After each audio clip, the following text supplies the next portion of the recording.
Light rain fell steadily. Under the drizzle, Lecheng stood holding a transparent umbrella, peeking into the building.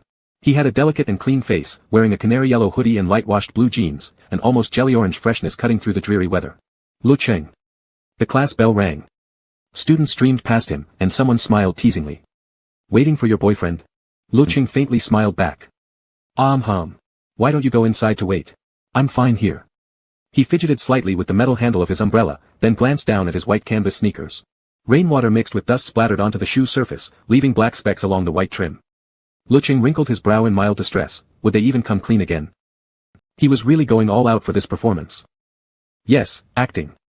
That way, later he could rightfully complain to Zhou Shishui, I waited for you so long in the rain, my shoes are soaked. Why didn't you come out earlier? You clearly don't care about me at all. Nobody picked faults with their boyfriend for no reason, except Lecheng. Because Lecheng was a transmigrator. This was a novel centered on a male lead's rise to power, primarily telling how Zhou Shishui climbed to the peak through his extraordinary computer talents and genius-level intellect, eventually becoming a legend in the gaming world.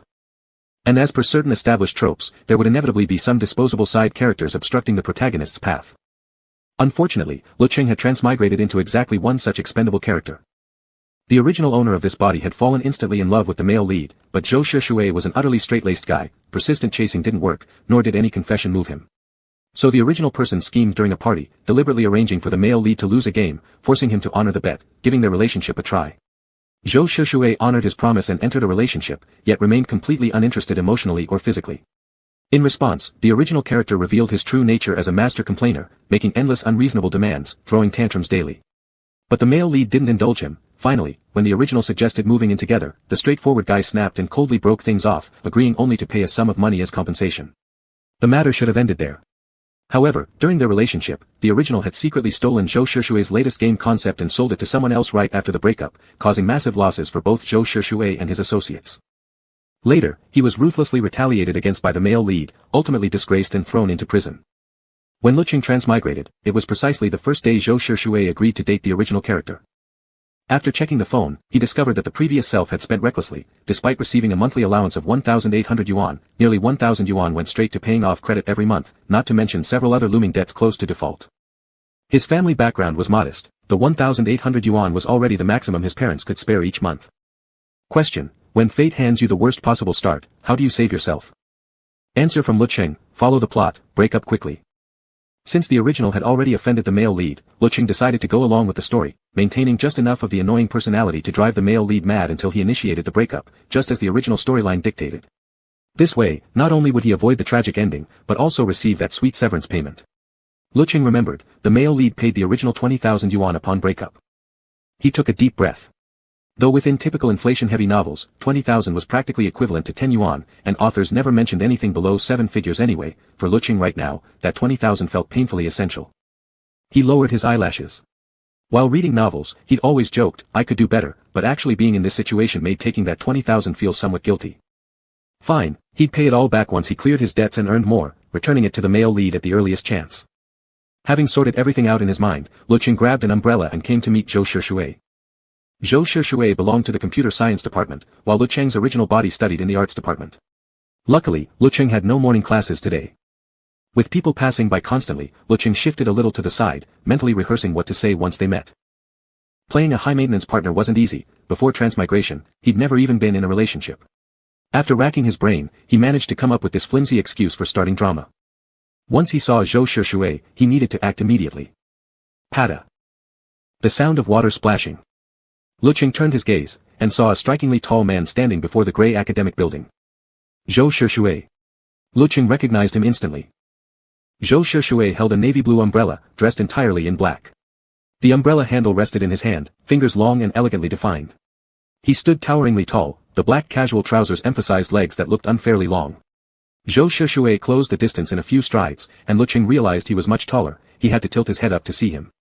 A pair of half-rimmed glasses rested on his prominent nose, his lips pale, the line of his jaw sharp and defined. Oh, that is. I came to get you for lunch. Lecheng stammered. All the rehearsed lines slipped from his mind, leaving him blinking unnaturally fast. His lashes were long, they fluttered like tiny brushes when he blinked. Hearing this, Zhou Shishui simply lowered his gaze, expressionless. Let's go. Lecheng wasn't particularly shy, nor was he overly outgoing, he fell somewhere in between. But he was sensitive, and facing someone with such cold aura made him uneasy. After speaking, Zhou Shishui waited a few seconds before ignoring him entirely and walking ahead. Lecheng steadied himself and hurried after. Zhou Shishui was tall with long legs, walking quickly. Lecheng struggled to keep up, not paying attention to the distance. His transparent umbrella lightly bumped against the navy blue one. Only then did Zhou Shishui turn his face slightly, saying concisely, "Watch where you're going." So cold. And so few words.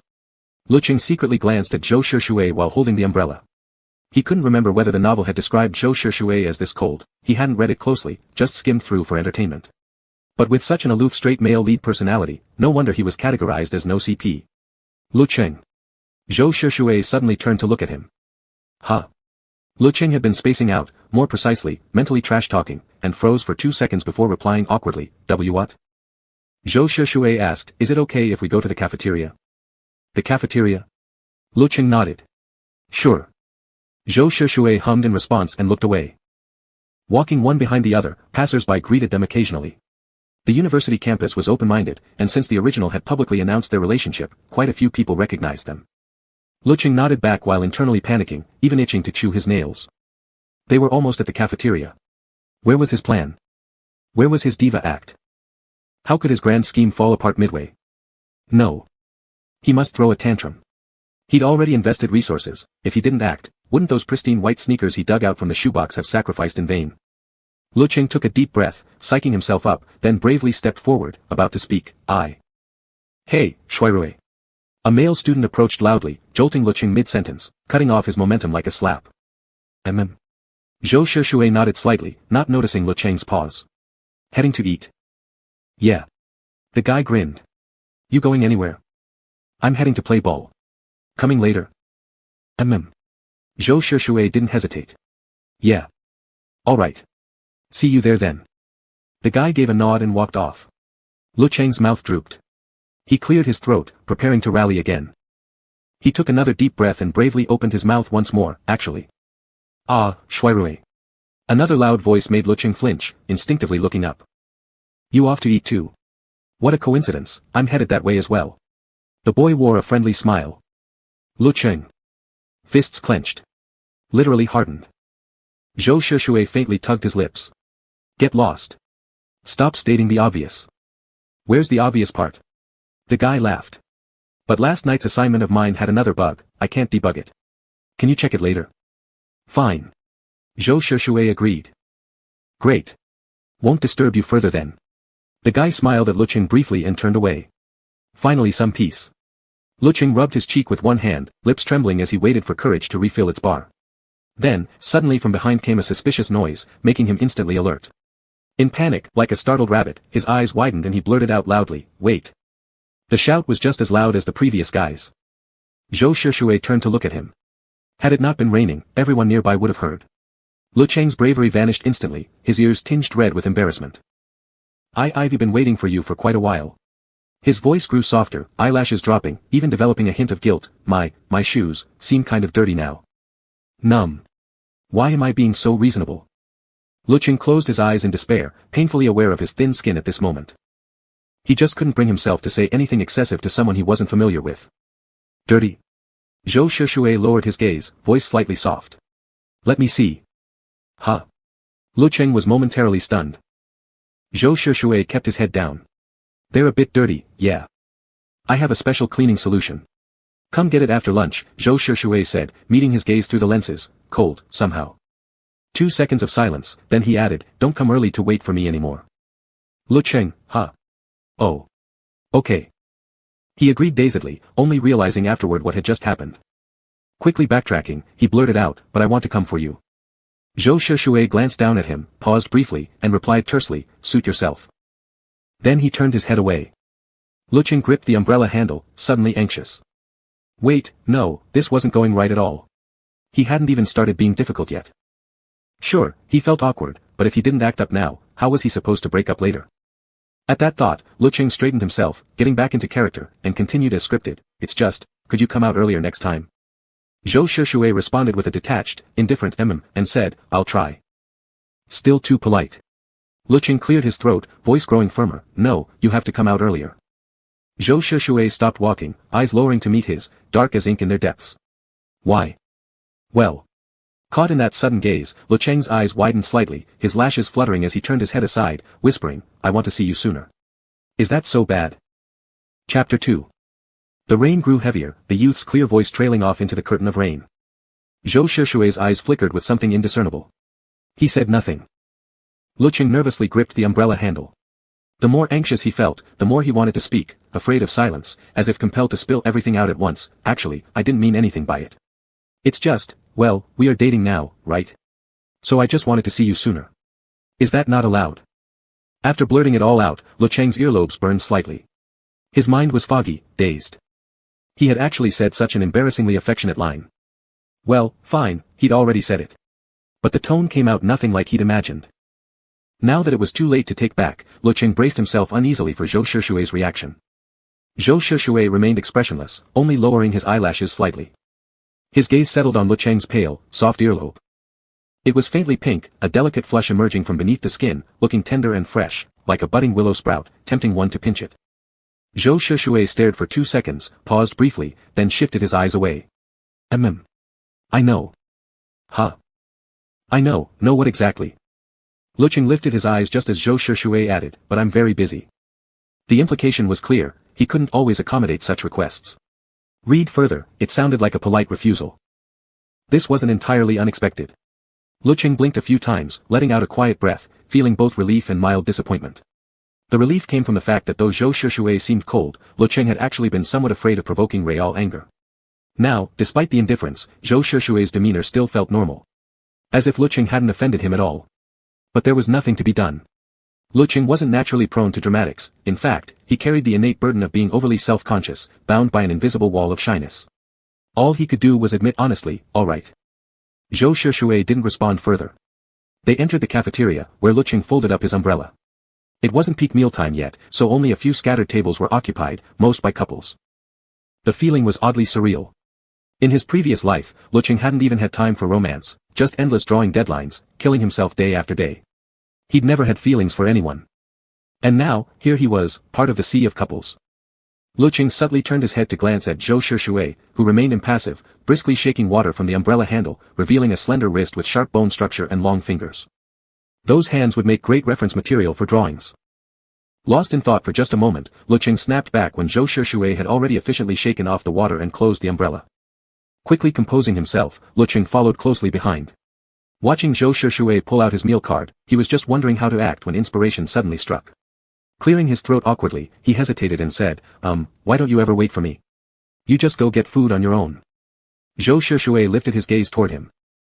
Lecheng felt instantly guilty under that stare, while silently promising himself, if Zhou Shishui showed even a hint of impatience, he'd immediately back down. Today's quota for being petty was already fulfilled, he wouldn't push further. Zhou Shishui's dark eyes were unreadable, showing neither anger nor pleasure. He didn't move or speak. Lecheng's heart fluttered with a mix of hope and fear. Just as he was about to timidly say, never mind, Zhou Shishui asked quietly, is window number 3 okay? Huh? Lecheng blinked, startled. Window 3. Zhou Shishui said. I want it. Do you? Lecheng, oh, sure. Then Zhou Shishui turned and walked off to get the food. Lecheng stood in the wind, dazed for a couple of seconds before quietly sitting down. Recalling his recent behavior, he shut his eyes tightly. I'm too cowardly. How can someone this timid ever pull off being dramatic? Fine. He decided then and there to change himself. To rise up. Window 3 served stone pot bibimbap. That would be his battleground. He hated carrots. Once Zhou Shishui brought the food over, he would say firmly, what? There are carrots in this bibimbap? I don't like carrots. Humph, you clearly don't care about me at all, you didn't even know I hate carrots. Never eaten pork, but seen pigs walk, right? All right.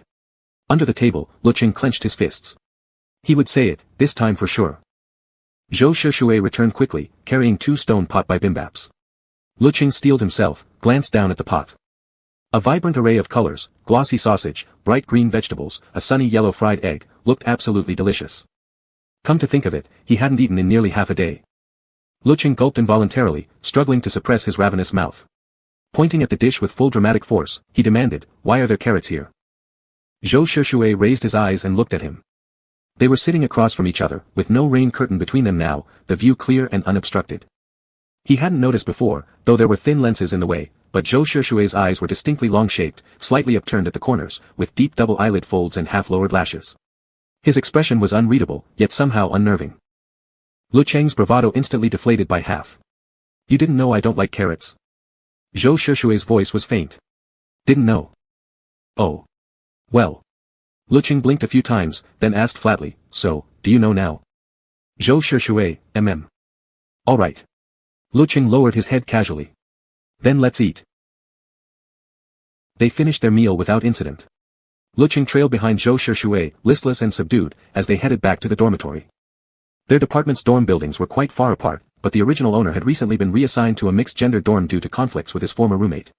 He'd only moved in 2 weeks ago and still hadn't memorized all his new roommates' faces.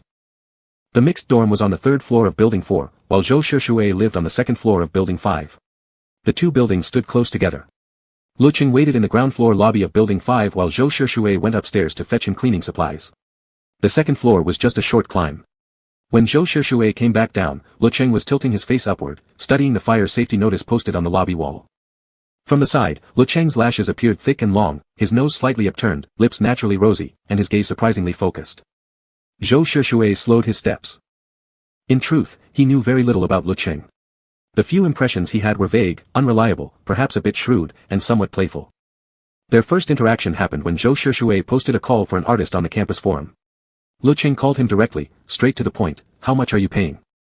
He quoted the salary, listed his requirements, then asked if Lecheng could deliver. Lecheng hesitated, stammered a bit, and abruptly hung up. Later, when Zhou Shishui looked into it further, he learned that Lecheng majored in visual communication and had been scrambling for part-time jobs lately. Rumors said he was tight on cash.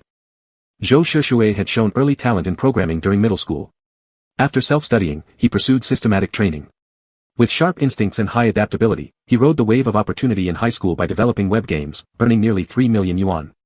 That first big payout caused a sensation across campus and even landed him on the front page of the university newspaper that year.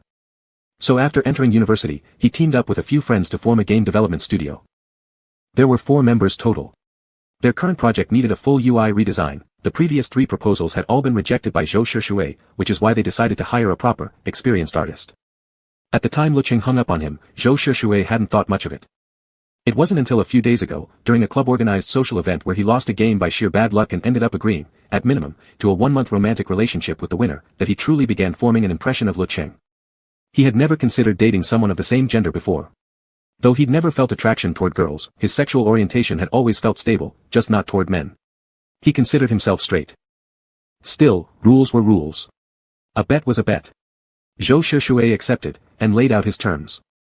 He'd heard rumors of these matchmaking parties years ago. Most likely, Lecheng was just doing this for fun and didn't actually like him. By setting clear boundaries up front, they could eventually part ways cleanly and amicably. Once it ended, they'd go their separate ways. He'd offer compensation. No one would lose out, and the breakup would be dignified. Besides, he didn't have any feelings for men, he certainly wouldn't develop anything for Lecheng. Lecheng stood there, spacing out at the notice board. He really needed to go back and research how to act demanding, or better yet, look up what couples usually did together. He'd never been in a relationship before. Facing Zhou Shishui made him feel like a bear fumbling blindly in the dark. But honestly, that wasn't the most urgent issue right now. The original body's major was visual communication, same as Lecheng's current status, second-year student. Coincidentally, both had solid art foundations, which would make things easier. Before the transmigration, Lecheng had started taking freelance commissions since freshman year. His style was distinctive, his fundamentals strong. He never stopped working, burning the midnight oil relentlessly. He'd gained considerable fame in the community and had even done commercial illustrations for games. He'd been adopted by foster parents as a child. They treated him well, but he still harbored a deep reliance on financial security. Now, suddenly thrust into this world, he discovered the original owner had been reckless with money and was already in debt. He'd need to restart his freelancing career. To gain visibility in the industry today, how you entered the scene mattered. Lecheng frowned anxiously. He'd think more once he got back. For now, he had 2,000 yuan left. If he budgeted carefully, it should last at least a month and a half. Right now, his top priority was to get Zhou Shishui to break up with him as soon as possible. He'd pay the money back eventually, but if he damaged his credit over debt, he'd be completely ruined. Lecheng frowned miserably, genuine anxiety evident. Out of the corner of his eye, the light dimmed abruptly. He turned his head and realized, startled, that Zhou Shishui was already standing there. "You came down," Lecheng quickly forced a smile, trying to sound natural. "So fast." Zhou Shishui handed it over expressionlessly, tone flat. Know how to use it? I do. Lecheng nodded, then hesitated, cautiously adding, so. I'll go then. Then, Lecheng blurted rapidly, boyfriend bye. As he spoke, he flicked a quick glance at Zhou Shishui. Zhou Shishui's brow twitched faintly, just slightly, and smoothed just as fast. He responded with a cool, indifferent Oh. Lecheng lowered his eyes, showing nothing. Then he turned and walked out. He just brainstormed, since Zhou Shishui was straight, most straight guys had at least some homophobia. Since he'd only agreed to date the original owner under pressure, he probably hated this relationship deep down. That little test with the term boyfriend had already made Zhou Shishui visibly uncomfortable, just like the book said. Definitely homophobic. Perfect. That made things easy. He could lean into the needy drama queen stereotype. The more affection demanding, the better. Lecheng couldn't help mentally giving himself a pat on the back for his brilliance. Back in the dorm, only one roommate was in the washroom doing laundry, their classes were different. Lecheng had woken up here when he first transmigrated, but no one had been around, so he hadn't met anyone yet. Hearing the door open, the roommate didn't even look up, clearly not close at all. It was a standard 4-person dorm, upper bunks with desks below. Lecheng's bed was the farthest inside. He walked to his desk, sat down, and pulled out his phone. He opened WeChat and scrolled through the contacts alphabetically. It didn't take long to spot Zhou Shishui's name. There was one obvious clue, only one person was labeled, brother. The nickname was disgustingly cutesy, making Lecheng instinctively want to tap in and see what kind of monster had earned such a label. A few swipes through the chat history confirmed it was Zhou Shishui. Despite Lecheng having questionable morals, his same-sex relationships were apparently pure. One-by-one comparison showed only Zhou Shishui bore such an intimate nickname. Clicking into Zhou Shishui's profile, Lecheng browsed idly. Zhou rarely posted, WeChat Moments updates were sparse, mostly straightforward logs about research progress. Pretty typical straight guy stuff. Staring at the brother label, Lecheng suddenly imagined how hard this might hit a homophobic straight man, like a magic attack dealing HP 9999 damage. He couldn't suppress a small upward tug at the corner of his lips. Hehe. Propped on the desk scrolling his phone for a while, Lecheng finally straightened up and prepared to draft an action plan. Right now, he needed to start taking freelance jobs immediately and get Zhou Shishui to break up with him quickly. Of course, he'd considered initiating the breakup himself, but he feared straying from the original plot. If future events changed, he might lose access to that urgently needed sum of money. So step 1, search online for how to become the perfect needy, annoying partner that drives straight men away.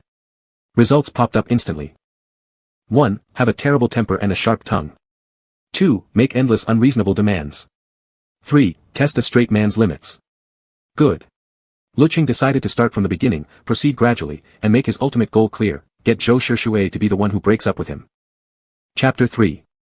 Lecheng thought for a moment and decided to start his experiment from the place with the lowest concentration of bratty behavior. So he opened the chat window and sent a message to Zhou Shishui. Orange, poked you. Orange, what are you doing? Did you go play basketball? After some thought, Lecheng sent another, bunny rolling, meme. He hadn't expected Zhou Shishui to reply quickly, but less than 2 minutes after sending the message, a ding-dong sound came from his phone. Brother, yeah. Lecheng raised an eyebrow. He really was quite cold. But that was fine, being colder meant lower tolerance for brattiness, which suggested higher homophobia. As long as he acted just slightly annoying, in under 2 months Zhou Shishui would probably be unable to stand him. Perfect plan. Lecheng held his phone and tapped on the screen restlessly. Orange, can I come watch then? He hit send, but 5 whole minutes passed without any reply from Zhou Shishui. Lecheng waited and waited, starting to think it was intentional. Orange, have you arrived yet? Orange, I want to come. Is that okay? Orange, please. Come on. Orange, cat rolling and shooting hearts.jpg. After sending the messages, Lecheng looked at the full screen of green bubbles and let out a satisfied smile. I'm truly insufferable, laughing face. Brat Principle 1, have a terrible temper. Spam your boyfriend with messages to check up when he's not around. Lecheng figured Zhou Shishui probably wouldn't respond anymore, so he decided to stop while ahead. Today's dose of brattiness was sufficient. After all, he shouldn't scare the guy off right at the beginning. If he were too unbearable, Zhou Shishui might not feel the need to compensate or pamper him later. Putting down his phone, Lecheng pulled out the original owner's graphics tablet and iPad. They seemed unused for quite some time, but the specs were far better than what he'd bought before he'd been transported into this world. A quick scan on the shopping app confirmed even the pen nibs were matching sets. Lecheng gently stroked the tablet, pleasantly surprised, ready to boot up the computer and test its feel. Ding dong. The phone vibrated, the screen lighting up. Lecheng glanced down briefly. Brother, if you want to come, just come. For simple words. Lecheng hesitated, picking up the phone, slightly uncertain. If he declined now, he'd seem oddly considerate, which would ruin his character, wouldn't it? Never thought the day would come when he'd have to try so hard to be rude. But after dinner, every bone in his body felt lazy. All he wanted was to curl up with his adorable graphics tablet, becoming a cat who did nothing but draw, with zero desire to go out. Lecheng considered it for a moment, then stood up and decided to go anyway. Inside the basketball gymnasium. A dozen tall young men dashed across the court, hardwood creaking sharply beneath their shoes. Zhou Shushui shook his hair back and walked to the sideline, bending down to grab a bottle of water. Tipping his head back, he took a few gulps. His Adam's apple bobbed. A bead of hot sweat slid along his sharp brow bone down to his jawline, trembling at the edge before finally dropping. Hey, who's that? No idea. Looks like Shushui bro's boyfriend. Shushui's straight. Don't make stuff up. Suddenly the court stirred with chatter. Zhou Shushui lifted his eyes, and caught sight of a pale yellow figure entering his view. Zhou Shushui. A clear voice, not too loud. Zhou Shushui paused, watching as Lecheng approached. Wearing a small white canvas bag slung diagonally across his chest, Lecheng broke into a sudden bright smile the moment their eyes met. His small face lit up, big eyes crinkling shut as he shyly jogged over, blinking twice. Then he reached into his little backpack and pulled out a bottle of pulse. Lecheng blinked. After you finish your water, drink this too. Zhou Shushui lowered his gaze slightly, focusing on the hand extended toward him. Long, slender fingers. Pale skin, faint blue veins visible underneath. Neatly trimmed nails, rounded and healthy pink, strangely stirring some inexplicable fantasy. Zhou Shushui reached out and took it. Seeing he'd accepted, Lecheng exhaled quietly, wanting to say something more but feeling oddly speechless. Though the other boys nearby weren't saying anything outright, they were clearly glancing over. Feeling awkward, he paused before finally speaking, well then, good luck. I'll just watch from the side. Zhou Shushui murmured softly, Lecheng's mind word. Oh, right. Don't get too physical with them. Zhou Shushui, huh? Lecheng whispered, because I'll get jealous. Zhou Shushui, jealous? Yeah. Brat principle 2, make unreasonable demands. Lecheng decided to push a little harder, to make his behavior even more insufferably clingy. Because you're my boyfriend, aren't you? Truthfully, he'd wanted to say, you belong to me. But the line was too embarrassing, he could feel the words burning his tongue as he spoke. Zhou Shushui frowned slightly, disliking the term and finding the request a bit excessive. Yet when he noticed Lecheng's distinctly reddened earlobes and shifting gaze, he pressed his lips together and said nothing. He simply replied, I'll try. Lecheng exhaled deeply. He'd seen Zhou Shushui frown, that probably annoyed him enough. Zhou Shushui turned and headed back onto the court, while Lecheng quietly took a seat in the stands, his small backpack by his side. He wasn't particularly interested in competitive sports. After watching for barely 2 minutes, he grew bored and pulled out his phone, idly scrolling through it. Accidentally opening WeChat, the chat window labeled Brother popped up. Lecheng glanced behind him nervously, as if doing something wrong, then continued reading once he confirmed no one was watching. He really did find that nickname embarrassing, too flirtatious, somehow. But, if he remembered correctly, Zhou Shushui was a junior, indeed 1 year older than him. Calling him Big Brother wasn't unreasonable. Lecheng tapped the screen, long pressed the chat, and pinned Brother to the top. Only after completing this did he finally spare another glance at the court. Most of the players were tall and athletic in their jerseys, but Zhou Shushui still stood out with a cool, striking handsomeness, towering above the rest. When the ball suddenly landed in Zhou Shushui's hands, Lecheng tensed slightly. The others reacted instantly, rushing toward him. Zhou Shushui faked a move to the left, just a feint, and in that brief opening, he leapt high, his long, powerful arms snapping upward. Thwack! The basketball arced through the air and slammed straight through the hoop. A perfect three-pointer. Holy shit. Damn good. The crowd erupted. Zhou Shushui, however, remained expressionless, his sharp brow ridge and chiseled profile accentuated under the lights, sweat trailing from his temple. He removed his glasses with one hand, long lashes lowered as he casually lifted the hem of his jersey to wipe his face. Due to the angle, Lecheng even caught a glimpse of those taut abdominal muscles for a fleeting second. That mix of cold indifference and raw masculinity hit hard. Lecheng froze for a beat, then instinctively twisted around to grab his drawing tablet. Such perfect anatomy shouldn't go to waste. But as soon as he reached for his bag, he snapped back to reality. He hadn't brought anything. This wasn't his dorm. He quickly opened his phone's notes app and began sketching with his finger. His fundamentals were solid, he didn't need fancy tools. Even the phone's memo app would do. Long fingertips swiped across the screen, and within moments, Lecheng had sketched clean, accurate lines capturing the human form and muscle flow. Just as he finished, Zhou Shushui stepped off the court. Lecheng quickly closed the screen guiltily and stood up. Leaving already? Zhou Shushui casually squeezed the pulse bottle Lecheng had given him, tilted his head back, and downed the rest. His Adam's apple bobbed as he swallowed, his long, elegant neck fully exposed. Still feeling a twinge of guilt, Lecheng instinctively stepped closer and reached out. Give me the bottle, I'll throw it away. You go change first. But Zhou Shushui subtly stepped back half a pace. Lecheng froze, momentarily stunned. It's sweaty, Zhou Shushui said flatly. Huh? Lecheng tilted his head, confused. After a pause, he clearly misunderstood. Oh. I've got tissues, here, let me wipe it. Without hesitation, he pulled out a stack, hesitated for 2 seconds, then pressed them against Zhou Shushui's sharp jawline. His hand moved fast, his index finger, the tissue, briefly touched Zhou Shushui's lower lip.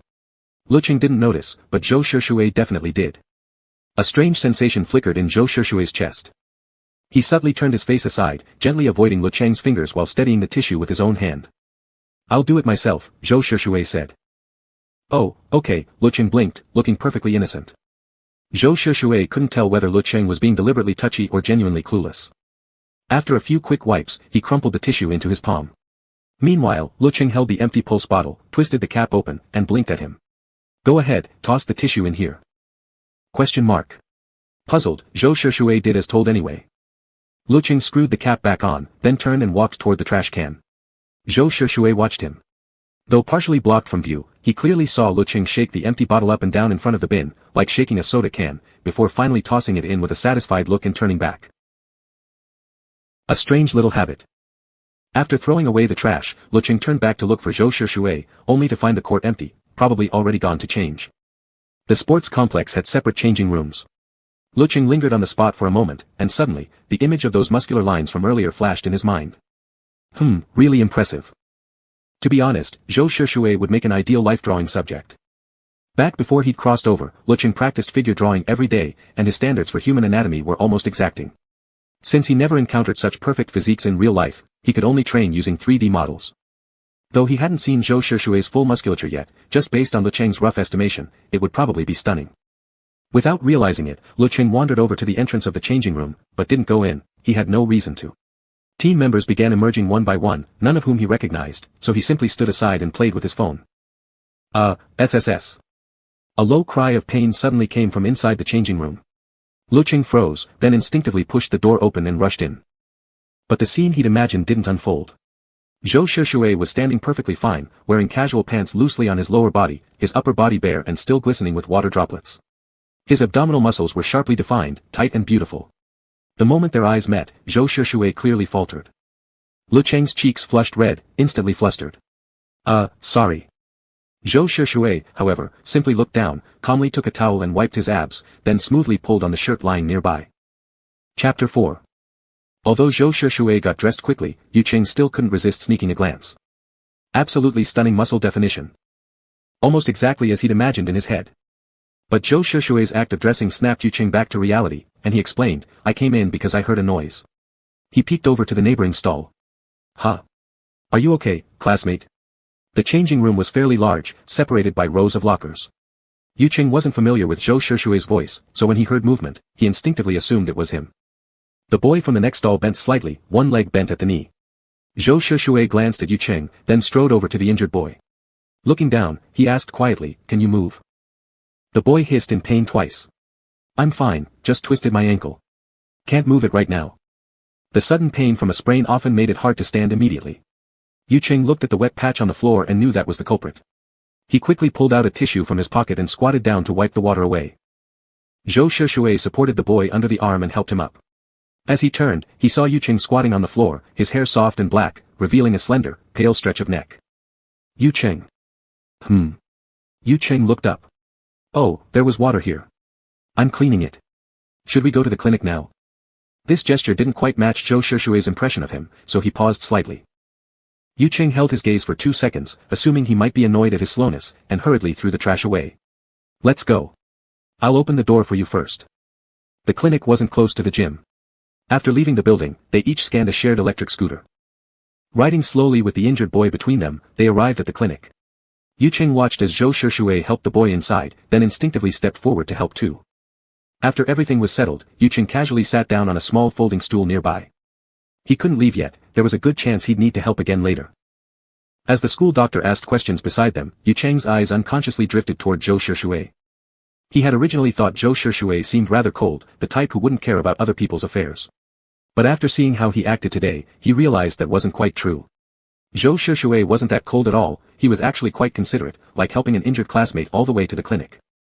After the examination, it turned out to be a simple sprain. The doctor prescribed a spray for home use. Lecheng stood up immediately, and once again rode the buzzing electric scooter with Zhou Shishue to the dormitory. Arriving at the dorm entrance, the injured boy smiled and said, "Thanks, Roy Ge. I'm on the first floor, no need to come up." He turned and spotted Lecheng. Cheng Ge. Thanks to you too." Lecheng hadn't expected the guy to know his name, and quickly waved his hand. "It's nothing, really." After seeing the boy off, Lecheng turned his head and glanced at Zhou Shishue. He wasn't sure if it was due to the overwhelming impression from the locker room, but he felt reluctant to leave just yet. More precisely, he was reluctant to part with Zhou Shishue's physique. He'd never seen muscles this beautiful before. In truth, Lecheng wasn't gay, he'd never liked guys or dated any boyfriends. Though he didn't consider himself completely straight either, he generally had zero interest in typical male bodies. But Zhou Shishue's build perfectly matched his aesthetic ideal of the human form. His admiration stemmed purely from appreciation. He envied it so much, seriously. He really wanted to sit down and draw dozens of figure studies.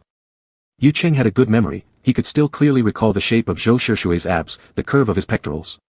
Although he didn't work out, Lecheng had studied anatomy and understood such things, the limits of what one's body could achieve were largely predetermined by genetics.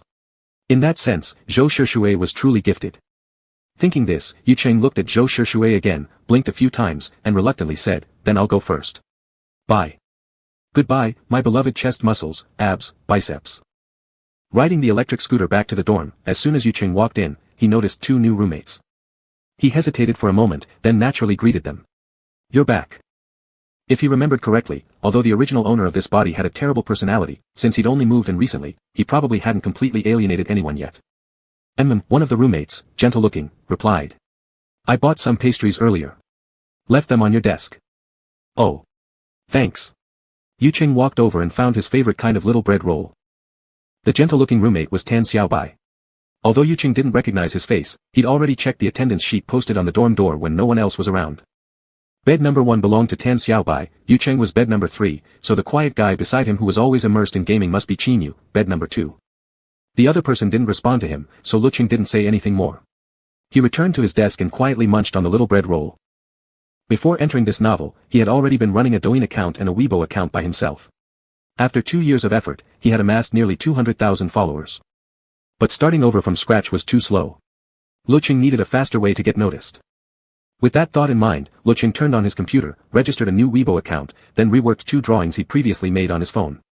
Once refined, he uploaded them to Weibo and added the hashtag #FigurePracticeDay1. In truth, this probably wouldn't attract much attention, but since he'd drawn them anyway, he still wanted to upload the pieces. Lecheng refreshed the page and stared blankly at his Weibo account, which had exactly 1 follower, himself. Right now, the fastest way to grow an account and gain followers was either selling tutorials or drawing fan art. Lecheng's style was stable and distinctive, with clean, beautiful colors and solid fundamentals. Before his transmigration, he had drawn fan art as a hobby and even taken commissions, usually priced above 2,000 renminbi. Now that he was restarting, Lecheng downloaded a commission app to check how pricing here compared to what he remembered. Opening a showcase on the commission app was essential. After admiring several talented artists' stunning works for a while, he went online to look up tips for getting approved. Typically, each commission platform favored different styles, finding the right match made approval easier, and only after approval could you open your showcase. Lecheng studied the preferred styles for a while, then couldn't help trying one out himself. By the time he had roughly sketched something together, the sky outside had completely darkened. There were only 3 people in the dorm. Aside from the clacking of mechanical keyboards, the room was quiet. Lecheng peeked toward bed number 4 and casually asked, "Where is he?" Tan Xiaobai said, "Him. He went home for something. Don't you remember?" "Forgot. I wasn't paying attention." Lecheng smiled. "Is his home close by?" "No, actually, he rents a place outside." "Renting a place?"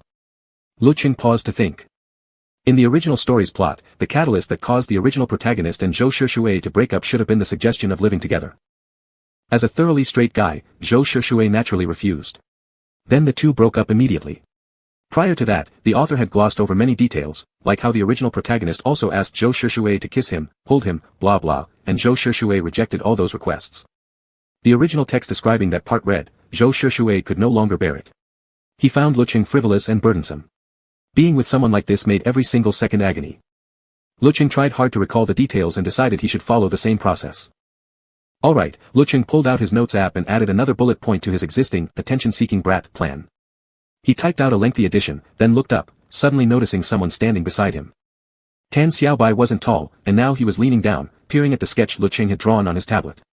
Wow, did you draw this? Lecheng had drawn a detailed rough draft, so he nodded in response. I've never seen you draw before. This is just a draft, but even your drafts look amazing, Tan Xiaobai said, eyes wide. This is actually called a refined sketch, a cleaner, more precise rough draft, Lecheng explained. Are you heading out? Yeah, going to get dinner. Want to come? Or I can bring something back for you. Lecheng felt Tan Xiaobai was basically an angel. But dinner. Shouldn't he eat with Zhou Shushui to better fit the clingy, dramatic boyfriend image? But eating out twice in a row was such a hassle. Lecheng let his face droop like a sad puppy. Dating was so troublesome. Being a dramatic brat was so troublesome. He sank into full gloom, thought for a moment, then decided, I don't really feel like going out. Can you bring me something back, Xiaobai? Sure. Tan Xiaobai agreed. What do you want? Lecheng blinked. Could I get stone pot bibimbap? Thanks, Xiaobai.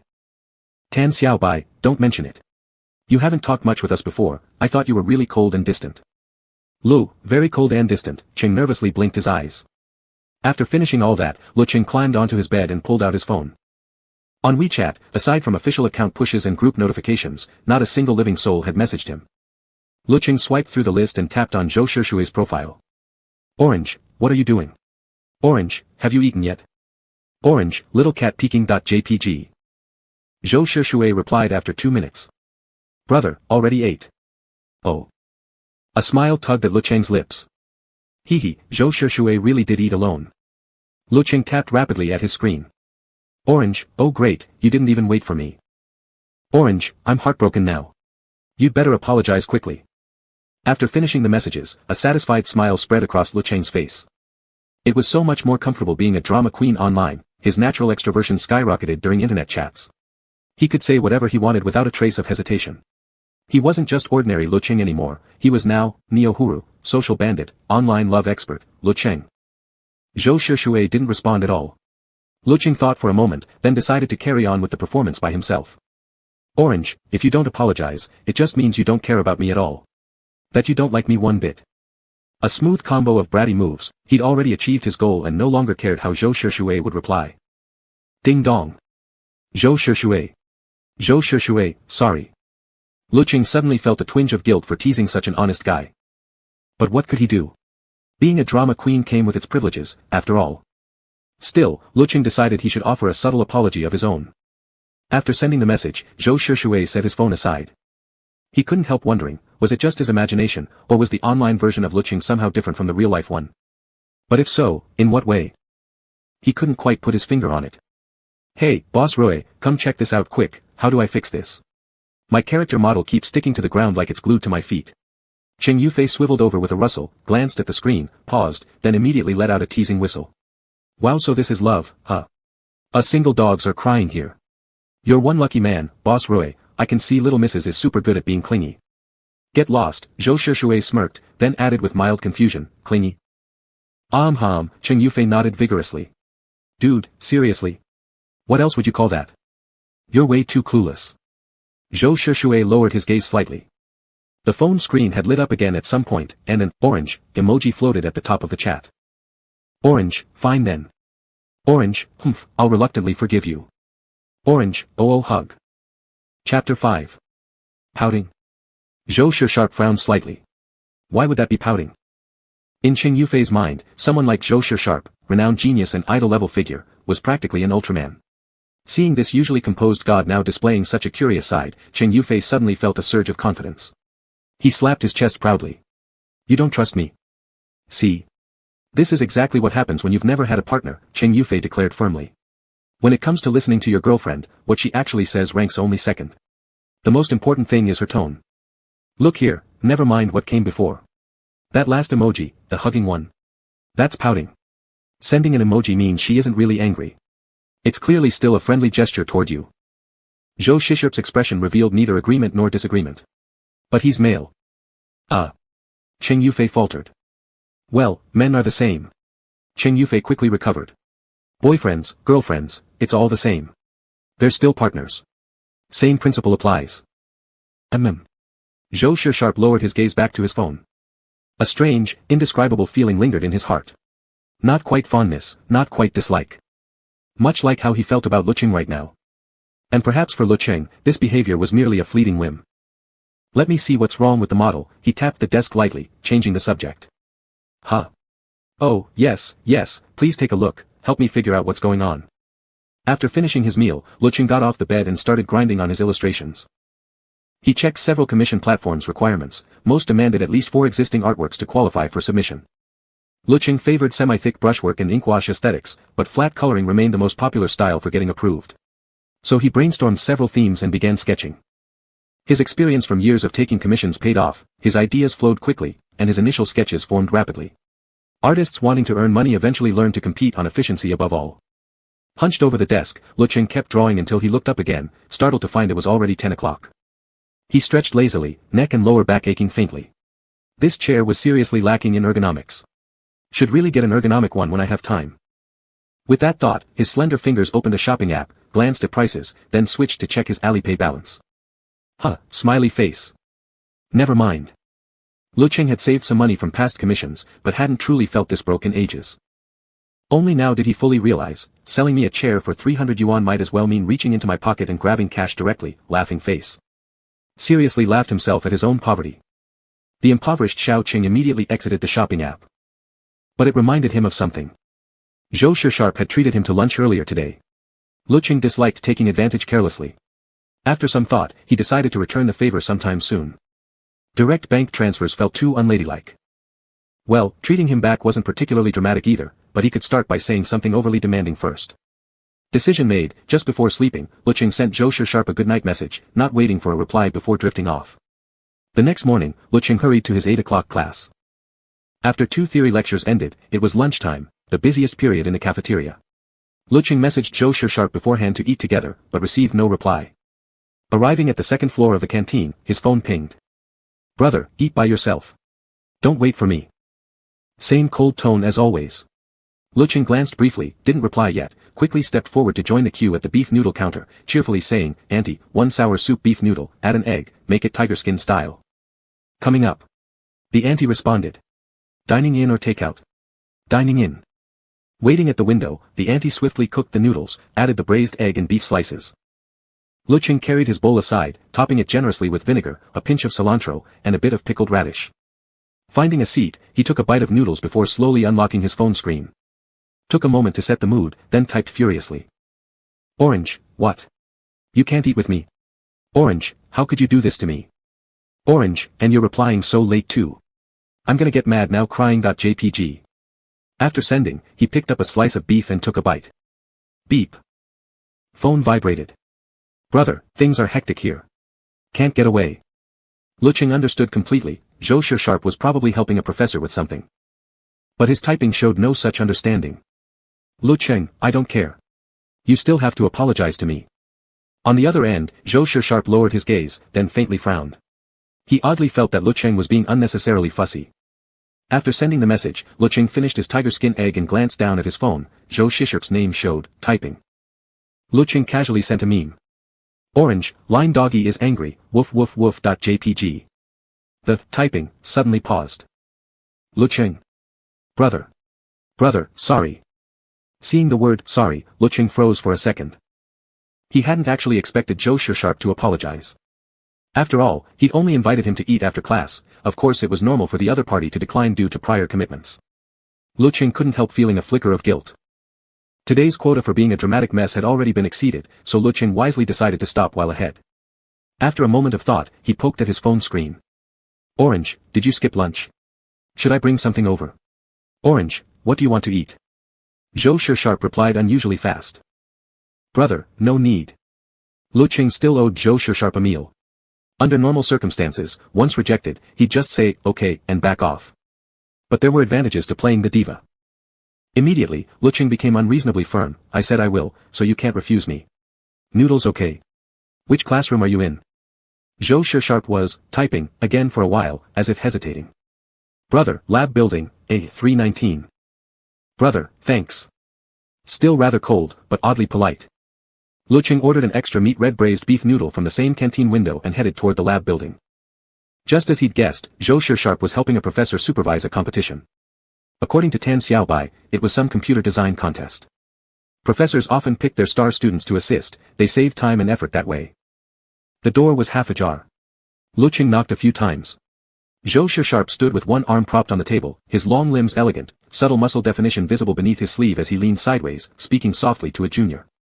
Lecheng could only see part of his sharp, sculpted profile. Actually, this pose was quite useful as drawing reference. Lecheng stared for 2 seconds, then felt the familiar itch in his fingers. He wanted to sketch it. As a seasoned artist, Lecheng usually browsed specialized inspiration sites before creating artwork, looking for references.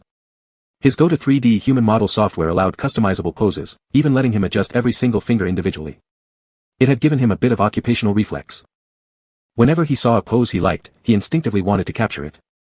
He stared a little too long, so when Zhou Shisharp turned his gaze toward him, Lecheng's ears flushed guiltily. His skin was naturally fair, his earlobes small, round, and pale. When blushing, the contrast was especially noticeable. Looking embarrassed, he took 2 awkward steps back. Zhou Shisharp spotted him, strode over, and quietly shut the door behind him. With the door closed, the noise from inside vanished. It was lunchtime, the corridor remained eerily quiet. This is your lunch. Lecheng quickly held out the noodles. Braised beef flavor. Not sure if you like it. Zhou Shisharp asked, what's this? Huh. Lecheng blinked, then carefully explained, these little packets. Since I didn't know your taste, I brought salted vegetables, vinegar, cilantro separately. Finishing his explanation, Lecheng lifted his eyes slightly to glance at Zhou Shisharp, then obediently stood still. Maybe it was windy on the way here, his fluffy hair had a tuft sticking up, curled slightly at the tip. Zhou Shisharp didn't speak. His gaze dropped to Lecheng's earlobe, flushed pink and gleaming white. Tiny. Round. He stayed silent. Lecheng stood frozen, holding the bowl, blinking big eyes at him. Oddly, adorably dazed. Fingers twitching, Zhou Shisharp reached out and took the noodles. Thanks. Lecheng replied stiffly, you're welcome. Silence settled between them. Hating awkwardness most of all, Lecheng was about to say something to break it, when Zhou Shisharp's deep voice reached his ear. How much? Zhou Shisharp said. I'll transfer it to you. Ah. Lecheng waved his hands. No need. No need to transfer, Lecheng said. I'm treating you. Only natural. Zhou Shisharp, That sentence carried slight ambiguity. Lecheng quickly added, I mean, we're a couple. This is completely normal. He hadn't noticed it much before, but Zhou Shisharp now realized Lecheng spoke quickly, with soft enunciation, so the last syllable always came out light, almost like coquettish whining. Lecheng was being coquettish with him again. Zhou Shisharp fell silent for a moment. All right. Mission accomplished, Lecheng turned to leave. You should go back and eat your noodles now, or they'll get soggy and won't taste good. That soft, floating intonation lingered again. Zhou Shisharp responded with an emotionless, Seeing this, Lecheng glanced once more at Zhou Shisharp's chest. Today, Zhou Shisharp wore a hoodie, loose-fitting, paired with black jeans that accentuated his tall, striking frame. But there wasn't a hint of muscle definition visible. Lecheng felt deeply disappointed. He wasn't some perverted muscle fetishist. Sure, he could always find reference photos online for drawing, but faced with a practically perfect live model right in front of him, Lecheng really wanted to see up close how real muscles actually moved and flowed under the skin. Of course, it was just idle fantasy, this is what little Cheng, king of trash talk, told himself. Having come all this way without seeing anything, Lecheng felt a twinge of regret, but didn't linger. He gave a slight nod. Then I'll be going now. Wait. Lecheng froze mid-step. Zhou Shisharp lifted his chin slightly. Something on your forehead. Huh. Lecheng raised his phone in front of his face, trying to use it as a mirror. He shook it around but couldn't spot anything, so he asked helplessly, where exactly? Can you check for me? Here. Zhou Shisharp stepped forward and reached out. The sudden closeness brought a clean, crisp scent into Lecheng's nostrils. He was nearly half a head shorter than Zhou Shisharp. At this proximity, all he'd need to do was tilt his face slightly to brush against those pale, soft lips. It felt like being wrapped in warmth, his cheeks quickly heated up. Just as he was about to speak, Zhou Shisharp had already pulled his hand back and taken a step away. All done. Lecheng blinked, momentarily dazed, then looked at Zhou Shisharp's fingers, a tiny piece of lint. Thanks. You're welcome. Zhou Shisharp lowered his gaze, watching as Lecheng unconsciously pressed his lips together in nervousness, plump and berry red, revealing just a hint of white core beneath from the lack of blood. In this moment, he became certain. Lecheng seemed livelier in videos. Chapter 6. Lecheng realized he was blushing and lowered his head slightly. A tuft of hair at the back of his head curled upward like a ripe, dorky little tomato. It was kind of embarrassing. But then Lecheng reminded himself, he and Zhou Shisharp were in a relationship now. Blushing wasn't such a big deal. New couples usually blushed when the other got suddenly close. It was pretty normal, actually. Lecheng gradually brainwashed himself into believing that. He was wearing a light blue jacket. To ease the awkwardness, he casually shoved his hands into his pockets and touched something hard. Oh right, he suddenly remembered, chopsticks. I still haven't given you the chopsticks.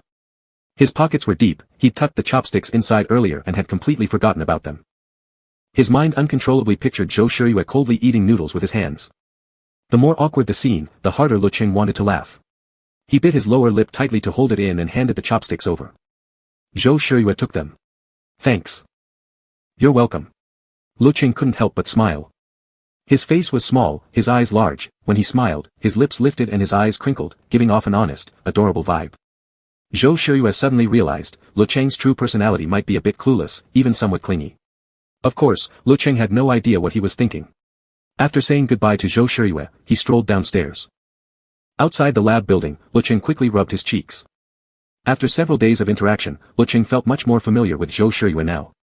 He didn't get nervous just seeing Zhou Shisharp's face anymore, but acting spoiled in front of him still made him feel uneasy. Well, not exactly fear. Lecheng thought carefully, it was embarrassment. Yes, that was it. After all, he had zero experience with relationships. Plus, Lecheng generally disliked bothering others in daily life.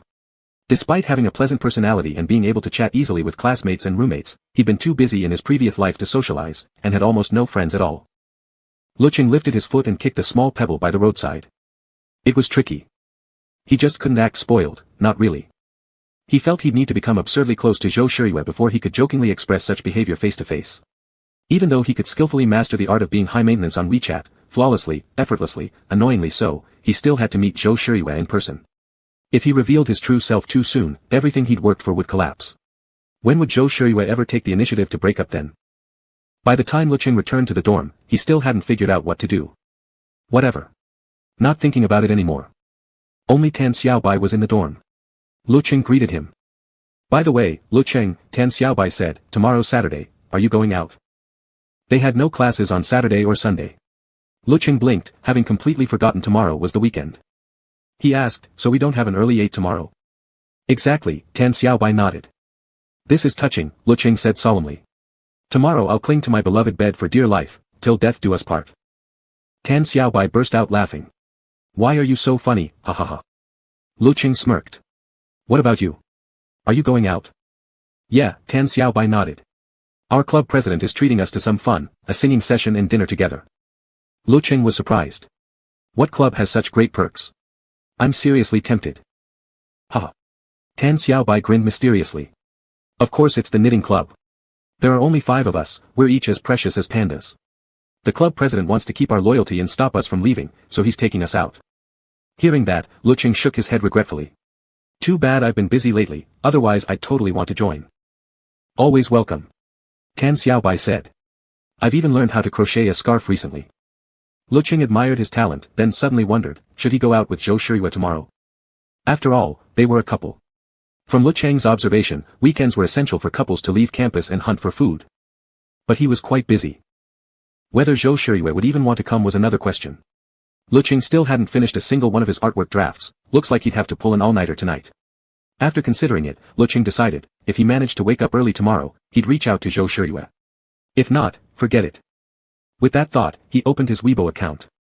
He uploaded a figure sketch he'd drawn during a free period today and noticed a red dot in the message section.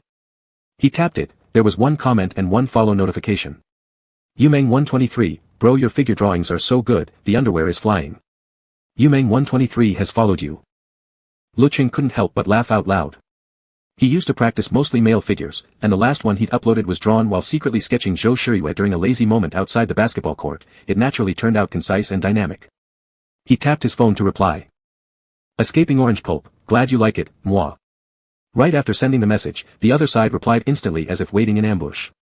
Yumeng 123, bro, what reference do you use? Any recommended apps? Lecheng paused slightly, then typed confidently. Escaping orange pulp, nah, this is my personal male model, doggy flower in mouth. What's wrong with a little bragging? Yumeng 123 seemed shocked, not replying for a full 2 minutes. Lecheng thought for a moment and then typed again, recommending a figure reference app he often used. Yumeng 123, thanks bro, may you and your personal male model live long and prosper. Lecheng. His expression blanked for a second. No, it's not what you think, seriously. Whatever. It's the internet. Lecheng didn't bother arguing with Yumeng 123 and simply exited the app.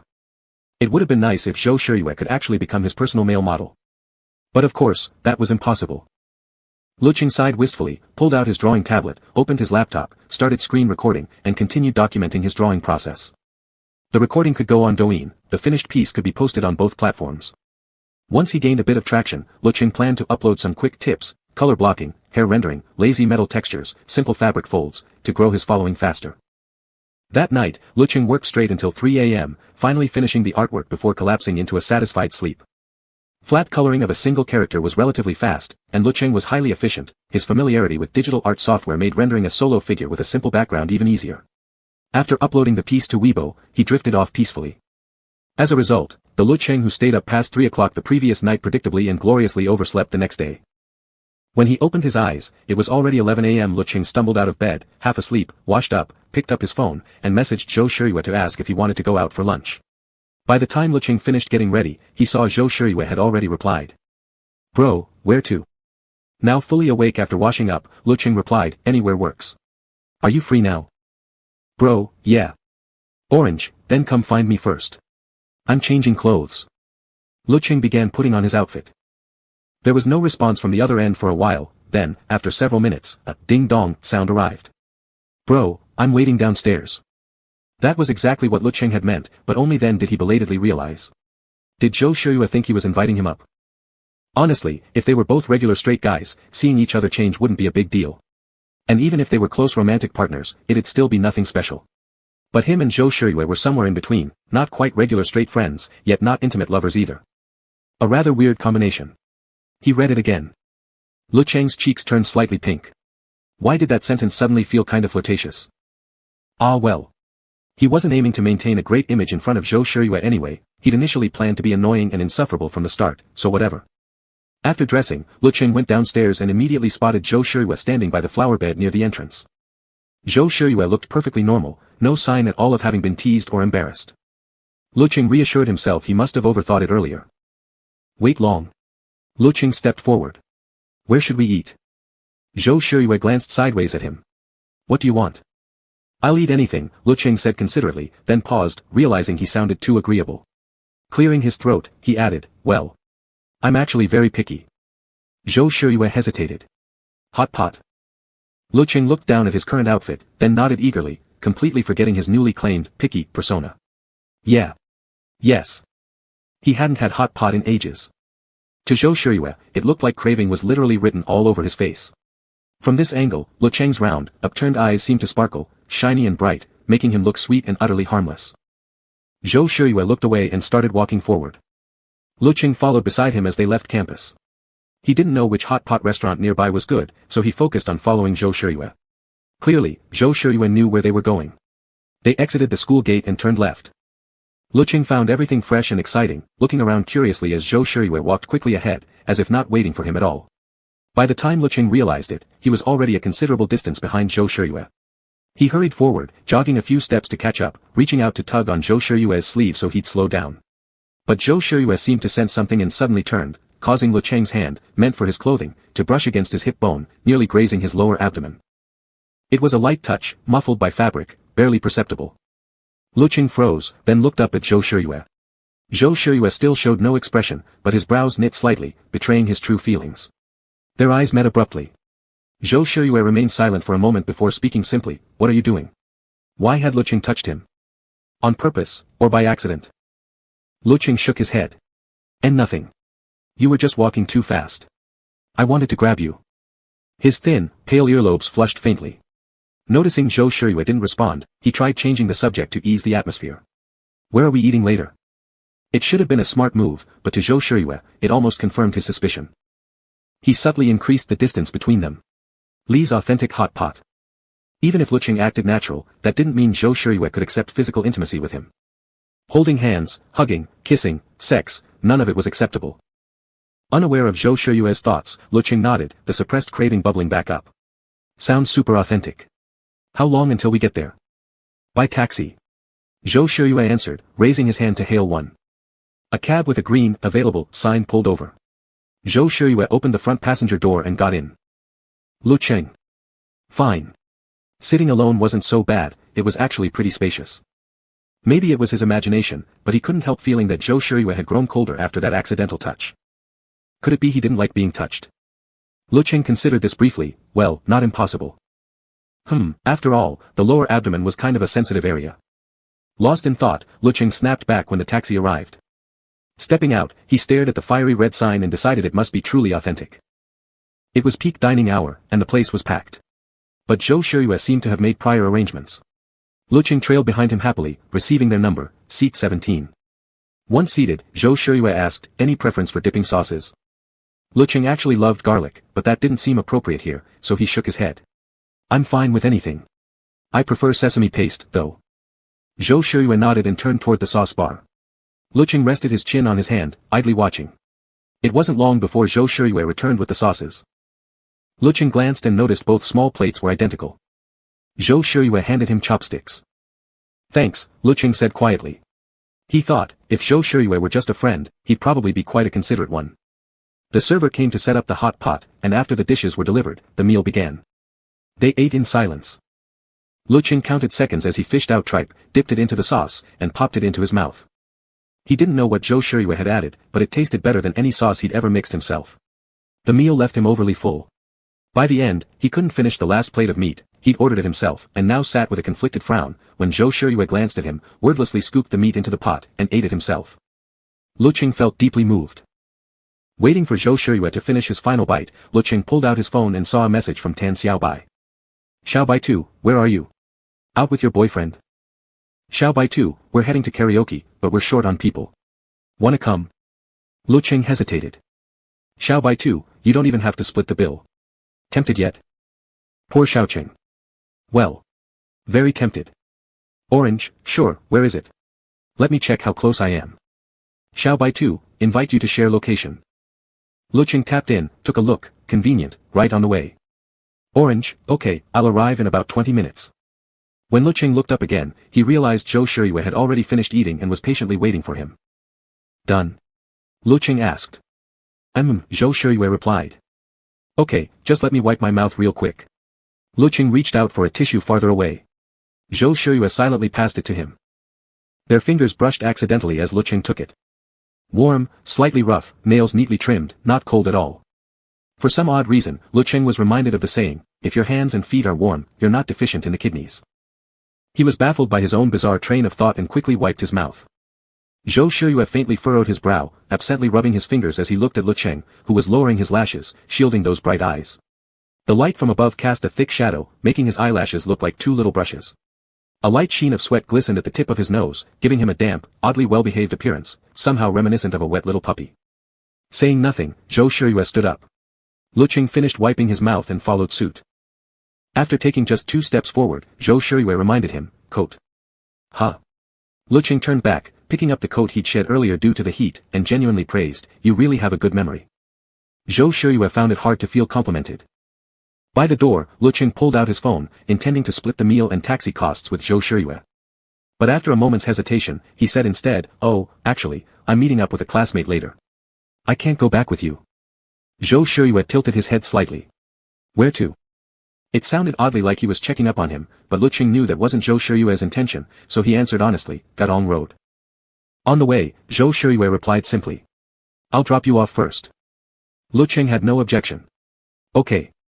They hailed a cab and arrived at Gadong Road shortly. Lecheng stepped out and waved at Zhou Shiyue. Bye, I'm off. Zhou Shiyue glanced at the clutter of flashy signs along the street, then nodded quietly. Lecheng turned and walked away, following Tan Xiaobai's message to find the place. He figured splitting money in person might be awkward to bring up, so he decided to settle it online later when he got home. After all, he was far less nervous online. Just outside the karaoke room, before he even opened the door, loud music blasted out. Lecheng pushed inside. The room was dim, and he squinted around trying to locate Tan Xiaobai. Here. Luckily, Tan Xiaobai wasn't singing and waved at him. Lecheng, you finally made it. Lecheng made his way over, and Tan Xiaobai immediately pulled him down onto the sofa. On stage, someone was belting out, "Men, cry, it's no sin." Lecheng. He cautiously asked, "That person on stage, is he?" "Our club president," Tan Xiaobai whispered mysteriously. "Just broke up. Chugged 2 beers in a row a while ago, now he's completely drunk and acting wild." Lecheng. He politely offered, impressive tolerance. Tan Xiaobai muttered, "Nah, it's fine, you can laugh at him loudly. I won't tell him." There were only 4 people total in the entire room, including Lecheng, no wonder Tan Xiaobai had called him. The president was Su Yuan. Midway through, he stumbled down from the stage and forcefully dragged Lecheng on stage for a duet. Upon learning Lecheng could draw, he drunkenly insisted Lecheng sketch a simple drawing of him and his ex-girlfriend, then burn it with a candle, calling it a tribute to their lost love. Another club member, He Ziqing, seemed quiet and reserved, thankfully not doing anything excessive. By the time Lecheng finally managed to extricate himself from the president and headed toward the exit, preparing to hail a cab, he suddenly felt a chill run down both arms.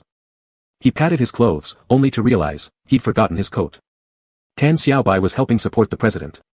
Lecheng quickly rushed back, checked the karaoke room, nothing. Then it hit him, he must have left it in the taxi. If Lecheng remembered correctly, the original owner loved designer brands, that coat was a name brand piece. A quick Taobao image search showed it cost 1,200 yuan. Lecheng's heart bled. His 1,200 yuan, gone just like that, vanished into thin air. Tan Xiaobai prompted, "Did you come alone?" "Right." A glimmer of hope sparked in Lecheng. He quickly messaged Zhou Shiyue. "Orange has pinged you." "Orange, asleep." "Orange, just realized my coat's missing, did I leave it in the taxi?" Crying. Lecheng anxiously bit his fingertip, then sent another sticker, "Line dog sobbing loudly." Ding dong. "Brother, yeah, I've got it back." Lecheng instantly felt like bursting into tears. His 1,200 yuan. His 1,200 yuan was coming home. Zhou Shiyue was 10,000 times more reliable than him. Orange. That's such a relief. Orange, I can finally relax now. Orange, thank you. You're the most dependable ever. Kiss, fireworks. Orange, line dog spinning in circles.jpg. Orange, love you lots.jpg. On the other end, Zhou Shiyue had just stepped out of the shower, steam filling the air around him. He casually wiped himself with a towel, his gaze lowered. For a moment, Lecheng's bright, round eyes flashed in his mind. So clueless. Really does have a terrible memory. "Brother, when are you coming back?" "Brother, I'll bring it to you." Lecheng was pleasantly surprised, "Sure. I'll reach school in about half an hour.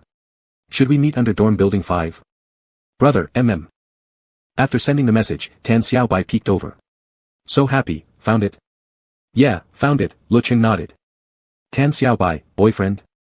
Lecheng felt a little awkward. "Yeah, sort of." "Oh ho," Tan Xiaobai teased. "Zhou Shiyue, right? Big God, Zhou really is reliable." Lecheng pretended to hit him, but Tan Xiaobai was already leaning on Su Yuan, wobbling drunkenly and nearly twisting his ankle. Getting into the car, Lecheng felt a wave of lightness wash over him. He'd had just a sip or two, but Lecheng had good alcohol tolerance, and a decent demeanor when drinking. Right now, he only felt slightly warm. Back at school, He Ziqing took Su Yuan away, while Tan Xiaobai said he wanted to buy something. So Lecheng wandered off toward dorm building 5 by himself. Afraid Zhou Shiyue might have waited too long, he started walking faster, then broke into a jog. By the time he reached building 5, panting lightly, he spotted Zhou Shiyue immediately. Tall, dressed casually, his long legs especially noticeable, Zhou Shiyue looked up as Lecheng rushed over, breathless. "Have you been waiting, long?" "No," Zhou Shiyue replied, frowning slightly. "Why were you running?" "I didn't want you to wait." Lecheng blurted it out without thinking. Zhou Shiyue paused, something faint shifting inside him. He said quietly, "Don't talk yet. Take deep breaths. Calm your breathing." Lecheng obeyed, inhaling slowly several times until he felt better. Then Zhou Shiyue handed him the coat. "Thanks," Lecheng took it, voice soft. "I didn't expect you'd actually pick it up and bring it all the way here." Maybe it was the dim lighting, lowering his guard. Zhou Shiyue rarely added anything extra, but this time he did. Next time, check your belongings before getting out of the car. I got it. Lecheng looked up at him. Zhou Shiyue lowered his eyes. He wasn't sure what Lecheng had been doing earlier. Had he gone out somewhere again? Or was it still from the spicy hot pot? Under the faint light, Lecheng's lips looked full and flushed red. His face was small and delicate, and the tip of his nose glistened with dampness again. This impression shifted something in Zhou Shiyue. He found Lecheng oddly clueless, and strangely well behaved. Lecheng was staring at him too. One of the two streetlights nearby was broken. Zhou Shiyue stood beneath a tree, shadows cutting across his sharp nose and pale lips. He smelled faintly of a pleasant body wash, hard to describe, cool and refreshingly clean, like he'd just gotten out of the shower. His loose shirt hinted at underlying muscle lines. Suddenly, Lecheng's brain flared with heat. An old TikTok quote popped into his head. Actually, gym guys are pretty generous, they don't mind if you touch their muscles. Maybe the alcohol had given him courage. Lecheng's rationality crackled like tiny flames igniting. He blurted out, can I touch them? Zhou Shiyue clearly froze. Lecheng raised his voice slightly, coughed, and clarified, can I touch your muscles? Chapter 7. Zhou Shiyue was momentarily stunned, his expression suddenly darkening. He stepped forward abruptly, closing the distance between them. Close enough to see the length and thickness of Lecheng's eyelashes. Slightly tilting his head, the tip of his nose almost brushed against Lecheng's smooth cheek. Warm breath fanned by his ear, causing a faint tickle. Lecheng stood frozen in place, like a puppy lifted by the scruff of its neck. A moment later, he heard Zhou Shiyue ask, "You've been drinking?" Lecheng was slow to react, but obediently nodded. "I had a little." His voice was soft, sounding slightly guilty. Zhou Shiyue had already stepped back, his tone cold. "When you're drunk, do you act like this toward everyone?" Lecheng blinked, startled. He wasn't drunk, though slower than usual, he managed to grasp what was going on after a brief pause. "No, not at all," Lecheng said nervously, licking his lips. "I'm not drunk." "You're not drunk?" Zhou Shiyue repeated skeptically. Lecheng suddenly realized, Zhou Shiyue was a serious straight guy. Right now, he probably thought Lecheng was drunk and being a pervert. Lecheng carefully chose his words. "No. I only act like this with you. Really. I only want to touch you." Zhou Shiyue's expression softened slightly, though he remained distant. "I just think you're really good looking," Lecheng said slowly, blinking as if pondering each word. Perhaps due to the alcohol, he was uncharacteristically honest. "Your face is nice, and your muscles are really impressive. So I wondered if I could touch them. If not, that's fine too." Zhou Shiyue frowned. "If I say no, will you go find someone else?" What kind of logic was that? Lecheng choked slightly, hastily waving his hands. His cheeks flushed with nervousness, like a pitiful partner being inspected by their boyfriend. No.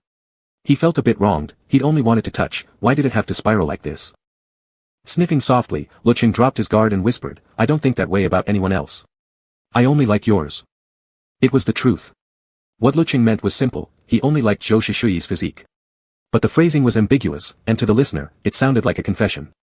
Zhou Shiyue paused, then lifted his gaze to look at Lecheng.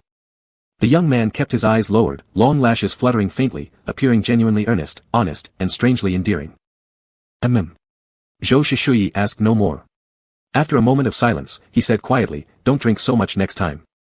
Lecheng felt that he still believed he was drunk. Quickly nodding, Lecheng murmured, "Thank you." Then he asked, "Can I head up now?" Zhou Shiyue turned and left. Lecheng stood in place for 2 seconds before preparing to go upstairs. "Lecheng." Tan Xiaobai's voice suddenly came from behind. "Huh? Xiaobai." Lecheng turned around. "When did you get here?" "For the past 2 or 3 minutes, Tan Xiaobai said. I saw you two talking at the door, so I didn't approach." "Did your boyfriend bring you clothes?" "Yeah." Lecheng nodded. "Let's go up." "You two seem pretty close," Tan Xiaobai smiled. "He even came specially." "It's just on his way," Lecheng replied as he climbed the stairs, adding bitterly, "Still, I'll never trust Douyin again." "Tan Xiaobai, what happened?" "Nothing." Lecheng silently wept inwardly. Just some sudden reflections. Back in the dorm, after showering and lying in bed, Lecheng kept replaying the awkward scene in his mind. Alcohol really had ruined his judgment, how could he have actually asked if he could touch him? Shamefaced, Lecheng rolled over, mentally screaming as a tiny version of himself pounded the floor, how embarrassing. How had it come to this? He was just an innocent boy who wanted to master figure drawing. After calming down a bit, Lecheng gradually sensed something off. Actually, asking to touch wouldn't normally bother a straight guy that much, right? Then why had Zhou Shishui reacted so strongly? Probably because he was homophobic, or maybe he thought Lecheng was being frivolous. Lecheng thought carefully and arrived at a bold conclusion.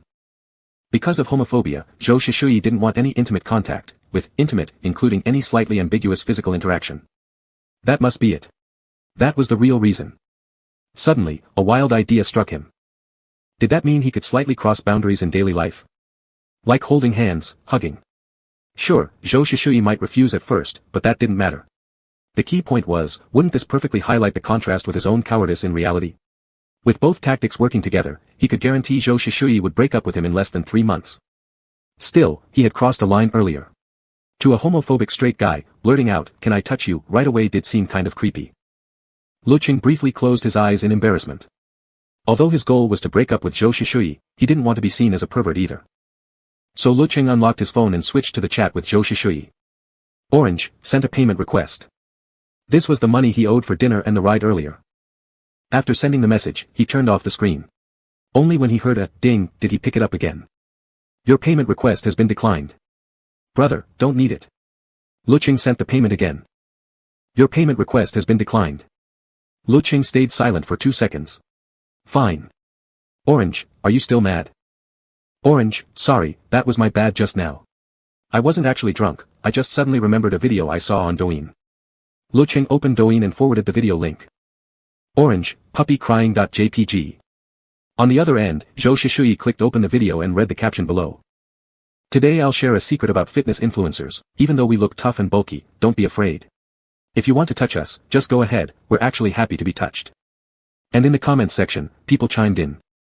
Yeah, asked someone at the gym recently if I could touch and they totally let me. Saw a guy near the apartment gate the other day, asked if I could touch and he actually said yes. I once locked eyes with a really fit guy for a few seconds, and he asked if I wanted to give him a feel, hahaha. Same here, happened to me too. Zhou Shishui. Brother, I know. Lecheng couldn't quite tell what that, I know meant, so he decided to ask directly. Orange, then are you still mad? Brother, not mad. Lately, Lecheng had gotten good at pushing his luck, especially online, so he continued. Orange, really? Then why are you being so cold? Zhou Shishui stared at the words, suddenly recalling the way Lecheng's voice often dipped at the end of sentences. Light, soft, almost like cooing. Orange, why aren't you replying? Did I make things awkward for you? Brother, no. It was Saturday. The other 2 roommates were out, leaving only Lecheng and Tan Xiaobai. Tan Xiaobai was absorbed in a game with headphones on. Too lazy to type, Lecheng tapped the voice message icon. Orange, voice message. Zhou Shishui hesitated slightly before tapping play. Really? You're not lying to me, right? I'm actually super easy to trick. The moment it played, it nearly matched the voice echoing in his mind. Zhou Shishui could almost picture Lecheng's plump lips parting, a glimpse of pearly teeth, something restless stirred inside his chest, but he couldn't grasp it, much less identify it. He tapped play again. Really? You're not lying to me, right? I'm actually super easy to trick. The tone lifted gently at the end, a soft, clear voice, smooth as silk. Whoa, who's that talking? Cheng Yufei suddenly looked up. That voice is so hot. Zhou Shishui curled his lips slightly. Shut up, play your game. Huh? Cheng Yufei snapped to attention. Is that Lecheng? Are you 2 on a call? Zhou Shishui didn't deny it, nor did he confirm. Cheng Yufei smirked. Ooh, I knew it. Damn, wait, he didn't hear me just now, did he? Hey Lecheng, I didn't say anything bad, I was just saying your voice sounds amazing.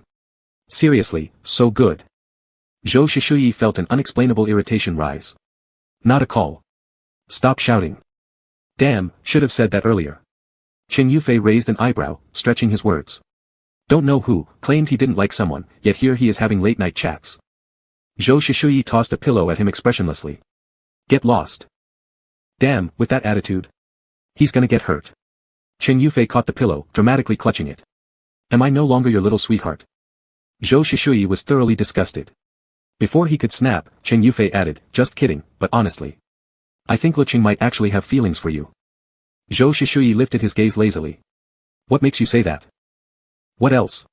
At first when you 2 started dating, I thought he wasn't serious, just curious, wanting to mess around, Cheng Yufei said excitedly. But clearly, he's texting you late at night now. He's hooked. Look how he keeps flirting with you, arranging dinners, bringing you food. Know what that is? That's classic love-struck behavior. Qing Yufei, and seriously, with your looks. Falling for you is inevitable. Zhou Shishui listened with a blank face, not particularly interested in engaging, and certainly not convinced. He wasn't arrogant enough to believe that. And a relationship neither of them took seriously wouldn't bring trouble, and he hated complications. After sending the message, Lecheng prepared to sleep. Just before dozing off, a notification popped up on his phone. It was from Zhou Shishui. Brother, not lying to you.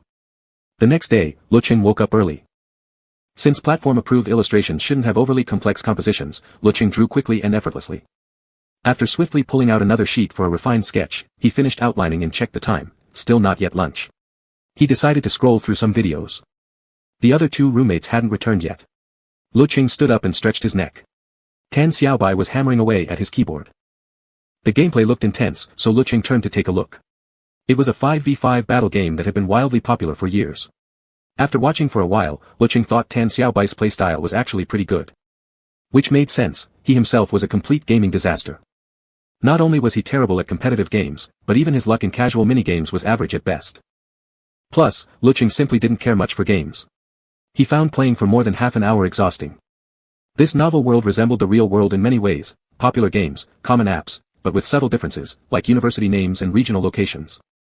Tan Xiaobai won the match. Lecheng glanced at his rank and praised him, "You're amazing." Tan Xiaobai shrugged modestly, "Just okay. I've just played a lot and have the time." Lecheng nodded, then suddenly had an idea. Fan art could quickly gain followers within niche communities, and this game was extremely hot, perfect for boosting visibility. He immediately decided to re-download the game.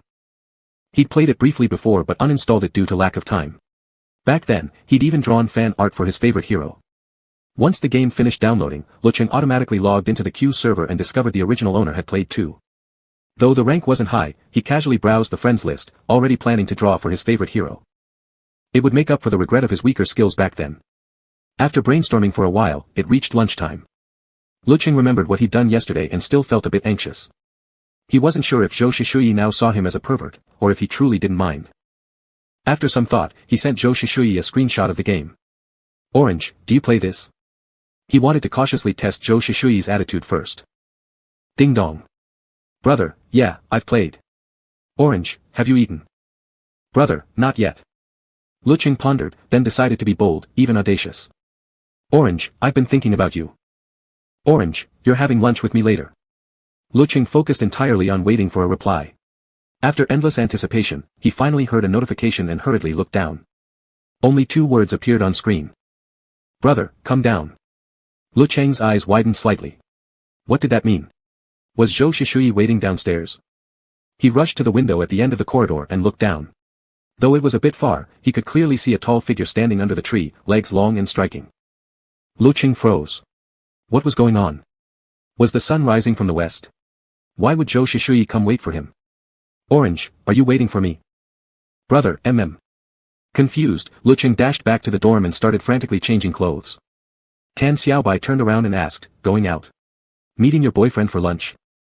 "No," Lecheng solemnly shook his head, pulling a gloomy puppy face. "I think I'm about to get broken up with." Tan Xiaobai, huh? Lecheng slipped on his shoes and hurried downstairs, mentally running through countless scenarios. Zhou Shishui must have come looking for him for a reason, and that reason was most likely to break up. Was his first relationship really going to end because of a failed perv move? Walking down the stairs, Lecheng felt conflicted. He realized he might have misunderstood Zhou Shishui's personality. If they broke up, then in the future, whenever someone mentioned Zhou Shishui, they'd probably say, "Oh, that ex of yours who liked to grope people." Lecheng's mind spiraled. Actually, breaking up now wasn't such a big deal, but he really hoped Zhou Shishui wouldn't call him a pervert afterward. Lost in thought, Lecheng nearly tripped upon leaving the dorm.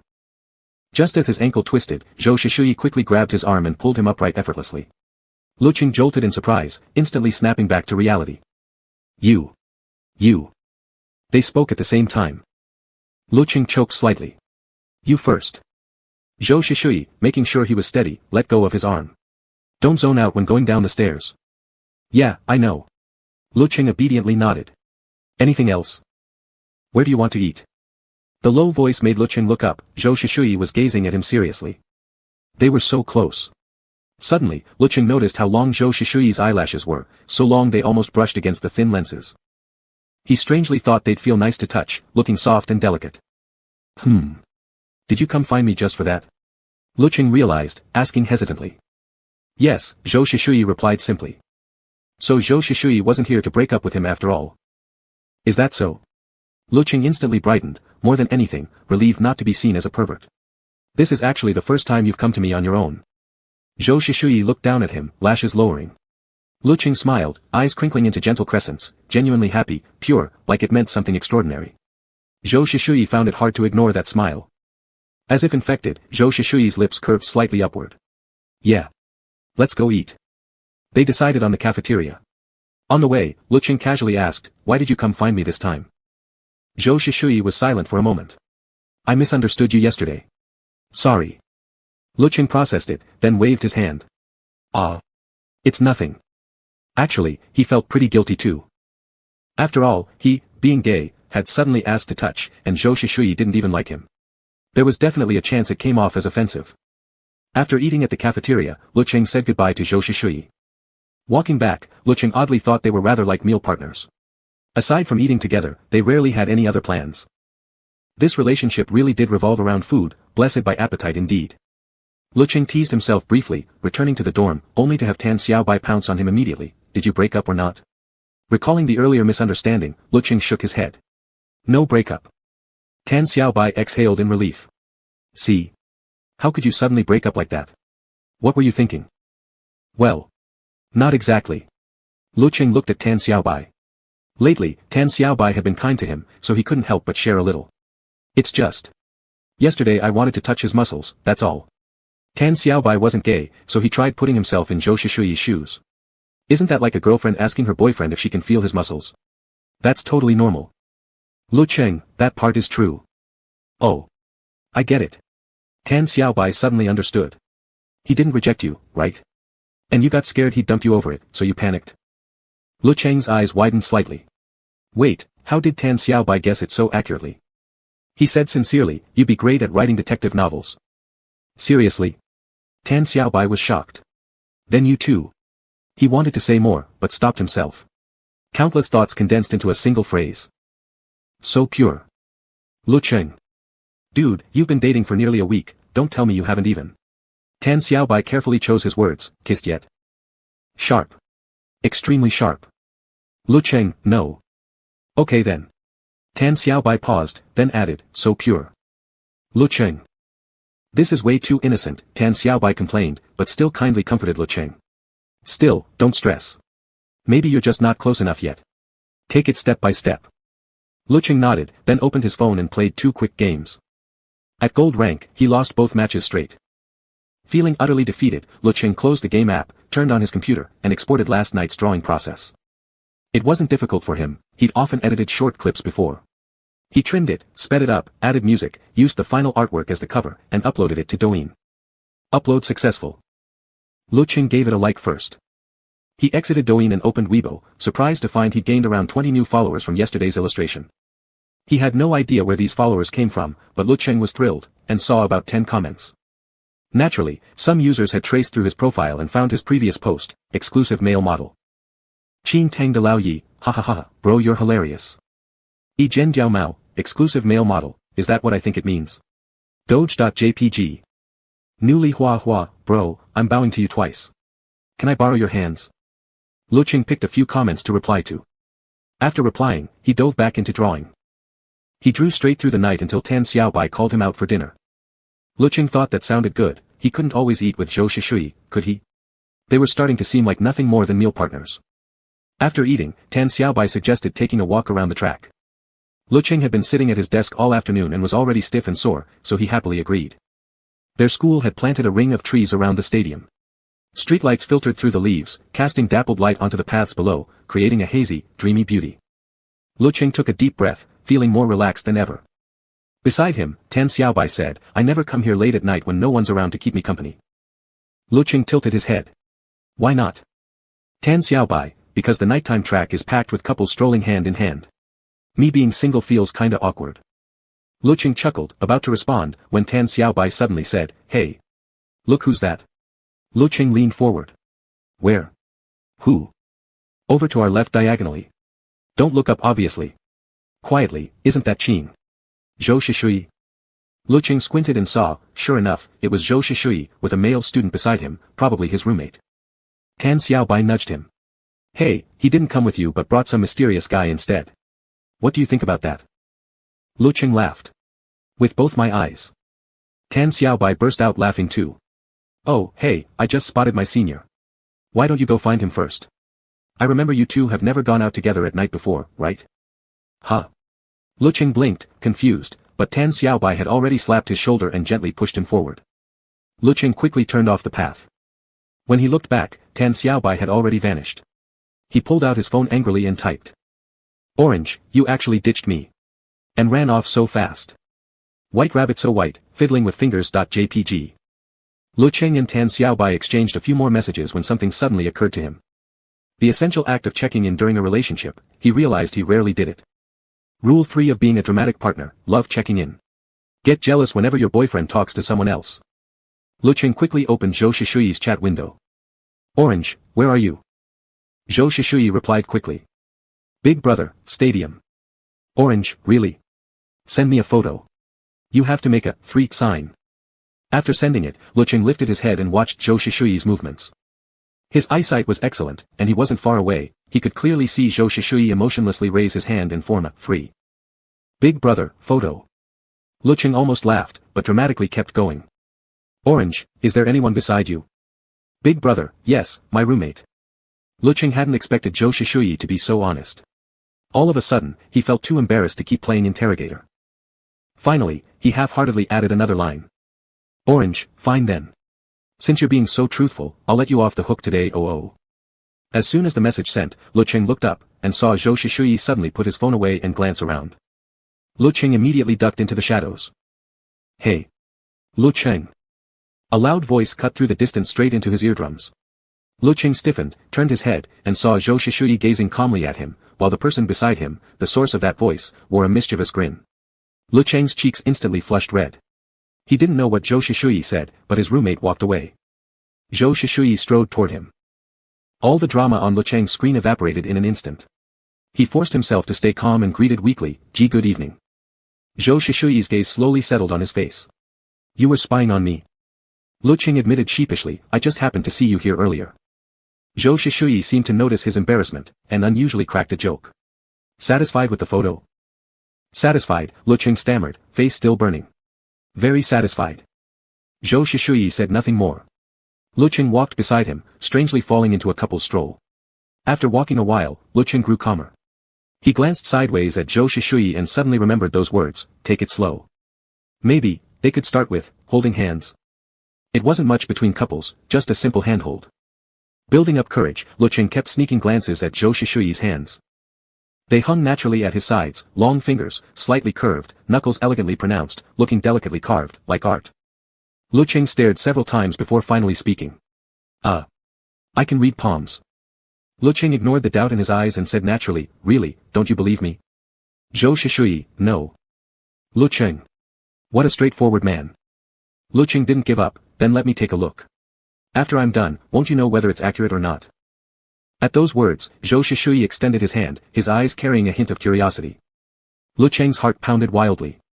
He gently grasped Zhou Shishui's fingertips with one hand and lowered his head, pretending to be serious. Your career line is good, your lifeline is long, and your fortune line looks great too.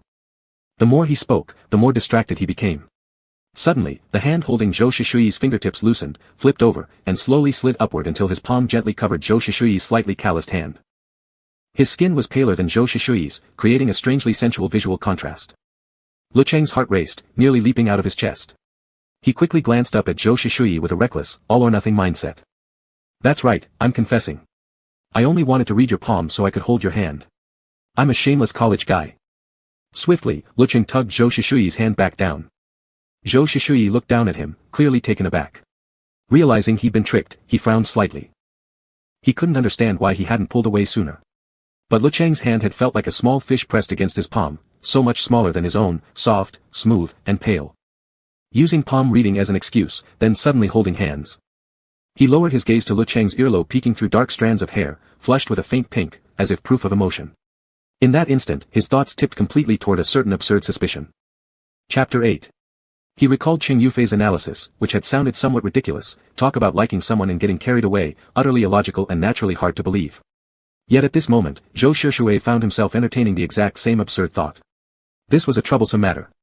If it were true, it would completely contradict everything he had assumed before. Zhou Shishui pressed his lips together slightly and without hesitation pulled his hand back. The instant his hand was withdrawn, warmth vanished and his mind cooled. Regardless, perhaps he had misjudged things. But he didn't like being so physically close to others, and besides, Lecheng's current behavior was difficult to read. Lecheng felt sudden emptiness in his palm, but wasn't particularly surprised. After all, he had approached with the expectation that Zhou Shishui would reject him. That Zhou Shishui hadn't questioned what he was doing already moved him deeply. He'd only wanted to hold hands, not die of embarrassment. Having successfully taken the first step, he'd completed today's mission, and Lecheng felt quite pleased.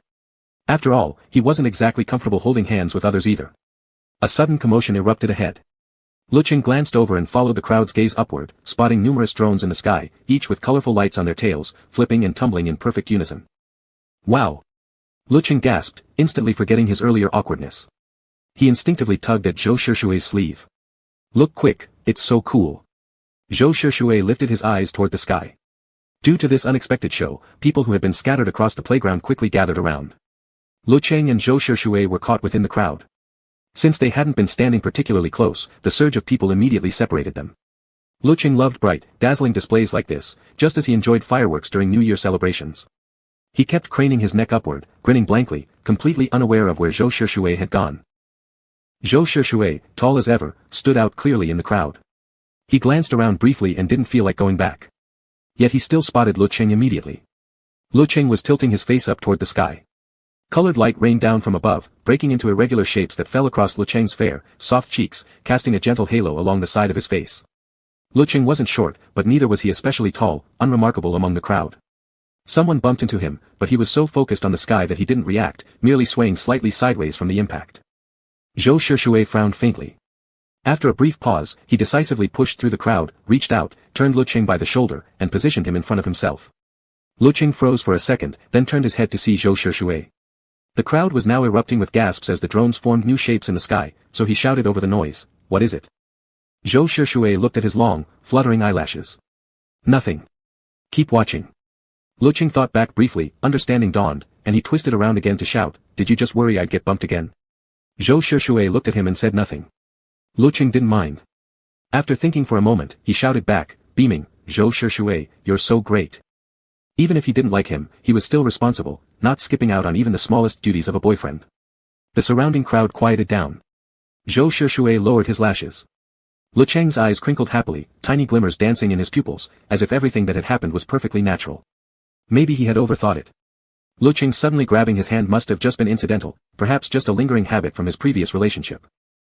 After the drone performance ended, Lecheng was still brimming with excitement. As the crowd dispersed, he walked beside Zhou Shishui, chattering non-stop, "Never thought our school had people skilled enough to operate drones, so impressive. And their coordination was flawless." Lecheng added, "Most importantly, they performed for free." He declared firmly, "Such good people." Listening to Lecheng's noisy rambling, Zhou Shishui turned to face him. He didn't stop him, instead saying quietly, "Let me walk you back." Lecheng nodded. When they reached the dormitory entrance, Zhou Shishui turned to leave, but was suddenly called back. "Zhou Shishui." He turned around. Lecheng stood right before him, lifting his face slightly, eyes sparkling brightly. "Will you come again at this time tomorrow?" Zhou Shishui remained silent. Without using phrases like, "want to spend time with you," or, "want to meet up," words that might imply subtle intimacy, it was hard to bring himself to say no. Lecheng seemed full of anticipation, gaze steady and sincere, as if hanging entirely on his reply. Zhou Shishui didn't shut it down completely. "Depends." Lecheng lit up with a wide smile. "Really? Great." As if he had already agreed. "See you later." Lecheng waved at him and happily headed into the dormitory. No sooner had Lecheng returned than he pulled out his phone and opened TikTok, bored and looking for something to do. He had braced himself for just a few dozen likes, but as he glanced down, he saw 99+ notifications waiting for him. His heart started thumping. He tapped into his dashboard and found his like count had already skyrocketed past 2,000. Was this a mini viral hit? Over 2,000 likes in just 3 hours, TikTok would now push his video to even more users. A 10,000 likes milestone was practically guaranteed. Lecheng happily slapped his thigh as he saw his views had long surpassed 10,000. His follower count had also climbed to nearly 200. Evening, whoa, your art is insane. Balala power, master, welcome back to earth. Tomato lord, the Greek god of painting, rose. Your majesty, I must report that concubine she slept with someone, decree. Crown her lady of marvelous hands. And of course, along with the comments came a flood of bizarre, low-resolution meme stickers. As expected, private messages had piled up in his inbox, people asking if he took commissions, how much he charged, whether he could send watermark-free originals, and if they could use his artwork as profile pictures. Being a responsible veteran artist, Lecheng had naturally added a visible watermark before uploading. He politely declined every request, shut off his phone, yet still couldn't stop smiling. It was unexpected. Was this what people meant by, heaven never seals all paths? Even though he'd been reborn into the body of a broke college student, luckily, his very first post had gone semi-viral on TikTok. Lecheng pondered, was he perhaps a natural-born internet saint? He scrolled through his back end a while longer, continuing to decline commission requests. There were reasons why he wasn't accepting work now. The TikTok that blew up had been specially created to pass an audition, it wasn't his usual style, not really his comfort zone, and he didn't particularly like it. Besides, he was far too busy. Even if he accepted commissions, he wouldn't be able to deliver on time. His plan was to go through official platforms, safer, less hassle. Once he passed the audition, he'd share his account number. Much simpler and more convenient. Half an hour later, Tan Xiaobai returned, and Lecheng was still hard at work drawing other submissions. You're back so soon. Did you watch the drone show? Yeah, Lecheng paused and stretched. You watched it too. I didn't see you. I was at the outer edge of the crowd, but I think I spotted your boyfriend. Being tall does have its advantages. Tan Xiaobai chuckled.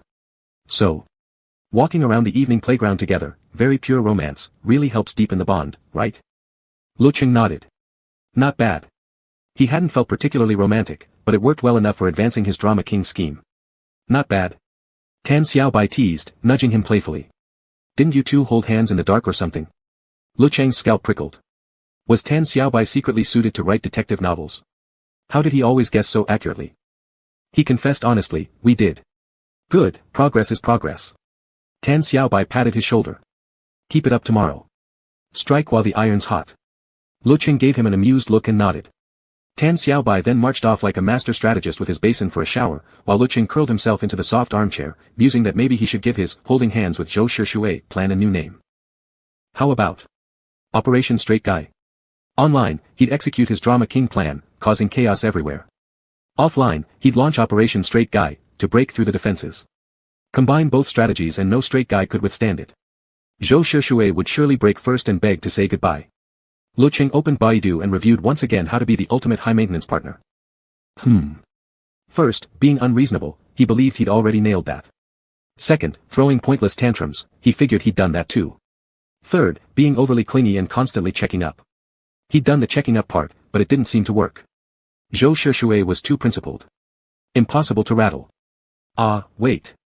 Lecheng opened his class schedule and checked tomorrow's timetable. Perfect, no morning classes, only 2 in the afternoon. A blissful Monday without having to rush for an early lecture. He opened their chat window, thought for a moment, and changed the tap nickname for himself. Orange, tapped themselves and said, your tangerine suddenly appeared. Yes, just the right level of cheesiness. Orange, whatcha doing? Orange, do you have class tomorrow morning? Ding dong. Brother, yes. Orange, what class? Brother, what's up? Look at that cold attitude. Lecheng poked the screen. Orange, I want to come with you to class. Orange, I still don't know what you usually study. Orange, doggo giving New Year's greetings.jpg. Zhou Shishui's chat box showed typing. Brother, it might be boring. Was that a polite refusal? Lecheng was undeterred. After all, he always dared to come in swinging online. He swiftly shifted back into drama king mode. Orange, can't I? But I want to go. Orange, promise me, okay? Orange, you promise, you promise, you promise, you pro me. The typing indicator above Zhou Shishui's name suddenly froze. Lecheng stared intently at the chat window. Brother, you probably won't like it. Is he doubting my dedication? Lecheng, doesn't matter, I do like it. Lecheng thought for a moment and added. Lecheng, don't you want me to come? A brief silence from Zhou Shishui's end. Brother, second class. Can you even get up that early? Who does he think he is, underestimating me? Lecheng poked the screen repeatedly, I can get up. Brother, then come. Lecheng was certain Zhou Shishui had only agreed because he'd been worn down by his persistence. Grinning widely, he tossed his phone onto the desk and sprawled out lazily, then suddenly remembered something and grabbed his phone again. He hadn't properly shown how happy he was yet. After some thought, Lecheng decided a voice message would sound more sincere, so he tapped the voice note button. And he was right, Zhou Shishue had indeed only agreed out of exhaustion. Just as his roommate stepped out of the shower, Zhou Shishue stood up, and his phone chimed softly. A voice message from Lecheng. He paused briefly, connected his Bluetooth earbuds, gently slipped the tiny device into his ear, then tapped to play. Hehe, really? Then it's a deal. The clear, pleasant voice carried a soft, slightly coquettish lilt, as if instinctively playing cute. The Bluetooth earbuds delivered every syllable faithfully, without distortion, his breath sounding faintly close, like a gentle whisper against the skin. Ding! Another voice message popped up, and automatically played due to the momentum. Amidst a faint electric hum, it sounded like little fish blowing kisses. Bo bo. Chapter 9. After sending the last voice message, Lecheng looked up just as Tan Xiaobai came out, towel draped over his shoulders. Uncomfortable with speaking on voice messages in front of others, Lecheng quickly picked a cute sticker to send without really looking at it. Lecheng, go wash up too, Tan Xiaobai called. Okay. Lecheng lowered his head to look for the shower gel. Zhou Shishue, meanwhile, sat clutching his phone, motionless for a long time. Then it vibrated. He glanced down at the screen only after the buzz startled him. A sticker, a pair of Q-version fish with their heads touching in a kiss, tails connected, forming a heart shape. It carried an oddly suggestive undertone. Zhou Shishue wasn't sure if he was overthinking it. He stared at it for a long while before feeling suddenly dry-mouthed. He set the phone aside and reached for his water cup, but accidentally brushed against the voice message again. Bobo. The Bluetooth earpiece still nestled in his ear instantly activated. It sounded like bubbles rising from a fish's mouth, a light peck, mimicking the soft sound of lips parting. Such hazy, ambiguous sounds, Lecheng seemed fond of making them, blurring the line between coquetry and something else. When Lecheng emerged from the shower, he noticed Zhou Shishue hadn't replied. He skimmed briefly, didn't think much of it, dried his hair, climbed onto bed with his tablet, put on his headphones, and started watching a drama series. After lying face down for a while, his phone pinged with a new message. Lecheng lazily turned his head to glance. Mom. He perked up instantly, scrambling upright into a cross-legged position, placing the phone carefully in his palm, nervously tapping into the chat. Mom, Ching, is this month's money enough? Lecheng thought carefully before replying, enough. Mom, really enough? If not, just say so, we earn money to spend on you. If it's not enough, your dad just got paid, perfect timing. Lecheng subconsciously frowned. He'd once roughly skimmed through past chat logs. The original host's parents weren't in great health and didn't earn much, yet the original host had routinely fabricated stories to ask for money every month. This dynamic was one of willing givers and willing takers. Lecheng wouldn't judge it, but he couldn't bring himself to act so brazenly. He'd been adopted at a young age. His adoptive parents' love wasn't intense, but it was tolerant. Even after they had another child, they never withheld anything from him. They supported his art studies all along. Since childhood, he'd never lacked love. Though not spoiled, his heart had always been rich, calm, and resilient. He started taking illustration gigs in college. Not only did the extra money give him confidence, but he also wanted to try supporting himself. Even when his adoptive parents learned about his earnings, they never asked him to contribute back. Instead, they continued sending him monthly allowances on time. This quiet, accepting bond taught Lecheng the meaning of equality. His personality was never twisted by resentment, nor was he excessively indulged. Orange, Mom, save Dad's salary for yourselves. I have enough here. Don't worry about me. The weather's getting colder, wear more layers. Mom, what a good kid, learning to care for others now. Mom's really happy. Mom, you wear more too. Everything's fine at home. Just focus on your studies. Orange, okay. Lecheng stared at the phone a moment longer, knowing this matter was settled. This exchange brought a long-lost warmth of family affection, unlocking memories long buried. Before his transmigration, he and his adoptive parents rarely communicated on WeChat. He wondered how they would react when they realized he had disappeared. Lecheng lay back on the bed, a faint sadness washing over him. But only moments later, he abruptly sat up, grabbed his phone, and pulled up a note in his memo app. Right. The IOU. The original host owed a total of 160,000, scattered across multiple platforms, a classic case of robbing Peter to pay Paul, with thousands or even tens of thousands owed everywhere. Before today, since he hadn't truly interacted with Mom, those memories had faded. Now, remembering it all at once, he had no time left for melancholy. No way. Still watching dramas? At your age? No rest for him. Miserably, Lecheng dragged himself off the bed to start drawing. Tan Xiaobai, in the bunk opposite, poked his head over. So urgent, is it the bathroom? No, Lecheng shook his head. I need to go draw. Tan Xiaobai. This guy's really grinding that hard. Though he had decided from the start to get the breakup compensation as per the original plot, Lecheng also believed he should have the ability to pay it back himself. He could take the money now to cover the emergency, then repay Zhou Shishui later. Lecheng fired up his computer like he'd been injected with adrenaline and started drawing. He didn't climb into bed until nearly 3 in the morning, dazed and exhausted, making sure to set an alarm for 9:30 so he could accompany Zhou Shishui to class. But fate had other plans. When he woke up the next day, Lecheng's head was heavy, his breath scorching hot, and his entire body curled lifelessly under the blanket, unable to rise. Tan Xiaobai assumed he was still asleep and left without calling him. No one else was in the dorm. Lecheng reached a hand to his forehead, only felt dizzy, couldn't tell if it was burning. Slowly, he dragged himself out of bed, head spinning, and fumbled for a thermometer, tucking it under his arm. 5 minutes later, he pulled it out and shook it, already 38.6 degrees Celsius. Lecheng sank into the soft chair like a puddle of melted jelly, barely able to lift himself. After a while, he mustered the strength to rummage through drawers for medicine, only finding 2 anti-inflammatory tablets. Anti-inflammatory is fine, he thought, swallowing them with water. Back at the desk, half collapsed on top of it, Lecheng suddenly remembered, he couldn't go to class with Zhou Shishui today. He pulled out his phone and sent a message. Orange, I'm feeling a bit off, probably can't go to class with you today. Typing that took all his effort. He nearly fell asleep face down on the table, only jolted awake by the phone ringing. Half his face pressed against the cool desktop, eyes lazily closed in comfort, he held the phone with one hand and checked the messages. Brother. Brother, fine. Those 2 messages came together. Brother, what's wrong? This one arrived 3 minutes later. Lecheng's hands were weak. He slowly poked at the screen when Tan Xiaobai's chat popped up unexpectedly. White rabbit white and white, Lecheng, do you want me to bring you lunch when I come back? Are you still eating with Zhou Shishui? Lecheng thought for a moment and decided to reply to this one first. Orange, yeah, thanks Xiaobai, I think I've got a fever, not too bad though. I'm out of medicine here, do you have any? White rabbit white and white, I don't think I have any either. I'll stop by the pharmacy when I come back and pick some up for you. Orange, okay, thanks Xiaobai. Orange, dog bowing gratefully. JPG. After replying to Tan Xiaobai, he switched back. Orange, got a fever. Brother, how bad? Should you go to the clinic? Zhou Shishui replied quickly this time. It was the break between first period classes, time to change classrooms.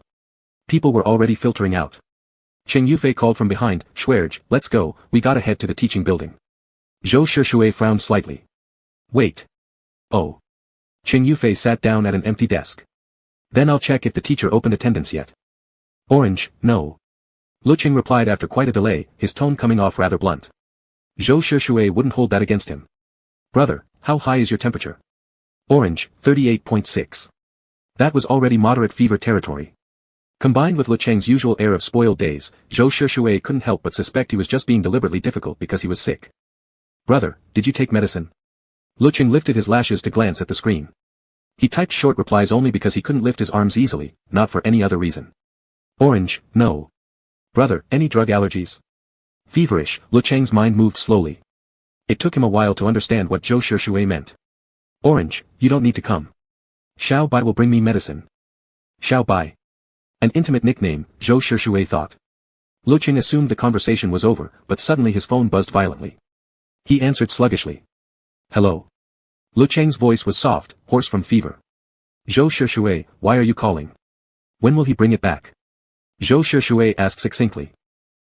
Maybe, around lunchtime, Lecheng answered honestly. Too late. Zhou Shishui's tone was serious.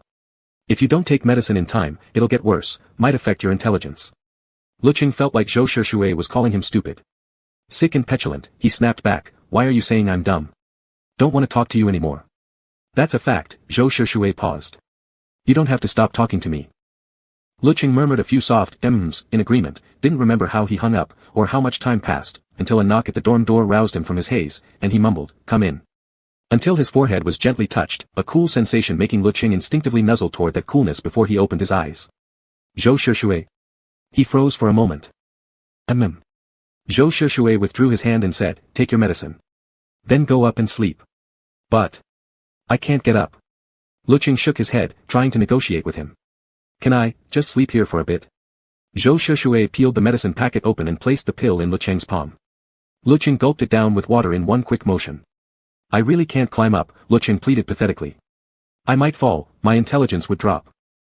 Fever had dyed the corners of Lecheng's eyes a faint pink, his lips darker than usual, moist from drinking water, a lush, red berry.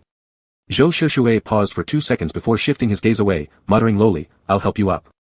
Lecheng nodded agreeably. Zhou Shishue slid one hand beneath his back. Lecheng's legs were weak. As he was lifted forward, his left foot accidentally missed the step. Zhou Shishue reacted instantly, one hand shooting out to grip his waist. So light, he frowned slightly, barely needing any effort to support him. Lecheng wore only his pajamas. The movement tugged his top upward, revealing a sliver of fair, smooth back. Zhou Shishue snapped his eyes aside as if shocked, an odd flicker of irritation rising in his chest. With subtle strength, he guided Lecheng upward, and this time he made it. Lying on the bed, Lecheng remained oblivious, dazed yet still remembering to thank Zhou Shishue. Thank you. He murmured, eyes half closed, obedient. You're so kind. He looked exactly like a fluffy little animal then, nose reddened, harmless, adorable, a little foolish, bearing his most genuine self. The thought coaxed a small smile from Zhou Shishue. That's all you ever say. Dazed by fever, Lecheng saw his rare, gentle smile and couldn't help asking, voice soft as velvet, am I troublesome? Have I troubled you? No. Zhou Shishue paused briefly. You're lovely. Chapter 10. Lecheng fell asleep quickly.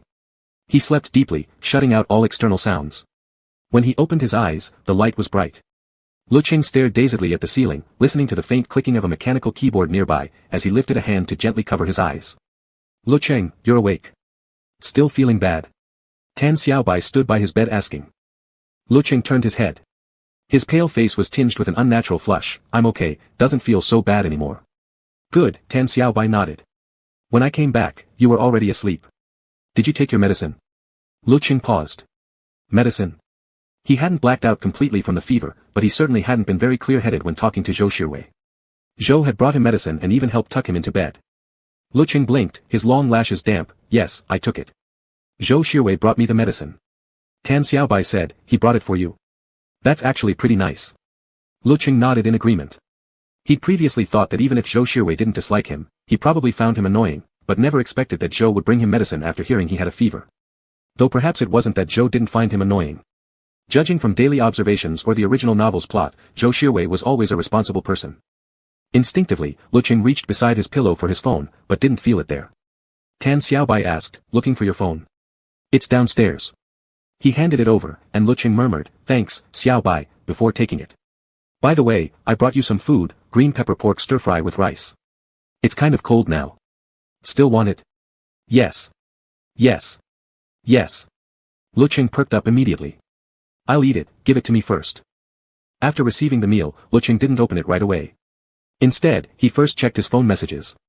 Zhou Shishue's profile picture had a small red notification dot. Brother, feeling better? Remember to drink more water after taking medicine. A warm ripple passed through Lecheng's heart. Zhou Shishue really was incredibly responsible. Instead of replying immediately, he first opened the container and started eating. He hadn't eaten breakfast, and now it was already 1 o'clock, he was practically starved. After chewing a few bites, Lecheng glanced around and realized the source of the mechanical keyboard sound came from Qinyu, his other roommate. But one bed remained empty. Lecheng hesitated. It was Monday today, why hadn't that roommate come back yet?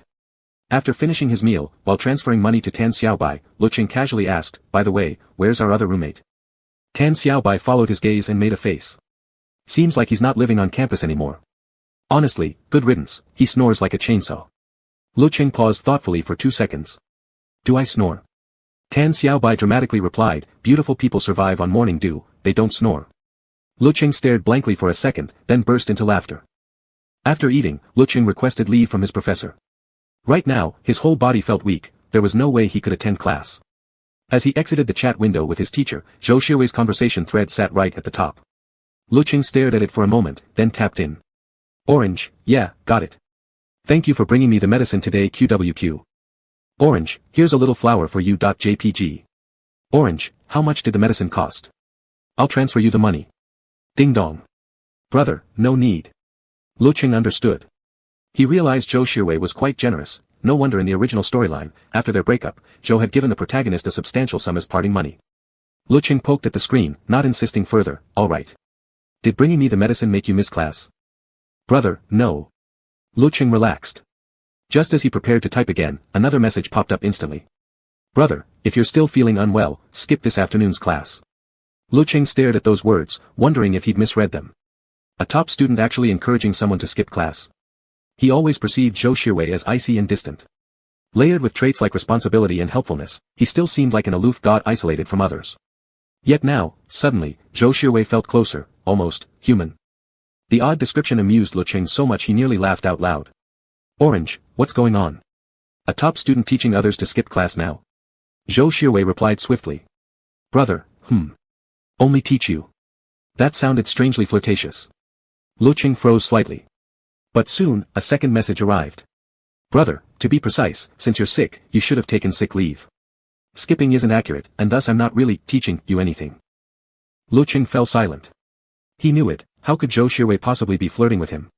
Just his natural straight guy self. Because of his illness, Lecheng stayed in the dorm for 3 days, spending his time either bothering Zhou Xuewei or drawing. He quickly finished 4 illustrations, pushing himself to the point of dizziness, which naturally slowed his recovery. After uploading them for review, he casually shared the painting process and original sketches on Weibo and Douyin. His Douyin account really had good feng shui, already over 1,000 followers, with 2 small viral hits. Weibo's recommendation algorithm was different from Douyin's, so he didn't get as lucky there, barely picking up 100 or so new followers, but they were all quite enthusiastic. By the time Lecheng returned to class, 4 days had passed, it was Friday. Their class was in the lab building. After it ended, Tan Xiaobai suddenly got a strong urge to pee and needed to use the restroom. The 3rd floor toilets were under repair and closed, so Lecheng accompanied him to the 4th floor. But it was packed, and after waiting a while, Lecheng said, let's check the teaching building, maybe there's space there. The lab building and teaching building were connected by a corridor, so they didn't need to go outside. Tan Xiaobai nodded, walking awkwardly. They finally reached the 4th floor of the teaching building. Tan Xiaobai rushed straight into the bathroom. When he came out, Lecheng suddenly remembered that Zhou Xuewei had class here. Wasn't it B429? Lecheng wasn't sure. He pulled out his phone to check. Ah, right, B426. Over these past few days, he'd been chatting with Zhou Xuewei more than usual. Aside from randomly teasing him and checking in, he mostly sent mindless flirty texts, usually lame cold jokes. Zhou Xuewei's replies weren't particularly warm, though that might just be who he was, but he always replied. Earlier, Lecheng had sent him a silly photo taken during roll call and casually asked where he was having class. Zhou Xuewei replied, 2 back-to-back lectures, B426. Guessing Zhou Xuewei probably hadn't left yet, and thinking it had been a while since he last carried out one of his straight guy missions, Lecheng decided to pay him a visit. After saying goodbye to Tan Xiaobai, he headed off alone. Arriving at 426, Lecheng was surprised to find that even university professors sometimes ran overtime. Curious, he pressed his face against the window on the back door, trying to spot Zhou Xuewei. He instinctively looked toward the front, scanning halfway around before realizing Zhou Xuewei was sitting near the back. Wearing a black coat, he lounged casually in his seat, a pair of half-rimmed glasses perched on his prominent nose, his profile sharp and perfectly defined. Cheng Yufei never paid attention during theory class, he usually crouched over playing games on his phone. After losing several rounds in a row, he sat up in frustration and glanced outside. Huh. Holy crap, Cheng Yufei whispered, Roy bro, look at the back door, isn't that Lecheng? At first annoyed by the whisper, Zhou Xuewei paused, then turned slightly to glance out. The glass pane on the back door was narrow and rectangular. Lecheng's face was pressed against it, looking pale and cute, with large eyes and a slightly reddened nose tip from being squished against the glass. The moment their eyes met, Lecheng broke into an unexpectedly bright, happy smile, his eyes crinkling, even raising a hand to lightly grip the window frame and give a small wave. Zhou Xuewei froze briefly. Then Cheng Yufei whispered, it really is him. Damn, my eyesight is insane, I swear being non-nearsighted is a gift from heaven. Why is Lecheng looking for you? Wait, isn't his class in the lab building? He came all the way over here just for you. Cheng Yufei wore a knowing expression, if this isn't love, what is? Zhou Xuewei was silent for a moment. How do you know he has class in the lab building? Cheng Yufei laughed. Whoa, man, you really pick up on details. I've got a friend in his class. That's how I know. Zhou Xuewei nodded slowly in understanding. Cheng Yufei looked at him. See? I told you he likes you, you still don't believe me. Zhou Xuewei replied flatly, thanks. Still don't believe it. Damn it. Cheng Yufei made a dramatic vomiting gesture. Zhou Xuewei shifted his gaze away, lightly spinning his phone in his fingers. Frequent conversations had made him more familiar with Lecheng, but also more uncertain. It was a subtle feeling. He'd never been in a romantic relationship before, but he understood the general idea. Lecheng showed an unusual level of enthusiasm toward him, often acting sweet and playful. Yes, playful. This kind of ambiguous attitude made it hard for him to read the situation clearly. Perhaps Lecheng simply enjoyed playing the role of a boyfriend, after all, they were officially a couple now. Another 3 or 4 minutes passed before the professor finally dismissed class. Lecheng stepped back slightly to make room. As people began filing out through the back door, each one's gaze inevitably landed on his face. Huh. Who's that? Don't know, he looks so young, is he a junior? He's so good looking, maybe he's here to meet his girlfriend. Ha ha ha, how do you know it's not his boyfriend? Ah. Then my heart is broken. Lecheng stood silently to the side, listening to their chatter. It was too embarrassing, he really was here to see his boyfriend. Even if that boyfriend was assigned. When the crowd by the back door had mostly cleared, Lecheng stepped forward 2 paces and peeked inside, only to find Zhou Shirwei being held back by the teacher, who seemed to be giving him some instructions. Cheng Yufei lingered beside Zhou Shirwei too, and upon seeing Lecheng, gave him a playful wink. Lecheng found his personality delightfully lively and smiled back at him. Zhou Shirwei soon said goodbye to the teacher and walked out. As he approached, Cheng Yufei nudged his shoulder with obvious teasing. Ahem, your little junior came looking for you, think I'll take my leave now? Zhou Shirwei tossed him a look that said, get lost, and Cheng Yufei strolled away laughing.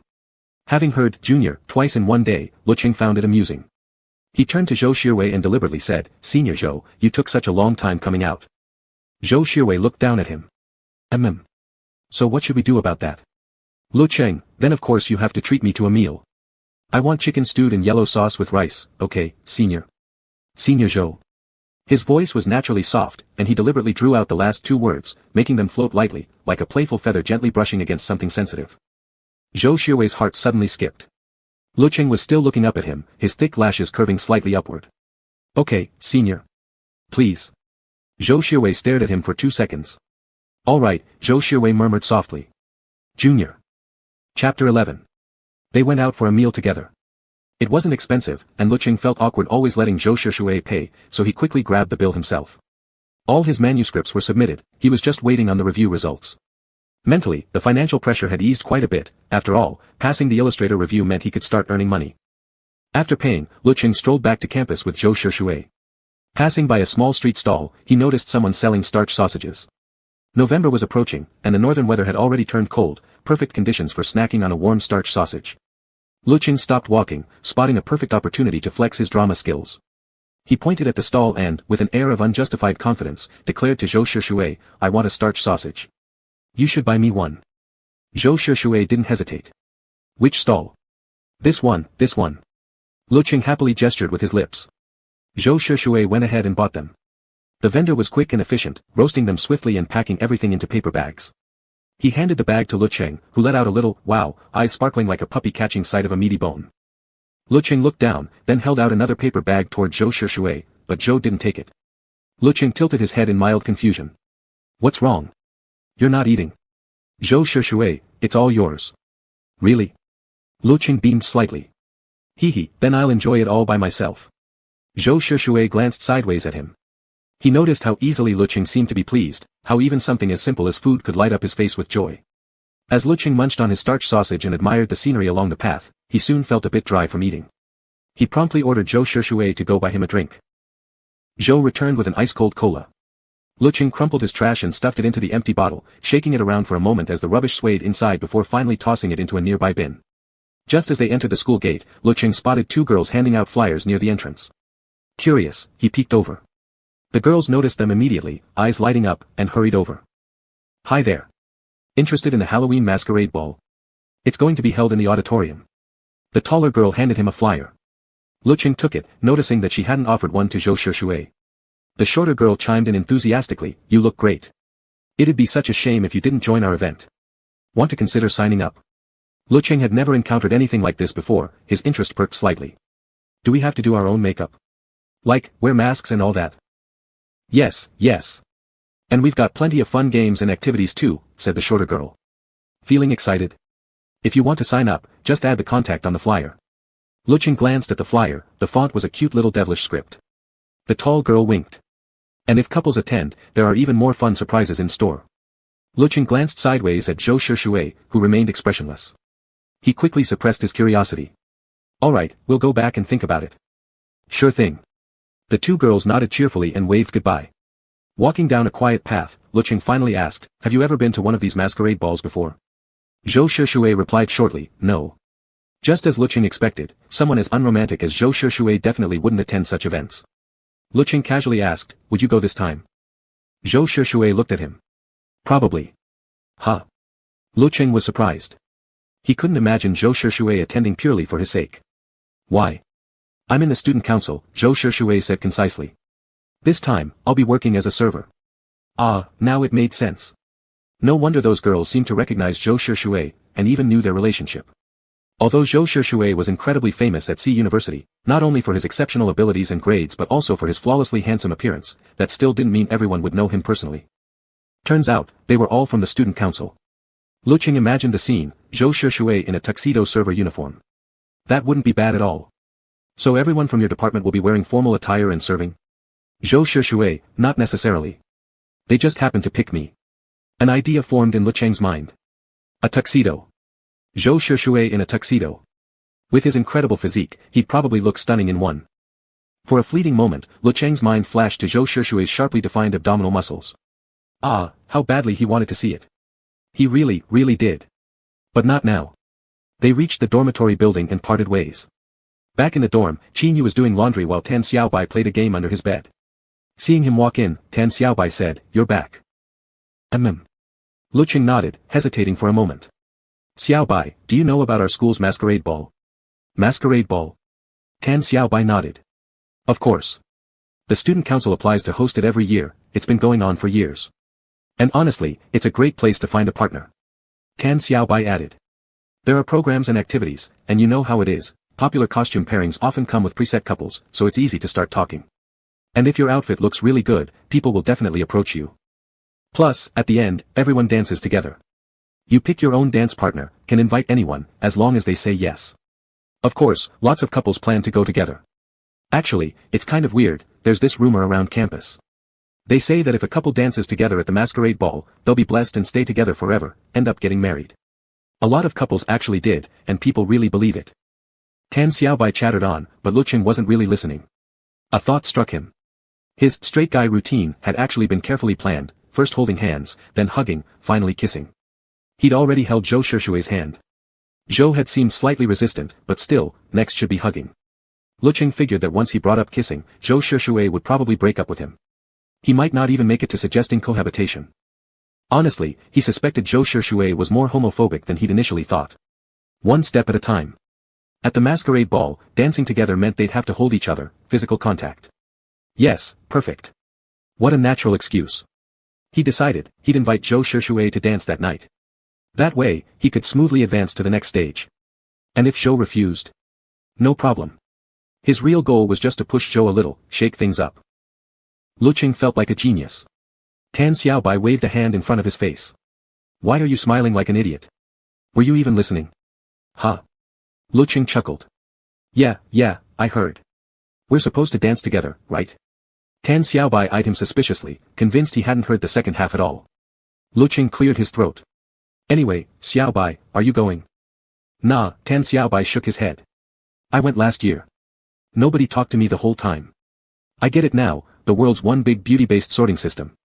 Lecheng burst out laughing at his dramatic tone. That night, Lecheng sent Zhou Shushui a message.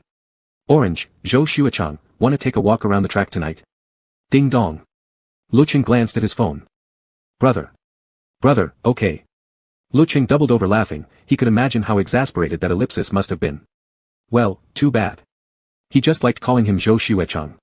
"Brother, what time?" "Orange, now. I'll head down in 10 minutes, wait for me, okay?" Lecheng wanted to tell Zhou Shushui about the invitation right away. If Zhou rejected him now, he'd have time to think of another plan. After all, finding an excuse to hug wasn't that hard. Lecheng threw on his jacket and headed downstairs. Zhou Shushui arrived even faster, standing beneath a tree, already waiting. They walked together toward the track. A cool evening breeze brushed against their faces, pleasant, relaxed. Lecheng stretched lazily, about to say something to Zhou Shushui, when from the corner of his eye he noticed someone running and laughing behind them, clearly not watching where they were going, and about to crash straight into Zhou Shushui. Instinctively, Lecheng grabbed Zhou Shushui's wrist and gently pulled him closer. The touch was soft, slightly cool. A faint electric tingle shot through the skin where they connected. Zhou Shushui's heart gave a quiet skip. He lowered his gaze to look at Lecheng. Lecheng let go, nodding behind them. "They were gonna hit you." Zhou Shushui averted his eyes. Suddenly remembering why he'd come, Lecheng stopped walking. "Oh, by the way, I want to go to the masquerade ball. You're working as a server there, right? So I was thinking. I want to find someone to dance with." Zhou Shushui unconsciously frowned. "Who?" Lecheng grinned brightly. "You." Zhou Shushui froze. Me? He suddenly recalled the widely circulated campus legend, the one about lovers being blessed. His throat moved faintly. Why? Huh? Lecheng blinked, confused. Zhou Shishui, why me? Lecheng blinked. Do you want a reason? He looked earnestly at Zhou Shishui, his eyes bright and captivating. Because I want to dance with you, and only you. Chapter 12. Zhou Shishui was rarely thrown into confusion, even for just a few seconds. Such sincerity struck his heart like an unexpected blow. He was by nature extremely rational, yet at that moment, an unusual surge stirred inside him. He stared at Lecheng. Do you know what you're saying?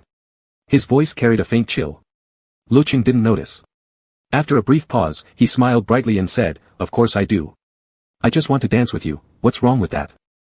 Wow, is he really this petty? Is he actually going to refuse? Lecheng couldn't quite read his intentions. After a moment of thought, he widened his eyes and asked, You don't already have another dance partner, do you? It was unlikely, but not impossible. Zhou Shishui remained silent, instead fixing his gaze on Lecheng, trying to figure out whether he was genuinely oblivious or pretending. Lecheng stared back, his thick lashes curling slightly, his expression so cute, so vivid, like some fluffy little animal. Zhou Shishui felt a flicker of unease in his chest. Seeing that Zhou didn't respond, Lecheng assumed it was confirmation.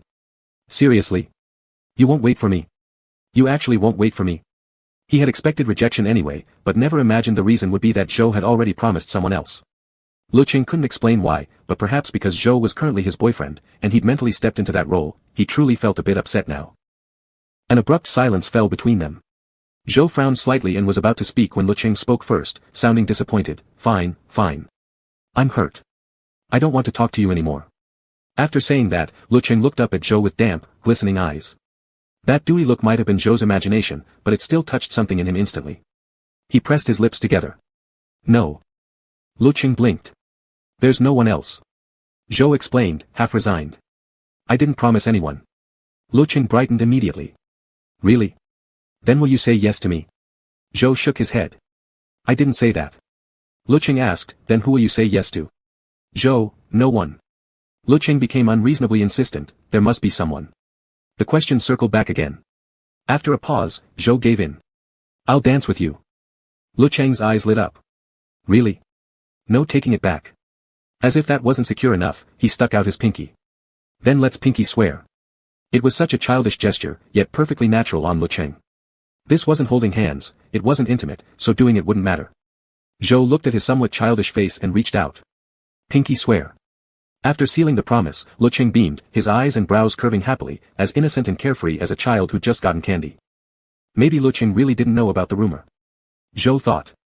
But could he truly not know? Was it ignorance, or pretense? Zhou figured, maybe he knew, but simply didn't believe it. In just a few seconds, he made excuses for Lecheng, one after another. Yet he hadn't fully convinced himself. Unaware of the complexities churning in Zhou's mind, Lecheng simply wanted to follow through with his plan, and harbored a small selfish desire, he wanted to see Zhou in a suit. Actually, that second reason mattered more. Because if all he wanted was a hug, there were simpler ways. But right now, Lecheng didn't want to use them. His mind had changed. Over the time they'd spent together, he found Zhou stable-tempered, generous, and easy to be around, someone who'd make a good friend. He didn't want their breakup to be messy or cruel. At least before Zhou became unable to tolerate him and initiated the split, he didn't want Zhou to grow to hate him. After all, there was no benefit in making enemies. Even after breaking up, they could still nod in greeting, remain half-friends. So he didn't want to use extreme methods to force a breakup. Instead, he'd start gently, try a hug first, take things step by step. Later, find a suitable opportunity to suggest a kiss. The homophobic straight guy would naturally grow uncomfortable with such intimacy, fear further advances, and break things off himself. The logic was sound. Lecheng thought the plan was perfect. His mood lifted instantly. His eyes crinkled with joy, and he even started humming softly. Zhou recognized the tune, Twinkle, Twinkle, Little Star. He turned his head toward Lecheng, feelings swirling deep within. Could it be true that Lecheng had developed real feelings for him? Or was he serious about this relationship? Yet that didn't hold much weight, after all, most people didn't believe the rumor anyway. Zhou closed his eyes briefly. It's late. Let's go back. Lecheng, sure. Then let's go to the supermarket first, I want to buy some snacks. Zhou Shishui agreed. After finishing at the supermarket, they arrived beneath the dormitory building. Lecheng waved goodbye to Zhou Shishui, not forgetting to remind him, remember, you promised me. Zhou Shishui gave a nearly expressionless, in response. By the time Halloween arrived, a week later, Lecheng's artist application had been approved. He opened a new storefront and uploaded sample illustrations. Orders came quickly. He pulled 2.5 days of intense work and earned 760 yuan. His pricing was significantly lower than what he'd charged before his transmigration, mainly to attract traffic. The queue soon filled up to December. Worried he wouldn't be able to finish everything, he began raising his rates. With his Douyin videos maintaining a steady rhythm, 2 posts, 1 viral hit, Lecheng no longer worried about money. Now, he worried about how long he'd have to keep drawing. This left him completely uninterested in preparing for the Halloween dance. When Halloween finally arrived, Tan Xiaobai found an upperclassman sister who helped Lecheng with his makeup. The sister was very kind, and kept praising Lecheng's fair, delicate face. "We won't do heavy makeup today. Something light and natural." Dazed, Lecheng let her work. 2 hours later, he stood before a full-length mirror, tugging at his cloak, utterly confused. "Sis, what character is this?" "An original character," the sister said with a mysterious smile. "I'm naming him the Rose Mage, the ultimate heartbreaker." She elaborated on the backstory. The Rose Mage specializes in creating love potions. Anyone who sees his face falls hopelessly in love with him. Yet though he passes through countless flowers, not a single petal sticks to his sleeves. A heartbreaker, she patted his shoulder. "Little bro, you look exactly like this role." Lecheng tried not to laugh. "Thank you, sis." Entry to the party required a flyer. After checking in, Lecheng began wandering through the crowd. Weaving among people, he soon spotted the person he was looking for. Zhou Shishui stood tall, speaking to someone beside him with cool indifference, black vest, white shirt, red tie. His hair was styled neatly, silver-rimmed glasses resting on his prominent nose. Broad-shouldered and long-legged, his proportions were model-like, strikingly handsome. For a second, Lecheng was mesmerized. His heart pounded wildly. This truly matched his ideal aesthetic. Worth the effort of coming all this way. He blinked, then thought of an idea and quietly slipped off to the side. "Ah man, I didn't really want to come, but got dragged here to help out." A guy complained. "And this outfit just doesn't suit me at all." Total embarrassment. "Hey, Ruiji, behind you." Zhou Shishui lifted his eyes. Sensing something, he suddenly turned around and caught the wrist behind him with perfect precision. The touch was warm, smooth, almost like jade. Zhou frowned slightly and let go, a flicker of surprise crossing his face. "Lecheng. Why'd you turn around?" Lecheng smiled brightly. "I was trying to sneak up on you." His lips, painted bright red, moved as he spoke. Zhou reached out and gently pinched Lecheng's chin. "What's this?" The sudden touch startled Lecheng for a moment. Recovering, he playfully bared his teeth, its fake fangs. "Do I look like a vampire?" Zhou's gaze traveled downward, jet black hair, pale skin with red eye makeup, vivid crimson lips. Beneath the dark red cloak, his waist was sharply defined, so slender it looked like it could be wrapped in one hand. Lecheng like this radiated a completely different aura, captivating, striking, beautiful. Zhou pressed his lips together, deliberately avoiding his gaze. Yeah. You do. What character are you supposed to be?" "Guess." Lecheng grinned, eager. Zhou said calmly, "A mage." "Right. You're so smart." Lecheng nodded. "But specifically, the Rose Mage." "A heartbreaker." Zhou Shishui, "A heartbreaker?" "Emichim." Lecheng beamed proudly. "A heartbreaker. A total bad guy. I trick everyone." He looked so adorable, almost silly, completely at odds with the deceptive character he claimed to portray. Zhou's lips curled faintly. "You trick everyone?" Lecheng nodded. "Yep." His eyes sparkled with mischief. "Well then, Senior Zhou. Want to let me trick you?" Chapter 13. That expression was far too smug. Zhou Shishui lowered his gaze, the thin lenses of his silver-framed glasses reflecting a cold, faint light, making him appear rational and ascetic. He looked calmly at Lecheng, without hesitation. "No." Lecheng was slightly taken aback, then pretended to be annoyed. "So straightforward?" Zhou Shishui glanced down, his voice low and even. "Do you really think you can fool me?" Lecheng felt underestimated, yet couldn't find a counterargument. He pouted slightly. "Can't fool you." Then. His eyes suddenly sparkled with mischief. "Could I ever fool you, Senior?" An adorable yet sly look. "Junior." Zhou Shishui gazed at him, casually adjusting his tie. His voice was soft and indifferent. "Cheating ahead of time isn't good." Lecheng's ears turned slightly red. "Then, couldn't you help me cheat just a little?" Zhou Shishui was rather ruthless. "No." Lecheng snorted, then quickly flicked Zhou Shishui's tie. The moment he did it, he darted away like a rabbit. Before the ball began, everyone was chatting and snacking on the sidelines. Lecheng pushed through the crowd and found a table filled with small cakes. He picked one up and took a bite, sweet but not greasy. In Hua Nation, that was the highest praise for desserts. He chewed happily, eating two in quick succession, when suddenly a hand appeared holding a tissue. Lecheng looked up, blinking his big, dark eyes. Huh. The young man before him was unfamiliar. Lecheng was certain he'd never seen him before.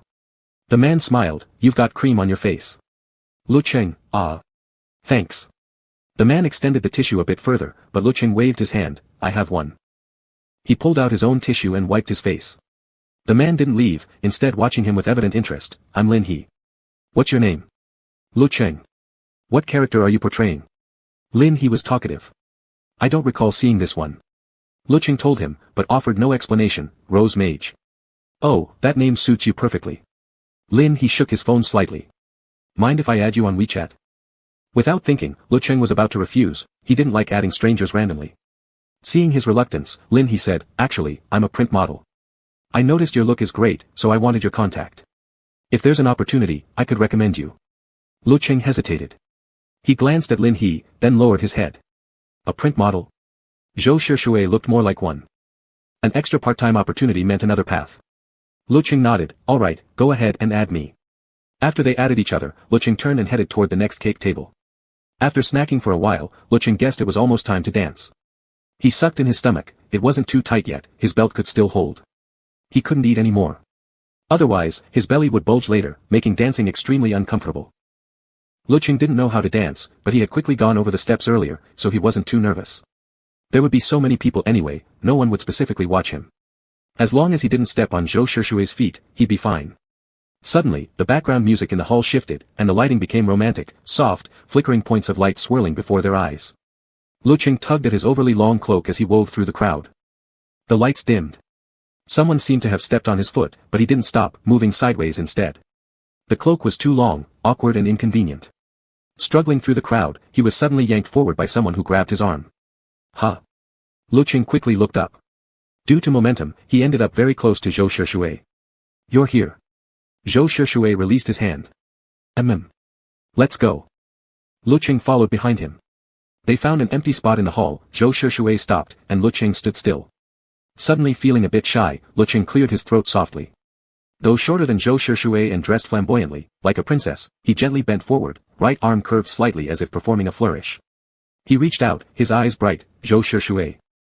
Lecheng asked, "Would you do me the honor of being my dance partner?" His tone was solemn. At that moment, gentle music began to play. The lights flashed brightly, illuminating Lecheng's sparkling eyes and fair, beautiful skin. It was as if a tiny electric current had passed through the heart. Zhou Shishue, wearing pure white gloves, had long, elegant fingers. He lightly grasped Lecheng's fingertips and murmured, "Yes." Amidst the shifting lights, Lecheng felt Zhou Shishue's other hand hovering lightly against his back, offering support without applying much pressure. The dance steps Lecheng had imagined were graceful and beautiful, but reality was harsh. By the second time he stepped on Zhou Shishue's foot, his cheeks were so hot they could fry an egg. He desperately wanted to bury his head against Zhou Shishue's firm chest to soothe his bruised ego. In a small, dejected voice, he whispered, "Sorry, I stepped on you again." His face drooped. Zhou Shishue, having been stepped on repeatedly, had long lost any annoyance. He murmured quietly, "Follow my commands." Lecheng tensed his face, "Okay. Right foot. Bring in the left. Left foot. Right foot, step forward." The deep voice lingered by his ear. Lecheng listened intently, head bowed, heart racing. His fingers tightened around Zhou Shishue's hand.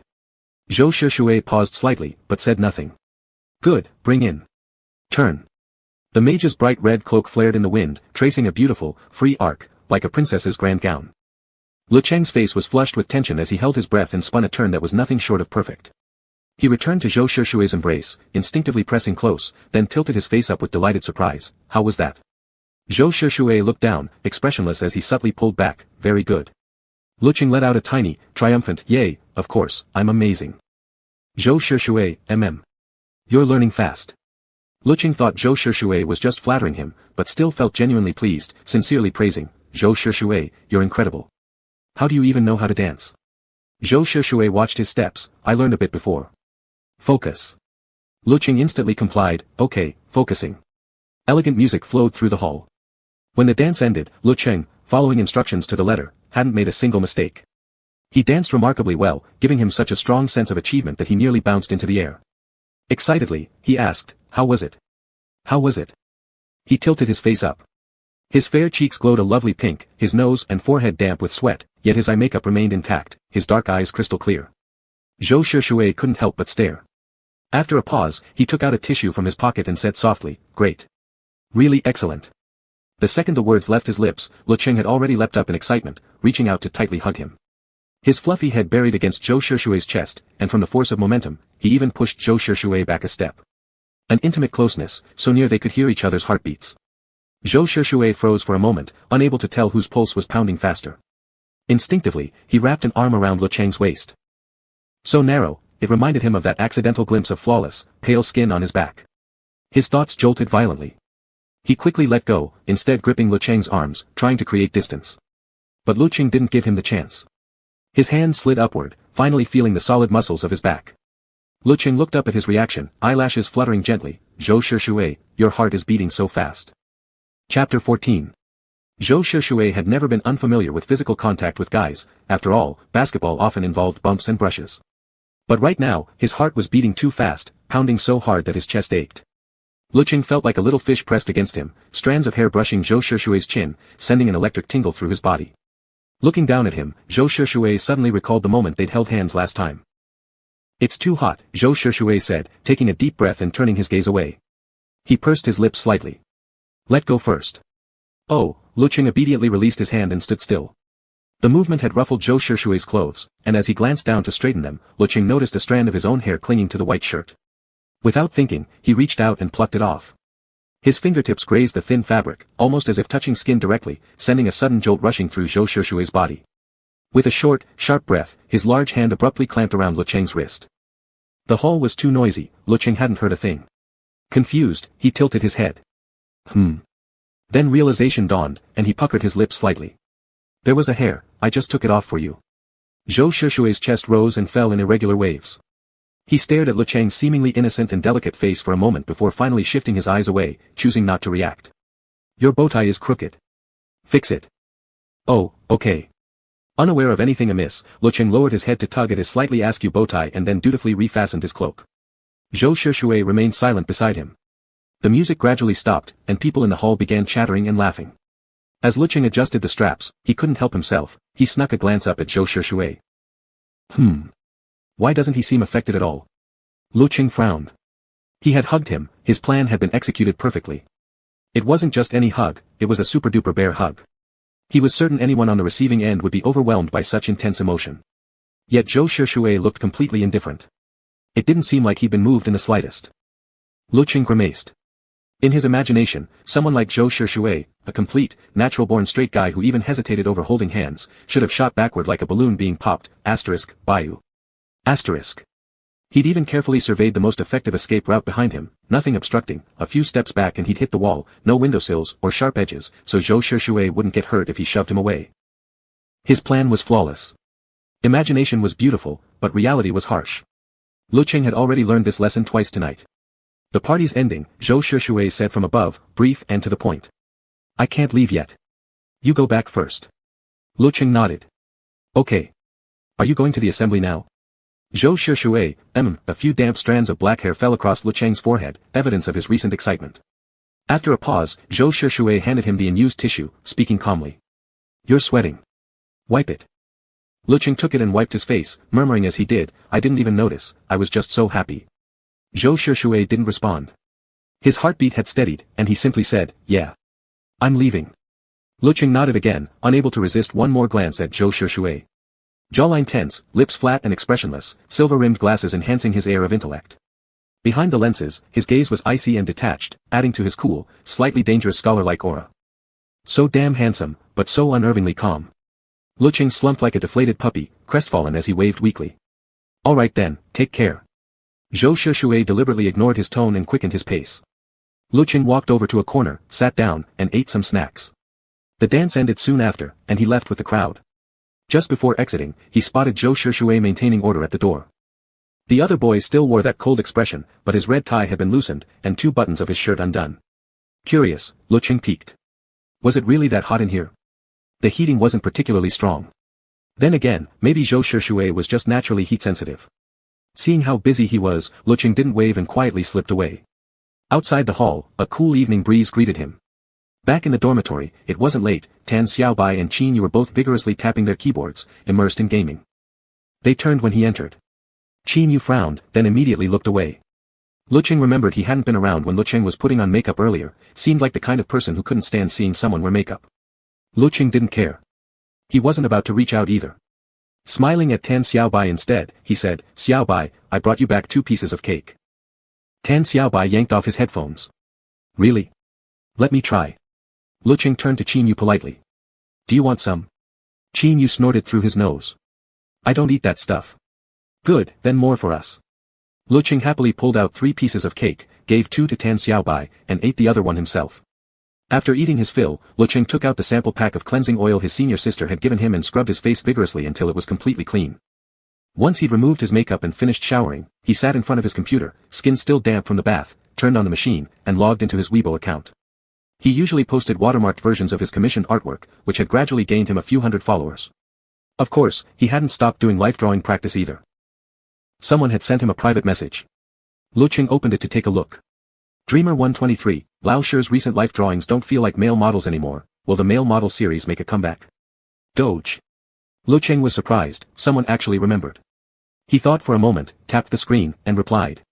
Escape Orange Grid, the male model series will definitely return, it's returning today. Rose. After sending the reply, another thought struck Lecheng. He propped his chin on his hand, reviewing the events earlier. What was going on? Zhou Shishue resisted holding hands, yet showed no reaction at all when hugged. According to logical reasoning, wouldn't he have jumped back in shock and told him, "Fellow student, please respect yourself"? Lecheng frowned. Could it be? Zhou Shishue had unknowingly built up immunity, becoming comfortable with this level of physical contact. Yes. That must be the only explanation. Lecheng slapped his leg, suddenly wearing a very serious expression. Then fine, he won't hold back anymore. He would activate Plan B and ramp things up.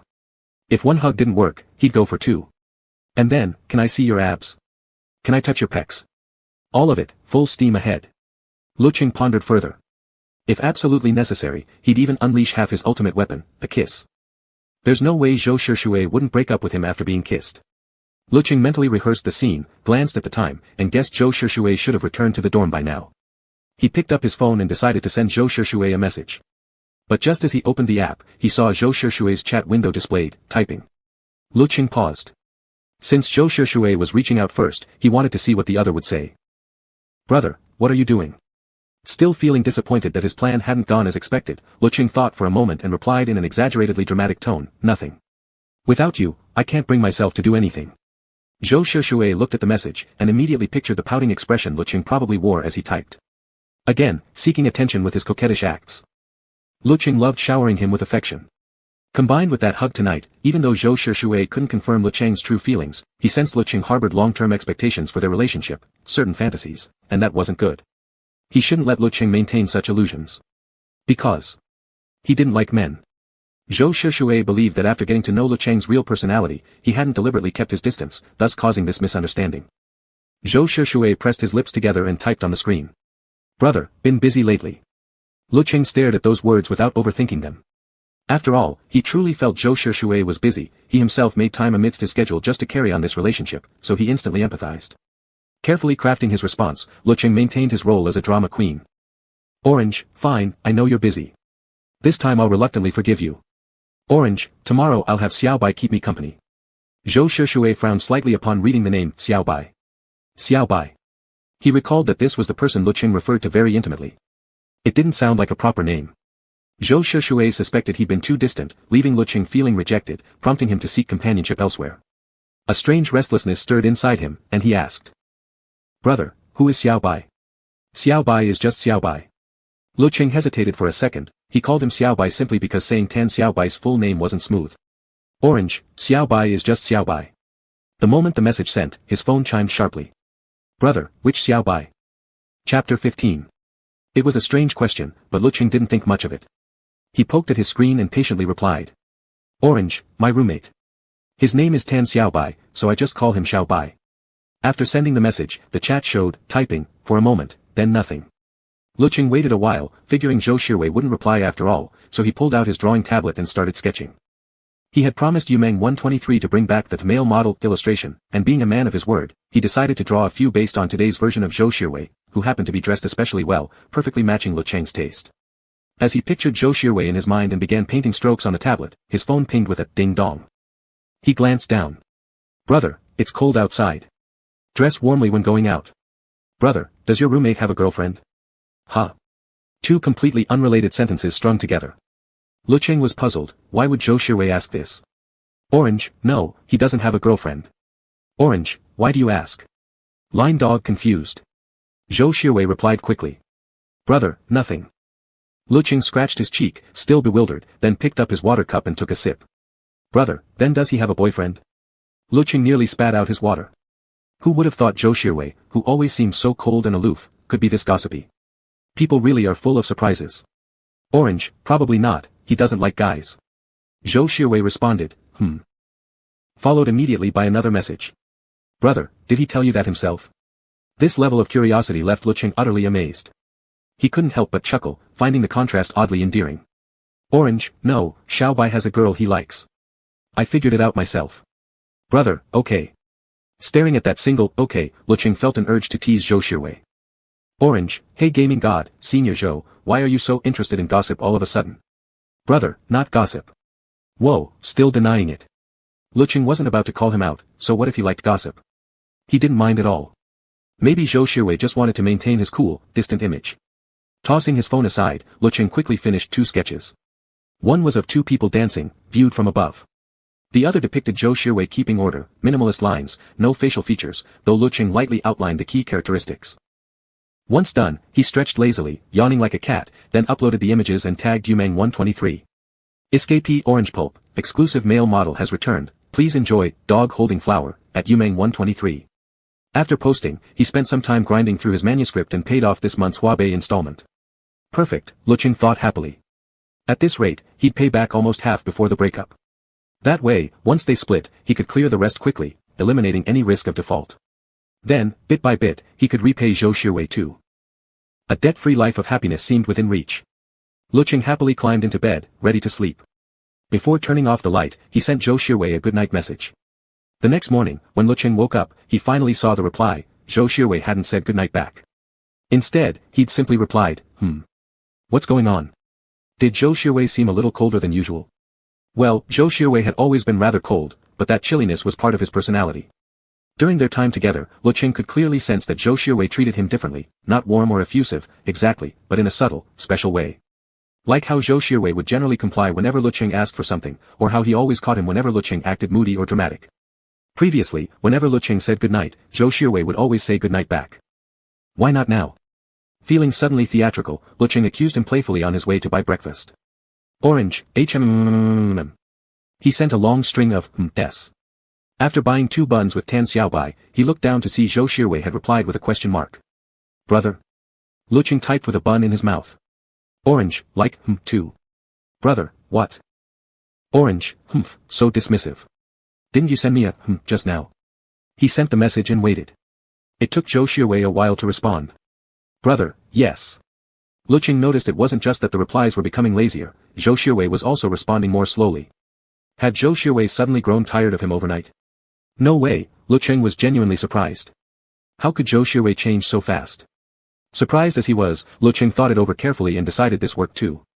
He didn't understand why, but if Zhou Xuewei was already annoyed with him, then he wouldn't need to carry out those future plans anymore. Probably, after enduring him for a couple more days, they'd break up. Lecheng arrived at the classroom and tapped on his screen. Orange, are you annoyed with me? He asked straight up. Since Zhou Xuewei didn't seem eager to talk, he only needed to keep being dramatic now. Brother, no. Orange, if you're not annoyed, why didn't you say goodnight to me? Brother, I'm not annoyed with you. Staring at these 4 bold characters, Lecheng suddenly felt deflated. He was certain Zhou Xuewei was annoyed, he had to be. Otherwise, why would his attitude shift so suddenly? Still pretending. Pretending even now. Thinking they'd probably break up in a couple days, Lecheng felt both relieved and uneasy. Relieved because he'd be able to pay off his debt soon, uneasy because, well, in that case, would Zhou Xuewei take revenge on him?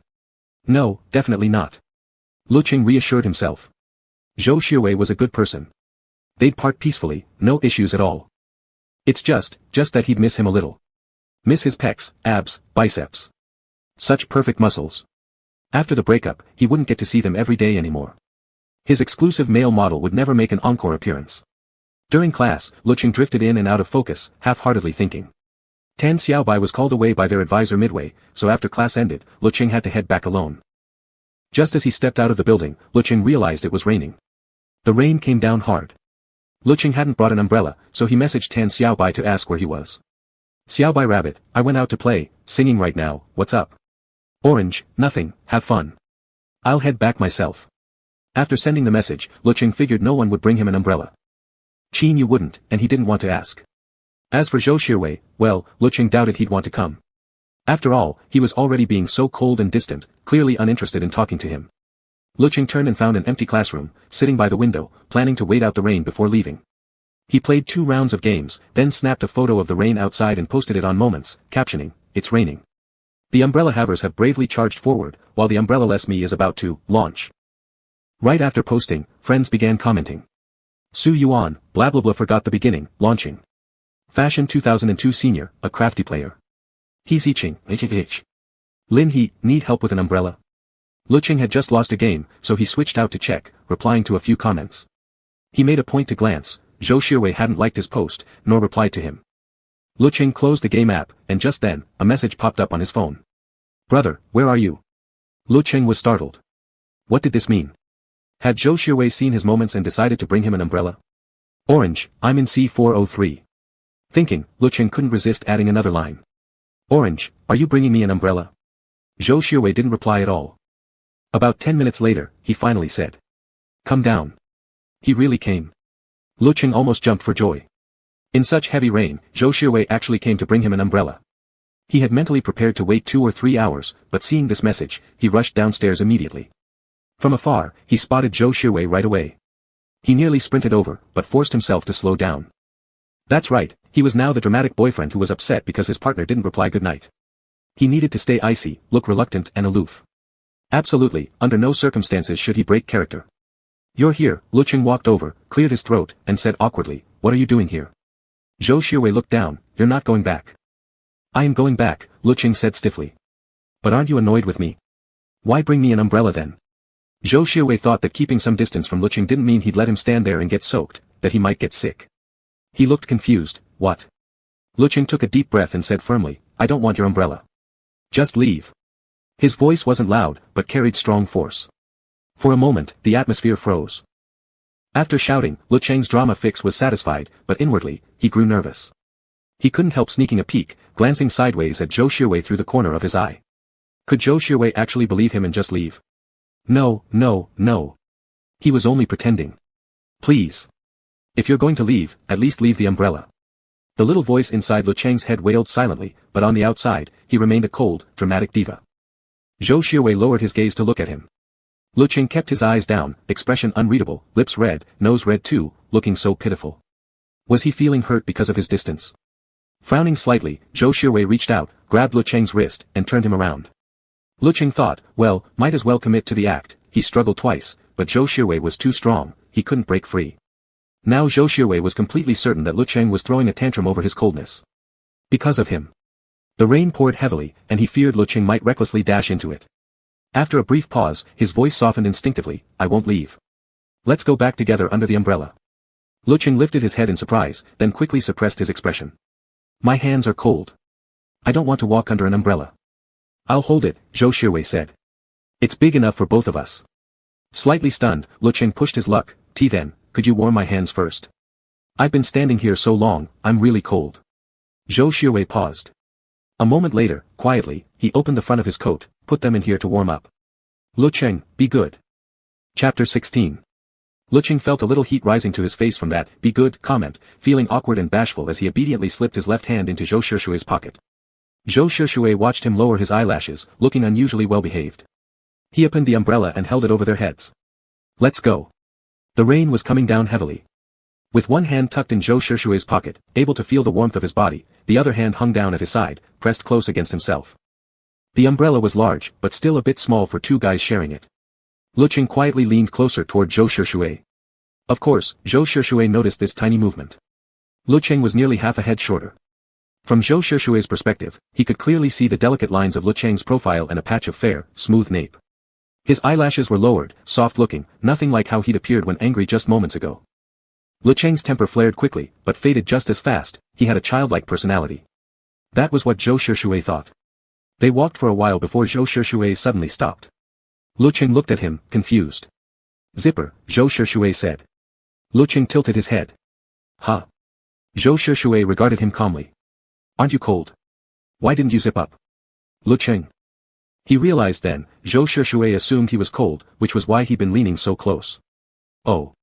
After a brief moment of hesitation, Lecheng obediently zipped his jacket up, muttering under his breath, "But it looks kind of dumb like this." Before he could finish, Zhou Shushui reached over and swiftly zipped it all the way up with a sharp zip. His long, slightly cool fingers brushed gently across Lecheng's skin. "Only if it's fully zipped will the wind not get in." Zhou Shushui pulled his hand back, instinctively giving it a light rub. "Let's go." The collar now rose high, half of Lecheng's face buried inside it, only his big eyes visible, glaring unhappily. "So straight. So boring. This looks terrible." As someone naturally inclined to drawing, Lecheng had a stronger sense of aesthetics than most boys, so he cared quite a bit about his appearance. Zhou Shushui caught sight of his expression and suddenly thought of those stray orange cats wandering around campus, fluffy cheeks, soft and cute, yet with their own temperaments, disliking being petted against the grain. Just like Lecheng right now. That thought curled the edge of his lips upward, his tone softening slightly. "Still mad?" It wasn't really something Lecheng would stay angry about, but he suddenly realized Zhou Shushui was referring to something else. Wasn't the little act over by now? Lecheng hesitated inwardly. He'd perfectly played the role of a high-maintenance drama queen. If it were his real self, he definitely wouldn't be upset anymore, he'd probably be delighted. A rainy day, boyfriend showing up in person with an umbrella? That was plenty sincere, practically an apology. The thought alone should have made him happy. But right now, he was supposed to be cold and difficult. After careful consideration, Lecheng said, "Fine. I guess." Zhou Shushui lowered his gaze and softly hummed in acknowledgement. Lecheng turned, wide eyes staring. "You're not even going to ask me why I said, I guess." Zhou Shushui showed no expression. After a pause, "Why?" His tone remained flat and even. Lecheng could tell Zhou Shushui didn't really want to ask. At this point, a proper high-maintenance partner would blow up. Lecheng wasn't good at making trouble out of nothing, nor was he good at being nitpicky. That's exactly why he'd created the straight guy project in the first place. But arguing logically? Yes, he could do that. He was capable. He cleared his throat lightly. Because your tone is so cold." A flicker of confusion passed across Zhou Shushui's face. Lecheng felt momentarily guilty under his gaze. "What? Do you think when I say, I guess, it means I'm not mad anymore?" Zhou Shushui didn't hesitate. "Yes." Lecheng hadn't expected Zhou Shushui to actually think that. He found him so hopelessly straight, yet somehow wanted to laugh. What kind of brain works like that? No wonder he's born into a no-CP novel. He barely held himself together. "No, that's not it at all." Zhou Shushui, "Then what is it?" Lecheng taught him, saying, "I guess means I'm still mad." "If I had just said, still mad, what would you have done? Would you have tried to comfort me?" They locked eyes. Zhou Shushui's dark pupils were unreadable. He stayed silent. Lecheng knew he wouldn't. Of course not, their dynamic was supposed to be that Zhou Shushui didn't like him, emotionally distant and cold. Naturally, he wouldn't do such a thing. Lecheng decided it was time to end this conversation. Today's drama level had seriously gone overboard. He'd done enough, time to quit while ahead. "All right." Lecheng lowered his lashes. "Then take me back to my dorm. I need to go to sleep." Zhou Shushui agreed. After a beat, he asked, "Want to stop by the supermarket first?" Lecheng figured it was fine, so he nodded. When they reached the supermarket entrance, Zhou Shushui folded the umbrella shut while Lecheng stepped in first to browse. He wandered through the household products section for a while. Their dorm had run out of laundry detergent, so he wanted to pick up a bottle. Without realizing it, he also grabbed 2 toothpaste tubes and a new towel. His phone vibrated once in his pocket. Lecheng pulled it out and checked. It was a message from Hehe. It took Lecheng a moment to match the name with the face. Ah, right, the guy from the last dance party who added him on WeChat, claiming to be a model. He must have commented on his moments earlier. Hehe, Lecheng, are you still waiting? Want me to bring you an umbrella? I'm just about to head out. Lecheng thought this guy was pretty nice. Orange, no thanks, I'm already out. But appreciate it. Orange, doge bowing.gif. Hehe replied almost instantly. Hehe, oh, did your friend bring one? Or did you walk back in the rain? Orange, no, my boyfriend brought one. Lecheng replied simply. Hehe went quiet after that. A while later, another message came through. Lin He, I see. Lecheng actually found it a bit strange. Zhou Shishui was the male lead of this novel, the classic campus romance type, unbelievably attractive, powerful, and drop-dead gorgeous. Anyone who knew Zhou Shishui would most likely know that his boyfriend was Lecheng. Lin He, I'm usually off campus, so I don't really keep up. Lecheng read the message and nodded to himself. Ah, that explained it. Totally normal then. He typed, alright then, I should head to sleep now. Lecheng. Before he could finish sending, a deep voice cut through the crowd, making him look up. Zhou Shishui stood away, long legs carrying him forward as soon as their eyes met. In his hand was a large bag of items. Let's go, Zhou Shishui said. Done shopping? Yeah. Lecheng nodded and tapped send. Zhou Shishui reminded him, don't look at your phone while walking. I know, Lecheng explained. Someone offered to bring me an umbrella. I was turning him down. Who? Lecheng waved it off carelessly. Nobody important. Zhou Shishui's brow creased slightly, something about Lecheng keeping little secrets stirred an odd, quiet frustration inside him. After checking out, Lecheng turned curious-eyed like a little kid. What did you buy? Zhou Shishui's expression remained indifferent. Snacks. Huh. Lecheng found it surprising. You eat snacks? Not really, Zhou Shishui answered, then held out the bag. For me. Lecheng blinked, both surprised and delighted. Let me see, sour plum candy, chips. And little buns too, I love these. He examined each item, then looked up, eyes sparkling with joy. Why'd you suddenly think to buy me these? Zhou Shishui lowered his gaze at Lecheng's happy face. After a pause, he murmured, isn't it to cheer you up? Chapter 17. Lecheng froze for a moment. He really couldn't figure out Zhou Shishui's intentions anymore. It was as if he didn't care about his feelings at all, yet there seemed to be a tiny bit of concern. Previously so cold, was it just because he'd been busy? But food meant happiness. Lecheng didn't bother overthinking it. His eyes crinkled into a smile. Fine then, I'll reluctantly forgive you. Truthfully, he wanted to say thank you, but that wouldn't fit his drama queen persona. Zhou Shishui said nothing and simply escorted him back to the dorm. As soon as Lecheng stepped inside, he found Tan Xiaobai absent and only Qin Yu immersed in gaming. Knowing Qin Yu rarely talked to him, Lecheng quietly carried his large bag of stuff back to his spot. He unlocked his phone and checked his Douyin stats. The number had skyrocketed to 30,000 followers, exponentially faster than in his previous life. Following the same approach, he refined and reposted the earlier sketch of Zhou Shishui's figure study from Weibo. The dynamic poses, smooth and striking muscle lines, all captured with just a few simple strokes, once again gained minor virality. The comments section exploded with praise. I exercise, sir, I hereby grant you permission to keep drawing. Light was casually scrolling Douyin and suddenly became Sir's dog. I want to sleep, completely insane. Completely insane. Completely insane. Lecheng felt both delighted and uneasy. He'd merely posted it on a whim, he hadn't expected any attention. Although he hadn't drawn the face in detail, just a basic figure, it was still slightly possible someone might recognize who it depicted. Douyin's people nearby feature often recommended accounts to contacts from your phone book, even if you turned it off. His anxiety didn't last long. As he scrolled through the comments, the overwhelming enthusiasm began infecting him. Suddenly, he straightened up. What was there to fear? Who on earth could possibly identify someone just by body posture and clothing? Unless Zhou Shishui himself showed up here, he refused to believe anyone else could guess it. And what were the odds this would magically end up right in front of Zhou Shishui anyway? Flushed with confidence, Lecheng jumped into the replies, actively engaging. I love spinach, sir. Did you have a reference for this? Escaping orange with a stolen heart, yes. My reference is my personal male model. Douyin was far more alive than Weibo, and this reply quickly climbed to the top, sending netizens into full gossip mode. Wait, what? Sir actually has a personal male model? Burn the drawing to heat things up for you too. Oh my god, sir, I'm hooked, I'm turning into a vengeful ghost to haunt you both right now, licking screen. Even if we assume otherwise, can sir seriously be criticized when your art is this good? So, madam, will you continue drawing similar pieces in the future?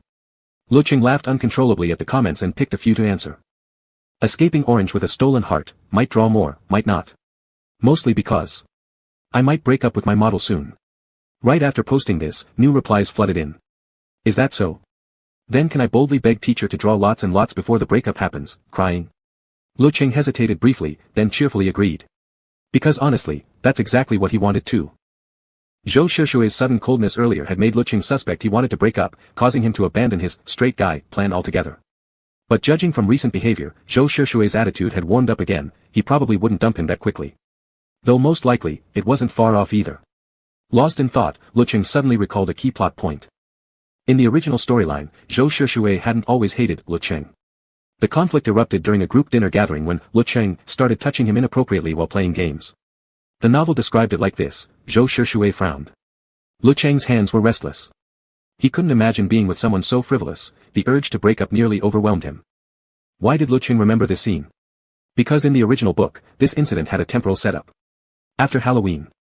Counting the days, Halloween had passed 2 or 3 days ago. Lecheng couldn't pinpoint the exact timing or even which specific gathering it referred to, but he had a strong intuition that something major would happen then. One way or another, within a week or two, it would arrive, and by that time, their 1-month relationship agreement would already be over. Breaking up then wouldn't violate their deal. After thinking it through, Lecheng decided to follow the plot during that gathering and actively push Zhou Shishue toward ending things. With the plan set, time suddenly felt pressing. Perfect. He now needed to urgently accomplish 2 things. First, squeeze in every chance to see Zhou Shishue and capture dynamic poses, so he could fulfill the illustrations he promised everyone. Second, speed up the plan. Push forward relentlessly. He needed to escalate his straight guy operation toward Zhou Shishue, hug whenever possible, touch whenever allowed. Step by step, build up the tension until Zhou Shishue snapped during that group gathering. And, well, just happened to indulge his craving for muscles on the side. That's what guilty-pleased Lecheng secretly told himself. With the plan set, Lecheng stood up proudly, full of determination. As he turned, his jacket accidentally knocked over something on his desk. Clack. Lecheng quickly looked down. It was the small bottle of makeup remover the senior sister had given him. He picked it up, catching a glimpse from the corner of his eye. Qin Yu seemed to be looking at him.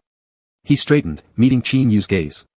Qin Yu immediately looked away as if caught red-handed, slightly unnerved, frowning with an unpleasant tone. Can you just put that kind of thing away? Don't leave it out on the table. You're not even a girl. Lecheng was normally patient, but he didn't appreciate being needlessly criticized. Now, slightly annoyed, he said, what are you talking about?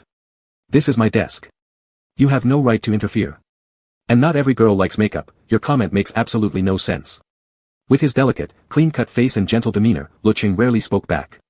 Apparently surprised, Qin Yu blinked, then lowered his head. I was just saying. Didn't mean anything. Why take it so seriously?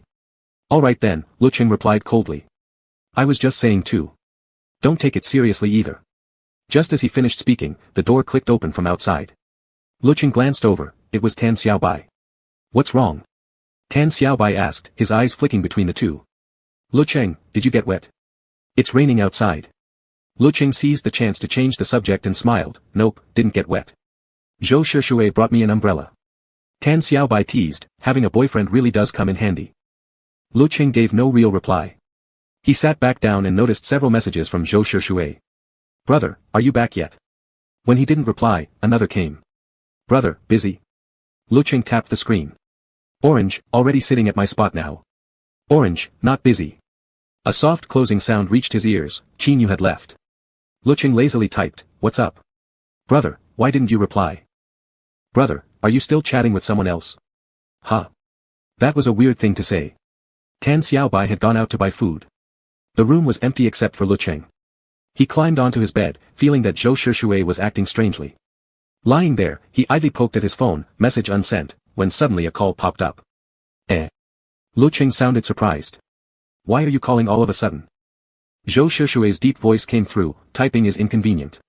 How was that inconvenient? Still, hearing his voice felt more focused. Zhou Shishue's tone was always so low. Lecheng curled his lips into a smile. But didn't you used to like texting with me? Zhou Shishue said. Not convenient now. Lecheng relaxed, voice softening. What's inconvenient? Zhou Shishue sounded restrained. Everything. Lecheng froze slightly. Then he heard Zhou Shishue ask again, from the other end. Lecheng, are you still chatting with someone else? Chapter 18. Huh. Lecheng was a bit confused. No, I haven't chatted with anyone. Why do you ask? There was a brief silence on the other end of the phone. Nothing. Suspicious. Really suspicious. Lecheng frowned in confusion and was about to ask again when Zhou Shishue softly said, do you like the snacks I bought for you? Distracted by this sudden change of topic, Lecheng stretched his arm to lift the bag of snacks hanging from the bed frame. He had only glanced at them briefly before. Now, taking a closer look, he realized, astonishingly, they were all his favorites. He felt pleasantly surprised and happily said, I love them. I like all of them. How did you know what I like to eat? His tone was cheerful and adorable, easily contagious. Zhou Shishue's voice unconsciously softened. You like sweet and salty flavors and fried food, so I picked things accordingly. Cheng widened his eyes. He thought Zhou Xuewei wasn't just observant, he was also incredibly smart. Wow, you're so clever, Cheng praised without restraint. I didn't even notice myself. Zhou Xuewei, don't eat them all at once. I'll hang up now. Wait. Cheng quickly stopped him. Zhou Xuewei, what is it? Well. Cheng hesitated slightly. When are you going to play basketball? I want to come watch. Zhou Xuewei, interested? Yeah. Cheng nodded. Interested. After all, being interested in someone's physique still counted as interest, right? Being interested in basketball was perfectly normal, so Zhou Xuewei agreed. If I go, I'll call you. Great. Cheng was delighted. Over the next few days, Cheng was so busy he barely had time to talk to Zhou Xuewei. His illustration workload skyrocketed. Though he had entered this industry relatively late in this world, talented people never stayed hidden for long. A few semi-flat style illustrations he created for a game, as passion projects, blew up online. Each video averaged over 200,000 likes and millions of views. His inbox was practically flooded. Checking his queue, he found all his commissions were already booked through the end of January. He set his shop's minimum price to $9,999 to deter lowballers, but wealthy, senior sisters still wouldn't stop reaching out. Amused and overwhelmed, after discussing with a few of them, he promised to take on new work as soon as he had free time. Currently, he primarily worked through the official platform. While it took a commission, for newcomers and artists without much fame, it offered protection, for both the artist and the client. It wasn't until a week later that Zhou Xuewei finally called him to come watch a basketball game. Cheng happily accepted the invitation. Tan Xiaobai also wanted to tag along, so they headed together to the gymnasium. This time was different from last. Perhaps because it was the weekend, more people came to watch, though it wasn't crowded, just lively. Cheng easily found a seat near the center. Tan Xiaobai didn't sit beside him, which puzzled Cheng a little. This is a great spot. Why aren't you sitting with me, Xiaobai? Tan Xiaobai said seriously, who knows if Zhou Xuewei might suddenly come find you to flaunt your relationship. A fragile single noble like me can't bear to witness such a scene. Cheng laughed, thinking Tan Xiaobai was overthinking. It wasn't like he and Zhou Xuewei would ever publicly display affection. After sitting down, Cheng adjusted the canvas bag slung across his shoulder and started scanning the court for Zhou Xuewei. He had brought water in his bag. Although he knew Zhou Xuewei and the others would bring their own, he still felt awkward just taking theirs for free. After looking around the court and not spotting anyone, he pulled out his phone to check his Douyin profile and see the latest comments. Suddenly, a faint warmth brushed against his cheek, there and gone in an instant. Cheng looked up. Zhou Xuewei stood before him, expression calm, holding a bottle of milk tea in his long fingers. Cheng instinctively turned off his phone screen, feeling slightly guilty. You're here. Zhou Xuewei hummed in acknowledgement and handed him the milk tea. Cheng automatically reached out and took it, noticing it was warm. Zhou Xuewei gazed at his delicate, slightly reddened nose tip. Cold. Huh. Cheng shook his head. No, not at all. It was December, cold in the north. His red nose was probably due to the temperature shift between indoor and outdoor air. Realizing this, he quickly corrected himself. It's not cold here. He hurriedly pulled a chilled bottle of Revive from his small backpack and handed it to Zhou Xuewei, silently criticizing himself for not being as thoughtful as Zhou Xuewei. Well, whatever. He was a high-maintenance diva, after all. Being this considerate was already quite impressive for a diva. Cheng asked, where did you buy the hot milk tea? Zhou Xuewei took the Revive. The self-service vending machine. Cheng followed his gaze. It was way too far, no wonder he hadn't noticed. So far, Cheng muttered, unscrewing the cap and taking a sip. Wow, this is good. Zhou Xuewei watched his lively expression. Got it on the way. Cheng gulped down nearly half the bottle, then heard someone calling Zhou Xuewei's name. He turned to him. Looks like it's about to start. Go on, I'll cheer for you from here. After a brief pause, he added in a slightly bossy tone, you'd better play well. Make sure I'm satisfied. Zhou Xuewei paused, gave a small nod, then turned and strode away. With a sharp whistle, the game began, the wooden floor creaking under screeching sneakers. Cheng didn't quite understand Zhou Xuewei's position, but he knew one thing, he looked amazing. After watching for just a few minutes, he quietly pulled out his phone, focusing intently on Zhou Xuewei's movements, mentally sketching one frame after another. By halftime, Zhou Xuewei's team was leading. In the second half, the opposing side pushed hard. Cheng grew tense along with the game. Seconds ticked by, nearly reaching the final moment. Thin rays of light struck the wooden floor. Zhou Xuewei's loose jersey clung to his body, soaked with sweat, revealing smooth, beautifully defined muscles. Anyone who tried to block him was swiftly evaded. Dribbling forward, his body exploded with agility, long strides, an aggressive drive toward the basket, then a powerful dunk. The whistle blew. Zhou Xuewei's team won. Chaos erupted across the court and stands. Lecheng jumped up excitedly, grabbing the spare water bottle he had prepared. Zhou Xuewei came off the court, his expression calm as ever. Lecheng trotted over, immediately hit by waves of heat. Zhou Xuewei looked down at him, a drop of sweat dangling from his chin, his Adam's apple bobbing. His voice was slightly hoarse. Well? Still satisfied? The question was ambiguous. His glasses were fogged and already taken off. Probably couldn't see clearly, his narrow eyes slightly narrowed, carrying the raw, heated intensity from the game, a stark contrast to his usual cold demeanor, with a hint of something fierce. Lecheng thought he looked unbelievably hot, his heart thudding wildly. His mind raced with ideas for sketches. He gave a small, quick nod. Satisfied. More than satisfied. He could draw 100 portraits of him right now. Eager to capture the moment, Lecheng urged, go change and shower quickly. I'll wait here for you. Zhou Xuewei nodded and left.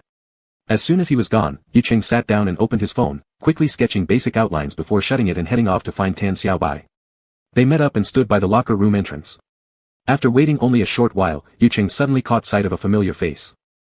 Qin Yu. Didn't want to talk. He quickly pretended not to see. But Qin Yu walked straight toward him, eyes glinting.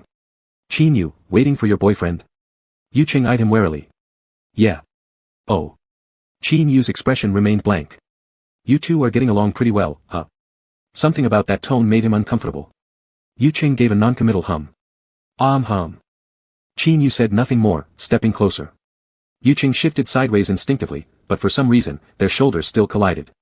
Not painful. Just provocative. Just as Zhou Xuewei stepped out, he saw the scene unfold. He took a step forward, gripped Lecheng's shoulder, and abruptly spun him around. Caught off guard, Lecheng stumbled back, catching a whiff of a clean, fresh shower gel scent. He tilted his head up slightly. Zhou Xuewei. Zhou Xuewei frowned slightly, his expression icy cold. Who is he? Tan Xiaobai spoke up from the side. Qin Yu, our dorm mate. Had a little conflict with Lecheng recently.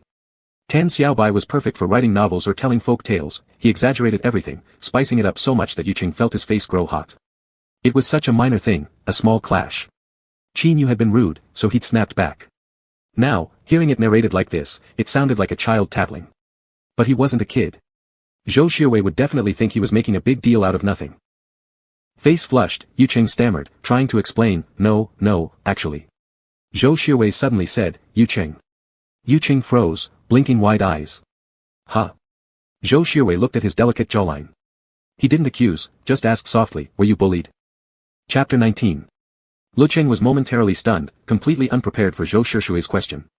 His heart softened slightly, and he shook his head. No, Xiaobai was just standing up for me. But I'd already handled it.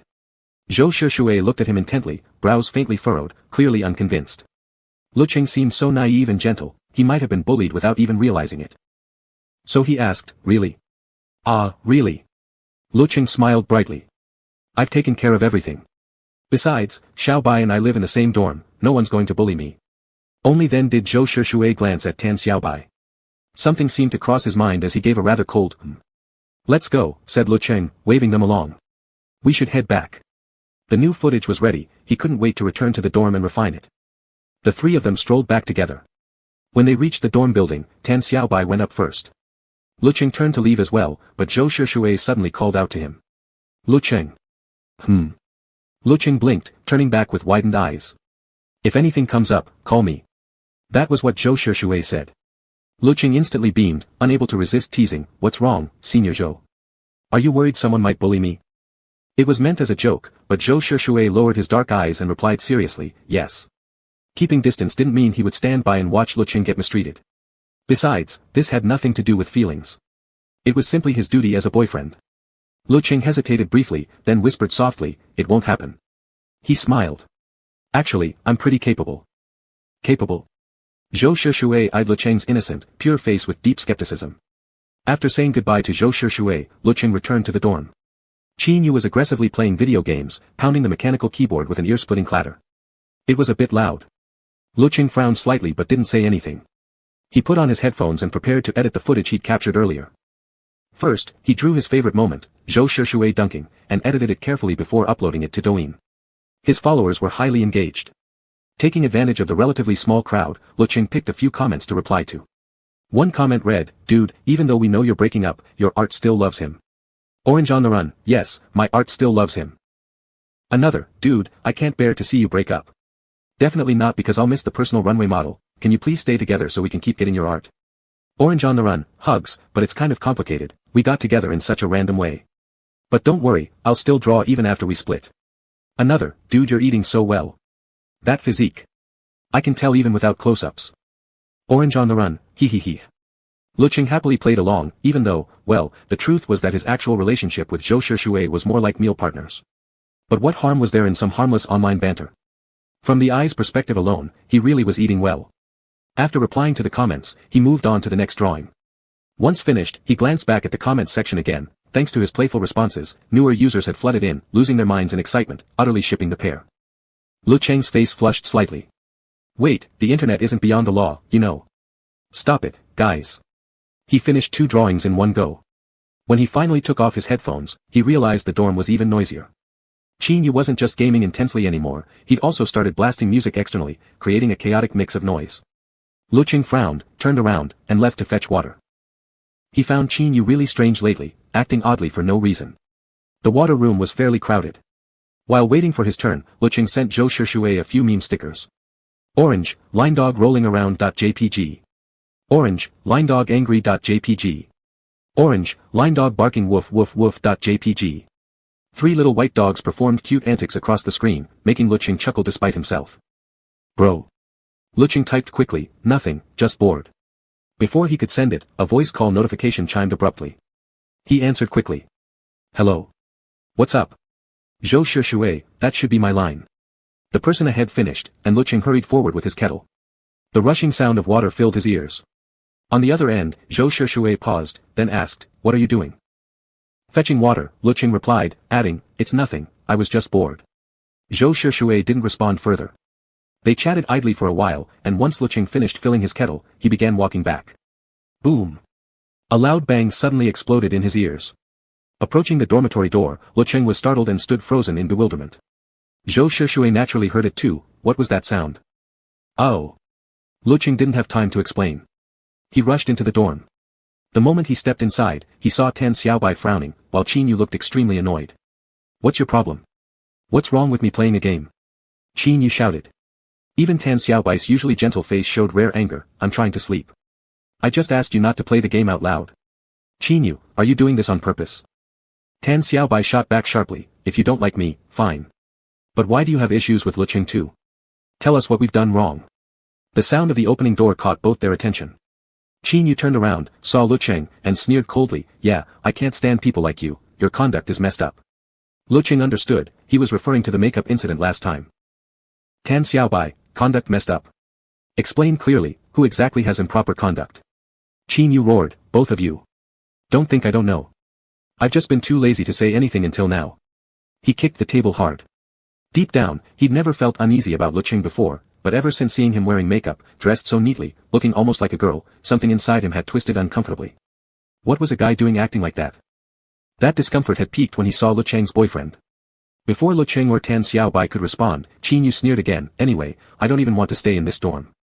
I'll report you both to our advisor, you're always sneaking out and messing around. With that, he stormed out. Lecheng stood still dazed and unable to fully process what had happened. He widened his eyes and asked, Xiaobai, where did he go? Before Tan Xiaobai could answer, Zhou Shishue's low voice called from the phone, Lecheng. Lecheng realized he hadn't hung up, Zhou Shishue, don't move. I'm coming right away. His calm tone, though Lecheng didn't understand why, soothed him slightly. Then the call ended. Lecheng had the mindset of a well-behaved student. Logically, this wasn't a big deal. Normally, he wouldn't fear anyone, but the mention of reporting to the advisor made him anxious. He blinked rapidly with wide eyes. Tan Xiaobai comforted him, relax, we don't even share the same advisor. He's just talking nonsense. Lecheng nodded. Zhou Shishue arrived quickly. Lecheng went downstairs to meet him. After being reassured by Tan Xiaobai, he had calmed down somewhat. Looking at Zhou Shishue, he hadn't even spoken when Zhou said quietly, don't be afraid. I'm not, Lecheng replied softly, warmth spreading through his chest as he blinked. So, what should we do now? No problem. Nothing will happen, Zhou Shishue said calmly. We'll wait for him to come back. Zhou Shishue's guess was right. An hour later, Qin Yu returned, his face dark. Seeing Zhou Shishue there, his expression turned even more complicated. Zhou Shushui looked at him emotionlessly and said coolly, talk. Qin Yu followed him outside. As soon as they stepped out, Qin Yu began, you here to defend Lecheng? Let me tell you, I'm still going to report you to the... Save the crap, Zhou Shushui interrupted coldly. And don't try feeding me that stupid excuse. Qin Yu froze. What do you mean? Taller than him, Zhou Shushui looked down, his gaze towering. You know exactly what I mean. You actually dare to use such a pathetic reason. Qin Yu opened his mouth to argue, but Zhou Shushui frowned and stated bluntly, if you can't stay, leave on your own. Need me to help you move? The last 3 words were bitten off slightly, sharp between his teeth. Zhou Shushui was usually known for being quiet and mild-tempered. Qin Yu hadn't expected such directness, his neck flushed red with anger. I'll move myself. I don't need your help. Inside the dorm, Lecheng sat idly picking at his fingers. He was actually a bit nervous, his big eyes blinking constantly. At the sound of the door opening, he instantly stood up, and saw Zhou Shushui. Lecheng's cheeks were flushed as he asked anxiously, how did it go? Zhou Shushui looked down at him, studying his face for 2 seconds. Then, simply, it's resolved. Resolved? Lecheng immediately broke into a bright smile, his eyes crinkling happily. Overjoyed, he impulsively stepped forward and hugged Zhou Shushui tightly. Stunned by the sudden radiance of that smile, Zhou Shushui heard Lecheng chirp in an excited, adorable voice, Zhou Shushui. You're the best. Zhou Shushui lowered his lashes, gazing at Lecheng's smooth face, his expression seemed utterly dependent, almost clinging. His waist was circled by Lecheng's arms, an intimate posture. The scent and warmth of Lecheng filled his nostrils, stirring within him an inexplicable sensation that tightened his throat uncontrollably. He sensed something was wrong. Quickly averting his eyes, he pulled Lecheng's arms away, trying to create some distance. It's nothing. How can it be nothing? Lecheng chirped joyfully, reaching for him again. You helped me out. How should I repay you? Chapter 20. Tan Xiaobai, always eager for drama, cracked a joke from the sidelines, repay you? How about repaying with yourself? Lecheng burst into laughter. Don't say silly things like that. Who does that anymore? As the two of them bantered, Zhou Shushui's Adam's apple moved as if his throat were extremely dry. After a moment of silence, he said, I'm heading back now. He'll move out on his own. If anything else happens, call me. Lecheng nodded. He found Zhou Shushui incredibly reliable. Alright.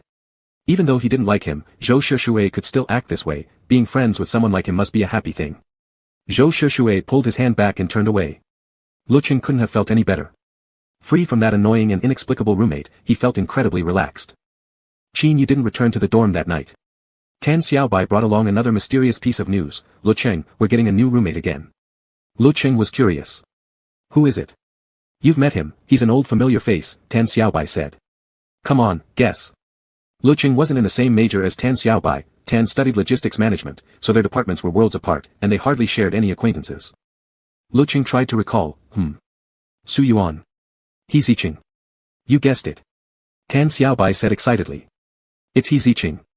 He applied for off-campus living last semester, but this term he wants to live on campus again. His major has no more spots left. He Ziqing, also a member of the knitting club alongside Tan Xiaobai. Lecheng had a good impression of He Ziqing, he was quite shy. Hearing this news, he felt genuinely pleased. That's great then. He Ziqing moved in quickly. Since there was already an empty bed, no cleaning was needed.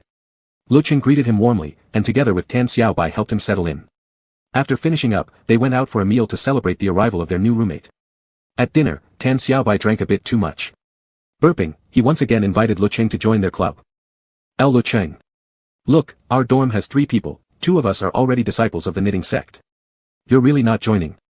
Lecheng and He Ziqing supported him, stuffing him into a taxi. Lecheng wanted to laugh but also felt helpless. Sect. But I don't really have time. What's with that? Tan Xiaobai burped again. We barely have activities anyway, we just hang out together, right? Ziqing. Called upon, He Ziqing hurriedly nodded. Yes, yes. Lecheng, we all just go out and have fun together. Lecheng thought for a moment, then agreed. Alright then, but I'm serious, I don't really have time. Who cares? Tan Xiaobai's drunken eyes squinted shut. Tomorrow I'll take you to meet the club president. But you're actually lucky, right now we're planning a joint event with your boyfriend's club. What was it called again? Robotics club? Yeah, eh. When we all go out for dinner together, official club funds paying, no splitting bills. So sweet. Huh. Tan Xiaobai was now like an untamed boar impossible to control. Lecheng had to constantly press him down to stop him from lunging forward. Bending low, he asked, what joint event? He Ziqing explained. It turned out a girl from the knitting club had taken a liking to the robotics club's vice president. Coincidentally, the knitting club president Su Yuan had some connections, so he reached out to the robotics club president to arrange a friendly gathering, a simple dinner party to bring the groups together. Lecheng was stunned. A long-forgotten plotline suddenly resurfaced in his mind. He blinked rapidly. Could this chaotic dinner party conflict possibly be happening here? The coincidence was striking. Finally back at the dorm, after getting Tan Xiaobai settled, Lecheng sat down and carefully pieced everything together from start to finish. Judging by the timeline, it was about right.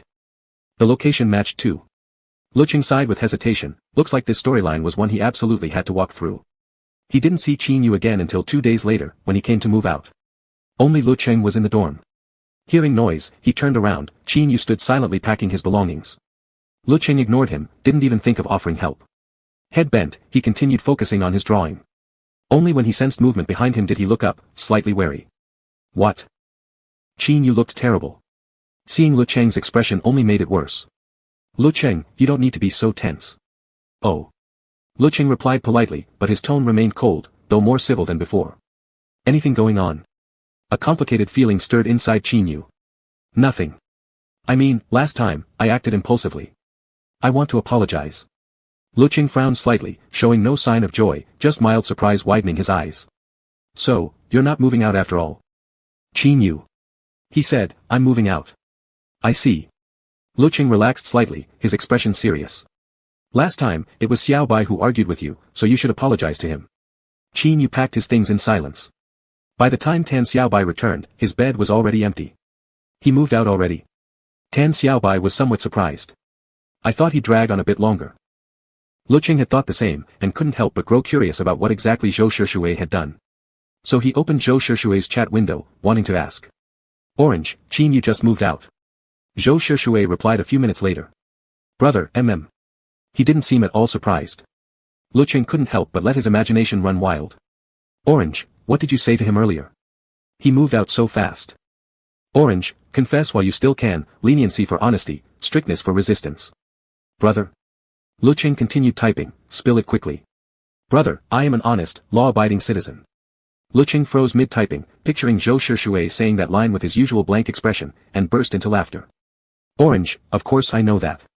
But your aura is just too strong, too intimidating. He was scared, ha ha ha. Zhou Shushui had just stepped out of the shower. He picked up his phone, droplets of water slid down his long arms. Seeing the message, he paused, unusually thoughtful. Intimidating. A faint ripple stirred within him. Brother, am I intimidating to you too? The message popped up instantly, taking over the screen. It somehow sounded oddly flirtatious. Lecheng leaned lazily back in his chair, tilting his head upward as he held the phone, tapping the screen. He thought back on their past month together. Orange, not at all. You've been really good to me. Exceptionally good. Brother, if there's anything you don't like, you can tell me. After sending the message, Zhou Shushui didn't wait long before hearing a ding. Orange, voice message. He tapped to play it. A light tone, as if holding back a smile, clearly happy. There's nothing. No need to change. A pause. Lecheng's voice was soft. I like everything just as it is. Chapter 21.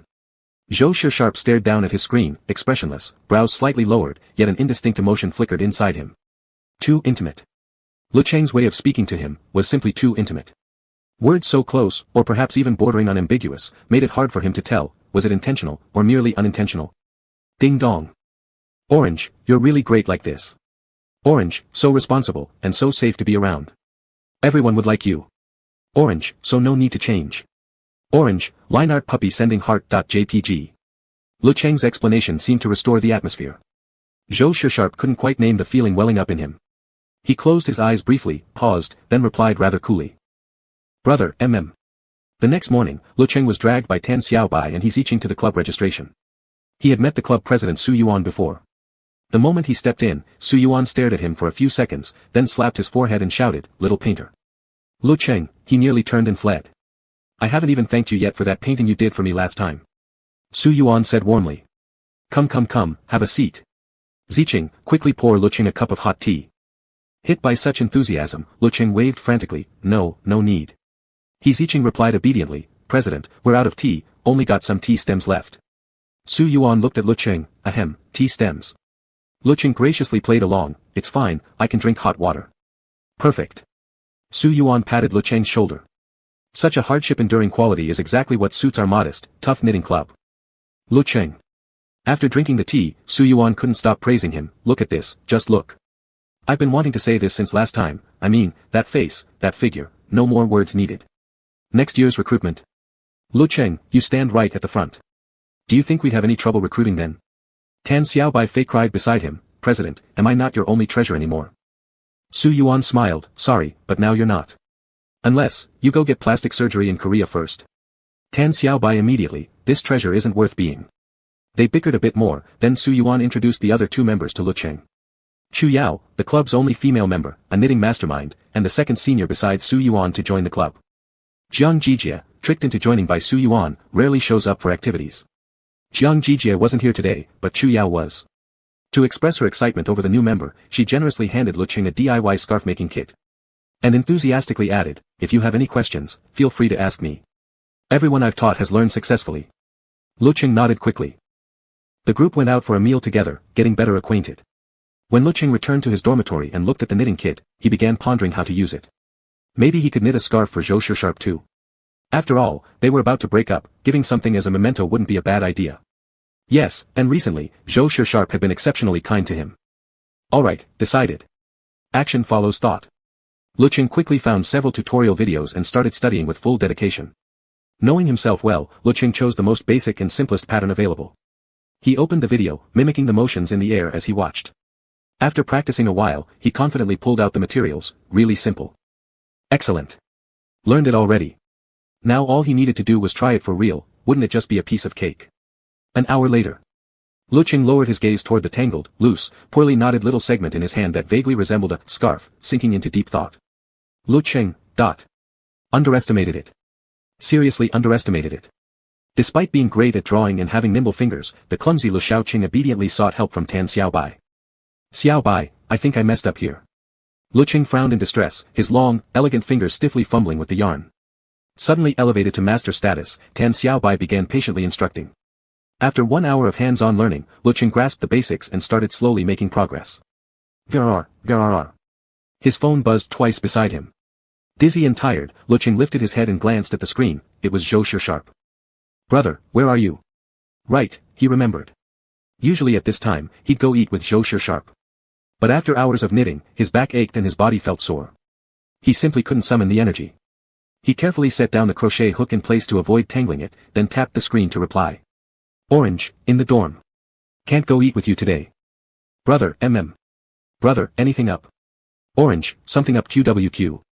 He thought the conversation would end there, but another message from Zhou Sharp popped up. Lecheng glanced at it. Brother, what is it? Typing was inconvenient, so Lecheng looked at his roommates, each absorbed in gaming with headphones on, then connected his Bluetooth earphones and decided to just call Zhou Sharp. The phone rang once before being answered. Zhou Sharp's low voice came through. Lecheng held the yarn in one hand, crocheting softly as he whispered, just don't feel like going out. I'm kinda tired today. Zhou Sharp asked, what are you doing? Lecheng hesitated, playing dumb. Nothing much. I'm just making a craft. Lecheng lowered his head back to his stitching. It's kind of complicated, pretty time-consuming, so, Zhou Sharp frowned. What's wrong? Lecheng had accidentally pricked his finger. The needle was blunt, only stung a little, nothing serious. He laughed it off. Nothing. Zhou Sharp was silent for a moment, then asked with sharp accuracy, you're knitting something? Lecheng's eyes widened slightly. Was this what a smart man was like?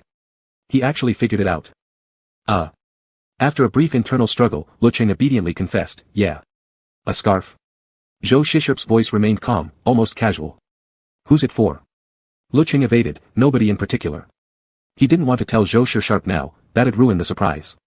He planned to give it as a parting gift on the day they broke up. On the other end, silence suddenly fell. Lecheng tried to change the subject, when Tan Xiaobai, who had been intensely fighting enemies in his game, abruptly pulled off his headset and turned toward him. Oh right, Lecheng, I just remembered. Our club social party is the day after tomorrow. Are you coming? Lecheng pressed his lips together. Is everyone from the club going? Tan Xiaobai, more or less. And rumor has it there's a really cute girl from the robotics club. Oh wait, you probably aren't into girls. But there's also a super hot guy, seriously amazing physique. I was jealous just looking at him. Amazing physique, Lecheng instantly caught the keyword. Unable to contain himself, he asked a little too eagerly, really? Tan Xiaobai nodded firmly. Of course it's true. Lecheng cleared his throat lightly, reminding himself to stay composed. Stay composed. He was a man with a boyfriend now. He struggled to calm down before finally remembering to ask Zhou Sharp, who had been silent since earlier, that is, will you be going? Through the receiver, Zhou Sharp's voice seemed to drop by 8 degrees.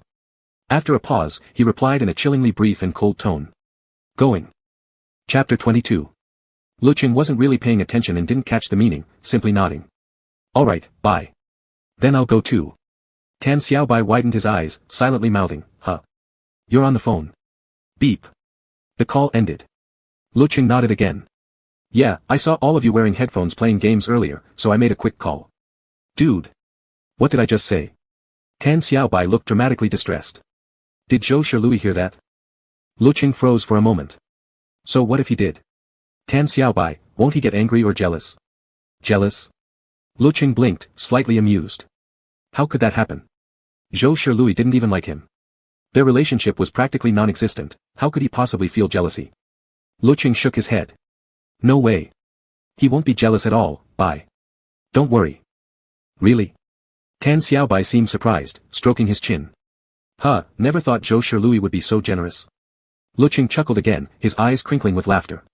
Yeah, he's super generous. The gathering took place on Sunday night. Lecheng had rushed as hard as he could, with Tan Xiaobai even helping him cheat somehow, finally managing to finish about half of the scarf. It was a simple gray basic design. Lecheng couldn't manage two-color crochet yet, so this was the best he could do. About to face the first plot point directly, Lecheng still felt a bit nervous. Could Zhou Sharlui possibly break up with him right then and there? Well, if they did break up on the spot, he'd just wear the scarf himself. He wouldn't let it go to waste. On Sunday night, he didn't go with Zhou Sharlui. Instead, he arrived with members from the knitting club. When Lecheng first entered, the private room was still nearly empty. According to the intel provided by Tan Xiaobai, only 8 people were showing up today, 4 from their club, 4 from the other. This was intentionally kept small, after all, the main purpose was to help Chuya make a connection. Out of the 8, only 1 was a girl, the rest were 7 boys. Their group arrived first. Lecheng sat quietly in the farthest corner, playing on his phone. Suddenly, there was a commotion outside the door. He looked up, and his gaze coincidentally met Zhou Sharlui's as he pushed open the door and walked in. In fact, they hadn't spoken much these past few days. Lecheng had been busy. As for Zhou Sharlui, he didn't know why, but his replies had been brief. Zhou Sharlui wore a long, gray trench coat over a solid black outfit, glasses perched on his high nose bridge, his expression cool and detached. Lecheng paused for a second, then glanced down at himself. Right before leaving home, he had grabbed a beige trench coat at random. Now, seeing them side by side, it almost looked like they were wearing matching outfits. He waved. Zhou Sharlui. Zhou Sharlui walked over. You sit next to me, Lecheng said. They'd already planned it out, they absolutely had to make sure Chu Yao sat next to the guy he liked. Zhou Sharlui sat down as told. The room was warm, almost hot. Lecheng picked up the juice beside him, suddenly feeling lazy. He held it out toward Zhou Sharlui and whispered, help me unscrew it. Zhou Sharlui didn't say anything. He took it, twisted the cap open, and handed it back. Lecheng sipped the juice slowly, glancing at Zhou Sharlui under the dim lighting. His eyelashes were long, though not curled, resting gently over his eyelids. His profile was strikingly handsome, undeniably attractive. Suddenly, Lecheng felt a pang of reluctance. He was convinced Zhou Sharlui would break up with him today, though he didn't know why, his gut just told him so. If they broke up, he wouldn't get to see this handsome face anymore. Not that that was the main issue, the real problem was, where else would he find a replacement with such an amazing body? It was like being a hardcore fan of a rare Ultraman figure, figures were already hard to get, and suddenly you managed to obtain the limited edition model of your favorite. How could you ever let go? Zhou Sharlui noticed his stare. What is it? Nah. Lecheng shook his head, mentally rallying himself. There are plenty of good-looking people in real life too. He shouldn't cling to just one.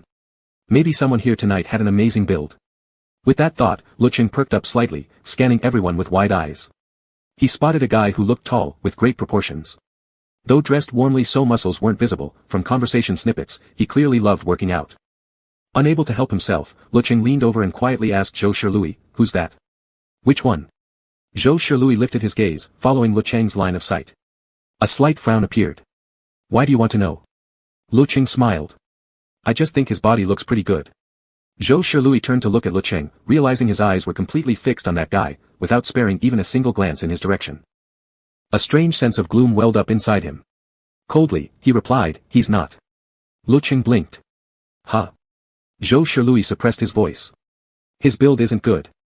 Oh. Lecheng drawled slowly, shifting his gaze away. If Zhou Shilui said it wasn't good, then it definitely wasn't. Whatever, he wouldn't look anymore. The server soon arrived with the dishes. After everyone finished eating, they had the server clear everything away before moving on to the game segment. A gathering like this was all about playing games, perfect for deepening connections and creating opportunities for flirtation. Su Yuan immediately suggested, how about we play King's game? What do you think? Sure. I'm in. Everyone nodded in agreement. Seeing that Zhou Shilui hadn't spoken up, Lecheng turned to ask him, do you know how to play? Zhou Shilui, I don't. He rarely attended events like this. The last one had been an exception, and besides, the games changed each time. Lecheng leaned closer. Just search the rules on Douyin. It's really simple. Zhou Shilui's gaze lowered. Lecheng was so close now, from his angle, those thick lashes curled upward like tiny brushes. Just a slight turn of his head, and they'd brush against Lecheng's fair cheek, those rosy lips. The warmth radiating from him raised the temperature slightly. Zhou Shilui's Adam's apple moved faintly, a subtle restlessness stirred inside his chest. Lecheng straightened up. I'll run to the restroom real quick.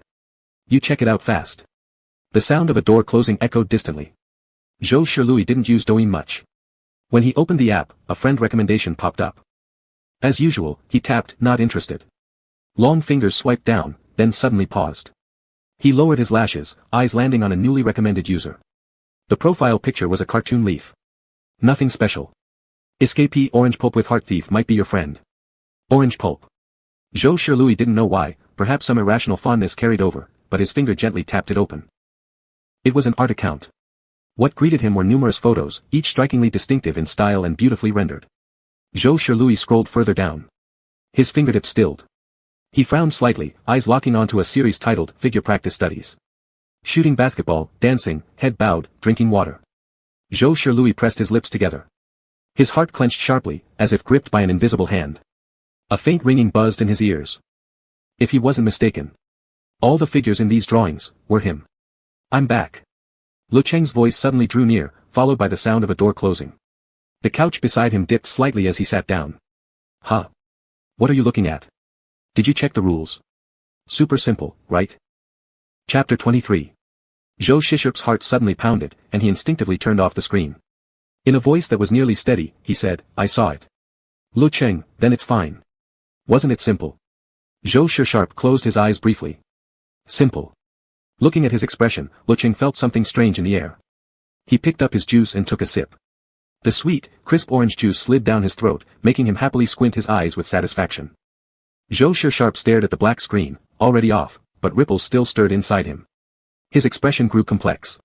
There sat Lecheng, behaving so innocently, laughing along with everyone else as they told lame jokes, eyes crinkling into crescents, looking adorable and pure. If earlier he could still convince himself that Lecheng merely enjoyed playing the boyfriend role, now it was almost certain, Lecheng's feelings for him were far from ordinary. Lecheng was serious. He liked him, passionately. This wasn't just some game to Lecheng. Zhou Shishub frowned tightly. This realization caught him completely off guard. Although he had once suspected, after all, Lecheng's tenderness and intimacy were too genuine, he had refused to believe it without evidence, unwilling to let what should have remained a platonic relationship spiral out of control. Now, the truth was laid bare, and it contradicted Zhou Shishub's expectations entirely. Or rather, since being with Lecheng, everything had defied his assumptions. Lecheng finished his juice, glanced at the bottle of alcohol sitting in the center, and felt a fleeting desire to drink, but held back. He needed to stay sober today. Getting drunk was not an option. He looked at Zhou Shishub's glass, clear liquor, barely sipped. Before Zhou could take 2 more drinks, Lecheng swapped it out, proudly declaring, why drink weak juice? Drink orange juice instead. Orange juice. Zhou Shishub seemed to react reflexively. His Adam's apple moved slightly, fingers subtly clenching. Lecheng found his behavior odd. He widened his eyes and whispered, what's wrong with you? Why aren't you saying anything? Zhou Shishub locked eyes with him, paused for a moment, then shifted his gaze away. Nothing. Unable to read him, Lecheng decided to drop it. Su Yuan began organizing a game. King's game, you've all heard of it, right? Simple rules, everyone draws a card, whoever gets the joker becomes king and can command any 2 people to do something. Su Yuan smiled. But tonight, we're not doing the traditional version. I'm changing the rules. We'll split into 4 teams of 2. The king can only assign a task to one team. If someone in the designated team refuses, their partner can ask others for help. If anyone agrees to assist, the task counts as completed. How does that sound? Sounds good. Tan Xiaobai was the first to cheer. I'm in. Let's draw cards and form teams, how about that? Everyone drew their cards. Su Yuan said, alright, flip them over, let's see who's paired with whom. Lecheng turned his card, 9 of hearts. That meant his partner would be the 9 of spades. Zhou Sharp flipped his, 9 of spades. Lecheng couldn't help but smile. Wow, what a coincidence, we're a pair. Zhou Sharp also exhaled, slightly relieved. The rest quickly sorted out their pairs, and the game began. Lecheng had great luck, he drew the king in the first round. He casually picked a team and told them to do 10 push-ups. An easy task. The next turn went to Su Yuan. He grinned mischievously. Team Chu Yu, nah, I'll go easy on you. Just a simple one, stare into each other's eyes for 1 minute without laughing. Deal. Coincidentally, Chu Yu was paired with the guy she liked. Clearly, this was a chance being handed to them. After 1 round, the warm-up ended. Soon after, Lecheng drew the king again. He assigned another team to spin around 20 times with their hands on their noses like elephants. Everyone protested, too easy. Lecheng is going soft. Lecheng shook his head. No way. That makes you super dizzy. Not letting up at all. After completing the task, the pair were thoroughly disoriented, one collapsed on the floor, the other fell onto the sofa, sending everyone into fits of laughter. Next, Zhou Sharp drew the king. Distracted, he said, Team 8, arm wrestle. Loser drinks. A simple penalty. Team 8 finished quickly. Lecheng enjoyed the spectacle. Then, soon, a member from the opposing club drew the king, a guy Lecheng didn't know. Ha. Team 9, the guy grinned wickedly. You're a real couple, right? Sit on each other's lap and kiss for 10 seconds, fair enough. At those words, Lecheng froze, lifting his head in shock. Others who didn't understand chimed in, complaining, they're real couples, this is way too easy. Easy. Lecheng's scalp tingled. Wait, what? He looked at Zhou Sharp, and Zhou Sharp looked back at him, eyes dark, chest rising and falling, saying nothing. Win or lose, accept the outcome. Lecheng realized this might be that so-called plot point. Kissing would definitely lead to a breakup. Lecheng took a deep breath, feeling a faint sadness welling up inside, a quiet unwillingness to let go. He hesitated, then reached out and tried to take Zhou Sharp's hand. His own fingers were slightly cool, but Zhou Sharp's were hot. Their skin brushed, sending tiny electric currents through him. Zhou Sharp didn't move, nor did he respond.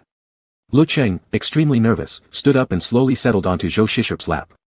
Zhou's breath caught instantly, the muscles in his thighs tensing beneath him. Lecheng wrapped his arms around Zhou's neck, afraid he might be pushed away.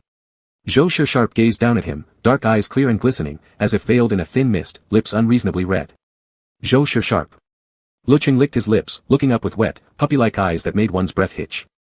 Zhou Sharp paused, throat bobbing, his tightly restrained expression faltering. Too much. This was far too much. The soft sensation shifted against his thigh. He gripped Lecheng's burning wrist, about to speak, when he heard Lecheng's voice, soft and pleading. Zhou Sharp, may I kiss you? Chapter 24. Dim ambient lighting cast a hazy glow.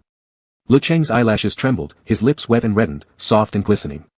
Zhou Sharp felt as if struck by something, his grip tightened sharply around Lecheng's wrist, but he didn't move. Lecheng's heart pounded violently, palms sweating from nervousness. Seeing Zhou Sharp merely staring down at him, eyes dark and unfathomable, he gritted his teeth, closed his eyes, and leaned forward gently. Their lips touched. The surrounding noise receded like retreating tides, fading into silence so profound that even a pin drop could be heard. A loud buzzing filled Zhou Sharp's head. In the next instant, it felt as though every drop of blood in his body surged upward, leaving him acutely aware only of the softness pressed against his lips. So soft, so smooth, like 2 jiggling pieces of jelly. Lecheng had drunk orange juice earlier, the faint sweetness lingered between his lips and teeth, seeping through the slight parting with delicate threads of flavor. Zhou Sharp's mind went unusually blank. He looked down at Lecheng's tightly shut eyes, those thick, dark lashes fluttering like butterfly wings about to take flight, tempting him deeper into an irresistible fall. Dizziness swept over him. Lecheng's heart drummed wildly. After pressing forward, he dared not move a muscle, mentally counting seconds in his head. The leg beneath his backside was painfully uncomfortable. Unable to bear it any longer, he shifted slightly, and instantly, a low, sharp gasp erupted beside his ear. He froze completely, humiliation flooding his face until it burned red. 5. 4. 3. 2. 1. Time's up. Su Yuan announced loudly. Alright, break it up now. Damn, who picked this? I'm absolutely stuffed with this couple's dog food. As if electrocuted, Lecheng abruptly sprang away. His legs felt weak. In his fluster, one hand braced against Joshua Roy's chest as he tried to stand. Joshua Roy let out a restrained, muffled groan right by his ear, a sound so intense it seemed to scald him alive. He scrambled off in panic. Only after returning to his seat did Lecheng begin to silently thank the dim surroundings. He could feel it, his face and ears were so hot they could fry an egg. Since they had simply pressed lips without going further, the others quickly lost interest after the initial excitement, and the rowdy group moved on to the next round. Lecheng didn't dare look at Joshua Roy's expression. His heart was tangled in chaos, ears metaphorically drooping like a timid little rabbit as he quietly sipped his juice. Alright, next round, who's king? The game restarted. Others kept drawing the king card several times, but Lecheng never got it again. Tan Xiaobai and Su Yuan were mainly pushing Chu Yao's pair together, so each time they'd pick some particularly intimate tasks for them. After the penalty of sharing a cup of wine between Chu Yao's pair, everyone started protesting. Holy shit, you guys are being way too obvious. This isn't normal, nope. You're definitely up to something. I'm truly full of this dog food now. Don't flirt in front of me. Today I'm flipping this dog bowl over. One real couple isn't enough, now we need another. Everyone shouted and teased, but it was all in jest. Lecheng shrank back quietly in place, silent, not daring to join the uproar. Ah, Su Yuan drew the king card again. Fine, I'll switch it up. 9, since you're all fed up with dog food, let me change the penalty. How about 3 cups of beer? Either one of you can drink. A simple task. The beer was light draft brew. Tan Xiaobai cracked open a fresh bottle and passed it over. Lecheng downed his juice and poured himself a cup. He stole a glance at Joshua Roy, who remained silent. So he took another glass and poured one for Joshua Roy as well. Clearing his throat softly, Lecheng lifted the cup to take a sip, when suddenly Joshua Roy reached out and, through the fabric of his sleeve, gripped his arm. You don't drink. Joshua Roy's voice was slightly hoarse, deeper than usual. I'll do it. Lecheng stared blankly, averting his gaze awkwardly. The sudden physical contact triggered an involuntary replay of that intimate moment in his mind. That soft, low breath, hoarse, deep. His cheeks burned even hotter, turning into a ripe tomato. Dizzy and dazed, his head felt stuffed with cotton, yet he managed a faint, composed Joshua Roy picked up the glass and tossed back the entire drink in one go. The long line of his neck came into view, the prominent Adam's apple sliding up and down. Lecheng watched him finish all 3 cups in quick succession. With a clap, the glass landed back on the table. Joshua Roy lowered his head, looking slightly worn. His long fingers casually unbuttoned 2 buttons on his shirt. For the rest of the game, Lecheng had no idea what actually happened. His mind had long drifted far away. The turn of events still shook him too deeply. By the time everyone began to leave, Su Yuan organized the group. Chu Yao, you're not drunk, right? I'll call a separate car for you. Xiao Bai, help Ziqing a bit. If you're sober, raise your hand, don't pretend you can hold your liquor. Now count with me, 1, 2, 3. Those who were to take care of the drunk ones. After the arrangements, it was no surprise that Lecheng ended up heading back with Joshua Roy. You 2 real couples go together, perfect. Tan Xiaobai winked at Lecheng mischievously. Hey, are you gonna leave the door open for him tonight? The slight coolness that had settled on Lecheng's face suddenly flared up again, as if his cheeks were about to catch fire. He instinctively glanced at Joshua Roy, blushing furiously, and quickly said, Xiao Bai. Of course I'm going back. Ahaha. Tan Xiaobai nodded. Alright, we'll leave the door open. I'm off then, enjoy yourselves. Lecheng hurried to explain, Xiao Bai, that's not what I meant. Joshua Roy, it's fine. That response felt oddly like protesting too much. Lecheng fell silent, wrinkling his face, afraid he'd only dig himself deeper into embarrassment. Only 1 car remained. Lecheng pulled open the rear door, while Joshua Roy opened the front passenger side. They rode in silence. The driver happened to be an unusually shy type, making the car interior unnervingly quiet. Lecheng fidgeted awkwardly, picking at his fingers. At the same time, his mind kept replaying the earlier moment over and over. Surprisingly, Joshua Roy's lips had been soft, cool, with a faint hint of mint. Lecheng couldn't help but think, he looks so tough, but his mouth is actually this soft. He immediately snapped out of it. Stop. Stop. Just stop. Don't think about this anymore, aha. Is this really something you should be thinking about? Embarrassed, Lecheng rubbed his cheeks hard. Thump thump, Lecheng looked up, blinking dully at Joshua Roy, who stood bent over outside the window. Not getting out? Joshua Roy asked flatly. Huh? Oh. Lecheng jolted awake, belatedly pushing the door open, finally realizing the car had already stopped. So mortifying. Did kissing really fry his brain completely? Wah. Inside, his inner self pounded the floor in agony, yet outwardly he managed to look relatively calm. He thought, he's supposed to be clingy, dramatic, a seasoned player. He needed to stay cool. Composed. He had to project the aura of someone who'd kissed all kinds of mouths before. They walked silently toward campus. It wasn't very late. There were still people on the path. Lecheng kept his head down when Joshua Roy suddenly said, "Wait." Lecheng, Joshua Roy stopped by a vending machine. "Want something to drink?" Lecheng didn't understand why, but replied anyway, "Juice. Orange juice is fine." Joshua Roy's fingers curled slightly, unconsciously recalling the sensation linked to orange juice. He felt even hotter now. Lecheng took the orange juice, popped the cap, and took a sip. From the corner of his eye, he saw Joshua Roy buy a bottle of iced water from the machine. In December. In northern China. Outside. Iced water. Lecheng stayed silent for a long while before finally giving in and asking, "Are you hot?" Joshua Roy answered shortly, "Yeah." Lecheng glanced at his clothes, they didn't seem that thick. Is he really that hot? Lecheng thought randomly, must be that Joshua Roy has naturally high body temperature. Definitely not kidney deficient. Lecheng didn't speak again. They strolled quietly to the dormitory entrance, where he finally stopped and turned to Joshua Roy. Joshua Roy looked down at him. The streetlight glowed softly, dappling Joshua Roy's profile with shifting shadows, making his expression unreadable. This kind of moment won't happen again. Lecheng was somewhat sentimental. Maybe artists tend to be emotional. Thinking they'd no longer cross paths brought a subtle sadness. He thought Joshua Roy was a good person, but after their breakup, even if there was no lingering affection, they probably couldn't be friends either. Neither spoke for a moment. "I'm leaving," Joshua Roy said. "Wait," Lecheng said. Joshua Roy turned to him, fingers tightening unconsciously, dark eyes deep and bright. "Good night," Lecheng said softly, standing one step above Joshua Roy.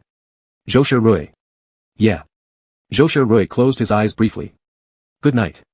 Back in his dorm, Lecheng freshened up and lay on his bed. Today, Joshua Roy's attitude had been obvious.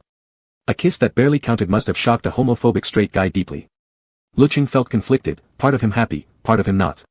He was happy because he was finally about to get rid of his debt. He knew Joshua Roy's personality, surely, he would offer compensation.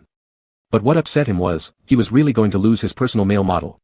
His personal male model. Lecheng's mood was complicated. Tossing and turning in bed, he couldn't fall asleep no matter how hard he tried. Eventually, he just got up and started drawing.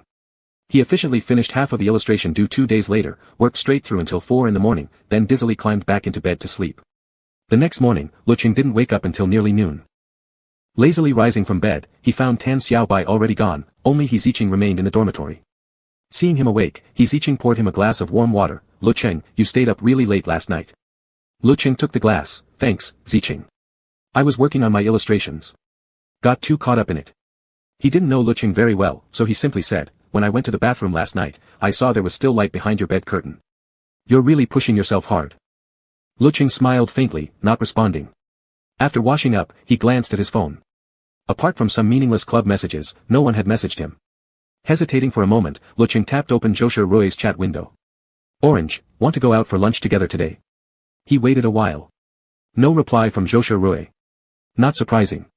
Lecheng shrugged and made himself a quick instant noodle pack, eating it while scrolling through TikTok. Last night, not only had he drawn the commission, but he'd also impulsively sketched a draft out of inspiration. It depicted the scene where Joshua Roy shielded him from drinking. Due to his unearthly sleeping schedule, late-night fans in the comments section immediately pounced.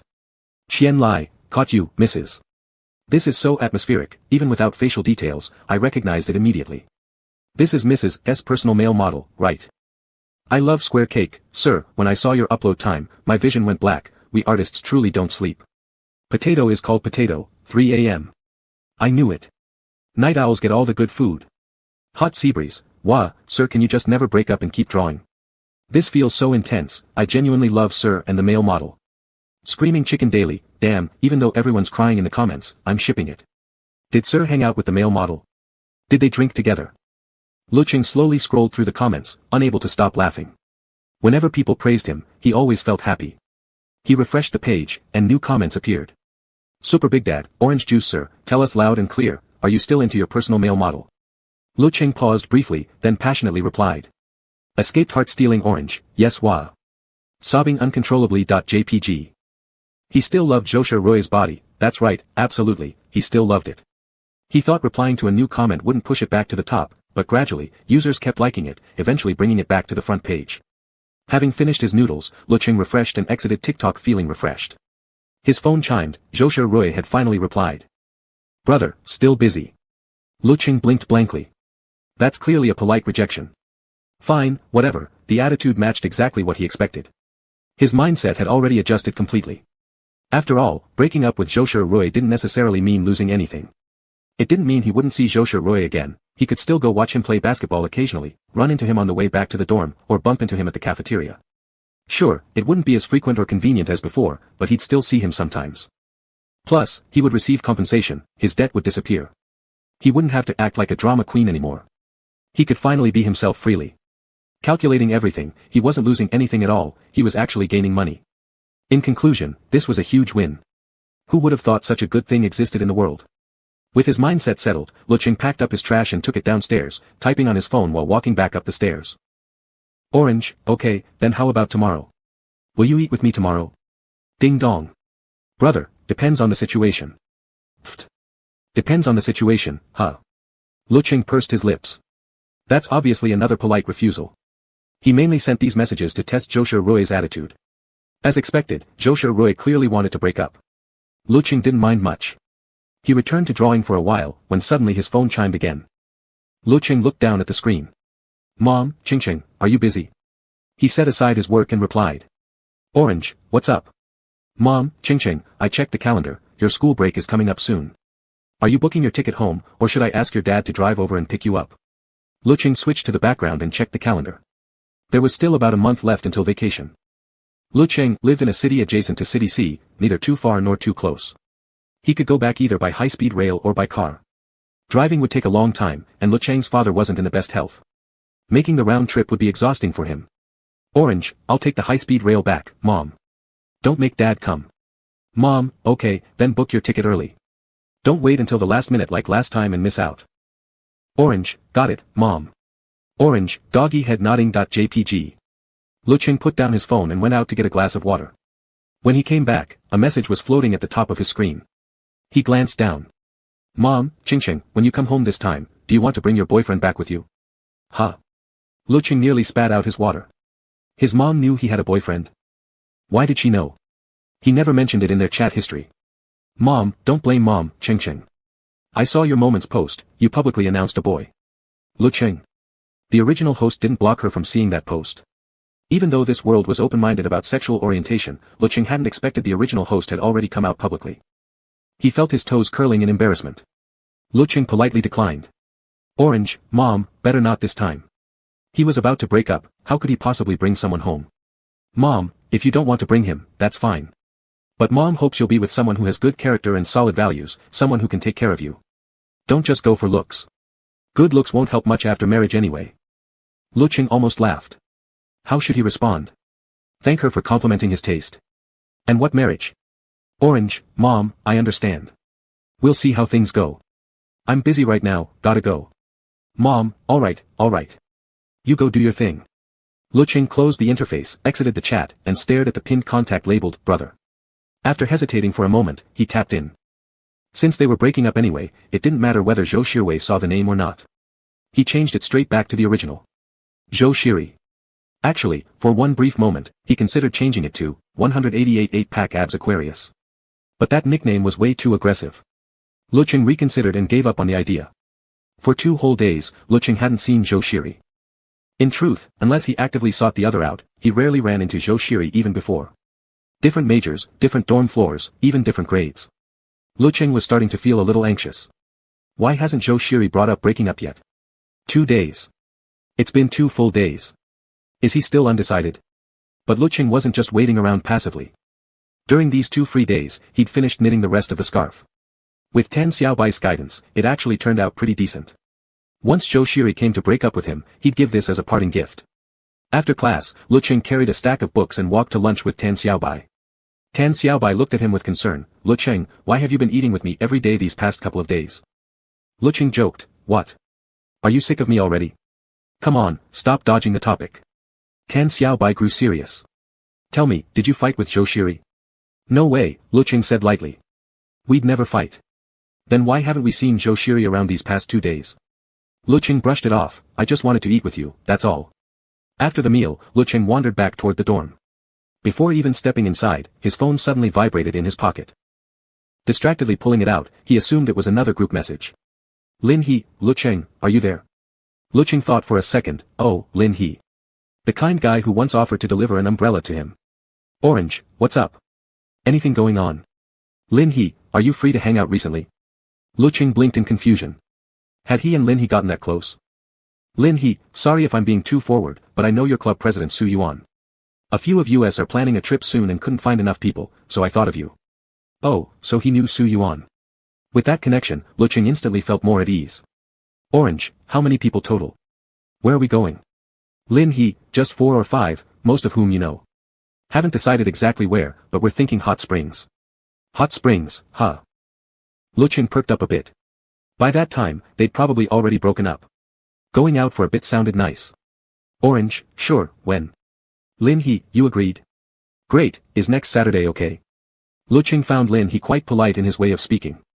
He typed back a simple, sure, suddenly feeling the value of having a socially connected friend. Without Su Yuan, who else would even think to include him? Cheerfully exiting the chat interface, his screen suddenly popped up with a notification. Ding dong. Zhou Shiri, what are you doing? Just 4 simple words. Lecheng froze. It had been so long since he'd seen this chat box that he almost didn't recognize it. Zhou Shiri had messaged him. He hurried back to his dorm, took a deep breath, and told himself to stay calm. Orange, in the dorm. What's up? Zhou Shiri, come out tonight. Lecheng's fingertips paused. Orange, sure, what time? Zhou Shiri, 7. I'll wait downstairs for you. Orange, okay. Oh. Zhou Shiri. Zhou Shiri had finally come to break up with him. It had to be that. Lecheng's eyes lit up with delight, looking exactly like a lovesick teenager. Tan Xiaobai, watching from the side, raised an eyebrow, what's going on? Something good? Did you and Zhou Shiri get back together? Hehe. Lecheng grinned foolishly. Kind of, but not really. Tan Xiaobai, riddle me this, Ziqing. Take this riddler away from me. Lecheng, fully caught up in the dramatics, no, don't take me. They playfully teased each other for a while before Lecheng picked an outfit from his closet. Since they were going out to eat, dressing nicely would at least make things feel dignified. A fitting finale to wrap up this relationship. He tried on several outfits, couldn't decide, then gave up and grabbed a random jacket. Tossing his scarf into his little crossbody bag, he bounced downstairs. Zhou Shiri stood under the streetlight, his shadow stretched long. He was idly swiping his phone, long lashes lowered, expressionless. He was inherently rational, emotions carefully restrained, a trait shaped by his parents' high expectations. Yet over these past few days, Zhou Shiri's mind had been unusually chaotic. Everything Lecheng did had defied his expectations. The way Lecheng looked at him, adorable, sweet, captivating. Sure, sometimes spoiled, throwing little tantrums, but most of the time, being with Lecheng felt easy, joyful. Of course, that was normal. Zhou Shiri believed this wasn't about sexuality. Lecheng's appearance and personality alone were enough to spark pure affection in anyone. When he first agreed to this relationship, he set clear boundaries, don't take it seriously, don't fall for it. A mutual understanding, entered into lightly, such relationships should be just as easy to end. But Lecheng's feelings had come too suddenly, shattering all his plans and assumptions. Zhou Shiri frowned, dark brows knitting as he stared at the screen. Lecheng's nickname was simply an orange emoji, vivid, bright, striking, just like Lecheng himself. Orange. Orange juice. Zhou Shiri pressed his lips together, closed his eyes, trying to erase the vivid sensation lingering in his mind. The relationship was veering into unpredictable territory. He needed to be the one to cut it off. That would be better, for both of them. Zhou Shiri. A voice, crystal clear and deeply familiar, snapped Zhou Shiri back to reality. He looked up to see Lecheng standing right before him, eyes fixed on him. The ginger-yellow jacket made him look vibrant, cutting through the dullness of winter like a fresh burst of orange scent. His big eyes sparkled as he stepped closer, tilted his head slightly, and softly asked, have you been waiting long? Lecheng smiled warmly, haven't seen you in so many days. I missed you. Zhou Shiri paused, fingers curling slightly. He gazed down at Lecheng's fair cheeks. After a few seconds, he murmured, not long. Let's go. Lecheng nodded. Only after getting into the taxi did he steal a glance at Zhou Shiri. So quiet. Not talking to him at all. Kind of awkward. But well, they were breaking up. This was normal. The car stopped in front of a restaurant Lecheng had never seen. The decor looked elegant. He got out and followed Zhou Shiri to a quiet, tastefully decorated private room. Lecheng immediately sensed this was a breakup dinner. Zhou Shiri handed him the menu. Lecheng glanced at the prices, expensive. Carefully picking a few dishes, he passed it back. Zhou Shiri added a few more orders. Lecheng listened quietly, realizing every dish Zhou Shiri picked was one of his favorites.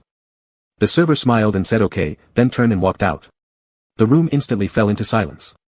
Lecheng felt restless, awkwardly lowering his head to take a sip of tea as if to ease the tension, only to jerk from the scalding heat in an instant. His eyes reddened immediately. Spit it out.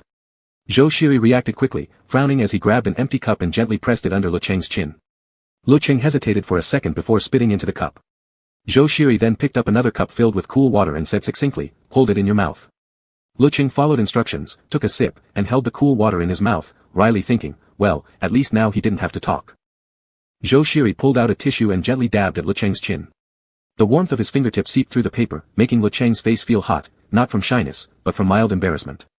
After all this fuss, Lecheng decided to just give up and embrace the moment. Swallowing the cool water in his mouth, he resolved to salvage some dignity. "My tongue hurts so much from the burn," Lecheng declared defiantly, though not entirely justified. Why didn't you warn me the tea was hot?" "My mistake." Zhou Shiri admitted fault calmly. After a pause, still concerned, he added, "Open your mouth. Let me check." "Huh?" Lecheng blinked rapidly, shaking his head fast. No need, it's nothing worth seeing." Zhou Shiri frowned deeply, assuming Lecheng was being difficult on purpose. His voice dropped even lower, "Let me see." He leaned forward, long fingers pressing into Lecheng's cheeks, puffing them slightly, one rare show of firmness, as he gripped Lecheng's jaw and forced his mouth open, revealing the tender red tip of his tongue. The pressure on his face suddenly increased. Lecheng mumbled faintly, "It hurts." "Sorry." Zhou Shiri lowered his gaze, momentarily dazed, chest rising and falling. He withdrew his hand and murmured, "It's fine. Drink some more cool water." Lecheng nodded, cradling the cup and sipping slowly. Soon, the dishes were brought to the table, exquisitely presented, vivid in color. Seeing delicious food, Lecheng stopped overthinking and happily picked up his chopsticks, thoroughly enjoying himself. The room remained quiet. Lecheng thought to himself how wonderful this wordless meal-only moment was. Zhou Shiri really was a graceful person, treating him so well for their final dinner. Zhou Shiri glanced at him, pondering why Lecheng was unusually quiet today. Was he unhappy? The meal ended pleasantly. As Lecheng chewed a fish ball, his phone on the table suddenly pinged with a message. He casually glanced over, catching sight of Lin He's name in the notification. Thinking it impolite to reply now, he simply tapped the screen to turn it off. Zhou Shiri observed everything, set down his chopsticks, and frowned slightly. What message was that? Why hide it from him? Lecheng finished eating soon after, wiped his mouth, sipped some tea, then looked eagerly at Zhou Shiri. "Say the line already." "Can't wait. Once the script is delivered, I'm officially off duty." But instead of speaking, Zhou Shiri avoided his gaze and stood up. "I'll step out for a moment." "Oh. Okay." Lecheng nodded, hoping he'd deliver the line upon return. The door closed softly. Lecheng pulled out his phone and checked Lin He's message. "Lin He, I picked a few spots, take a look and tell me which one you like better." Lin He, hotspringphoto.jpg. Lin He, package deal photo.jpg. Lecheng opened the images and examined them carefully. The places Lin He chose all looked great, exactly matching Lecheng's idea of a perfect hot spring getaway, with different packages, pools, and services clearly selected with care. Lecheng thought it over seriously before replying. "Orange, I think both single and double pools are fine. Did you ask Su Yuan and the others yet?" Lin He replied quickly. Lin He, not yet. "Good, we can check them out later." Lecheng sent a meme, then reopened the hot spring picture. Maybe I can enjoy some snacks while soaking. Looks amazing. Click. A faint sound came from beside him. Lecheng turned his head and found Zhou Shiri had returned without him noticing. "You're back." Lecheng naturally locked his phone. "So quiet, you startled me." Zhou Shiri hummed softly, sat down, paused, then sipped his tea as if offhandedly asking, "What were you doing?" "Oh, just replying to a message." Lecheng answered honestly. Zhou Shiri asked, "What message?" Lecheng told the truth, "We're planning a trip. Since it's winter now, we're going to a hot spring." "A hot spring?" Zhou Shiri repeated each word slowly, his voice rising slightly. "Who are you going with?" Lecheng assumed he was worried about being clingy and quickly explained, "I'm going, with some friends." "Friends? What friends?" Zhou Shiri's chest rose and fell sharply as an uncontrollable thought surfaced. Lecheng hadn't even considered inviting him. Had he sensed something? Or was there another reason? Or perhaps, he simply didn't want to go with him. Zhou Shiri's mind spun into chaos. He stood up, even forgetting the purpose of coming here today. Lecheng followed suit, walking beside him and asking, "Are we leaving?" Zhou Shiri's tone was cold. Lecheng glanced at his watch, it wasn't too late, but not early either, and obediently trailed behind Zhou Shiri.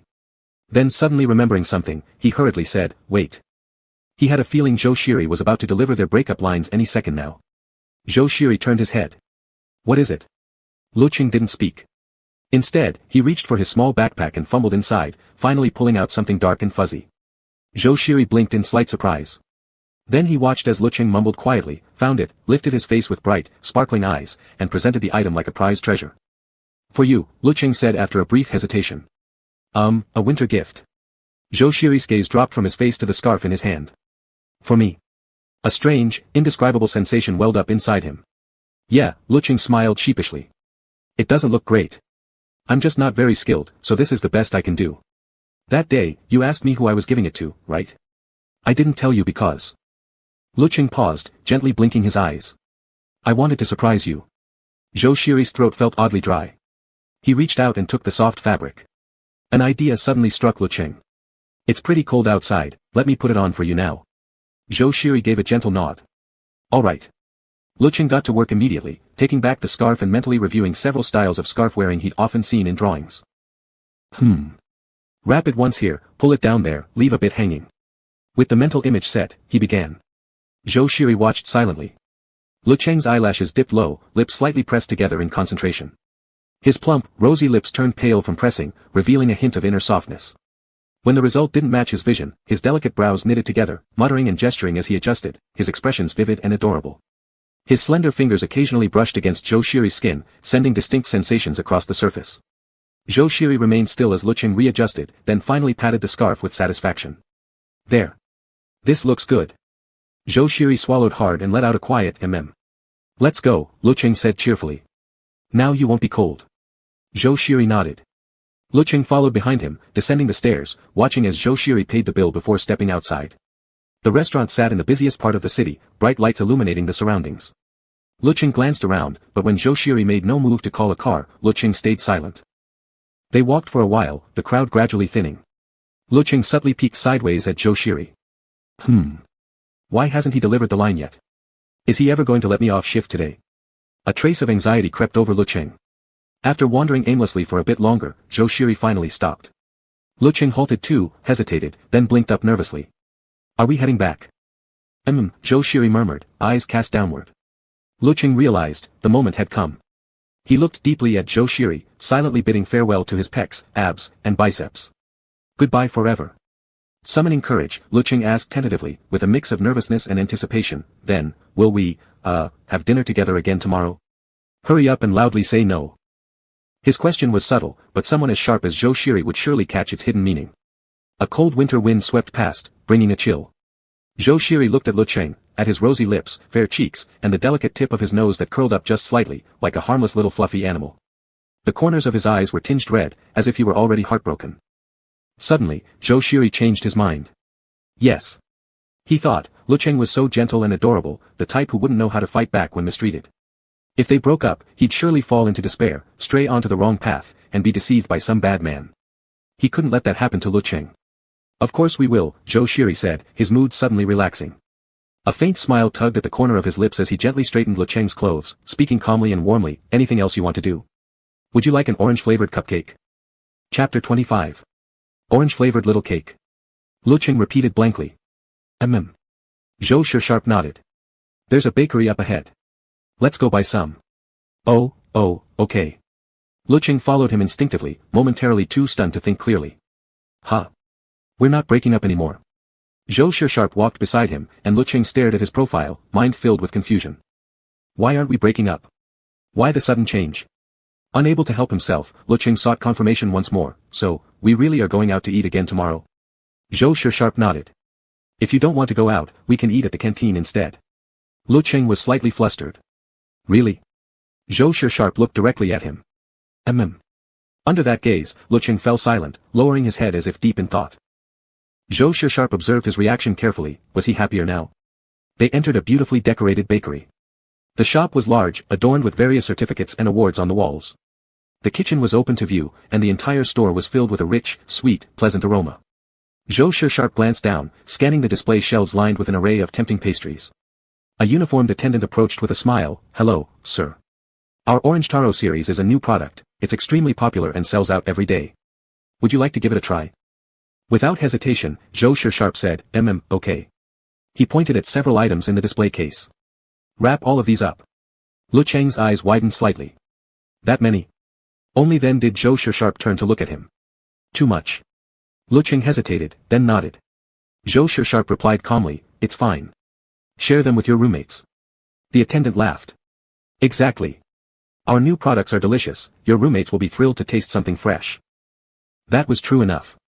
Lecheng obediently agreed. Okay. Zhou Sharp seemed to be in a particularly good mood. After the attendant had packed up the Orange Taro series, he continued deeper into the store, selecting several more bestsellers. Seeing he was such a generous customer, the attendant couldn't help but grin. "Sir, you've got great taste. Is this young man beside you your boyfriend? He's so handsome." Almost imperceptibly, Zhou Sharp turned his head slightly toward Lecheng. But Lecheng hadn't been listening to the small talk. Watching Zhou Sharp pile on more and more purchases, he couldn't help but think, he wouldn't need to eat anything else tomorrow if he managed to finish all this. Just clearing it all would feel like a blessing. Exiting the bakery, Zhou Sharp carried 3 large gift boxes in one hand. Lecheng felt bad watching him and reached out. "Let me take one." "No need," Zhou Sharp said casually. "Want to try one now?" Lecheng frowned. "Might get my hands dirty. Then we'll eat them back at school." Walking toward the road, Lecheng stole a glance at Zhou Sharp, his calm, sharply defined profile, his long lashes lowered, and felt oddly amazed. Never would have guessed Zhou Sharp could be so tolerant. He'd thought they'd break up after the kiss. He'd even prepared a breakup gift. Worked on it non-stop for 3 days. A breakup gift. Now Lecheng felt both sad and troubled. Had it all been in vain? What should he give next time they broke up? But well, Lecheng had never been one to give up easily. Quickly adjusting his mood, since they weren't breaking up, he pouted slightly and asked, "By the way, why didn't you talk to me these past couple days?" Not that Zhou Sharp had completely ignored him, just grown noticeably colder. But still, it was a good enough excuse to pout, right? Zhou Sharp's fingers curled slightly, his heart beating faster. He kept his tone steady as he offered an excuse, "I've just been busy lately." After speaking, he glanced sideways at Lecheng. Lecheng was kicking a small pebble, his cheeks soft and innocent. It was impossible to tell whether he believed the excuse or not. In that moment, Zhou Sharp suddenly felt like the very bad guy he'd just pretended to be, and a quiet regret stirred within him. Softly, he promised, "Sorry. I won't do it again." Lecheng looked up, surprised inside but saying, "Fine. I'll reluctantly forgive you." They took a taxi back to campus and arrived beneath the dormitory. Lecheng held the pile of cakes as he waved goodbye to Zhou Sharp. He turned and trudged upstairs, struggling to open the dorm door. Inside, Hehe and Tan Xiaobai were playing landlord on their phones.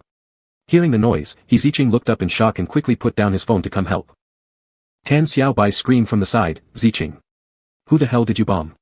"You bombed me. We're teammates." Hehe looked embarrassed. "Wait, I bombed you." Lecheng chuckled.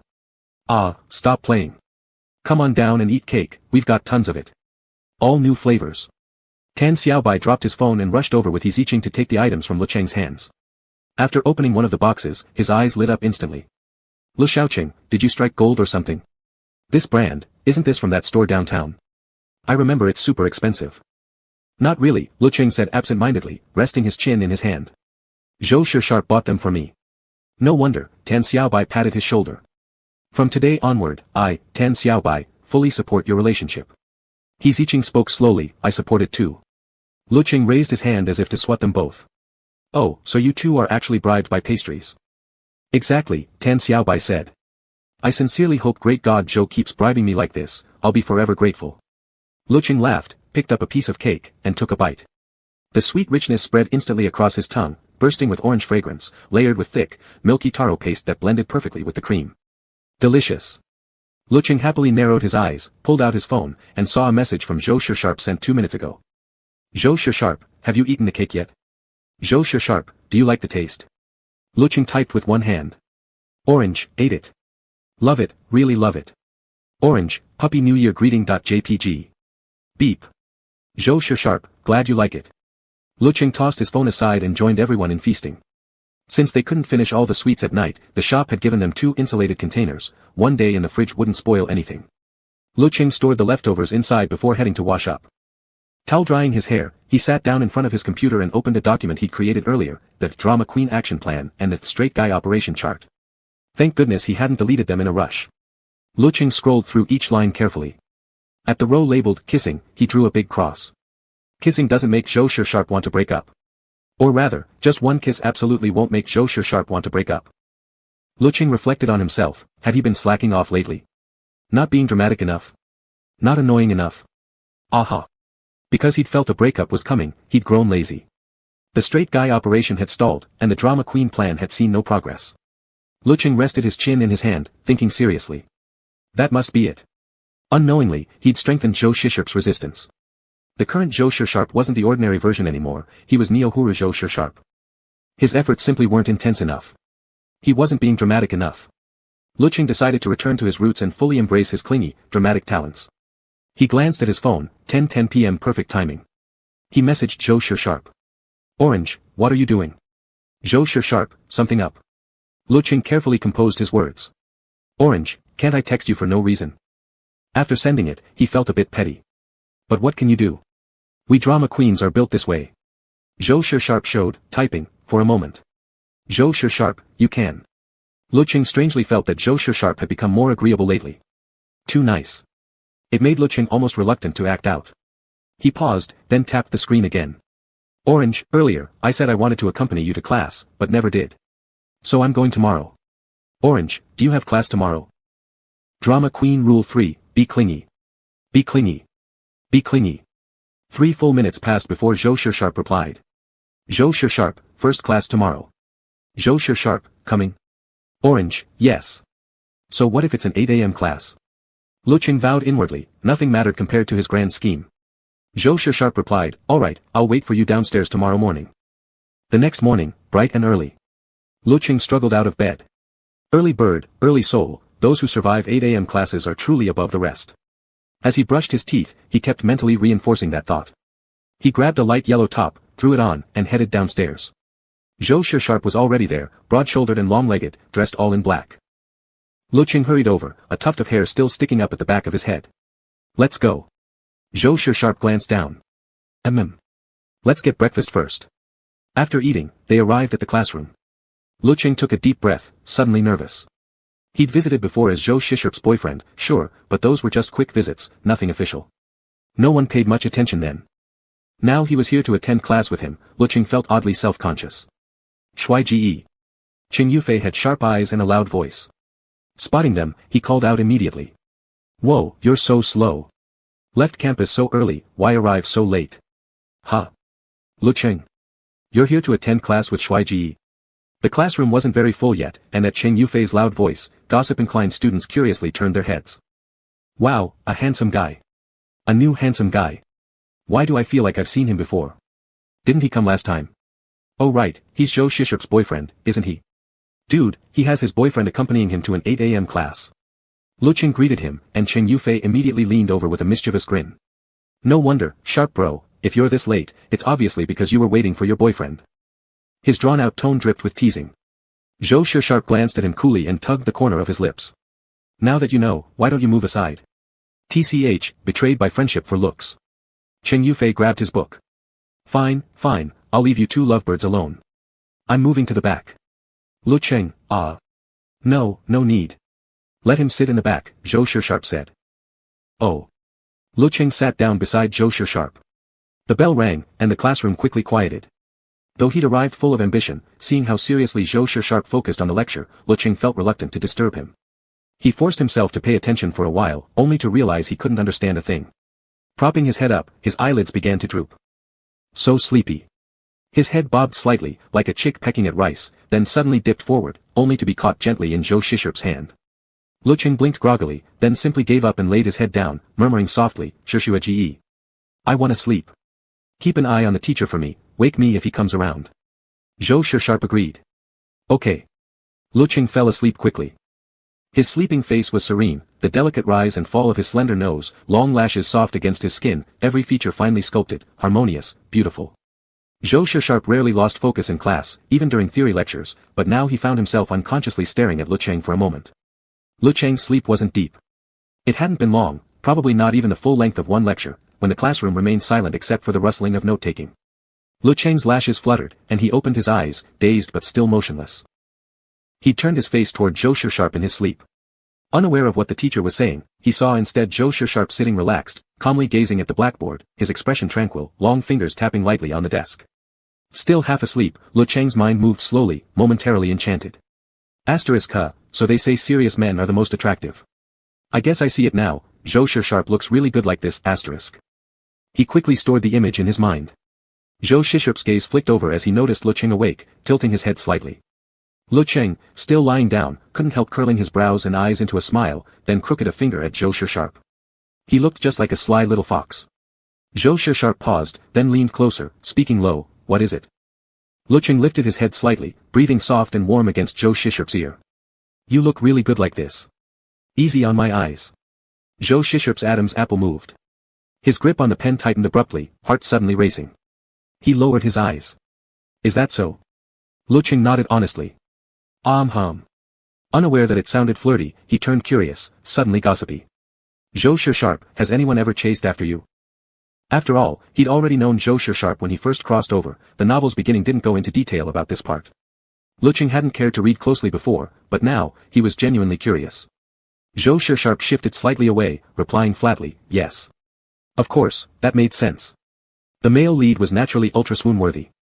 Lecheng totally got it, but outwardly, he launched straight into dramatic performance, acting petty and offended. "Is that so?" "Humph. I'm jealous. Tell me, did you reject them all?" He deliberately frowned, feigning anger. But the act had zero intimidation factor. Zhou Shisharp answered quietly, "No." "Huh." Lecheng's eyes widened.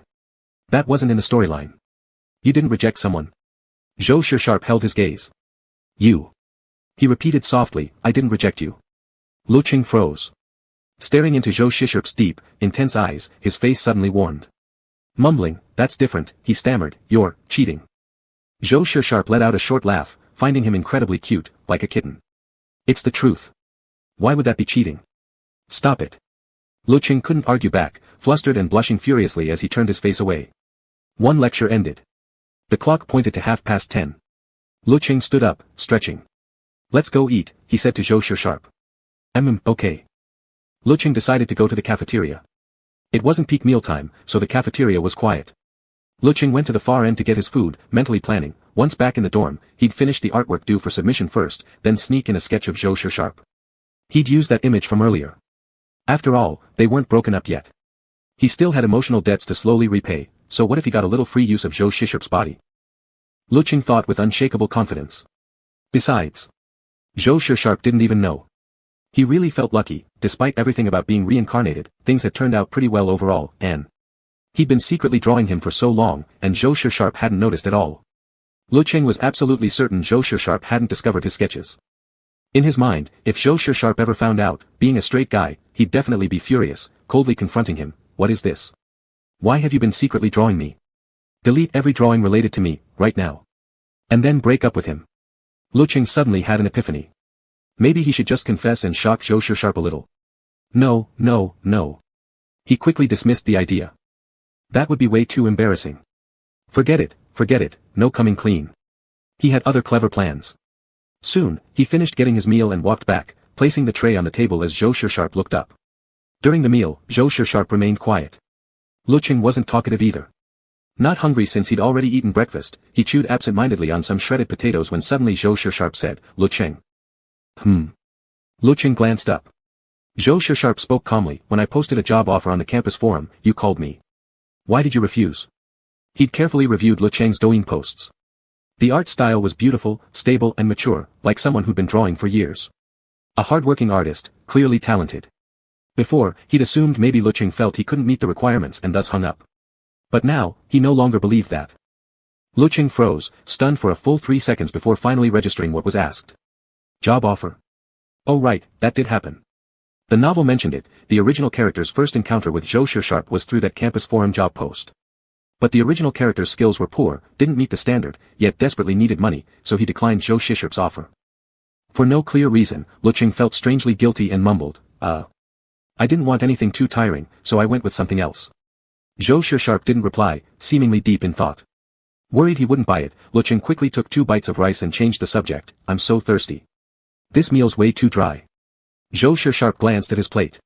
Why didn't you get soup? Lecheng answered honestly and petulantly, I don't like drinking soup. Want water? Zhou Sharp stood up. Room temperature or hot? Exactly what Lecheng wanted. He immediately said, hot. Zhou Sharp left to buy him water. They were seated in the middle of the 3rd floor of the cafeteria. Each floor had vending machines, but the one selling hot drinks was at the far end of the 2nd floor staircase. Only after seeing Zhou Sharp walk far enough away did Lecheng quietly let out a breath. Zhou Sharp was smart. Lecheng feared he might catch on. And to avoid the tragic ending, Lecheng had always been careful not to directly ask what game Zhou Sharp was working on. Instead, he'd only check Zhou Sharp's moments to stay updated. Still, as he swallowed a bite of greens, Lecheng wondered, why would Zhou Sharp bring that up now? He hastily finished his meal in a few quick bites, then lowered his head and opened his phone, logging into Douyin to pass the time. But his DMs showed 999 plus. Unable to resist, Lecheng tapped in. To his surprise, countless CP fans were sobbing in private messages. Rose Radish Pie, boss, you haven't posted any new drawings of Model Bro for days, did you break up? Happy Bobo, boss, did you guys break up? Chi Yaya, dear, I've always supported you. Don't be sad if you broke up, we'll wait for you to come back. So savage so rich, boss, send me your QR code. I've got some spare cash, maybe it can comfort you. Little Cotton, Teacher Cheng, I'm waiting for you. Lecheng. How could he have forgotten about this? And more importantly, why did he and Zhou Sharp actually have CP fans? Wait, no, it was him and Model Bro. Why did him and Model Bro actually have CP fans? One by one, Lecheng opened each comforting message, replying that they hadn't broken up, everything was fine, and promising he'd draw something tonight and treat everyone to a feast. Little Cotton, really, Teacher Cheng. Then can I still see the Model Bro in the future? Lecheng typed, of course you can. After all, he hadn't broken up with Zhou Sharp yet. After replying, he vaguely heard someone calling his name. Lecheng turned toward the voice and saw a somewhat familiar figure. The person wasn't short, quite tall, dressed brightly in a white coat and a dark green scarf wrapped around his neck. He strained to recall, Lin He. Didn't expect you'd still recognize me. Lin He walked closer, chatty as ever. What a coincidence, I didn't think I'd run into you here. Yeah, it's pretty coincidental, Lecheng nodded. Why are you eating alone? Lin He glanced at the table. Where's your roommate? Oh, I didn't eat with my roommate, Lecheng answered. I came with my boyfriend. Boyfriend? Lin He froze slightly. As far as he knew, Lecheng was supposed to have broken up with his boyfriend. Yeah, Lecheng nodded. He went to buy me water. Lin He quickly recovered his composure and smiled. You two are getting along well. Lecheng hesitated briefly, then evasively said, okay, I guess. Lin He fell silent for a moment, then pulled out his phone. Right, remember that hot spring trip I mentioned last time? I asked Su Yuan too, what about going in a couple of days during the holiday break? Lecheng, oh really? Let me check. Zhou Sharp had just finished bidding farewell to a classmate who'd warmly greeted him when he returned with the water, turning briskly back toward their seat. Tall as he was, his field of vision was broad. As he climbed the stairs, from quite a distance away, he spotted someone sitting beside Lecheng, 2 people leaning close together, heads nearly touching, seemingly deep in conversation. Was it Lecheng's roommate? Zhou Sharp strode forward, approaching to get a clearer look at the man's face.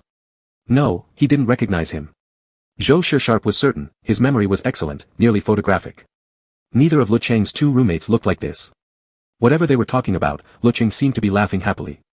Zhou Sharp frowned slightly. Lecheng and Lin He had been discussing their plans for a while when suddenly there was a soft thud, a bottle of mineral water placed firmly on the table. Lecheng followed the bottle upward, past long fingers, until he met Zhou Sharp's sharp jawline. He blinked, momentarily startled. You're back. Zhou Sharp's expression remained cool and indifferent. He lifted his chin slightly. Introduce me. Oh right. Lecheng cleared his throat lightly.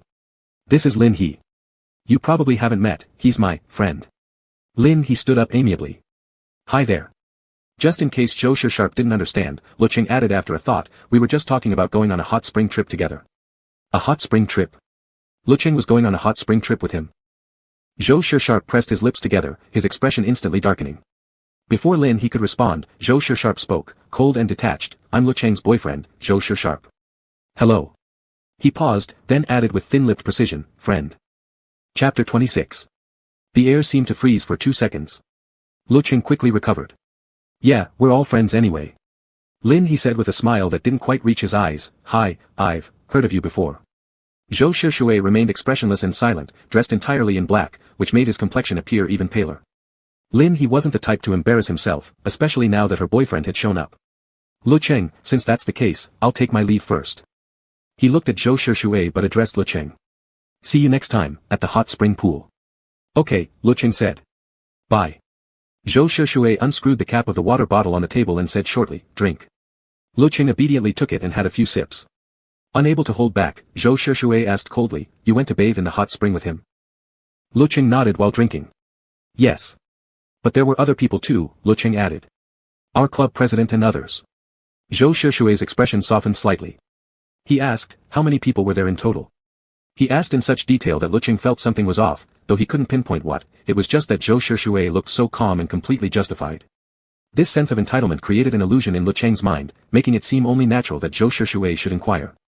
So he began counting on his fingers honestly, 7 people, I think. Me, Su Yuan, Lin He, Jiang Jijia, a couple, and one other person, I don't know who he is. Zhou Shishue's tone turned stern. You went out to play with someone you don't even know. Lecheng knew Zhou Shishue was a serious person. He stuttered briefly before explaining, but that guy knows Su Yuan, so he's not exactly a stranger. Zhou Shishue was silent for a long while. Lecheng couldn't help sneaking glances at his face. Finally, Zhou Shishue murmured, Let's go back. Okay, Lecheng nodded. When he returned to the dorm, he saw 2 messages from Lin He on his phone. Lin He, have you gotten back to your dorm, Lecheng? Lin He, was Zhou Shishue upset today? It's my fault. I shouldn't have been there. Lecheng. That felt kind of strange. He tapped the screen to reply. Orange, Zhou Shishue isn't petty, he's not mad. Lin He showed typing. For a long time, then finally sent just one message, alright. In the afternoon, Lecheng had class. After returning, he found Tan Xiaobai cooking in the dorm. Yes, cooking. Lecheng's eyes widened slightly. Xiaobai, how dare you? How are you using a pot to cook here? Tan Xiaobai gave him a reassuring gesture. It's fine, my pot meets our school's requirements.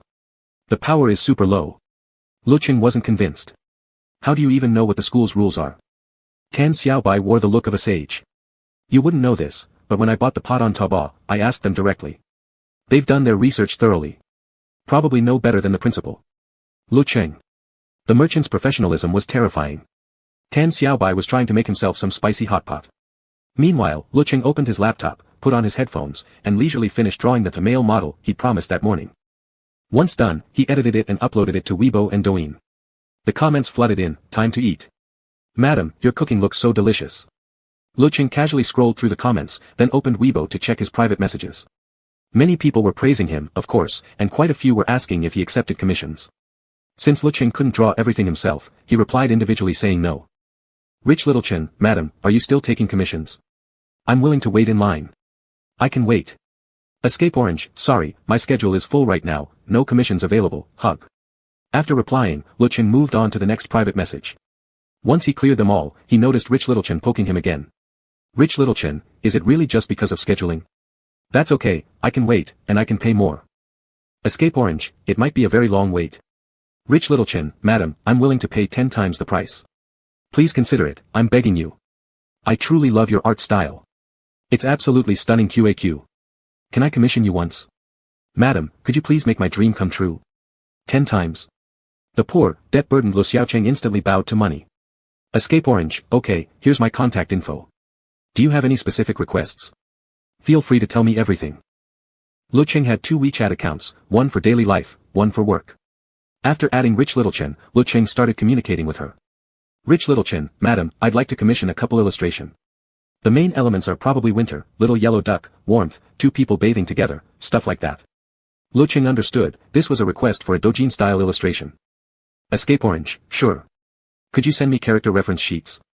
If not, you can just describe their personalities, key features, little habits, things like that. Rich Littlechen, madam, this is where it gets kind of tricky. Actually, I'm a shipper of you and your exclusive male model. I'm commissioning this because I want artwork of your pairing. Rich Littlechen, fidgeting with fingers.jpg. Rich Littlechen, guiltily fidgeting with fingers.jpg. Lecheng. Rich Littlechen, I'm really sorry, madam. I know it's surreal, shipping real people and even asking one of them to draw it, but I truly believe only you can create the perfect meal for my tastes. Lecheng froze for 2 seconds, then reluctantly accepted reality. After all, he often posted pictures of Zhou Shushui, others shipping them wasn't surprising. This was just an unusual case. Still, drawing himself. That felt strangely embarrassing. Escape orange, it's fine. Let's discuss the details later. After chatting a while longer with rich Lecheng, a pleasant ding signaled incoming payment. Lecheng stared at the amount deposited, and his lingering embarrassment vanished instantly. Was this the power of money? Long live financial power. Determined not to delay any other commissions, Lecheng decided he'd bring his drawing tablet with him whenever he went out. Hustle hard, never let a single customer down. No time to waste, he immediately began sketching. Since it involved two characters in a semi-realistic anime style, Lecheng brainstormed the composition and tried several poses. But after half an hour of scribbling and erasing, he still hadn't settled on anything. He set down his stylus, yawning as he stretched lazily. Slowly, he opened his bank app and transferred the newly received payment out. He double-checked all his outstanding debts, a strange sense of accomplishment swelling inside him. Great. One step closer to being debt-free. Lecheng. Tan Xiaobai called from amid the steam, voice suddenly solemn. Now is the moment the organization tests your loyalty.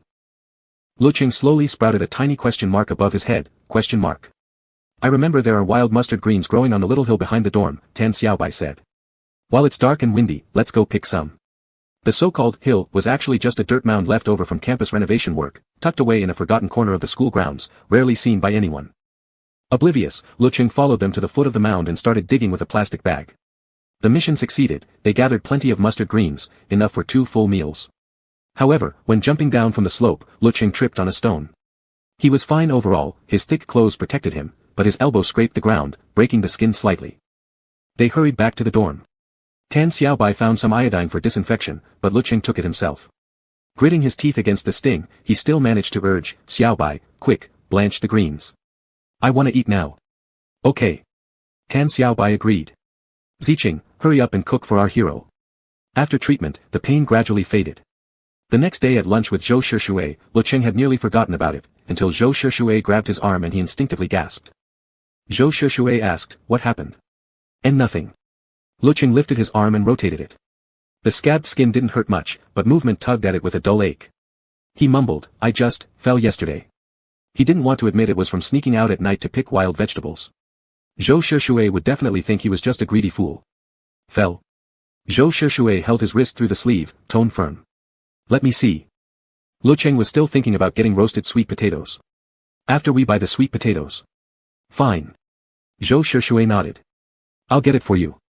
Zhou Shushui returned quickly. Lecheng wore a white down jacket, bulky and hard to roll up sleeves, so Zhou Shushui led him straight to the infirmary. The clinic was empty, warm with central heating. The school doctor asked what they needed. Zhou Shushui replied succinctly, muscle pain after a fall. The doctor nodded. Shouldn't be serious. No bone pain. No. Lecheng shook his head. I'll give you a bottle of red flower oil, the doctor said. Apply and massage it. You'll be fine in 2 or 3 days. Simple enough. Zhou Shushui took the medicine and walked to the adjacent cubicle, then said to Lecheng, pull it up. The room was warm, so Lecheng took off his down jacket, revealing a form-fitting sweater. His back was slender, his neck pale and long. Lecheng thought this would be a good chance to apply the oil, no need to spread the scent of red flower oil all over the dorm, so he rolled up his sleeve. He hadn't noticed yesterday, but after a night's rest, a large bruise had bloomed across his otherwise fair forearm, stark and noticeable. Zhou Shushui didn't say anything, but the tightness in his brows betrayed his mood. Seeing that Zhou Shushui wasn't moving, Lecheng quietly prompted him, can you open the cap for me? Zhou Shushui opened it, instinctively tilting the bottle to pour some out, but paused slightly when he caught sight of Lecheng's hand reaching toward him. What's wrong? Lecheng tilted his head. Nothing. Zhou Shushui pressed his lips together briefly. With his hands smeared in red flower oil, Lecheng rubbed it gently over the bruised area until it felt slightly warm, then looked up. Zhou Shushui was watching him silently. After holding his arm up for a while, Lecheng heard Zhou Shushui ask, almost casually, even with a bruised arm, you still want to go soak in the hot springs? Lecheng, of course I do. He'd already promised someone. But this reminded him of something else. He recalled the illustration that he still hadn't finalized, couldn't settle on a pose. Lecheng realized it was because he lacked a proper reference. If Zhou Shushui agreed to go to the hot springs with him, having a real-life model right there would make drawing much easier. Zhou Shushui, you still want to go, even like this? Lecheng made up his mind, he was going to drag Zhou Shushui along. Definitely going. Zhou Shushui's breath faltered slightly. The impression Lin he had left yesterday, flamboyant clothes and all, hadn't been pleasant at all. He didn't understand what appeal going out for hot springs held for Lecheng. His expression turned serious. Fine. If you want to go, let's go. Then, Lecheng blinked. Can you come with me? Zhou Shishui stiffened slightly. A strange, delicate feeling stirred inside him. Why would I need to go? I want you to.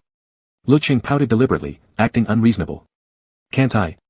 When Zhou Shishui didn't respond, Lecheng seized the moment, grabbing his sleeve and giving it a gentle shake. His voice softened. Please say yes, say yes, say yes, say yes. His voice trailed off softly, almost like cooing. Why was he being so clingy again? Zhou Shishui's heart clenched faintly. He didn't move. This sensation quietly lifted his mood. Lecheng gave another little shake, lifting his eyes to study Zhou Shishui's expression. Zhou Shishui's face remained cold and unreadable. Just as Lecheng was about to say more, Zhou Shishui murmured lowly, all right. His tone was calm as he looked at him. I'll accompany you, just this once. Lecheng's face lit up instantly, his eyes crinkling with joy as he chirped, great. I'll tell them. Zhou Shishui, After getting dressed, Lecheng followed Zhou Shishui out of the infirmary and strolled down to the dorm building, where they waved goodbye. Lecheng thought Zhou Shishui really was a good person. Judging from his expression, Zhou Shishui probably didn't enjoy hot springs at all, but still, he had reluctantly agreed to come because Lecheng asked. Going to the hot springs together perfectly solved his illustration dilemma. After all, the model was right here in front of him. Well, not exactly bathing together yet, but hot springs meant water, and Lecheng could now shamelessly use the real thing as reference. Lecheng was thrilled. Because of the holiday, they had a 3-day break. Su Yuan and the others had booked a spot in a nearby city, short travel time, perfect for 2 full days of fun. Lecheng packed lightly and set off with Zhou Shishui. They'd booked a guest house with private onsen pools. All rooms were standard twin beds, with whoever arriving first claiming their number. Yet upon checking in, Lecheng discovered, with mild embarrassment, that Su Yuan had considerately booked him and Zhou Shishui a double room. 1 room. This was awkward. Though they appeared as a couple, they weren't actually one. It didn't matter much to Lecheng himself, but he couldn't help wondering how Zhou Shishui felt.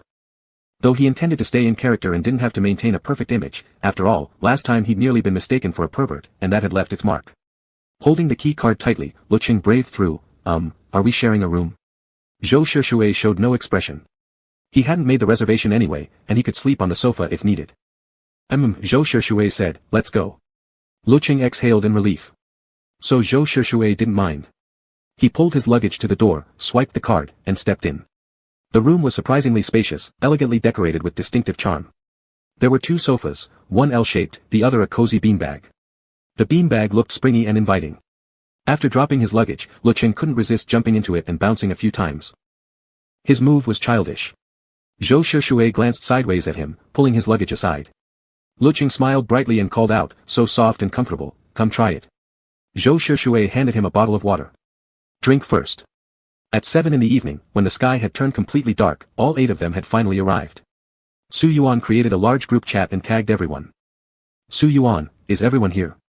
Lin He, all here. Jiang Jijie, here. Orange, me and Zhou Shishui have arrived. Chen Yuning, me and Su Qing are here too. Su Yuan, good. Everyone can do their own thing for now, then we'll go soak in the hot springs.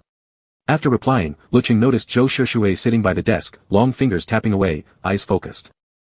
He seemed to be coding, but Lecheng couldn't understand any of it. So he sat on the bed with his phone, aimlessly searching for hot spring etiquette tips. After a while, bored, he opened a mobile game. True to form, even after grinding hard to reach the diamond rank, he lost 3 games in a row and nearly dropped out of it. Lecheng tossed his phone aside, suddenly feeling hungry. He looked at Zhou Shishui, who still looked so serious, and almost called him to eat, but hesitated. A message popped up. It was from Su Yuan and Lin He inviting him to dinner. Su Yuan, have you and Zhou Shishui eaten? Want to join us? Orange, not yet. He glanced at Zhou Shishui again. So absorbed. Decided to go with Su Yuan's group first. Orange, wait for me, I'm coming down now. After replying, he walked over to Zhou Shishui and said softly, I'm kinda hungry. Gonna go eat now. Zhou Shishui grunted, Lecheng went to change shoes. A moment later, he heard Zhou Shishui ask, going by yourself? While tying his laces, Lecheng replied, no, I'm eating with Su Yuan and Lin He. Zhou Shishui's fingers stilled on the mouse. After a brief silence, he said quietly, I'm hungry too.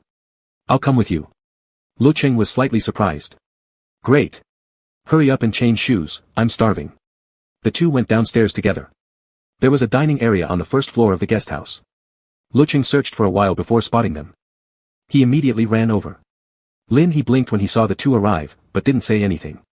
Su Yuan chuckled, the food here is amazing, I've been here before. Quick, sit and try it. Dinner passed quickly. After letting it digest for a bit, they headed back to change clothes. The guest house included hot spring access and provided traditional hot spring attire, but Lecheng didn't want to wear it, he brought his own. Zhou Shushui took his clothes into the bathroom. The door clicked shut. Lecheng rummaged through his suitcase, picking out a pair of shorts, then hesitated before choosing a loose white t-shirt. If it were just him, no problem, but with Zhou Shushui around, Lecheng decided to respect the sensibilities of a straight man with homophobia issues. He changed quickly, then announced loudly, all done, snapping his suitcase closed. Zhou Shushui emerged from the bathroom. Lecheng tilted his head to glance. He wore a black t-shirt and loose black shorts, his legs long and straight, thigh muscles sculpted and smooth. Lecheng had always wanted to ask, how exactly did Zhou Shushui train to get such perfect muscles? His artistic anatomy instincts flared instantly. He sneaked 2 silent glances, then forced himself to look away. Nope, not looking anymore, not allowed right now. Later in the hot springs, though, he'd stare 800 times. Lecheng squatted, huffing as he zipped up his suitcase. After tidying up, he stood, placed the bag upright, and said to Zhou Shushui, let's go. Zhou Shushui murmured. His gaze lowered. Lecheng had beautiful legs, fair skin, and an odd red patch above one knee. He stepped closer, asking, what's this? Lecheng glanced down. Oh, bruised it earlier on the edge of something. It's fine. Zhou Shushui didn't say anything. The two headed downstairs and joined the group. Since both of them were wearing tops, the others were slightly stunned. Su Yuan teased, no wonder you're a couple, Mr. Morality husband duo. Lecheng grinned along, joining the banter. Morality, very good, very moral. Don't you know the true value of husband morality? They had to cross a pebble path to reach the hot springs. The guest house had designed it beautifully, round stones lined the walkway, with flowing water beneath. If you listened closely, you could hear the gentle murmur of the stream, creating a serene atmosphere. There was just one downside. The path was narrow, barely wide enough for 2 people to walk side by side, and difficult to navigate. Lecheng and Zhou Shushui fell behind the rest. The hot spring pools here have such a great atmosphere, Su Yuan said. The greenery is amazing. The last time I came, it was with. Su Yuan suddenly stopped. Jiang Jijia looked puzzled. With who? Why'd you stop? Su Yuan sighed. With my ex-girlfriend. We took lots of photos back then. Yeah, that's kinda sad, Jiang Jijia patted Su Yuan's shoulder. No worries, next time, bring a new girlfriend. Su Yuan. Thanks so much. What about you, Lecheng? Jiang Jijia asked innocently. Is this your first time soaking in a hot spring? Lecheng stared intently at the ground, completely unaware of their conversation. He was thinking. Now that they were here for the hot springs, it was time to put Plan C into action. Hold hands. Start with a firm, determined handhold. Lecheng recalled the last time he tried, it had ended with Zhou Shushui shaking him off without hesitation. It's fine, Lecheng encouraged himself. They were at the back anyway. If Zhou Shushui shook him off again, he'd just casually scratch his chin.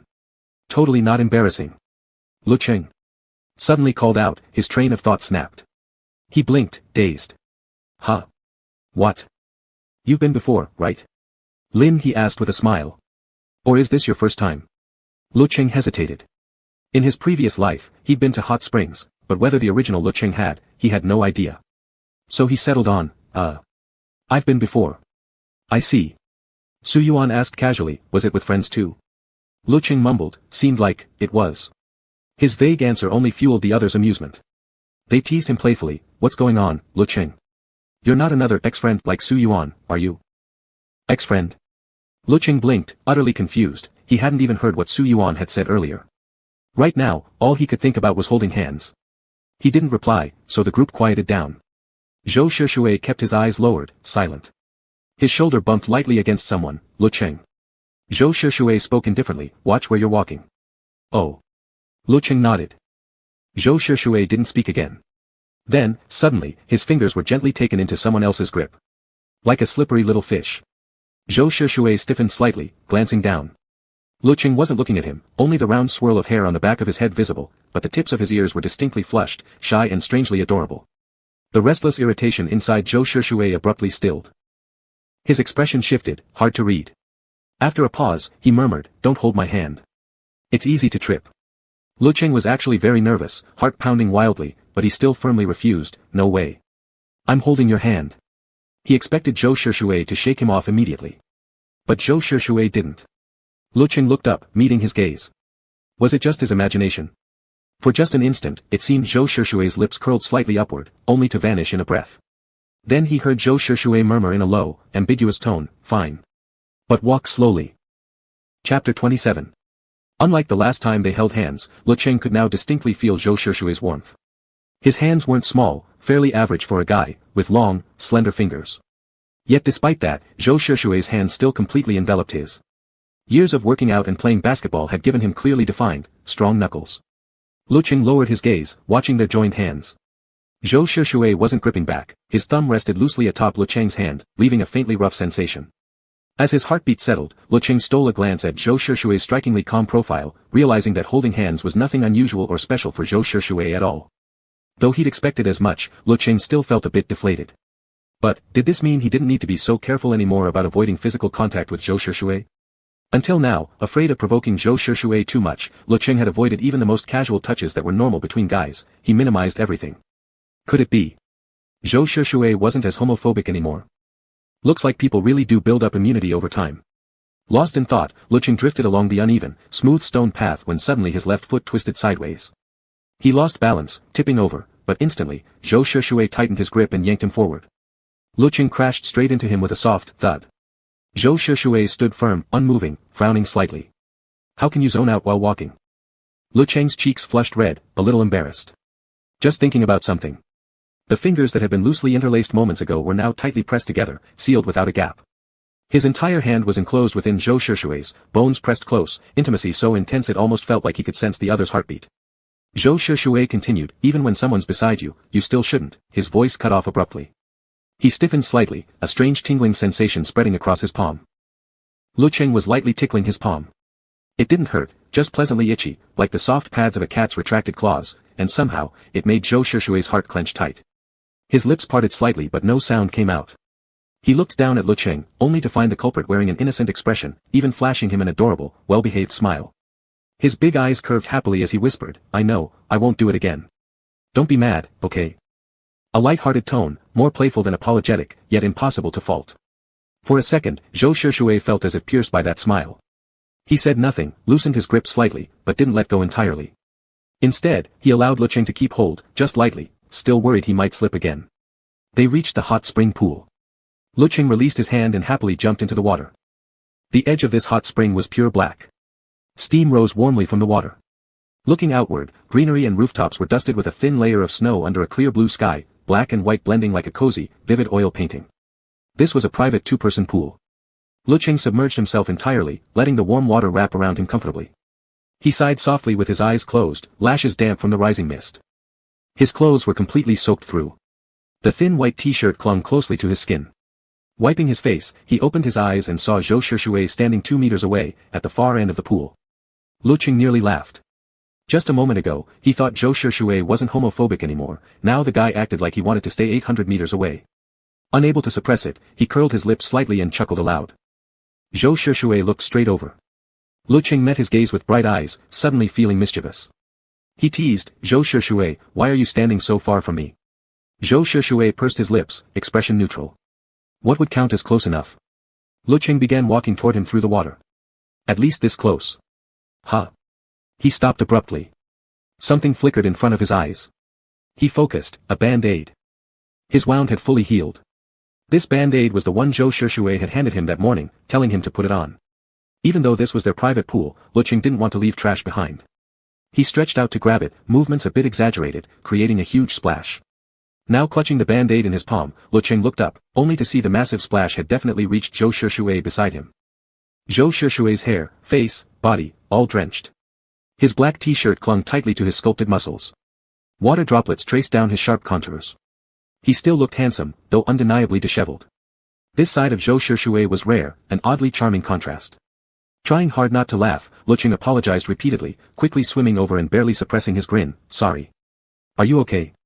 Sorry, ha ha ha. His apology didn't seem sincere at all, almost as if intentional. Zhou Shushui swept his wet hair back with one hand, fully exposing his smooth forehead.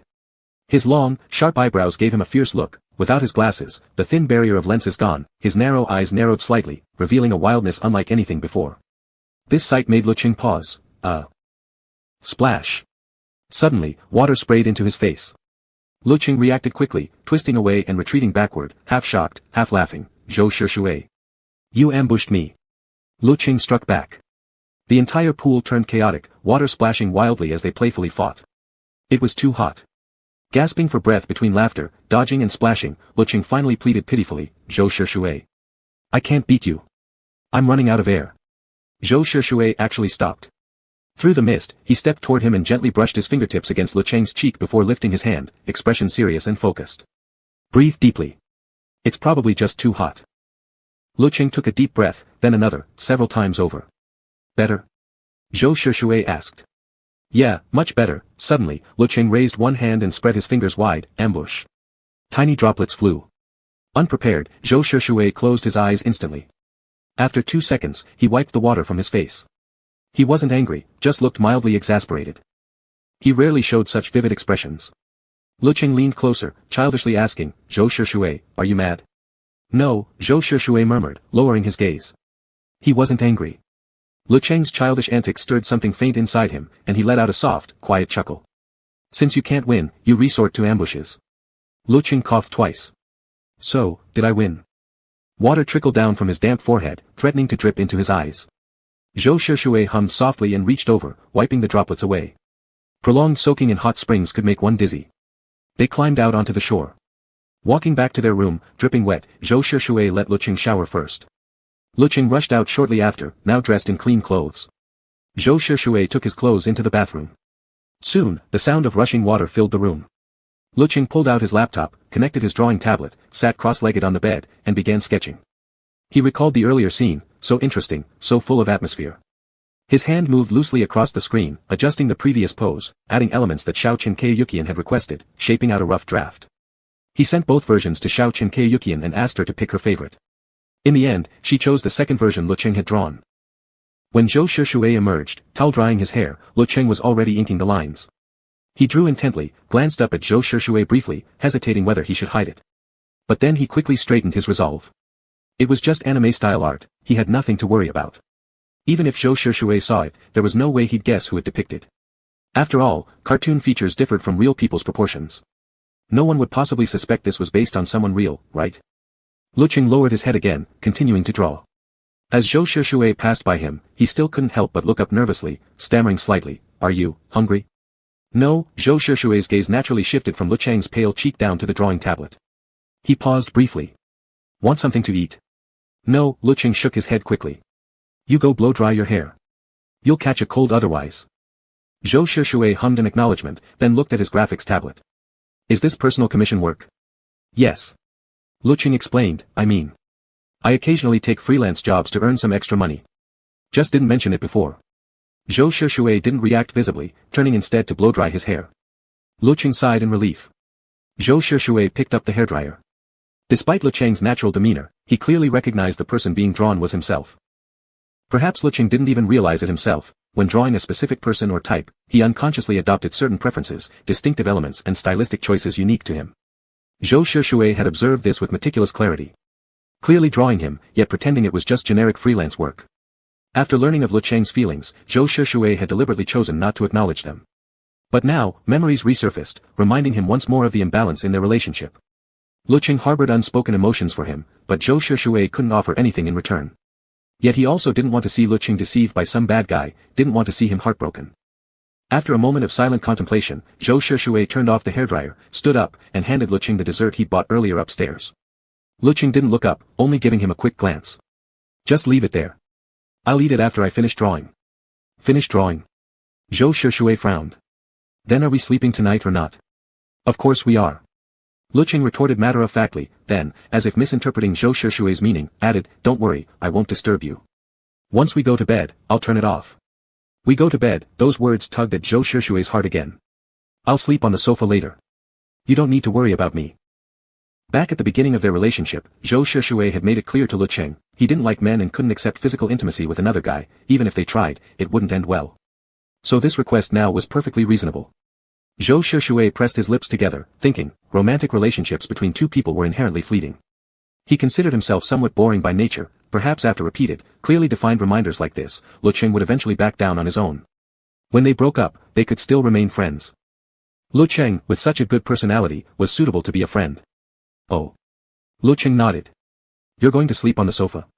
Alright, I understand. Zhou Shishue observed his expression. Eat your dessert, go brush your teeth, and go to bed before 11. Lecheng obediently nodded. His usual bedtime was around then anyway, he wasn't surprised at all by Zhou Shishue's demand to take the sofa. After drawing for a while longer, Lecheng went to wash up, slipped under the covers, turned off the light. The room plunged into darkness. Propping himself up slightly, he glanced toward the sofa and felt a twinge of guilt. Zhou Shishue, when you roll over, won't you fall off? Zhou Shishue kept his eyes closed. No. Really? Lecheng teased deliberately. Not with a loud thud that wakes me up. There's a carpet, Zhou Shishue said after a pause. It won't wake you. I don't believe you. Lecheng said.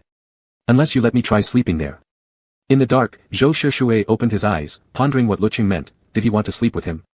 Then he heard Lecheng say, or how about this, I'll take the sofa, you take the bed. I'm narrower. Zhou Shishue closed his eyes briefly. No need. Go to sleep. Fine. Rejected, Lecheng rolled over reluctantly, and within moments drifted into deep sleep. The next morning, Lecheng woke up unusually early. Lazily opening his eyes, he caught sight of a man's silhouette in his peripheral vision, his brain momentarily failed to process it, and he mumbled drowsily, Xiao Bai. Zhou Shishue turned over. Awake? Only then did Lecheng snap back to reality. Huh? Zhou Shishue asked, who were you calling just now? Oh. Xiao Bai. Lecheng rubbed his eyes. I thought I was in the dorm, so I called out to Xiao Bai. A perfectly logical explanation. Zhou Shishue said nothing more, simply looked at Lecheng's face marked with sleep creases and said curtly, go wash up. We're going to eat. Okay. Lecheng stood up in a daze, feeling an itch on his back. He yawned and scratched it absent-mindedly. After breakfast, Su Yuan and the others texted Lecheng to hang out, but he declined. He had to rush his artwork non-stop, delivering the best experience to his client as quickly as possible. Lecheng leaned against the headboard, drawing lazily. Zhou Shishue sat at the desk, glasses on, fingertips focused as they tapped away. Except for the soft scratching of the stylus, the only sound in the room was the quiet clatter of the silent keyboard. 2.5 hours passed before Lecheng finally lifted his head, stretched, and glanced at what Zhou Shishue was doing. Zhou Shishue had stopped typing, seemed to be playing a game. Lecheng had good eyesight. He stared closer, the interface looked familiar. Hadn't he seen it on Zhou Shishue's moments before? Zhou Shishue's studio was currently developing an adventure-style indie game. Lecheng, intrigued by its vibrant art style, grew interested. He stood up and watched Zhou Shishue manipulate the keyboard, long fingers guiding the character with extremely flashy movements. Even someone unskilled like Lecheng could tell this level of play was exceptional. As a self-proclaimed gaming klutz, Lecheng felt envious. He stared too long. Zhou Shishue noticed, removed his headphones, and turned to him. Am I disturbing you? No. Lecheng hesitated briefly. Are you testing the game? Zhou Shishue admitted. Checking the feel. Lecheng's eyes lit up. Can I try? Sure. Zhou Shishue asked, do you know how to operate it? I do. Lecheng had been watching for quite a while, he understood that basic control buttons were common across most console games. Zhou Shishue stood up and offered him the seat, then leaned slightly forward, one arm propped on the desk, expression serious. Give it a try. The posture almost looked like Zhou Shishue was embracing Lecheng from behind. Lecheng confidently manipulated the character, but his hand speed resembled that of an elderly person, probably due to years of hunching over drawings, which had left him with mild cervical issues and poor blood circulation, slowing his reflexes. Once again defeated by the monster's flashy skills that kept popping up, Lecheng began to sweat in his palms. He felt disheartened. I'm not good at this. My reaction speed is too slow. He pushed the keyboard forward, tugging at the corner of his lips, looking both disappointed and... It's not that, Zhou Shishue said softly, pressing down gently on the back of Lecheng's chair. That's not the issue. This level has a trick to it, I'll help you figure it out. Zhou Shishue took over, adjusted the game's control mode, and demonstrated with one hand on the number pad, his expression calm and focused. He bowed his head slightly. Lecheng sat close to him, the warmth of Zhou Shishue's breath brushed against his ear, tickling him, making him unconsciously shake his head. His hair grazed Zhou Shishue's chin, causing Zhou Shishue to pause briefly. Lecheng thought Zhou Shishue played so skillfully that he simply asked to be taught step by step. After finally defeating the boss, Lecheng felt delighted and proud. Eager for validation, he asked excitedly, how was that just now? Good, Zhou Shishue said slowly. You're not slow. You've probably just never played this kind of game before, that's why you couldn't react in time. Lecheng felt touched and happy. His eyes crinkled into a smile. Zhou Xuesheng, you really know how to say nice things. They're not just nice words, Zhou Shishui said seriously. They're true. Alright, Lecheng said as his stomach growled. Then let's go eat. Zhou Shishui nodded. Over dinner, Lecheng casually asked about Zhou Shishui's game development progress. He figured it was fine, he wouldn't do what he did in the original storyline, stealing Zhou Shishui's creative work. When talking about games, Zhou Shishui became slightly more talkative. With only a few simple sentences, he made his vision clear to Lecheng. His studio didn't have a dedicated artist, the artwork was outsourced. After thinking for a moment, Lecheng, having just played the demo, offered a suggestion from an artist's perspective. Actually, the visuals could be brighter, maybe with orange tones. The monsters could also reflect mutated plant forms more clearly, like this. Using the blunt end of his chopstick dipped in water, he sketched a rough outline on the dark tabletop. Finishing, he suddenly felt he might have said too much. Just a suggestion, you can take it or leave it. Zhou Shishui paused, gaze lingering. Lecheng seemed born for this craft, even casual sketches gave him new inspiration. After eating, they went to soak in hot springs again. This time, they chose the rose-scented pool. The experience was average, felt like their skin turned pinkish after soaking. That evening, Lecheng didn't eat with Su Yuan and the others, but instead had Japanese with Zhou Shishui. Back in the room, Lecheng flopped onto the bed, lazed around for a while, then started finishing the drawing he hadn't completed. He messaged Chen Keiyukian again about the desired color palette. Every step, he made sure to communicate with the client to ensure a pleasant collaboration. Maybe it was just his imagination, but after focusing for a while, Lecheng felt the room growing colder, so cold that his hands stiffened, turning numb. Zhou Shishui stood up from his computer, glanced at the shivering Lecheng, looked up at the ceiling, and frowned. The air conditioner broke. 10 o'clock at night, in a northern winter, the air conditioner had broken. It was practically terrifying. Lecheng rubbed his hands together. Zhou Shishui said, get under the covers first. Stop drawing. Dressed only in thin pajamas, Lecheng crawled in immediately, leaving only his head visible. He opened wide, round eyes and asked, now what?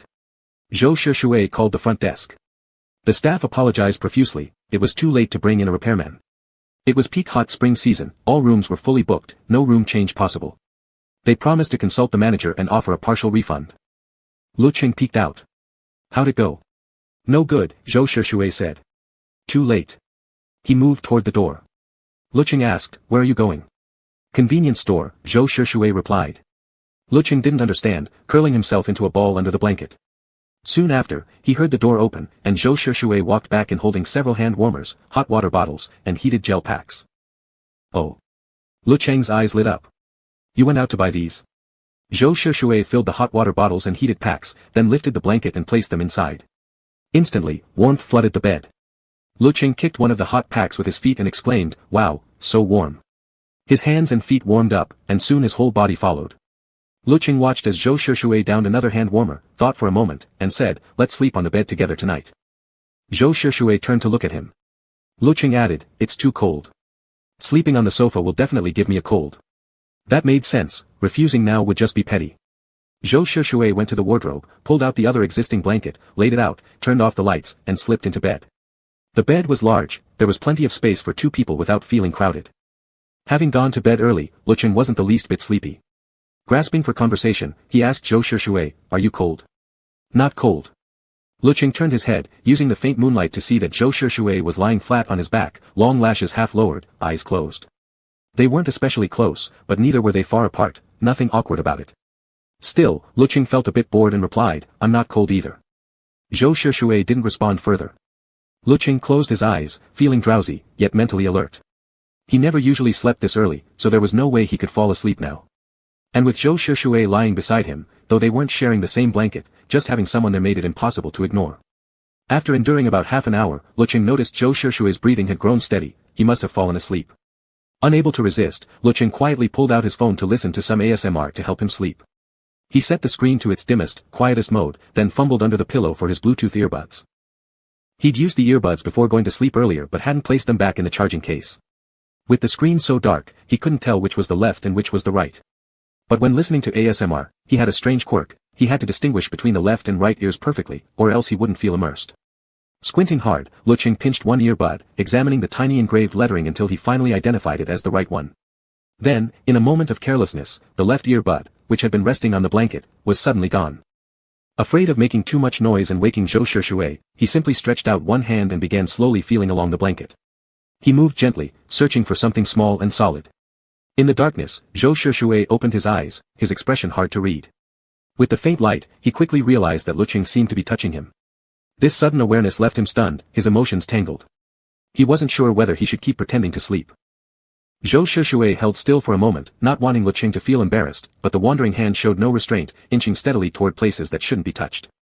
Zhou Shishui quickly furrowed his brow. To prevent things from going further, he couldn't help but reach out and grab Lecheng's hand, asking in a controlled voice, "What are you doing?" The deep voice cut through the quiet room, startling Lecheng. Flustered and slightly disoriented, he stammered, "And nothing. Why aren't you asleep?" Zhou Shishui had actually been awake, the whole time, but his mind had been hazy. He pressed his lips together. "You, woke me up." Lecheng didn't catch it. "Huh?" Still holding his wrist, Zhou Shishui asked, "What were you trying to find?" Lecheng wanted to say he couldn't sleep and was looking for his earbud, but as the words reached his mouth, a sudden impulse struck him, his enhanced plan C. So, he licked his lips and instead said, "I just thought I'd, touch around a little. Is that not allowed?" Zhou Shishui fell silent for 2 seconds. "No." Lecheng played dumb, shifting awkwardly. "What's not allowed?" Zhou Shishui's voice dropped even lower. "Touching around like that, isn't allowed." Amused by his serious tone, Lecheng held back a laugh and pushed his luck. "Then, what if I touch more seriously? Would that be okay?" His wrist was suddenly gripped in a punitive squeeze. He heard Zhou Shishui murmur lowly, "Not allowed either, Lecheng. Don't try to be bad." Chapter 28. Lecheng giggled as he was pinched, breaking character. "Ha ha ha, stop it, stop it." Zhou Shisharp pulled his hand back. "Don't say, whatever, so casually from now on." I know, Lecheng said, reaching for the Bluetooth earpiece in his left ear. "I'm going to listen to some ASMR before sleeping. Good night." Zhou Shisharp's voice came through the darkness, "Good night." Lecheng, suddenly struck by theatrical flair, pouted. "That's emotionless, say it again properly." Zhou Shisharp paused for 2 seconds, then spoke with solemn clarity, "Lecheng, good night." Only then did Lecheng smile and turn over. They spent 2.5 days playing at the hot spring pool, finally heading back home on the last day. After returning, Lecheng began intensive revision. Final exams were in 2 weeks. He hadn't been attending lectures seriously lately, too busy grinding out scripts, but he didn't want to fail his first semester after coming here. Luckily, the visual communication major covered a broad range of relatively general topics, making his final assignments and reviews somewhat easier. Lecheng wasn't close to anyone in his class. Since he lived in a mixed dormitory, outside of roommates, university life rarely led to remembering many faces. So Lecheng hung around various teachers' group chats to extract key points and even added his class monitor's contact. "Class monitor, I've sent you all the exam scope our teacher highlighted. That should be everything." "Orange, got it, thanks, monitor." "Orange, puppy bowing in gratitude.jpg. After thanking him, Lecheng opened the document and began reviewing diligently. Due to the approaching exams, he and Zhou Shisharp hadn't been meeting as frequently as before. A year older and in a different major, Zhou Shisharp had finished his exams 2 days earlier than Lecheng. By the time Lecheng sat for his first final, Zhou Shisharp only had 2 easy courses left. After finishing his Marxism exam, Lecheng took out his phone and saw a message from Zhou Shisharp saying he was waiting for him in the canteen and asking what he wanted to eat. Lecheng thought briefly and replied, "Want yellow braised chicken with rice." Bag slung over his shoulder, Lecheng arrived at the first floor of the canteen and, from afar, spotted someone waving at him. He hesitated for a second, then focused. The person wore a puffy down jacket, and though his face looked familiar, it took him a moment to recognize him as Zhou Shisharp's roommate. And sitting beside the roommate, legs slightly bent, was Zhou Shisharp himself. Lecheng jogged over. His meal was already on the table. Cheng Yufei grinned, "You're here, Lecheng. Eat quickly, or the food will get cold." "Yeah, okay." Instinctively grateful, Lecheng said, "Did you get my meal?" "Thanks." Beside him, Zhou Shisharp glanced up. Instantly sensing invisible pressure, Cheng Yufei shook his head hastily, "No, not me. It was Sharpie, he got your food." Lecheng's eyes crinkled into a smile, then "Thank you." Zhou Shisharp's tone remained flat, "You're welcome. Eat." Head down, Lecheng ate quickly. Cheng Yufei, ever talkative, kept chattering even while eating, enthusiastically rambling about holiday plans. We'll be off holiday tomorrow afternoon." Cheng Yufei stroked his chin. "I miss my bed at home so much. And my top-tier PC, my game console, my huge bathroom. Sharpie, this time I'm going to team up with you again online." Zhou Shisharp said blandly, "No time." "How come?" Cheng Yufei complained. "You're home and still no time. You just don't want to carry me, right?" Zhou Shisharp tugged his lips slightly. You're smarter today. Damn. Hurt much? Cheng Yufei clutched his chest dramatically. So blunt. Lecheng chuckled quietly at their bickering. While eating, he asked casually, what game are you playing? PUBG, sure you've heard of it. Cheng Yufei jumped in. Oh yeah, I know it. Lecheng had played a few rounds. He was slightly better at this than Honor of Kings because he could play cautiously. Cheng Yufei said, Lecheng plays too, right? I'm super good, I'll carry you next time. Zhou Sharp frowned slightly, you. Hey, Cheng Yufei protested. Looking down on me. Zhou Sharp, not really. Amused, Lecheng quickly interjected, nah, it's fine. Besides, when you guys go home, I won't be on break yet. What? Cheng Yufei looked shocked. You're not done with exams yet.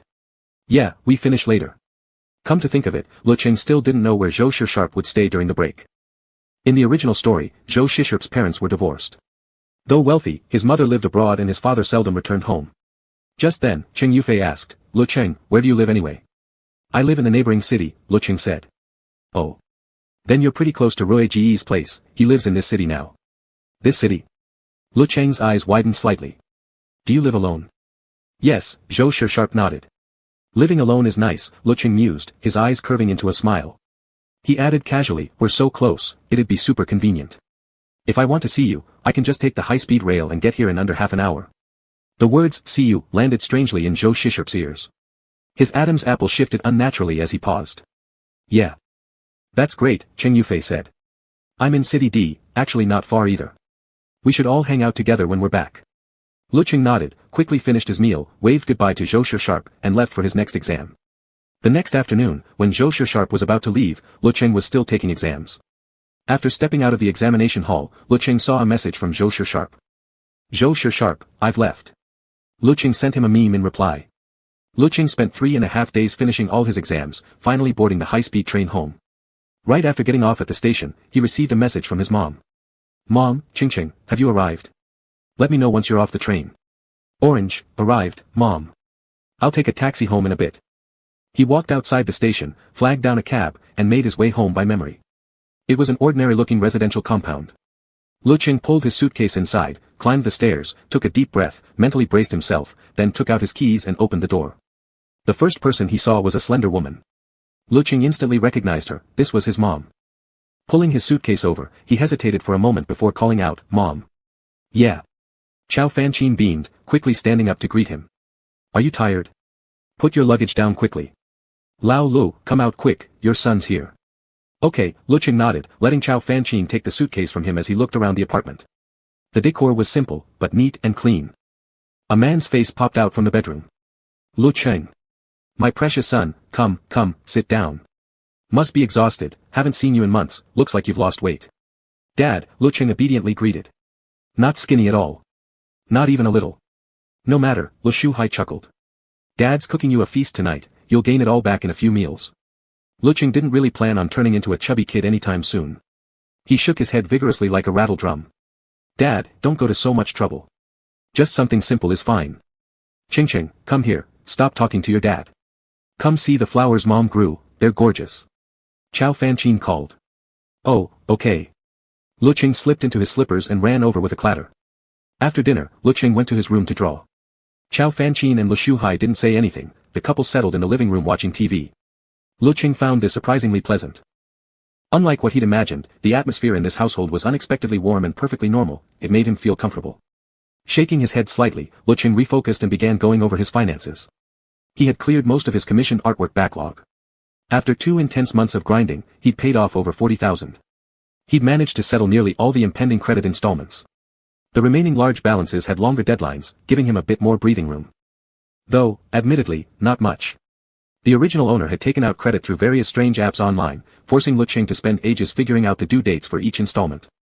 After drawing for a while, Lecheng turned on the family computer and downloaded a few major games randomly, LOL, PUBG, and others. Bored, he logged into PUBG and aimlessly played around. Suddenly inspired, he grabbed his phone and messaged Zhou Sharp. Orange, what are you doing? Orange, surprise inspection. Orange, quickly make a 2 with your fingers and send me a photo. Orange, line dog woof woof.jpg. Zhou Sharp replied quickly. Zhou Sharp, image.jpg. Lecheng tapped the picture, zoomed in. Zhou Shisharp appeared to be sitting at his desk, half of a mechanical keyboard visible. On the computer screen was the game they'd tested earlier. On the monitor sat a solitary V for victory, fingers long and nails neatly trimmed. Lecheng almost laughed. He poked the screen and typed. Orange, this time your response was great, I'm impressed. Orange, are you gaming? I want to play too. On the other end, typing, appeared. Lecheng suddenly remembered that before the holiday, Cheng Yufei had mentioned it, but Zhou Shisharp had said he was busy at the time. He typed understandingly. Orange, if you're not free, then never mind. Zhou Shisharp, I am. Zhou Shisharp promptly sent him the game file. Lecheng installed it and started playing online with Zhou Shisharp over voice chat. Previously, face-to-face, he hadn't paid much attention, but now wearing headphones, Lecheng realized for the first time how low and deep Zhou Shisharp's voice was, sending a faint tingling sensation through his ears. Lecheng logged into the game developed by Zhou Shisharp Studio. The game hadn't released its official version yet, but multiplayer mode was available. After clicking start, both of them turned into glowing dots that landed on the map, one dressed in basic black, the other in outrageously trendy clothes. Terrible at gameplay, but their outfits had to be flashy. Since it was still in testing phase, all cosmetic items were unlocked by default. Lecheng spent ages choosing his avatar's outfit, even more carefully than when picking his real-life clothes. Manipulating the mouse, he made his character spin around and happily asked, how is it? Fits the game theme perfectly, right? Zhou Shisharp glanced at the screen and lightly pressed his lips together. Cute. Cute. Lecheng made his character spin again and gave an order, charge. While playing together, defeated enemies dropped gear. Zhou Shisharp murmured through the headset, switch to this armor and weapon. This set has better stats. Take the fully upgraded musket. Wear the highest tier outer armor. One by one, Lecheng equipped all the best loot they found. In the game, his character became completely covered in top-tier gear, while Zhou Shisharp's avatar remained simply dressed. Thanks to their overwhelming weaponry, Lecheng charged straight to the front line, chatting with Zhou Shisharp about the game's visuals as they played. Listening to him talk, Zhou Shisharp stayed quiet, noticing how brilliant and imaginative Lecheng was when it came to colors. Without realizing it, Lecheng chattered on and suddenly exclaimed, why isn't there a pet system? I want to raise a pet in this game. What kind of pet? Zhou Shisharp asked. Lecheng suddenly felt it was impractical, adding a pet system so late in development seemed strange, so he casually replied, a flying cat, with wings, a halo above its head, and rainbow-colored wings would be best. Okay. Zhou Shisharp answered. Lecheng got distracted and lost half his health bar, letting out a startled yelp just as someone knocked on the door. He pulled off one ear cup and asked, who is it? Me. Chao Fanqin said. Mom. Come in. Lecheng didn't look up. Mom brought you a fruit platter, good fruits, your dad cut them up for you. Chao Fanqin said. Thanks, Mom. Lecheng used a tiny fork to eat a piece of orange. Chao Fanqin glanced at the screen and asked, playing a game. Lecheng chewed his fruit, words slightly muffled, yeah, playing a game. I thought so, it looks like two little characters. Chao Fanqin smiled, then dropped a bombshell, are you playing with your boyfriend? Lecheng choked mid-swallow, his cheeks instantly burning red, the shame of being exposed in front of an elder, especially while Zhou Shisharp was still on voice chat. No, he quickly denied, acutely aware that Zhou Shisharp could hear everything. Panicking that his mom might say something worse, he tried to escape, I'm just, playing with a friend. Oh, my mistake then. Chao Fanqin wasn't fazed and laughed lightly, I just thought you might be playing with Xiao Zhou. After all, he was your first publicly announced boyfriend. Mom assumed you really liked him. Last time I asked you to bring him home, didn't you say you'd consider it, Cheng? First. On the other end of the headset, Zhou Shisharp heard every word, a subtle ripple passing through his heart. Lecheng nearly passed out. How could his mom just blurt everything out like that? How he truly felt about Zhou Shisharp was one thing, whether he acted on it was another. But now his mom was speaking openly, especially while Zhou Shisharp was listening, Lecheng's toes curled tightly inside his slippers. He felt they should immediately move houses, he had already dug a Barbie dream castle out of sheer embarrassment for all of them. Mom, stop. Lecheng's face was as red as a small tomato, not from shyness, purely from shame. Just, don't talk anymore. Ah, look at you. Chao Fanqin teased, why so flustered now? Okay, Mom won't say another word. The door clicked shut. Lecheng ate 2 pieces of pear and gulped down some water, finally managing to calm himself enough to put the headset back on. He cleared his throat lightly, sounding overly defensive. We haven't finished the game yet. My mom just brought me a fruit platter. Zhou Shisharp said. I know. Your gear looks really good, Lecheng quickly tried to change the subject. Take it off and let me wear it. Zhou Shisharp was silent for 2 seconds. This is C-rank armor. You're already wearing S-rank. Lecheng was instantly mortified again, but he stubbornly clung to his unreasonable diva act. never mind, I want yours anyway. Fine. As soon as Zhou Shisharp spoke, there was a ding sound, and the item dropped at the feet of Lecheng's character. Lecheng swiftly equipped it. Should we go fight the next boss? Yeah. Zhou Shisharp's voice remained calm. A moment later, almost casually, he added, earlier, your mom mentioned the first. Cough cough. I think it's too late now. The mere thought made Lecheng want to dig a hole with his toes. He nearly shouted, I need to go brush my teeth and wash up, talk later. Bye. The other end didn't respond, and Lecheng didn't care anymore. He yanked off the headset, exited the voice chat, and started rubbing his face hard in embarrassment. Still not satisfied, he silently punched the air with a full set of military combat moves. After finishing, he felt significantly calmer. Indeed, going slightly insane brought peace. Lecheng slowly washed up and blow-dried his hair before returning to his computer. His character had been set to passive follow by Zhou Shisharp, who was grinding gear for him in the dungeon. Lecheng's avatar sparkled with golden loot, while Zhou Shisharp's remained completely dark, as if he were nothing more than Lecheng's personal miner. The absurd comparison made Lecheng chuckle. After all that time, the embarrassment had finally faded. Sitting back in his chair, he put the headset on and said, I'm back. The tapping of keys paused briefly on the other end. Lecheng asked, were you still grinding this whole time? No, Zhou Shisharp replied calmly. I went to wash up too. Oh. Lecheng joined the team again. Below the screen, popped up with a notification. 3 of your friends have birthdays coming up. Click to check them out. Lecheng glanced at it and suddenly remembered, wasn't Zhou Shisharp's birthday around the corner? January 21st, maybe? He maneuvered his character and casually asked, is your birthday coming up soon? Zhou Shisharp was quiet for a moment. Yeah. Lecheng mentally reviewed the original novel's plot. By setting, Zhou Shisharp's parents had entered a marriage of convenience with no real affection, separated early, and lived apart. Zhou Shisharp had been raised by various nannies, enduring a lonely and miserable childhood. When he turned 18, they officially divorced and cut all ties. Lecheng fell into thought. A neglectful father, an absent mother, an unloved childhood, a fractured soul. So classic. Lecheng momentarily had no words. While reading the novel, it hadn't struck him deeply, but now, actually living in this world and having a relationship with Zhou Shisharp, it tugged unexpectedly at his heart. He blinked. So, how are you planning to celebrate your birthday? Zhou Shisharp sounded indifferent. Why do you ask? Just curious, Lecheng said. You coming? Zhou Shisharp asked. Lecheng already had something in mind. He was a loyal and emotional person. Back before he'd crossed over, when a classmate fell ill halfway through visiting him, he traveled across provinces just to pick them up. He mumbled vaguely, depends on circumstances. Zhou Shisharp didn't reply. They continued playing until 10:30. Lecheng, completely drained, declared he was done and ripped off the headset. It's late, Zhou Shisharp said. Go to sleep. Lecheng logged out of voice chat, then lay in bed scrolling idly on his phone, feeling bored. And when he was bored, naturally, he turned to bother Zhou Shisharp. Orange, so bored, oh. Orange, rolling around.jpg.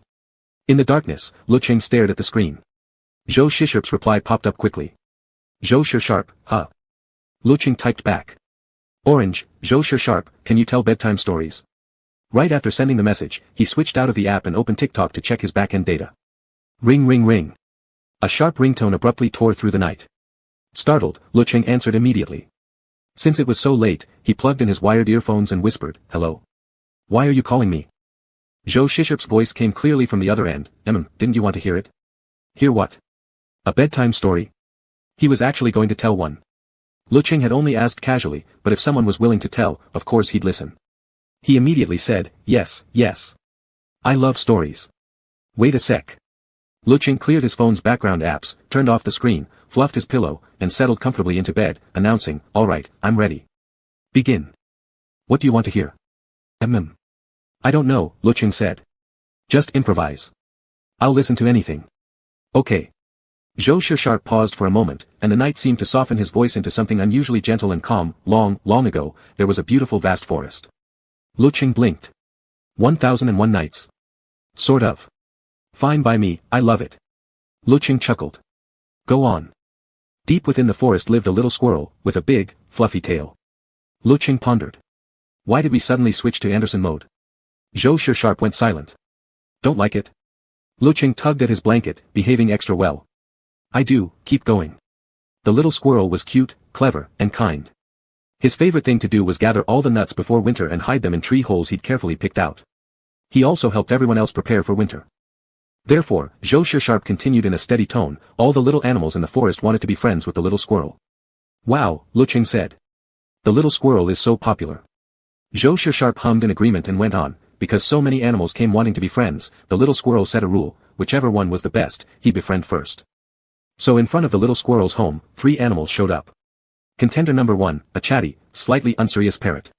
Contender number 2, a flashy, cunning, and flirtatious fox. Contender number 3, a quiet, reserved wolf. Lecheng lay with his eyes closed, long lashes resting gently over his eyelids, listening quietly.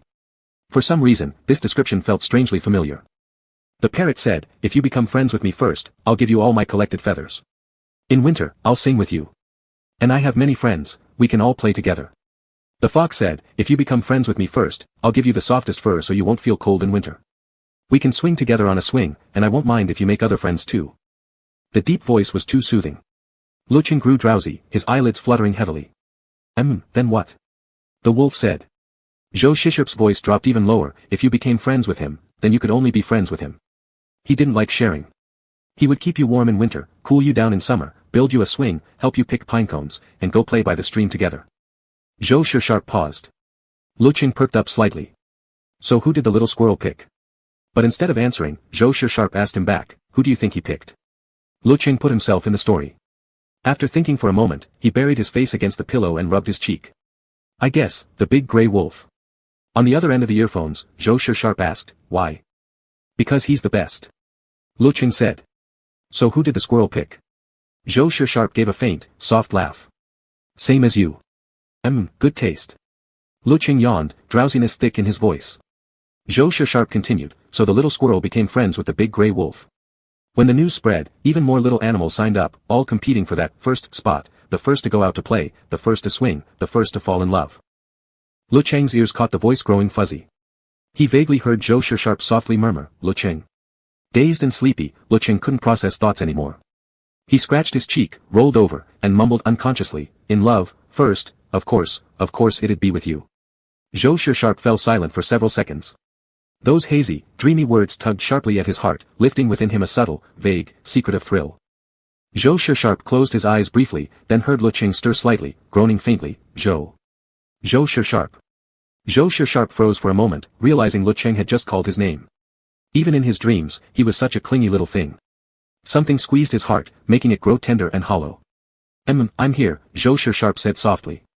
Sleep now. Cheng. Good night. Chapter 29. The next morning, Lecheng woke up early and was dragged by Chow Fanqin to the farmer's market to buy groceries. On the way, Lecheng changed Zhou Sharp's contact name. Zhou Anderson. Lecheng still remembered the story Zhou Sharp had told, but did Zhou say anything else to him afterward? He couldn't recall. Shopping at the market was a fresh experience for Lecheng. He cheerfully followed behind Chow Fanqin, watching her haggle with vendors before proudly introducing him. Oh. Your son's back. Yeah, his university breaks early, so he came home early too. See university? That's a top school. Huh, Chow Fanqin feigned modesty. Just average, actually. Anyway, this fish looks great, can you make it cheaper? This one I really can't lower the price on, I'm already selling at a loss. Lecheng stood beside them carrying the vegetables like a pack mule, yet feeling quite pleased. Being praised felt wonderful. Most of the vendors knew Chow Fanqin already, and Lecheng politely called everyone auntie or uncle. With his good looks and fine build, he was showered with compliments non-stop. If Lecheng had a tail, it would have been wagging high in the sky right now. He pulled out his phone and typed rapidly to Zhou Sharp. Orange, just went grocery shopping with my mom, so many people complimented me. Orange, and I learned how to tell if a fish is fresh, how to pick eggplants and green beans, which cuts of meat taste best. Orange, feeling so puffed up I'm spinning in circles. JPG. Zhou didn't reply immediately. After 2 minutes, Lecheng, still holding the fish, started typing one-handed as he strolled back home with Chow Fanqin, dramatically accusing. Orange, hey. You haven't replied for over 2 minutes. Orange, I'm gonna get mad now. Orange, what are you doing? Buzz. Zhou Anderson, thinking about how to praise you. Lecheng couldn't help but let his lips curl upward. Orange, well, have you figured it out? Zhou Anderson, I have. Orange, quick, tell me. Zhou Anderson, very capable, very smart, and an excellent learner. If anyone else said that, Lecheng would have assumed they were just flattering him, but Zhou wasn't that kind of person. Hehe, Lecheng chuckled foolishly to himself, drawing a sideways glance from Chow Fanqin. He quickly suppressed his smile and straightened his face. Just reading a joke. Chow Fanqin gave him a knowing smirk but said nothing. The northern sky was bitterly cold.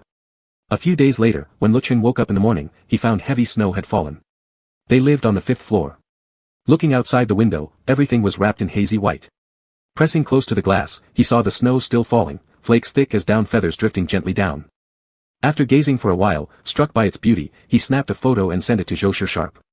Lecheng, it's snowing. Zhou didn't respond, but Lecheng didn't mind. They were in neighboring cities, and according to the weather forecast, Sea City must have also been hit by heavy snow. Pound pound. Someone was knocking on the door. It was Chow Fanqin. Ching, wake up and wash your face and brush your teeth. Your cousins will be coming over soon. It was nearly Lunar New Year, and relatives who got along well tended to visit each other during this time.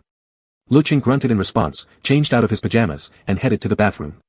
Soon enough, the cousins Chow Fanqin mentioned arrived. The older cousin looked only slightly older than Lecheng. The younger one was still a 7-year-old elementary schooler.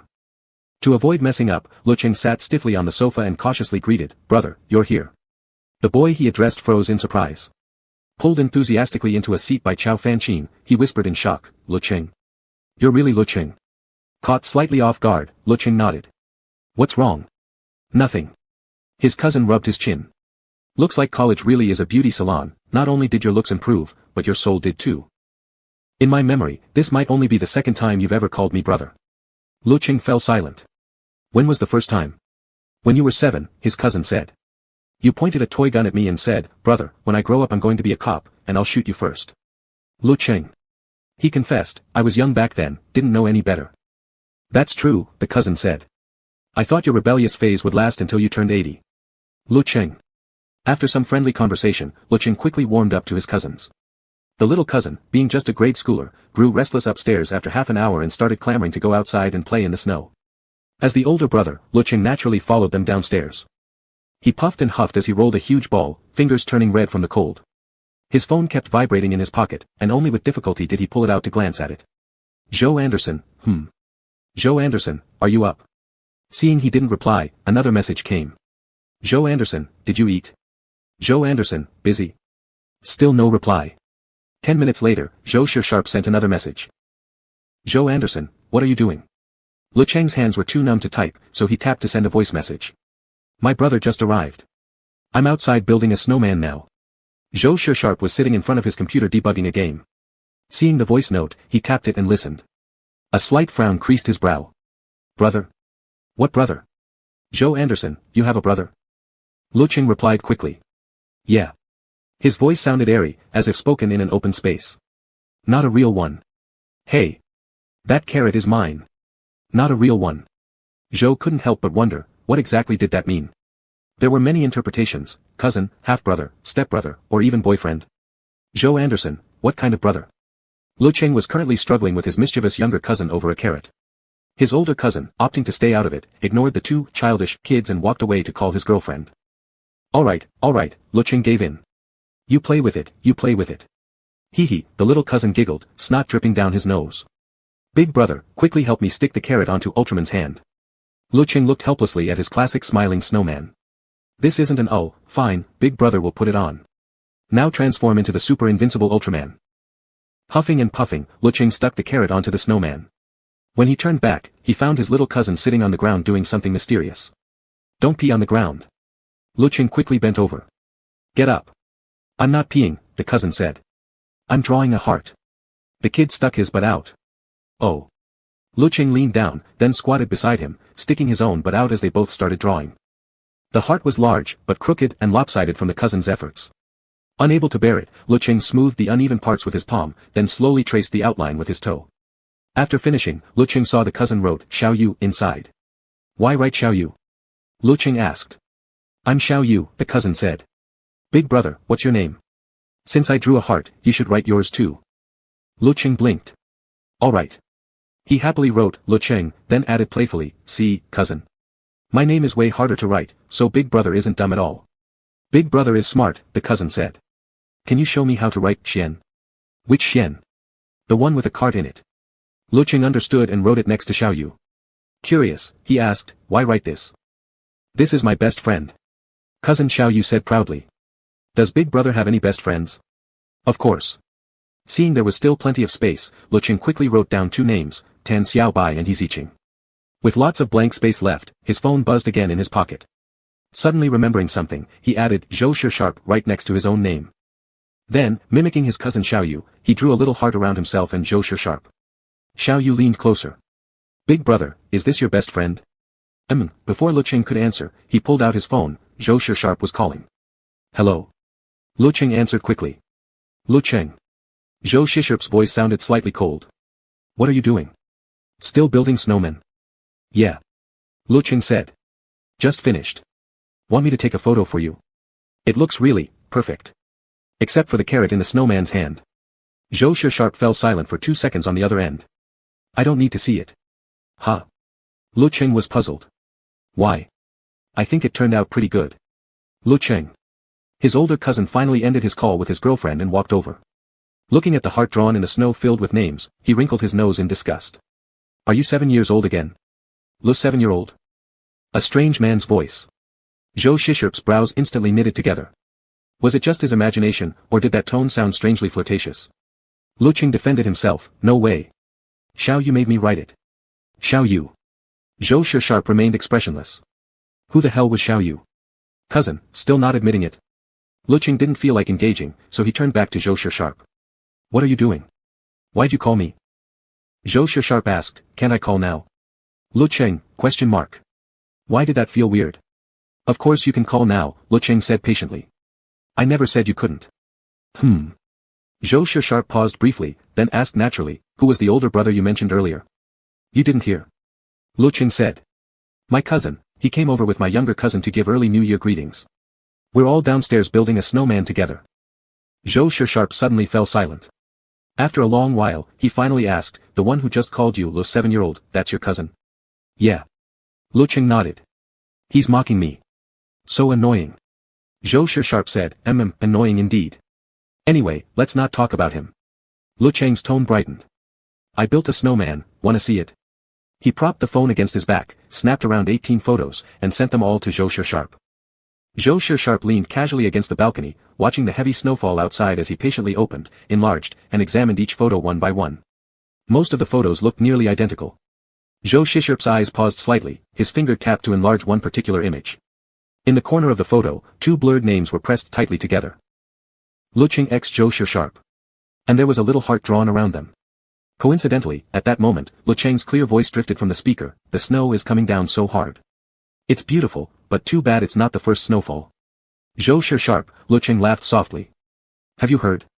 You're supposed to watch the first snow with someone you like. Ambiguous words, sounding almost like a sincere confession. His heartstrings were abruptly plucked, resonating into a dizzying frequency in his mind. Zhou Sharp's throat felt dry, he swallowed. I guess you've heard it too, Lecheng said. First time I knew about it was from a movie. Zhou Sharp, movie? Yeah, Lecheng nodded. They say if you watch the first snow with someone you like, you'll stay together and receive heaven's blessing. The gentle words tightened something in Zhou Sharp's chest. Was Lecheng implying something? Ah, never mind, it's freezing, Lecheng laughed. I'm going upstairs to eat. You go eat too. Bye. Zhou Sharp stayed silent for 2 seconds. Okay. After returning home, eating dinner, and seeing off his cousins, Lecheng lazily sprawled on his bed, finally free to idly play with his phone. His mom came in again with some fruit. Lecheng stretched out his hand, and Chao Fanqin speared a piece of pineapple for him. Thanks, Mom. Lecheng opened his mouth to bite, then suddenly felt a little shy. He sat up and took the small fork to eat himself. Chao Fanqin asked, are you busy right now? Not busy. Lecheng mumbled through a mouthful of pineapple. Why? Are we setting off fireworks this year? Chao Fanqin said. Your dad bought so many last year, they're still stored in the warehouse. While they haven't banned them here yet, take them out and enjoy before the rules change. Their area hadn't banned fireworks yet. Even if they did, as long as people set them off, patrol guys would come on scooters to give verbal warnings. But if too many people lit fireworks, they'd simply pretend not to see. Lecheng nodded. Sure, I'll go set them off during New Year. Good boy, Ching. Chao Fanqin patted his head. I'll leave you be. Eat slowly. Lecheng's ears turned slightly red. He closed his eyes briefly, leaning against the bed, feeling deeply lucky. Why? In his previous life, he was adopted. Though only 5 years old when taken in, he barely remembered anything, only that his adoptive mother always smelled sweet. His adoptive parents had treated him wonderfully, with a quiet, enduring love. They raised him to be emotionally stable and deeply fulfilled. Even later, when his much younger brother arrived and drew most of the affection, they never deprived him materially. Now, after transmigrating, his parents were still wonderful. Lecheng felt as though he must have received some kind of blessing. Again and again, despite walking what should have been a difficult path, everything unfolded surprisingly smoothly. Lecheng lay in bed for a while, then opened his Weibo and TikTok. The trending topics were already buzzing with New Year hype. His comment sections were lively too. Because he'd cleared his drafts list ahead of time, and since Lecheng didn't upload every single artwork, the latest post showed 3 days since his last update. We're so ambiguous, Mrs. It's almost New Year, Happy New Year.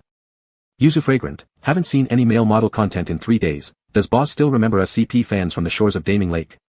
Moon, when is boss gonna show up? Lecheng scrolled through the comments, then finally made an appearance. Escape Orange Pulp, been slacking off lately, so no new artwork or doodles. No special talents to share, but happy early New Year to everyone. Happy, got you. Boss, tomorrow's my birthday, can you wish me a happy birthday? Lecheng always tried to fulfill such requests whenever he saw them. Escape Orange Pulp, happy birthday to you, and may every day be filled with joy. After sending the reply, Lecheng put his phone down and glanced at the calendar hanging nearby. Birthday. He remembered now. Only 3 more days until Zhou Shishup's birthday. Lecheng always thought occasions like this were meaningful and worth commemorating. As a friend, that's how he saw it, he should do something for Zhou Shishup's birthday. However, Zhou Shishub didn't seem particularly interested in celebrating. So Lecheng decided not to overdo it or plan anything extravagant. He'd just give him a birthday gift. The gift had actually been chosen half a month ago. Though Lecheng earned decent money, he was currently broke, even in debt. Picking out a thoughtful present wasn't easy. After failing to find anything suitable online, he decided to make something himself. He went to a ceramic DIY studio and crafted 2 pairs of figurines, both in cute chibi style, one of himself and one of Zhou Shishub. Plump and round, utterly adorable. There was no hidden meaning behind them, just a personal memento. While Lecheng was terrible at crocheting scarves, he surprisingly had a talent for shaping clay. When he showed the unfinished pieces, many people around praised how good they looked. Firing took time, but yesterday he'd picked up the finished products. They turned out even better than expected, exquisitely detailed, nearly professional quality. Now that the gift was ready, only one thing remained unresolved. Lecheng lay on his bed, thinking, then tapped on Cheng Yufei's contact. Orange, you up? Cheng Yufei was probably on his computer, since he replied quickly. Freedom to fly, yeah, what's up? Lecheng decided to take a subtle approach. Orange, didn't we say we'd hang out during the break? Freedom to fly, yeah, I've been waiting for your and Sharp GE's schedule. Why? Did Sharp GE say he wants to go out? Orange, not exactly. But I was planning to check where we could go. Freedom to fly, sure, just decide between you two and let me know. Orange, okay. Just don't mention it to Zhou Shishub yet, I'm just thinking. By the way, which neighborhood does Zhou Shishub live in again? I want to see if there are places near his home. Freedom to fly, man, you're considerate. Thought of everything. Let me check, I'll send it to you. Ding. Lecheng quickly opened the message and stored the information in his mind. Orange, got it, thanks. Freedom to fly, don't mention it, we're friends. Lecheng successfully tricked the address out of him and couldn't help mentally patting himself on the back. So clever. With the address, he could now mail the gift. He absent-mindedly hummed Twinkle Twinkle Little Star, proudly boxed the figurines, wrapped them neatly, and tied a perfect bow. Sunday. Zhou Shishub woke up promptly at 7 a.m., pulled back the blanket, and coolly raised a hand to shield his eyes from the light. After zoning out for a few seconds, he got up, drank a glass of warm water. The underfloor heating was strong, the indoor thermometer read 28 degrees Celsius. Wearing only a black tank top and loose shorts, the hem of his top lifted slightly as he moved, revealing well-defined abs and a firm waistline. After washing up, Zhou Shishub changed clothes and glanced down at his phone. 999 plus messages. Mostly official account pushes and random friend requests. He cleared them without much interest. Among them were numerous birthday greetings. Cheng Yufei, Sharp GE. Happy birthday. I timed it perfectly, am I first? Dad, son, happy birthday. Dad's swamped with work and can't get away to celebrate with you. Mom, Sharp, happy birthday. Mom loves you. Young, happy birthday, Sharp GE. Group message, a very serious group studio, at Zhou Shishub happy birthday, Sharp GE. One after another, the birthday wishes poured in.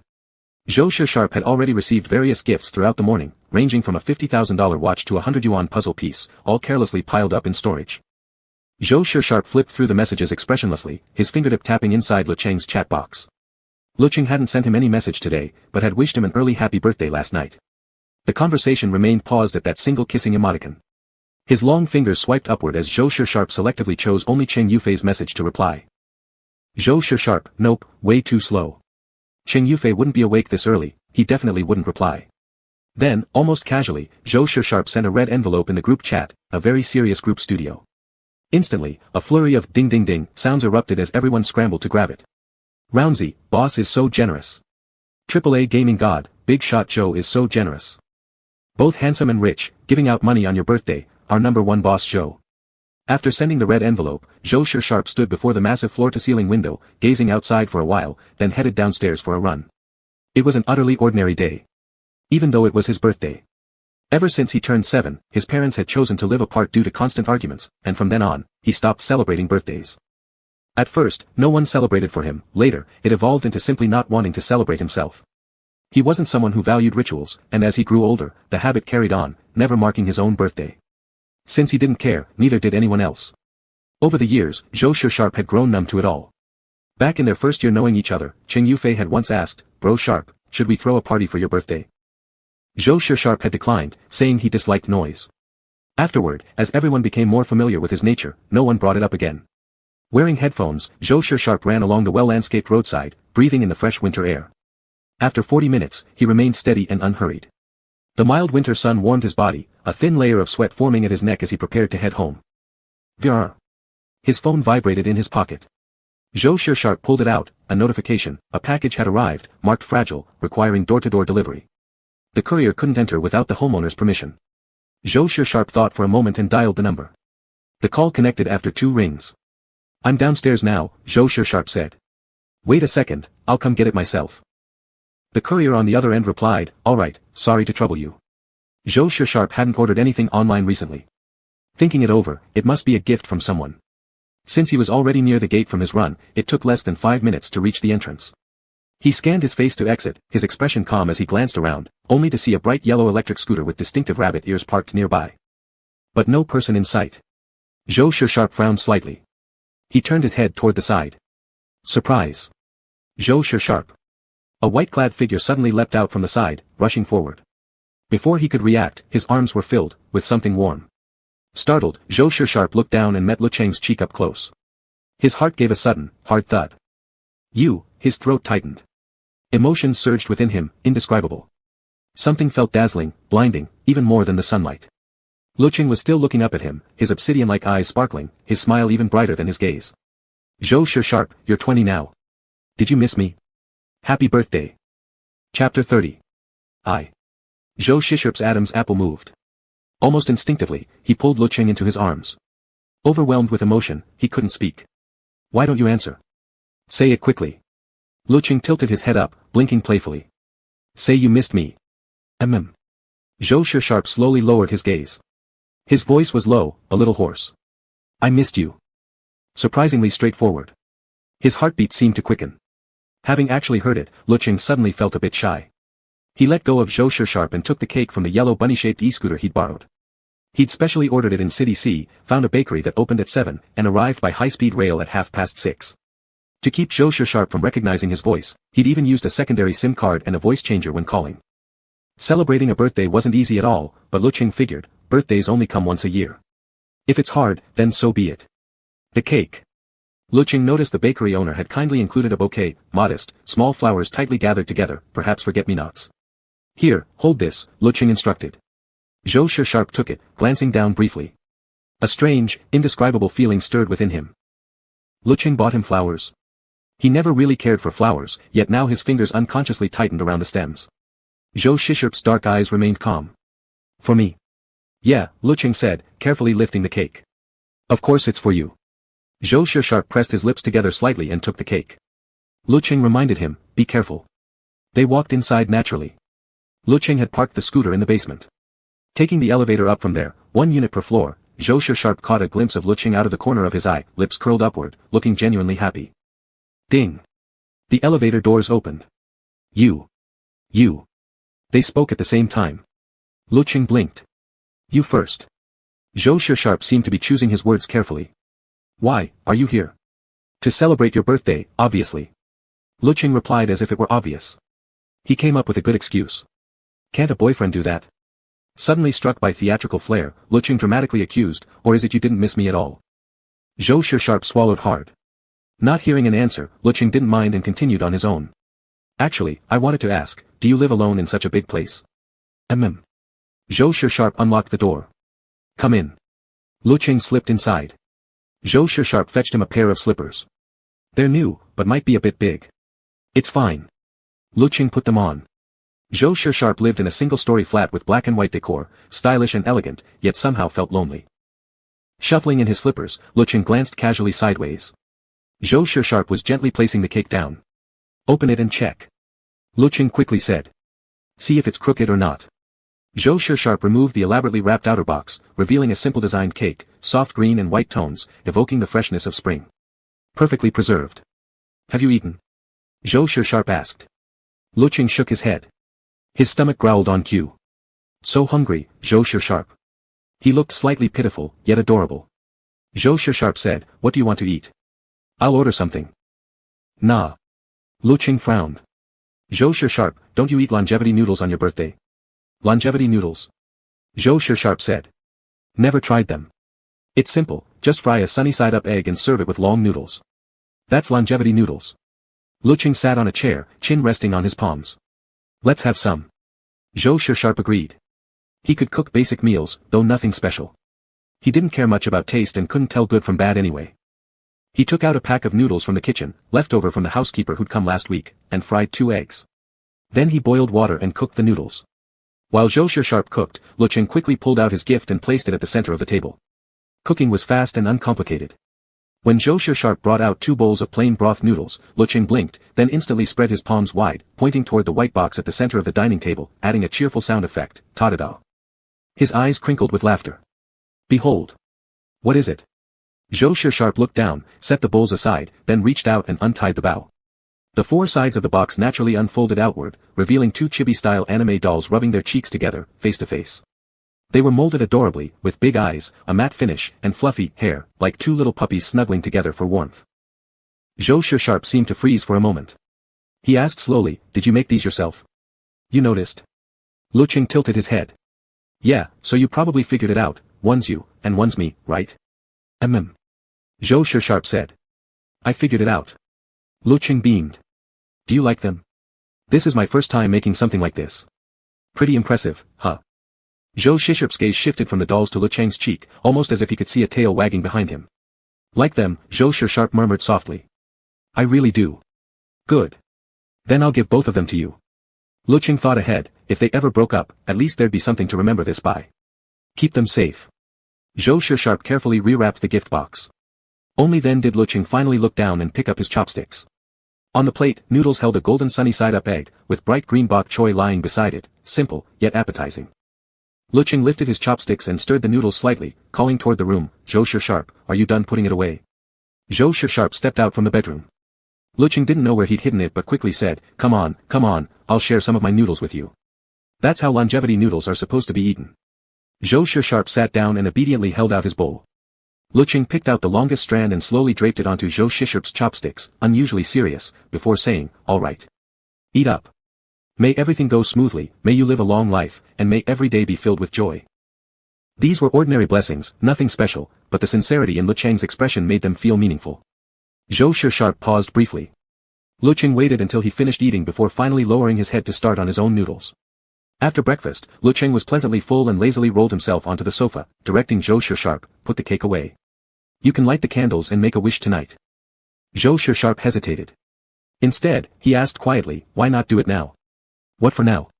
Lecheng said. Wishes only come true if you make them at night.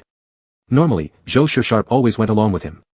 But this time, after a brief silence, he said softly, let's do it now. Since the birthday boy insisted, Lecheng didn't argue. He sat up. All right. I originally thought we'd wait till later anyway. You're not leaving tonight? Zhou Shisharp's voice faltered slightly. Not leaving, Lecheng replied, eyes widening slightly. As if misunderstanding on purpose, he put on a hurt expression. You're not trying to kick me out, are you? He knew Zhou Shisharp wasn't that kind of person. Even if Zhou Shisharp was homophobic, at least on some level, afraid of him, he'd still let him stay if he said so. Besides, Lecheng found it exhausting to travel back and forth on high-speed rail twice in one day. And he'd already told Chow Fanqin he was going to a friend's place to celebrate a birthday and might not return that night. Chow Fanqin naturally had no objections. It's not that, Zhou Shisharp denied. Yet when Lecheng reached for the candles, he swiftly pulled them away, calmly saying, "We'll light them tonight instead." Confused by Zhou Shisharp's sudden change of heart, Lecheng simply nodded. Then, inspiration struck, he brightened. "Zhou Shisharp, let's play games." Due to certain work-related reasons, Zhou Shisharp had top-tier gaming equipment at home, both PCs and consoles, and each room was equipped with a computer. This setup allowed them to game together face-to-face, incredibly convenient. While their characters hid in the grass, Lecheng casually asked, "Zhou Shisharp, is it always just you here at home?" Zhou Shisharp kept his eyes on the screen. "Someone's coming from the 8 o'clock direction. Stay hidden. Don't come out." "Got it." Lecheng whispered. "I think I heard gunshots." Zhou Shisharp swiftly took down half of the enemy squad with clean precision. Lecheng sneakily landed a few backshots, and after Zhou Shisharp finished off the last opponent, he said, "You can come out now." "Zhou Shisharp, you're really good at games." Lecheng's mind wandered. "So, where do you spend New Year's?" "Right here." Zhou Shisharp answered briefly. "Here." Lecheng sounded surprised. "Do your family members come back?" "No." Zhou Shisharp said indifferently. "Why?" "No reason." Lecheng understood his family's situation well. In the narrative, Zhou Shisharp was meant to be solitary. But even so, he hadn't expected that Zhou Shisharp spent every Lunar New Year completely alone. He knew Zhou Shisharp was used to it, had long since accepted it, and didn't feel sad about it. And so, he wouldn't show any misplaced emotions. 8 p.m. Lecheng ceremoniously turned off all the lights in the house, then hurried back to the table, stuck in the candles, found a lighter, lit them, and said, "All right, blow now." Zhou Shisharp lowered his gaze to the flickering candles, then glanced at Lecheng. After a quiet pause, he blew them out. "Did you make a wish?" Lecheng asked. Zhou Shisharp said. "I did." "Good," Lecheng said happily. "Now we can eat the cake." Zhou Shisharp cut him the prettiest slice, which Lecheng devoured entirely, leaving a tiny dot of cream on the tip of his nose. He looked so adorable like that, Zhou Shisharp couldn't help but lift the corners of his lips. "Huh?" Lecheng blinked with wide eyes, completely unaware. Zhou Shisharp let out a soft chuckle, his lips barely curving, and murmured, "Tissue. Wipe it." "Oh." Lecheng took it from him as Zhou Shisharp turned the light back on. Before going to bed that night, Zhou Shisharp assigned Lecheng a guest room. The apartment had plenty of rooms, they naturally didn't need to, nor had any reason to, share. He slept dreamlessly through the night. The next morning, Lecheng crawled out of bed, yawning sleepily, and saw Zhou Shisharp cooking in the kitchen. After brushing his teeth and washing up, he propped his chin on his palm at the dining table, waiting. His hair hadn't been combed yet, a few strands sticking up messily, but his eyes sparkled brightly, clearly eager for breakfast. When Zhou Shisharp stepped out, that was the scene that greeted him. Lecheng was quite at ease with him by now, so without hesitation, he craned his neck to ask what was being made and whether it tasted good. When Zhou Shisharp placed the porridge on the table, Lecheng gave an enthusiastic endorsement, "Pork congee. I love this." He finished his bowl quickly. As Zhou Shisharp loaded the used pots and dishes into the dishwasher, he turned and saw Lecheng sitting on the sofa, legs casually propped up, wearing fluffy pajamas that revealed his smooth, pale neck. Sunlight slanted in through the window, warming the lower half of his body. Lecheng rested his head on one hand, watching TV with cheerful contentment. For some inexplicable reason, Zhou Shisharp thought, before this moment, he'd never noticed just how the sunlight fell across the living room. It was an ordinary scene, nothing special. And yet, today's sunlight was particularly bright. A faint buzzing filled Zhou Shisharp's ears, oddly loud, drowning out even the sound of his heartbeat. Lecheng watched TV for over an hour, catching up the final 2 episodes of a new drama, then stretched lazily. The living room was empty. Slipping on his slippers, Lecheng wandered from room to room until he spotted Zhou Shisharp working in the study. Long fingers tapped the keyboard with focused precision. Zhou Shisharp remained absorbed, not noticing him at first. Lecheng lingered there for a while, then glanced back at the vast, quiet space around him, and suddenly made a decision. He pulled out his phone and sent a message to Chow Fanqin. He decided, he wasn't going to be a picky eater anymore. Not today, not these next few days. He was typing when Zhou Shisharp finally noticed, glancing over. "Leaving soon?" Lecheng hesitated, conflicted. He leaned against the study doorway and said to Zhou Shisharp, "Yeah, I should go." After the birthday celebration, it really was time to leave. Zhou Shisharp lowered his lashes, shadowing his eyes, and said quietly, "Right. I'll see you out." "But do you want me to go?" Lecheng asked directly. Zhou Shisharp abruptly lifted his gaze, his throat tightened instinctively. "What do you mean?" Lecheng rephrased it. "I'm asking, if you'd like, can I stay and spend the new year with you?" He didn't say, accompany you, but spend it with you. No trace of pity or neediness, just a simple desire to be together. Zhou Shishirp's expression remained neutral, but his voice came out strained and hoarse. What about your mom and dad? New Year's Eve is the day after tomorrow, Lecheng said. I can take the train back in the afternoon, wouldn't that count as celebrating the holiday with you? We could even say, Happy New Year early. New Year. To Zhou Shishirp, the word had never carried much significance. Birthdays, holidays, festivals, all felt equally meaningless. But now, deep within, he found himself quietly anticipating this ordinary holiday. Seeing that Zhou Shishirp remained silent, Lecheng assumed he was reluctant. He understood, but still, a small wave of sadness crept in. He thought that even if Zhou Shishirp was uneasy about same-sex intimacy on some level, he still regarded him as a friend. Though Zhou Shishirp kept clear boundaries, he was kind, and treated him well. You, Lecheng spoke up, why aren't you saying anything? Fine. Huh? Lecheng didn't catch it. What did you say? Spend the new year with me. Zhou Shishirp looked at him, saying slowly, Lecheng. Stay here. Celebrate the holiday with me. Lecheng knew it. He wasn't conceited at all. Feeling secretly delighted but pretending to be reluctant, Lecheng said, all right, then I'll stay. He said it like that, but his tone was clearly smiling. Zhou Shishirp replied softly, his calm eyes fixed on him. What do you want for lunch? Because they were preparing for the new year, and since Zhou Shishirp's home didn't have much in stock, normally he had a housekeeper, never cooked himself, Lecheng suggested going out together to buy ingredients so they could cook on New Year's Eve. They wandered through the supermarket for hours, returning with arms full, stuffing the refrigerator until it was packed to the brim. Oh. Lecheng suddenly remembered. We forgot to buy shrimp. Zhou Shishirp glanced over. I'll go get some. No need, Lecheng shook his head. Going out again would be troublesome. It's fine even without shrimp. But Zhou Shishirp insisted, surprisingly firm. I'll go. It's convenient. I'll be back soon. All right then, Lecheng nodded.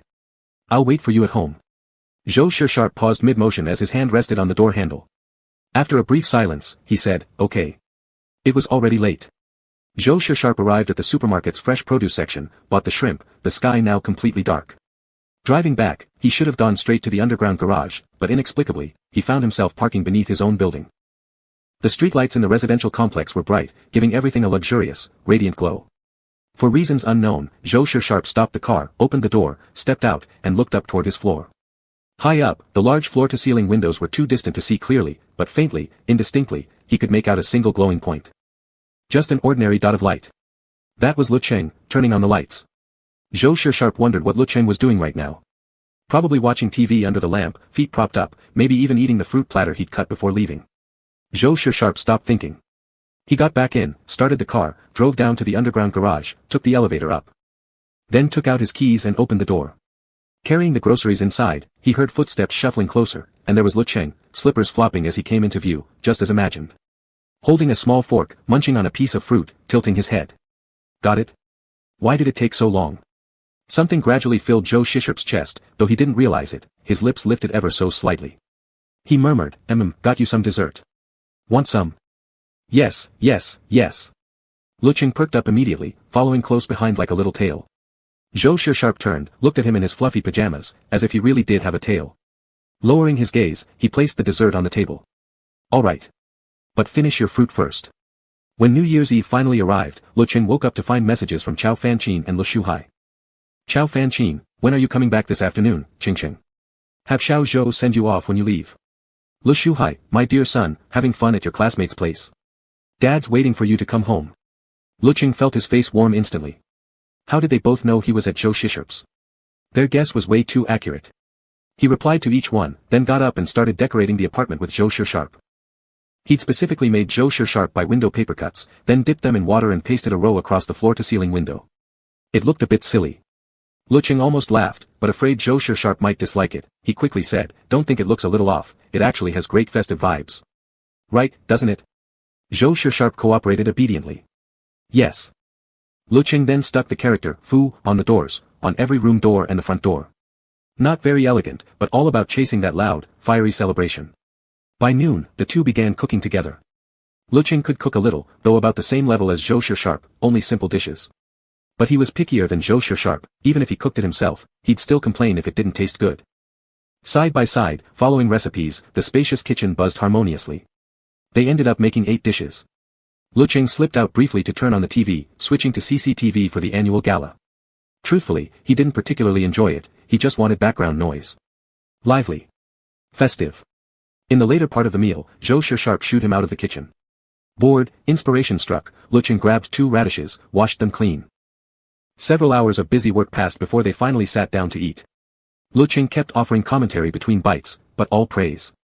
Over dinner, Lecheng suggested, "Hey, later let's carve 2 radish lanterns."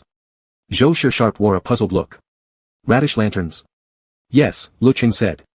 "You hollow out the radish, stick a cotton wick inside, and it becomes a lantern." Lecheng's eyes curved with a smile. "That way, on the 15th day of the Lunar New Year, you can light the radish lanterns, they're really pretty." Zhou Sharp looked at him and nodded. "All right." After finishing their meal and resting for a while, Lecheng began carving the lanterns together with Zhou Sharp. Both of them took small knives and started digging away. After a short while, Lecheng's hand gripping the knife grew tired. He playfully passed the work to Zhou Sharp and went off to carve patterns onto the other radish lantern Zhou had already finished. Zhou Sharp didn't say anything. He took over, watching Lecheng lower his eyelashes, long, thick lashes shadowing his focused expression, lips slightly pouting as he carefully carved a character, Fu. The radish lanterns were soon completed. Lecheng shaped both round radishes beautifully, then called Zhou Sharp over to engrave his name. Stroke by stroke, they carved every character. Lecheng Zhou Sharp. Lecheng admired his masterpiece with satisfaction, then suddenly frowned. Zhou Sharp asked, "What's wrong?" "It looks so nice now," Lecheng said slowly, "but by the 15th day of the new year, these radish lanterns won't look good anymore, they'll go limp and shriveled." Zhou Sharp was silent for a moment. "It doesn't matter. The meaning stays the same." He pulled out his phone. "Let's take a photo of them now." "Good idea." Lecheng also took out his phone and snapped a picture. Preserve their peak beauty. Zhou Sharp placed the radish lanterns into the refrigerator to chill. Lecheng checked the time and returned to his room to pack his luggage. His high-speed train left at 5:30 p.m. Lecheng had very little to pack and finished within minutes.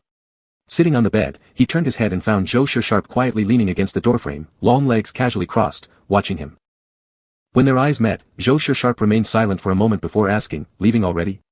Lecheng nodded. "I have to go back." "All right."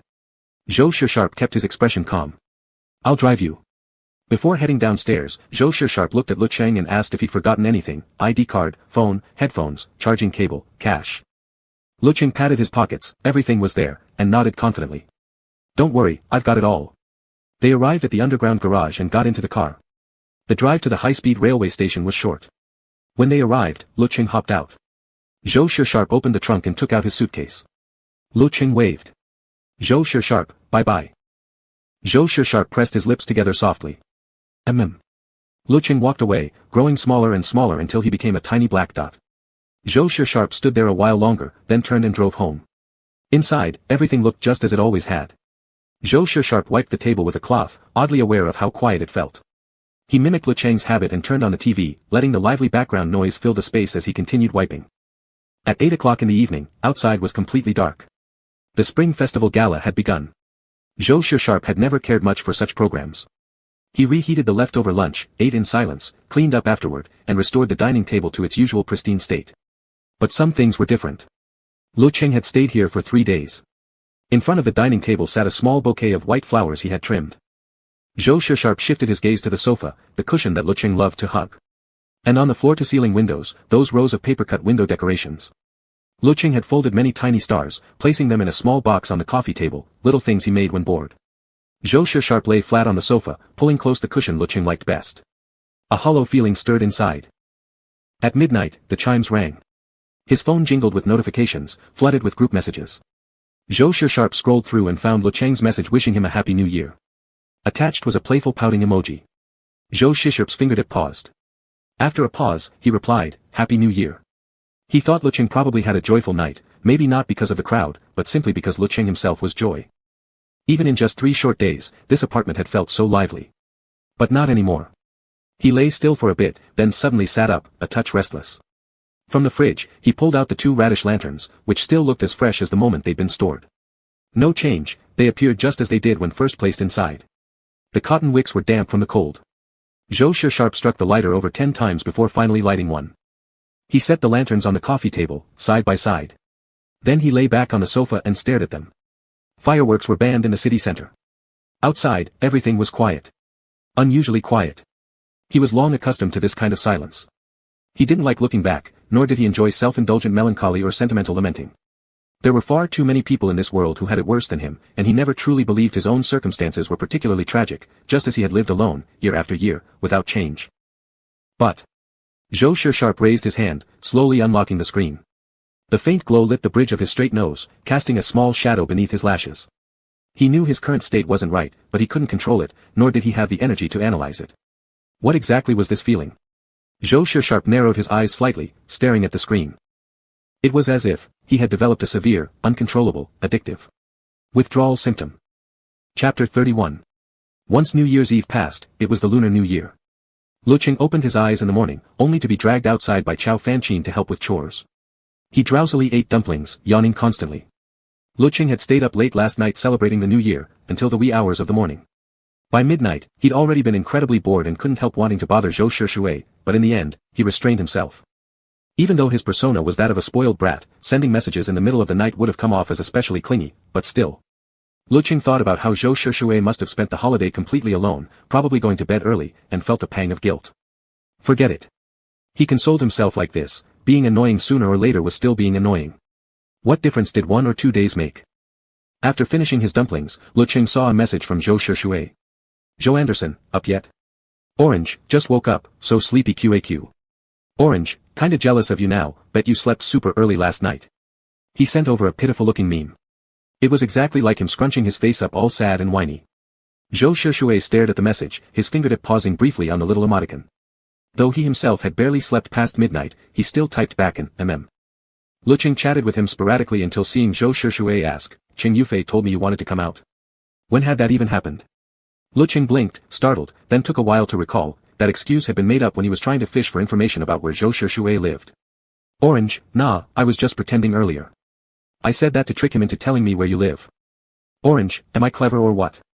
Cheng Yufei didn't catch on at all. The cheerful tone almost allowed one to visualize Lecheng's vivid expressions. Zhou Shishui pressed his lips together slightly. Contradictory emotions stirred inside him, softness mixed with faint irritation. Annoyed, he thought to himself that Cheng Yufei really was too stupid. Joe Anderson, very clever. After breakfast, Lecheng stopped chatting and prepared to go back to sleep, so he messaged, gonna nap now, so tired. Joe Anderson, sleep well. Zhou Shishui wasn't entirely sure why he'd asked that question. He stood on the balcony for a while, then headed downstairs to go running. His flat had its own dedicated gym and treadmill, but Zhou Shishui still preferred running outside. In the early morning before the sun rose, every breath of cold air filled his lungs and brought a refreshing clarity throughout his body. This time, Zhou Shishui ran for over an hour. Even in winter, sweat soaked through the front of his inner layer. He returned upstairs, stripped off his clothes, and tossed them into the laundry bin, revealing his bare torso, then took a shower. Stepping out while drying his hair, his phone kept vibrating. Zhou Shishui glanced down and saw the group chat, a pretty serious group, pinging him to go out. This was their studio group. Roundy at Zhou Shishui first day of the new year, Brother Roy, come out and play. AAA esports god at Zhou Shishui do us a favor and come hang out. Handsome and rich at Zhou Shishui same spot as always. Zhou Shishui didn't have many friends, and his personality was cold. Including Cheng Yufei, there were only these 3 others from the studio. Zhou Shishui, not going. Roundy, that cold-hearted. AAA esports god, why won't you come out? Did some little temptress grab your hands and tie you down? Handsome and rich, actually possible. These 3 from the studio knew Zhou Shishui was dating someone, and also knew why, they just hadn't met the person since they weren't from the same school. They'd all gone to high school together. After entering university, although they didn't attend the same schools, they were nearby, part of the same university town, and all lived in City C. They usually worked on development projects at the studio space Zhou Shishui had specially rented, they only hung out during holidays. Zhou Shishui lifted his eyes and glanced at the chat, already devolving into baseless rumors. Roundy, your tone's so harsh, did you guys fight with your boyfriend, bro? AAA esports god, come out, let me comfort you. Handsome and rich, fighting on the first day of the new year. One word, tragic. Zhou Shishui watched the messages with a blank expression. Zhou Shishui, didn't fight. AAA esports god, don't believe it. Roundy, nope. Handsome and rich, no way. In the end, Zhou Shishui still went. On the first day of the new year, nearly no shops were open. They went to the studio instead, bringing their own ingredients and beer. Wei Fangyuan popped open a bottle and poured himself a glass. Sheng Yi leaned back on a crate, flipping his beer casually as he chatted idly. Xian Lin lay lazily half reclined on the sofa in a classic "Gu slump, occasionally throwing in a sarcastic comment. Zhou Shishui's phone rang, sitting on the coffee table. He looked down, the screen showed a message from Lecheng asking where he was. Joe Anderson, studio. You awake? Orange, awake. Orange, really? Orange, inspecting your post. Orange, right now, immediately, tell me how many people there are, where you are, and flash a 6. Come here, Zhou Shishui suddenly said. The three instantly quieted down. Wei Fengyuan looked confused. What's up? Qian Lin and Xing Yi also turned to look at him. Zhou Shishui, flash a 6. I'm taking a photo. Hurry. The three exchanged glances, what a weird request, but each raised a hand and made the number 6. Zhou Shishui glanced down and replied to Lecheng. Zhou Anderson, image. Wei Fengyuan leaned over curiously. Qian Lin lifted his chin slightly, so Wei came closer and peered at the screen. His expression instantly turned strange, then shocked. Bro, no way, you're being inspected. Zhou Shishui lifted his eyes to glance at him, shut the phone screen, and looked faintly annoyed. That one sentence set the other two off. They erupted into loud wachows and holy shits, using simple expletives to express their disbelief. Zhou Shishui ignored them and walked out. The three immediately started gossiping about him openly. Holy shit. Holy shit. Holy shit. Wei Fengyuan led the charge. You sure you saw that right? Xing Yi was astounded. He definitely saw it right, Qian Lin drawled lazily. Little Yuan doesn't have bad eyesight, unlike you, wearing glasses only when you feel like it. Hey, come on, Xing Yi frowned. If I had a face as unfairly hot as Zhou Shishui's even with glasses, do you think I'd skip them? And my prescription's only 80 degrees, okay? You two, stop arguing, Wei Fengyuan, ever the peacemaker, chimed in. You're both handsome. But who exactly is inspecting his post? And why does Ruiji actually let him? Xing Yi declared with certainty, he's bewitched. Qian Lin mused, he's bewitched. They unanimously agreed, Zhou Shishui must have lost his mind. Meanwhile, Zhou Shishui himself had returned to his room after coming out of the restroom. Lecheng was eating an apple, staring at the photo Zhou Shishui sent. He tapped to open it, saw 3 unfamiliar faces, and looked momentarily bewildered. Orange, huh? Orange, did you make them take this? Zhou Shishui had just walked in, the three inside the studio instantly switched topics, pretending to chat casually. Zhou Shishui felt puzzled. Joe Anderson, yeah. What's wrong? Lecheng wanted to curl up into a ball and burrow into the ground. Honestly, when he said, inspect your post, he'd meant it jokingly. Zhou Shishui could have just taken a silly picture of himself flashing a 6. Forget it. Lecheng consoled himself. This counts as flexing his status among Zhou Shishui's friends. Embarrassing? Sure. But not a total loss. With that thought, he poked at the screen again. Orange, nah, you go ahead and have fun. I won't bother you. Though the three seemed to be chatting idly, they were all craning their necks, unable to resist sneaking glances at Zhou Shishui's phone to see who he was talking to. It couldn't really be that little boyfriend. What was his name again? Fruit Orange. Lecheng. Wei Fengyuan had good eyesight. He caught sight of the white chat bubbles appearing on the screen. Then, he watched as Zhou Shishui didn't hesitate at all, his long fingers swiftly typing out a reply. Joe Anderson, you're not bothering. Wei Fengyuan. He fell silent for a moment, watching as Zhou Shishui continued exchanging meaningless small talk with the person on the other end. Most of it was random banter. Somehow the conversation drifted to what they'd eaten earlier, what brand of beer they were drinking, what the studio decor looked like, whether there were flowers on the coffee table. Wei Fengyuan couldn't hold back anymore. He asked, bro, are you actually texting that little boyfriend of yours? Zhou Shishui didn't spare him a single glance, replying flatly, Wei Fengyuan stared at his brother. Zhou Shishui sat on the sofa holding his phone, long legs sprawled casually apart, sharp profile, straight nose bearing a pair of glasses, lips pale and expression utterly cool, but somehow, Wei Fengyuan sensed a subtle happiness in him. Yeah. Zhou Shishui seemed happy. Damn, so weird. Wei Fengyuan felt like he might be losing his mind, but couldn't figure it out no matter how hard he tried. After stumbling awkwardly for a bit, he finally asked honestly, then why make it so complicated? If you want to see him, just ask him out, right? Zhou Shishui's fingertips paused. Something inside his chest tugged sharply. What? Qian Lin, still lounging on the sofa, jerked his chin forward. He and Wei Fengyuan had been silently observing Zhou Shishui for quite some time. Didn't Yuan say already, if you want to see him, just invite him out? Don't say it, Qian Lin tossed a nut into his mouth, speaking slowly. You've been chatting all this nonsense here, not because you're thinking about him. It was aimless talk, completely meaningless.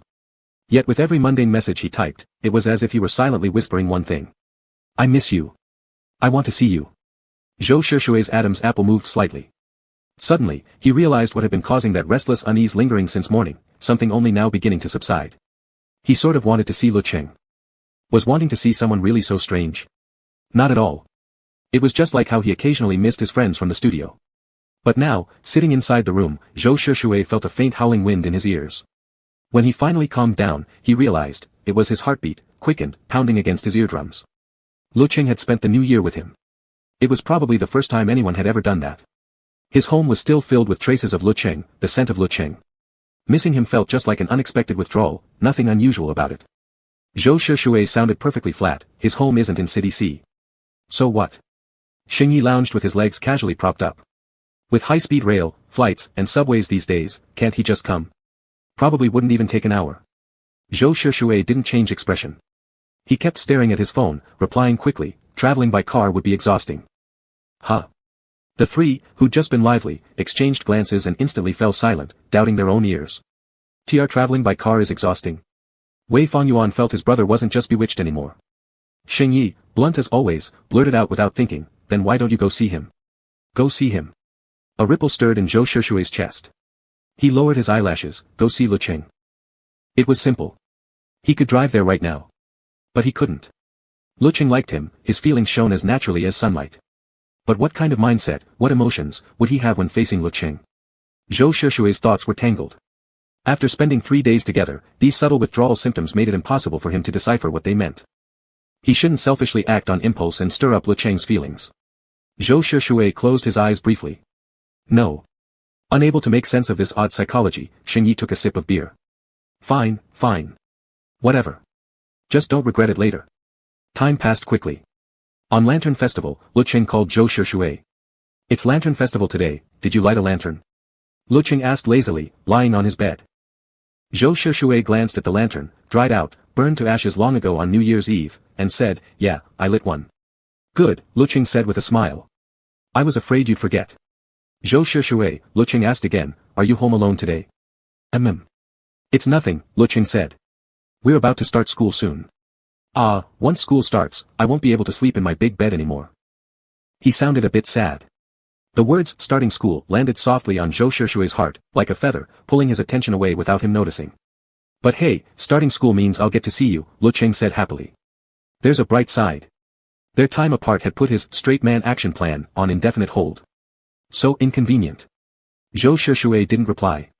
Then Lecheng heard Chao Fanqin call his name, and hung up. Soon enough, the day of returning to school arrived. Lecheng dragged his suitcase, boarded the high-speed train, and immediately saw 3 messages from different people on his phone. Chao Fanqin and Leshuhan asked if he boarded, telling him to let them know once he reached school. Zhou Shushui sent just one message, where are you?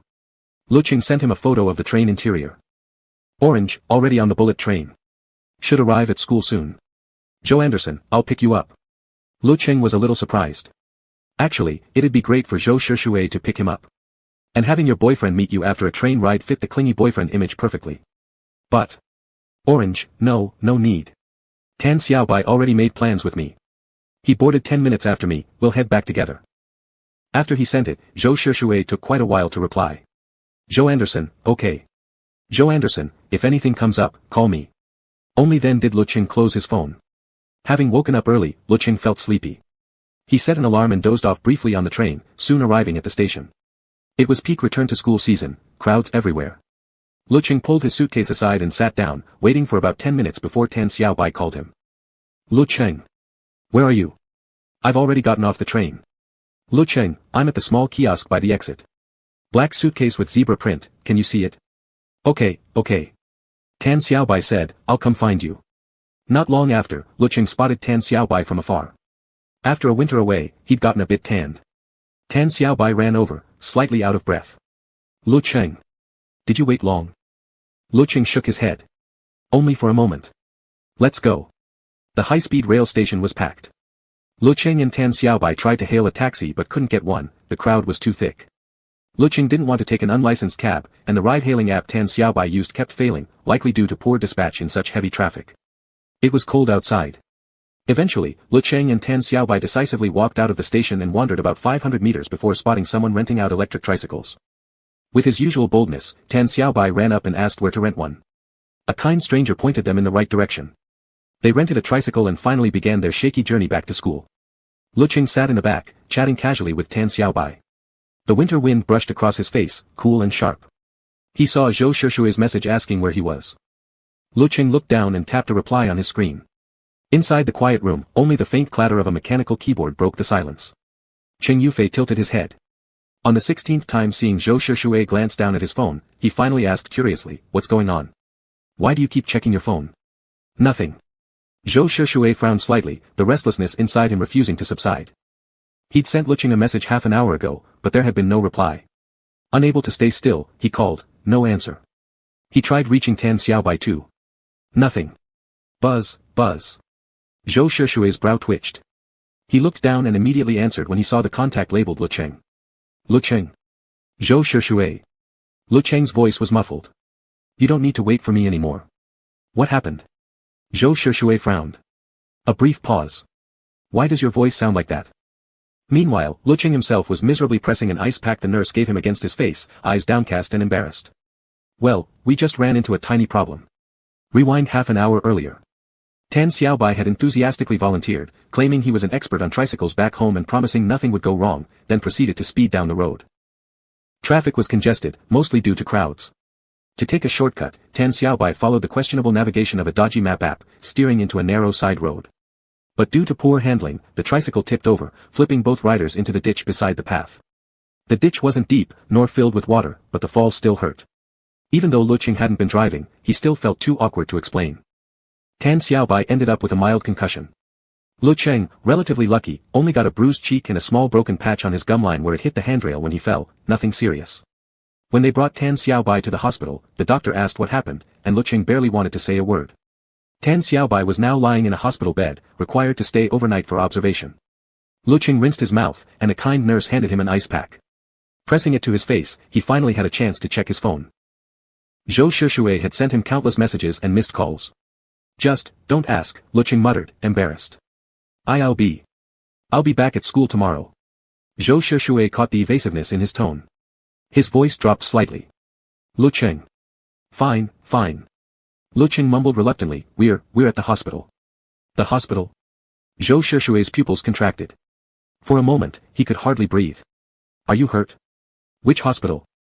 Lecheng mumbled through numb lips, I'm fine. We flipped the tricycle. No, wait, we crashed into. He suddenly stopped, turning red even through the phone, trying to defend himself, anyway, I'm okay. But Zhou Shishui wasn't focused on the crash details. He kept his voice low, firm. All right. Stay exactly where you are. Don't move. I'm coming now.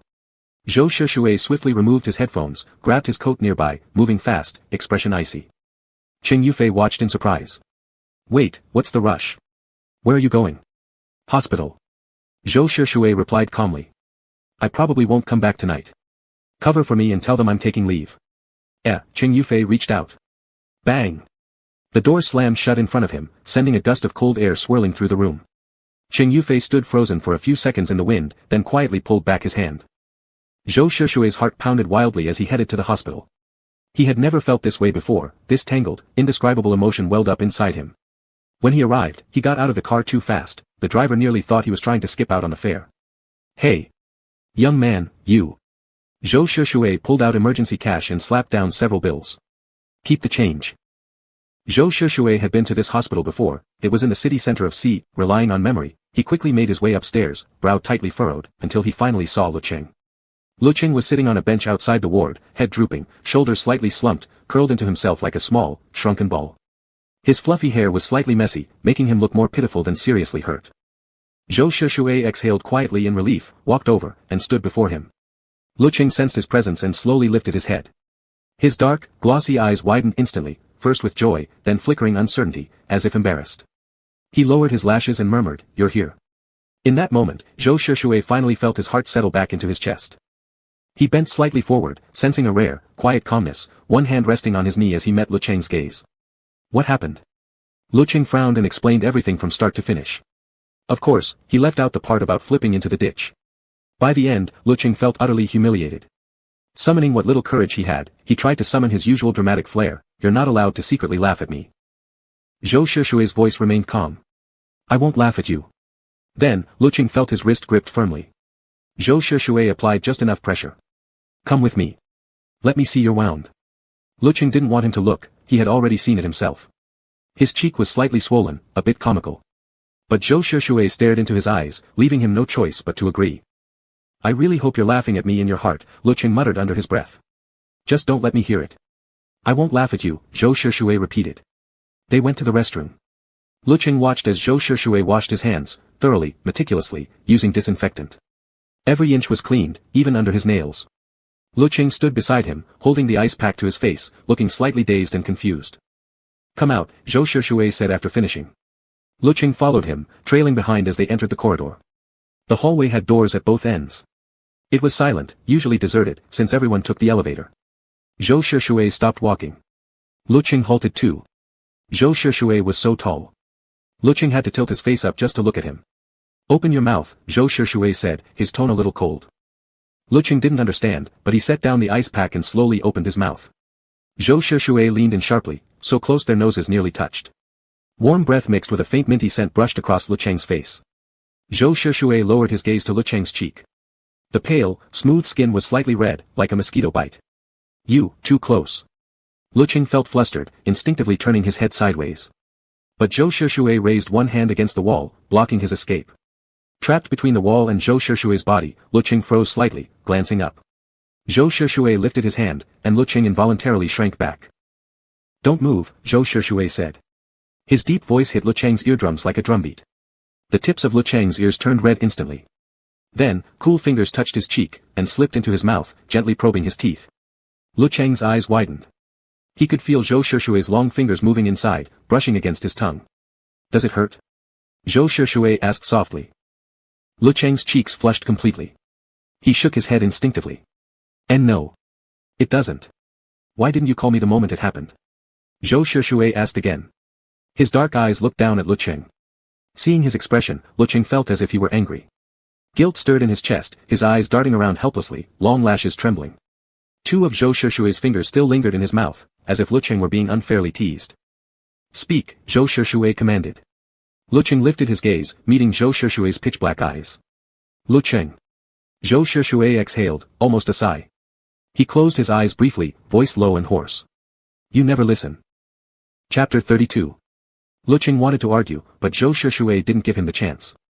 Lecheng started, his tongue lightly brushing against his fingers. Not. Don't move yet. Zhou Shushui paused, slowly pulling his fingers out and asking in a somewhat restrained voice, did the doctor prescribe any medicine? No, Lecheng's cheeks were still flushed, a mix of embarrassment and shyness. The way Zhou Shushui had just acted made him feel like a little child, like he'd just been examined by a parent, mouth opened wide. It'll get ulcerated tomorrow. Zhou Shushui's fingers were glistening, damp, the knuckles clearly defined, the long tips shimmering faintly with moisture. Lecheng couldn't help glancing, he knew those were his. Without room for disagreement, Zhou Shushui said firmly, we're going to see the doctor now. Okay, Lecheng obediently responded. Zhou Shushui went to the restroom. Lecheng followed, watching as he washed his hands once, then reminded him softly, hand soap. Zhou Shushui turned his face slightly, expression calm. What? And not, you don't need hand soap, Lecheng stammered. Seeing that Zhou Shushui had used it before, he assumed he was very particular about cleanliness, so he explained hesitantly, I mean, my saliva is on your hands. He could barely continue, the tips of his ears burned crimson. It's fine, Zhou Shushui said, unfazed. It's not dirty. Oh, Lecheng murmured. Oh. He really felt Zhou Shushui had evolved, someone who used to violently pull his hand away if touched, who'd flinch at even the lightest contact, now capable of enduring this, enduring that. At this rate, Zhou Shushui was practically about to overcome his fear of homosexuality. The speed at which this man was building up antibodies was terrifying. Lecheng lowered his eyes as Zhou Shushui dried his hands under the hand dryer, then allowed himself to be led off to collect the medicine. The doctor prescribed 2 types, 1 spray, 1 ointment. Lecheng took the medication and returned to the ward. Tan Xiaobai was still asleep, softly snoring. It was a 3-bed ward, but luckily only Tan Xiaobai occupied it, making the room unusually quiet. Lecheng watched as Zhou Shushui opened the packages and handed them over. Naturally, Lecheng accepted them, grabbed a small mirror, sat on the bed, and began applying the medicine facing the sunlight. He didn't know what was in the medicine, but it was quite irritating, each spray sent a jolt through him, and by the time he finished, his eye rims were red from the stinging. Zhou Shushui had gone out to pay the bill. Just as he pushed open the door and stepped back in, he saw Lecheng tilting his head upward. Zhou Shushui's brow twitched. He approached, catching sight of Lecheng's reddened eyes, his dark irises glistening with moisture. That complex, indescribable emotion welled up inside him again, and he asked quietly, "Does it hurt?" This time, Lecheng didn't care about being embarrassed. He answered honestly, "Yes, it hurts. But it should pass soon," he mumbled unclearly. "It's okay." Zhou Shushui pressed his lips together. The restless sensation inside him grew stronger. The pain persisted, a throbbing ache that seemed to dance along his nerves. Lecheng lifted his hands to cover his face, trying to soothe it with the warmth of his palms. Zhou Shushui watched his movement. "Use an ice pack." But something warm, Lecheng knew it was psychological, said a bit guiltily, "Feels less painful somehow." Zhou Shushui stared at him for a long moment, then suddenly reached out and gently grasped Lecheng's wrist. With just a slight pressure, Lecheng obediently let his hand drop. "Why?" Before he could finish, he abruptly stopped. Zhou Shushui's warm fingers brushed against his cheek.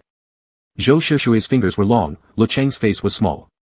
The heel of Zhou Shushui's palm cradled his chin, almost entirely covering the side of his face. The gesture stunned both of them momentarily. Zhou Shushui's dark eyes quietly met his. "Is it better like this?" His tone was serious. Lecheng had mentioned before that Zhou Shushui's body temperature ran slightly higher than his own. Lecheng nodded dazedly, his chin resting against Zhou Shushui's palm, as if his face were being held with great tenderness, great care. Lecheng blinked his lashes. Maybe it was psychological, but he realized he wasn't noticing the mouth pain anymore, only the heat spreading across his cheeks. It's better." Lecheng said. "I think it doesn't hurt anymore."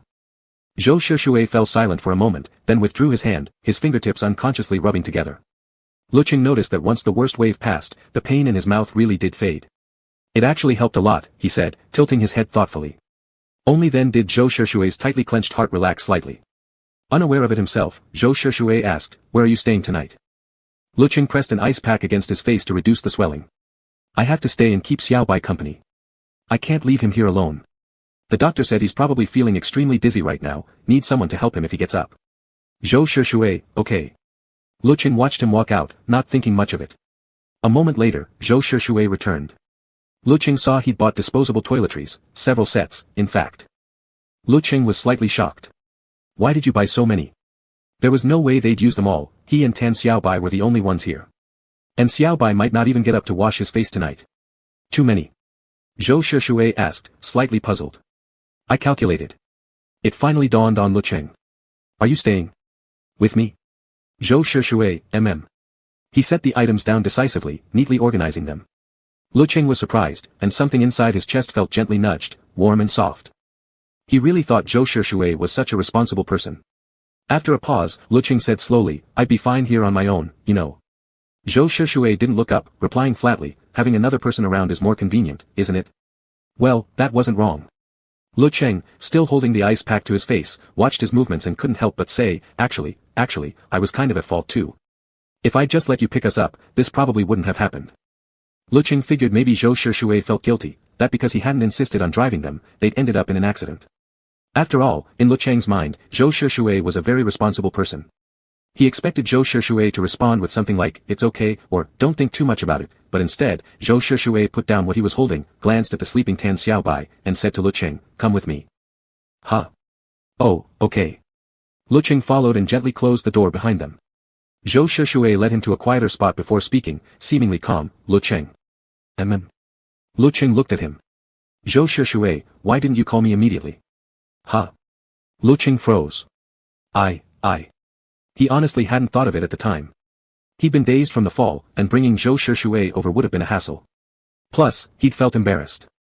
Zhou Shushui continued, "Why did you refuse when I offered to pick you up?" Lecheng twisted uncomfortably. Well. Zhou Shushui, and why did you lie and say it didn't hurt at first?" Lecheng's eyes widened. He'd never seen Zhou Shushui like this, relentless, expression cold and indifferent yet intensely oppressive. His brain short-circuited under the pressure. Zhou Shushui lowered his gaze to him. "Talk." And a bit intimidating, too. Suddenly, Lecheng realized, it hadn't been his imagination. Zhou Shushui was genuinely angry. This was probably the first time he'd ever seen Zhou Shushui mad. And not just angry, digging up old grievances. Zhou Shushui's dark eyes peered down through the thin lenses, looking especially cold. Lecheng's mind blanked. He couldn't figure out why Zhou Shushui was so upset, but instinctively took a small step forward. He gently tugged on Zhou Shushui's sleeve, looked up, and blinked rapidly. "Don't be mad anymore." Zhou Shushui didn't move. His gaze rested on Lecheng's pale cheek, as if he were a legitimate boyfriend delivering a scolding. When Lecheng saw his attempt had no effect, he grew awkward and quietly mumbled, I was just afraid you'd laugh at me. His voice softened at the end, curling into a delicate rise that sounded almost like a tender plea. Zhou Shishui's heart stirred. He suppressed the urge by lightly pinching his fingers. He realized he was utterly defenseless against Lecheng like this. He lowered his eyes, voice dropping low, I wouldn't laugh at you. But I am scared, Lecheng fumbled, scared you'd laugh at me. After saying that, he suddenly realized how undramatic he sounded right now, so he quickly mustered his usual bravado and demanded, tone unjustified but defiant, you really didn't laugh at me? Did you really not laugh at me in your heart? His cheeks puffed up, soft and tempting, as if begging to be poked. Zhou Shishui shook his head. No. All right, then I guess. I forgive you. Lecheng started babbling nonsense. In exchange, you have to forgive me too. He said it with obvious guilt, his eyelashes fluttering wildly, so much that Zhou Shishui couldn't help but want to touch them with his fingertips. The earlier tension faded strangely. Zhou Shishui said slowly. Next time, remember to call me. Lecheng nodded vigorously. I'll call you first next time, for sure. He realized Zhou Shishui really was a decent person, truly hadn't laughed at him. Zhou Shishui added, don't forget. Okay. Lecheng nodded vigorously. That evening, Tan Xiaobai woke up briefly. Lecheng asked how he was feeling, and Tan Xiaobai said he felt dizzy as hell. My world is spinning, Tan Xiaobai squinted his eyes. Ah. I'm so dizzy, Lecheng. I feel like I've eaten poisonous mushrooms. But Tan Xiaobai still had the presence of mind to check on him. By the way, you fell too, how are you doing? Are you okay? I'm fine, nothing serious, Lecheng said. Just cut my gums a bit. You go back to sleep. Zhou Shishui and I are right here with you. Tan Xiaobai, alright then, I'll sleep first. I'll never ride a tricycle again. Lecheng felt it was morally wrong, but he couldn't help wanting to laugh. In the afternoon, Zhou Shishui had arranged for a courier to pick up both their suitcases and send them back. The luggage was sturdy, at least sturdier than its owners, and hadn't cracked even after falling from the car. Because of the injury in his mouth, eating was uncomfortable for Lecheng, and so was washing up. After struggling through it all, he groaned as he lay flat on the bed. Zhou Shishui walked over and naturally brushed a hand against his cheek. Does it hurt badly? The warmth of Zhou Shishui's palm made Lecheng shiver slightly. He shook his head and mumbled, not really. Zhou Shishui didn't say anything else. There was no one else in the ward, 2 beds were empty, leaving one each for them. Pulling the blanket over himself, Lecheng closed his eyes. It was only 10, but he was already exhausted. Softly, he whispered, Zhou Shishui, good night. Zhou Shishui hummed in response. Sleep. Lie flat. Oh. Lecheng turned over. He fell asleep quickly. After a long day, within about 5 minutes, a soft, even breathing sound filled the silence. Zhou Shishui lay on his back, unconsciously turning his head. Moonlight gently fell upon Lecheng's pale cheek. From the side, his nose looked delicate and slightly raised, long lashes quietly resting on his eyelids, casting a small shadow beneath. He looked peaceful. Cute. In the darkness, Zhou Shishui's dark eyes silently watched Lecheng, though his heart wasn't calm at all. He'd always been rather solitary, indifferent toward many things, his emotions usually nearly non-existent. But today had been abnormal. Looking back now, perhaps it was concern. Zhou Shishui frowned slightly. He didn't understand why he was feeling this way toward Lecheng. But when he heard Lecheng was in the hospital, he'd lost control, his chest tightened, cold dread crept in, and he'd wanted nothing more than to see Lecheng immediately, right now. This kind of emotion unsettled him. Perhaps his feelings for Lecheng weren't as pure as he'd thought. His care for Lecheng crossed some invisible line. In his sleep, Lecheng shifted his head slightly, as if pressing against the wound. He let out a soft whimper, drawing Zhou Shishui's attention. Their beds were close. Zhou Shishui sat up, reached out, and gently turned Lecheng's face to the side. Lecheng didn't wake, but his delicate brows gradually relaxed. The next morning, Lecheng got up and noticed Zhou Shishui wasn't in the room. He'd slept poorly, mostly due to the pain in his face, waking several times in the night. Lecheng got up to wash up, looked in the mirror at his mouth, and sure enough, as Zhou Shishui had said, an ulcer had formed. He quickly went to grab medicine. When he came out, Zhou Shishui walked in holding food. Sensing his intent, Zhou Shishui said, eat first. Okay. Lecheng saw that he'd bought plenty, so he opened the congee and took a sip. It was sweet, delicious. After finishing breakfast, Lecheng sprayed on the medicine. Then the doctor came to examine Tan Xiaobai. After a thorough checkup, the doctor asked, how are you feeling now? Still dizzy. Can you get out of bed by yourself? Tan Xiaobai, not really. I still feel nauseous. The doctor paused, made a note, then said, then stay another 2 days. We'll observe you further. Concussions can be dangerous. Lecheng agreed. With their stay extended, Tan Xiaobai urged them to go back to class.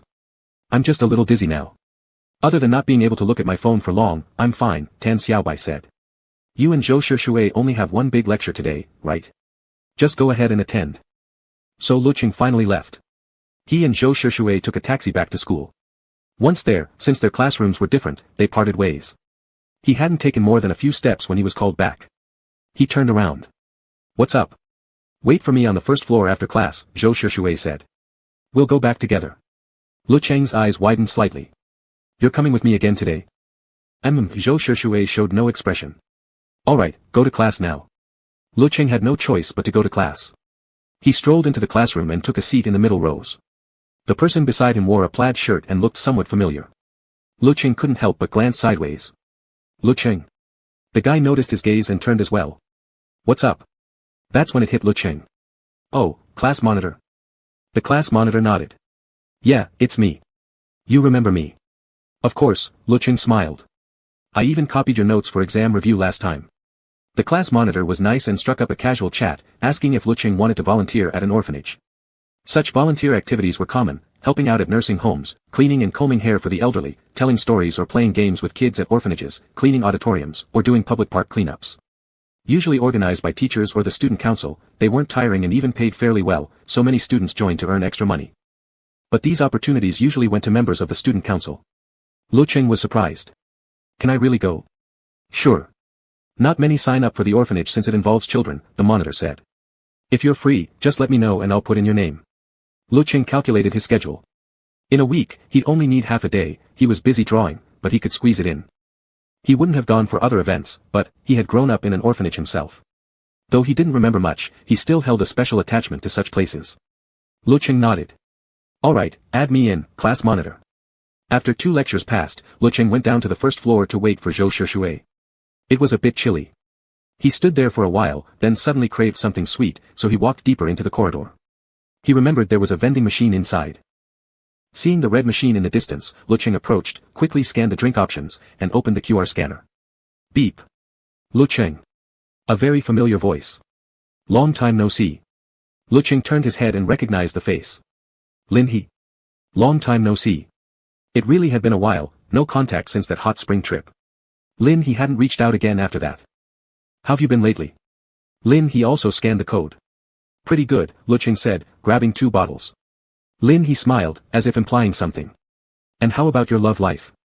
Lecheng hesitated, unsure why he was being asked this. He mumbled, also pretty good. Good to hear, Hehe said. Last time I saw your boyfriend, I thought things might be bad between you two. After class, Zhou Shishui came straight to the first floor without delay. Not seeing Lecheng, he paused briefly, then turned toward the hallway. His strides were long, and just as he expected, he spotted Lecheng standing in front of the first vending machine. With him was a familiar face, Hehe. Zhou Shishui felt a flash of displeasure, his expression darkening. He stepped forward, then forced himself to stop. He moved aside, suppressing the strange emotion within him with effort. What was he going to do by stepping forward? Tell Hehe to stay away from Lecheng. Because Lecheng was his boyfriend? But had he ever truly treated Lecheng as one? Since their bet began, more than a month had passed, yet Zhou Shishui hadn't once felt the urge to end things. It was because Lecheng was too good. That's what Zhou Shishui told himself, though his heart pounded strongly. He realized he had a confusing sense of possessiveness toward Lecheng, one that had existed for quite some time. Was it because of the label, boyfriend? Even as he questioned himself, his feet were already moving. Before he realized it, he had walked over. Hehe saw him and gave a rather friendly greeting. Zhou Shishui couldn't bring himself to smile, offering only a cold, terse Lecheng, holding 2 bottles of drink, lifted his face. You're done with class. I got drinks. Let's go. Lecheng said goodbye to Hehe. Seeing Zhou Shishui still staring at Hehe, he felt puzzled. Aren't we going? Hehe could swear it was the most hostile look he'd seen all year. He actually liked Lecheng's appearance, hard to describe, just strikingly beautiful, vivid. He'd assumed the guy was single, then found out he had a boyfriend. Then thought maybe they'd broken up, only to learn they hadn't. He had no intention of becoming a third wheel. Just ran into him and exchanged a few words, yet the boyfriend appeared icy, unsociable, and suspiciously jealous. Truly low-key intense. He got in the car and sneaked a glance at Zhou Shishui, his sharp jawline and straight lips giving off an air of displeasure. He couldn't figure out why, could it be because he hadn't been where Zhou Shushui expected after class? That seemed unlikely. Zhou Shushui probably wasn't that petty. Lecheng was certain he hadn't done anything wrong, so he sat quietly beside him without saying a word. At the hospital, Lecheng chatted with Tan Xiaobai for a while, had lunch, then curled up on the bed playing games. Zhou Shushui typed away at his laptop. After some time, Tan Xiaobai called out weakly, Lecheng, Lecheng. WC. Hurry up and take me to the bathroom.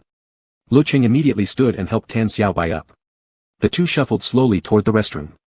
Just as Lecheng was about to help him inside, Zhou Shushui suddenly said, I'll do it. Huh? Lecheng froze. You will? Zhou Shushui's expression was cold. I will. Tan Xiaobai wasn't stupid, he could hear the jealousy in Zhou Shushui's voice. Earlier, this guy hadn't shown the slightest interest in helping. Damn, now I'm just a prop in their couple drama. It's fine, Tan Xiaobai said weakly. We're already at the door. I can manage alone.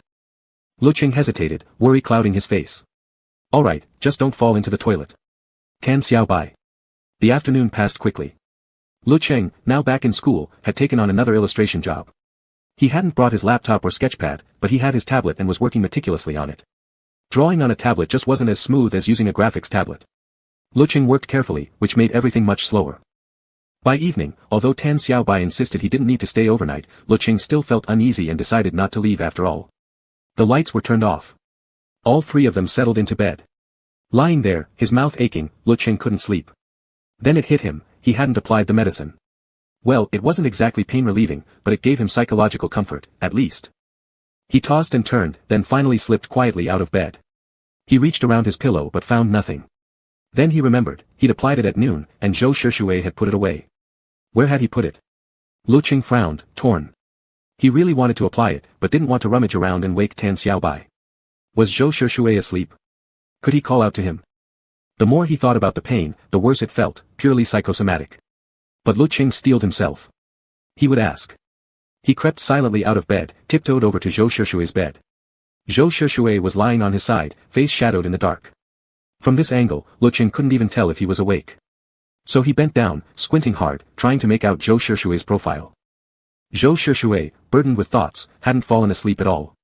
From the moment Lecheng got out of bed, he'd heard every movement. He stayed still, holding his breath, but then felt Lecheng draw closer, and closer. A sudden, lightning-like thought struck him. Asterisk, is Lecheng trying to steal a kiss from me, asterisk.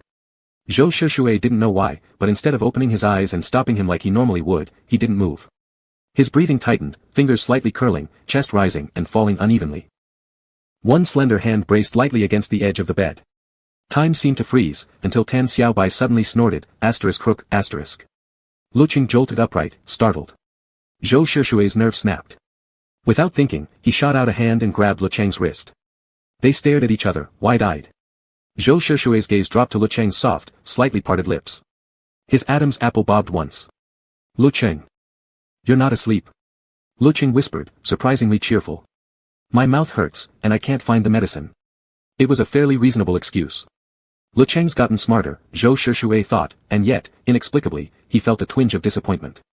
After a few seconds of silence, Zhou Shushui pulled the medicine from the drawer beside him. I'll apply it for you.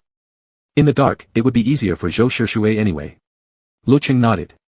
Okay. He sat on the bed, lips slightly open, completely trusting as he watched Zhou Shushui lower his lashes and twist open the cap. His eyes sparkled. Propping his chin on one hand, he murmured softly, Zhou Shushui, you're so sweet. Zhou Shushui paused. His fingers trembled slightly. No, I'm not. He pressed his lips together, voice low. Lecheng, I'm really not a good person. Chapter 33.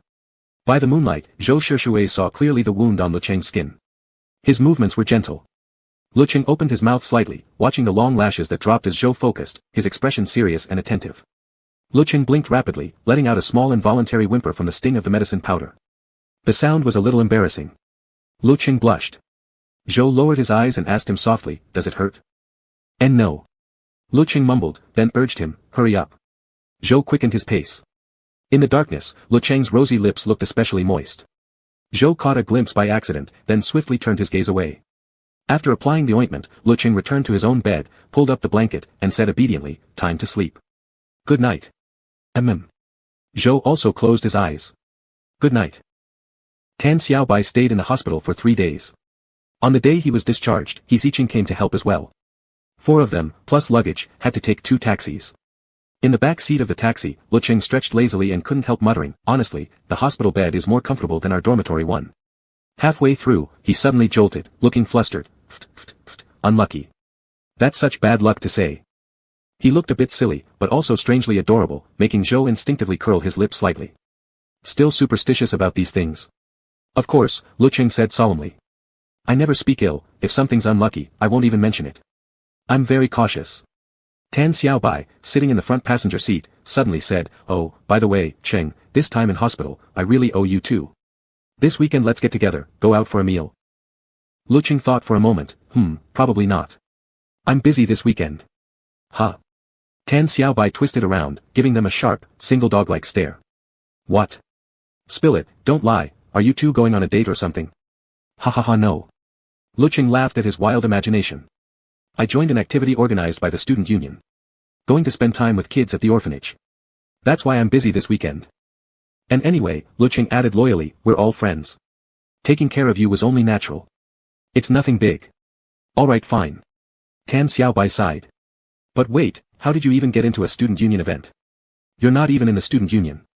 As he spoke, Zhou Shishui's calm gaze swept over as well. Well, Lecheng smiled brightly, our class monitor is really nice, he invited me. Said not enough people signed up, so non-members can join too.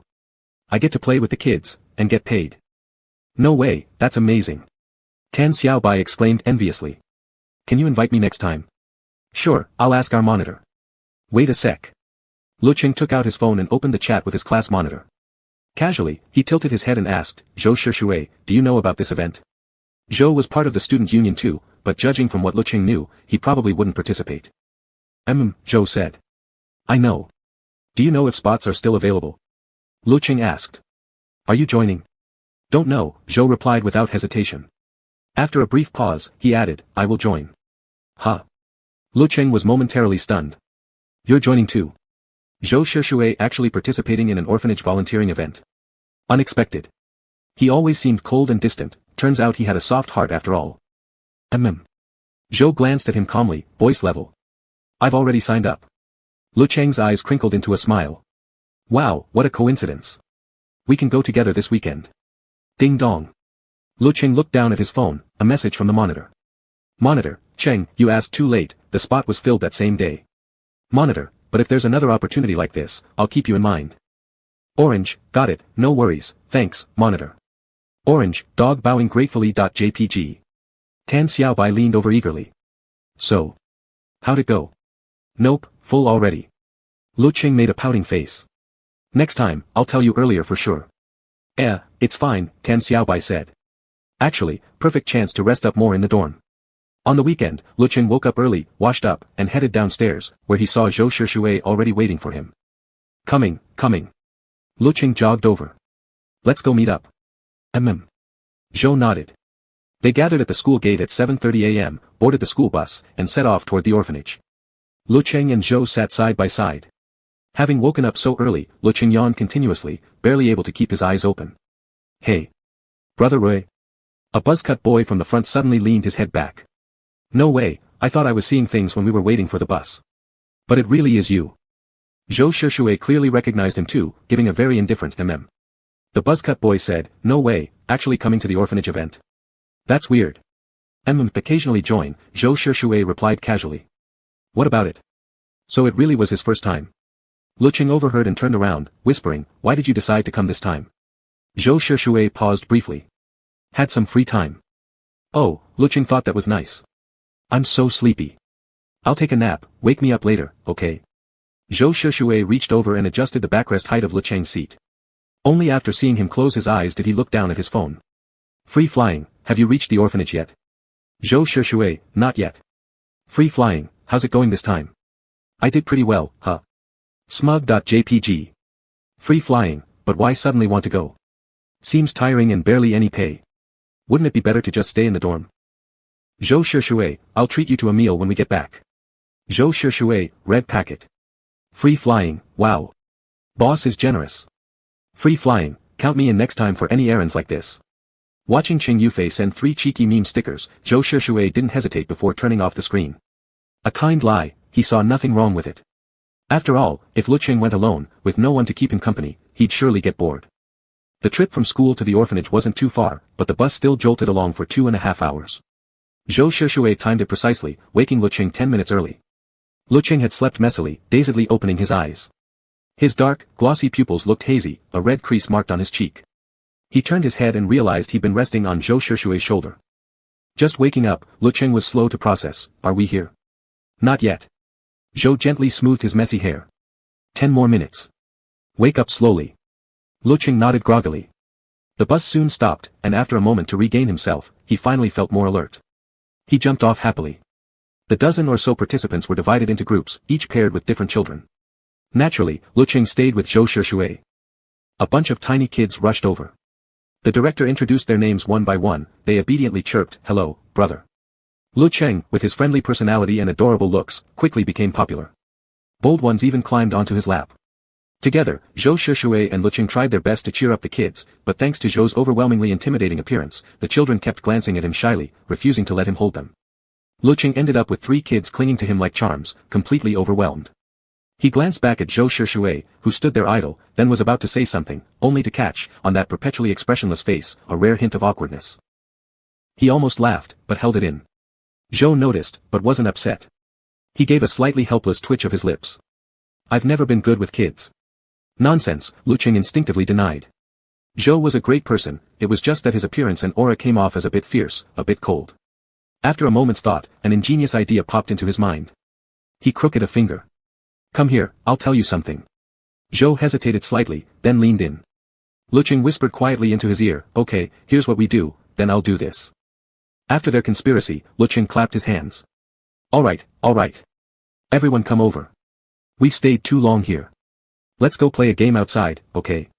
The kids cheered in agreement. "Yay! Yay! Brother Chengcheng, what game are we playing?" Lecheng said, "Let's play Eagle Catches the Chicks." This simple game was a favorite among the kids. They quickly gathered in the yard. Lecheng became the eagle, Zhou Shushui the mother hen, protecting the little chicks. "Here comes the eagle," Lecheng charged with full energy.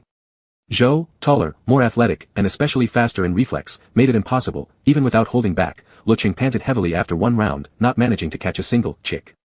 Sure enough, the game sparked a magical fondness in the kids toward mother hen, Zhou Shushui. They hid behind Zhou's back making silly faces. "Brother Chengcheng, with Brother Roy guarding us, you can't catch us." Lecheng found it adorable, nearly laughing. They played another round, but eventually couldn't run anymore. In the end, he staggered and fell straight into Zhou Shushui's arms. Zhou Shushui steadied him, catching him firmly. Lecheng was completely worn out, being the eagle really was a workout, and didn't feel like getting up. He clung to Zhou Shushui's shoulder, voice soft and whiny, so tired. The trailing tone floated lightly, like a tiny hook. Zhou Shushui pressed his lips together slightly. "Then rest for a bit." The kids gathered around them, eyes wide. "If Brother Chengcheng is tired, he should rest. Us too. We're tired as well." Being watched by so many little ones finally made Lecheng feel embarrassed. He quickly straightened up. "Ahem, then let's go inside and have something to eat." After running around so long, the kids were ready to head back too. Zhou Shushui picked up a storybook and began reading a fairy tale for everyone, while Lecheng got up to bring juice. Zhou flipped through the pages and settled on Snow White and the 7 Dwarfs. The children rested their chins on their hands. "Are Snow White and the dwarfs best friends?" They are," Zhou said softly.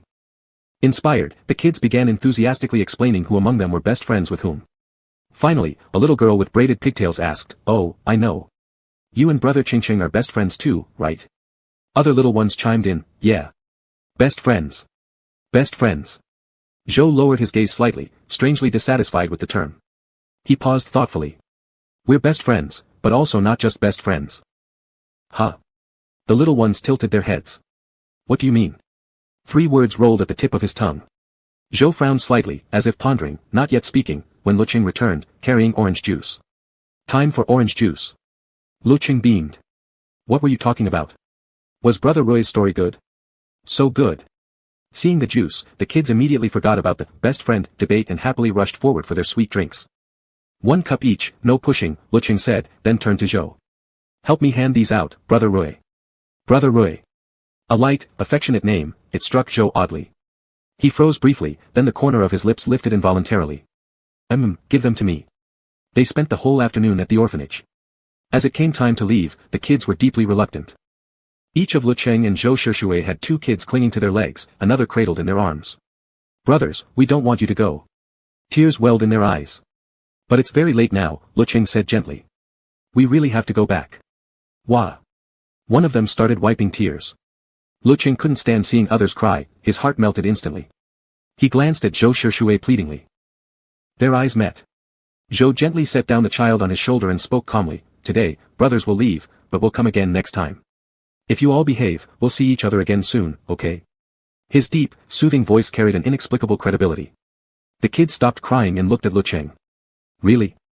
Lecheng felt a warm stir inside. Of course it's true. We'll definitely come back. Yay! Only then did the kids finally let go. Back on the bus, night had fallen. By tradition, the organizers would treat everyone to dinner afterward. Having played all day, Lecheng was a bit tired. He lowered his head, scrolling through photos he'd taken. Mostly focused on the kids, he wanted to keep memories. He hadn't paid much attention, so occasionally, Zhou Shishui ended up in the frame. Lecheng admired his own photography skills. He'd captured the little ones adorably. The couple shots with Zhou were slightly blurry. He zoomed in. How to put it, no technique involved. Just naturally, strikingly handsome. Realizing he hadn't shared any new content with his male model CP fans in a while, Lecheng enjoyed the view for a moment, thinking this material was more than ready to post. He kept his phone open on his lap, not hiding it from anyone. Zhou glanced down casually and caught sight of the screen. It was him. Lecheng's slender fingers swiped across, zooming in further, studying the image closely, then, seemingly satisfied, shut off the screen. Zhou turned his gaze away. Rarely, the back of his ears turned faintly red. Lecheng had taken his photo. Zhou lowered his eyes, not offended in the least, but instead filled with delicate, indistinct threads of feeling that brought an unusual comfort. Lecheng put his phone away and, turning back, happened to glance at Zhou. Thoughtfully, he asked, "Are you feeling hot?" Zhou looked puzzled. Your ears are a little red, Lecheng said considerately. It's crowded on the bus, I'll open a window. Zhou Shishui gave a light blink. Go ahead. The bus ride lasted 2 hours before they reached their destination. Lecheng entered the private dining room and found a seat. Since there were so many people, they had reserved multiple rooms and split up, only 5 or 6 people sat in each room. 90% of them were from the student council, and Lecheng hardly knew anyone. He sat quietly at the table, just waiting for the meal to start. Someone went to get drinks and asked if anyone wanted juice. Zhou Shishui spoke up, yes. Orange juice. Whoa. Brother Roy, the guy teased, since when do you drink orange juice? I feel like it. Zhou lifted his eyes slightly. Problem? No problem. The guy laughed. I'll bring everything, red, white, yellow, green, all kinds. Lecheng remembered the last time they'd gone out, the last gathering, Zhou hadn't drunk much. In total, he probably only had 1 beer. He still wasn't sure how well Zhou could hold his alcohol. His own tolerance was decent, not great, not bad. 3 beers were no issue. He turned his head slightly and asked, Zhou Shishui, how's your alcohol tolerance? Last time, Zhou had even taken a drink for him. This distance was too close. Zhou turned his face slightly toward him, his gaze sliding slowly from the thick tips of Lecheng's lashes down to his lower lip, pausing for a few seconds. Average. Average? Lecheng thought most guys would boast about their drinking ability. If Zhou said average, it probably meant not good at all. Zhou likely couldn't outdrink him. Thinking this, Lecheng oddly felt a sense of contrasted charm and whispered, then let's drink juice together. Zhou had gotten the juice specifically for him. At his words, he didn't hesitate. Fine. The waitstaff soon brought the dishes. While others chatted idly, Lecheng focused solely on eating. All he saw were the giant chicken legs. Halfway through the meal, the people at the table started getting tipsy and suggested playing drinking games. Lecheng, still scarred by the awkwardness of last time, immediately shook his head. I'm not playing. Everyone was already high-spirited, some losing their sense of propriety. A guy in plaid said, come on, we're out here to have fun. Not joining kills the mood. Lecheng held firm. My tolerance is bad. I really don't want to play. The plaid shirt guy mixed red and white wine together and placed the glass in front of Lecheng. Just as he was about to speak, his arm was suddenly seized with firm force. The grip felt like iron clamps. The guy followed the arm back and, ready to snap, met Zhou Shishui's dark, calm eyes. Zhou's expression was blank, his black gaze fixed straight on him, voice flat. He said he's not playing. Didn't you hear? Oh, must have misheard, the guy stammered, suddenly more sober. Brother Roy, the music's so loud, didn't catch that. My mistake. Fine. Zhou said coolly, slowly releasing him, then took the glass. I'll drink for him. Enjoy yourselves. With that, he tilted his head back. His Adam's apple rolled as he downed it in one go. Then, he turned the glass upside down. Bang! Not a single drop remained. Others quickly jumped in to lighten the atmosphere. Wow, drained clean. Brother Roy, so impressive. We'll play, we'll play. Lecheng's eyes widened. Wait, he just drank red and white wine mixed. That was like a double bomb, it got you drunk super fast. He quickly poured a glass of orange juice. Are you dizzy? Feeling okay? Fine. Zhou shook his head, expression unchanged. Eat. As dinner neared its end, the table stopped playing games and shifted to gossip. A while back, I heard Xiao Lin broke up with his girlfriend, ended pretty badly. Huh? Why? What else? The girl found out Xiao Lin only started dating her because of a bet. Even though he got serious later, she couldn't handle it and broke up with him. Serves him right. Heard Lecheng broke up with his girlfriend too. Told you. I never thought they'd last. No kidding. Look at Lecheng, always so pretentious, acting so cold. Girls' hearts aren't made of steel. After so long with no real response, she just walked away. Wait till I roast him later, ha ha ha. Lecheng sipped his juice quietly as laughter echoed around the table. Only Zhou Shushui kept his eyes lowered, as if lost in thought. After dinner ended, everyone began calling cabs to leave. Lecheng followed behind Zhou Shushui, and seeing that Zhou hadn't moved, he tilted his head and asked, "What's wrong? Aren't we going back?" Going back.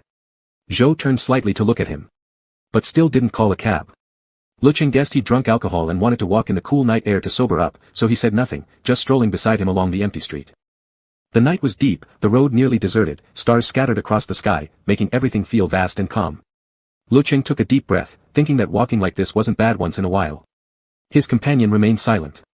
Lecheng couldn't help but ask, "Zhou Shushui, are you a little drunk?" Zhou was quiet for a moment, then murmured, He wasn't drunk, but his heart was in chaos. Hot. Restless. He lowered his eyes. Lecheng was kicking small pebbles along the road, black hair soft, pale slender neck exposed, profile as gentle as cloud. Something inside him strained to break free, and the words he'd overheard earlier kept echoing in his ears. No response at all. Would Lecheng be the same? Never before had he desired something from Lecheng so intensely. After kicking pebbles for a while, Lecheng noticed Zhou had stopped walking. He paused too, standing still. What is it? Time to go back. Zhou's voice was low. Lecheng. The night softened his features, as if veiled in a layer of tender mist. Lecheng blinked. Zhou, do you like me? Without thinking, Lecheng answered, of course. Then instantly registered what had been asked. Ah. What did he just say? Who was he, where was he, what had he said? Lecheng completely froze, mind blank, heart pounding as he looked up at Zhou's expression, trying to make sense of why he'd asked that. The light was too dim, Zhou seemed emotionless. Lecheng swallowed hard, thoughts racing. Almost immediately, one theory surfaced. Did Zhou want to break up? He didn't know why, but asking whether he liked him meant Zhou must have sensed something was off. And he'd just said yes, he liked him. Wasn't this exactly how breakup started? Everything unfolded too fast. All of Lecheng's previous plans shattered instantly. His palms grew sweaty with nerves. So in less than 2 seconds, he made a decision. Lecheng stepped forward, stood on his toes, and kissed Zhou Shushui on the lips. Just a brief touch. Zhou froze, his narrow eyes widening slightly. Lecheng's heart hammered, threatening to burst from his chest. Let the storm rage harder, he'd pour oil on the fire. Speed up the breakup. Zhou didn't move or speak. His dark eyes slowly lowered, and under that gaze, Lecheng felt afraid. Zhou's eyes looked as if they could devour him whole. You. Zhou cut him off sharply, voice cold and heavy, do you know what you're doing? I can no, Lecheng stammered, no. Then, in the next instant, Zhou reached out, long fingers gripping the nape of Lecheng's neck, leaned down, and bit fiercely into his lips. Chapter 34. Lecheng's eyes widened instantly, as if fireworks had suddenly exploded in his mind. Zhou Shihui's scorching lips rubbed against his, gently licking, and before he could adjust, Zhou forcibly parted his teeth and plunged deep inside. The air in his chest grew thinner.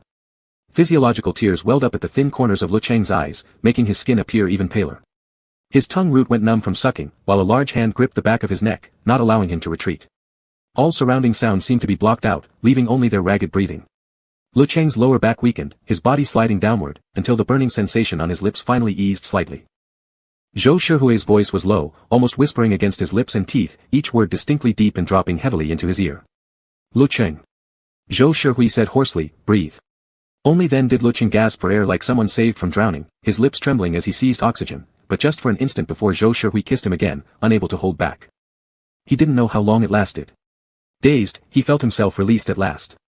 His mind felt melted from that overly intense kiss, drifting hazily as Zhou held his wrist and pulled him into the car. In less than 10 minutes, the entire journey passed as though Lecheng were walking on cotton, lightheaded and utterly confused. Only when the car door opened again did he begin regaining some clarity, yet his heart still pounded violently. That kiss had been too overwhelming for him. Time seemed infinitely stretched, nearly frozen. When they stood beneath the dormitory building, Zhou naturally straightened Lecheng's slightly crooked collar, lowering his dark eyes with the intimacy of a lover. Lecheng thought he should say something. Something felt off, but he couldn't pinpoint what exactly. Oh, right. He had just kissed Zhou Shihui. Yes. It was as if his lost mind suddenly returned. After stuttering for 2 seconds, about to speak, he heard Zhou murmur quietly, "Go sleep. I'll wait for you downstairs tomorrow morning." Did that mean they'd talk about it tomorrow? A faint ache tugged at Lecheng's heart. Were they breaking up tomorrow? Okay, he mumbled, dazed, like a malfunctioning little robot. He turned slowly, blankly, wondering, had Zhou planted alcohol into his brain through that kiss? Lecheng went upstairs in a fog, slept in a fog, and only slowly came to his senses when he woke up the next day. While brushing his teeth, he slapped his cheeks repeatedly, trying to wake himself up. All right.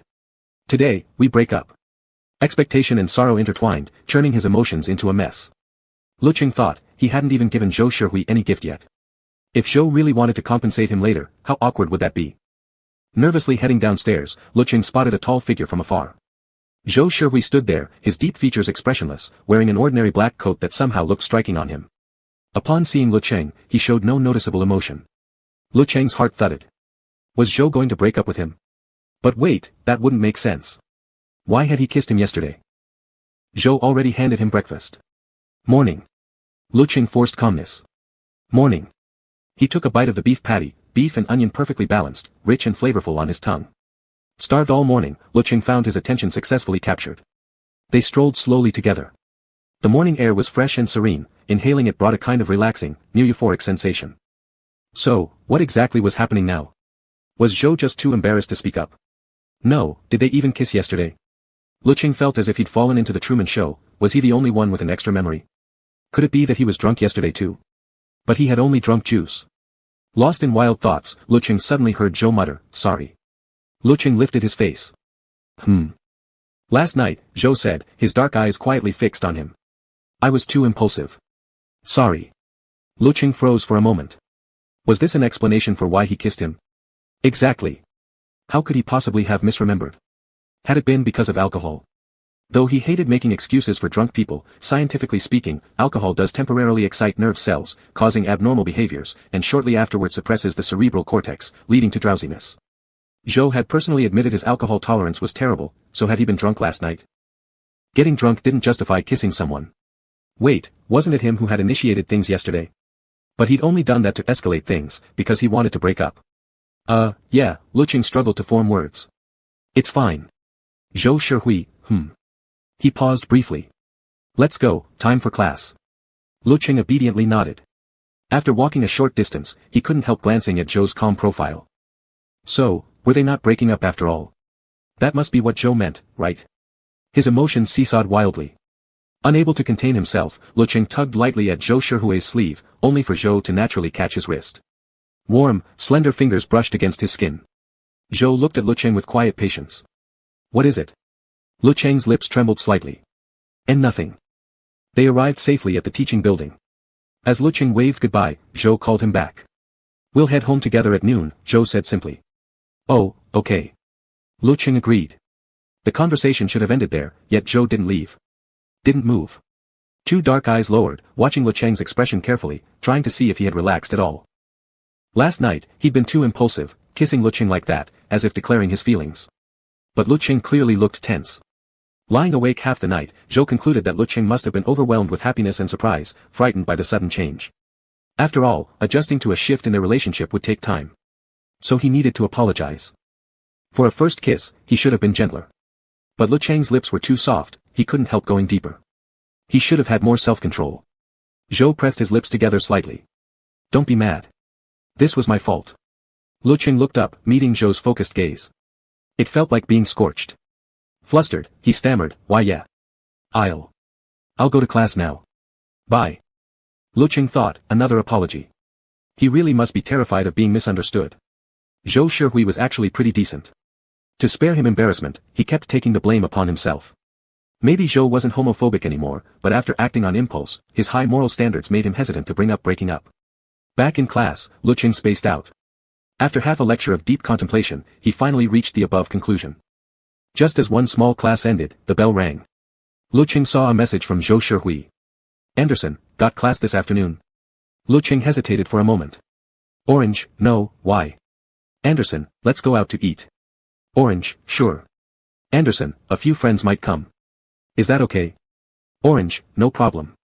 After replying, Lecheng felt a wave of confusion.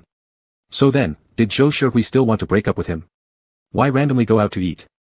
Anxious, Lecheng almost bit his nails, finally enduring until the end of the long class. Then he saw Zhou Shihui quietly waiting for him by the back door. Huh. Lecheng stood up and quickly walked over. Their presence drew attention, both striking in appearance, passers-by casting curious glances. Who's that hot guy? Zhou Shihui, super famous. You don't know him? Oh right. His boyfriend? Wow, picking him up after class. Lecheng asked, why did you came here? You didn't want me to. Zhou took the textbooks from his hands. Didn't want you waiting too long. No, Lecheng said. I wanted you to come. Lecheng mumbled slightly, it wasn't a new habit, but the way it sounded in his voice, it almost resembled, I want you. Even though he knew it was just a speech quirk, Zhou couldn't suppress a faint upward curve of his lips. Let's go. Together, they left the school and got into the car. The surrounding scenery gradually turned unfamiliar.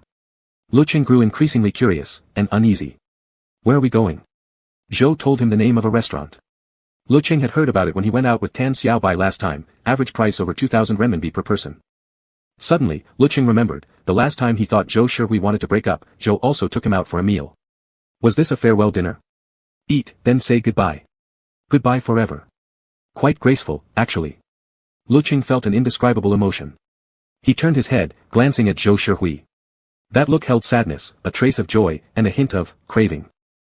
Complex. One worthy of being studied in film schools. Zhou was momentarily stunned by the look, then asked, hungry? A little, Lecheng admitted honestly. Zhou reached into his pocket. Curious, Lecheng watched as Zhou pulled out a handful of candy. Red, green, blue, the sign looked like it was written in Russian, Lecheng couldn't quite make it out. Zhou Shihui peeled a candy open for him. Eat something sweet to calm down. The sugary chocolate melted in his mouth, lifting Lecheng's mood. He blinked slowly. Once he finished, Zhou asked, want some water? Lecheng nodded. Zhou unscrewed the bottle cap for him. About an hour later, they finally arrived. Lecheng stepped out of the car and followed Zhou upstairs. The surroundings were quiet and elegant. Curious, Lecheng looked around until the waiter pushed the door open for them. He glanced inside, and froze, suddenly locked in eye contact with several unfamiliar faces. 4 pairs of eyes stared back. Silence hung heavy. Damn. Someone muttered first, before the others snapped out of it. Ah, Brother Roy. Lecheng. Come in, come in. We've been waiting forever. A huge question mark floated above Lecheng's head. Back when he saw Zhou Shihui's message during class, he'd been too nervous to notice. Now that he thought about it, hadn't there also been that condition? A few friends would be coming. So this meal. Zhou introduced briefly, this is Wei Fongyuan. This one's Xingyi.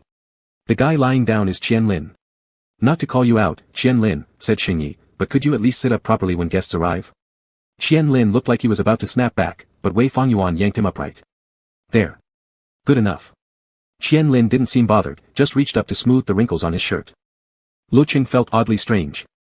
Weird, almost like meeting the parents. He shook his head, shaking away the ridiculous idea, then nodded politely. Hi, I'm Lecheng. We know who you are, Xingyi laughed. First time we see you in person. Didn't expect you to be so good-looking. Caught off guard by the compliment, Lecheng flushed slightly, lifting his fingers to scratch his cheek. Thank you. Zhou paused, then flicked his gaze up at Xingyi, an almost tangible look. Xingyi coughed abruptly, as if struck. Qian Lin drawled, you know, sometimes speech requires a bit of artistry. Xingyi looked ready to curse. Lecheng had no idea what their cryptic exchange meant. He quietly sat beside Zhou Shihui and listened as they chatted casually. Dishes arrived quickly. Before long, Lecheng completely forgot why he'd even come here. He naturally began ordering Zhou around to pour him juice. His hands were greasy from peeling shrimp. He lifted his pinky delicately. Zhou Shihui. I can't right now. Zhou poured the glass full, then took away the bowl of shrimp in front of him. Lecheng's eyes widened. Was Zhou going to steal his shrimp? The next second, Zhou had already swiftly peeled a whole shrimp and placed it neatly onto his plate. Lecheng inexplicably felt guilty. He lowered his gaze, obediently eating the piece of shrimp meat. Zhou was much faster at peeling than he was. Lecheng ate contentedly. The three across the table exchanged glances, winking and nudging each other. Xingyi mouthed, "Damn, eating straight-up dog food. I said we shouldn't come, but you guys insisted." Qianlin shrugged, "Easy to talk. You dare skip?" Wei Fangyuan typed silently, "Shut up. Be happy. If we're eating dog food, at least do it with skill, okay?" Xingyi found the remark exasperating. His gaze settled on Lecheng, still a somewhat naive teenage face, yet already possessed a captivating kind of beauty. No wonder Brother Roy had fallen so hopelessly. Time rewound 3 hours earlier. They had all received a message, at different locations, same moment, telling them to come out for dinner. He'd be bringing Lecheng along. In their group chat, a flurry of question marks erupted. Clearly, Zhou Shihui's move carried another meaning: come out and meet your sister-in-law. Wait, let me process this. What exactly does this mean? Haven't seen you in days, how did things jump forward so fast? Dude, seriously dating now? Red packet. Red packet. Red packet. Zhou sent 10 red packets. They snatched them eagerly, instantly switching sides. Congratulations on your marriage, brother. Congratulations on your marriage, brother. Congratulations on your marriage, brother. Don't call me that. Why not? Can't be far off now, right? This subject seconded. This subject seconded. Somehow, Zhou ended up sending another 10 red packets. The meal ended in cheerful chaos. Lecheng felt stuffed, sitting there with his hand resting on his slightly rounded belly. He didn't have abs, his skin was fair, and when full, his stomach would puff out just a little. Zhou Shihui sat beside him. Lecheng's gaze wandered over involuntarily, and suddenly, a thought popped into his head. When Zhou Shihui got full, did his abs disappear? What would that even look like? He kept turning it over in his mind until he couldn't help himself. He quietly tugged at Zhou Shihui's shirt under the table. Zhou turned to look at him. What is it? Lecheng, afraid of being overheard, whispered softly, "Are you full?" Zhou, "Yeah." "Oh." Lecheng blinked. He wasn't sure how to ask what he really wanted to know. He tried to phrase it subtly, cleverly. So he said, "I'm full too." He rushed on, "My belly's all puffed up." His thick lashes fluttered. "What about yours? Is it puffed up too?" Zhou paused. Slowly, his eyes dropped from Lecheng's fair, soft face down to his abdomen. His clothes were loose, no curve visible, but imagining it, picturing that smooth, pale stomach gently swelling, Zhou's Adam's apple abruptly bobbed. The image flashed so vividly in his mind that he nearly saw it right there, forcing him to close his eyes for a second. "No," Zhou said, keeping his voice as steady as possible. "Want to take a walk after eating?" "Nah." Lecheng frowned slightly, disappointed he hadn't gotten the answer he wanted. He wasn't giving up. "You're really not full." "Zhou, not at all." "But I'm super full," Lecheng insisted. He figured Zhou was just too embarrassed to admit it. "Stop," Zhou said quietly, and then, under the table, the wrist that had been fiddling with his shirt was caught, pinched lightly in mild reprimand. "We'll go for a walk after dinner." "Okay," Lecheng replied, then suddenly realized, going for a walk after dinner. Was there something he needed to say? It hit him, he might be getting 200,000 yuan soon. This nervousness, real and intense. Lecheng told himself he shouldn't accept unjust gains, but he was truly broke. He lowered his head, torn. After dessert and some more chatting, they finally decided to leave. The other three each said their goodbyes to Lecheng. Wei Fangyuan, Shihui, Lecheng, see you guys later. Xingyi had already gone to get the car, bye. Qianlin lifted his chin slightly, catch you next time. Lecheng waved back to them all. At the end, he turned to Zhou Shihui and said, your friends are really nice, so warm and friendly. They treated him well, made him feel comfortable, and seemed genuinely polite. Zhou glanced at him, paused. No. What? Lecheng looked up. They're pretending, Zhou said flatly. Lecheng froze. How do you know? They don't act like that in front of me, Zhou said without hesitation. Lecheng fell silent. Sometimes, Zhou really spoke too directly. After seeing the three off, Zhou suggested a slow stroll, since Lecheng felt full. It was past the spring equinox, the weather wasn't cold anymore. The afternoon sun spilled down warmly, casting a soft golden fuzz across Lecheng's cheeks. Zhou was completely relaxed. Lecheng walked a bit, then stopped. If Zhou had something to say, he should have said it by now. After a moment of hesitation, he gathered his courage. Hey, do you want to tell me something? Zhou looked at him. Yes. Lecheng's heart hammered in his chest, making him unbearably tense. At this rate, even if Zhou offered compensation later, he wasn't sure he'd accept. Then. Lecheng stammered, long lashes fluttering, "You can, go ahead." Silence stretched. Around Lecheng, it felt like all he could hear was his own heartbeat. Just as he was about to look up, Zhou finally spoke. "They're all from the studio." Huh. Lecheng was briefly dazed, not understanding. "So. The game you played last time, that was made by us," Zhou said slowly. "What do you think of it?" "It's really fun," Lecheng said thoughtfully, then earnestly added, "Even I, who usually doesn't like games, got totally hooked." A faint smile touched Zhou's lips. "Would you like to join?" Lecheng froze for a second. "Join?" "Zhou Shihui, the suggestions and ideas you gave last time were excellent. You're someone who's both smart and talented. Such a person shouldn't be wasted." Lecheng seemed momentarily slow to react. Zhou Shihui pressed his lips together, realizing he'd been too hasty. After a brief pause, he added, "I'm working on some game Easter eggs and need a CG illustration. Can I commission it from you?" "From me?" Lecheng finally understood. "Sure, of course." But he was just a small artist now. After thinking for a moment, Lecheng asked, "So you found me for this?" Zhou Shihui nodded. Lecheng got it now, this wasn't a breakup after all. Maybe Zhou Shihui was still too embarrassed to say it outright. Or perhaps, Lecheng suddenly remembered how Zhou Shihui had brought up the matter earlier. Could it be that Zhou Shihui genuinely admired his drawing skills? Lost in thought, Lecheng's gaze accidentally caught sight of a shop sign, and he instinctively stopped walking. Zhou Shihui followed his line of sight and asked, "Want to eat?" The sign reading, "Cyclone Giant Potato," seemed to sparkle. Lecheng felt he'd already digested enough, he wasn't full anymore, and honestly nodded, "Yes, I do." Zhou Shihui said, "Okay. 1. Extra spicy." Lecheng instructed with enthusiasm. Zhou Shihui had only been gone a short while when Lecheng suddenly heard a ding from his phone pocket. Alipay received, 100,000 yuan. Breakup money? Wait, no, Lecheng snapped back to reality. Could this actually be payment for his artwork? 100,000 for a single CG? Lecheng was completely stunned. In his past life, after 2 years in the industry, he'd never seen such a price. Zhou Shihui returned quickly. From afar, he saw Lecheng lingering beside a strange little pavilion whose purpose was unclear, resting his chin on his hand, eyes bright. Upon seeing Zhou Shihui, he looked like a puppy spotting a bone. "You're back." Lecheng immediately stepped forward, took the potato, bit into it, and declared, "Delicious." Such an easily satisfied little expression. Holding the snack, Lecheng chewed away, revealing a slender white wrist. Zhou Shihui walked slowly beside him, listening to the crisp crunching sounds, crack, crack, as Lecheng bit into the potato. After hesitating briefly, Lecheng couldn't help but ask, "Zhou Shihui, did you send me the wrong amount?" Zhou Shihui, That, Lecheng paused. "The 10.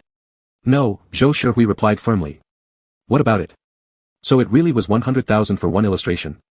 Lecheng quickly shook his head. "And nothing at all." Even though he knew Zhou Shihui was generous, this was beyond generous. Then, if he saved up a bit more, would he soon pay off all his debts by himself?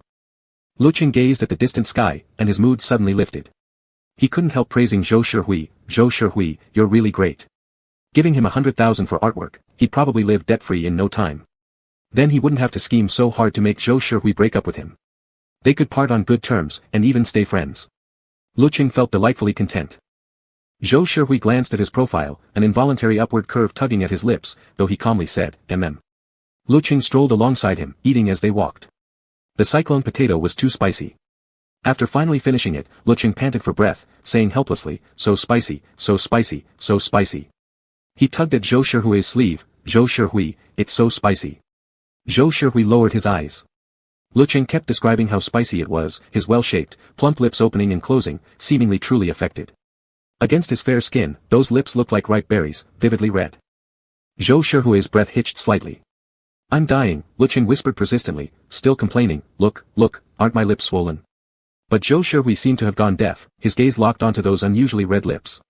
His Adam's apple rolled with effort. He wanted to do something. But then he remembered how tense Lecheng had been the last time he kissed him, so he forced himself to look away, suppressing the urge. "Not today." Zhou Shihui said instead. "I bought you water." "Really?" Lecheng brightened. "Wow, you're so thoughtful." He took it and gulped down 2 big mouthfuls. Then they took a cab back to school. On the way, Lecheng grew extremely drowsy. He'd eaten too much, his thin belly slightly rounded, blood rushing to his stomach to digest the food, leaving him feeling carb-heavy and barely able to keep his eyes open. By the time the car was halfway there, Lecheng had drifted off, eyelids gently shut. He tilted his head, his fair cheek resting against Zhou Shihui's shoulder, utterly defenseless. His lashes were long and thick, his nasal wings delicate, rising and falling slightly with each breath. Zhou Shihui gently turned his head, gazing from the proud bridge of his nose down to his beautifully shaped, plump lips. He looked so sweet, so adorable asleep. A soft flutter stirred in his heart. Zhou Shihui stared for a long moment, then leaned down, restraining himself with great effort, as if treating something infinitely precious. On Lecheng's hair tip, he placed a light, gentle kiss, so faint, so tender. Mine. Lecheng. Chapter 35. The next morning at 6, Lecheng got up and started drawing. They didn't have any classes today, only one aquatic course, but the teacher had taken leave. Tan Xiaobai and Hehe didn't wake up until 10 a.m., seeing Lecheng slumped awkwardly in the beanbag chair. Tan Xiaobai yawned and casually asked, Lecheng, you're up so early. What time did you wake up? 6. Wait, 6. Tan Xiaobai shot upright. You're not telling me you woke up just to draw? Hehe yawned as he pulled out his phone to check. Definitely drawing. It had only been 2 months since Hehe moved in, but he'd already witnessed Lecheng's journey as the ultimate grind master. Lecheng nodded. Once I finish this commission, I'll treat everyone to a nice meal. Sounds great, I'm all for it. Tan Xiaobai sprawled lazily on the bed, muttering, if the client saw you starting work at 6 in the morning, they'd definitely praise you for being so professional. Lecheng blinked guiltily, glancing at his silent phone. Well, not that professional. Because this commission was seriously expensive. He needed to bring his absolute A-game. Last night after returning home, Zhou Shihui had briefly gone over the elements and requirements with him. Lecheng had listened intently, feeling that familiar excitement of creating commercial art for a beloved game. The moment he opened his eyes this morning, he'd begun sketching. He fidgeted through the drafts, 3 versions already, none satisfying. It wasn't just the high price putting unusual pressure on him, Zhou Shihui hadn't been very specific either, leaving too many unclear details. They really needed to refine things together. Lecheng checked the time, 11 a.m. Should he just invite Zhou Shihui to the dorm? That way, they could go over everything in detail and solve everything perfectly. But while convenient, it'd also be kind of disruptive to his roommates. Tan Xiaobai wouldn't mind, of course, but Lecheng still felt a bit awkward about it. Then again, what if he suggested meeting for a meal? But he couldn't exactly lug around his laptop and drawing tablet everywhere. The library required silence, no good for discussion. Beep. Just as he was pondering, his phone vibrated. Lecheng glanced down and saw a message from Zhou Shihui. Zhou, the demanding client, busy right now? This was Lecheng's newly added nickname for Zhou Shihui, accurate and vivid. Lecheng tapped the screen. Orange, not busy. Are you free now? Zhou, the demanding client, yes. Lecheng thought for a moment before a brilliant idea struck. Why not go to the studio? The studio was very close to their university, located within the college town, less than half an hour each way by car. They could talk freely and at length. Orange, let's go get something to eat first, then head to your studio, okay? Orange, line drawing puppy blinking.jpg. Zhou Shihui had just finished a lecture. Pulling out his phone, he read the message and paused slightly at the words, okay. Zhou, the demanding client, what do we need the studio for? Lecheng quickly explained. Orange, we can talk there. It's quiet, no interruptions. I'll bring my laptop, we can go over the CG details you commissioned. Zhou Shihui's gaze sharpened slightly. Ignoring the latter half, he turned to Cheng Yufei and said, take my books back to the dorm later. Sure, Cheng Yufei replied, curious. Wait, you're not going back yourself? Zhou Shihui answered flatly. Someone's waiting for me. Cheng Yufei reasonably suspected he was about to eat some dog food. But Zhou Shihui looked indifferent, not especially excited. After a brief hesitation, Cheng Yufei said, all right then, go ahead. I'll bring your stuff back. Zhou, the demanding client, okay, now. Lecheng had just finished drinking water when he saw the reply. Orange, yep, I'll pack up and come downstairs to wait for you. Lecheng quickly stood up, stuffed his backpack, changed clothes, and headed downstairs. He hadn't waited more than 2 minutes before spotting Zhou Shihui walking toward him. He hurried forward, asking, you don't have class this afternoon, right? Zhou Shihui looked down at him. No class. Was Lecheng planning something? Perfect, Lecheng smiled. Then let's go. Now he'd have plenty of time for face-to-face communication with Zhou Shihui. Zhou Shihui was momentarily distracted by that smile. What do you want to eat? Lecheng considered it lightly. You decide. Dining hall or eating out? Eating out. Zhou Shihui didn't hesitate. Lecheng suddenly had an epiphany, haven't had hot pot in forever. Want to go get some? Zhou Shirwei, sure. They strolled to the school gate, hailed a taxi, and returned to the same hot pot restaurant as last time. Lecheng took a number, found their seat, and watched as Zhou Shirwei went off to prepare his dipping sauce. The dishes arrived quickly. Lecheng immediately swished a slice of beef in the broth, then dipped it into his sauce. Delicious. That familiar taste. He'd been completely won over by Zhou Shirwei's sauce the very first time they'd eaten hot pot together. As he dunked some tripe, he couldn't help but ask, Zhou Shirwei, what's in your dipping sauce? Why does it taste so good? Zhou Shirwei glanced up and saw Lecheng's flushed cheeks. It's just a regular sesame sauce. Lecheng wasn't satisfied with that answer. Regular, but so good. It's seriously amazing, tell me, please, come on, tell me. His voice curled at the end, clearly coaxing again. Zhou Shirwei's fingers involuntarily curled. Then next time I come, I can make my own instead of bothering you. Lecheng added cheerfully. Zhou Shirwei asked, you want to make it yourself? Lecheng nodded vigorously. Yeah. Zhou Shirwei stared at him for 2 seconds before finally replying, seemingly indifferent, I don't remember the exact recipe. I just mix it by feel. What? By feel? Lecheng was surprised. How could it taste exactly the same every single time? Who would have thought Zhou Shirwei was naturally blessed with the talent for crafting perfect sesame sauce? Zhou Shirwei lowered his lashes and said faintly, eat first. Lecheng immediately focused back on his hot pot. Eating hot pot in cold weather was the best experience. After finishing their meal and stepping out of the restaurant, Lecheng's forehead was slick with sweat. He wiped it with a tissue, then turned to Zhou Shirwei and asked in disbelief, Zhou Shirwei, how are you not hot at all? Not really. Zhou Shirwei casually touched his smooth forehead with his fingers. After a moment of consideration, he said, maybe you lack exercise. That was a straightforward truth, but suddenly, Lecheng remembered the saying, warm hands and feet mean no weakness. Since he always felt hot and easily sweated, could it be, he was actually physically weak? This concerned a man's dignity. Lecheng's face instantly reddened. Trying hard to cover up, he stammered, actually I do exercise sometimes. Zhou Shirwei asked, really? The tone made Lecheng suspicious. You don't believe me? He quickly changed the subject. Then, when you work out, aren't you usually hot either? Zhou Shirwei considered it. Depends. His eyes lingered on Lecheng's pale, slender nape. Why are you asking? No reason. Lecheng had actually wanted to say something like, let me see if you're in great shape and not weak, but couldn't bring himself to say it, it felt too much like feeding the other man's ego. Let's go to the studio, Lecheng said, shifting topics. They caught a cab by the roadside and arrived at the studio. Unlike the cluttered mess from last time, the studio today was spotless, minimalist, bright, and spacious. Lecheng peeked inside and noticed, for the first time, a small bedroom tucked away in the corner, door closed. Lecheng set down his crossbody bag, pulled out his laptop, and found Zhou Shirwei placing a tray of snacks beside him. He grabbed the candy, unwrapped it, and popped it into his mouth. The hard candy clinked against his teeth as he mumbled, the elements and requirements you mentioned last time were too vague, so I drew up 3 drafts. Take a look at all of them. Zhou Shirwei, okay. Lecheng opened his laptop and called Zhou Shirwei over. Come, sit beside me and look. Zhou Shirwei complied, sitting close, thighs nearly touching. The warmth radiating through the thin fabric made Lecheng slightly tense. Lecheng, still professional, continued explaining, in this version, I focused more on the character, amplified the grass element, and tried to create a misty atmosphere. But after reviewing your previous CG style, I realized it didn't quite fit. So I made a second version, this one emphasizes scenery, but... Zhou Shirwei listened attentively, head tilted. Lecheng chattered on about his ideas until his throat felt dry. He grabbed the bottle of mineral water nearby and gulped down 3 big mouthfuls. As he looked down, his gaze accidentally landed on Zhou Shirwei's long legs encased in black casual pants. He reached out casually and poked them once. It was barely any pressure, just a light touch, but Zhou Shirwei's muscles tensed instantly. He turned his head and stared at Lecheng, unblinking, for a long moment, before uttering one word, yes. Oh. Lecheng had only meant to ask casually. So, do you train well? Zhou Shirwei's dark eyes darkened further. Unavoidably, the question conjured implications beyond mere leg workouts. Should be good. Zhou Shirwei's gaze dropped slightly, a little intense. But we need to test it.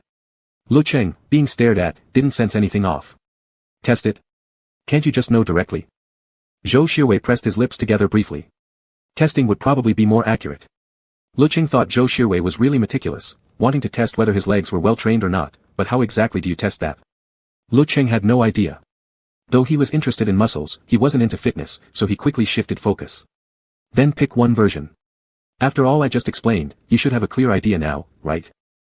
Zhou Shirwei found Lecheng's thoughts shifting so fast that even he had a hard time keeping up. Let me see. They discussed the style for another half hour. Once everything was clear, Lecheng grabbed his laptop and moved to the side to start drawing. He worked with intense focus, head lowered over the desk, carefully refining every detail. After an unknown amount of time, Lecheng's back ached terribly. Zhou Xiaowei stepped out to take a phone call, and Lecheng stood up to stretch. The clock showed an hour and a half had passed. Lecheng figured it was time for a break, so he opened his personal tablet and checked his Douyin backend, scrolling through recent comments. This was his daily ritual, browsing feedback to see what people were saying. After about 5 minutes, he exited and happily began swiping through short videos. When Zhou Xiaowei returned from the call, Lecheng was leaning back in the chair, head tilted upward, cradling the tablet. His pale, delicate profile looked unusually calm. Tired? Zhou Xiaowei asked. Lecheng replied. My back hurts, but your office chair here is actually pretty decent, way better than the one in my dorm, so it's fine. He paused suddenly, realizing he was slacking off, and Zhou Xiaowei was his client. Still, a subtle twinge of guilt rose within him. He coughed twice. I'll only browse for 10 minutes, promise. Zhou Xiaowei glanced over. You're on Douyin. Yeah. Lecheng declared boldly, though not entirely justified. I think I should scroll for a bit to reset my mental state. Having said that, he blinked his long lashes and peeked at Zhou Xiaowei's expression. Seeing no reaction, he relaxed, understanding that Senior Zhou the client clearly didn't mind. Zhou Xiaowei didn't reply, merely lowering his eyelashes slightly. After first discovering Lecheng's Douyin account, he'd gone through every post once, but aside from that initial time, he hadn't re-entered since. Still, occasionally, he'd caught glimpses of certain comments. Those 2 comments were both posts where Lecheng said he liked him. It was Lecheng's own privacy. Zhou Xiaowei wasn't the type to pry into other secrets, especially not when they hadn't yet been on the same page. 10 minutes later, Lecheng fulfilled his promise and went back to drawing. This time, he kept going until 4 in the afternoon. Staring at the screen for hours left him feeling dizzy and drained. His eyes burned and drooped uncontrollably. After saving the file, he turned to Zhou Xiaowei, who was typing nearby, and mumbled, so sleepy. Zhou Xiaowei, I want to nap, just 20 minutes. Zhou Xiaowei walked over. Go sleep in the lounge. Half-dazed, Lecheng let himself be pulled up. He was so exhausted he could barely control his movements, stumbling behind Zhou Xiaowei, nearly bumping his chin against the other's back. When the lounge door opened, Lecheng automatically kicked off his shoes, shed his jacket, and crawled under the blanket. His mind was too foggy to process much. Noticing Zhou Xiaowei still standing there, he suddenly stirred and whispered, Do you want to lie down for a bit too? Zhou Xiaowei looked at him. After a moment, he said, okay. Lecheng scooted his butt sideways, then closed his eyes. He felt Zhou Xiaowei lie down beside him, but not pull the blanket over himself. It wasn't very cold, the studio hadn't turned on the heating, but sleeping without coverage might lead to catching a chill. Still with his eyes shut, Lecheng reached down under his body and tugged the blanket upward.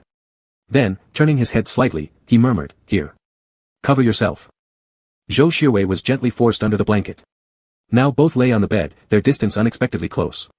Lecheng was too tired to notice anything strange. After a brief silence, he suddenly whimpered softly, Covered now? Zhou Xiaowei paused a few seconds. After answering, he waited, but heard no further response. Tilting his head slightly, he saw Lecheng had already fallen asleep, mouth slightly open. Utterly guileless. As if, just knowing the blanket was shared, he could drift off peacefully. Zhou Xiaowei's heart felt as though gently squeezed. Gazing slowly at Lecheng, he realized that during the time they'd been dating, he'd gradually become softer, more easily moved. Lecheng was like a little sponge soaked full of water, brimming with vitality. The closer you got to him, the more your body and mind involuntarily softened, as if dissolved in warmth. This wasn't the first time Zhou Xiaowei had seen Lecheng asleep, but seeing him sleep from afar and lying beside him on the same bed were entirely different sensations. Lecheng slept soundly, his soft strands of hair brushing against the blanket. His lips looked kissable, always plump and rosy, like jelly. Like actual jelly, Zhou Xiaowei thought somewhat seriously. Staring for a long moment, a faint stirring rose in Zhou Xiaowei's chest. Slowly, he lowered his head, wanting to do something. He hadn't kissed him yesterday, he feared Lecheng might still be nervous. But today should be fine. Zhou Xiaowei leaned gradually closer, until the tip of his nose nearly touched Lecheng's fair, tender cheek, his lips so near that their breaths mingled. So close. Lecheng suddenly let out a small whimper, as if uncomfortable.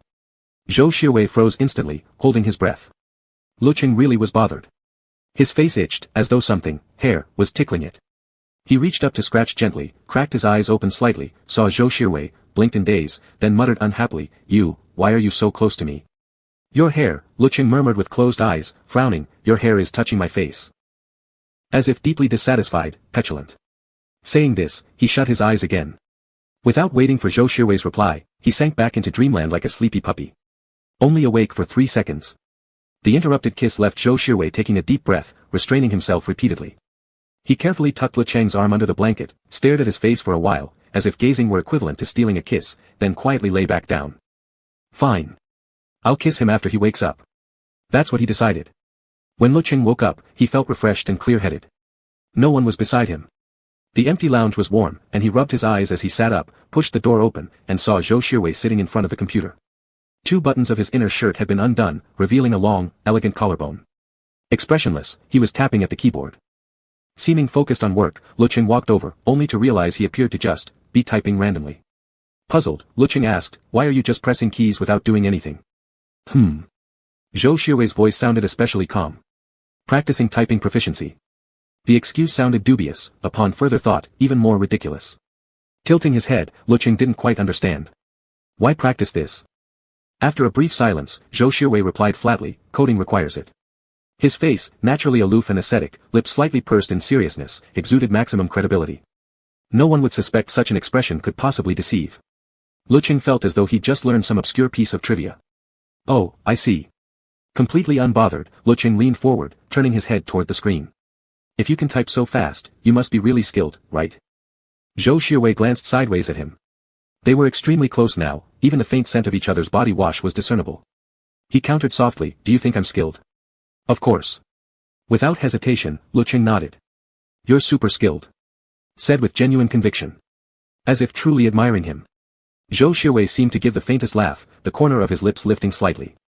Lecheng blushed inexplicably under his gaze. "What are you laughing at? Did I say something wrong?" Lecheng was always like this, effortlessly able to soothe all his negative emotions. "No," Zhou Shiwei held his eyes. "You're absolutely right." Zhou Shiwei's eyes were dark, pure as obsidian. Being gazed at like this felt like being intently watched for 10,000 years. Lecheng faltered slightly, his heart skipping an odd beat, a subtle flutter. After a pause, his eyes crinkled with a smile. "Zhou Shiwei, it's late. Shall we go home together?" Zhou Shiwei agreed. Opening the door, darkness enveloped everything outside. The rented studio was in an office building. It was late, and there was almost no light on the floor. Their entire level was pitch black. Lecheng glanced around. So dark. Zhou Shiwei paused, seemingly adjusting to the darkness before replying, "Probably a power outage." A faint moonlight crept in from the window, casting a delicate layer of silvery dust over everything. In the dark, Lecheng studied Zhou Shiwei's profile. "Does this happen often?" "No," Zhou Shiwei said. "Not often." When they arrived, the elevator on their side had already been under maintenance. There was another bank of elevators on the opposite end, but it was far less convenient than just going downstairs to use the one on the lower level. Lecheng suggested, "Then let's just go down one floor and take the elevator from there." "How about it?" Zhou Shiwei agreed. There was no electric light, but moonlight filtered in. After a moment of adjustment, things became somewhat visible. Lecheng turned on his phone flashlight and stepped forward 2 stairs. But he suddenly felt something off. He turned around, glancing at Zhou Shiwei, who was only 2 steps behind. Zhou Shiwei had mild myopia, his glasses weren't just for show. Lecheng had noticed before that whenever he took them off, his eyes would instinctively squint slightly, revealing an untamed, almost fierce look beneath. People with myopia often had some degree of night blindness. The thought flickered through his mind. Zhou Shiwei stood 2 steps above him, his expression unreadable in the dimness, seemingly looking down at Lecheng from a slight height. Lecheng stopped. Zhou Shiwei, But Lecheng didn't speak. In the hazy darkness, Zhou Shiwei saw Lecheng blink gently, then reach out his hand. Zhou Shiwei. Calling his name. Lecheng tilted his head. "Do you want to hold my hand?" "What?" Zhou Shiwei's heart skipped. "Hold my hand." Lecheng asked softly. "Do you want to?" Zhou Shiwei didn't reply. He wasn't quite sure, but slowly, he reached out and took Lecheng's fingers into his own. His palm completely enveloped Lecheng's, head lowered, eyelashes casting soft shadows, appearing so trusting, so tender. Suddenly, Lecheng felt a strange sense of protectiveness toward Zhou Shiwei. He couldn't help but smile, intertwining their fingers, then said, "Stay close to me, okay?" Zhou Shiwei murmured, as Lecheng led him down slowly. In the darkness, only the faint wavering glow from the phone lit their path. "Zhou Shiwei." Lecheng's voice sounded clearer in the dark. Your palms are so hot," Lecheng said. "I can feel it." Zhou Shiwei paused. He couldn't help thinking, Lecheng was sometimes bold yet shy, clever yet silly. Lecheng waited a while. When he didn't hear Zhou Shiwei respond, he instead heard him ask, "Why do you think that is?" Lecheng thought for a moment. Are you nervous? Zhou Xuewei was silent for a beat. Yes. Lecheng hadn't expected to be right. Really? Well, it made sense. Anyone who couldn't see clearly and had to rely on someone else to walk downstairs would feel nervous. Lecheng made a joke. He turned back with a bright smile. Then say something sweet to me now, and I won't let go. Sweet? Zhou Xuewei asked. Yeah. In the night, Lecheng looked at him. He couldn't see Zhou Xuewei's expression clearly, but somehow, the air felt unexpectedly gentle. Just as he thought Zhou Xuewei might not say anything after all and began to open his mouth to say, never mind, a low voice fell softly by his ear. Lecheng. Zhou Xuewei's voice was quiet, deep. Ching, don't let go of me, okay? Chapter 36. The night was boundless and still, it felt as though the only sound in the world was the pounding of his own heartbeat. Ching froze. There was something unusual in Zhou Xuewei's tone, too intimate, too familiar. For a fleeting moment, he felt as if pulled suddenly into a warm embrace. But it was an illusion. He blinked once. Ching didn't quite know how to describe what he was feeling. That name sounds kind of nice. He deflected nervously, lashes fluttering. Why did you call me that? Which one? Zhou Xuewei asked, feigning ignorance. Just now, you said Ching. For some reason, the nickname suddenly felt hot on his tongue after hearing Zhou Xuewei say it. Ching. Zhou Xuewei's voice dropped low, muffled by the night like a soft veil, hazy, tender. Does it sound good? Ching gave a small nod. It does. Zhou Xuewei usually enunciated clearly, but when saying those two syllables, his tone became unusually light, almost lazy. The question I asked earlier, Zhou Xuewei said, you haven't answered yet. Ching tilted his head. Will you let go of me? Zhou Xuewei asked. Though it was pitch dark and barely any light, Ching somehow had the distinct impression that Zhou Xuewei was looking down at him, eyes fixed with quiet seriousness. Of course not. Ching lifted his lips into a smile, his eyes curving gently. If I let go, what happens if you fall? He added teasingly, you're too tall, I wouldn't be able to catch you anyway. Zhou Xuewei followed his lead. Then don't let go. They turned the corner of the stairs, and the brightly lit hallway came into view. Ching released Zhou Xuewei's arm. The walk had lasted less than 2 minutes, yet his palms were damp, slick with sweat. He glanced back. This floor has power, we can take the elevator down. Zhou Xuewei looked down at his own hand for a brief moment before replying, all right. They took the elevator downstairs, hailed a taxi back to campus, and only parted ways in front of the dormitory building. Ching watched Zhou Xuewei's figure disappear around the corner, then awkwardly rubbed his palms together. Strange, Ching thought. Maybe it really was getting hotter, the way his palms kept sweating so easily. A week later, Ching submitted his first draft. On the day of submission, they went out to eat together. Ching chewed on a piece of bok choy, glancing across the table at Zhou Xuewei. How is it? Any part you're not happy with? I can revise anything. Revisions were perfectly normal for an artist, clients weren't satisfied. Then revise. Revise until they were. Sometimes, after countless versions, the client would end up saying the very first draft was the best. Zhou Xuewei lowered his gaze, lashes casting faint shadows. Though he had long known of Cheng's intelligence, this was perhaps the first time he directly and unmistakably recognized the boy's genuine artistic talent. The colors were bold, vibrant, daring leaps across the canvas, yet the overall composition maintained harmony and brightness, striking with intense visual impact. Even with some details still rough, the artwork shone brilliantly. Zhou Xuewei closed the tablet. It's great. You can proceed with refining it. Really? Cheng's eyes widened slightly. No changes at all. Zhou Xuewei nodded. No need. Cheng nearly burst with joy. Zhou Xuewei was such a reasonable, gentle client, one who spoke kindly and clearly. Great. Cheng beamed. I'll go back and polish the details, we'll finish as soon as possible. Zhou Xuewei raised his eyes, studying him for a beat, as if carefully choosing his words. Sometimes, it's okay to relax a little. Cheng blinked. Come to think of it, this was the first time he'd gone out to eat all week. When drawing, he tended to hyperfocus. Once inspiration struck, he pushed himself relentlessly, almost to the point of forgetting to care for himself. Oh, right. Cheng recalled turning down Zhou Xuewei's invitations multiple times this past week. He felt a pang of guilt. Zhou Xuewei had few friends, and had grown used to their cooking companionship, being rejected must not have been pleasant. By the way, Cheng suddenly remembered, I got a call from Bebe yesterday. Can we go visit the orphanage this weekend? Bebe was a child they'd met during their last visit. Before leaving, both of them had given their contact information to the staff, so they could stay in touch. Bebe said they miss us, and the other kids do too. Cheng asked, are you free this weekend? Zhou Shushui gazed at him, then nodded slowly. I'm always free. After confirming the time, early Saturday morning found them first returning to Zhou Shushui's home in the city to retrieve his car, then making a stop to pick up some items. Their last visit had been a group activity, and they hadn't prepared much. This time, Lecheng wanted to bring small toys and snacks for the children. They arrived at the mall and headed straight to the toy section, Lecheng leading the way, Zhou Shushui following closely behind. Since all the recipients were young children, Lecheng suggested starting with stuffed dolls. Zhou Shushui brought him into a toy store where a row of beautifully crafted plush dolls adorned the counter, each tied with a delicate ribbon. One brown bear caught Lecheng's eye immediately. He picked it up, exclaiming, "This one is so cute. Both boys and girls would love it." The little bear was fluffy, wore a bow tie, and had bright, lively eyes, somehow reminding Lecheng of the way Zhou Shushui had looked at him in the stairwell. After his comment, silence followed from behind. Lecheng turned, and found Zhou Shushui standing there, lashes lowered, holding a soft white bunny. Lecheng leaned closer, peering over. Zhou Shushui lifted his gaze. His long fingers curled gently around the bunny as he suddenly reached out and brushed the plush against Lecheng's cheek. The bunny and Lecheng blinked back at him in perfect sync, both wide-eyed and puzzled. Lecheng fluttered his eyelashes. What? Zhou Shushui compared them for a moment, long lashes casting faint shadows. Nothing. Cute. Lecheng dismissed it and continued picking out a pile of dolls before dragging Zhou Shushui off to the snack aisle. After 2 hours of shopping, they loaded everything into the car.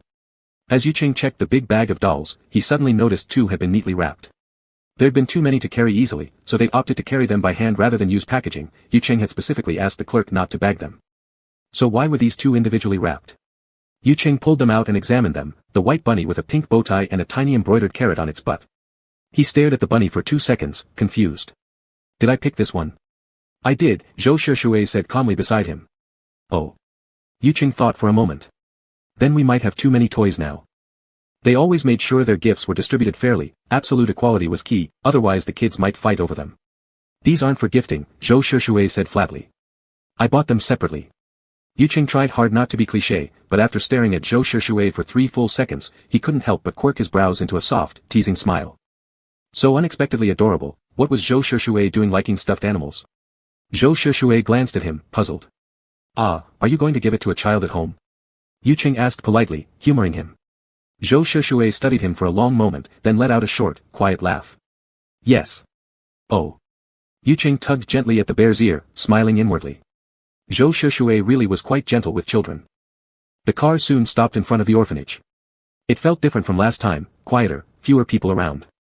They greeted the director first. Then, the director led them to the children's activity area. A group of kids were playing a game when she called out, "Look who's here." They spun around instantly and swarmed forward. Ching Ching Gidge. Rue Gidge. Whoa. Lecheng barely managed to catch one while 2 more clung to his legs, he was quickly overwhelmed. He glanced sideways, Zhou Shushui, effortlessly strong, had a child perched on his forearm like it weighed nothing. Lecheng, struggling to hold both. The perks of working out were obvious. They entered the courtyard with the kids. As Lecheng handed out snacks and toys, he realized the 2 wrapped bunnies weren't among them. Zhou Shushui must have left them in the trunk. Holding a snack bar, Lecheng reminded them, "No pushing now, there's enough for everyone." A cluster of tiny figures scrambled excitedly toward the toy pile. Suddenly, Zhou Shushui stepped forward, gathered all the toys into one arm, then patted the sofa beside him and said to Lecheng, "Sit." Lecheng was taken aback but sat down obediently. Zhou Shushui bent slightly, ruffling the head of the nearest child, his voice low and steady. "Brother taught us, if we receive a gift, what do we say first?" The children tilted their heads, thinking. Thank you. Right. Zhou Shushui nodded. So we form a line and wait for Ching Ching Gidge to hand them out. Hearing the tender nickname, Ching Ching Gidge, Lecheng felt a slight heat rise to his cheeks. Ahem, listen up, come form a line. The kids began arranging themselves into an orderly queue. The first child received his gift, paused thoughtfully, then said, "Thank you, Ching Ching Gidge." Afterward, he peeked at Zhou Shushui. "Rue Gidge, was I good?" "Good boy," Zhou Shushui murmured, bending slightly to meet his eyes. "You did perfectly." "Yay." The kid wearing a baseball cap hopped away, skipping with joy. Lecheng glanced at Zhou Shushui, the gaze was so intense that Zhou Shushui noticed it immediately and turned. "What is it?" Something stirred subtly in Lecheng's chest. "I feel like you were being quite gentle just now." Zhou Shushui paused. "Gentle?" Lecheng nodded. It felt different from usual. "How is usual?" Lecheng struggled to describe it. "Usually, you're more." He stammered for a moment. Well, this way is just gentler. Zhou Shushui regarded him calmly. So which do you prefer? It was a direct question. Lecheng froze briefly, his heart skipping lightly. But Zhou Shushui's expression remained serious and composed.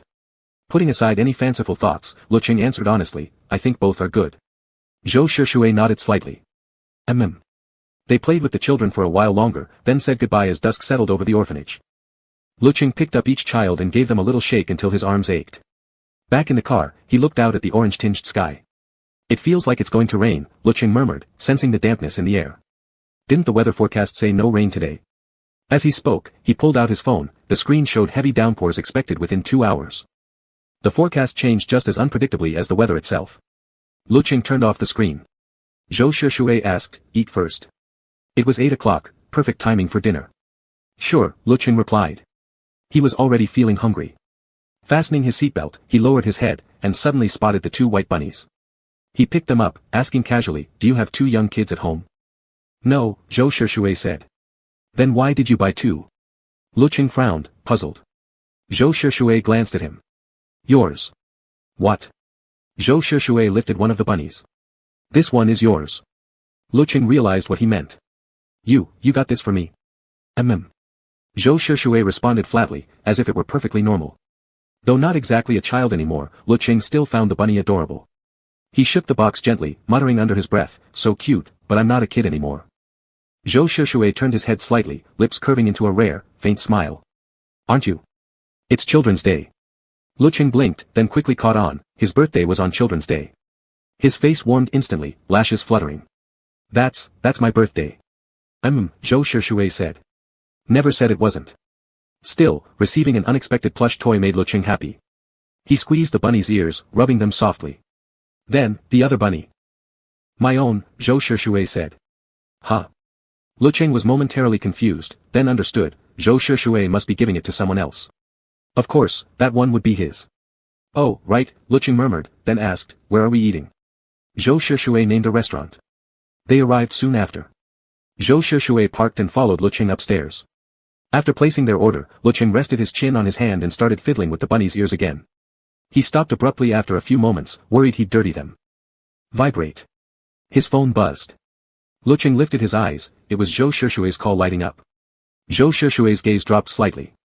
Seeing the caller ID, he imperceptibly furrowed his brow. Sensing the mood, Lecheng said considerately, go ahead and take the call. The food won't come right away.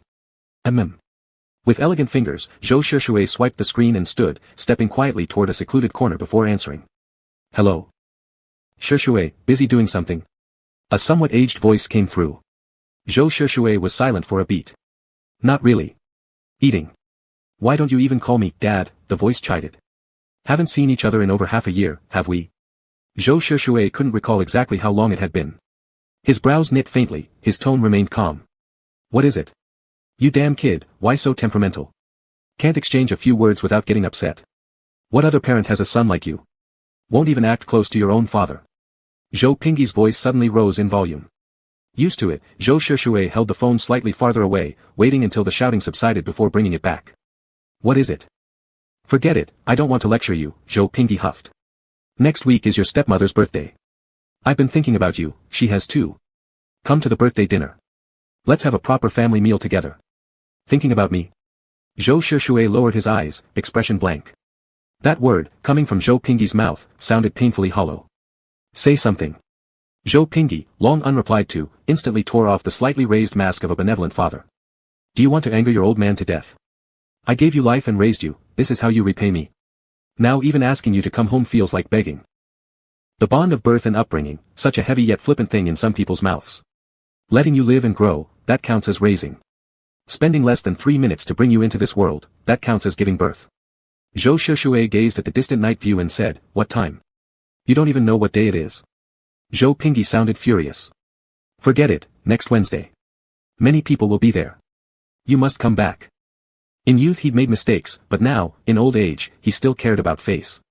Even for a hollow illusion of pride, he had to put on a show of family harmony before others. Zhou Shushui lowered his eyes, a faint, cold smile tugging at his lips. Fine. Zhou Pingyi's greatest regret was probably having only one son, and that son being him. Lecheng had waited with his chopsticks for quite some time. Head down, scrolling through his phone, he suddenly heard the soft sound of a chair moving. He looked up. Why did it take so long? Was there something? Nothing. Let's eat, Zhou Shushui replied flatly. Oh, Lecheng responded. Due to the long delay, they didn't finish dinner until 9:30.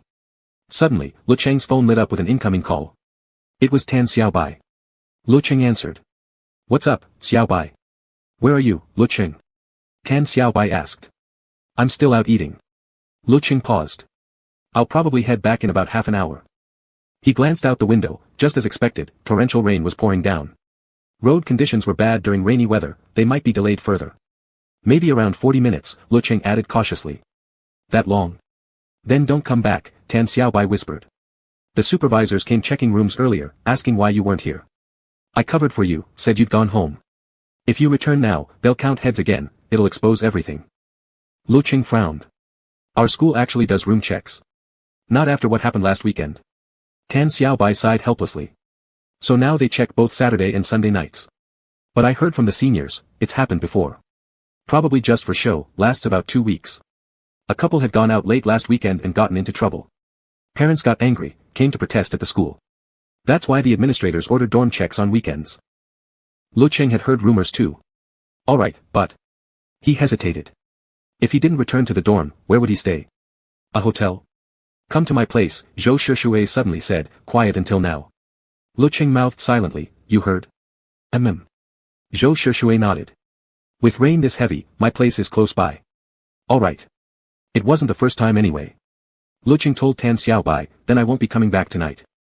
Fearing Tan Xiaobai might make suggestive noises, Lecheng quickly hung up. They had arrived too late, the underground parking lot was full. Outside, the storm poured relentlessly. Lecheng stood before the curtain of rain, fat drops pelting down like beans. Pedestrians held umbrellas but were still tossed about by the wind, stumbling awkwardly. Lecheng took a deep breath and bravely declared, let's run through it. Zhou Shushui turned to look at him, surprised. Run through it? Lecheng nodded firmly. We don't have an umbrella. According to my prediction, we can reach the parking lot in roughly 3 minutes. Zhou Shushui paused. Do you remember where we parked? Lecheng's eyes widened slightly. You don't remember? I do, Zhou Shushui said. Exactly. Lecheng grinned, eyes sparkling, completely unsurprised. I knew you'd remember. With you around, I don't need to. As if absolute trust was the most natural thing in the world. Zhou Shushui was briefly stunned, then couldn't help but curl his lips upward. Then, without warning, he took off his coat. Under Lecheng's puzzled gaze, he draped it over both their heads and murmured, stay close. No time for hesitation. Lecheng tightened his expression. Got it. Go. Zhou Shushui's low voice brushed against his ear. Lecheng followed purely on instinct, dashing into the downpour. Heavy drops pelted down on the coat, yet none seeped through. All outside noise seemed muffled beneath the fabric, leaving only tangled breaths between them. They sprinted forward without stopping, all the way to the parking lot. Zhou Shushui opened the passenger door. Lecheng slipped inside like a little fish. Despite their tall frames and long legs, they were fast, but still, they ended up soaked.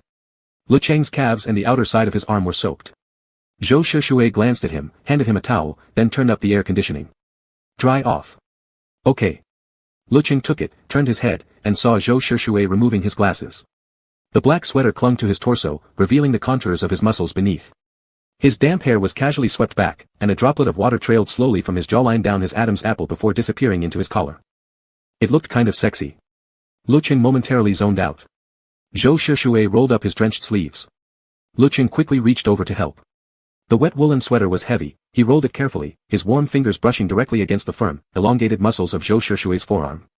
Zhou Shushui froze slightly, lowered his eyes to look at Lecheng, then silently took the towel back. A sudden soft touch brushed across his forehead. Lecheng lifted his gaze, Zhou Shushui's dark eyes held his steadily, one distinct hand gripping the towel. Water's about to get into your eyes, Zhou Shushui said flatly. Can't you feel it? Then wipe it for me, Lecheng replied innocently, tilting his pale face upward. Zhou Shushui stared at him without speaking. Slowly, the towel moved from his forehead down to his cheeks, thorough and careful. Then his thumb slid lower, pressing lightly against the side of Lecheng's neck. A faintly rough sensation, a slight tickle, as if gently caressing. Lecheng didn't pull away. In those few seconds of eye contact, only belatedly did his lashes flutter gently. The temperature had risen. Rain pounded violently against the windows, yet inside, the atmosphere felt safe and warm, a stark contrast. Zhou Shushui kept staring, eyes lowered. In the confined space of the car, the air thickened, as if intimacy itself had been balled up and now unraveled in delicate threads, spreading quietly around them. Lecheng's heart gave a small leap. What's wrong? Zhou Shushui's Adam's apple moved visibly in front of him. Nothing. He pulled back, retrieving another piece of clothing from the back seat. Put this on. But what about you? Lecheng, mostly dry below the waist, shook out the shirt. You wear it. He leaned forward to drape it over Zhou Shushui's shoulders. His fingertips lightly grazed the line of Zhou Shushui's neck. He really feared Zhou Shushui might catch a cold. Fingers clutching the edge of the fabric, tucking it in carefully, when suddenly, his wrist was caught. A large hand pinned his in place. Zhou Shushui's expression turned strained, voice low and hoarse, Lecheng. Lecheng gazed at him, innocent as ever. You, Zhou Shushui closed his eyes briefly. Sit back. Oh. Obediently, Lecheng returned to his seat, watching as Zhou Shushui shrugged off the shirt entirely, tossing it onto his lap instead. Outside, the storm raged on, making driving difficult. Roughly half an hour later, they finally arrived at Zhou Shushui's apartment. After going upstairs, Zhou Shushui fetched some clothes and handed them to Lecheng. Go take a shower. Almost every bedroom came with its own bathroom. Lecheng looked down at the clothes in his hands, much too big, clearly Zhou Shushui's size. He flipped through them, then froze. There, among them, was a pair of underwear. It looked way bigger than his own. For a second, Lecheng stood dumbstruck, then his face flushed instantly. This. It's new, Zhou Shushui said calmly. I don't have anything in your size. He paused. I can go downstairs and buy some. That would be such a hassle. But he couldn't just go without. Blushing, Lecheng mumbled softly, and no, it's fine, I can wear it. I can wear it. With that, he darted into the bathroom like a startled rabbit. Zhou Shushui stood still for a long moment, slowly lowering his gaze, only to find the corner of his lips curling upward. Lecheng wasn't fast in the shower, but when he emerged, towel drying his hair, the living room was empty of Zhou Shushui. The oversized shirt hung down to his hips. He rolled the sleeves up once, exposing a slender, pale wrist. Steam had left a light flush on his skin, his lips especially rosy. Sitting down, Lecheng fidgeted slightly, tugging at the waistband of the pants, his backside felt strangely hollow. Still too big. Click. The door shut. Lecheng looked up, Zhou Shushui walked out, wiping his hair. He wore a casual shirt loosely, buttons undone, revealing a long stretch of collarbone and sharply defined abdominal muscles. His solid frame was wrapped in steam. Without his glasses, he turned slightly upon noticing Lecheng's stare, asking with startling calm, what? This was the first time Lecheng had seen Zhou Shushui like this after a shower. Before, they'd stayed together several times, but for some reason, he'd always seen Zhou Shushui fully dressed. And nothing. Still reeling, Lecheng instinctively denied it, shaking his slim leg slightly, then, unable to resist, asked, do you work out often? When Zhou Shushui asked this, his eyes remained fixed on him, deep, dark pupils unreadable, one slender hand calmly buttoning his shirt. Yet for some reason, Lecheng suddenly had the strange illusion that he was carelessly undressing instead. You have such a great build, Lecheng managed, feigning composure. So well proportioned. Is that so? Zhou Shushui murmured in reply. His clothes were on now, well, almost. The top two buttons remained undone, revealing a small patch of firm, smooth pectoral muscle. Lecheng watched as he picked up his glasses from nearby, then slowly stepped closer. Zhou Shushui's tall frame loomed over him, fully dressed in a crisp shirt, long lashes lowered, appearing perfectly composed and dignified. In a cool, detached voice, he said, Lecheng. A brief pause, then he added with unsettling calmness, do you want to touch and see? Chapter 37. Lecheng stood frozen for a moment before finally registering what had just happened. Can I touch? He asked in shock, his eyes widening. He clearly remembered how, long ago, Zhou Shushui had never let him touch at all. What had changed today? Zhou Shushui lowered his gaze, pausing slightly, as if implying something. Given our current relationship, why not? Our current relationship. Lecheng's expression flickered with mild confusion. The phrase sounded oddly intimate, but Lecheng knew Zhou Shushui was a serious person, there must not be any ulterior meaning behind it. Got it. Lecheng quickly rationalized it in his mind. Friends, of course. After spending so much time together, even though Zhou Shushui had always seemed distant and reserved, his attitude had clearly shifted dramatically compared to the beginning. Moreover, Zhou Shushui had acknowledged his artistic skills, referred jobs to him, eaten meals together, visited the orphanage together to care for the children, even spent New Year's together.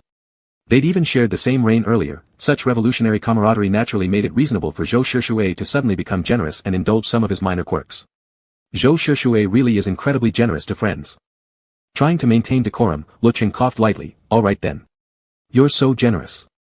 It was an odd choice of words, but Zhou Shushui had long grown accustomed to Lecheng's way of thinking. Gripping his wrist, he said softly, yes. I could be even more generous. Even more generous. Lecheng thought one shouldn't be so greedy and shook his head politely. No, no, no, I'll just touch a little, just once will do. Zhou Shushui was standing right in front of him. Lecheng shook his captured wrist slightly, gesturing for him to sit down, then turned sideways to face him directly. His pectorals, abs, biceps. Without hesitation, Lecheng stretched out his slender fingers and firmly pressed his palm against Zhou Shushui's solid abdominal muscles. At the instant of contact, Zhou Shushui's breath caught slightly. Unaware, Lecheng rubbed back and forth twice, savoring the authentic texture of real human musculature. He prodded curiously as he looked up at Zhou Shushui. Right now it's soft, can we make it hard? It was hard to tell whether Lecheng had deliberately phrased it that way, but Zhou Shushui's Adam's apple moved as he gave a low mm and nodded. Yes. With a subtle flex, the muscles beneath Lecheng's hand hardened. Even though Lecheng understood the physiology, he couldn't help but gasp in awe. Lecheng rubbed a few more times, feeling the muscles grow progressively harder under his fingers. Zhou Shushui gazed down at him, eyes shadowed, chest rising faintly with each breath.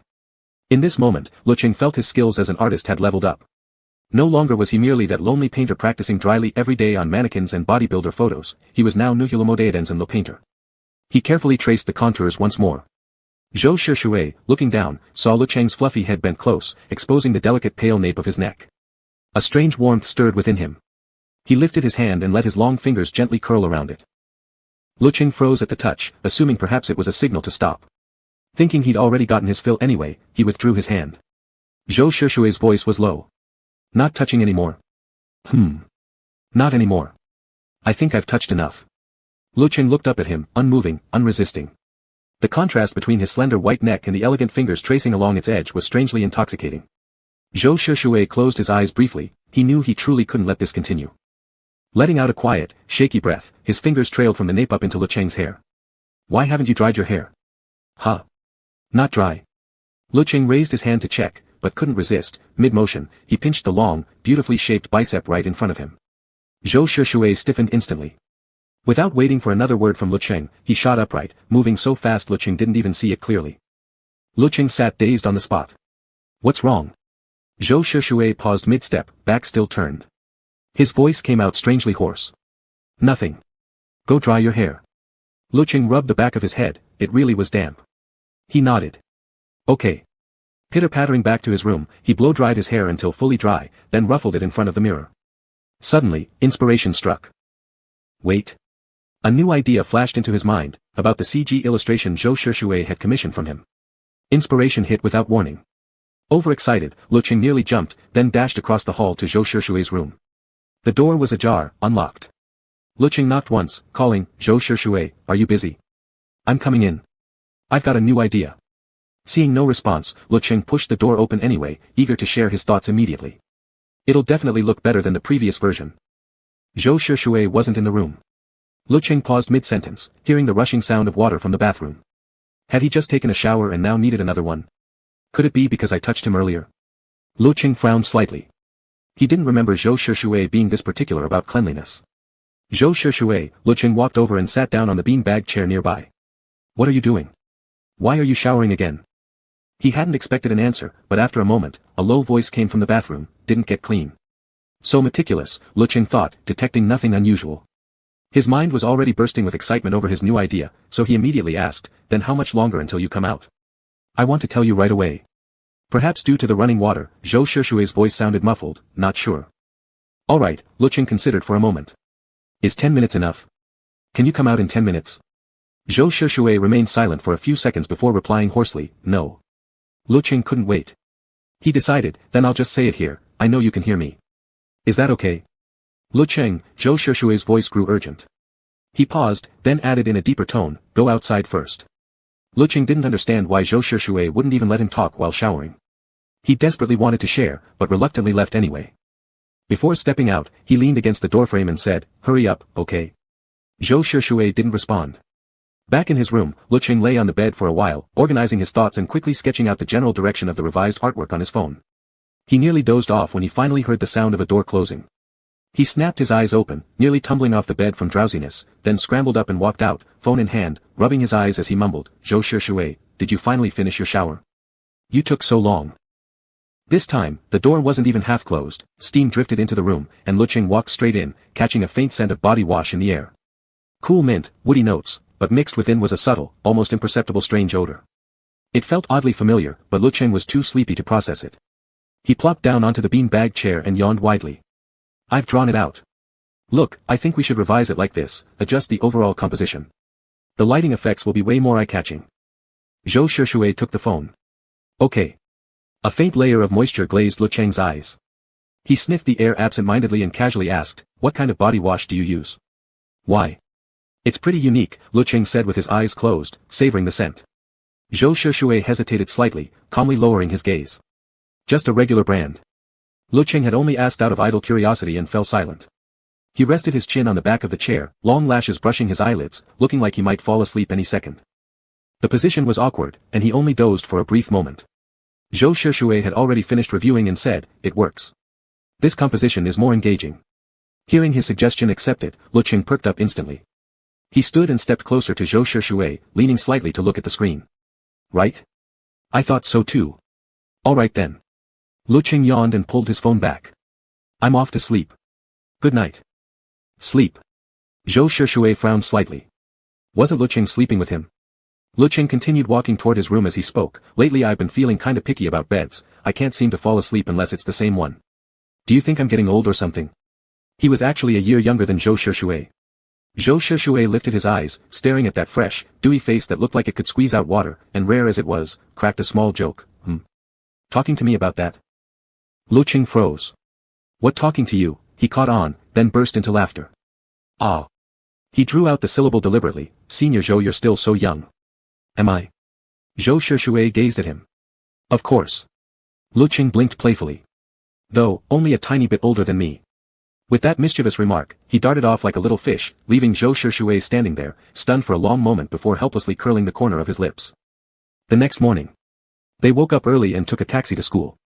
Lecheng had slept well, but getting up so early left him groggy. They attended different classes. After saying goodbye to Zhou Shishue, Lecheng headed alone to the teaching building. One large lecture ended, and Zhou Shishue was still in class.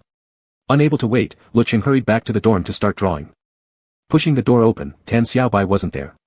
He Zicheng was, his head down, focused on crocheting. Lecheng greeted him, opened his laptop, and took out his graphics tablet. Finding the nearly finished piece, he began revising it with full concentration. During a short break, Lecheng chatted idly with Zicheng. "Zicheng, crocheting again?" Lecheng peeked over. "But you're really good at it, much better than me." "There's the cultural festival coming up soon," Zicheng smiled.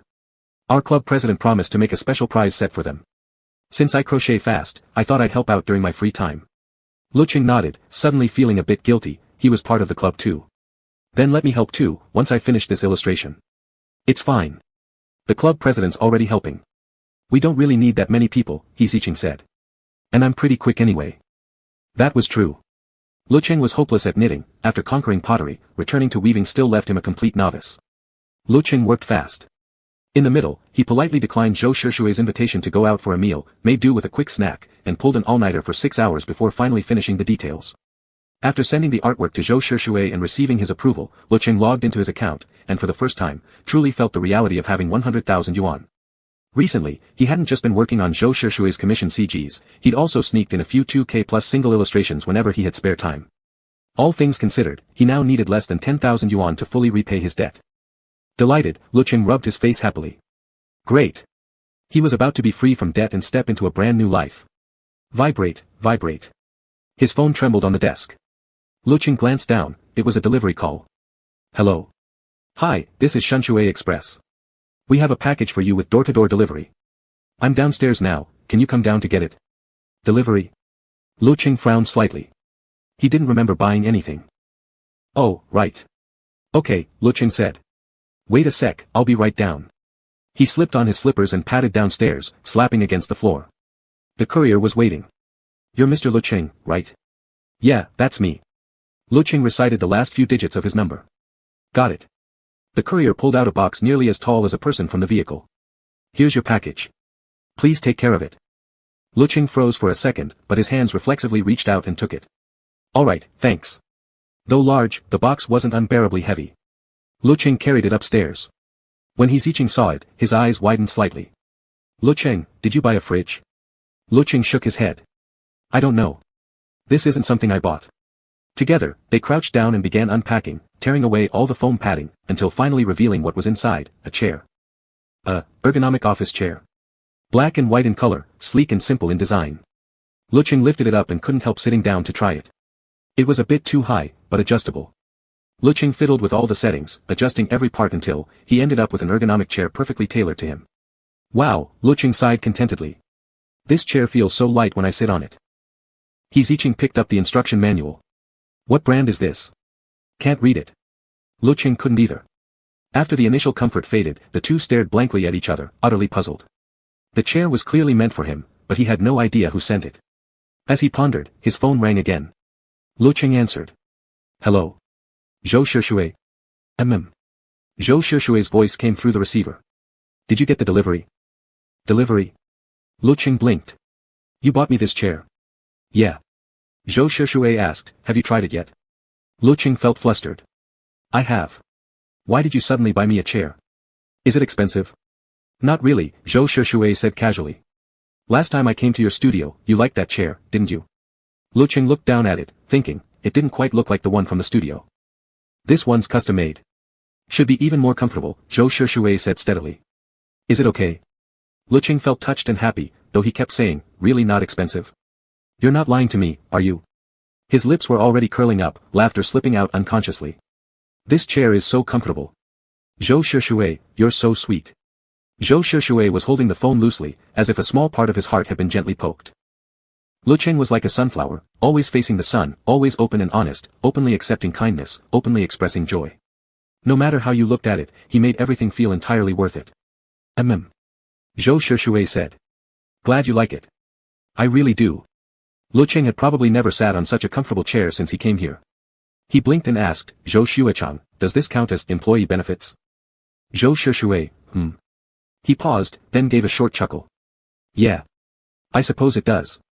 Lecheng swung his legs lightly. My exclusive benefit? Zhou Shishue murmured, yeah. After hanging up, Lecheng sat for a while longer, savoring the comfort. Thinking about being frugal, he opened the school's second-hand group chat and decided to list his old beanbag chair. He casually used image search to look up this chair, but possibly due to it being custom-made, found no matching results. In the afternoon, Hehe invited him to go to the club. Lecheng happily agreed. A few other members were already there. Chuyu waved when he saw them. Nice work, Zicheng, Chuyu said approvingly. Recruited another strong laborer for us, huh? Hehe quickly waved his hands in denial, but Lecheng chimed in, that's right. I'm joining this family voluntarily. Chuyu laughed at him. Lecheng casually took a seat nearby and joined everyone in making cup cozies. Our school's cultural festival is starting soon, Chuyu said. Did any of you sign up? Jiang Jijie shook his head. I don't have any talents. Hehe, same here. If you don't have talent, you create some. Chuyu declared. I've signed up for the choir, I'm going to show off my singing voice. By the way, Lecheng, you've got such a good look, have you prepared anything? Lecheng was struggling with a knot and looked up upon hearing his name. Huh? Me? Nah, I won't participate. I'll cheer for everyone from below. You're really not joining? Jiang Jijie asked. I thought you'd sing or something. Sing. Lecheng couldn't. But he did have a skill, he could do sand painting.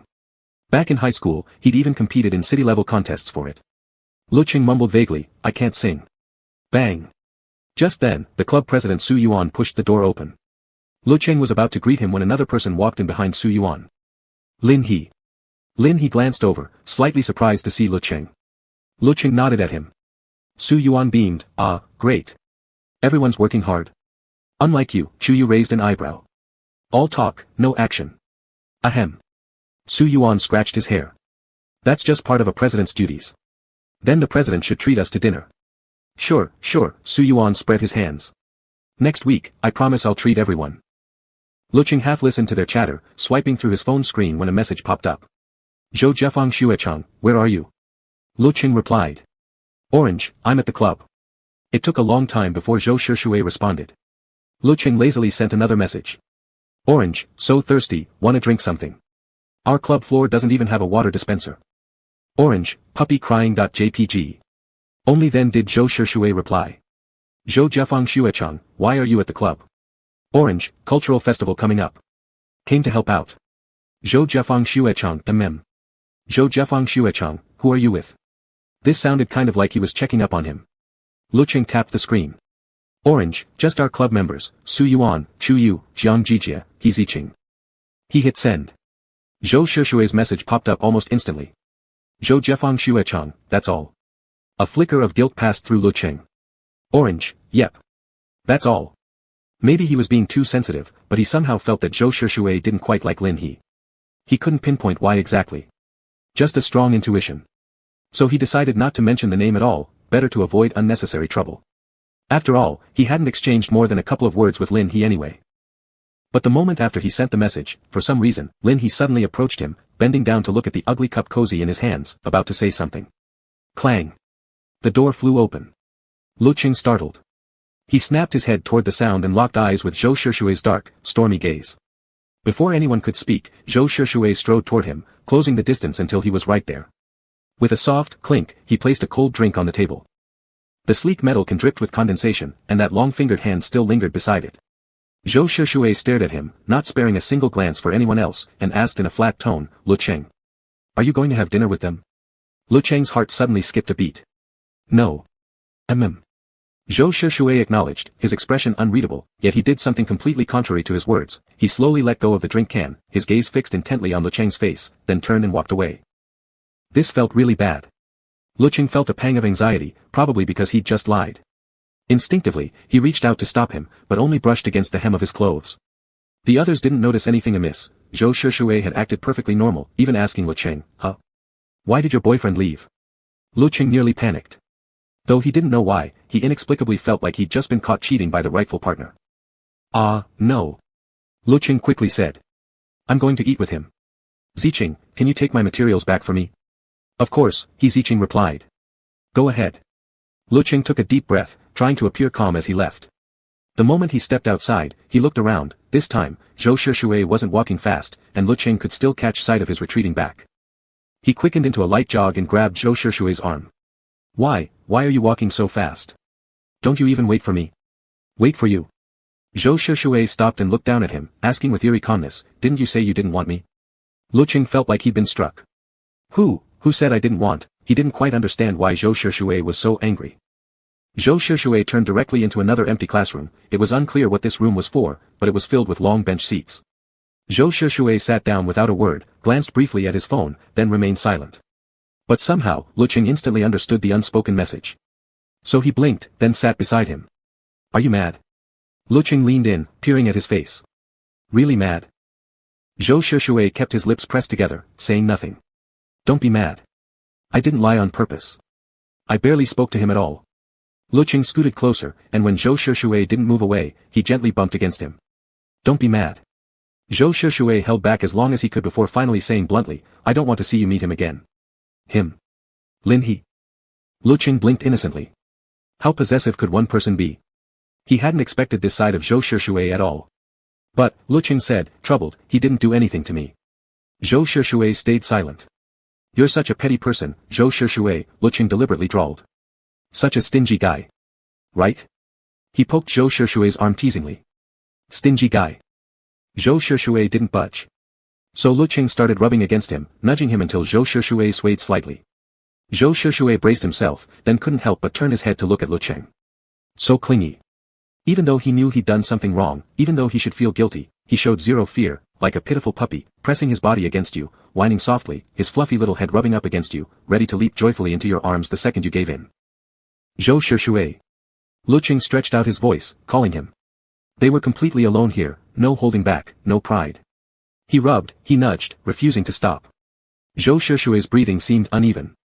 He glanced sideways. Lecheng's dark hair was now tousled, his fair cheeks flushed pink, his glistening eyes staring right at him, looking both mischievous and incredibly adorable, like someone who didn't learn from his mistakes but could be twisted however you pleased. Is this really an apology? He'd held back for so long, afraid of scaring Lecheng, but Lecheng always provoked him like this. Did he think he could get away with it every single time? After pushing and nudging for so long without a response, Lecheng was getting tired. Still muttering softly, so petty, he instinctively reached out to shake Zhou Shishui, only for his wrist to be abruptly seized. Lecheng froze. Zhou Shishui's eyes were cold, his expression shadowed, chest rising and falling faintly. A strange sense of fear crept in, and Lecheng tried to pull back, but in the next instant, Zhou Shishui brought that slender, pale wrist to his lips and bit down firmly. Lecheng's eyes widened in shock. It didn't hurt, just a numb tingling.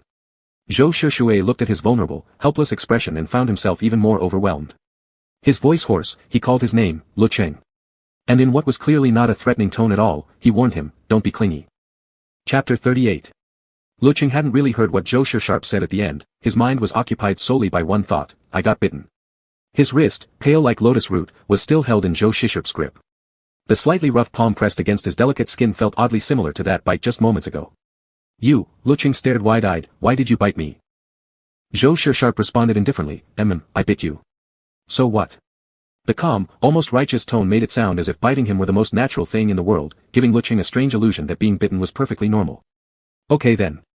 Lecheng's thoughts were sluggish, but, are you still mad now? Zhou Shisharp didn't let go of his hand. Then, do you still want to meet Lin He?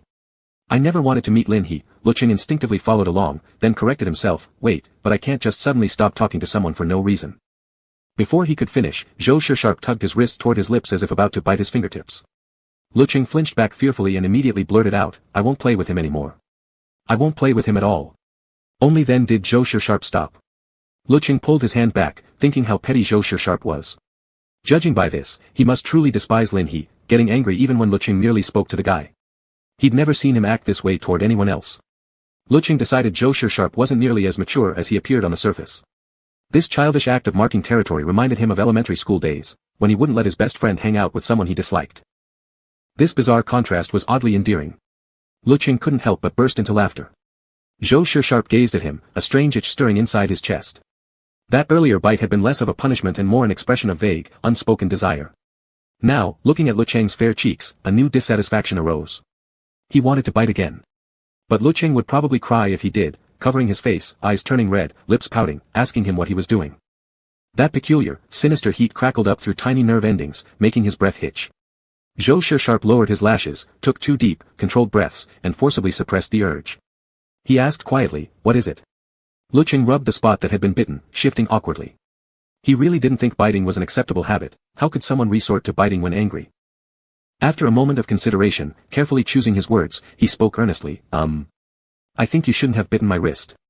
Zhou Shisharp's gaze slid from Lecheng's face down to his smooth white wrist. The barely contained emotion surged within him again. After a pause, he countered coolly, then where should I bite instead? That's not, Lecheng frowned prettily, I mean you shouldn't bite people at all. Zhou Shisharp, Lecheng tried reasoning, biting isn't right. He paused, then suddenly grew suspicious, you haven't bitten anyone else before, right? Zhou Shisharp, no. Good. Lecheng felt relieved. For a second there, he'd almost suspected Zhou Shisharp had some weird teeth-grinding quirk. In any case, you're not allowed to bite my wrist. Truthfully, Lecheng couldn't explain why it felt wrong, but in that split second when Zhou Shisharp bit him, his heartbeat had accelerated, leaving a tingling sensation behind. It was far too unnatural. Did you hear me? Lecheng poked him. Zhou Shisharp yielded easily, replying calmly, I won't bite today. Lecheng detected nothing off in that reply. He stood up and pulled Zhou Shisharp to his feet. Come on, let's go eat. The evening breeze brushed their faces as they headed to the cafeteria. It wasn't peak dining hour, so there weren't many people around. Mid-meal, Zhou Shisharp received a phone call. Lecheng assumed he'd step aside to answer, but Zhou Shisharp made no move to leave. Yeah. I know, Zhou Shisharp said flatly. I won't forget. Lecheng watched his expression. Zhou Shisharp kept his eyes slightly lowered, face completely blank, cold, clearly in a bad mood. Actually, Zhou Shisharp rarely showed unhappiness. At least in the past 2 months, Lecheng had never seen him wear such an expression. Lecheng stuffed a piece of meat into his mouth, chewing slowly. Zhou Shisharp hung up. After a moment of hesitation, Lecheng couldn't resist asking, what happened? Who called you? Zhou Shisharp's chopstick stilled midair. My father. Lecheng blinked. Oh. He thought for a second. Since he'd already asked, he might as well be direct. What did your dad say? Zhou Shisharp replied without emotion, wants me to come home for a meal. Lecheng frowned slightly. Having read this novel, he naturally knew exactly what kind of man Zhou Shisharp's father was. In the original novel, Zhou Shisharp's father had never liked his mother, and by extension, he held little affection for Zhou Shisharp himself. Their relationship was terrible. As a child, Zhou Shisharp had endured countless beatings. Zhou Pingyi firmly believed that strict discipline produced dutiful sons, while Zhou Shisharp's mother rarely came home and took no part in parenting, leaving Zhou Pingyi free to do as he pleased throughout Zhou Shisharp's entire childhood. Only after Zhou Shisharp reached adulthood, gained enough strength to stand up to him, earned his own money, and moved out of the old family house, did things finally begin to ease. Lecheng frowned without realizing it. When Zhou Shisharp asked what was wrong, he instinctively blurted, "Can't you just not go?" He remembered from the book that Zhou Pingyi had long since remarried, but due to his own physical issues, had remained childless. Though Lecheng didn't know exactly what kind of meal Zhou Shisharp would be attending, he knew one thing for sure, it wouldn't be comfortable. Zhou Shisharp stiffened slightly, paused, then asked quietly, "You don't want me to go?" "It's not that I don't want you to." Lecheng couldn't very well say, "I know your family's dark history, so I don't want you to go back," especially since Zhou Shisharp had never actually told him any of this himself. These painful memories were not something Lecheng wanted to bring up unnecessarily. "I just want you to stay with me," Lecheng made up an excuse. "Can't you skip it?" Zhou Shisharp's Adam's apple moved slightly. "It's a birthday banquet." "A birthday banquet?" Lecheng thought for a moment. In the novel, the Zhou family was considered half of an old established elite clan. Although Zhou Pingyi had mismanaged the business and lost much of their former glory after divorcing his first wife, they still placed immense importance on social appearances. For families like theirs, face mattered more than life itself. Lecheng nodded. "All right. When are you going?" "Wednesday night, 8 o'clock. After dinner, back in the dormitory, Lecheng resumed working on his illustrations.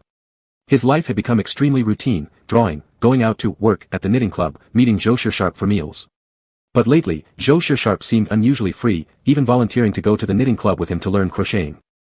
Lecheng was stunned, though upon reflection, someone who actually enjoyed buying plush toys might not find sudden interest in knitting all that strange. Puffing out his chest confidently, Lecheng declared he'd definitely teach Zhou Shisharp, making sure he graduated as a student within 2 days. Yet Zhou Shisharp mastered the basics from him in record time, then swiftly learned advanced techniques from Chu Yao, achieving mastery in just half a day. Lecheng. As a teacher, he felt utterly unaccomplished. He sat grumpily beside Zhou Shisharp, watching those slender fingers dart through yarn at nearly triple his speed. Though he'd already known Zhou Shisharp had lightning-fast fingers from the way he typed, he hadn't expected such dexterity. So long. So nimble. And so fast. Lecheng felt deeply defeated. He nudged Zhou Shisharp's shoulder and whispered, "How come you're crocheting so fast?" "You shouldn't go this fast," Lecheng whined, pouting. "It makes me look so slow." Zhou Shisharp's fingers stilled slightly. His gaze lifted from the yarn and settled on Lecheng's cheek. "Isn't it good to knit quickly?" Lecheng replied unreasonably, "How can a disciple knit faster than the master?" Zhou Shisharp let out a short laugh. "If I knit faster, doesn't that mean you'll have less to do?" "Huh?" Lecheng blinked softly, this was a perspective he'd never considered. From then on, he stopped trying to slow Zhou Shisharp down. Under Zhou Shisharp's lead, a workload originally meant to take 5 of them 5 days was completed in just 3. The moment Zhou Shisharp finished the last piece, he immediately pulled Lecheng away. Lecheng waved goodbye to the others. His eyes briefly landed on Lin He, he barely held himself back, managing only a slight nod. There was no helping it. The childish Zhou Shisharp couldn't bear seeing him speak to Lin He. Zhou Shisharp's hand still clasped his wrist. Lecheng felt the skin there grow warm. He shifted slightly, when suddenly Zhou Shisharp said, "No need to go to the knitting club recently." "Huh?" Lecheng blinked, then nodded. "Of course. You helped a ton. Originally we'd probably need a whole week, even with extra hands, but now that we finished early, we definitely don't need to go back." He spoke without looking up, failing to notice the faint upward curve at the corner of Zhou Shisharp's lips. It wasn't until just before heading upstairs that Lecheng noticed a small cut on Zhou Shisharp's index finger. Not deep, but clearly only wiped carelessly once, completely untreated. It must have been from the craft knife earlier. Lecheng frowned, disapproving of such careless wound treatment. The weather was already warming up, craft knives were prone to infection. He pulled Zhou Shisharp to buy a bottle of iodine and some band-aids, then on the dormitory's ground floor, took Zhou Shisharp's hand and carefully disinfected his finger with a cotton swab, movements delicate and thorough. "Does it hurt?" Lecheng asked. It didn't, actually. Due to past experiences, Zhou Shisharp had always had a high pain tolerance. But after a brief silence, looking into Lecheng's eyes, shining like polished obsidian, he nodded slightly. Then he watched as Lecheng paused in thought, leaned down, drew near his finger, and gently blew on the wound. A soft stream of air brushed over the cut, and stirred something deep within him. "It doesn't hurt anymore." Lecheng blew again, voice childlike, lashes fluttering, as if whispering magic to no one in particular. "The pain has flown away." "Zhou Shisharp, does it still hurt?" Zhou Shisharp, "No, it doesn't." Seeing how cooperative he was, Lecheng couldn't help but chuckle. He teased, "Isn't it amazing? I'm a magical wizard with real powers." Zhou Shisharp asked, "Rose wizard?" Lecheng hadn't expected him to remember. "Yeah, exactly. Not only can I steal hearts, but I can steal pain too." Zhou Shisharp gazed at him, momentarily speechless. He heard Lecheng say, so from now on, whenever your wounds hurt, come find me. After ensuring the wound was no longer damp, Lecheng applied a band-aid. Then added firmly, remember to change it every day. Back in the dorm, Lecheng enjoyed just a couple days of peace before Su Yuan called asking for help. Cultural festival rehearsals had begun, but the originally scheduled host had suddenly cancelled. Su Yuan wanted Lecheng to fill in. Lecheng had zero hosting experience, but Su Yuan assured him, you just need to read the opening remarks, wait until the show ends, then read the closing words. Super simple, it won't be hard at all. Usually, events like this would choose good-looking students from the broadcasting major to host, but since they were in a rush, Lecheng would have to do. Since it was only a rehearsal, Lecheng just needed to go through the motions. After delivering the opening lines, he stepped down and idly browsed his phone. Zhou Shisharp had already left school and headed to the birthday banquet. Their chat history ended with Zhou Shisharp asking, has it started yet? Cheng, yeah, already finished the opening speech. Felt pretty good. Cheng, not as hard as I thought. Maybe because I had so few lines, huh? Cheng, suddenly feel kinda impressive.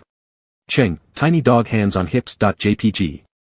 Zhou Shisharp didn't reply for quite a while, probably busy. After waiting a moment, Lecheng's turn came again to announce the next act. He alternated with another girl, usually only one person went on stage. Lecheng quickly delivered his part, stepped off, then casually snapped a photo of the rehearsal and sent it to Zhou Shisharp. Cheng, look, the lighting our school set up is actually really nice. Cheng, the dance performances are great too. Cheng, this crosstalk routine had me dying laughing lol, here's a clip. Cheng, just now Chu Yao from our club sang, I recorded it. Sounds so good. Cheng, Zhou Shisharp, they even have acrobatics. Cheng, Zhou Shisharp, are you busy? Cheng, Zhou Shisharp, are you bored? In a lavishly decorated hall flooded with bright, cold light that turned night into day, Zhou Shisharp stood in a perfectly tailored haute couture suit, holding a glass of wine. With impeccable manners, he clinked glasses with guests, while calmly glancing down at his phone. Lecheng had rambled on, sending every little thing he found amusing, each message clearly meant for him, flooding the screen with green bubbles. Zhou Shisharp read them all, one by one, and replied. Zhou Jiafang Sr., so impressive. Zhou Jiafang Sr., that sounds interesting. Zhou Jiafang Sr., are you tired? Cheng, not tired at all, it's fun. Cheng, Zhou Shisharp, where exactly is your banquet? Are you coming back tonight? Zhou Jiafang Sr., yes, I'll return. Lecheng checked the location pin. If Zhou Shisharp left right after the banquet, he should barely make it back before the school gates closed. Cheng, okay, but did you drink? Don't have too much. Zhou Jiafang Sr., alright. Zhou Jiafang Sr., have you eaten? Cheng, not yet. No time now. Cheng, gotta go, my turn again. Zhou Shisharp finished replying just as someone suddenly patted his shoulder. He turned, face to face with Zhou Pingyi. Unlike his furious demeanor on the phone, Zhou Pingyi now wore a silver-gray suit, his hair combed neatly into place. Middle-aged and slightly overweight, he still exuded traces of his youthful charm, a gentle face, like the kindest father in the world. Why didn't you tell Dad when you arrived? Zhou Pingyi smiled. Your mom's been wanting to see you.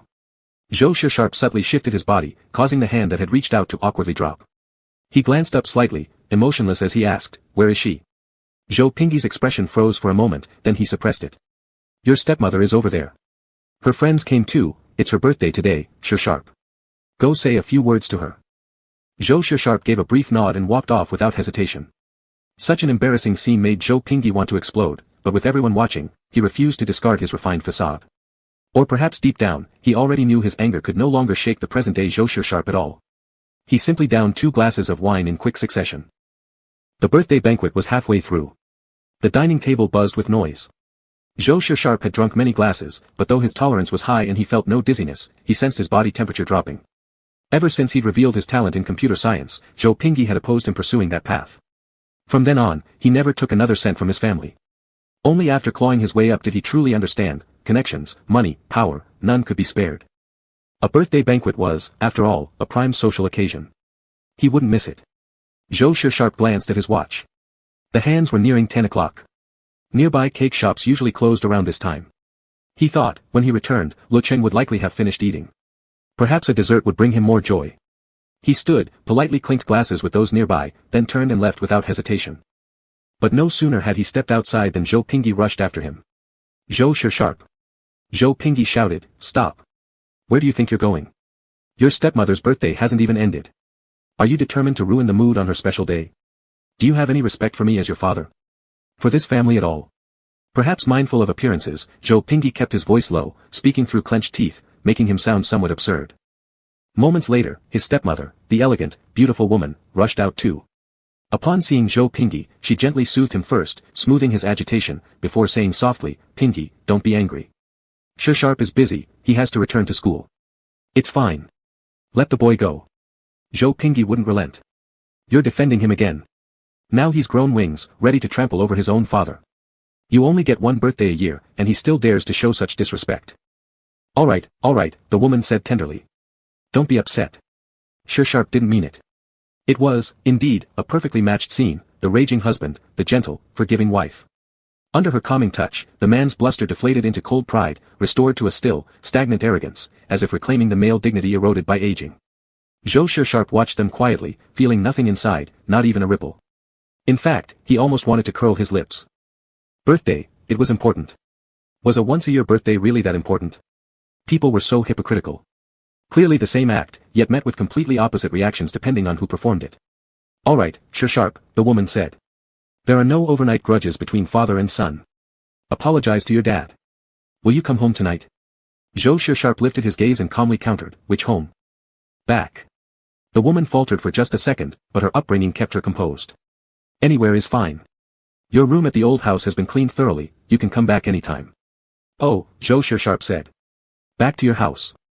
Zhou Pingyi felt pierced instantly, exploding in fury. "Zhou Sharp. How dare you speak to your stepmother like that?"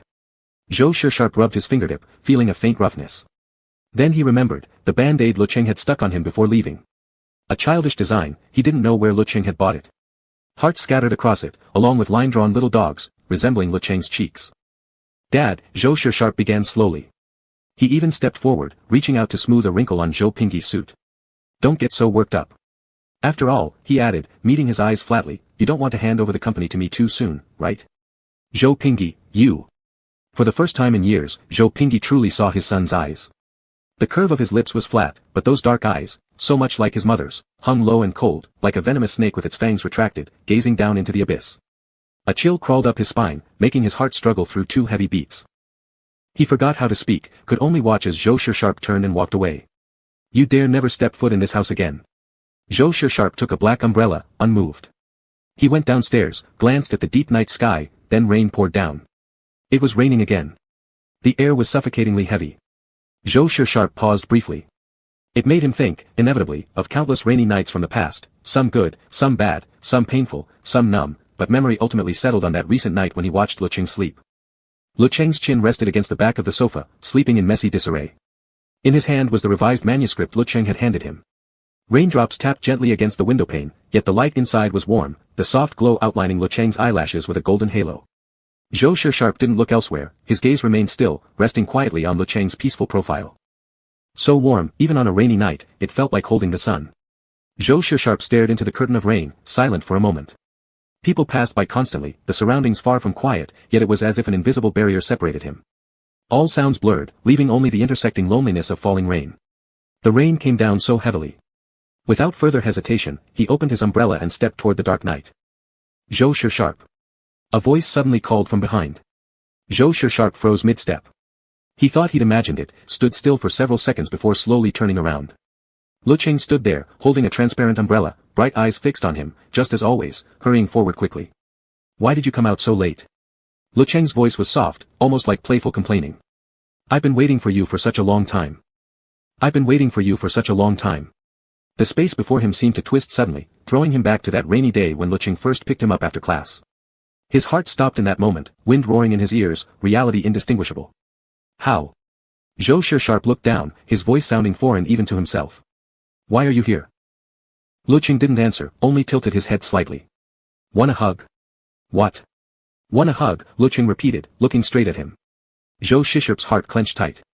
As the umbrella clattered to the ground, a warm body pressed against him, arms wrapping around his neck, his arms filled. A faint fragrance lingered by his nose, distinctively Lecheng's, like a vividly blooming orange.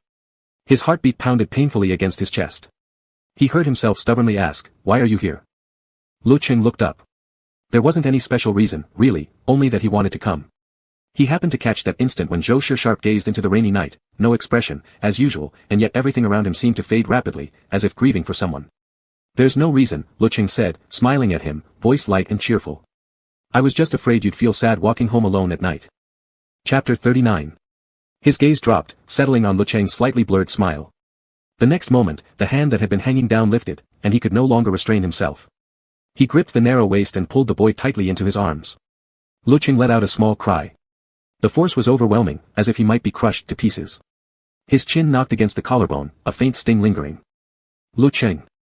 Zhou Shirui's voice was low, muffled by the curtain of rain, yet clear in his ears. You held me. Huh? Lecheng paused. Yeah. I held you. But Zhou Shirui repeated it again, you held me. Lecheng answered seriously, I held you. Now that I've held you, don't ever let go. Under the rain, cars sped along the highway, their headlights flashing, casting flickering light across the walls and night sky. Zhou Shirui watched their tightly entwined figures and the shadow they cast on the ground, appearing and vanishing beneath the shifting glow. The world around him roared with noise, yet his heart felt utterly still.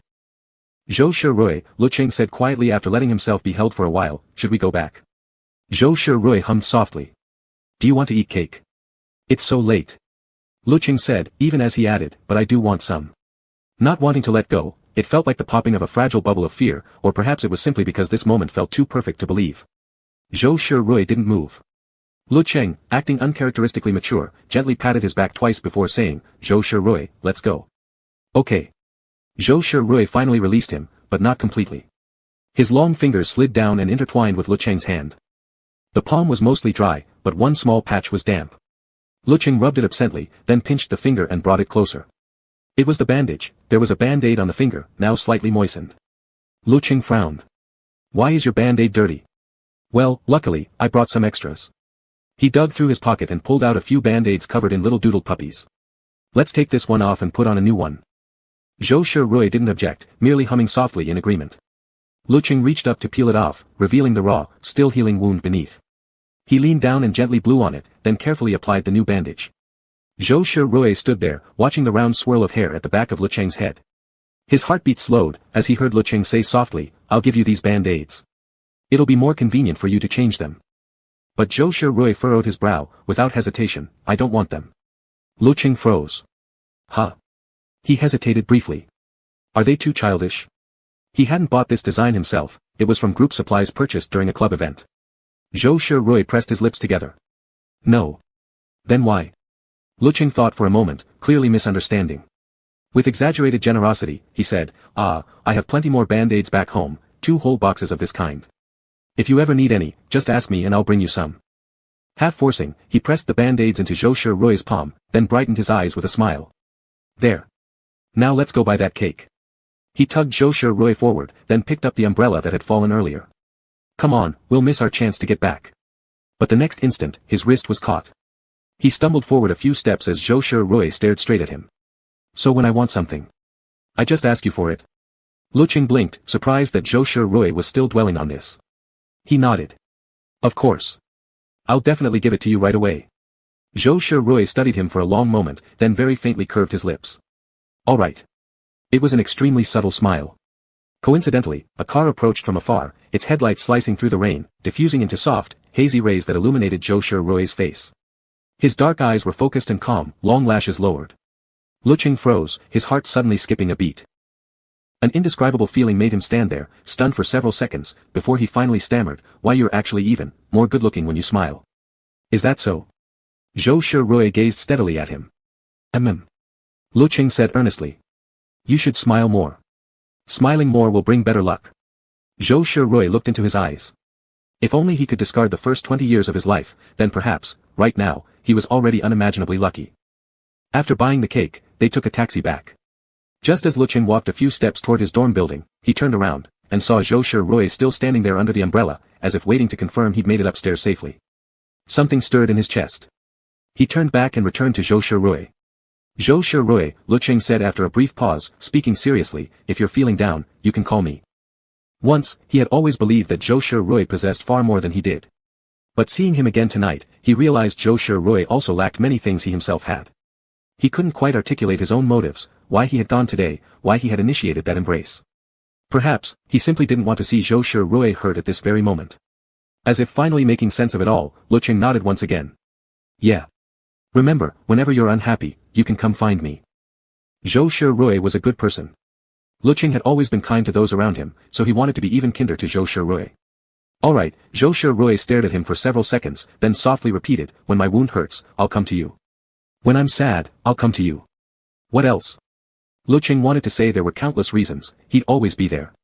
Yet hesitation held him back. Their relationship was too complicated, clouded by his own selfish intentions, from the beginning, deliberately approaching, distancing, using him, and now, as he truly began to care for Zhou Shirui, he found himself unable to untangle these feelings, incapable of promising, forever, or always. We'll add more later. Lecheng curved his eyebrows into a gentle smile. You go to sleep now. The dorm gates are about to close. Zhou Shirui said, good night. Good night. Back in the dorm, Lecheng and Tan Xiaobai, having seen him return, instantly asked with practiced ease, what delicious food did you bring today? Lecheng placed the cake on the table. Dessert after dinner. The two immediately lit up and climbed down from their beds. Lecheng took a bite of cake and said seriously, I think the biggest beneficiaries of Lecheng dating someone, are definitely us two. That's true, Tan Xiaobai nodded. I agree. Lecheng chuckled lightly, hearing Tan Xiaobai continue, so, dear classmate Lecheng, for the sake of our taste buds, we sincerely wish you and Zhou Shirui a long and lasting relationship. Lecheng, same here. Lecheng laughed. Only because of food? You two are way too greedy. Tan Xiaobai, we're neither lustful nor addicted to gambling, what's wrong with being a little hungry? The three burst into laughter. After finishing the cake with Tan Xiaobai and Lecheng, lying in bed just before sleep, Lecheng suddenly remembered something. He opened Zhou Shirui's chat window, intending to check his moments. It had been so long since he'd paid attention to Zhou Shirui's updates. His finger reached out, accidentally tapping Zhou Shirui's profile picture. Chengzi, poked you. Zhou Senior, An instant reply. Chengzi. I tapped the wrong one. Zhou Senior, it's okay. Lecheng hadn't expected him to still be awake this late. He tapped at the screen carefully, alright then, I'll go to sleep now. Zhou Senior, I didn't slip. Lecheng's fingertip froze. Chengzi, huh? Typing. Cancelled. Typing. Zhou Senior, it's fine. Sleep well. Lecheng stared at those words, sleep well, feeling dazed, wanting to reply, when another, ding-dong, popped up a new message. Zhou Senior, goodnight.jpg. Huh? Lecheng widened his eyes at the adorable stick-figure dog. Zhou Shirui actually sent emojis. Not that it was impossible, but he'd never seen him do it before. And, staring at the familiar sticker, Lecheng couldn't resist teasing him.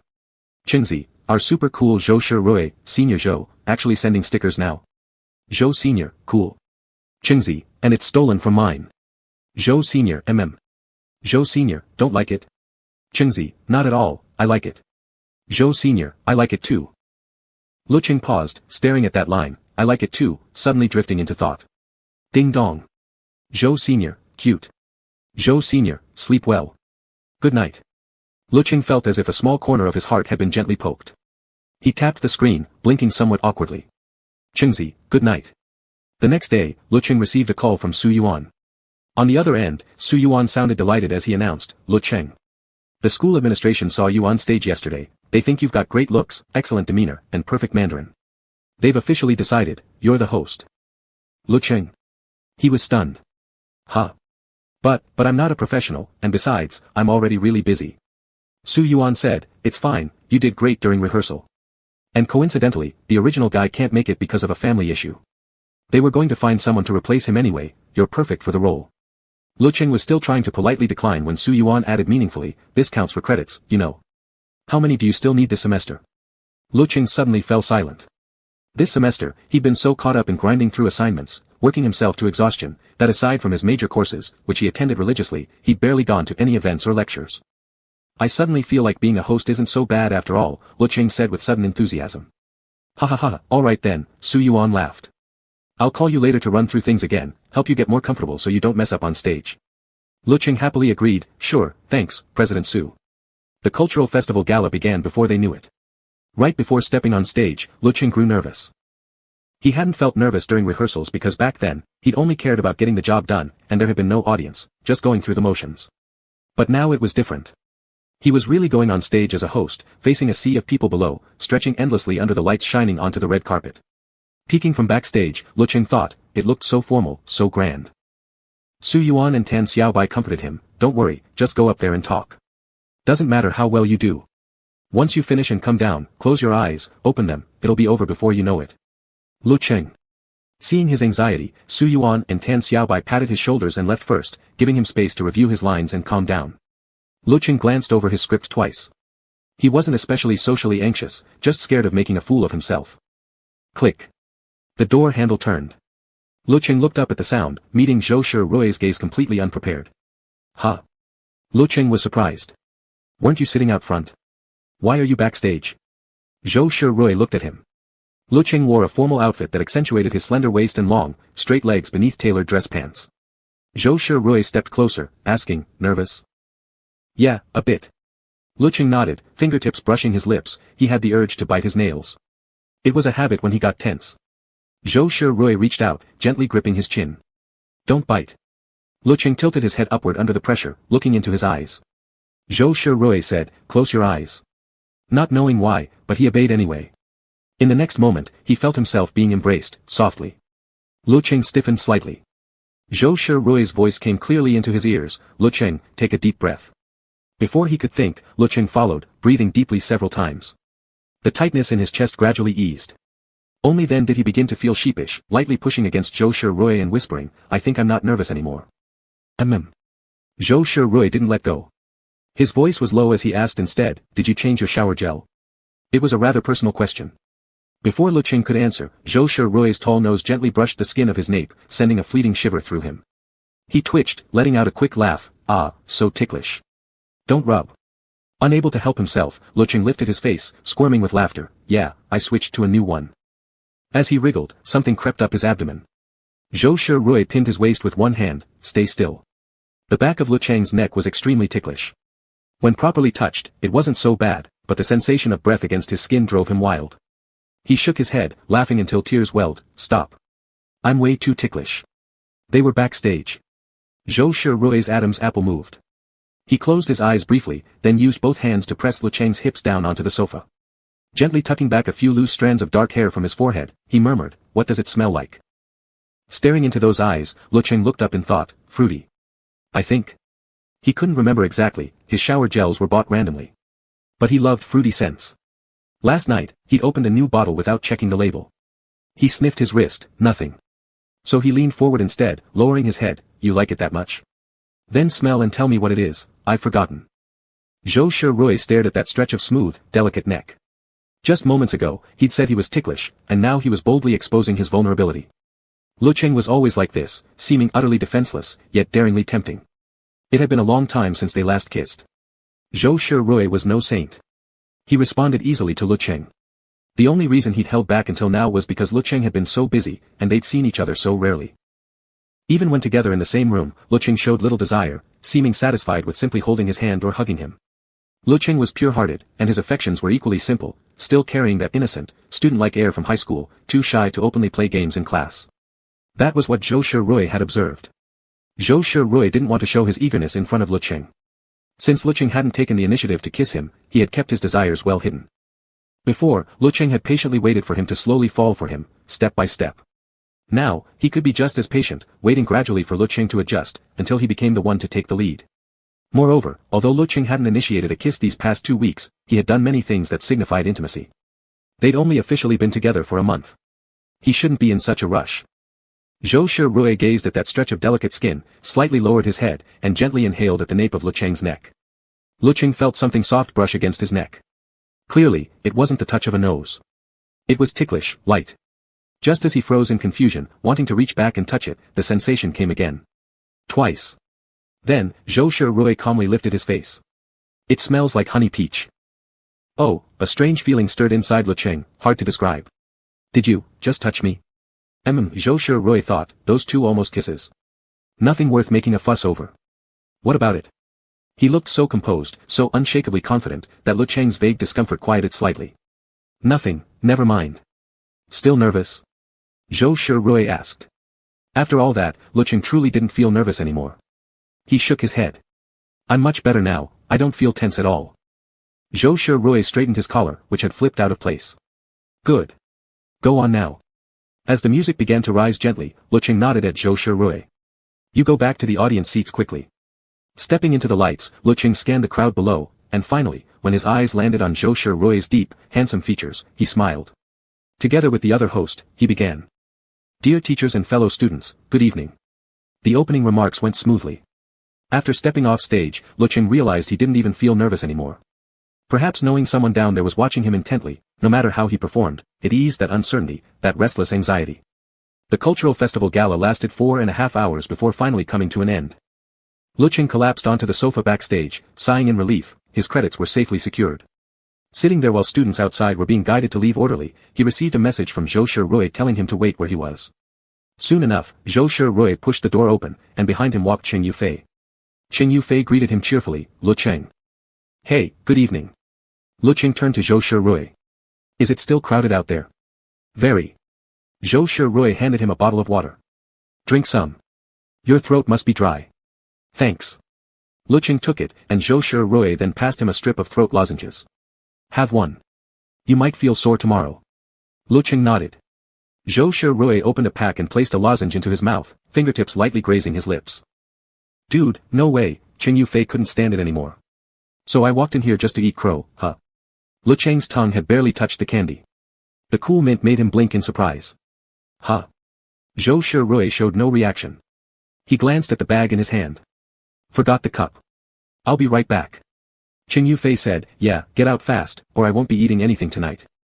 Zhou Shirui gave a light scoff, seemingly in a good mood, lazily replying, appetite that week. Hey. Click. With a soft click of the closing door, Zhou Shirui stepped out. Lecheng, I didn't even process that you were on stage earlier, Chen Yufei, a seasoned chatterbox, launched into talk. You look amazing in that outfit. You probably didn't notice, but Roy was staring at you the whole time, like completely transfixed, ha ha ha. Lecheng actually had noticed, but he assumed it was Zhou Shirui encouraging him. But seriously, Chen Yufei went on, I think Roy really likes you. I've never seen him treat anyone this carefully, this well. He won't say it himself, but he's definitely fallen hard. Hearing those words, Lecheng finally reacted. That odd, suppressed feeling welled up again. He paused, then couldn't help asking, doesn't Zhou Shirui treat others well? Huh? Chen Yufei was a bit surprised. Although he thought Zhou Shirui was being overly kind to Lecheng, so much that it almost broke his character, he immediately said, just kidding. How could that be? Roy might seem cold on the surface, but he's actually really good to friends around him. If you ask him for help, even if he gives you a cold look, he'll most likely still help. When something goes wrong, he's always the one who steps up and handles it. Chen Yufei chattered on. Lecheng listened in bewilderment, the uneasiness in his chest slowly settling back into place. He couldn't tell if he felt relieved or something else. Unaware of it himself, Lecheng didn't feel completely happy. After hearing Chen Yufei's explanation, he finally understood, Zhou Shirui was exactly as he'd imagined, cold-faced but soft-hearted. Lecheng regretted overthinking so much, feeling slightly embarrassed. How could he have ever believed that someone like Zhou Shirui, that aloof and straightforward guy, would have special feelings for him? Plus, Chen Yufei went on, I think Roy is really... Click. Zhou Shirui pushed open the door, casually holding a cup of water. What are you talking about? Lecheng instantly blurted out, we were listening to Chen Yufei praising you. Zhou Shirui glanced at him. Really? Of course. Lecheng cleared his throat lightly. Alright, let's head back. The three stepped out. Chen Yufei, unwilling to be a third wheel, grabbed his things and left first. Lecheng and Zhou Shirui strolled slowly through the campus at night. It was the first time Lecheng had dressed formally, looking neat and proper, while Zhou Shirui remained casually dressed. Lecheng turned his head and saw Zhou Shirui's black coat, his prominent nose bridge, the half-rimmed glasses perched on it, and his sharply defined jawline, yet somehow, they made him feel unexpectedly gentle. A strange thought suddenly popped into his mind. Zhou Shirui, how bad is your eyesight? 175, Zhou Shirui replied. Not too severe, but still hard to see from far away. Lecheng tilted his head. I never noticed before. Wearing glasses must be inconvenient sometimes. Zhou Shirui finally looked at him sideways. How so? Well, think about it, Lecheng said. When you eat something really hot, steam fogs up your lenses. Or when you get overheated, sweat or steam fogs them up too. His thoughts wandered further. Come to think of it, doesn't that mean you can't wear glasses when exercising? Can you even see clearly then? Zhou Shirui seemed to ponder for a moment. Depends. On what? Lecheng asked eagerly. For example, Zhou Shirui held his gaze, if you don't want me to wear them, I won't. Huh. That sounded a little strange. Lecheng didn't quite get it. What do you mean? Because, Zhou Shirui lowered his eyes, his expression calm, as if discussing something serious, wearing glasses can indeed be inconvenient at certain times. Like in bed. Lecheng stared at him, momentarily unable to process it. Just then, his phone chimed with a ding-dong, and he stopped to pull it out and check. Alipay received, 4,678 Chinese yuan. When Lecheng saw the number, he froze for a second, then a wave of joy swept over his entire body. This was payment for his last writing commission. Due to some delays, the client had paid 2 days late. With this amount added, Lecheng trembled slightly as he opened the app for a credit service he'd been using, selected repay, and after a payment successful notification, every single debt was now completely cleared. An indescribable sense of accomplishment filled him. He jumped up in excitement, without hesitation, throwing his arms around Zhou Shirui standing beside him. Though momentarily stunned, Zhou Shirui steadied himself and caught him firmly. Their chests pressed together, hearts seemingly beating in sync. Lecheng's waist was so narrow it could be circled with one hand. "What is it?" Zhou Shirui asked. I. Lecheng desperately wanted to say it, but couldn't. He couldn't say, "I've finally paid off all my debts. From now on, I'll never have to burden you like this again. I just suddenly felt happy." Lecheng laughed brightly, eyes crinkling into crescents, arms still looped around Zhou Shirui's neck. "Totally random, but I'm just so happy." Under the moonlight, Lecheng's eyes shimmered like obsidian, glowing with captivating light, like an invitation to fall. Zhou Shirui didn't understand, but his heart softened, touched by that emotion, wanting nothing more than to catch it. His Adam's apple moved subtly as he murmured lowly, "I'm happy too." Chapter 40.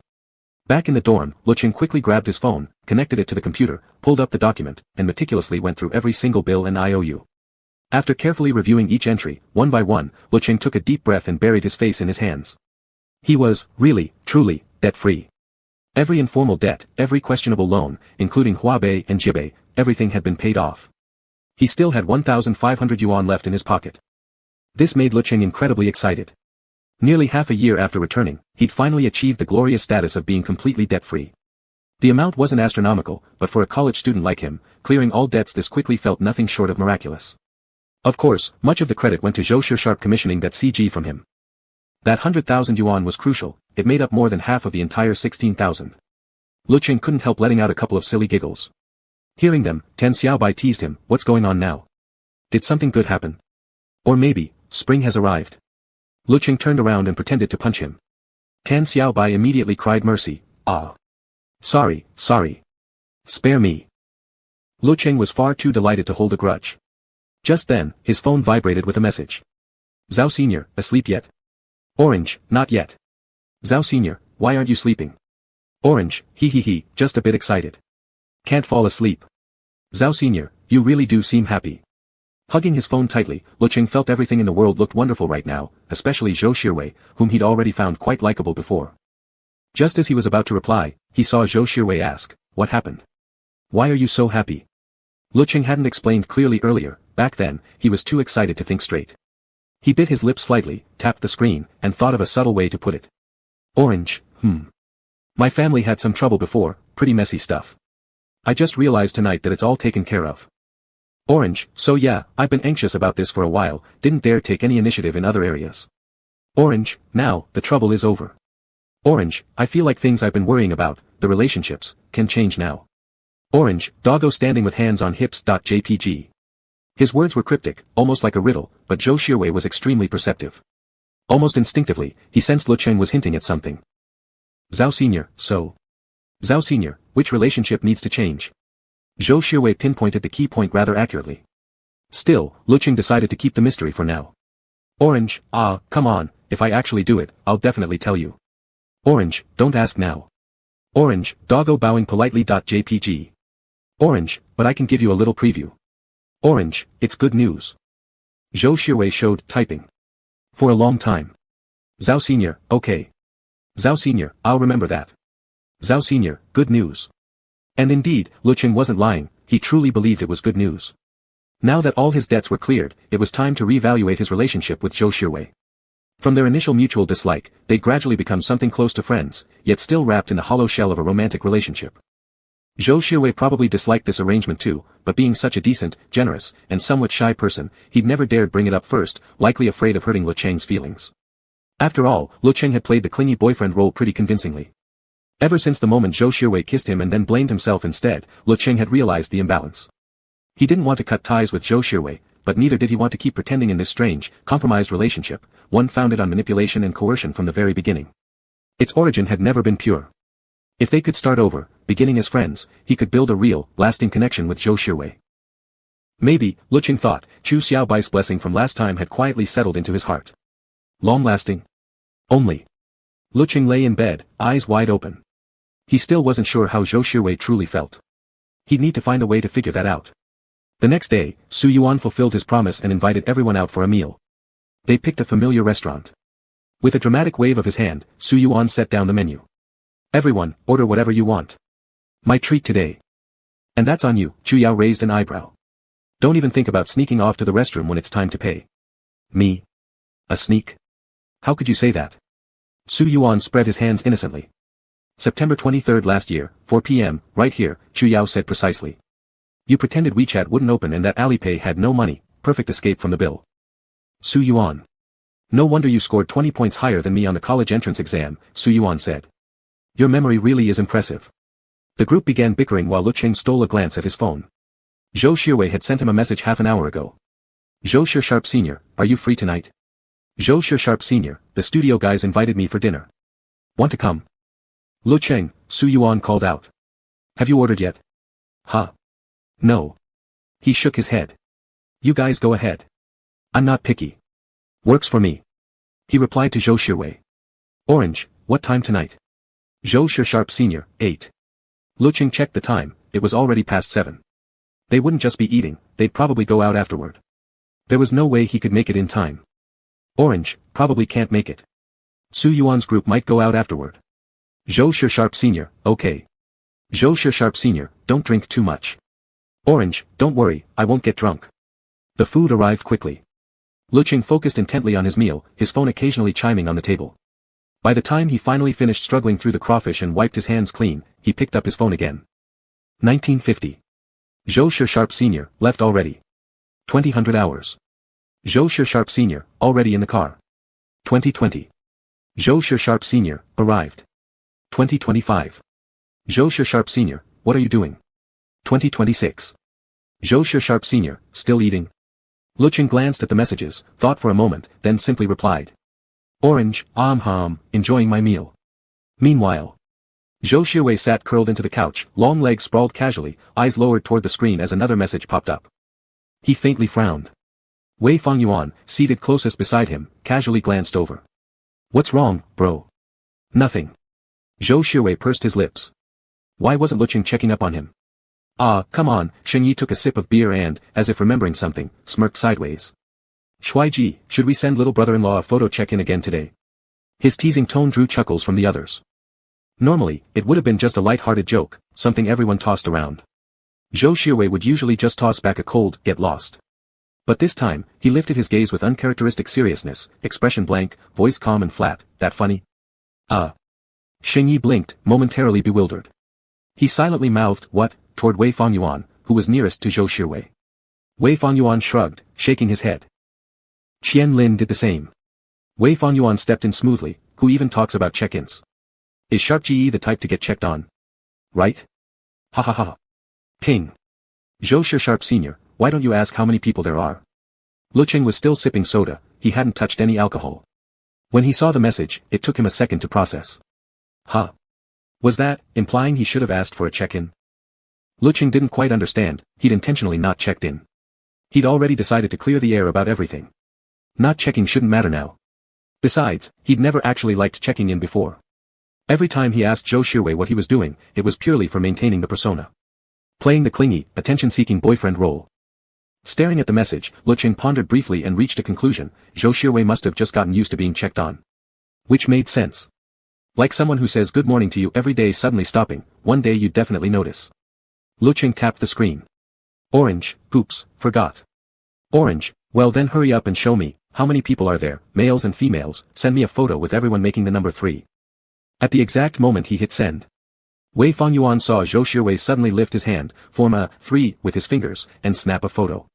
He froze for a second. Out of the corner of his eye, he noticed Zhou Shirwei's previously cold expression soften slightly. That freshly taken photo was immediately sent into the WeChat chat window.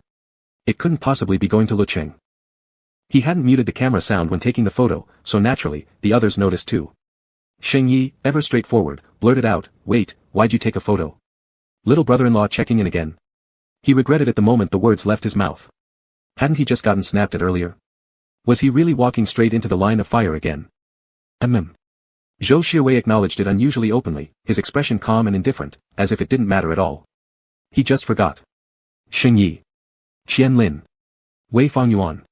Had their brains malfunctioned? Why did they detect a hint of smugness in his voice? Lecheng saw Zhou Xuewei's message and, returning the favor, lifted his camera and gave a peace sign, *click*, snapping a photo. Orange, image.jpg. Orange, let me show you too. All familiar faces. Zhou Xuewei paused slightly, tapped open the image. Lecheng had taken it from the side, he occupied only a third of the frame, the background blurred, hard to make out clearly, but still identifiable as the usual group from the club. No Lin He. Zhou Xuewei slowly swiped, zooming the photo until only a third remained, staring at it quietly for a while. The dinner ended later than Lecheng expected, almost 9 already. As predicted, Su Yuan and the others really were heading to sing karaoke. Lecheng was so full he flat out declined. Alright then. Chu Yao asked, how will you get back? Taking a taxi. Lecheng hesitated briefly when his phone rang. It was Zhou Xuewei. Hello, he answered. Where are you? Zhou Xuewei asked. Finished eating, Lecheng replied. Just about to head back to school. I'll pick you up. Lecheng was surprised. You're done already? Zhou Xuewei said, wait 5 minutes. I'll come get you. Lecheng nodded in agreement before hanging up. He turned to Chu Yao, Zhou Xuewei's coming to pick me up. Oh ho. Chu Yao laughed, alright, we won't stay here being third wheels. See you. Lecheng waved goodbye to them. He stood outside the restaurant, and within 2 minutes his legs already felt tired. The night breeze was soft, gently brushing against his cheeks. When Zhou Xuewei got out of the car, he didn't notice Lecheng right away. His gaze swept around before spotting a curled-up figure beneath the storefront sign, the moonlight stretching the shadow long. He walked over and saw Lecheng squatting on the ground, who looked up upon hearing footsteps. A pair of bright eyes, clear and enchanting. No matter how many times Zhou Xuewei saw them, he always found himself thinking the same thing inside. Zhou Xuewei. Lecheng opened wide eyes, his voice lazy, you're late, 1 whole minute. Zhou Xuewei lowered his eyes to meet his, sorry. I'm gonna punish you, Lecheng said. Punish me? Zhou Xuewei didn't change expression. How? Punish you, Lecheng reached out toward him, punish you by pulling me up. His voice was soft, Zhou Xuewei, my legs are numb. That drowsy tone, with its light, playful ending, it sounded like he was cooing, seeking attention. It made Zhou Xuewei unavoidably think of cats on campus. When they wanted affection, they'd first rub themselves against your pant leg. And just when you reached down to pick them up, their little paws would stretch out eagerly. Just like Lecheng now. Zhou Xuewei faintly lifted the corner of his lips. Alright. Punish me. Zhou Xuewei slid his arms under Lecheng's armpits, almost lifting him into his arms, his low voice brushing against Lecheng's ear, punish me by letting me carry you up. Lecheng leaned naturally into his embrace, legs too weak to support him, arms tightening firmly around Zhou Xuewei's neck. His cheek pressed against Zhou Xuewei's shoulder as he murmured softly, Zhou Xuewei, it really tingles. Zhou Xuewei, let me massage it for you. No. Lecheng protested, that feels worse. Just let me lean for a bit. He really was such Aki brat, somewhat childish, afraid of discomfort, making Zhou Xuewei feel slightly helpless as he tightened his hold around Lecheng's waist and simply embraced him quietly. After standing a few more minutes, Lecheng's legs weren't numb anymore. He stamped his feet lightly and shifted slightly. Zhou Xuewei released him. Feeling better? Lecheng tilted his head. Under the moonlight, gazing into Zhou Xuewei's dark eyes, he suddenly said, Zhou Xuewei, you're really good. Huh? Zhou Xuewei was puzzled. Zhou Xuewei. Lecheng stared unblinkingly into his eyes. Do you see me as a friend at all? Friend? Zhou Xuewei thought for a moment, without hesitation, Looking at Lecheng's face, he greedily thought, whether as a friend, or as a boyfriend, he wanted to be both. Really? Lecheng seemed to breathe out in relief. That's great. Zhou Xuewei, that's so great, Lecheng repeated. As if some long-standing anxiety had finally settled. Zhou Xuewei nodded. Happy? Of course I'm happy. Lecheng's eyebrows curled into a smile. Moved inwardly, Zhou Xuewei brushed aside a strand of hair from Lecheng's forehead. Me too. Shall we go back? Lecheng quickly said, yes. The next day, Lecheng was invited by Su Yuan to host a cultural evening event. The event was primarily for visiting officials, with few students in the audience and no mandatory attendance required. Because of his outstanding performance last time, not particularly advanced in skill, but strikingly good-looking with an impressive figure, the higher-ups had specifically requested him again. The script was extremely simple, something you could memorize after reading twice. Thinking about credits, more is better, Lecheng got properly dressed that night and arrived at the backstage area. Zhou Xiaowei was busy with his studio's upcoming game launch, often pulling all-nighters, so Lecheng didn't ask him to come. Beep. Senior Zhou client, about to go on stage. Lecheng. Someone called from the doorway. Come here for a second, let's go over the script once more. Okay. Lecheng didn't have time to reply, grabbing the script and hurrying out. He was walking fast when someone suddenly approached head-on, seemingly playing on their phone. The hallway was narrow, Lecheng quickly sidestepped but still got bumped. Boom. A cold sensation spread across his chest, beverage spilled. The person looked startled and flustered. Sorry. I didn't see you. They handed over some tissues. Lecheng quickly wiped himself down, instinctively replying, it's fine. His suit was completely soaked. Even without a mirror, he knew it looked awful. The person said, I'm so sorry, really sorry. Can I get your contact info? We can figure out what to do next and stay in touch. Lecheng sucked in a breath and let them scan his code. Right now, he truly had no time to deal with compensation. He quickly rushed to the changing room behind the auditorium. The changing room was small and empty. Lecheng randomly pushed open one of the doors and slipped inside. He checked the time, only 20 minutes left before he had to go on stage. He couldn't appear like this. He needed to change clothes immediately. He owned more than one formal outfit, but they were all back in his dormitory. Their campus wasn't small, on foot, it would take 30 minutes from the auditorium to the dorms, even by bike, around 10. Returning now was impossible. Tan Xiaobai and He Ziqing were already seated in the front audience area, he couldn't count on them. First, he messaged Tan Xiaobai to confirm where he was. Orange, where are you, Xiaobai? Bunny white as snow, I'm in the audience. Is it starting soon? Ziqing and I are waiting, we'll clap hard when you come on stage. Seeing the message, just as expected. Lecheng paused, then dialed Zhou Xiaowei. The call rang twice before being answered. Zhou Xiaowei's voice came through steadily, Lecheng. Lecheng spoke rapidly, where are you? My clothes are soaked, completely ruined. I can't go on stage like this, but the event's about to start, and I need to change. Alright. Zhou Xiaowei's voice was deep. Should I bring you clothes? That calm tone briefly soothed Lecheng's anxious heart. He nodded, then remembered Zhou Xiaowei couldn't see, so he quickly said, in my dorm, the third cabinet is mine. There are hanging clothes, I want the black suit. But, Lecheng hesitated. The key. The dorm supervisor has it. Don't worry. Zhou Xiaowei said. Anything else? Where are you now? I'm in the changing room behind the auditorium. Lecheng recalled. Probably the second one. Okay. Zhou Xiaowei replied. Wind noise could be heard from his end. I'll be there within 10 minutes. 10 minutes. Lecheng was stunned. Okay, I'll wait for you. He added, not feeling entirely at ease, don't rush too much. Be careful riding. The call ended. Only then did Lecheng's wildly pounding heart begin to settle slightly. He knew, Zhou Xiaowei would definitely make it happen. He took a deep breath, looked himself over again. A stain spread across his white shirt, fruit juice. Since his jacket and pants were black, it wasn't immediately noticeable, but they were still dirty, leaving a sticky feeling. Lecheng reached up and tugged at the fabric. Standing there for a moment, he first took off his jacket. Zhou Xiaowei arrived exactly on time, almost precisely at the 10-minute mark, and knocked on the door. Lecheng startled, immediately moving to pull the door open. Zhou Xiaowei stepped in swiftly, grasped his wrist, and shut the door behind him. Only then did Lecheng get a clear look at him, an unusually rare sight, a black baseball cap pulled low, covering nearly half his face, no glasses on. His profile was sharp and defined. Holding Lecheng's wrist, he led him deeper into the room. In the split second Lecheng turned to close the door, Zhou Xiaowei's long fingers curled gently around his tie. Lecheng hadn't even reacted yet. Zhou Xiaowei was half a head taller, and as he leaned down slightly, the baseball cap obscured nearly half his face, Lecheng could only see a small portion of his jawline and his lightly pressed lips. Zhou Xiaowei had already completely pulled off Lecheng's tie and tossed it aside. Do we still have time? Why didn't you take it off earlier? Lecheng froze at the question. He had thought about taking it off beforehand, but the moment he remembered Zhou Xiaowei would be coming in, he inexplicably felt shy. The first button of his shirt was undone. Lecheng's heart began to pound, such closeness stirred a strange sensation that made his fingers tremble. But there was no time to be fussy now.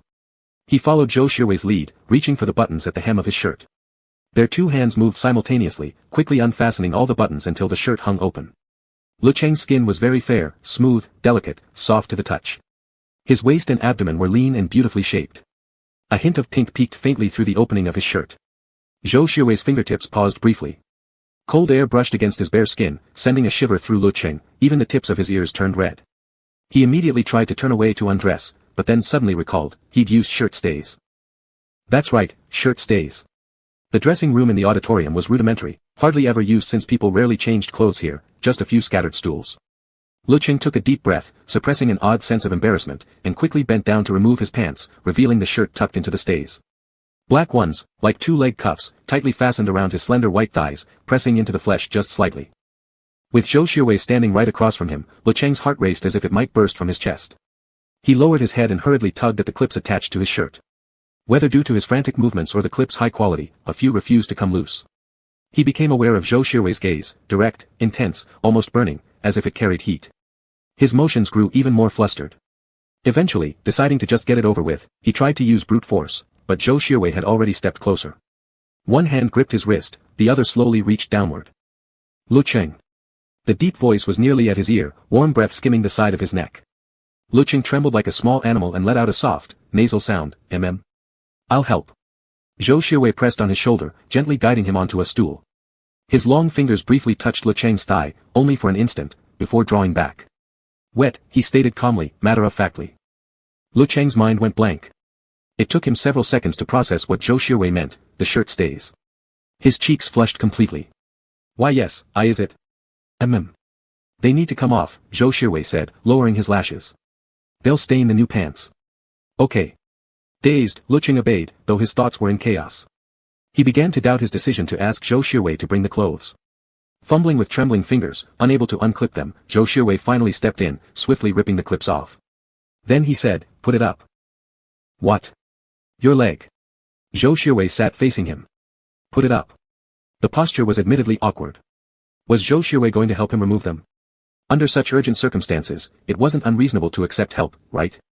Lecheng's face burned, as if about to ignite. He bit his lip, hesitating, then stepped onto Zhou Xuewei's knee. The stark contrast between his fair skin and Zhou Xuewei's dark trousers was striking. Zhou Xuewei seemed perfectly composed. His long index finger hooked the shirt stay wrapped around the leg. The sudden contact, warm, slightly rough, made Lecheng jerk his leg instinctively. He didn't know where he kicked, but Zhou Xuewei quickly caught his slender ankle. Lecheng. Zhou Xuewei's Adam's apple moved, his voice tight with restraint as he inhaled sharply, low, almost growling. Ching, don't move around. Chapter 41. Lecheng didn't dare to move at all. That call of Ching made his face burn, such a name felt untouchable, different from the gentle, melodious tone it had last time. This one was muffled with restraint, as if a storm were about to break. The hand gripping his ankle was long and strong, veins clearly visible beneath the skin. Zhou Xuewei stared straight at him, his gaze bare and dangerous, making Lecheng feel like a small animal caught by the nape of its neck, instinctively holding his breath, not daring to utter a sound even though the grip hurt a little. Zhou Xuewei closed his eyes briefly. The sensation in his hand was like fine silk, smooth, soft, yet delicate with the faint outline of bones. He paused for a few seconds before pressing his lips together lightly. Sit properly.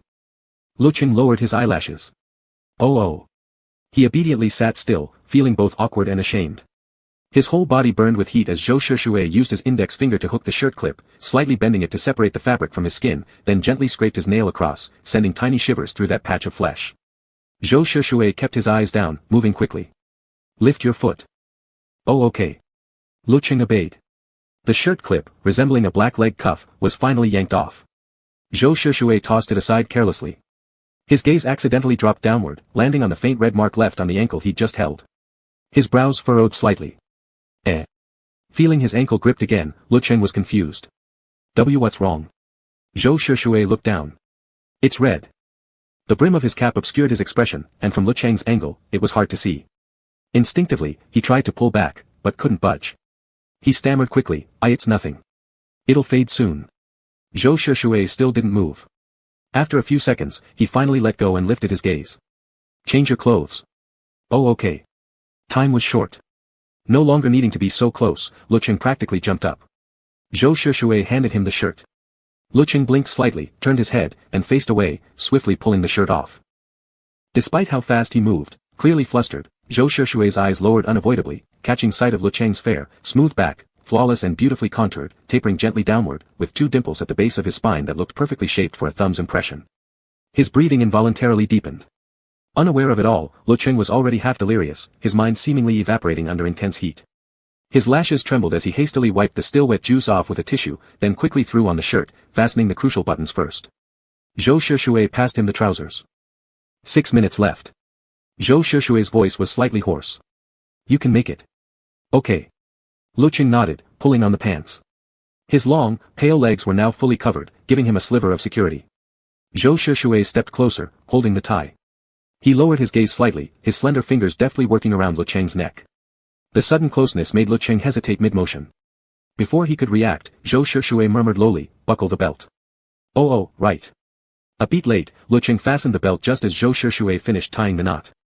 Then, gripping his shoulders, Zhou Shushui guided him to the full-length mirror in the changing room. Their eyes met in the reflection, calm, but filled with emotions impossible to define.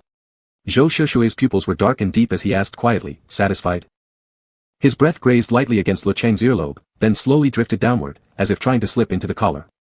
The tie was perfectly knotted. Zhou Shushui stood behind him, head slightly lowered.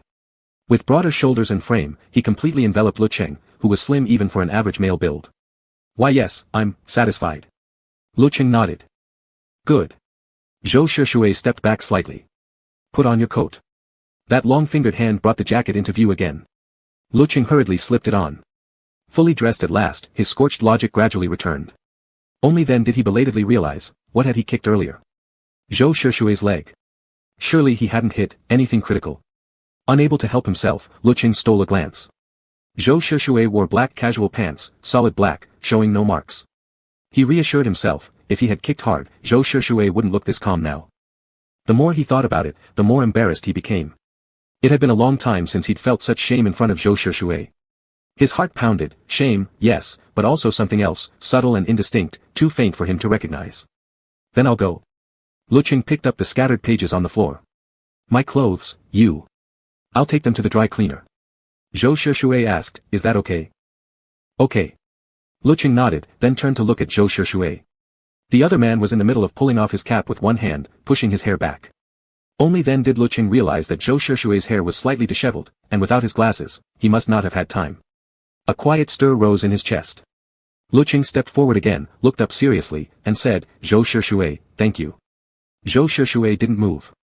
He only lowered his gaze slightly, eyes resting on Lecheng's soft, watermelon-pink lips, plump, glossy, and full of life. He said, you're welcome. Lecheng smiled faintly. His eyes and brows curled into a charming arc, like a little hook fluttering playfully. Zhou Shushui's Adam's apple moved with quiet restraint. He reached out, pinched Lecheng's cheek gently, his dark eyes locking onto the flushed face before him as he murmured, come find me next time. Good boy. The spot he'd touched felt scorched. His tone carried no rise or fall, flat, almost detached, but Lecheng's heart thudded violently. He froze for 2 seconds before stammering, then. I'll go now. Go ahead. Zhou Shushui finally withdrew his hand. Don't be nervous. Lecheng figured if he stayed any longer, he might forget his lines on stage. Clutching his script, he hurried out the door. 3 minutes until showtime. His female co-host was already looking for him, Lecheng. Lecheng. There you are, the girl panted. I thought you ran off. No. Just something came up. Lecheng gave her a quick nod. Let's go. Despite lingering nerves, the hosting went smoothly. Lecheng didn't spot Zhou Shushui in the audience. After it ended, he pulled out his phone. Zhou Shushui, clothes have been sent to the dry cleaner. Zhou Shushui, done with your part. Lecheng stared at the message for 2 seconds, then shut the screen. Tan Xiaobai and He Ziqing arrived backstage, loud and rowdy. Lecheng, let's go. Everyone's leaving, why are you still sitting here? Lecheng responded dully, grabbed his things, and followed. Back in the dorm, Lecheng took a shower first. The sticky juice clinging to his skin was unbearable. His mind blank, he reached for the shower gel, then paused. Peach-scented. Did Zhou Shushui like this scent? That unfinished conversation from earlier suddenly resurfaced. Lecheng hesitated, then quickly squeezed some onto his palm, silently scolding himself for thinking about it again, and rinsed off in haste. Stepping out refreshed, he found Tan Xiaobai tugging an earbud down to glance at him. Lecheng, someone's been blowing up your phone. Huh? Lecheng walked over, picked up his phone, and the moment he saw Zhou Shushui's name, his heart gave a helpless little leap. Zhou Shushui, what are you doing? Zhou Shushui, should have finished by now. Zhou Shushui, still not done. Zhou Shushui, are you taking a shower? Zhou Shushui, why aren't you replying? Lecheng shut the screen. Then opened it again. Shut it. Opened it. No. He typed, biting back his embarrassment. Orange, just got out of the shower. Gonna start drawing now. Ding. Zhou Shishui, okay. Lecheng stared at that single okay, then closed the phone again. He wasn't going to draw. He'd lied. Lying in bed, eyes closed, he slowly buried his face into the soft cotton blanket. His snow-white ear tip steadily turned red. Embarrassing. Just seeing Zhou Shishui's name triggered something inside him, like a switch flipped, replaying every moment, Zhou Shishui's fingers, voice, breath, warmth. All of it, so unnervingly vivid, flooding his mind and clutching his heart, making him afraid to face Zhou Shishui again. Too awkward. That's what he told himself. It had to be embarrassment. Nearly 20 years old, yet being treated like a baby, helped out of a soaked shirt, clipped, dressed. Of course he was flustered. That's why he reacted so strongly. That's why it felt so awkward. Lecheng rubbed his face against the blanket, certain. Yes. That's exactly it. Which is why he didn't want to reply to Zhou Shishui right now. Just seeing the name made his face burn uncontrollably. This overreaction was getting ridiculous. Frowning beneath the covers, Lecheng reached up and pinched his own cheek. Good boy. The voice crashed into his thoughts uninvited, like some automatic playback program. Lecheng jolted violently, then quickly slapped his own face. He must be losing it. Why else could he recall every detail so clearly? Lecheng. Tan Xiaobai called from below. Why are you already in bed? I just downloaded this fun game. Lecheng poked his head out. What game? Dunno. I found it from a group. Tan Xiaobai said, her eyes landing on his cheeks and widening in surprise. Why are your cheeks so red?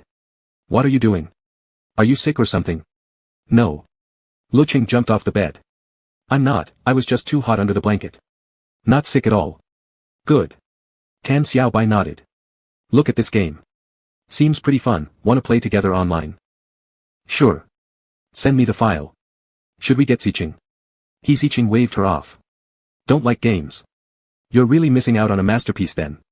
Tan Xiaobai laughed. Lecheng, open your laptop. Let's play. Alright. Over the next 2 days, Lecheng stayed cooped up in the dorm. They attended class when they had to, otherwise spent their time holed up inside playing the game, a simple Lovecraftian-style puzzle platformer that quickly became addictive. They powered through until the final chapter. The knee-jerk reaction he'd felt toward Zhou Shishui finally began to fade after 2 days. He deliberately avoided contacting Zhou Shishui, declined his invitations to meet up, and now, seeing Zhou Shishui's name on his phone didn't make his face burn anymore. Damn it, why is this last level so hard? Tan Xiaobai raged helplessly. She searched online for walkthroughs but found nothing. To be fair, there was practically no information, they couldn't even find the game's name. The launch interface showed only random numbers, so no search yielded any results. Lecheng comforted her, it's fine. We're almost done anyway. Getting stuck a little is normal. Buzz, buzz. His phone vibrated, an incoming call. Without checking the name, Lecheng answered casually, uttering a soft, hello. There was silence on the other end. He pulled the phone away and glanced at the screen, only then realizing it was Zhou Shishui. Why aren't you speaking? Lecheng asked steadily. Come to think of it, it had been 2 days since he last heard Zhou Shishui's voice. Are you busy? Zhou Shishui asked. No, just playing a game. Lecheng noticed, somewhat relieved, that hearing Zhou Shishui's voice no longer triggered anything in him. What are you doing? Why'd you call? Can't I call? Zhou Shishui's voice was low. Lecheng blanked for a second. Of course you can. Wanna go out for dinner? Zhou Shishui asked. Sure. Lecheng checked the time. But it's kinda early now. In half an hour. Zhou Shishui said. You should pick up your clothes. Lecheng had nearly forgotten about that and immediately replied, yeah, let's go pick them up together. There was a brief pause on the other end.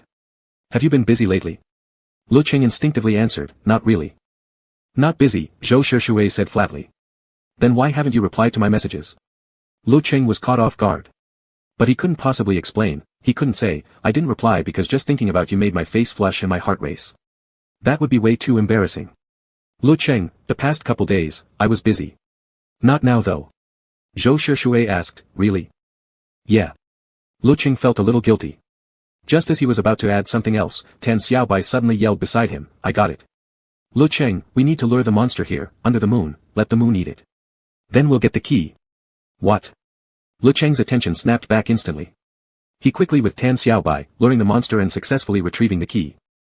Playing a game? Zhou Shishui asked from the other end. Lecheng was tense from being chased by the monster, too focused to hang up. Xiaobai, hurry. Tan Xiaobai's character rushed over. After working together to unlock the door, the screen abruptly jumped into an animation sequence. Huh. Lecheng blinked. Did we clear it? Looks like it. Tan Xiaobai said. Let's watch the cutscene. The animation was simple, mainly revealing the mystery behind the entire story. As the background music came to an abrupt halt, the screen flickered twice, then went black. Lecheng, that ending wasn't bad. He picked up his phone again, about to type something, when suddenly the pitch-black screen seemed to warp with some visual effect, twitching erratically. It bounced back to the home screen, and then, out of nowhere, one of the game's characters dropped down from the sky, followed by another, then a third. Soon, dozens of them flooded half the screen, shoving files aside until some vanished completely. Lecheng stared, stunned, before finally finding his voice. Did we get a virus? Tan Xiaobai looked dead serious. Looks like it. What kind of messed up game is this? Tan Xiaobai tried desperately to regain control. Lecheng moved his mouse, only to find it completely unresponsive. He could do nothing but watch as his software and files were being eaten by the game. Instinctively, he called out, Zhou Shishui. Zhou Shishui, who had been silent until now, finally replied in a slightly lazy tone. What is it? After beating the game, both Xiaobai's and my computer suddenly froze. I think we've got a virus. Lecheng rubbed his temples, frustrated. What's going on? Maybe clearing the game triggers the virus, Zhou Shishui said calmly. Where did you download it from? A group chat, Lecheng answered honestly. Don't even know which one. Some people are just bored, Zhou Shishui remarked flatly. They like pulling stunts like this. Where's the computer repair guy on campus again? Tan Xiaobai fiddled desperately with her laptop. Wait. Lecheng, you. She shot him a mischievous grin and mouthed silently, asterisk isn't Zhou Shishui a computer genius? Fixing this should be no problem, right, asterisk. Before Lecheng could respond, Zhou Shishui had already spoken up. Bring them over. Let me take a look. Sure. Lecheng agreed immediately, then hesitated. And my roommates too. Bring it all. Great. Lecheng brightened. He heard Zhou Shishui say from the other end of the line, come down now, bring the laptops with you. Okay. Lecheng quickly shut his laptop. Wait, let me grab a bag. After hanging up, Lecheng headed downstairs carrying 2 laptop bags. Zhou Shishui was standing there, eyes lowered at his phone. Hearing footsteps, he looked up. Lecheng stopped in front of him. It had only been 2 days, yet somehow it felt much longer. How long have you been waiting? Lecheng asked. Not long. Zhou Shishui reached for the bags and effortlessly lifted both. Where to first? Let's just drop the laptops at your dorm, Lecheng said after a moment of thought. Will it take long to fix? Not really, Zhou Shishui replied. Should be a simple virus. Good, Lecheng sighed in relief. They went out for a meal, picked up their clothes, then slowly walked back, lingering along the way. Lecheng grew uneasy. He stole a glance at Zhou Shishui, then finally summoned the courage. Zhou Shishui, your home's so close to school. Why do you still live on campus? He wanted to test Zhou Shishui first. These past 2 days apart from Zhou Shishui, he'd done a lot of thinking. No more delaying, he already understood Zhou Shishui's attitude, exactly as he'd imagined, treating him purely as a friend. Then there was no point hesitating. Even though everything had already veered far off the original storyline, he still wanted to try, wanted to see how Zhou Shishui would react if he suggested living together. Zhou Shishui, He looked down, long lashes casting soft shadows. Why ask that? Just wondering, Lecheng said. Answer me already. It's too quiet alone, Zhou Shishui replied. Lecheng blinked, surprised. He'd always assumed Zhou Shishui preferred silence. After all, he knew Zhou Shishui technically lived in a 4-person dorm, but shared it with only one roommate, Cheng Yufei. I thought you liked quiet, Lecheng said. I don't like noise, Zhou Shishui looked at him. But I don't like too much quiet either. It wasn't just disliking silence. More accurately, he disliked returning to an empty house, a hollow feeling. Lecheng understood, and nodded slowly. Oh. Zhou Shishui studied his expression. What about you? Anything wrong? No, not really, Lecheng shook his head, voice faltering slightly. Zhou Shishui, have you ever thought about moving off campus with someone? Zhou Shishui stopped walking. With who? Lecheng paused. With someone fictional. No real person in mind. There's no specific person, Zhou Shishui said. I can't imagine it. Lecheng grew anxious. Why was Zhou Shishui being like this? He blurted out impulsively, then imagine it's me. Zhou Shishui fell silent. Lecheng held his gaze for several seconds, so intense it became hard to breathe. He glanced away slightly. This must mean rejection, right? Something stirred gently inside his chest, but he quickly brushed it aside, forcing a light tone. Ah, well, never mind if you can't imagine it. Zhou Shushui, alright. What? If this person is you, Zhou Shushui locked eyes with him. Then yes. Lecheng stiffened slightly. Really? Zhou Shushui nodded. Lecheng lowered his gaze, couldn't help himself, he looked up at Zhou Shushui again. He couldn't tell if Zhou Shushui was sincere or just saying it to comfort him. Because Zhou Shushui often took the blame upon himself just to soothe him. Looking at Zhou Shushui, Lecheng suddenly felt guilty. He couldn't bear to deceive him any longer. This feeling, from the very beginning, had been mistaken, born from a wrong start. Let's go, Lecheng stammered, his voice barely above a whisper. I want to go back to the dorm. Zhou Shushui lowered his gaze, watching the side of Lecheng's face. Something felt off. Lecheng didn't seem happy. Zhou Shushui pressed his lips together, was it because he had moved too fast? Responded too quickly? It wasn't just his imagination. Ever since that day returning from the changing room, Lecheng's attitude had grown somewhat distant. Had he frightened him? Made himself seem too eager? Zhou Shushui murmured softly, Lecheng. Lecheng turned around. What is it? It was hard to explain. Zhou Shushui frowned slightly, then finally said, never mind. Let's go. Lecheng nodded. Back at the dorm, without a computer, drawing on a tablet felt awkward and uncomfortable. Bored, Lecheng decided to watch a movie instead. On a quiet night like this, what better choice than something thrilling, like a horror film? He plugged in his headphones, burrowed under the covers, and picked a found-footage-style movie. The terror felt twice as real, twice as intense. He'd only been watching for about 20 minutes, just as the atmosphere began thickening, when suddenly, ding-dong, a sound came through the headphones. Startled, Lecheng looked down and saw a message from Zhou Shushui, watching a movie. Orange, how did you know? Zhou Jiafeng Sr., I can see. A chill ran down Lecheng's spine. He slowly turned his head, warily scanning the room. Zhou Jiafeng Sr., you logged into my account. Lecheng quickly logged out, noticing the nickname Z. Lecheng. Orange, you scared me. Orange, line dog is angry.jpg. Zhou Jiafeng Sr., want to watch together? Huh. The video app had a co-watching feature. Lecheng hesitated, watching with someone else never felt quite as scary. Orange, sure. Orange, I'll invite you. After sending the invitation to join co-watching mode, the screen transformed to resemble a cinema, with a small box beside it where they could send live comments to each other. Since the audio connected automatically, Lecheng tested it quietly, hello? Hello? I hear you, Zhou Shushui's voice came through. Satisfied, Lecheng asked, are you watching on a tablet too? Good, Lecheng said. Such an intense big screen experience shouldn't be mine alone. The movie soon reached its first mini-climax, 2 team members already dead.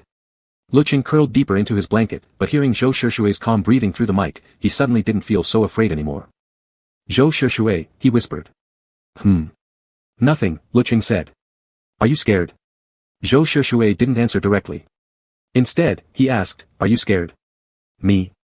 Lecheng's male pride kicked in, instantly stiffening his posture. Me? Of course not. On the other end, Zhou Shushui seemed to give a faint laugh. Really? Lecheng pretended not to hear. Brrr. Suddenly, a ringing sound made Lecheng freeze. On the other end, Zhou Shushui had already picked up. It wasn't part of the movie. Lecheng kept his focus on the screen while Zhou Shushui didn't step away, the voices blended into his ears. A faint female voice, saying something indistinct. No, Zhou Shushui replied coldly. Yes, everything's fine. Okay. No need, Zhou Shushui said. Don't worry. Hanging up now. Beep. The call ended. Curious, Lecheng casually asked, who was that? He sensed Zhou Shushui hadn't seemed too pleased. My mom. Oh, Auntie, Lecheng vaguely remembered her, Zhou Shushui's mother should have been overseas. Zhou Shushui didn't hide it. She recently came back for a business meeting. So she probably wanted to see Zhou Shushui, right? Lecheng guessed, but since Zhou Shushui didn't say more, he didn't ask. Lecheng recalled the original plot of the novel. Back when Zhou's parents first separated, their marriage had already been hollow in name only. At first, Zhou's mother had taken Zhou Shushui with her for a short time, but she was simply too busy. Raising a child proved too troublesome. Zhou Shushui was only 6 at the time, and his mother, deep in building her business, couldn't spare attention for him. In the end, she sent him back to the Zhou family home. After being abandoned like that, Zhou Shushui's feelings toward his mother had remained complicated ever since. She hadn't directly caused him harm, but indirectly, she had brought about many wounds. Lecheng fell silent for a moment, then couldn't help but ask, Zhou Shushui. He wanted to ask Zhou Shishue if he would still feel sad remembering it now, but for some reason, he already knew clearly, Zhou Shishue wouldn't anymore. Everyone grows up. Zhou Shishue had grown up unusually fast. But perhaps his empathy was too strong, because right now, he felt a pang of sorrow for the younger version of Zhou Shishue. Suddenly, Lecheng asked, "Do you have candy there?" Zhou Shishue said. "Yeah." Lecheng said, "Eat one." Zhou Shishue paused. "Okay." There was the sound of crinkling wrapper, then the soft click of candy meeting teeth. Lecheng asked, "Is it sweet?" Zhou Shishue, "Sweet." "Good," Lecheng murmured softly. "Sweet." He said, "I hope you can always be sweet." Zhou Shishue hesitated before asking, "Always sweet?" "Yeah," Lecheng whispered. "I hope you'll always be happy." "Always sweet." His tone was serious. "This is the wish I made today." Zhou Shishue. Zhou Shishue didn't speak. "Okay." After a while, his voice came through, quiet. "I'll make it come true." The movie ended. Lecheng exited the app, got up to brush his teeth, then climbed back into bed. He couldn't quite fall asleep. Something weighed heavily on his mind, and the film had been too scary. As soon as he closed his eyes, scenes flickered behind his lids. Tossing and turning, he lay in bed for 20 minutes without success. Finally, he gave up and sat up to watch an animated show, hoping to ease his fear. Ding dong. Lecheng reached for his phone. The soft blue glow from the screen gently bathed the side of his face, casting a faint shadow from his lashes. Zhou Jiafeng Sr., asleep? Lecheng typed hesitantly. Orange, no. The message popped up, then a voice note followed. Still wearing his headphones, Lecheng tapped to play it. Zhou Shishue's low, calm voice filled his ears. "Hey, can't sleep." For some reason, Lecheng felt his face grow warm. That voice, deep, smooth, magnetic. In the quiet night, Lecheng suddenly remembered, he hadn't logged out. Zhou Shishue must have seen what he was watching. Stubbornly defiant, he replied, "No." Zhou Jiafeng Sr., "Then why are you watching cartoons?" Orange, "Okay, fine, I really can't sleep." Lecheng poked at the screen. Orange, "Why aren't you asleep either?" Orange, "Staying up this late, you're no good student." He flipped the blame, not waiting for Zhou Shishue's reply before continuing. Orange, "I'm going to punish you on behalf of the teacher." Zhou Jiafeng Sr., "What kind of punishment?" Orange, "Punish you, by telling me a story." He sent the message. After a pause, a reply finally came. Another voice note. Zhou Shishue's voice was low. "What do you want to hear?" Lecheng felt a tingle run through his ears. Orange, "Let's hear." Little Red Riding Hood, he wanted something childish. Ding dong. A new voice note. Lecheng tapped it open. Zhou Shishue sounded like he was smiling. "You're scared but won't admit it, so you want to hear Little Red Riding Hood." A brief pause. His voice dipped even lower. "Ching, are you a little baby?" Chapter 42. His face instantly burned. The word sounded teasing, and even the name, Ching, seemed to carry a piercing weight. Lecheng's eyes widened in the darkness as he stammered. "I'm not." "Okay." Lecheng finally admitted with reluctance, "I am a little scared, Zhou Shishue, don't laugh at me." The drawn-out tone sounded almost like coquetry. Zhou Shishue's heart felt gently tickled. He murmured softly. "I won't laugh at you." "Then tell me a story," Lecheng said. "I want to hear Little Red Riding Hood." Zhou Shishue was perfect for storytelling, his voice calm and richly resonant. It wasn't the first time Lecheng had thought so. So, brave Little Red Riding Hood and the hunter joined hands and successfully defeated the big bad wolf. Zhou Shishue paused for a moment. In the end, Little Red Riding Hood and her grandmother continued living together in happiness and peace. Lecheng was nearly dozing off, his mind drifting wildly, when he couldn't help but ask, why do all fairy tales end like this? Because. Zhou Shishue considered briefly, they're fairy tales. So all fairy tales have happy endings, Lecheng turned over on his side. Then what about real-life stories? Real-life stories follow logic more closely, Zhou Shishue replied. So there aren't that many beautiful endings. Alright, Lecheng found it made sense. He rubbed his eyes. I'm sleepy. I want to go to bed. Zhou Shishue lowered his voice. Good night. Okay, Lecheng said. Good night. A second before the call ended, Lecheng suddenly spoke again, wait. Zhou Shishue, Lecheng asked, do you prefer real-life stories or fairy tales? By long-established survival instinct, Zhou Shishue's first impulse was to say, real-life stories, but after a long pause, he slowly answered, fairy tales. Lecheng, Zhou Shishue said, I like fairy tales. I like good endings. No matter what, right now, with you. Lecheng was surprised. Something inside him stirred faintly, and he mumbled a soft in response. Then, good night. After hanging up, Lecheng glanced down at the chat window. His fingers moved slightly, changing, Senior Zhou of Party A, to, Zhou Shishui. Fairy tales were wonderful. He liked them too. Even though everything had been decided, and all plans seemed to be moving forward positively, Lecheng still felt uneasy deep inside. Why? He touched his chest. What was it? If only they could just talk clearly, this feeling wouldn't exist, but still, he didn't feel happy. Instead, anxiety crept in. Had the horror movie simply affected him too much? Lecheng curled into his blanket, closed his eyes, and squeezed his fingers tightly. Perhaps he truly was as timid as Zhou Shishui said, so easily shaken by a horror film. With no computer available, Lecheng could only doodle on his tablet. Having slept poorly the night before, he'd had a strange dream, first swimming in the ocean, then breaking up with Zhou Shishui. In the dream, Zhou Shishui agreed calmly, saying they should never see each other again. Confused, Lecheng chased after him, but the scene shifted, then Zhou Shishui laughed softly, calling him an idiot and admitting it was all a lie. Such bizarre, surreal dreams left Lecheng unusually with dark circles under his eyes, yawning constantly as he idly drew on the tablet. He drifted mentally, helplessly replaying the dream in his head. When he snapped back to reality, he realized he'd unconsciously sketched one of its scenes. Him and Zhou Shishui, standing beneath a lighthouse in Antarctica, gazing at the stars, before the breakup conversation. In the dream, when he turned back, he saw Zhou Shishui's profile illuminated beneath a deep blue, tranquil sky. The shimmering aurora danced vividly ahead, so serene, so beautiful, something he wished to etch into memory forever. Lecheng stared at the drawing for 2 seconds, made no edits, and directly uploaded it to Douyin with background music. He hadn't drawn Zhou Shishui in quite some time. As the image entered review, Lecheng set his phone aside and went to have breakfast. Sipping soy milk, he casually opened Douyin. The notification count in his inbox had already piled up past 999 plus. He tapped in and began scrolling through the messages one by one. Kiang, another divine masterpiece has made me cry again. JPG. Hoopa River, 10 years later, you finally remembered our male model teacher from Daming Lake. Ban, I thought I was going blind. Gobble gobble gobble. Bite your butt. Tie you up. Draw 1,000 more right now. Won't draw. I'll bite your butt. Bite.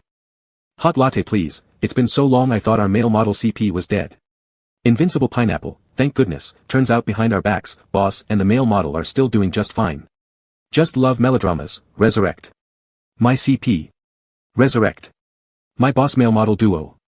Lecheng stared at the screen, unsure how to feel. It wasn't quite the same as the last time he thought Zhou Shishui was about to break up with him, when he believed they'd never speak again. This feeling was more subtle, unsettled, restless. Even though this time it was he who had initiated the change, who wanted to redefine their relationship, call it a breakup, yet not really a breakup, since they could still remain friends. That anxious, jittery sensation buzzed against his nerves. After reading through the comments, Lecheng didn't reply. It wouldn't be right to deceive everyone. Once he'd spoken clearly with Zhou Shishui, he'd explain things in the comments. He had no classes in the morning, so at noon, he went to pick Zhou Shishui up after class. Even from far away, he could clearly see Zhou Shishui's figure. He was so tall, dressed simply, yet instantly drew attention. Lecheng quickened his pace, closing the distance. Zhou Shishui took his bag and asked, "Are you hot?" "Not really," Lecheng said. Zhou Shishui switched the bag to his other hand and walked beside him, fingers dangling naturally until they casually intertwined with Lecheng's. They'd done this countless times over the past month, but this time, Lecheng faintly pressed his lips together, then subtly pulled his hand free. Zhou Shishui paused slightly, turning his head. "What's wrong?" Lecheng waved a hand in front of his face, fanning himself. "Too hot." Zhou Shishui studied the tip of his upturned nose for 2 seconds. "Want to grab something to eat?" "Then I want ice cream," Lecheng said. "Will you buy me some?" "I'll buy it for you," Zhou Shishui replied, not attempting to recapture his hand, his expression unreadable. Lecheng felt a quiet relief, yet also an odd sense of loss. The gesture wasn't particularly intimate, after all, even ordinary friends might hold hands, but since they were redefining their relationship, Lecheng thought silently, better start adjusting now. The weather had grown quite warm. A long line had formed at the ice cream stand, and Zhou Shishui stayed to queue while Lecheng waited nearby, resting his chin on his hand and watching. "I'll still see him later, but right now, I just want to look a little longer." After sitting only briefly, Lecheng quietly stood up again, walking over to Zhou Shishui's side. "Are you hot?" Zhou Shishui reached out, his long fingers lightly touching Lecheng's neck to gauge the temperature. "You're hot." "No," Lecheng flinched, his big eyes crinkling into a curve as he burst into laughter. "Tickles. I was thinking, with so many people here," Lecheng frowned slightly, hesitating, "maybe we shouldn't wait anymore." Zhou Shishui withdrew his hand. "But you wanted ice cream." "I want it, so you have to buy it for me." Lecheng fixed his gaze on him. "Yeah. Zhou Shushui didn't avoid his stare, his answer was direct, honest. Under that steady gaze, Lecheng grew a bit flustered, lowering his eyes. He stammered for a moment before asking, Zhou Shushui, are you actually someone with strong a sense of responsibility? The question came out of nowhere. Zhou Shushui paused briefly before replying, yes. What about it? Nothing. Lecheng looked at him pleadingly, words lodged in his chest but refusing to come out. Actually, what he wanted to ask was, do you treat me well now because of your duties as a boyfriend? Or because you see me as a friend? Or, both? Perhaps due to preconceptions, even as his impression of Zhou Shushui shifted repeatedly, deep down, he still clung to that very first version, the one shaped by novels, the image he'd held onto since the beginning. But the question itself was meaningless. He didn't want to keep deceiving himself, yet neither did he wish to maintain everything exactly as before, that would be hypocritical, selfish. He couldn't do that. After waiting another 10 minutes or so, they finally got the ice cream. Lecheng took a bite and casually asked, is my computer fixed yet? Zhou Shushui glanced at his lips, at the glimpse of tongue darting out as he ate, then found himself momentarily distracted. Only when Lecheng repeated the question did he respond. Not yet. Still not. Lecheng said. Is it difficult? No, Zhou Shushui said. Some files and software were automatically deleted by the virus. I'm helping restore and reorganize them. Alright. Lecheng trusted his skills. What about Xiao Bai's? Zhou Shushui, I'll fix his quickly. Lecheng wanted to ask if Xiao Bai's case was easier to handle, but turned the words over in his mind and didn't say them. He couldn't help but think, both of them played games, yet Xiao Bai's system had suffered less from viruses. So unfair. Annoyed, he kicked a small pebble by the roadside. Zhou Shushui noticed his subtle movement. Because of the computer, Lecheng suddenly remembered something. When's your game going to launch? The day after tomorrow. Saturday. Lecheng calculated in his head. Yeah. Zhou Shushui pressed his lips together slightly. Once it launches, it'll be the full version, with a special Easter egg at the end. Want to try it? Easter egg? Lecheng tilted his head. Sure, I'll give it a go later. But. Lecheng frowned slightly, will it be too hard? I'm pretty bad at games. No. Zhou Shushui paused thoughtfully. It won't be hard for you. Alright. Lecheng agreed. I'll play it. Zhou Shushui stared at him. Don't forget. I won't. Time passed quickly, and Saturday arrived. The game launched at 8. Purchases surged rapidly. Zhou Shushui's studio, named Zone, had already released several critically acclaimed titles before this one. Lecheng sat by the computer, watching the game climb the charts, feeling immeasurably happy inside. Even though he hadn't participated in the development, part of it still felt like his, like that CG image. The rest of the team suggested they celebrate together. After some discussion, they decided unanimously to gather directly at Zhou Shushui's apartment. It was close, spacious, had plenty of rooms, and they could just crash there afterward. Lecheng rode over with Zhou Shushui. Zhou Shushui had ordered food and drinks. After sitting in the living room for a while and sipping some water, Lecheng heard someone knock on the door. Zhou Shushui was busy in the kitchen and couldn't make it, so Lecheng quickly went to answer. He pulled the door open. Brother Rui. Wei Fangyuan called out first, holding bags in his hands. He saw Lecheng and smiled. Lecheng. Where's Brother Rui? He's in the kitchen, tied up. Come on in. Wei Fangyuan laughed. Got it.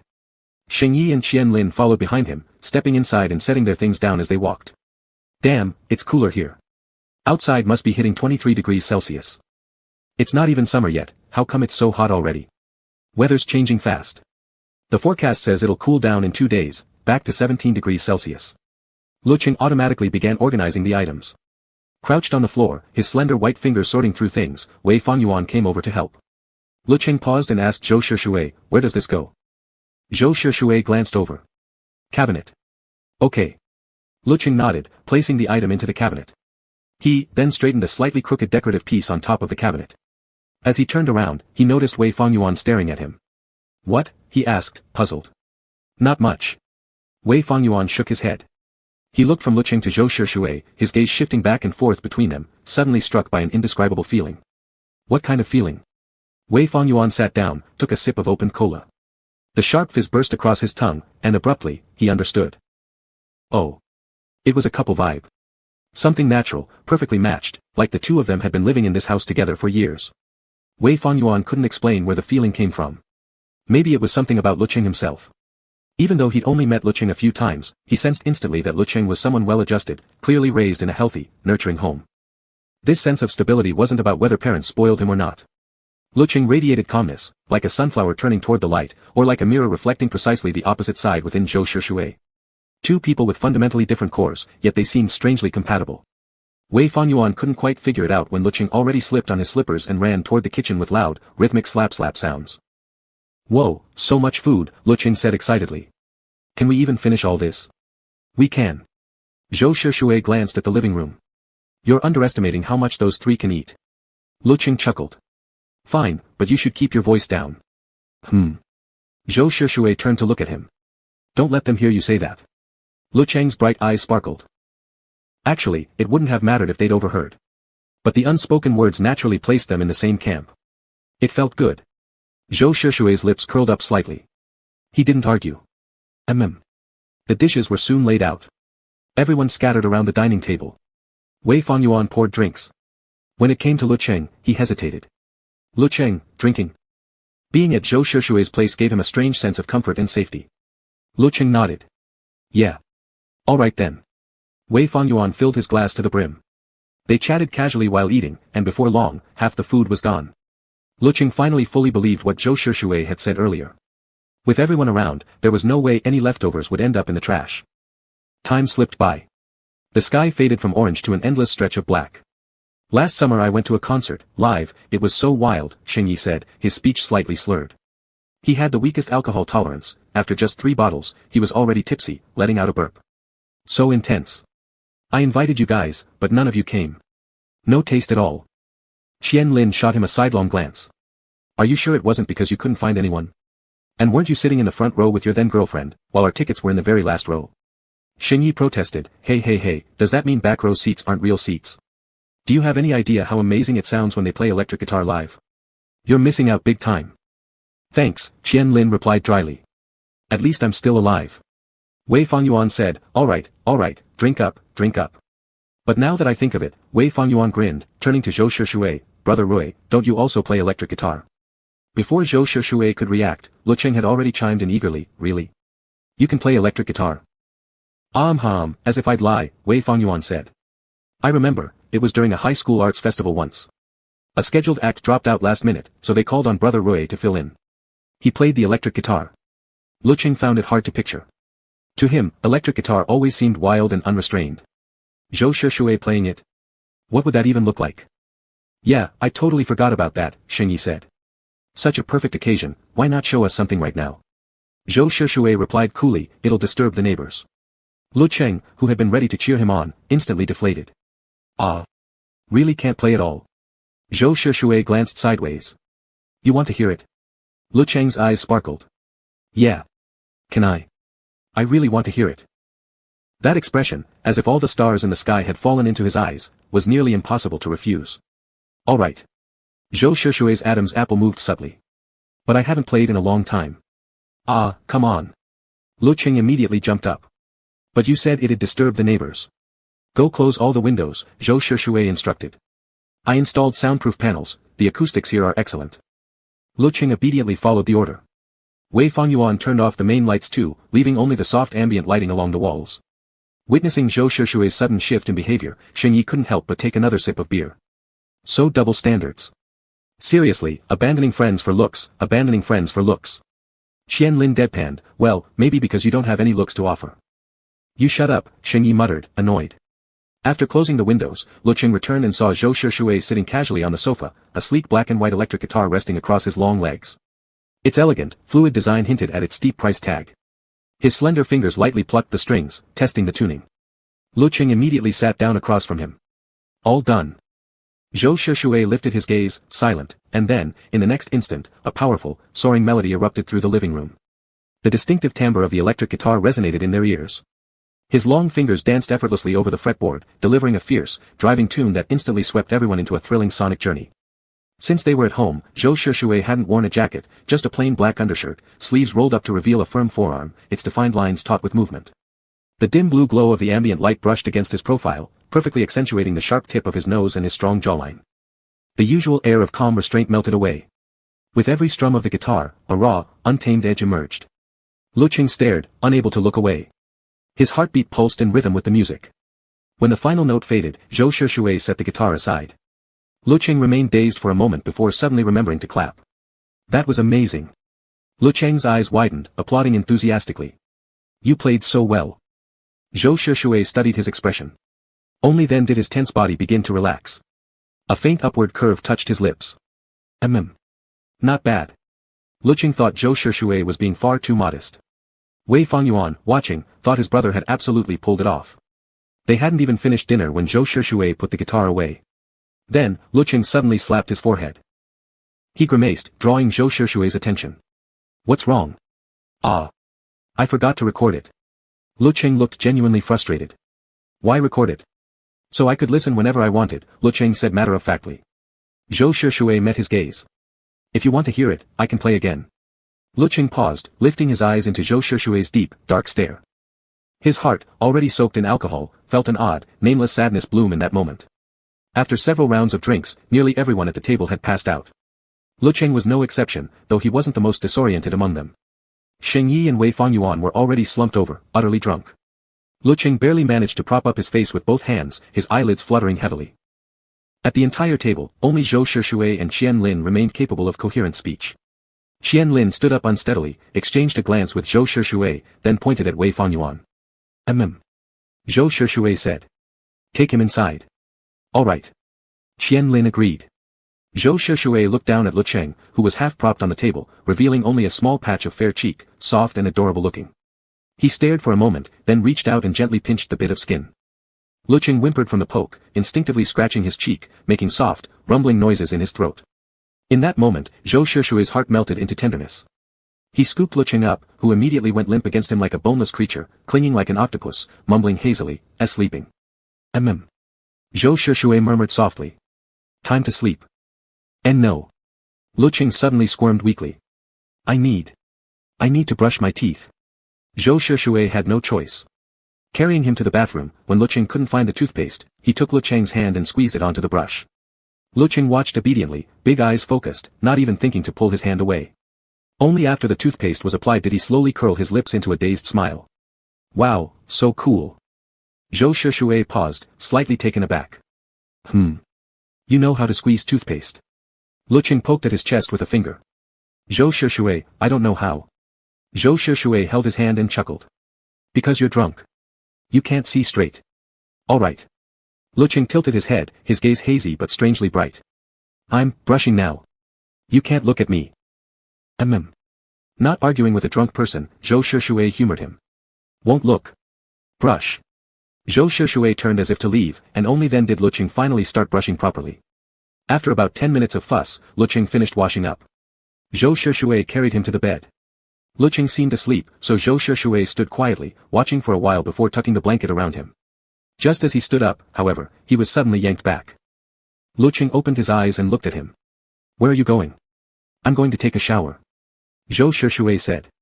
Oh. Lecheng slowly let go, like a slowly-acting little robot. Go wash quickly. After you finish, stay with me. This was different from the usual Lecheng. Though just as cute, this version possessed the blunt honesty of a small animal. Zhou Shishui touched his face gently. I'll be right back. He took a quick shower and returned to the room to find Lecheng buried face first into the blanket, bottom sticking up, a full ostrich impression. Zhou Shishui walked over and dug him out. Lecheng squirmed uncomfortably, blinking his eyes open groggily, cheeks flushed. Zhou Shishui. Zhou Shishui wasn't pleased with him burying his face in the blanket. Come here. Lie properly. Lecheng obediently flattened himself under Zhou Shishui's guidance, eyes glistening, staring for 2 seconds, then suddenly scrambled up like something snapped, blurting out, Zhou Shishui. Tell me. Do you like me? The topic shifted too fast. Zhou Shishui froze briefly, then recovered quickly. What about it? Really? Lecheng stared intensely, then abruptly pursed his lips. Don't believe you. Zhou Shishui frowned slightly. Before he could reply, Lecheng had already rolled over, presenting his backside once more. Worried he'd suffocate, Zhou Shishui reached to dig him out, catching faint mutterings. Zhou Shishui paused, leaning closer to listen. I want to, break up with you. A sharp halt. His heart felt suddenly gripped tight. Zhou Shishui's expression turned cold. In one motion, he yanked Lecheng out and firmly, but not harshly, turned his face toward him. What did you say? Pulled out, Lecheng looked up at Zhou Shishui's icy glare, yet completely unfazed by drunkenness. His lashes blinked slowly, then he suddenly laughed, reaching up to tap Zhou Shishui's nose before throwing himself into his arms, laughing again. I'm kidding. Such unpredictable behavior sent emotions tumbling wildly. Zhou Shishui didn't move for a long moment, then took a deep breath, lifting Lecheng's chin with firm seriousness. Don't ever say things like that lightly. Not. Lecheng turned his face away, eyes closing as if falling asleep. Not saying it lightly. The second half was too soft for Zhou Shishui to catch. He lifted Lecheng back onto the bed and pulled the blanket over him, yet his heart still hadn't settled. Reaching out, he tightened his hold around Lecheng's waist, as if only by touch could he feel secure. But suddenly, Lecheng stirred, rolling over of his own accord, nestling into his arms and wrapping his hands around him, burying his face against his chest. He was still murmuring something quietly. Still shaken from before, Zhou Shishui hesitated a moment before leaning down to listen. Bow, bow. Hug. An indescribable ache in his heart suddenly smoothed out. Zhou Shishui stayed silent for a moment, then pulled Lecheng even closer. Okay, he whispered softly. Hug. Hold on tight, and never let go again. Chapter 43. The sun had just risen, its faint light slipping through the curtains and outlining the figure in bed with a hazy, warm glow. Lecheng opened his eyes in the darkness, long lashes fluttering lightly. The pounding headache from last night's drinking made the nerves at his temples throb. It took him a while to adjust to the pain, but the dizziness lingered. He furrowed his brows slightly, about to turn over, when he suddenly noticed a long arm draped across his waist. Even in the dim light, he could make out the elegant contours of toned muscles, the broad palm relaxed, fingertips dangling, fingers gently curled against his abdomen. Lecheng froze for 2 seconds, fragments of memory crashing into his mind like shattered glass. It was chaotic, he remembered almost nothing, as if whole chunks were missing. All he could recall was Zhou Shishui squeezing toothpaste for him. Then what? He couldn't remember. Did he mutter something to himself, something about wanting Zhou Shishui to sleep beside him? That alone was already absurd. But even more absurd was that Zhou Shishui actually did it. An indescribable sensation welled up inside him, making his heart race even in the quiet morning stillness, thudding wildly against his ribs. He lay stiffly, unsure how to react. After lying there for a while, he slowly twisted his head, trying to catch a glimpse of Zhou Shishui, but before he could manage it, a sleepy voice, rough with just woken drowsiness, murmured by his ear, Awake? Lecheng's face flushed instantly. He stammered, why yes. I'm awake. Headache? As Zhou Shishui spoke, his profile dipped slightly, brushing against the crown of Lecheng's hair, his voice muffled. A little. Lecheng wasn't athletic, smaller and slimmer than Zhou Shishui, with a narrower frame. Being completely enfolded like this felt unnatural, making his face burn even hotter, sweat prickling at his forehead. Zhou Shishui's hand on his waist moved naturally upward, brushing lightly over his stomach. Hungry? Lecheng shivered at the touch. They weren't directly skin to skin, it was through fabric, but he still felt flustered. Yet Zhou Shishui was so calm about it, so matter-of-fact, that it gave him the strange impression that nothing here was wrong at all. Hungry. Lecheng answered softly. Only then did he feel the warmth behind him recede. His back felt suddenly empty as Zhou Shishui got up, murmuring, close your eyes first. Confused, but obedient, Lecheng blinked and shut his eyes. Shoo, Zhou Shishui drew open the curtains. Light flooded the room. Lecheng kept his eyes closed for a moment, adjusting before slowly opening them again. Zhou Shishui handed him a glass of water from beside the bed. Wet your throat. Okay. He took it and drank 2 sips, then awkwardly changed the subject. Where are they? Zhou Shishui knew exactly who they referred to. Sleeping in the other rooms. Probably not up yet. Lecheng relaxed a bit. Oh. He was still groggy, barely booted up. Zhou Shishui looked down, gaze resting on the soft roundness of Lecheng's cheek, tinted pink, the thick curtain of long lashes lowered, the loose collar exposing a stretch of smooth, pale skin. With his head bent forward, a small red mark peeked from the nape of his neck, the spot Zhou Shishui hadn't been able to resist kissing last night. It made Lecheng look innocent, vulnerable. For a fleeting moment, it felt as though they'd been living in this room together forever, as though this was just an ordinary morning, Lecheng waking up naturally in his arms. Zhou Shishui's Adam's apple bobbed. He stepped closer and reached out, gently touching Lecheng's cheek. Lecheng looked up at him, puzzled. Go brush your teeth, Zhou Shishui said quietly. Okay. Lecheng hopped off the bed, obediently answering. He had already convinced himself, his heartbeat steady now. So what if they'd shared a bed? It was normal. Completely normal. And if Zhou Shishui, a former self-proclaimed homophobe, showed no reaction at all, then certainly Lecheng shouldn't overreact or act overly dramatic. Slipping into his slippers, Lecheng shuffled out with a series of pap-pap sounds. After washing up, it wasn't until he came back that Qianlin and the others finally emerged, yawning and bleary-eyed from their rooms. Holy shit, so tired. My head hurts, Xingyi muttered, half squinting. This is killing me. How much did I even drink last night? Only 3 bottles of beer, Qian Lin replied, looking only slightly better himself, but unable to resist mocking. Next time, you sit with the kids. Fuck off, Sheng Yi grumbled, pointing at him. Find me one single kid who can drink more than me. Qian Lin, I genuinely could. Don't yell, bro, what are you doing? Wei Fengyuan greeted Lecheng first, then trudged yawning into the kitchen. Wait, you're cooking. Awesome. Waking up to a meal is the best. Granted, Zhou Shihui wasn't exactly a skilled cook, he fell somewhere between following recipes and producing something edible. But compared to the other 3, whose culinary attempts were so disastrous that even a dog would rise in protest and whip up 3 proper dishes overnight, Zhou Shihui was practically a 5-star chef. Lecheng walked into the kitchen, wondering if he could help with anything, when Zhou Shihui handed him a glass of something. Drink this. What is it? Lecheng asked. It's for your headache. Hangover remedy, Zhou Shihui said, watching him intently. Oh. Lecheng obediently downed it in one go. Out of the corner of his eye, he caught Zhou Shihui's calm profile and suddenly remembered something. He couldn't recall much from the latter half of last night, his memory of dinner was hazy too. How much had Zhou Shihui drunk? He looked perfectly fine now. But hadn't he said his alcohol tolerance wasn't good? He probably didn't drink much. After finishing the hangover tea, Lecheng glanced at the time, 8:30 a.m. It had been half an hour since he woke up. It was Sunday, and none of them had class, so there was no rush. After breakfast, the group lounged in the study playing games for a while before finally leaving the house. In just 2 days, as the game's popularity surged, streamers began broadcasting gameplay footage. Every little detail was analyzed and praised, especially the art style. The final CG that appeared at the end received the most acclaim, with fans flooding Zhou Shihui's studio Weibo asking who the artist was. Zhou Shihui didn't hide it, he wanted to make it public. Upon hearing this, Lecheng suddenly remembered he still had several old posts on his Weibo account featuring those male model couple fan works. His head spun instantly, humiliation washing over him as he hurried to hide them all. If Zhou Shihui ever saw those, he'd die of shame. Thinking this, he went ahead and hid his videos on Douyin too, deciding to keep everything under wraps until the heat died down. Once things cooled off, he could repost them later. Zhou Shihui knowing his social media accounts would definitely make him curious enough to scroll through his content. Only after he lost interest and stopped looking would it be safe again.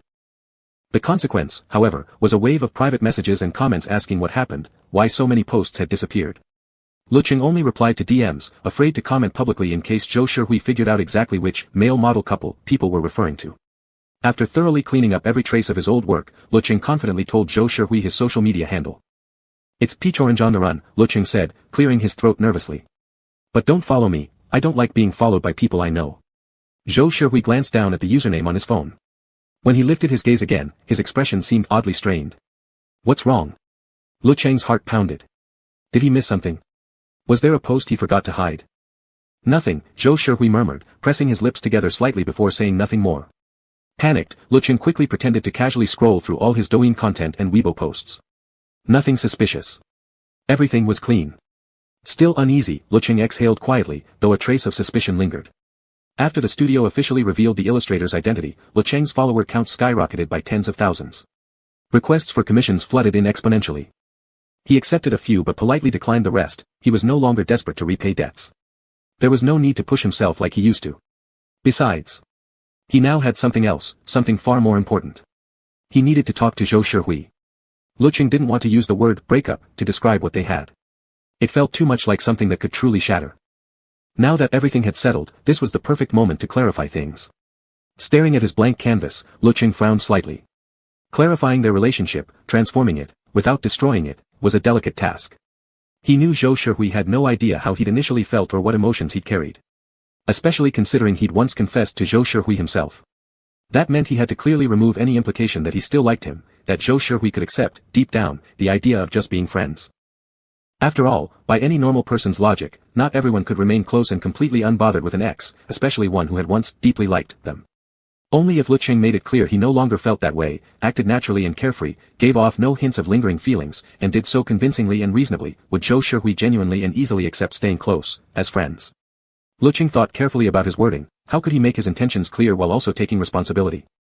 Zhou Shihui had taken the blame too many times already, it was only fair he take it once now. He decided to look it up online. How to break up with your boyfriend gracefully. Wrong. How to stay friends with an ex-boyfriend. No, not quite. How to break up so you can still be friends with your ex. Yes, this one. Lecheng nodded in satisfaction. He clicked search and sure enough, someone had asked exactly that. He read carefully, pulled out a small notebook, and wrote down every useful phrase. With his script ready, it was time for action. Lecheng, afraid of getting too nervous, decided it would be easier to talk to Zhou Shihui about everything through WeChat. He tapped the screen and typed. Orange, are you busy? The moment he sent it, his heart began thumping wildly in his chest, making him so flustered that he quickly flipped the phone face down and sat up straight, stiff as a board. Beep. A notification sound. His fingers trembled slightly. He took a deep breath before turning the phone back over and looking down, only to see a spam text. Lecheng. Frowning, he blocked the number. Then suddenly, Zhou Shihui's message popped up. Zhou Shihui, what is it? Even though they weren't face to face, Lecheng still felt tense. Orange, I just wanted to talk to you about something. Beep. Zhou Shihui, what about? Orange, well, do you remember, we've been together for almost half a year now. Zhou Shihui, so. Lecheng took a deep breath and rapidly typed, so I was thinking, since the agreement has already ended. Boom. The dormitory door suddenly slammed open. Lecheng jolted in fright, nearly dropping his phone. He quickly turned around, Tang Xiaobai's voice rang in his ear, hurry, Lecheng, come help me. It's too heavy, I can't carry it anymore.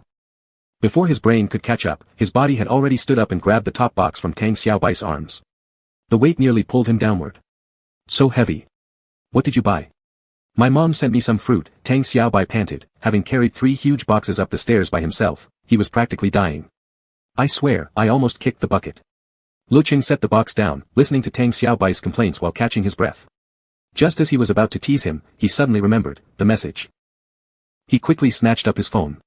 Looking down, the unfinished text still floated in the chat box, unsent. Zhou Shihui, why aren't you replying? Zhou Shihui. Zhou Shihui, busy. Zhou Shihui, Lecheng. Zhou Shihui, say something. Lecheng stared at the chat window for a few seconds, then tapped the screen again, about to reply. Buzz. A call popped up unexpectedly. Lecheng froze for 2 seconds, but his finger had already honestly tapped accept. Hello. Lecheng whispered softly. Lecheng. Zhou Shihui's voice sounded slightly out of breath, and cold. Why didn't you reply? I got called over by Xiaobai to help with something just now. Lecheng lowered his lashes, his voice soft, almost coquettish. I forgot. I was just about to reply when you called. Lecheng added hastily. Zhou Shihui asked, then what was the message about? Oh, that.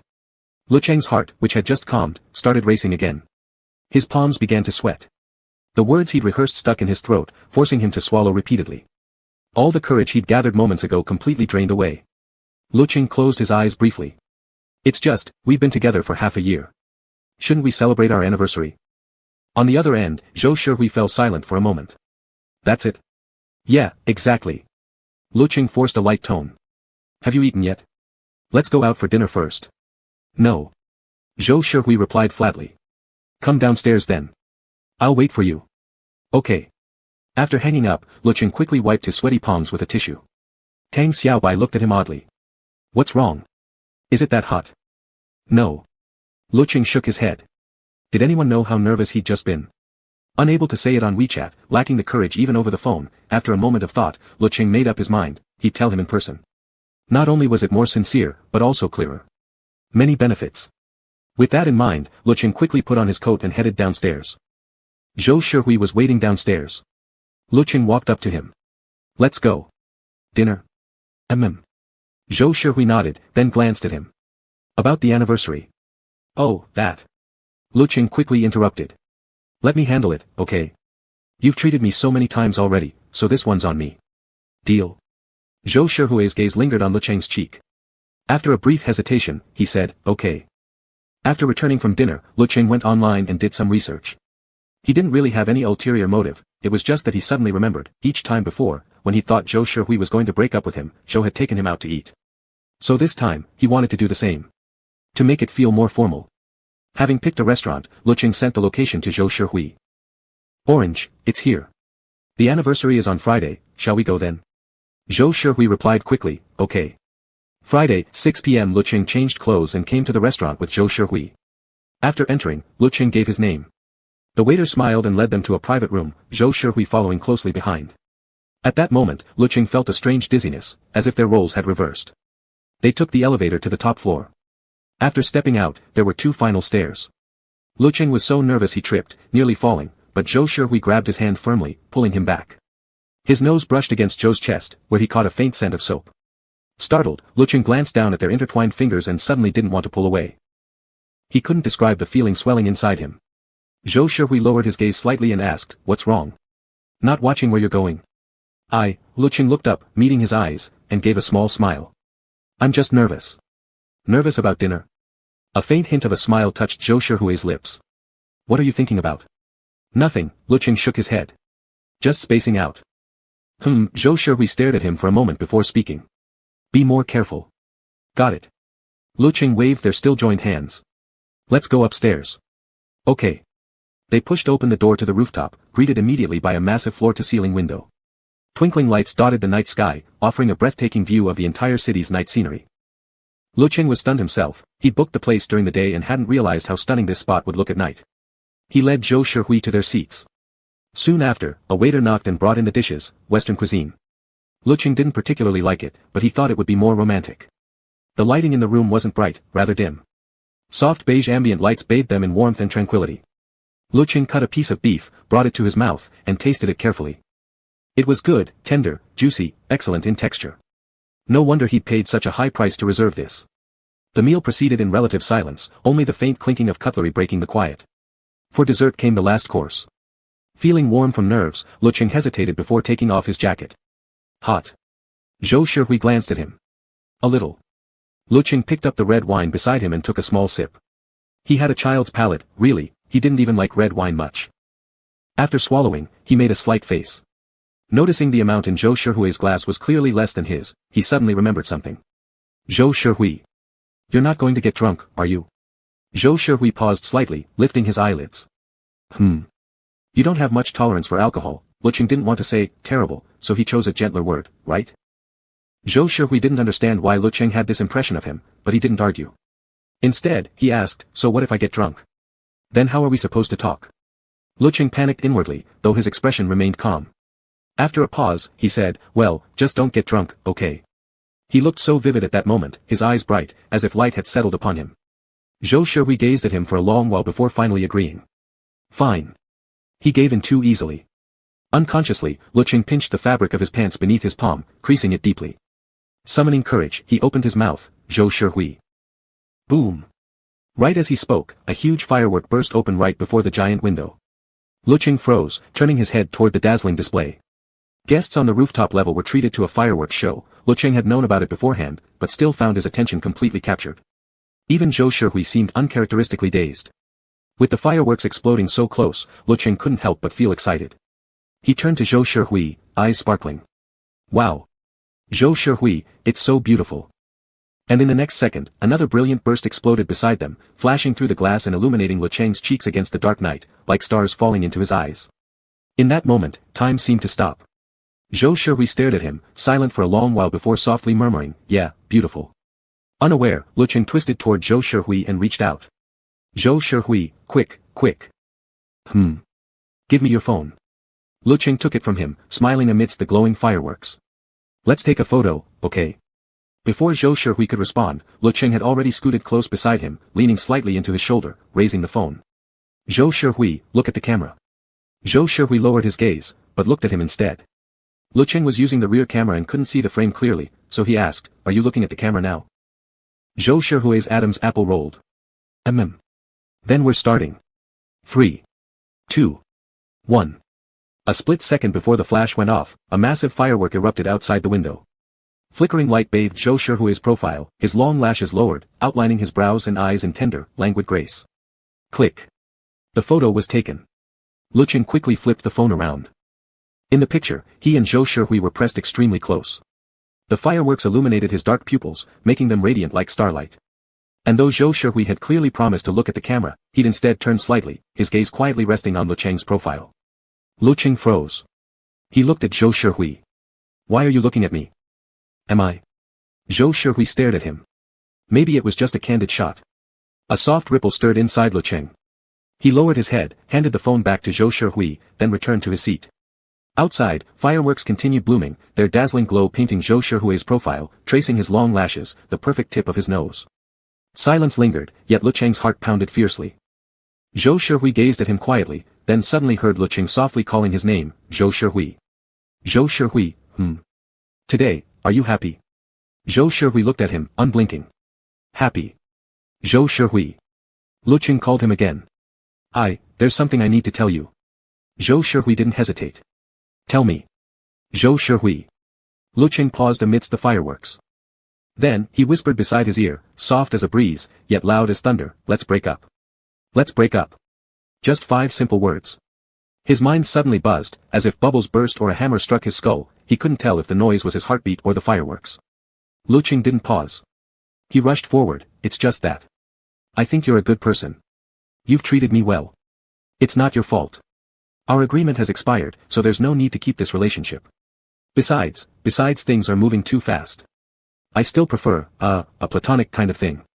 So let's break up. After we break up, we can still be friends.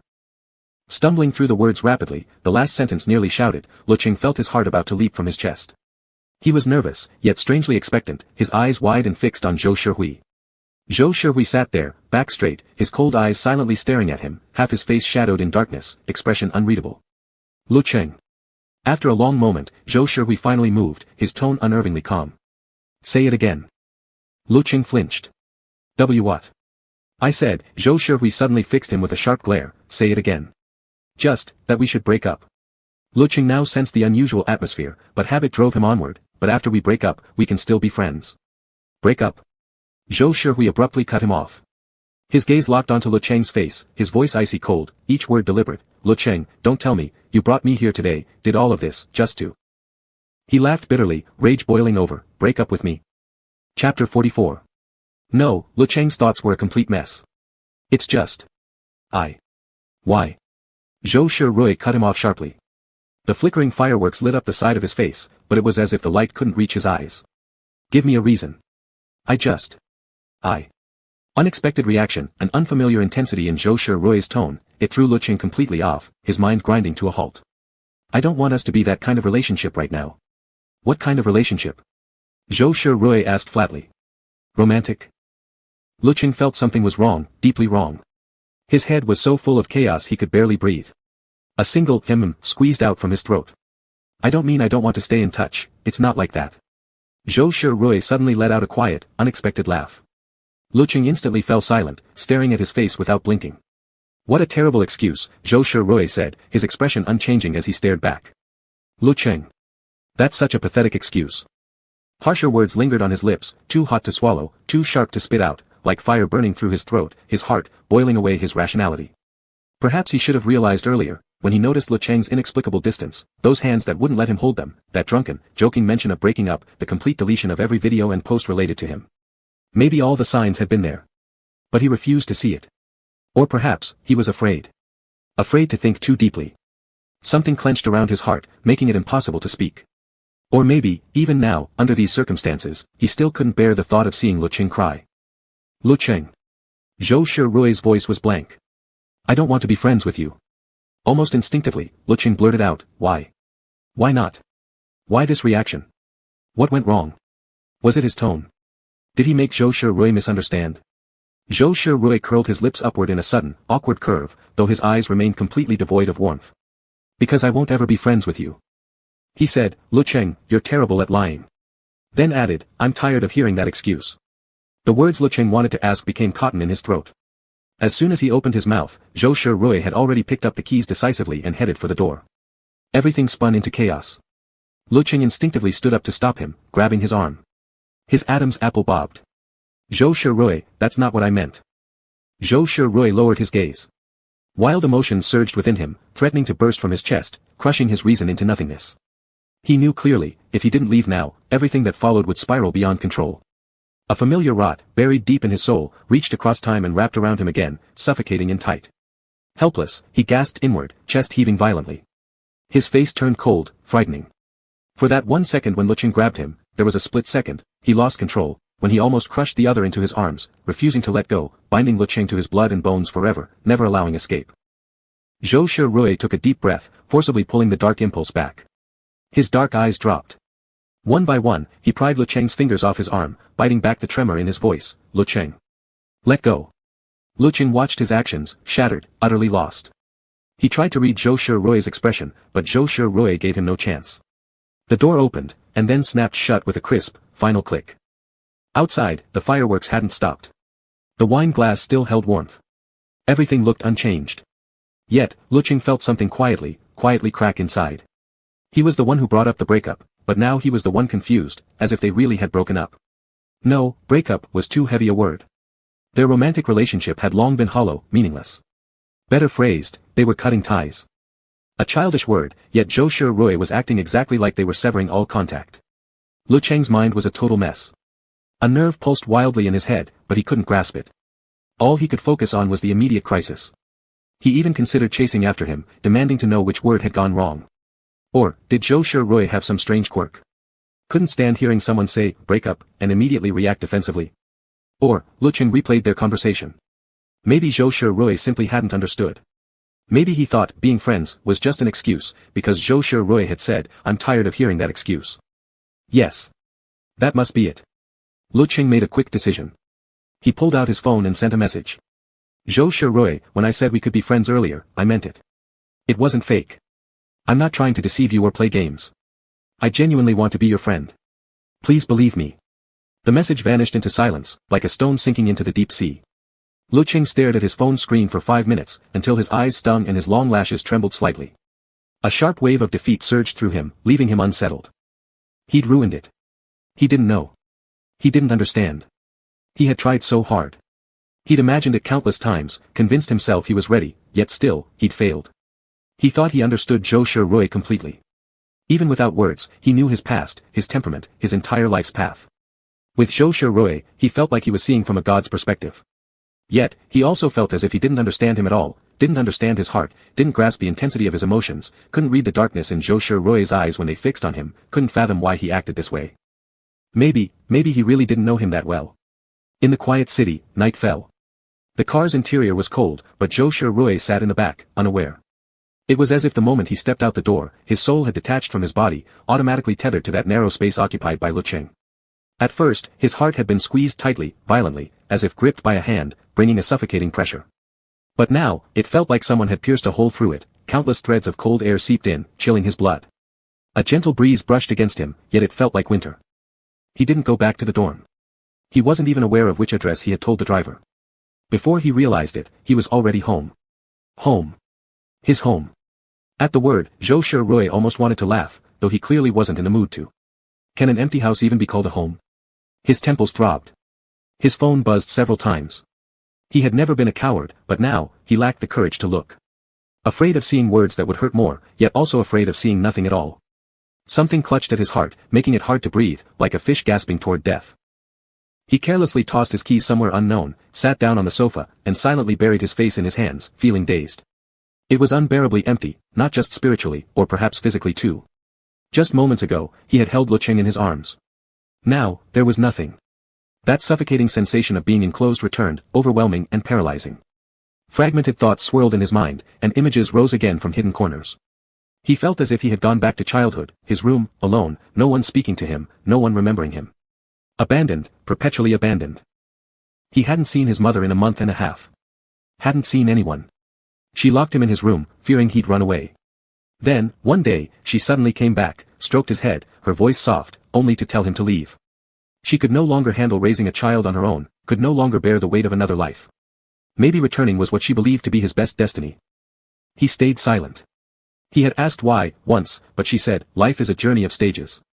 No one is meant to stay with anyone forever. Sweetheart, you must face reality, just like no one is obligated to love you. Back then, he didn't understand those words. All he knew was how cold it felt, cold in his body, colder in his heart. As he grew older, he gradually accepted them. If someone spent their entire life chasing love, trying to fill childhood voids, it would only make them weaker. It would trap them in quicksand, making them increasingly hollow. He wouldn't allow himself to fall into such unnecessary, almost self-indulgent suffering. Because he already had far more than most people ever did. But humans are greedy. Once you've tasted something beautiful, you can't let go. That's why, after having Lecheng, he couldn't release him anymore. So warm. A steady stream of energy, filling the broken fragments of his soul in that moment. Then why give it, only to take it away? Having been lovers, how could he possibly accept stepping down, settling for friendship? Zhou Shirui clenched his fingers tightly, the faint pain stimulating his nerves. He sat still for a moment, then abruptly stood up in a nervous jerk, walking fast, almost awkwardly unbalanced, rushing into the bedroom, yanking open the drawer, and staring at the ceramic doll inside, the one made by Lecheng, lying quietly there. Two little chibi figures, heads pressed together, like two small dogs nuzzling each other for warmth, rubbing cheeks. Zhou Shirui picked it up, placed it gently in his palm, and gazed at it quietly for a while. Then, suddenly, he thought, perhaps this house wasn't completely empty after all. He took a deep breath, put the doll back, then pulled out his phone and saw a message from Cheng at the very top of the screen. Zhou Shirui, what I said earlier about being friends is true. It's not fake. I'm not trying to deceive you or play games with you. I genuinely want to be your friend. You have to believe me. Zhou Shirui stared at the message as if another knife had been driven into his heart, twisted slowly. His fingers trembled, wanting to delete it, but in the end, he couldn't bring himself to. Maybe he was insane, otherwise, why would he even fantasize that Lecheng would send him a message, or come to his side, tap the tip of his nose, and say in a playful tone, break up. Just kidding. Just like days ago, on this very bed.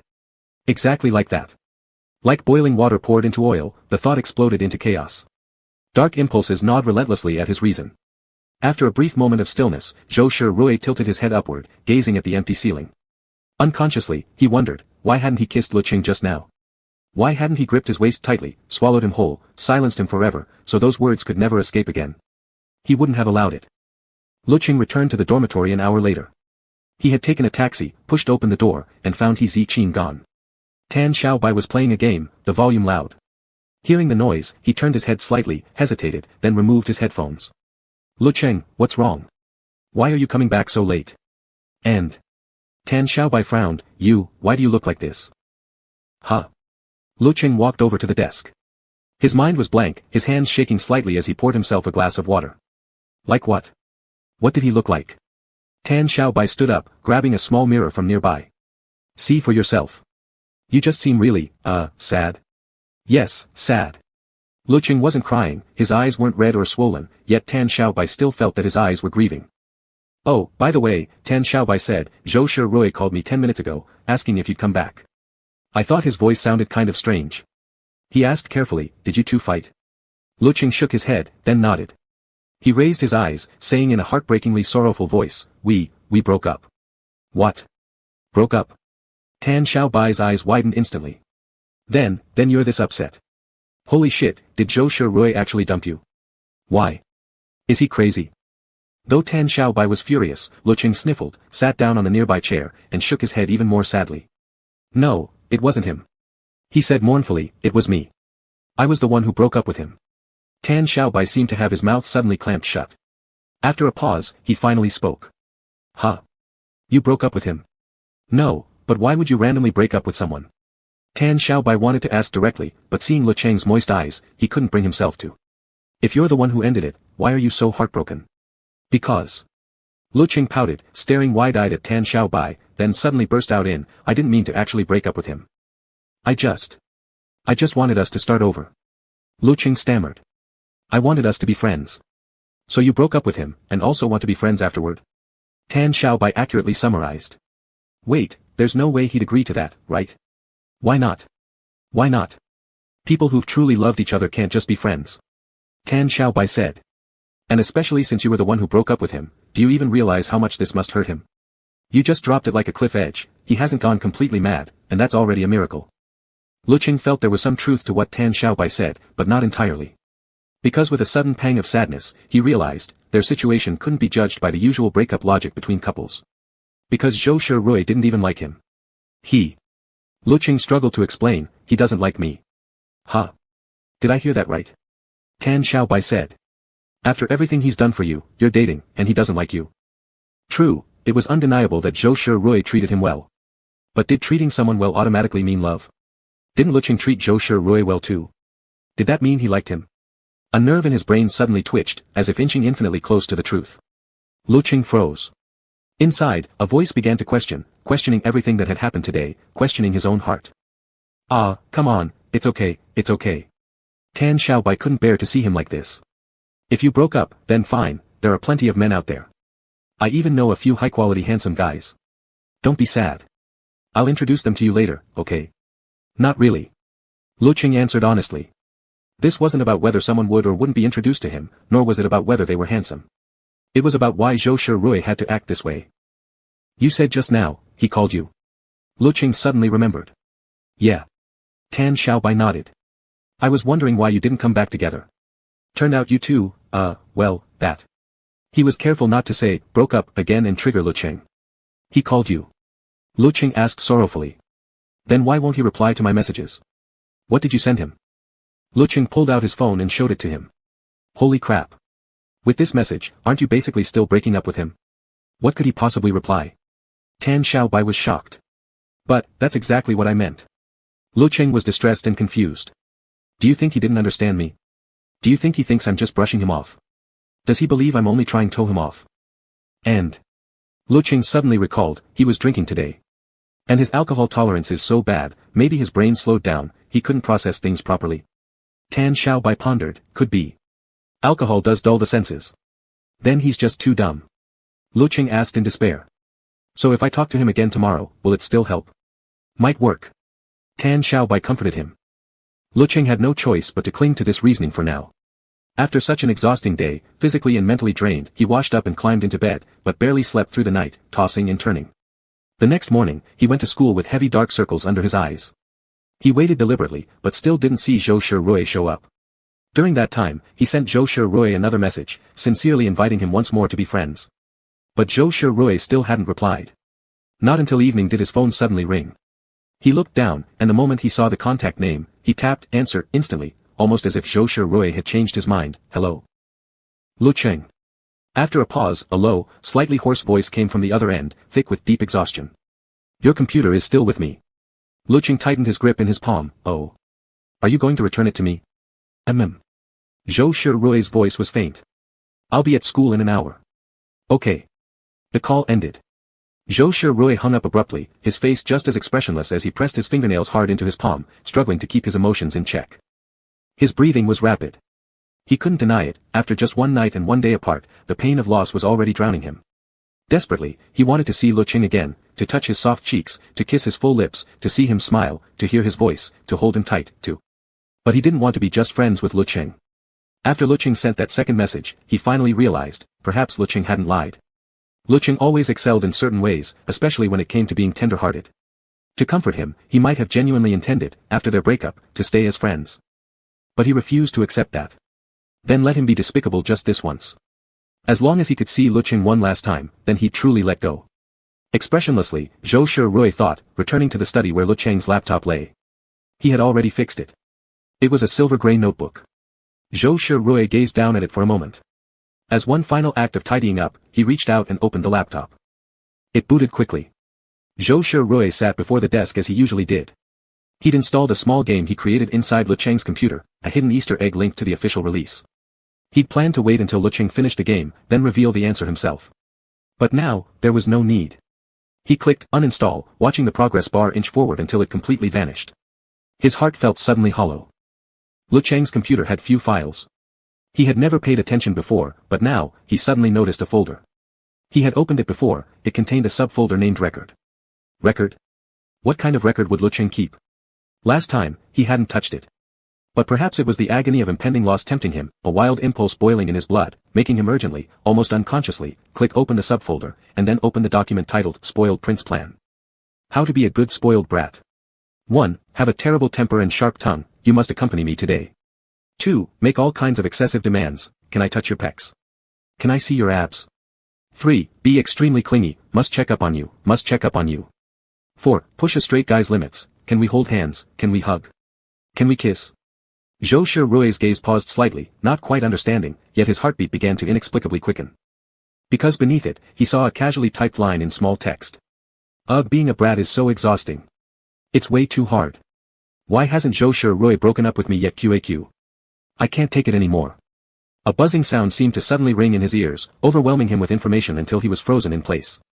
He was an exceptionally intelligent person, and even amidst such chaotic thoughts, he could quickly piece everything together. Rather than calling this a spoiled prince plan, it would be more accurate to call it a breakup plan. Judging from the earliest dates noted, this had started right after they got together, and when combined with Lecheng's behavior and the annotations on the plan. His nerves flashed red like an alarm light, teetering on the edge of collapse. Zhou Shirui oddly wanted to laugh, and finally, he actually did let out a soft chuckle, though there was not a trace of amusement in his eyes. Gently, he tapped the screen twice, right on that QAQ. Fine. Perfect. Zhou Shirui thought. He found it great, so fucking great. Chapter 45. 1 second. 2 seconds. 3 seconds. The smile receded like a tide. Zhou Shirui stared fixedly at the small screen, his knuckles widening around the mouse, tendons bulging, ringing in his ears, intense, deafening ringing, as if he'd been struck head-on, leaving him dizzy, breathless, gasping. Had Lecheng been deceiving him all along? So from the very beginning, there was never any sincerity.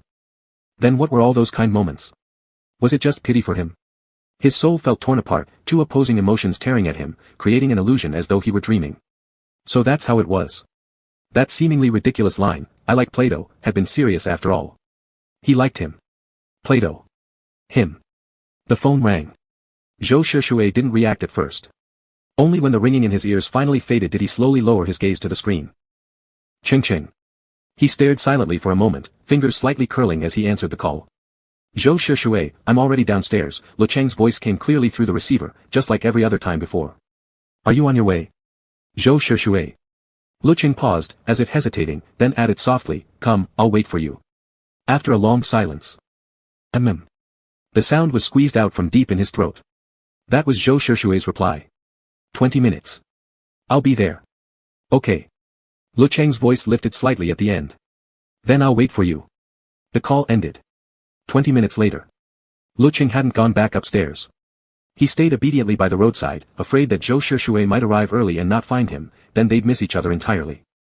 Standing had grown tiring, so Lecheng simply squatted down beside the path. Patta. Soft footsteps, yet crisp in the quiet night. Lecheng looked up from his phone screen toward Zhou Shirui in the distance. Zhou Shirui was so tall. Lecheng tilted his face upward, but under the hazy moonlight, he couldn't make out his expression. You're here. Lecheng tried to stand, but his legs were numb from squatting and he nearly collapsed back down, frowning briefly before looking again at Zhou Shirui. Zhou Shirui simply stood still, watching him. This scene wasn't unfamiliar. Something about it instantly pulled him into memory. Lecheng suddenly remembered, it was also a night like this, when he waited the same way, with the same heartbeat, the same rustling wind buzzing in his ears. What had he said then? In his usual lazy drawl, he'd said, Zhou Shirui, my leg's gone numb. And Zhou Shirui had pulled him up, then gathered him into his arms. The wind left no trace, but memories did. After a pause of 5 or 6 seconds, Lecheng stood again. It wasn't too bad this time, he couldn't help stamping his feet lightly. Under the moonlight, he finally saw Zhou Shirui's face clearly. Though they'd only been apart for a single day, it felt as if lifetimes had passed. Without a word, Zhou Shirui handed over the laptop bag. Lecheng reached to take it, and accidentally brushed against Zhou Shirui's fingers. The surroundings were too dark, but there seemed to be a faint scrape. A cold, lingering touch. Was it just the chill? Fingers instinctively curled, Lecheng noticed Zhou Shirui clench his hand unconsciously. Unable to hold back, he stepped forward. Zhou Shirui, you. Zhou Shirui gazed at him expressionlessly, didn't move, didn't speak. After several seconds of stillness, he turned away, as if ready to leave right then. For some inexplicable reason, Lecheng suddenly wanted to hug him. He remembered Zhou Shirui's scent, his warmth. But now, Zhou Shirui's presence felt too intense, he dared not. Zhou Shirui. Lecheng hurried to speak. Is there something you want to tell me? Tell him what? Finally, Zhou Shirui turned his face slightly. His gaze dropped onto Lecheng's familiar features, his delicate, unchanged face, those bright eyes. What should he say? Should he dig up every ugly truth, lay it bare before them both, provoke accusations, ignite fierce arguments, until even their last shred of dignity crumbled? Use the most painful words to wound the other? Would Lecheng cry then? Could he bear seeing those tears and refuse to wipe them away? No.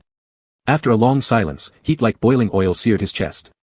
Zhou Shirui dug his nails into his palm, speaking in an unnaturally calm voice, go home. Then us. Lecheng was certain he'd made himself perfectly clear, he'd explained it 3 times. Zhou Shirui was smart, he must have understood.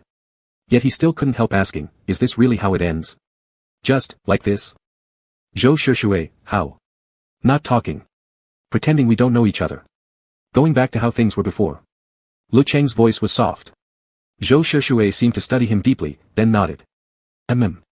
Fine. His heart felt tugged at, hollow. Lecheng lowered his eyelashes, and the moment Zhou Shirui turned to leave, he spoke again, your hand. Zhou Shirui paused. Lecheng stepped forward, coming before him, repeating once more, your hand. Zhou Shirui stared at him, unmoved. For some reason, Lecheng didn't want to be looked at like that. He pulled out a random bandage from his pocket and gently stepped closer, placing it into Zhou Shishui's uninjured hand. The touch between fingertips and palm lasted only an instant. Lecheng didn't raise his eyes. He pressed his lips together lightly. You, remember to change it. His chest tightened inexplicably, as if the cold, tightly locked chamber of his heart had effortlessly melted, giving rise to a lingering throb of ache and warmth. Lecheng turned and walked away. His footsteps were soft, but they reverberated against Zhou Shishui's eardrums like howling wind. Zhou Shishui couldn't stop himself from wanting to reach out, his brows tightening sharply. But in the end, he didn't, not even catching a single sleeve. Lecheng was listless for 3 days. He felt as though he truly were going through a breakup, a pain of loss buzzing inside his head like static. Tan Xiaobai brought him food and loudly announced, as if a royal attendant, time to eat. Lecheng crawled down from bed without much emotion. These past 2 days, he hadn't touched his computer, didn't feel like drawing, didn't feel like moving. As if afraid of being haunted by memories. This was the computer Zhou Shishui had fixed for him, and he selectively refused to look at it. Thanks, Xiaobai, Lecheng said weakly, then opened the lunchbox and began eating bite after bite. The weather's nice today. It hasn't rained outside anymore, Tan Xiaobai said, watching him. Maybe you should go out for a walk. Not in the mood, Lecheng shook his head, stuffing rice into his mouth. Feeling all limp. Can't gather any energy. What's wrong? Tan Xiaobai asked with concern. You've been so lifeless these days. Don't tell me after breaking up, Zhou Shishui actually sucked your soul away. It was meant as a joke, but when Lecheng lifted his eyes, Tan Xiaobai met his dark gaze. After 2 seconds of silence, he realized it was awkward to bring that up now. Ah, I was just kidding. Maybe, Lecheng suddenly said seriously. Tan Xiaobai was surprised. Huh. Maybe, Lecheng repeated quietly, head lowered, staring at his meal. A sad thought welled up involuntarily. Back then, Tan Xiaobai had speculated whether Zhou Shishui liked him or not, he didn't know, but this unrelenting sorrow, persistent like the plum rains, made him realize that perhaps, his feelings toward Zhou Shishui weren't entirely absent. I shouldn't have said that, Tan Xiaobai muttered, glancing at the slight droop of his lips. So what, it's just a breakup. I think you're just lacking sunlight. You need energy. Calcium. Here's the deal, this afternoon the club has an event. We just recruited new members. Come along. It'll help clear your mind, okay? Knowing Tan Xiaobai meant well, Lecheng nodded reluctantly. Alright. That's the spirit, Tan Xiaobai said. And who knows? Maybe you'll run into him on the way. Lecheng frowned faintly. I didn't. Oh, come on, Tan Xiaobai sighed. No need to say, I didn't miss him or anything. Just broke up, missing your ex is normal. It's basically withdrawal, like quitting smoking. Tough it out for a few days and you'll be fine. Lecheng nodded. But Tan Xiaobai couldn't help asking out of curiosity. If you miss him so much, yet you were the one who ended it, and you're not exactly the silent type, why not try initiating reconciliation? Lecheng's eyelids trembled slightly. He said, with quiet sadness, I did. I tested the waters. Tan Xiaobai was taken aback. How? I asked him, Lecheng answered honestly, if we really could only be this way. And he said, yes. He straight up rejected me, didn't he? Lecheng said softly. Tan Xiaobai sighed. Fine then. Forget it. Let's go out, have fun, take your mind off things. After eating, Lecheng tidied himself up and followed Tan Xiaobai out of the dorm. It had just stopped raining, the air was fresh. Lecheng sniffed, feeling a pleasant, almost drunken lightness throughout his body. It actually helped a bit, calming his mood. They ambled slowly toward the club. Lecheng lingered at the entrance for a while, gazing out the window, a vague sense of disappointment settling inside. Truthfully, he hadn't held much hope, but now that it really hadn't happened, he still felt somewhat unhappy. This shifting mood, like overcast rain. Recently, riding on the momentum of the cultural festival, Su Yuan had seized the opportunity to recruit new members again. But the club itself wasn't popular, only 2 new members had joined, 1 boy and 1 girl. Lecheng greeted them briefly, then sat aside with his phone, quieter than usual. Tan Xiaobai shot Su Yuan a meaningful glance. Su Yuan caught it instantly and understood. Ahem, these are your senior brothers, Su Yuan said with a laugh, slinging an arm around one of the new boys. From now on we're all family. Getting together like this is just for convenience, you know, since our club could be counted on one hand. The newly recruited girl asked curiously, then who's the master? Xiao Chu, come on, Su Yuan clapped his hands, say hi. Go away. Chu Yao was tidying yarn, too busy to bother with him. Who's Xiao Chu? Who the hell is Xiao Chu with you? See. They're all inheriting skills from senior sister Chu Yao. Unfazed by the insult, Su Yuan went on shamelessly, but let me make one thing clear, skills can be passed down, but attitude stays with you. Chu Yao turned her head and raised her leg, ready to kick him. Su Yuan yelped and jumped back, sprinting away while shouting, "Protect me. Protect the president. There's an assassin after me. Help." Chu Yao yelled, "Don't any of you dare stop me." This lively, chaotic scene made Lecheng unconsciously lift the corners of his lips. With such a great atmosphere and everyone talkative, Lecheng quickly warmed up to them. The new boy was Yuan, the girl was Sun Yiqing, both cheerful and outgoing. "Hey, since we're all free anyway," Yuan suggested, "let's go out for a meal." "Sure." Chu Yao agreed. "Where? How about hot pot? I haven't had it in ages." Yuan said. "I'll treat everyone, what do you say?" For some reason, Lecheng froze momentarily. "Sounds great." The others chimed in immediately. A lively group set off together, taking a cab to a hot pot restaurant. Lecheng sat waiting for the food, half-heartedly chatting with the others. Tan Xiaobai asked, "Lecheng, what sauce do you want? Want me to mix one for you?" Lecheng paused, only then realizing belatedly, no one would make him his usual sesame sauce anymore. "It's fine. I'll do it myself," he said. He quietly made his usual oil-based dip, took a bite, and found the taste somehow off. He'd eaten this often before. Why hadn't he thought to ask properly before they broke up? Now look, lost his boyfriend, lost his peace, even lost his favorite sesame sauce.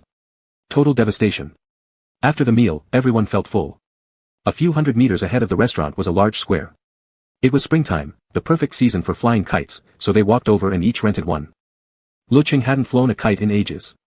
His attempts repeatedly failed to get it airborne. Zhua genuinely rushed over, let me, I'm amazing at this. Little Zhua, you're awfully eager. Su Yuan teased. Come on, admit it, have you fallen for Qingqing's beauty? Zhua Qingyuan laughed. Don't say that, man, we'll get flagged for duplicate content. My boyfriend will die of jealousy if he hears. Huh. That threw a lot of information at once. Lecheng looked confused. Su Yuan explained, he has a boyfriend. His boyfriend looks like a little puppy. At first, I actually mixed them up. Oh, I see. Lecheng nodded. His relationship with Zhou Shishue had been common knowledge, so judging by certain attributes. Lecheng glanced at Zhua Qingyuan. Zhuo was slightly taller than him, with narrow, long eyes and barely noticeable double eyelids. When he looked at someone, he somehow appeared deeply affectionate. Casually, Lecheng asked, how tall are you? 185.5, Zhua Qingyuan said. Damn, even the decimal point was precise. Lecheng couldn't help but chuckle. Zhou Shishue was even taller than Zhua Qingyuan. That thought surfaced unexpectedly. Lecheng fell silent for a moment, then wordlessly took back the kite. As the kite soared higher and higher, everyone stared upward, adjusting their positions based on its height. Soon, the group had scattered. Lecheng almost stepped onto the lawn before realizing his mistake and stepping back quickly. Damn, Zhua Qingyuan, you've got it way too high. Chu Yao exclaimed. Hearing that, Lecheng turned his head, and unintentionally locked eyes with Zhou Shishue, who had arrived unnoticed. Thud. His heart seemed to beat slowly, just once. Zhou Shishue's expression was cold and nearly blank. Thin lenses obscured his gaze, his lips a flat line. Dressed in a simple black coat and long pants, hands in his pockets, he stood far away, looking over with distant indifference. Lecheng's heart pounded twice, hard. Zhou Shishue wasn't close to him, yet the distance was short enough for both of them to clearly see each other's expressions. Zhou Shishue turned his gaze away first. Lecheng stood rooted to the spot. He quickly realized Zhou Shishue hadn't come alone. Several oddly shaped machines hovered in the sky, and among that group were a few familiar faces. He recognized them as members of the robotics club. Had they built something new and come here to test fly it? What terrible timing. The open square carried sound exceptionally well, Lecheng could even hear their voices drifting over. He lowered his head and tugged at Tan Xiaobai's sleeve. I want to leave, he whispered. Huh? Tan Xiaobai frowned. Why? Lecheng kept his voice low. Zhou Shishue. Zhou Shishue is over there. What? Tan Xiaobai immediately lowered his voice too. Zhou Shishue. Your ex-boyfriend. Lecheng nodded. What are you scared of? Didn't you say you wanted to see him before? Tan Xiaobai asked, puzzled. Wanting to see someone was one thing, actually seeing him was another. Lecheng shook his head, about to speak, when Zhua Qingyuan suddenly leaned in. What? What new boyfriend? No. Lecheng bristled like a startled cat. Shoo, be quieter. Lower your voice. What's up? Zhua Qingyuan reached out, adjusting the direction of Lecheng's kite string. Why are you all sneaky now? Talking about gossip? Let me hear too. Tan Xiaobai said, his ex-boyfriend is over there. Where? Zhua Qingyuan craned his neck, squinting slightly. Didn't wear my glasses today, can't see clearly. Lecheng blinked. You're nearsighted but don't wear glasses. Being cool matters more. Zhuo Qingyuan flashed him a mischievous grin. Lecheng was genuinely speechless. His earlier tension eased a little, and he couldn't help but chuckle. All right. When he smiled, his bright eyes curved gently into crescent moons, adorable and radiant. It had been so long since he'd seen Lecheng smile like that. But not for him. Zhou Shushui thought, expression blank, hands still in his pockets. He recognized every person standing beside Lecheng, people he'd seen once, he could place. But the man directly in front of Lecheng just now, the one who'd glanced back with narrowed, almost taunting eyes, that face was unfamiliar. Boyfriend? The word wasn't unfamiliar, but what did it mean? Was this Lecheng's new boyfriend? Or just someone pursuing him? His vision, unimpaired by lens or prescription, saw everything clearly. They stood close. The guy was tall enough, but his face was plain, nowhere near good-looking enough for Lecheng. Could he really have found someone new so quickly, even after being hurt? A dark, bitter thought twisted inside him. Even if this wasn't a new boyfriend, Lecheng probably didn't like the guy much either. They hadn't held hands. No intimate gestures at all, just a brief handshake. 10 minutes had passed, and Lecheng had only smiled at him for 3 seconds. He'd already decided to let go. Yet now, seeing another man beside Lecheng, a destructive emotion surged through his chest, violently crushing reason, swelling like an explosion, rampaging through his mind, urging, pushing. Grab him. Bring him back. His expression darkened drastically. The fragile calm he'd managed to maintain these past 3 days shattered instantly, as if a match had been struck inside him, threatening to set him ablaze. Lecheng set down his kite, tilted his head, and murmured to Tan Xiaobai, can you return this for me? I need to use the restroom. Sure, Tan Xiaobai said. But you're leaving after that? Lecheng nodded. The restroom was quite far from where they stood. Lecheng walked briskly, more out of discomfort than urgency. Ever since spotting Zhou Shushui, a strange sense of gloom had settled in his chest. He just wanted to turn back quickly. The public restroom must have cost a fortune to build. It was huge, even more luxurious than the ones at their school. Lecheng stepped inside. It wasn't peak time after work or school, so the place was empty. The air smelled faintly of fresh cleaning spray. Counting the stalls, Lecheng reached for the middle door when suddenly, his neck jerked backward. Someone yanked hard on his hoodie's drawstring. Before he could react, his shoulders were seized. He flinched in shock, turning around, and came face to face with Zhou Shushui's cold, indifferent expression. Without a word, Zhou Shushui gripped his shoulders, spun him around, marched to the very last stall, shoved him inside, slammed the door shut, bang. And locked it from the outside. Everything happened too fast. Lecheng's heart hammered wildly. Eyes wide, he stared, utterly bewildered. Zhou Shushui. The last stall was empty, originally meant for storing cleaning supplies. Now it held only a mop. The space wasn't small, but with 2 people inside, it felt tight. The hand gripping his right shoulder had veins bulging beneath the skin. Lecheng instinctively tried to pull away, but Zhou Shushui raised his other hand, trapping him completely. Too close, Lecheng could almost smell Zhou Shushui's faint, clean scent of soap. His head spun. Why you, what are you? Zhou Shushui gave him no chance to ask. With one hand, he seized the back of Lecheng's neck and abruptly pulled him forward. The distance between them vanished, almost nose to nose. Zhou Shushui's dark eyes gazed down at him, expressionless, yet his voice came slow and deliberate. Is that guy outside your new boyfriend? What? Lecheng blinked, stunned. Your standards have dropped, Zhou Shushui said flatly. Lecheng sensed something was wrong, but before he could speak, Zhou Shushui suddenly lifted his hand, using the edge of his palm to clamp Lecheng's jaw shut, forcing his mouth closed. Then, to Lecheng's shock, Zhou Shushui slowly leaned in, his nose brushing along Lecheng's cheek. His black eyes locked onto his prey, his voice like a serpent's tongue flicking against Lecheng's ear. Zhou Shushui's voice was low, dangerously soft. Do you also enjoy platonic love with him? Chapter 46. Warm breath, like invisible tiny flames, gently brushed against his cheek, sending subtle tremors through his body. His chin was firmly gripped. Lecheng's eyes widened, his mind scorched by heat and overloaded with information, struggling to process, yet he still managed to grasp the key point. No, I didn't do anything with him. Liar. Zhou Shushui interrupted him harshly. Lecheng. Zhou Shushui pressed closer, towering over him, head slightly lowered until their faces were almost touching, close enough that his lips might brush his. His breath slid slowly down along Lecheng's cheek. His dark eyes were cold, his thin lips parting slightly as he whispered, "You're lying." The tone was icy, but the breath against his skin was warm. Lecheng's eyes widened slightly, breathing quickened. For a moment, he actually thought Zhou Shushui was going to kiss him. But it was just an illusion. Zhou Shushui's lips veered away, grazing nearly against his cheek before pulling back. Lecheng grabbed the wrist clamped on his jaw, shaking his head. No. I'm not lying. I'm not. He's just a friend, Lecheng said rapidly, his black eyes locked onto Zhou Shirui without blinking. A member of our club. He's not my boyfriend. I don't have one. I haven't. He couldn't explain, platonic, it sounded absurd even to himself. Who would believe such a ridiculous excuse? If Zhou Shirui hadn't suddenly brought it up in this situation, he would have forgotten what panicked words he'd muttered during their breakup.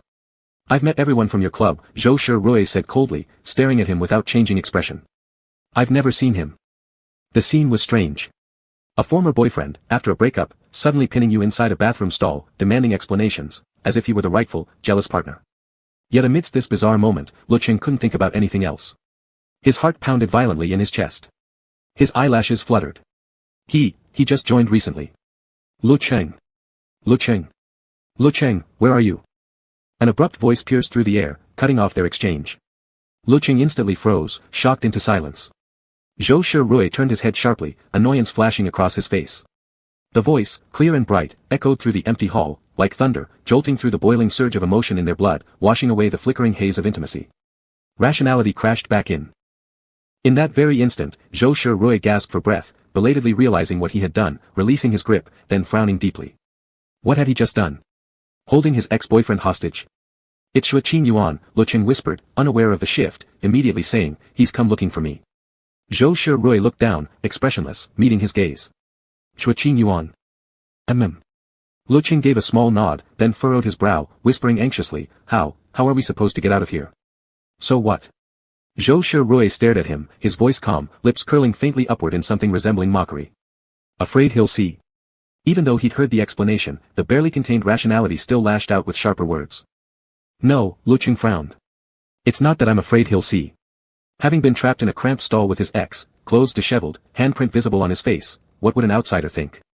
Zhou Shirui took a deep breath, fully aware of all this. He reached out, straightened Lecheng's collar, closed his eyes briefly, and tried to speak calmly. You go first. Lecheng, why is taking so long to use the toilet?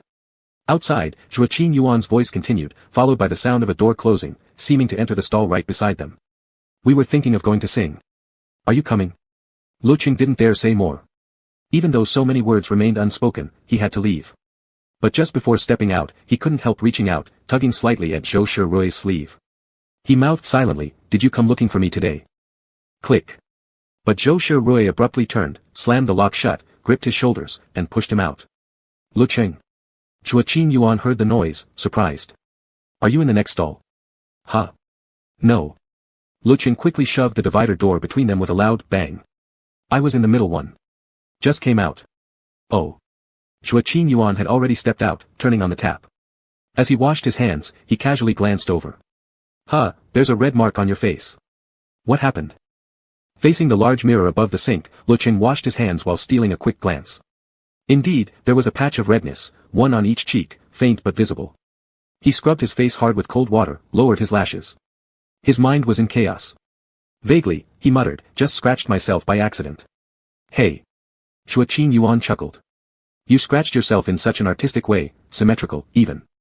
The comment made Lecheng's cheeks burn hotter. He waved his hand quickly, eager to leave and let Zhou Shirui out. Alright, let's go. You said we were going somewhere. To sing, Shuqin Yuan said. Come on, it'd be a waste not to go after all this. Don't you think? He paused, squinting slightly. Huh. Your neck is red too, could you be having an allergic reaction? Lecheng's skin was unusually fair, not the type that easily left marks, but when it did, they showed clearly. He touched the back of his neck self-consciously, the lingering sensation of Zhou Shirui's burning fingertips suddenly flooding back. I don't know, Lecheng blinked. Probably not. Let's just go outside.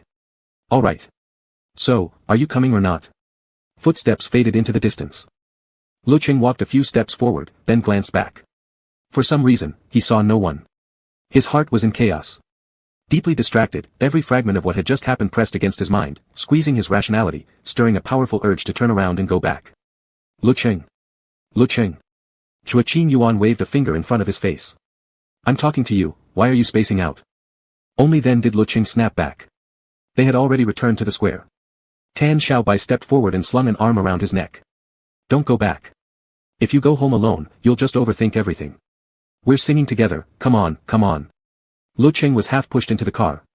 Unable to help himself, he leaned against the window, glancing outside. He saw nothing, too far away now, only a few small dark dots in the distance. Why? Why had Zhou Shirui come looking for him? Why ask those questions? A faint, blurry thread in his mind suddenly felt tugged at one end. Lecheng touched his lips. His fingertips felt warm, slightly moist. In that instant, a sudden, intense illusion gripped him. Could it be? Zhou Shirui actually liked him. If he didn't care, why confront him? Why say those things? Some things didn't seem to be as he'd originally assumed. Despite how strange so many details were, the mere possibility sent Lecheng's heartbeat slowly accelerating. A loud ringing buzzed in his ears. Unconsciously, he tightened his grip on his phone. Time ticked by. He needed to know. Even if he was wrong, so what? At least he tried. Once he made up his mind, he acted immediately. Lecheng pulled up the dial screen, found the number, hesitated for 2 seconds, and tapped to call. Beep, beep, beep. Coincidentally, the car arrived at their destination just then. Lecheng stepped out, eyes locked on his phone, anxious. Beep, beep, beep. The subscriber you are calling is currently unavailable. Not connected. At the very back of the group, Lecheng looked down at his phone, wondering, did Zhou Shirui not pick up, or was the phone simply not on him? Wanting to bite his nails, Lecheng dialed again. Beep. It rang 3 times before being cut off. Lecheng froze. Called again. 3 rings, and once more, hung up. So it wasn't that he hadn't answered. He just didn't want to. A hollow emptiness opened inside Lecheng, like a small piece of his chest had caved in. He couldn't understand. Why wouldn't he answer? If he could say those things earlier, why avoid his call now? Entering the private room, the slight lightness Lecheng had felt moments ago vanished. He sat in the corner, absent-mindedly staring at his phone screen. What's wrong? After belting out a song, Tan Xiaobai finally felt satisfied. He plopped down beside Lecheng and nudged his shoulder. Not happy even when we're out having fun? Still thinking about it? One accidental meeting and you're already this worked up. Lecheng shook his head. He frowned at his phone, beautiful brows drooping, propping his cheek with one hand, lashes lowered, like a wet, dejected puppy. Lecheng whispered, he's ignoring me. Huh? Tan Xiaobai didn't catch the weight behind the words. What? Who's ignoring you? Lecheng hesitated, then lifted his gaze. I think. Zhou Shirui might actually kind of like me. No, not exactly like, but he must care about me somehow. Though Tan Xiaobai didn't fully understand why Lecheng suddenly reached this conclusion, he still asked succinctly, so. Finally figured it out. Are you going to find him now? Want to get back together? The word reconcile felt heavy, after all, he still didn't entirely understand Zhou Shirui's feelings. Yet after a moment of silence, Lecheng nodded honestly. He needed to talk to Zhou Shirui. Clearly, once and for all. So if he's not coming to find you, why don't you go find him? Tan Xiaobai, who had been through a few relationships, said. It's not a big deal, just talk it out. As long as he cares about you, you can get back together. Really? Lecheng's voice lifted slightly, but only for a second. He lowered his eyelids again. I called him. He didn't pick up. When did you call? Just now. Lecheng pressed his lips together. Tan Xiaobai was somewhat baffled too. That is weird. Logically speaking, he shouldn't act like this. Back at the square, I saw the way Zhou Shirui looked at you. It was, kind of intense. Lecheng asked, puzzled, intense how? It was hard to describe, coldness, irritation, tenderness, all tangled together. But summed up, it felt like Zhou Shirui wanted to devour him whole. Ah, it's hard to explain. Tan Xiaobai noticed how tightly Lecheng was gripping his phone. You're not seriously sitting here waiting for his message the entire time, are you? Dude, come on, you're turning into a tragic romance drama. Stop staring. Phone confiscated. Tan Xiaobai snatched the phone from him and, right in front of Lecheng, turned on Do Not Disturb mode. Waiting won't make anything bloom. Sing your songs, then go back and think clearly, what do you really want to do? What do you actually want? Lecheng wasn't happy about it, but seeing how firm Tan Xiaobai was, he slumped and muttered, fine. A gentle breeze blew, the setting sun bled across the sky. Finally done. Wrapping up. This test flight went super well. Exactly this effect, we'll crush the rival team next time. Why do I feel there are mosquitoes already? My arm is itching like crazy. Don't even joke, the air doesn't have mosquitoes yet. With skin as thick as yours, how could any mosquito even bite you? Want to get beaten or something? Don't run. The noisy voices grew closer, almost right beside them. Hey, Rui. We're leaving, are you coming? Zhou Shirui kept his gaze low. His expression was neutral. After a 2-second pause, he unusually replied with a question, leaving? Yeah. The test flight's over, and it was a success. Next competition, we'll knock 'em flat. The guy said. They're packing up too. Going out to hang. We're leaving, coming. You heading back to school tonight? If so, give me a ride. Zhou Shirui's fingers twitched lightly. He stared blankly toward the shops across the square, lost in thought. Not going back. Zhou Shirui paused for a few seconds. You go ahead. Oh, all right. The guy nodded and waved. Then we're off. The square fell quiet. Zhou Shirui stood still for a while, then walked to the other end, took his car, opened the door, and got in. A nerve throbbed at his temple, his heart refused to settle. He lowered his eyes, looking at his own palms. Why? 2 hours ago, the slick, soft sensation had glided across his fingertips like water. Now, that reawakened touch brought memory flooding back, lips, warmth, images, all returning, vivid and sharp. The prolonged, relentless withdrawal symptoms left him breathless. His phone buzzed twice. Zhou Shirui instinctively glanced, just spam messages. Even though it was he who had hung up the call, why did it hurt so much now? Why was it so unbearable? Like an addiction, uncuttable, unbreakable. Unwilling to sever, unable to quit. The mere hint of closeness, not even a kiss yet, sent emotions crashing back with full force. Tearing at reason, stirring the heart into chaos. A red notification dot sat in the corner of WeChat Moments. Zhou Shirui stared silently for 2 seconds before tapping it open. It was Su Yuan's post. A colorful background photo. Zoomed in, it showed several members from the club facing the camera. Lecheng was in it too. Smiling beautifully. Bright, radiant, striking, eyes drawing attention instantly, the corners of his eyes lifting like a dog's, like a cat's, like a lover's. His breath caught. For someone who always prided himself on clarity of mind, he was now engulfed in unprecedented confusion. Like standing at a crossroads. Uncharacteristic actions, wavering feelings, barely restrained logic. Something pounded deep in his chest, breaking through barriers, demanding he make a choice. Perhaps until now, he believed that if he just tried hard enough to forget, he could truly let go. But now? What hurt more? Zhou Shirui asked himself, then answered.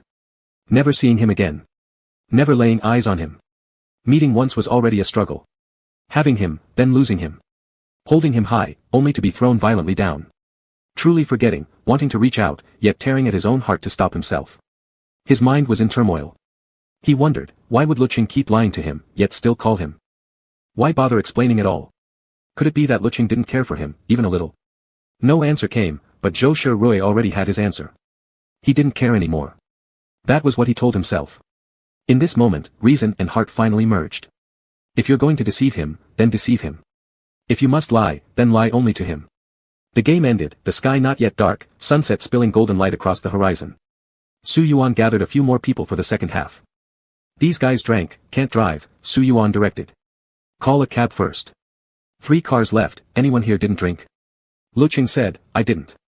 Shuaqin Yuan, me neither. Tan Xiao Bai, I'm sober too. Chu Yao, same. 1 car takes 4. Those who didn't drink, you're driving. The cars belonged to the latecomers. The sober ones helped the drunk into the vehicles and took the keys. Lecheng helped carry someone, finished, then saw the passenger seat of 1 car still empty. Without hesitation, he got in. The driver was Shuaqin Yuan. He glanced over, smirking. Come on, let me show you my driving skills. Sure. Lecheng smiled back. As soon as he spoke, a sharp tremor shot through his chest.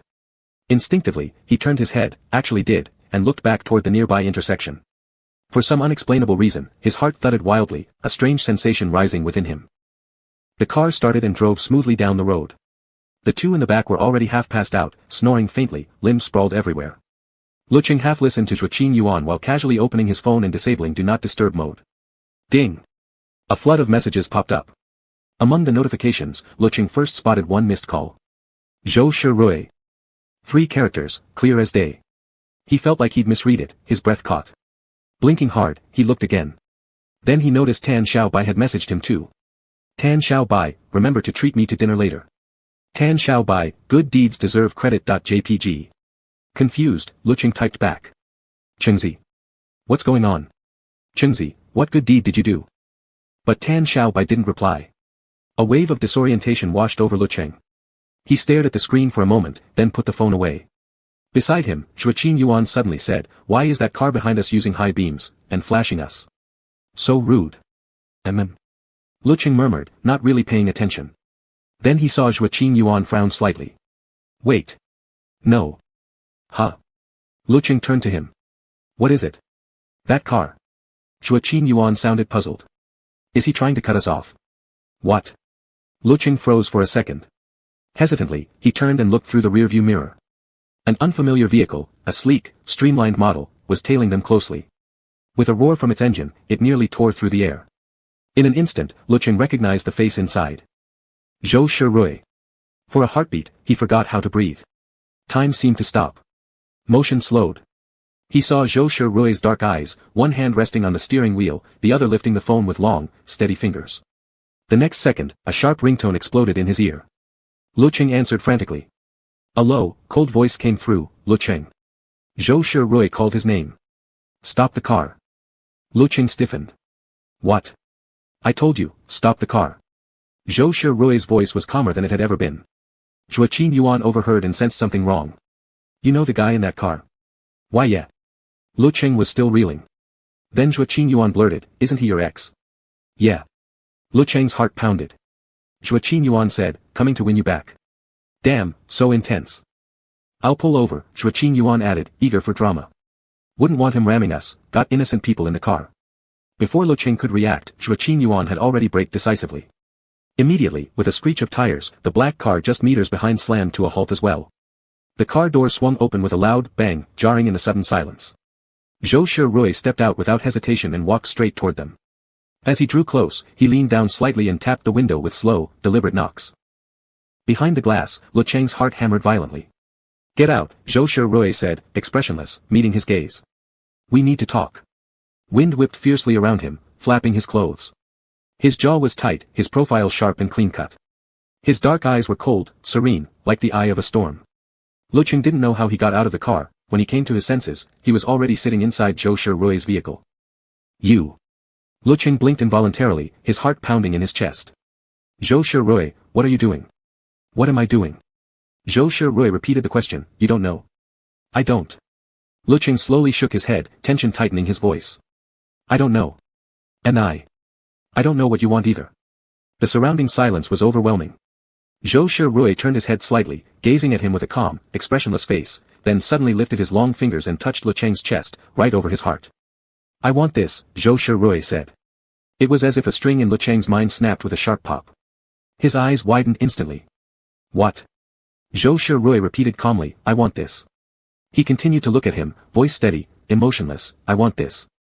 I want you to like me, love me, never leave me, see only me. Can you do that, Lecheng? Lecheng's lips trembled, for a moment, he couldn't speak. If you can't, it's fine. As if he couldn't wait even a second longer, Zhou Shirui tugged his lips into a self-mocking smile and said quietly, earlier, when you said you wanted to be friends with me, does that still count? Lecheng's mind had completely shut down, overwhelmed by the flood of information. Almost instinctively, he replied, why yes, it counts. Lecheng. Zhou Shirui suddenly spoke. Are you pitying me? Lecheng finally reacted. No, I'm not. But Zhou Shirui suddenly let out a faint, soft laugh. Then pity me. He said quietly, Lecheng, please, just pity me. Chapter 47. The wind was so still. The dying sunlight outlined Zhou Shirui profile with a faint golden glow, his eyelashes casting long shadows. Time seemed to freeze, second by second. Zhou Shirui slowly pressed his lips together, closed his eyes briefly. Never mind. Just go. His words were cut off mid-sentence as Lecheng suddenly leaned in. His lips were soft like a cloud, warm with breath, his long lashes fluttering slightly before gently brushing against him. A brief touch, then apart. Zhou Shirui remained frozen, his expression unchanged, his voice nearly icy. What does this mean? Zhou Shirui, Lecheng looked straight into his eyes, unblinking, speaking fast, I lied to you. All those things I did while we were together, those dramatic acts, they were just to play the spoiled brat, to make you hate me, annoy you until you broke up with me first. Because I knew, after we broke up, you'd feel guilty and compensate me. At that time, I was really short on money.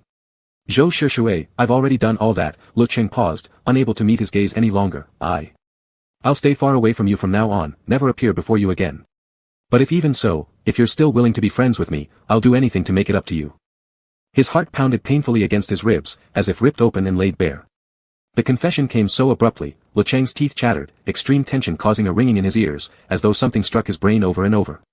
The words weren't especially harsh, yet they fell like hot oil into water, cracking through defenses. Zhou Shirui couldn't describe how he felt at this moment. And now? Zhou Shirui asked blankly, what about now? Lecheng lifted his eyes dazedly. It wasn't what he had expected, no shock, no disgust on Zhou Shishui's face. Instead, his dark eyes were calmer than ever before, staring straight at him, as if piercing right through his soul. I'm not lying this time, Lecheng stammered slightly. Now. I really like you. I only realized it after we broke up. Then compensate me, Lecheng. Zhou Shishui suddenly cut him off. Okay. Lecheng didn't hesitate, nodding solemnly. What do you want? I want you. Zhou Shishui stared at him, each word deliberate and unyielding. I want you to give yourself to me as compensation. Lecheng froze completely. What? Zhou Shishui repeated, I want you to give yourself to me as compensation. Lecheng stared back, his dark eyes sinking deep, like a profound whirlpool. Something hit him like a thunderbolt, the ringing in his ears, yet at the same time, as if he had finally grasped that single thread in his mind. In this instant, Lecheng seemed to part the fog and understand completely. He whispered softly, you already knew. Zhou Shishui didn't hide it. Your laptop. Then why, you knew, and still. Lecheng's voice sounded squeezed from his throat, you still came to find me? Under the dim light, Zhou Shishui gazed deeply at him. After a long pause, It sounded so plain, yet carried a weight of 1,000 jin. In this moment, Lecheng suddenly experienced an intense illusion, there seemed to be noisy voices outside, or perhaps just the howling wind. His eyes locked onto Zhou Shishui's, wide and unblinking. So that's how it was. That's how it was. He suddenly understood, it wasn't him laying bare his heart at this moment, standing exposed, it was Zhou Shishui. The overwhelming impact made his thoughts strangely simple. His eyelashes trembled, and he asked, can I kiss you? A sudden, unexpected request. Zhou Shishui lowered his dark eyes, seemingly indifferent as he looked at him. So Lecheng leaned forward, gently, lightly pressing his lips to Zhou Shishui's. Lips touched. Lecheng pulled back slightly, looking into Zhou Shishui's dark eyes, then tilted his head up and kissed again. His lips were so soft, like little fish nipping. Zhou Shishui's chest rose and fell involuntarily, his breathing quickening. An intense emotion filled his chest, so full it felt ready to explode. When Lecheng pulled away the second time, as if he could endure no more, his large hand suddenly gripped the back of Lecheng's neck, sharply closing the distance. He dipped his head and bit down firmly on Lecheng's lips. His tongue forced past the barrier of teeth, plunging in. Zhou Shishui kissed fiercely, urgently, taking complete control. Lecheng let him bite his lips, the roof of his mouth tingling as it was licked, saliva trickling helplessly from the corner of his mouth, sliding slowly down.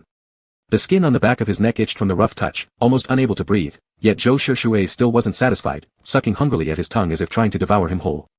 Lecheng couldn't help but let out a soft moan, so tender and teasing that it lit something inside Zhou Shishui, igniting his movements with fierce passion.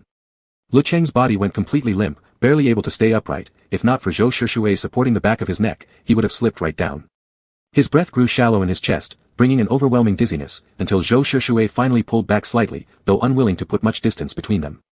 Their noses still touched, gently nuzzling as Zhou Shishui's long lashes dipped low, his heavy breath fanning over Lecheng's flushed cheeks.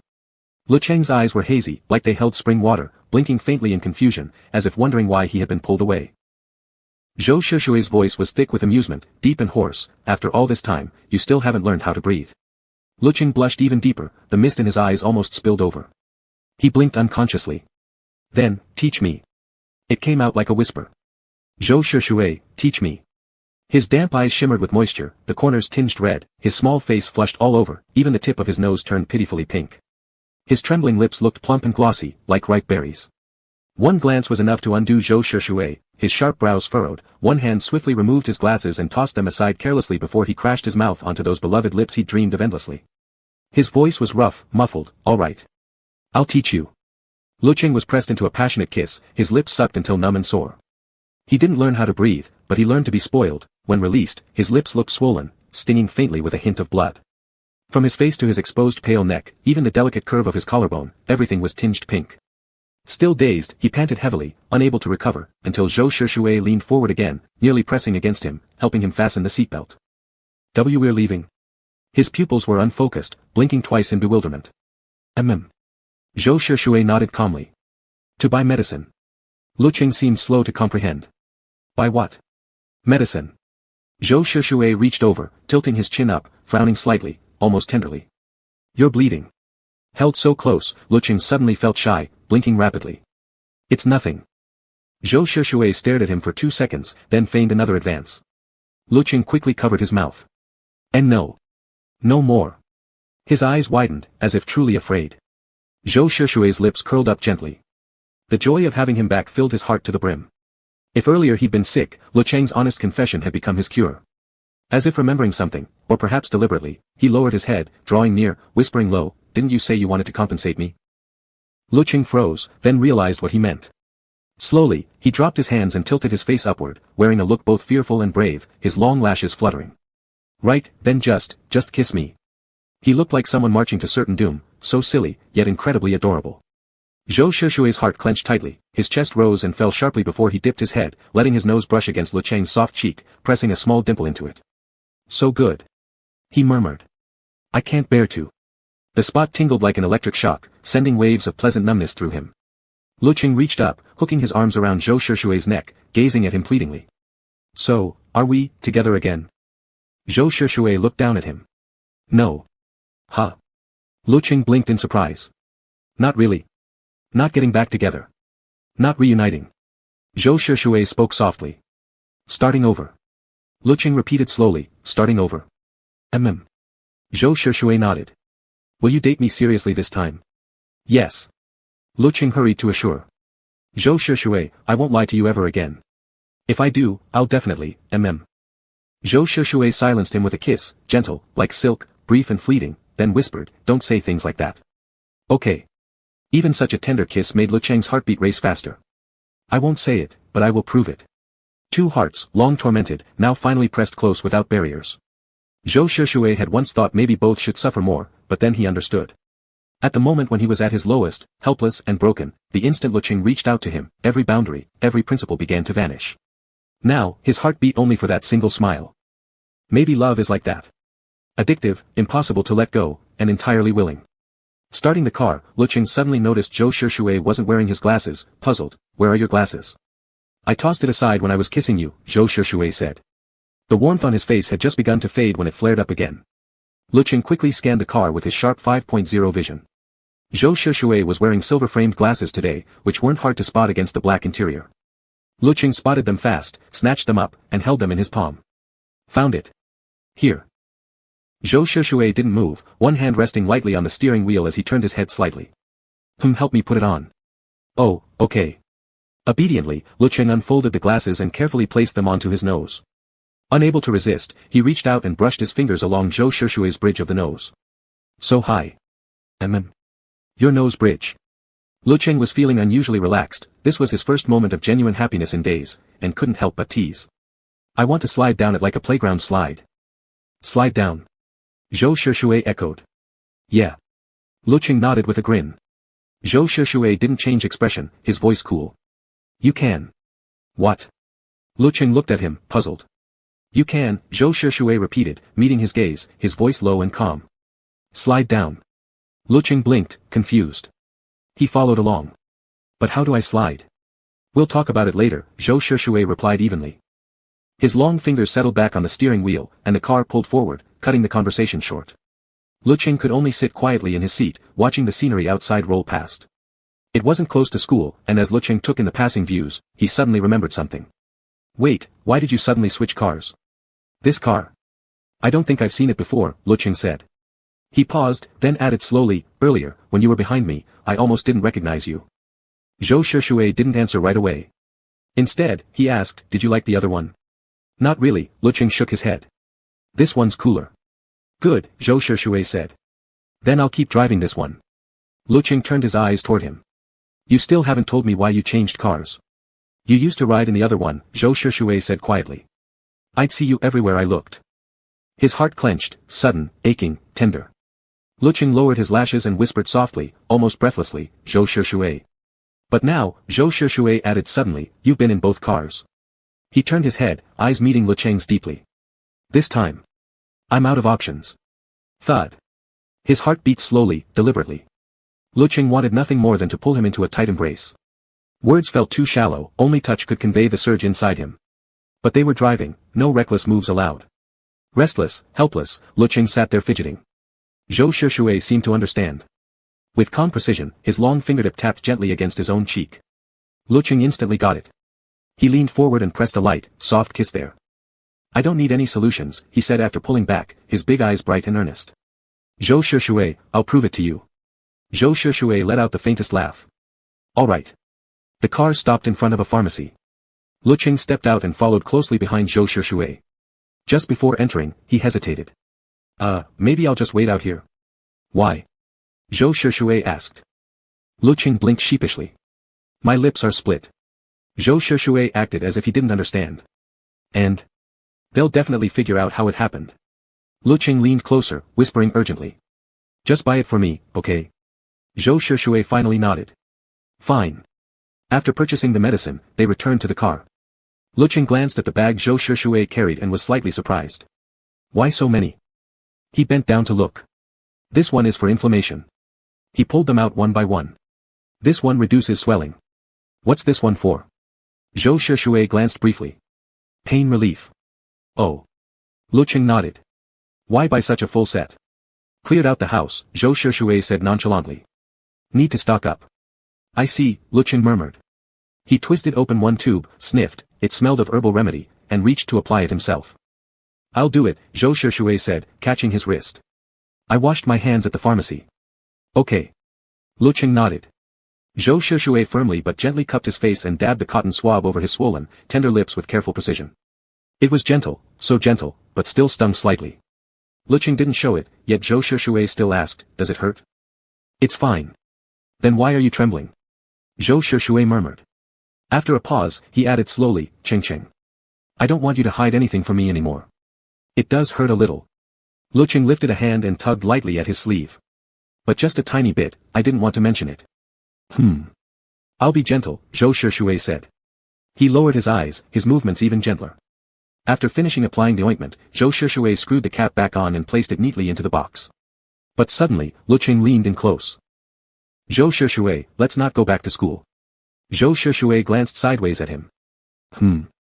Lecheng's eyes sparkled. Let's go to your place. I checked the map, this route isn't far from your house. Zhou Shishui's Adam's apple unconsciously rolled. Why? I want to hold you while I sleep. Lecheng said plainly. I want to hold you tonight. Isn't this our first day together? He asked again, don't you want to hold me? I do. Zhou Shishui didn't hesitate. Then let's go. Lecheng urged, his expression innocent, as if he truly just wanted to sleep in his arms. Can I wear your clothes? You can. Images flashed unbidden through Zhou Shishui's mind. His fingers involuntarily curled as he nodded, then repeated softly, you can. Great. Perhaps the earlier emotional high had left a hollow emptiness in its wake. Right now, Lecheng desperately wanted to cling to Zhou Shishui. If they could sleep wrapped in each other's arms, that would be perfect. It took only half an hour to drive home. Lecheng followed Zhou Shishui upstairs, unlocked the door, and stepped inside. Seeing the familiar furnishings, a strange dizziness washed over him. Before he could move, Zhou Shishui suddenly wrapped his arms around him from behind. Large palms circled his waist, and his chin rested on Lecheng's shoulder. He turned his head slightly, burying his face deep into the crook of Lecheng's neck. Lecheng stiffened. Zhou Shishui was so tall, he completely enveloped him, pressing close in an intimate embrace that tickled his neck. We haven't even changed shoes yet. He whispered. Don't you want to be held? Zhou Shishui murmured lowly. I do. Lecheng admitted, reaching down to cover the hands at his waist. I want to be held. He understood, in this moment, it wasn't just him who felt insecure. Zhou Shishui needed it even more. Zhou Shishui held him quietly for a while, warm breath fanning against his neck, warming that small patch of skin until it felt almost feverish. What do you want to eat? Zhou Shishui finally released him. I'll cook. Let's cook together. Lecheng thought for a moment. Something simple. We shouldn't eat greasy food at night. All right. Zhou Shishui agreed. After some discussion, they decided on noodles. Zhou Shishui prepared the ingredients. Though his cooking skills were average, his knife work was neat and efficient, quick and precise. Lecheng stayed beside him, boiling the noodles. Working together, they finished quickly, even frying 2 eggs to go on top. Full and content, they sat on the sofa watching TV. Though Lecheng had been to this apartment before, tonight was different. Like a cat, he half reclined against Zhou Shishui, able to lift his head and see Zhou Shishui's profile, his jawline. He kept glancing up every few seconds.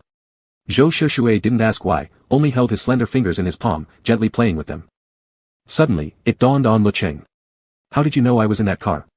And how did you manage to catch up? Zhou Shishui didn't pause. I asked Tan Xiaobai. Now Lecheng finally understood what Tan Xiaobai meant by good deeds should bear one's name. Time passed slowly. The moon rose high. Zhou Shishui told him to go take a shower. Lecheng obediently responded, and watched as Zhou Shishui handed him a dress shirt. Wear this as pajamas. Lecheng took it. The fabric was soft, smooth, perfect for sleeping. He was quite happy about it, but hesitated for a moment, tilting his head. No pants. Zhou Shishui looked at him, his expression flawless. Everything would be too long on you. What about shorts then? Lecheng wasn't giving up. Zhou Shishui replied calmly, there are some in the closet, haven't been touched for a year. Want to wear them? Lecheng frowned reluctantly. Clothes stored in the closet for so long would be dusty. He shook his head. Never mind. Wearing just this is fine. Zhou Shishui's voice lifted slightly at the end. Go shower. Lecheng walked off with the clothes. He didn't shower quickly.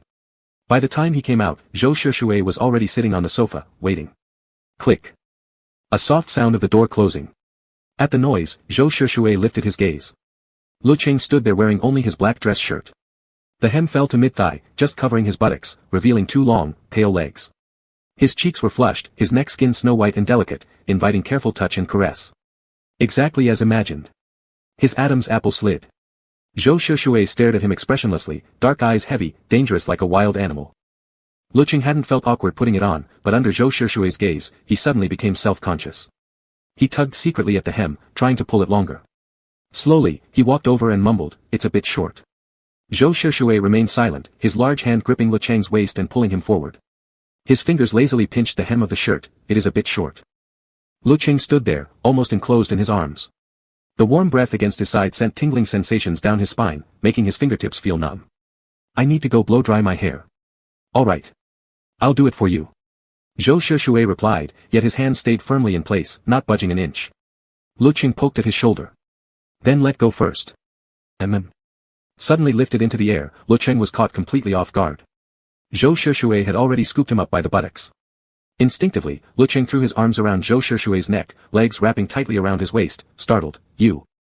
It was a way one might carry a child. Lecheng's cheeks flushed instantly. He squirmed slightly and whispered, why did you suddenly pick me up? Zhou Shishui didn't answer. His expression remained cool and composed, lips pressed together in silence. He shifted Lecheng slightly in his arms, jostling him just enough to make Lecheng gasp and cling even tighter. You wanted to be held, right? Zhou Shishui stared into his eyes, voice low. How about I hold you like this all the time? The intensity in his gaze felt scorching, searing straight into the very tip of Lecheng's heart.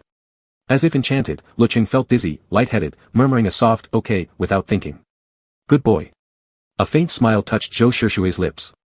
He tilted his head slightly upward and gently kissed Lecheng's chin. After drying his hair, Lecheng was carried to bed the same way. Zhou Shishui half-forcibly pulled him close, holding him in an unyielding embrace, a posture of complete possession. But Lecheng didn't mind at all. Finally able to hold Zhou Shishui as he'd wished, he buried himself against that firm chest. Looking up, in the dimness illuminated only by moonlight, he could clearly see the sharp contours of Zhou Shishui's profile. The day had been so exhausting, so draining, yet also dreamlike. After staring for a while, Lecheng suddenly said, Zhou Shishui, thank you. Zhou Shishui lowered his head slightly. What for? I lied to you, but you still forgave me. Lecheng spoke sincerely. Zhou Shishui gazed at him for a long moment without speaking, then suddenly bent down and brushed a kiss against his fingertip. Then I should thank you even more. Lecheng looked confused. Thank me for what? Zhou Shishui held his gaze. Thank you, for being by my side. If there was one thing he desired most in this world, it was undoubtedly Lecheng's love. Zhou Shishui's voice was soft, deep. Lecheng. Thank you for coming to love me. Chapter 48. The word thank you was used. Though the tone was calm, for some reason, Lecheng felt it carried great weight. Looking back on Zhou Shishui's past, Lecheng vaguely understood why he would say such a thing. A strange sadness welled up inside him. But he couldn't show it, because he deeply knew that what Zhou Shishui had never wanted was pity, neither self-pity nor sympathy from others. From a timid child who could only curl up with knees drawn and cry helplessly, to the fully grown person he was now, the things he had discarded along the way were precisely those feelings of self-pity and need for compassion. Perhaps their beginnings were both less than ideal, one abandoned at birth, the other fated to be forsaken from the start. Yet due to different growing environments, they had become almost opposite in appearance, alike yet different, supported by differing inner forces, yet still capable of effortlessly seeing through each other, embracing each other. After all the twists and turns, fate had launched them from two separate worlds, only to weave their paths together until they converged as one. Even if it had begun with difficulty, in the end, they should still be together. His fingers held tightly by Zhou Shishui, his heart burning, so in the darkness, Lecheng leaned forward and gently kissed the back of Zhou Shishui's hand. In the dark, Zhou Shishui met his gaze. Lecheng thought for a moment, then said softly, I'll remember.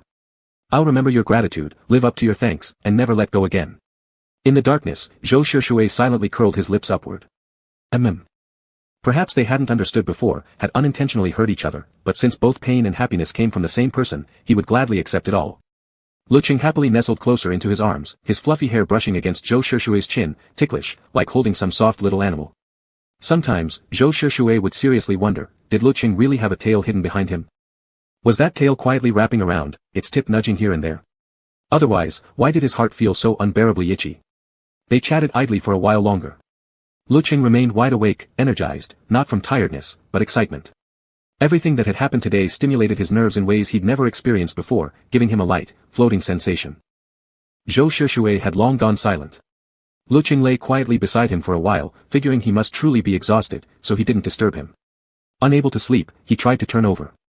After struggling briefly, he stealthily moved aside the arm Zhou Shishui had draped across his waist and slowly rolled, yet before he could even fully turn, Zhou Shishui reached out with his long arm and pulled him right back.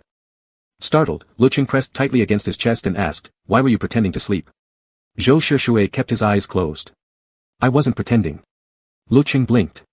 Then how come you woke up the moment I moved? Because you're not allowed to turn away, Zhou Shishui said. Not understanding, Lecheng watched as Zhou Shishui lowered his head and brushed his lips lightly against his.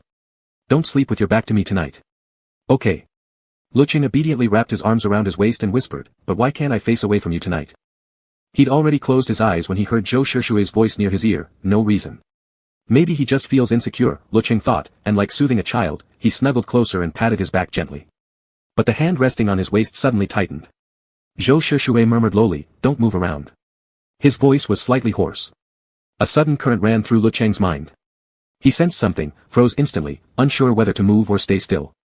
Seeing him like this, Zhou Shishui's mood seemed to brighten.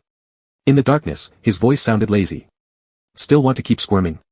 He expected Lecheng to nervously stammer a no, but after only a brief pause, despite his cheeks burning red, so hot they could fry an egg, Lecheng opened his eyes wide and asked, then, do you want me to help you deal with it first? Shy, yes, but still choosing to care. Although this question made things even hotter. Zhou Shishui opened his eyes and stared at him for 2 seconds. No need. Lecheng asked worriedly, is it okay to stay like this for long?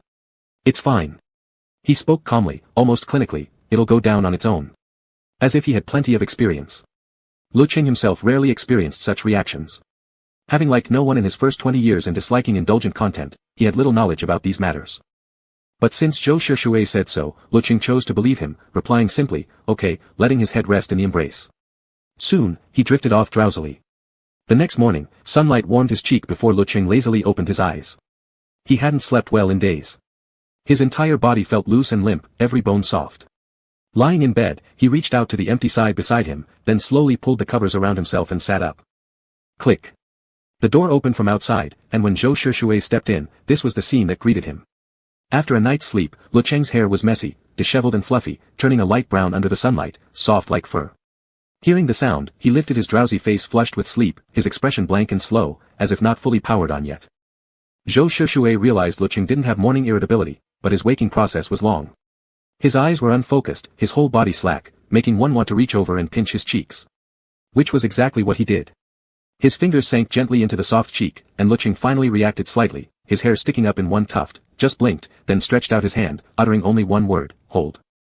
Lecheng seemed naturally gifted, instinctively knowing how to make Zhou Shishui soften, care, even ache with affection. Zhou Shishui's lips curved lightly as he reached out and pulled him into an embrace. Lecheng yawned in his arms, mumbling vaguely, don't you have no class this morning? Why are you up so early?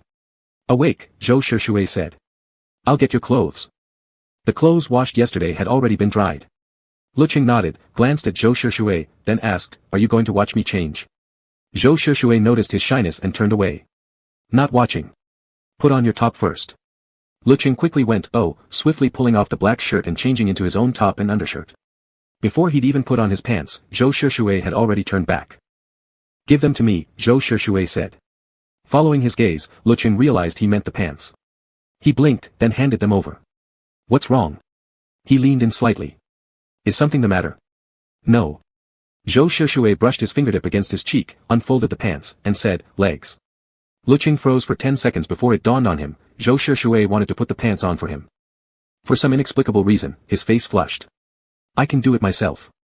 I want to do it for you. Zhou Shushui bent slightly at the waist. Okay. He asked so seriously, those dark eyes calm like twin cold pools, Lecheng couldn't possibly refuse. He nodded. Okay. Watching Zhou Shushui's long fingers grip the pants, then guide his legs in one by one, helping pull them up and fasten the button, then half squatting down, his palms skillfully holding Lecheng's ankles, black lashes lowered naturally as he effortlessly slipped on his socks. Gentle. Thoughtful.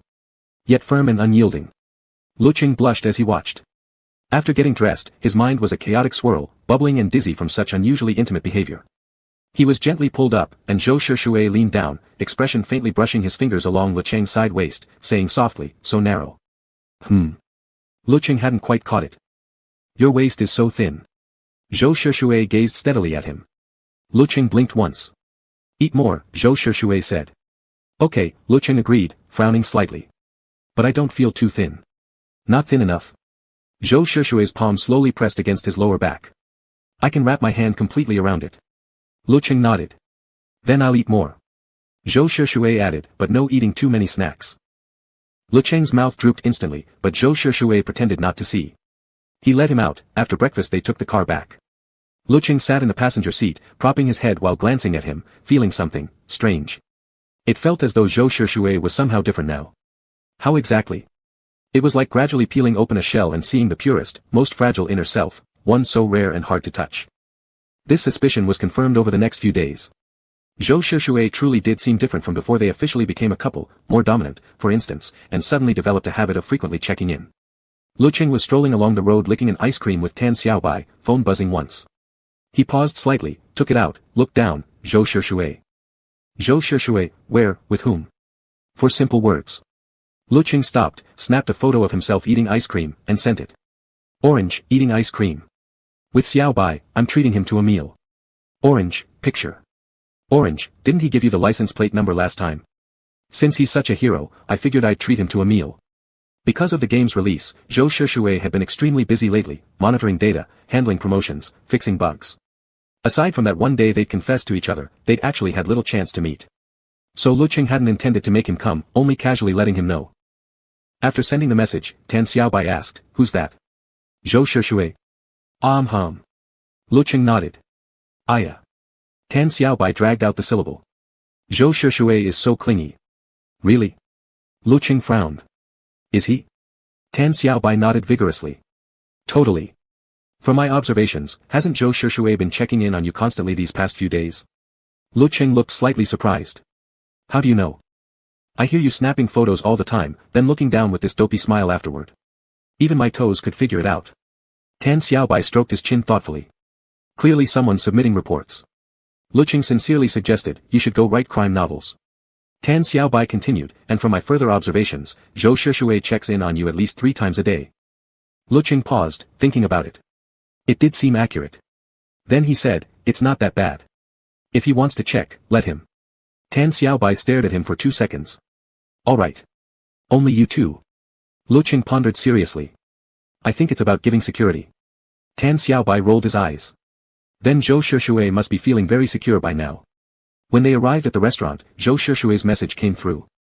Zhou Shushui, send me the address. Lecheng typed back while ordering food. Orange, are you coming?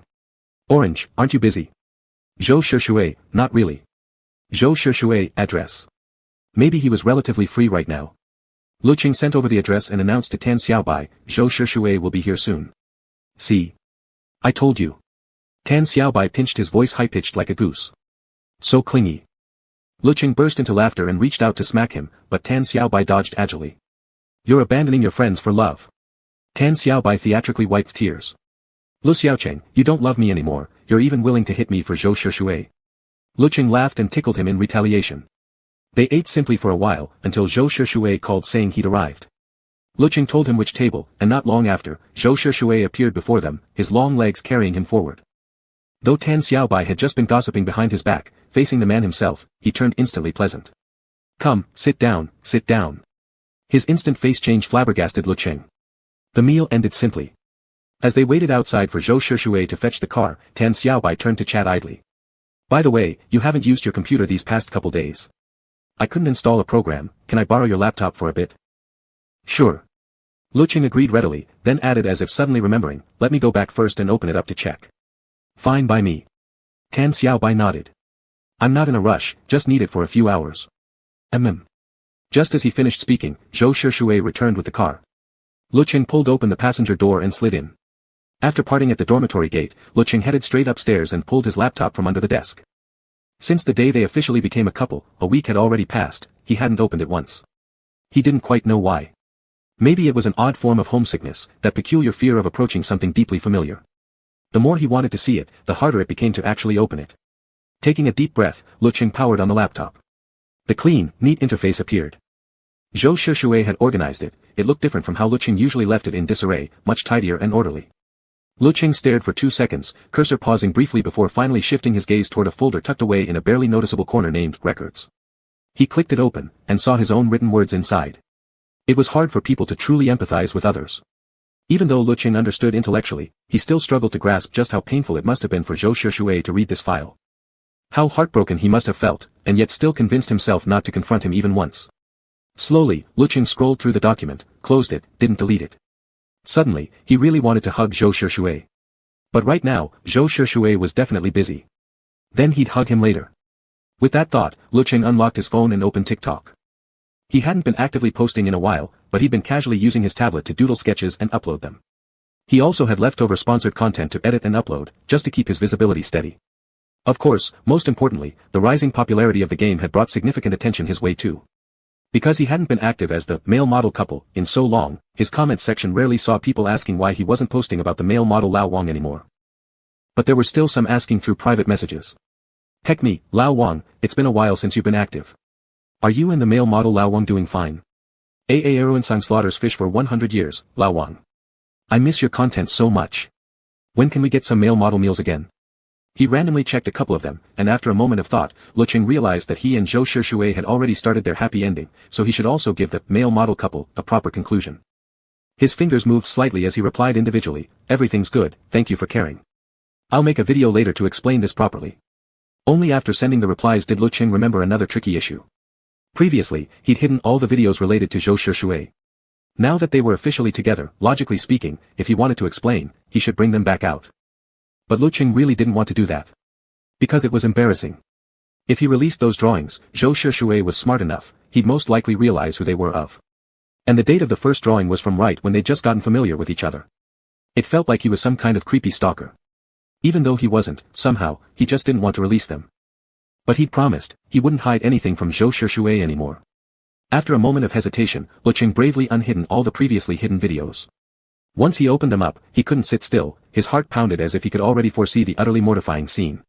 But then a voice in his head said, it's fine, how do you know Zhou Shushui will even have time to come check? And just like that, Lecheng managed to convince himself. At dinner that night, after meeting up, Lecheng first gave Zhou Shushui a hug, then deliberately observed Zhou Shushui's expression. Nothing unusual. See? He knew it'd be fine. After dinner, Zhou Shushui had to return to his studio, so Lecheng walked slowly with him before saying goodbye. Zhou Shushui stood still and said, I'm off. Okay, bye, Lecheng replied. Zhou Shushui didn't move. Neither did Lecheng. They stood there, staring at each other like playing a game of freeze tag, until Lecheng finally couldn't take it anymore.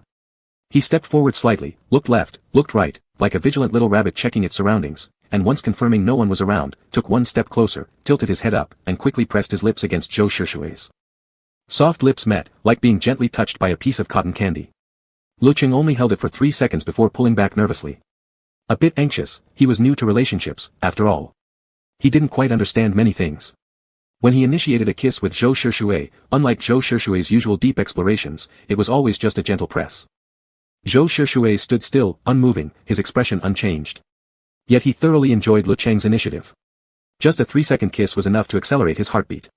So, in order to enjoy such moments more often, sometimes he chose not to take the lead.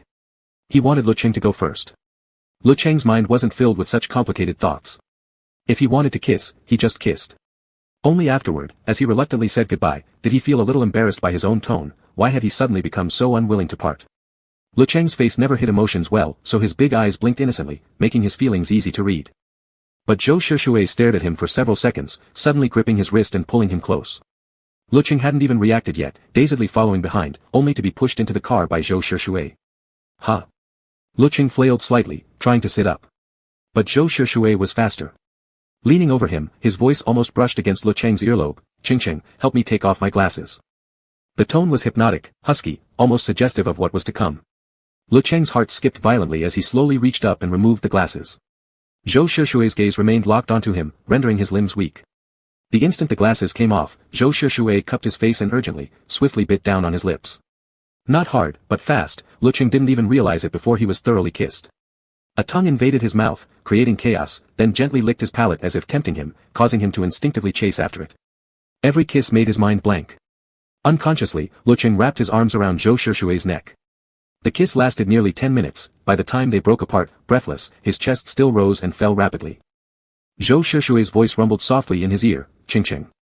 Lecheng tried to steady his breathing. Next time, kiss me like this too. Zhou Shishui slowly wiped the moisture from his lips with his thumb. Okay. Lecheng felt his previous, sticking close, had been rejected. The tips of his ears turned red. He knew kissing that way was childish, so he said, I'll try doing it like this. After a pause, he asked somewhat dejectedly, I'm not good at kissing, how did you learn so fast? He looked so sincere that Zhou Shishui was utterly charmed. I'm not good either. Huh? Lecheng disagreed. You clearly are. It's just when I see you, when I touch your lips, Zhou Shishui said slowly, I just want to do this. Hearing that, Lecheng couldn't help but recall, recently, Zhou Shishui really did kiss him often, frequently, even before he could react, as if he'd been holding back for a long time. Suddenly, Lecheng realized there were still many things he didn't know. These past few days of intense closeness had left no space for proper conversation between them. Alright, Lecheng said.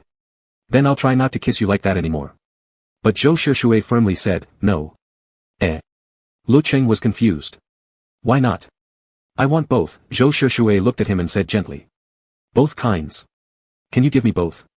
Zhou Shishui had said okay, too many times now. Each time he said it, Lecheng felt helpless, as though being sweetlied like a child, so he nodded. Okay. But in truth, it was he who ended up fulfilling Zhou Shishui's wishes. There needed to be compromise in a relationship, but luckily now, he could fully give what was asked. Zhou Shishui sat up slightly and helped adjust Lecheng's clothes. Lecheng hopped out of the car holding Zhou Shishui's hand. Zhou Shishui said, then I'll go now. Lecheng felt reluctant, especially thinking they'd have less than a month until summer break. Just as their relationship heated up, they'd be apart. That made him even more unwilling to part. He felt like he'd changed somehow, becoming a little different from before, just like Zhou Shishui. Maybe this was the honeymoon phase. Specifically, he wanted to stick close to Zhou Shishui, hold him tightly, and do nothing at all. It would still feel perfect. Even living together sounded ideal. So he stepped forward, wrapped his arms around Zhou Shishui, and nodded. Yeah, go ahead then. But Zhou Shishui didn't move. He merely looked down at him, pinched his cheek gently, and asked, why that expression? Lecheng thought for a moment, sighed, and spoke seriously, I feel like I'm different from before. Zhou Shishui murmured, It feels. Lecheng said earnestly, that I love you a bit more than I did before. His eyes sparkled under the starlight, bright, beautiful. His full lips moved gently as he delivered these words straight into the heart. Zhou Shishui stared at him, completely silent for 10 full seconds. As if utterly helpless, Zhou Shishui finally lowered his gaze, listening to his own heartbeat quicken once more. Calmly, he said, just a little. That's not enough. Then he heard his own greedy voice say, love me more. A little more every day. Love me the most, Lecheng. Chapter 49. The request to be the one who loves me most was, from a certain perspective, truly excessive. In life, affection from family, friendship, and so on, are all indispensable.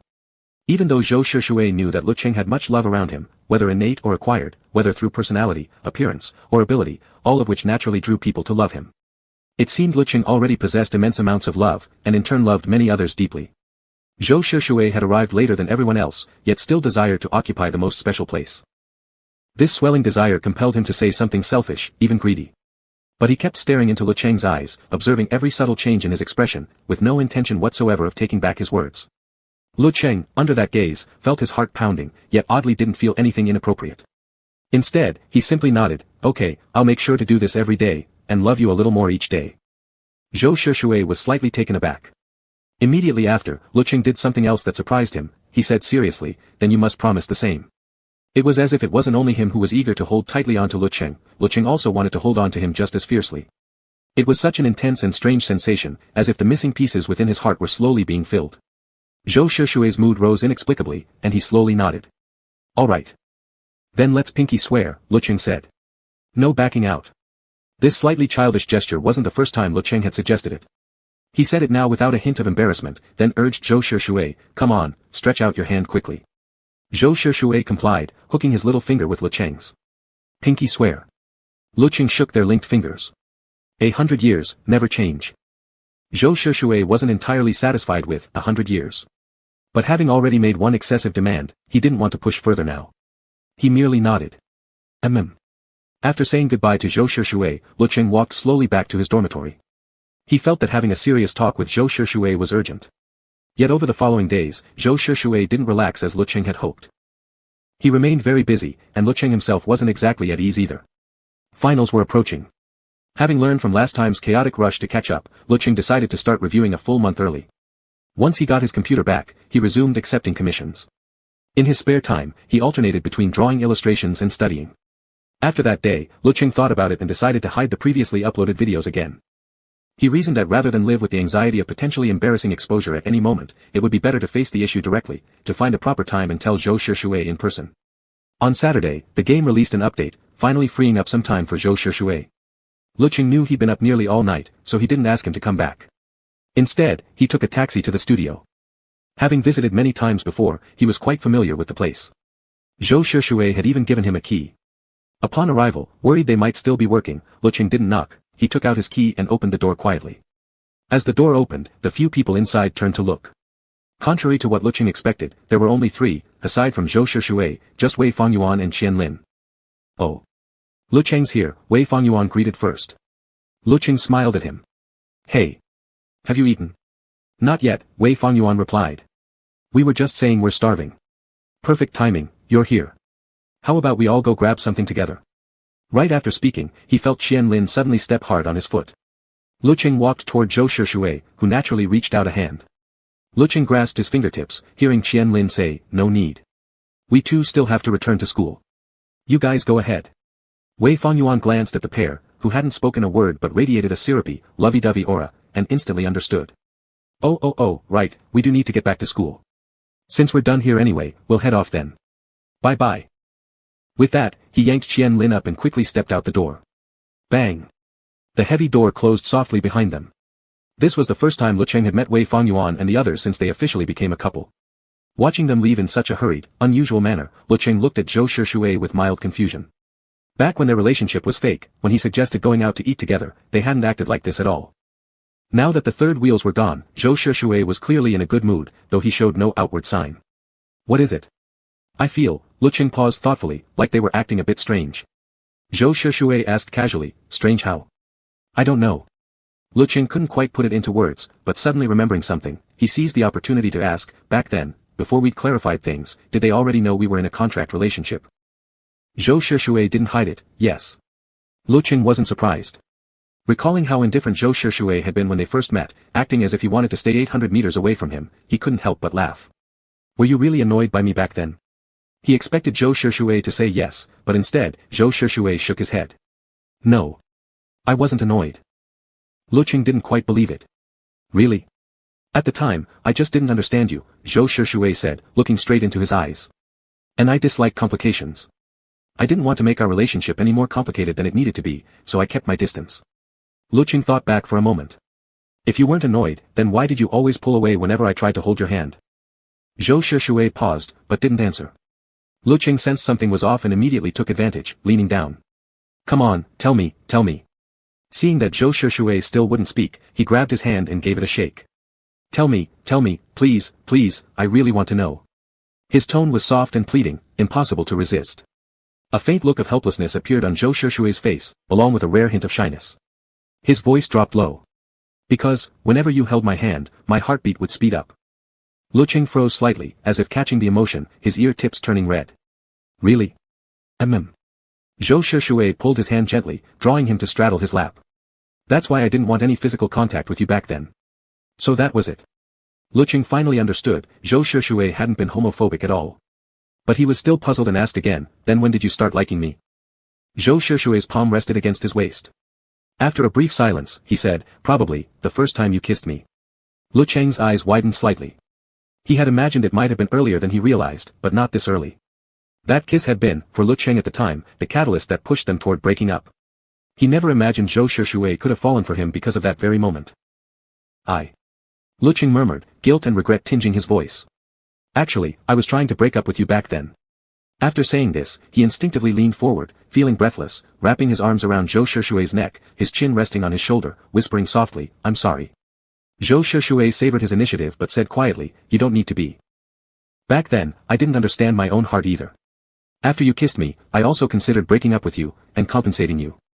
Zhou Shishui lightly squeezed his fingers. Don't feel guilty about this. Now it was Lecheng's turn to be shocked. He pulled back slightly. Really? Then, why didn't you break up with me? So his feeling that Zhou Shishui had been about to end things wasn't just paranoia. Had he truly been one step away from receiving compensation? Zhou Shishui didn't want to hide it anymore. Because, suddenly, I couldn't bear to. Couldn't bear to carried too many meanings. Zhou Shishui had often recalled that period during moments of inner turmoil, from initially believing it was merely reluctance over losing the bright, touching affection Lecheng offered, to now, having completely surrendered. He simply couldn't bear to lose Lecheng. Thus, he couldn't bear to let go of even a single fragment that made Lecheng who he was, the love, the words, the gestures, the smiles, the memories. Falling in love might take only an instant, but love itself isn't built in one moment. It requires countless instants woven together. The unexpected appearance on his birthday, he loved it. The embrace in the pouring rain, he loved it. The side profile lit by fireworks, full of joy, he loved it. Even the cartoon pattern on the band-aid during their breakup, he loved it. He didn't say these things aloud, but Lecheng seemed to understand anyway. He lowered his head and gently kissed the corner of Zhou Shishui's lips. You, Zhou Shishui suddenly asked seriously, when did you start liking me? Compared to Zhou Shishui's clear understanding, Lecheng didn't have such distinct boundaries. He thought for a moment, then answered honestly, probably much later than you. Zhou Shishui wasn't surprised, but insisted, then when exactly? Lecheng said, probably when you went home for your birthday banquet, and I came to find you. Zhou Shishui was slightly stunned, clearly taken aback. That early? Zhou Shishui raised a hand, lightly gripping his chin, his expression somewhat cold. Don't lie just to make me happy.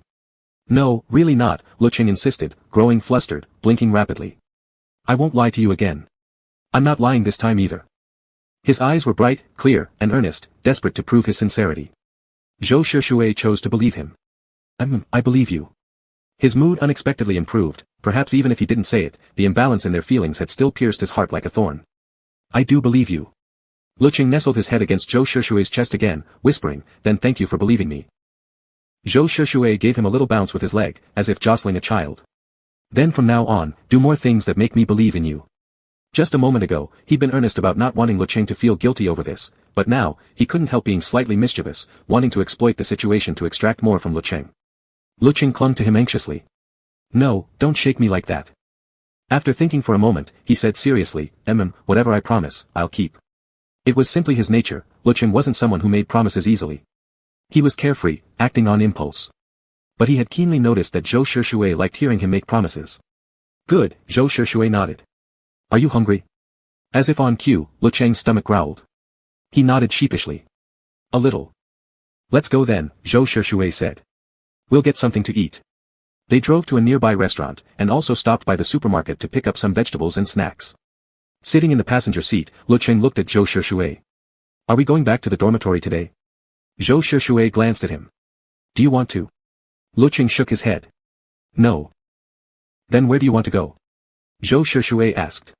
One hand rested casually on the steering wheel. The clear outline of his knuckles caught the passing streetlight, casting a faint, mechanical glow. His expression remained calm, as if genuinely considerate in his inquiry. I want to go home, Lecheng said honestly. I want to fall asleep in your arms. Home. The word slipped so effortlessly from Lecheng's lips, yet it pleased Zhou Shishui so deeply. Keeping his face composed, Zhou Shishui simply said, all right. Then let's go home. Because of how busy they were, even weekends offered little time, so they rarely stayed together outside campus.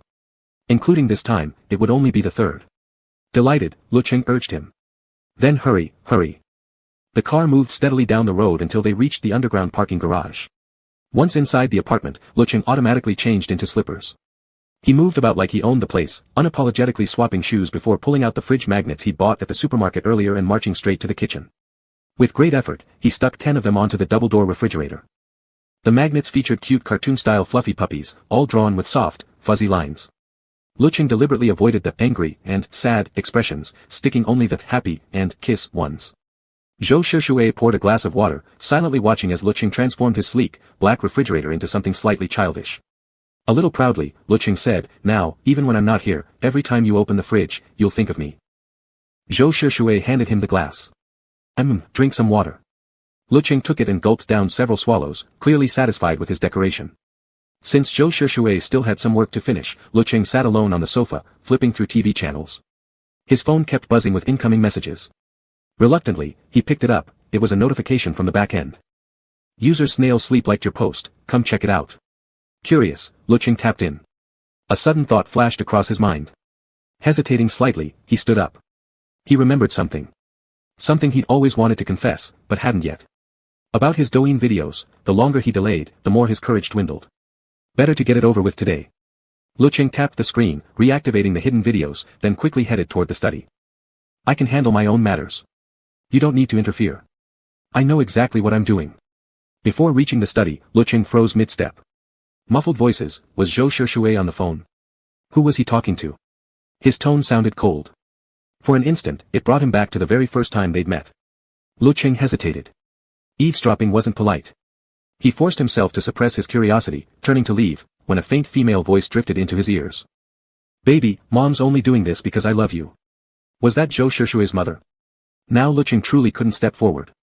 He stood quietly for a few seconds, then turned and walked back. Zhou Shushui's mother. Suddenly, he remembered the original setup. Although Zhou Shushui wasn't close to his mother, their relationship wasn't particularly bad, at least better than with his father. And Zhou Shushui, who had started off as a straight man, had suddenly fallen for him. Not all parents were open-minded, Lecheng knew that, and couldn't help but worry. What would Zhou Shushui's mother do if she found out her son had a boyfriend? No, judging from the tone of their conversation earlier, it sounded like she might already know. Zhou Shushui's mother was hardworking. Though lacking in emotional warmth, she was undeniably capable in her career, running international logistics abroad. Her influence was not to be underestimated. Based on some classic tropes from campus novels, Lecheng couldn't help letting his imagination run wild. But then again, his instinctive trust in Zhou Shushui kept telling him everything would be fine. Another 10 minutes passed. By now, he figured Zhou Shushui must have finished his call, so he turned and headed toward the study. Zhou Shushui sat with glasses on, intently focused on typing away at the screen. When Lecheng entered, his expression didn't change at all. Bored? No, Lecheng walked over beside him. "I have something I want to tell you." Zhou Shushui reached out and lightly gripped his wrist. Tell me." Lecheng settled himself onto Zhou Shushui's lap. "Okay, but you absolutely can't laugh at me." Zhou Shushui gazed at him. "I won't laugh." "Really, you won't laugh?" "I won't." Lecheng nodded. "All right." He nervously pulled out his phone. Before he could even speak, his face flushed red. Seeing this, Zhou Shushui reached up and gently pinched his soft cheek, saying idly, "Your face is so red. What bad thing did you do?" "It's not bad." Lecheng seemed caught off guard, stammering for a moment before lowering his head like a cat. "Well, maybe not exactly good either. Just say it." Zhou Shushui let go of him. With a kind of doomed bravery, Lecheng took a deep breath, then handed his phone to Zhou Shushui. "Here. Look."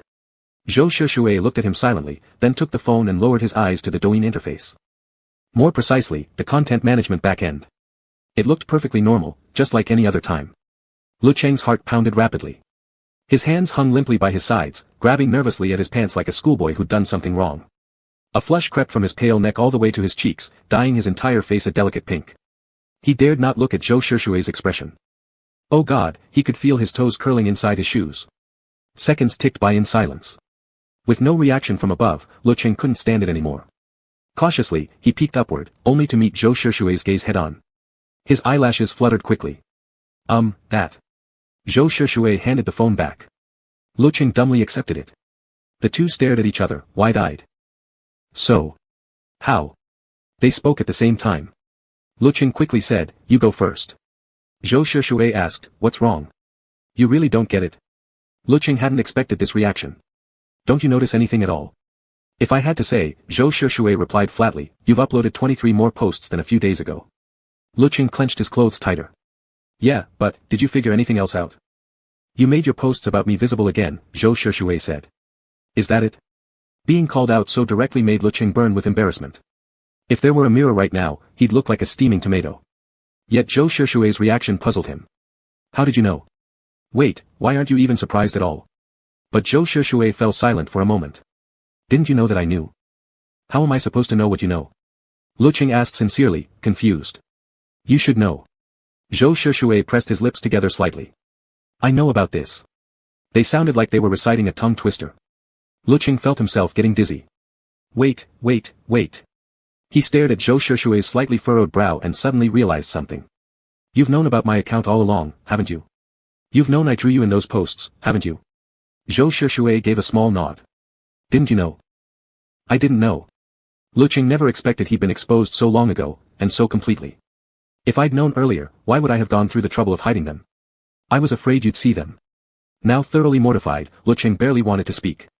His voice grew quieter and quieter until finally, like an ostrich burying its head in the sand, he buried his face in Zhou Shishui's chest and shamefully kicked his legs twice.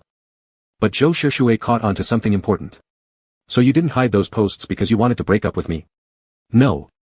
Lecheng's voice muffled against his chest, refusing to lift his head. I thought you didn't know. I was afraid it'd be awkward. I liked your body from the very beginning. That's kind of my professional habit, so I just wanted to draw you secretly. Lecheng was still drowning in mortification. How come you never mentioned this to me? Never mind, if you had told me earlier, I probably couldn't have handled it anyway. He feigned unconsciousness in Zhou Shishui's arms, but Zhou Shishui reached up and lifted his chin, forcing their eyes to meet. His voice seemed to carry a smile, so you really didn't know. Lecheng had no idea what he was so happy about, then it suddenly clicked. Wait. You didn't think I hid those posts because I wanted to break up with you, did you? Zhou Shishui nodded slightly. I thought that for a while. Lecheng, that's not what I meant at all. It's not too late to know now. Zhou Shishui didn't intend to dwell on the topic. Instead, he asked coolly, you thought I had a good build from the very beginning? Lecheng choked slightly on the unintentionally spilled truth. His eyelashes fluttered rapidly as he stammered, why yes, that's how it was. So back then, you really wanted to touch me. Zhou Shishui looked down at him through lowered lashes. You truly wanted to, didn't you? Lecheng felt extremely shy under his gaze, yet at the same time, why should he feel shy around his own boyfriend? He nodded firmly, stubbornly declaring, why yes. Of course. Do you still want to touch me now? Zhou Shishui asked in that same calm tone. Such a serious manner of speaking about something so intimate created such a striking contrast that Lecheng grew deeply embarrassed. He almost wanted to get off his lap, but he genuinely did want to touch him. After hesitating briefly, he asked softly, can I do it later? Why? Zhou Shishui asked. You're working, Lecheng said seriously. It's not worth it now. Later, when you're asleep, I can touch however long I want, however I want. So confident and justified, Zhou Shishui was amused by his earnestness, a faint smile tugging at his lips. All right. Then we'll do it later. Not wanting to disturb Zhou Shishui's work, they had dinner. Just before bedtime, Zhou Shishui suddenly received another phone call. Lecheng abruptly recalled Zhou Shishui's mother and instinctively followed over. The call ended quickly, and Lecheng hadn't caught any of the conversation. Approaching him, he hesitated for a moment before speaking up, Zhou Shishui. Lecheng knew Zhou Shishui might be trying to spare his feelings, but he still poked at his pectoral muscle and said, your mom. Zhou Shishui reacted swiftly, you heard? Yeah, Lecheng didn't hide it. I heard. Was she asking you about us? If she doesn't agree. It has nothing to do with her, Zhou Shishui stated flatly. I don't need her approval. Lecheng lifted his gaze to look at him. Being with you doesn't require anyone's approval, Zhou Shishui said, brushing his fingertips against Lecheng's cheek. He dipped his head slightly, pressing their foreheads together. You don't need to think about this. Being with you, Zhou Shishui said, only requires your consent. Simple words, they carried a clear stance and erased every doubt. Lecheng broke into a smile, his eyes curving like crescent moons. The outer corners of his eyes lifted, turning round like a full moon into delicate slivers. That expression made one's heart itch. Zhou Shishui's Adam's apple bobbed, he cupped Lecheng's ass and lifted him up. Instinctively, Lecheng wrapped his arms around his neck. Zhou Shishui, summer vacation is almost here, Lecheng said. Only about 10 days left. I know. Want to go out and play during break? Not exactly. Lecheng squirmed in his arms, dissatisfied. Don't you get it? Zhou Shishui let out a soft hiss, voice dropping lower, stop wriggling. Just gonna wriggle, Lecheng teased, wrestling playfully without fear of falling. I'll wriggle, you're not even listening to me. Zhou Shishui frowned, stopped walking, and gave him a little bounce. Lecheng burst into giggles but wasn't fazed by this tactic, one laugh after another as he flailed, legs swinging wildly, until suddenly, he realized something. When he abruptly stilled, Zhou Shishui stared at him expressionlessly, voice icy, "Why'd you stop?" This wasn't the first time something like this had happened when they got physically close. Lecheng's cheeks slowly flushed red, his voice faltering, "It's just, not like I really want to keep wriggling anymore." Still making excuses. Zhou Shishui didn't respond, moving to set him down. But Lecheng suddenly called out, "No, don't put me down." He gazed at Zhou Shishui with bright, shining eyes, slowly saying, Actually, I could help you." He sensed Zhou Shishui was holding back uncomfortably. He didn't understand why he needed to. Zhou Shishui didn't change his expression. "Help me with what? How?" His tone was almost confrontational. Lecheng whispered, "Just, help you." Zhou Shishui stared silently at him for 2 seconds, then, unexpectedly, it seemed like he smiled. "All right. Do you know what I want to do?" His state made Lecheng feel a bit timid again, but he still honestly said, "You can do anything, I'll." Slap. A crisp slap landed squarely on his buttock. Lecheng jolted as if startled mid-flight, eyes widening in disbelief, shimmering with moisture. From his neck to his cheeks, everything flushed instantly red. His voice trembled, "Why you? What's wrong?" Zhou Shishui asked coolly, as if nothing had happened. "Didn't you just say I could do anything?" "Then this is what I want to do." Zhou Shishui stared at him intently. "Is this okay too?" He sounded so justified, so unshakably confident, that Lecheng seemed dazed by the slap, stuttering helplessly, "S so bad, how can you just, hit? And that's already too much for you." Zhou Shishui's voice remained cool, yet he softly laughed, his tone dropping huskily as he asked, "There are worse things, Ching. Want to try?" Chapter 50. Lecheng didn't say he wanted to, nor did he say he didn't. Because Zhou Shishui had already slightly tilted his head up and sealed his lips over Cheng's. The kiss was deep, forceful. Lecheng, completely unprepared, was kissed to the point of breathlessness. He probably wasn't naturally gifted in this aspect, his breathing was uneven, fragile, only managing thin gasps between kisses. Zhou Shishui pulled back slightly, voice hoarse, heavy, low, almost pressuring him into making a choice, which made his tone sound somewhat cold, "Answer."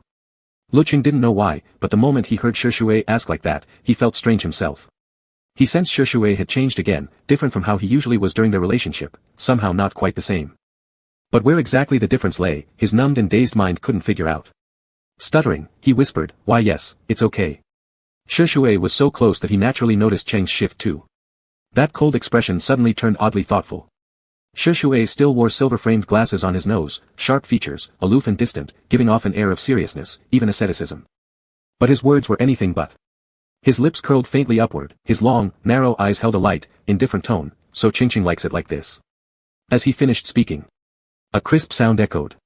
This time, it landed on the other cheek. Lecheng trembled, unable to bear it any longer. He lowered his head and wrapped his arms around Shishui's neck, burying his fluffy head into the crook of his collarbone, whimpering softly in shame, "No. I don't like it." "Don't like it?" Shishui's tone lifted slightly, though his expression remained unchanged. "If you don't like it, then why are you like this?" Cheng could feel it, Shishui shifted him gently in his arms, as if reminding him again. His reaction speed continued evaporating under the heat. Dazed and disoriented, Cheng lost all traces of the earlier boldness and candor with which he'd volunteered. Now he just nestled in Shishui's embrace, refusing to lift his head. Shishui didn't force him. He carried him wordlessly into the bedroom and laid him down on the bed. Cheng kept his eyes shut. He felt Shishui draw near, and then, those long fingers wrapped around him. Cheng jolted, kicking his leg instinctively, but Shishui wouldn't let him move, pressing a kiss to his cheekbone as he murmured lowly, "I'll be gentle." It felt as if Cheng's entire head caught fire. Everything felt so strange, so weightless. He finished quickly. Shishui held him tightly, almost letting out a soft laugh. Cheng felt secretly mocked. Ashamed and indignant, a single tear slipped down, but he couldn't muster much righteousness. "Are you laughing at me?" "No," Shishui didn't admit it. After a pause, he added, "This is good. Exactly as it should be." Cheng thought the answer sounded evasive, yet because of what had just happened, he couldn't question Shishui the way he used to. Instead, blushing fiercely, he reached out and hugged Shishui. Shishui grabbed a tissue and carefully cleaned him up. Lecheng didn't resist at all. Once done, Shishui stood quickly, as if preparing to take a shower. Cheng lay there, stunned for a few seconds, then reflexively reached out and tugged at him. "You," seeing the scene before him, he struggled to find the right words, whispering timidly, "What about, you? I'll go wash up." Even though Cheng had been the one to offer help, it somehow felt as if Shishui had helped him instead. Cheng grew anxious. "Why won't you?" "Because it'll hurt." Shishui leaned closer, his expression now serious. I know Cheng wants to help me, but I don't want to do this hastily, without preparation. He didn't want Cheng to have a bad experience. Cheng felt like a treasured thing that had fallen into his arms. He didn't want to act impulsively after confirming their relationship, driven by mere desire without full readiness. Even though he wanted to, even though he prepared a little, it still felt too rushed. He couldn't guarantee Cheng wouldn't get hurt. Cheng hadn't thought this deeply, nor had he expected Shui to think so much. His heart felt like it had been sealed in a jar, softened in liquid, now bubbling gently. All he wanted was for Shui to be happy. He blinked softly. Okay. Shui bent down and kissed the corner of his lips, then rose, but Cheng pulled him back again. Twin patches of red bloomed on Cheng's cheeks, yet his eyes shone bright, as if stardust had settled within. In a tone both innocent and strangely enticing, he whispered, actually, we could use something else. Shui was too intelligent, or perhaps it was simply their unspoken, that he understood instantly. He heard himself ask in a calm, flat voice, use what? Cheng pulled his hand closer, lowered his lashes shyly, and whispered, you know. Shui's chest rose and fell. He stared at Lecheng for 2 seconds, then suddenly shed the gentleness from earlier, revealing his truest, fiercest nature. His long fingers gripped Cheng's jaw, kissing him deeply as he pushed him down. Cheng burned all over, feverish heat scalded through him. Tears welled and slipped from the corners of his eyes, breath coming in quick gasps. He looked so vulnerable it almost invited more torment. His skin was too pale, too delicate, bruising easily. Shui barely restrained himself, he'd already taken advantage once. It was hard to calm down, but he soothed Cheng gently before heading to the bathroom to run a bath, then carried him in. Cheng curled obediently in his arms like an ostrich, already dozing off before they even reached the bathroom. Shui touched his forehead, then bathed him quietly. This time, Cheng didn't feel any shame, even though far more humiliating things had just happened. Wrapped in a towel and lifted out, Cheng was half asleep, struggling to open his eyes as he felt himself shifted again. Shui approached with ointment in hand. Cheng flushed instantly, unable to move away, murmuring weakly in a soft nasal tone, what? It's swollen. Red, Shui said lowly. I'll put on some medicine. Oh, Cheng's mind was still foggy, partly from what had just happened, partly from exhaustion. He wriggled feebly. But, my legs don't need it, right? They do, Shui pressed him down firmly. You'll be sore tomorrow walking. He subdued Cheng's resistance, gently applying the cream to the tender, nearly raw skin. After finishing, he washed his hands and settled into bed with Cheng. Drowsy, Cheng instinctively turned and wrapped his arms around him, eyes still closed, mumbling like in a dream, Shui. Can you, maybe, his voice was faint, dreamlike. Learn from me. Shui paused a moment, understanding what he meant. He didn't refuse, nor did he explain. Instead, he humored him softly, all right. Next time, I'll try. A pause. I'll learn from you. Though he knew it was impossible. Cheng only murmured, then fell silent. He could be brave when bold, but upon waking and recalling what he'd done in that haze, embarrassment flooded over him. So intense that he didn't even want to face Shui. The ointment worked well. Cheng changed into loose pants and could walk and jump fine, only a slight discomfort remaining. This shame lingered through the morning, yet by afternoon, he was already fidgeting toward Shui again. In the library, studying, he asked to sit across from him. When tired, lifting his head to see Shui's face made his heart relax. Only the quiet rustle of pages broke the silence. Shui read steadily, undisturbed. Cheng had already zoned out 3 times, yet Shui never glanced up. Checking the time, 12 noon. Unable to wait, Cheng scribbled something quickly on his notebook and slid it over. Shui glanced down. So hungry, let's go eat 8. Carrot 0 carrot. The 8 lazily replaced 8, topped with a lively little emoticon. A faint smile tugged at Shui's lips. He wrote 2 words and pushed it back. Okay, go eat. Cheng looked, thought it looked too bare, and promptly added another, big smiley face, behind the text. After lunch, back at the dorm. Cheng opened his laptop, ready to make a video. The promised collaboration video with the male model couple had been delayed. Tonight, he decided to grind it out. Of course, he wouldn't reveal any concrete details about himself or Shui, nor appear publicly on camera. He worried it might affect Shui. But he also owed an answer to all the fans pouring genuine affection into their ship. After thinking it over, Cheng decided to break his usual rule and draw a couple pieces of himself and Shui. Still using his old style, no distinct facial features, just clean, simple outlines. The pose was nothing extravagant, him and Shui kissing beneath a sky full of fireworks. Simple lines, yet they formed a strikingly powerful image. Slowly, he finished the artwork, edited it with a speed-up effect, and uploaded it to TikTok. Then pinned a comment at the top. Escaped orange pulp, thank you all for your company and care during this time. We're officially together. After posting, Cheng felt oddly nervous. Why? Why did it feel like a celebrity announcement? He exited Douyin and opened Zhou Shishui's chat window. Truthfully, he was kind of curious to see how Zhou Shishui would react. He hadn't told him in advance, after all. After mindlessly scrolling through videos for a while, Cheng finally gathered the courage to check the back end. Hehe Chuan, no way, what did I just see? What did I just see? Always loving you, alright, saw the comments. My ship is real, now I can die in peace. Mifan with Mahjong, woke up disoriented and saw my favorite blogger officially announce us. Go to the dock for fries, I'm devouring this incredible meal you served, thank you, thank you, thank you. Earn more money, they announced it. Officially together. So no more nervous waiting, right? A cute little cat, mutual devotion, I love it. Wishing Orange and Model Guy 99 forever. This is too weird, may Orange and Model Guy be blessed with a lifetime together. This time they pinned a kiss, next time, will there be more? Seeing rows of red hearts and 99s, Cheng felt unexpectedly touched. He had only meant to close the chapter on the male model couple, to give an answer, to everyone, but especially to Zhou Shishui. But seeing so many people still remembered and cared made him genuinely happy. So he forwarded the video link to Zhou Shishui. Orange, link. Without another word, Cheng held his phone, waiting for Zhou Shishui's reply. Zhou Shishui took longer than usual, like he had carefully read through every comment. Buzz, buzz. It was a call. Cheng answered. Curious, he asked, why are you calling? Zhou Shishui didn't respond at first. Instead, he said, I saw it. Thank you, Cheng. It made Cheng strangely flustered. His eyelashes fluttered nervously. Why are you suddenly thanking me? Probably, Zhou Shishui said calmly, because I really like what you did. Cheng smiled softly. Really? Then I should have made this video earlier. It's not late, Zhou Shishui said. Cheng asked, did you see the comments? I was so happy, they all feel like blessings for us. I did, Zhou Shishui replied. I'm happy too. Cheng chuckled happily, then heard Zhou Shishui say, I might go overseas during summer break. That sudden. Cheng blinked, startled. Is your mom asking you to go back? Zhou Shishui said. Don't worry. I'm not worried, Cheng said plainly. I trust you. Being completely trusted felt good, this gradual, steady closeness felt even better. Zhou Shishui quietly curved his lips on the other end of the line.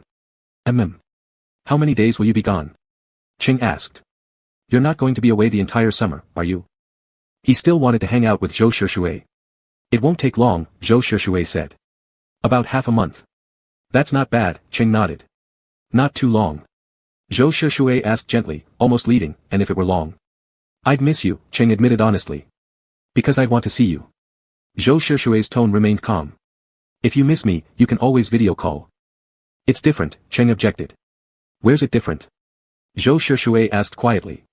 Wanting to see you means I want to hold you, Cheng said simply. Struck straight in the heart by such direct words, Zhou Shishui was completely caught, helplessly murmuring, I'd miss you too. They weren't even apart yet, but already dreaming of reunion. They chatted a little longer before Cheng finally hung up. The final exams were drawing closer. This semester's schedule was lucky. When Zhou Shishui started his exams, Cheng's major was also testing. That meant they could head home together. After walking out of the exam hall, Tan Xiaobai was waiting outside. Their exams had coincidentally overlapped, different majors, but nearby locations and the same time slot. How was it? Tan Xiaobai asked. It was pretty easy, Cheng said. After a month of cramming, his efforts paid off, he was naturally sharp-minded. I might even get a top 500 scholarship. Tan Xiaobai sighed. I blanked on some questions, do you think I'll fail? Cheng reassured him, definitely not. Didn't you binge-watch Conan before the exam? That's true, Tan Xiaobai said. Hope the teacher hears my sincere prayers. Please lift me, teacher. Cheng laughed. Come on, it's too hot. I'll treat you to lunch. That's amazing, Tan Xiaobai fake cried. Only you care about me, Lu Xiaocheng. After eating lunch with Tan Xiaobai, Cheng was on his way back when his mother called. Chao Fanqin asked him from the other end, Cheng, it's so hot, will you still take the high-speed train back this time? Cheng, I'll still take the train. It'd be too much trouble for Dad to pick me up. You two just rest at home. I'll be home soon. Alright then. Chao Fanqin chuckled. You're so considerate now. Cheng's really grown up. The call ended. Cheng looked down at his phone, eyes lowered. Truthfully, he had selfish reasons. It wasn't just about avoiding trouble, he wanted more time with Zhou Shishui. If his father picked him up, he wouldn't be able to see Zhou Shishui off to the airport. But on the day of departure, Zhou Shishui didn't let him come. It's too hot, Zhou Shishui said, pulling out a tissue and gently wiping sweat from Cheng's forehead. Just stop here. He was firm, leaving no room for argument. Cheng could only nod. Okay. Just be careful going to the airport, Cheng urged, still worried. Call me when you get there, when you board, and when you land. Zhou Shishue leaned down and pinched his cheek. Am I going to get lost? Cheng replied with stubborn sincerity, you've already been lost once. So you have to tell me. His expression was serious, almost endearing, eyes wide and earnest. But they were at the school gate, surrounded by people. Zhou Shishue couldn't kiss him. Settling for pressing a soft kiss to his fingertip, Zhou Shishue finally showed his true feelings. Text me when you get home. I'll still check in, you know. Cheng, long accustomed to being checked on, nodded obediently. I know. Still, Cheng said, my family often has things going on. I might not reply to you right away. Zhou Shishue gave a slight nod. I'm leaving now. Okay. Cheng squeezed his hand tightly. Bye. Zhou Shishue turned and walked away, but after a few steps, suddenly turned back. Cheng blinked, confused. What is it? Give me your phone, Zhou Shishue said. Though puzzled, Cheng handed it over. Zhou Shishue took it, glanced at the screen, tapped twice, then returned it. Cheng frowned. He examined the screen, then the app, nothing seemed different. He tilted his head in confusion. What did you do? Nothing much, Zhou Shishue said, refusing to explain. Go back quickly. Your face is all red from the sun. Cheng nodded. Zhou Shishue got into the car and drove off, soon shrinking into a tiny dark dot in the distance. Since Cheng hadn't managed to grab the earliest high-speed train ticket, he went back to his dorm to wait for a while. When he finally boarded the train, Zhou Shishue messaged him. "0, boarded the plane." Huh. Cheng's eyes widened slightly. When had Zhou Shishue changed his contact name? Even though they were officially together, Cheng hadn't updated his side, partly because he kept forgetting, partly because he wasn't sure what to change it to. Orange, did you use my phone just to change the nickname? 0, yeah. So cute. Cheng felt instantly charmed. Orange, so cute. Orange, but Zhou Shishue, I seriously suspect you're deliberately being adorable now. Ding dong. 0, so what if I am? 0, since you like this emoji, will you reply faster now? So straightforward, yet hiding such intentions. Orange, okay. Orange, I'll reply super fast. Orange, line dog making a fist.jpg. 0, noted. 0, I'll contact you again after landing. Cheng typed a quick okay and sent it. The train arrived swiftly. This time, Lu Shuhai and Chao Fanqin were waiting at the station entrance. It wasn't the first time, so Cheng naturally stepped forward and hugged both of them. Chao Fanqin said, "Oh, Cheng's gotten thinner." "Have not," Cheng denied. "Dad, do I look thin to you?" "I think you have," Lu Shuhai said. "Come on, let's go home. We've already made dinner for you." Home-cooked meals were indeed better than the cafeterias. Cheng accidentally ate until he was stuffed. He couldn't remember what time Zhou Shishue's flight was, it must still be mid-air since he hadn't messaged. Just then, someone knocked on the door. A neighbor had come over. "Oh, Lecheng's back," said a woman, holding a little girl with big eyes and a round, chubby face, undeniably adorable. "Quick, say hello to brother." "Brother," the little girl chirped obediently. Lecheng stroked her head. "So cute. How old are you this year?" 5. The little girl replied in a clear, crisp voice. Bored, Lecheng ended up playing with the girl for a while. The adults chatted idly in the living room, snacking on sunflower seeds, while Lecheng sat on the floor putting together a puzzle with the girl. Cool air from the air conditioner brushed against their faces, making everything feel pleasantly comfortable. But still, something felt off. Only later did Lecheng realize, by now, he should have been eating with Zhou Shishue. The girl was bright and talkative. After finishing the puzzle, they moved on to racing cars, placing dolls on top of them and zipping around the living room with excited whooshing sounds. He ended up spending nearly 2 hours with her. Lecheng lost track of time, only checking his phone when he remembered. He still had no messages, so he went ahead and took a shower. Inside the closet searching for clothes, he couldn't find his sleepwear and called out to Chao Fanqin, "Mom, have you seen my summer pajamas?" "Not there." Chao Fanqin didn't know either. "You've always taken care of your own clothes." Lecheng felt troubled, just as Lu Shuhai stepped out of the study. "Those 2 sets of pajamas. I washed them at noon. Go check if they're dry." Lecheng hurried out to the balcony. He reached out and touched them, they weren't wet anymore, but still damp. Lu Shuhai called from the living room, "Are they dry yet?" "No," Lecheng drawled. "But it's fine. I'll wear something else." Back in his room, he grabbed a random piece of clothing from the closet without even looking. After his shower, Lecheng lay down on the bed, and finally saw Zhou Shishue's messages. 0, landed. 0, home. 0, where are you? Caret 0 caret, call wasn't answered. He immediately dialed back, intending to make a voice call, but accidentally hit video instead. The screen shifted, momentarily blurry. Lecheng quickly switched Zhou Shishui to full screen. What were you doing? Zhou Shishui's background was dark, curtains drawn, only a warm-toned lamp illuminating the side of his face, casting deep, striking shadows along his sharp features. Nothing much. Just got out of the shower. The image wobbled slightly, like the phone had been lifted, when Zhou Shishui suddenly asked, "What's that in your hair?" "My hair." Lecheng touched it instinctively. A strawberry-shaped hair clip, fastening one side of his bangs, exposing half of his smooth forehead. It looked a bit silly, but on Lecheng's naturally fair, delicate face, it was more endearing than anything. Lecheng instantly flushed, he must have forgotten the little girl had clipped it on earlier. It actually felt kind of cool, and since he hadn't planned to call Zhou Shishui, he hadn't thought to take it off. His hand rose to pull it off. But Zhou Shishui said, "Don't." Lecheng froze. "It looks good." Zhou Shishui paused slightly, his voice soft. "Why are you wearing a t-shirt?" Lecheng had grabbed a loose long-sleeve tee at random. The fabric was soft, slightly oversized on him, the wide neckline slipping off one shoulder, revealing a patch of smooth white skin. Hearing the question, he lifted his phone to show him. "My pajamas were all washed." As if remembering something, he poked at the design on his chest. "Look, carrots." Zhou Shishui hesitated briefly, speaking in an even tone, "It's a bit unclear." So Lecheng raised the phone higher, angling it upward. This shot made his eyes look especially large, his face small and dainty, with that tiny strawberry clip still perched in his hair. For a brief moment, Zhou Shishui's breath caught, but his expression remained composed. Lecheng held the pose for a few seconds before asking, "Done looking?" Zhou Shishui didn't say yes or no. The dim surroundings made it impossible to see what he was doing, only the phone shook slightly, and Lecheng heard a faint, low hiss. "What's wrong?" Lecheng asked, puzzled. "What are you doing?" Zhou Shishui's voice was husky, almost mimicking his tone, "Guess." Lecheng blinked. "I can't guess." Zhou Shishui was silent for a long moment. Then, softly, almost like a whisper in the ear, he murmured, "Cheng Cheng. I'm thinking of you." Chapter 51. Zhou Shishui's voice had always been low.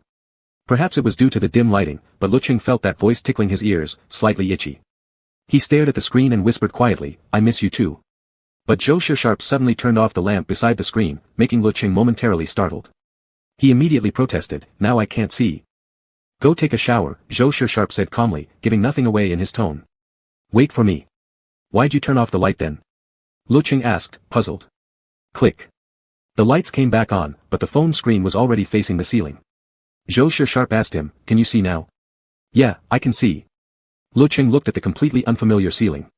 "Then go take your shower first." "Ching ching."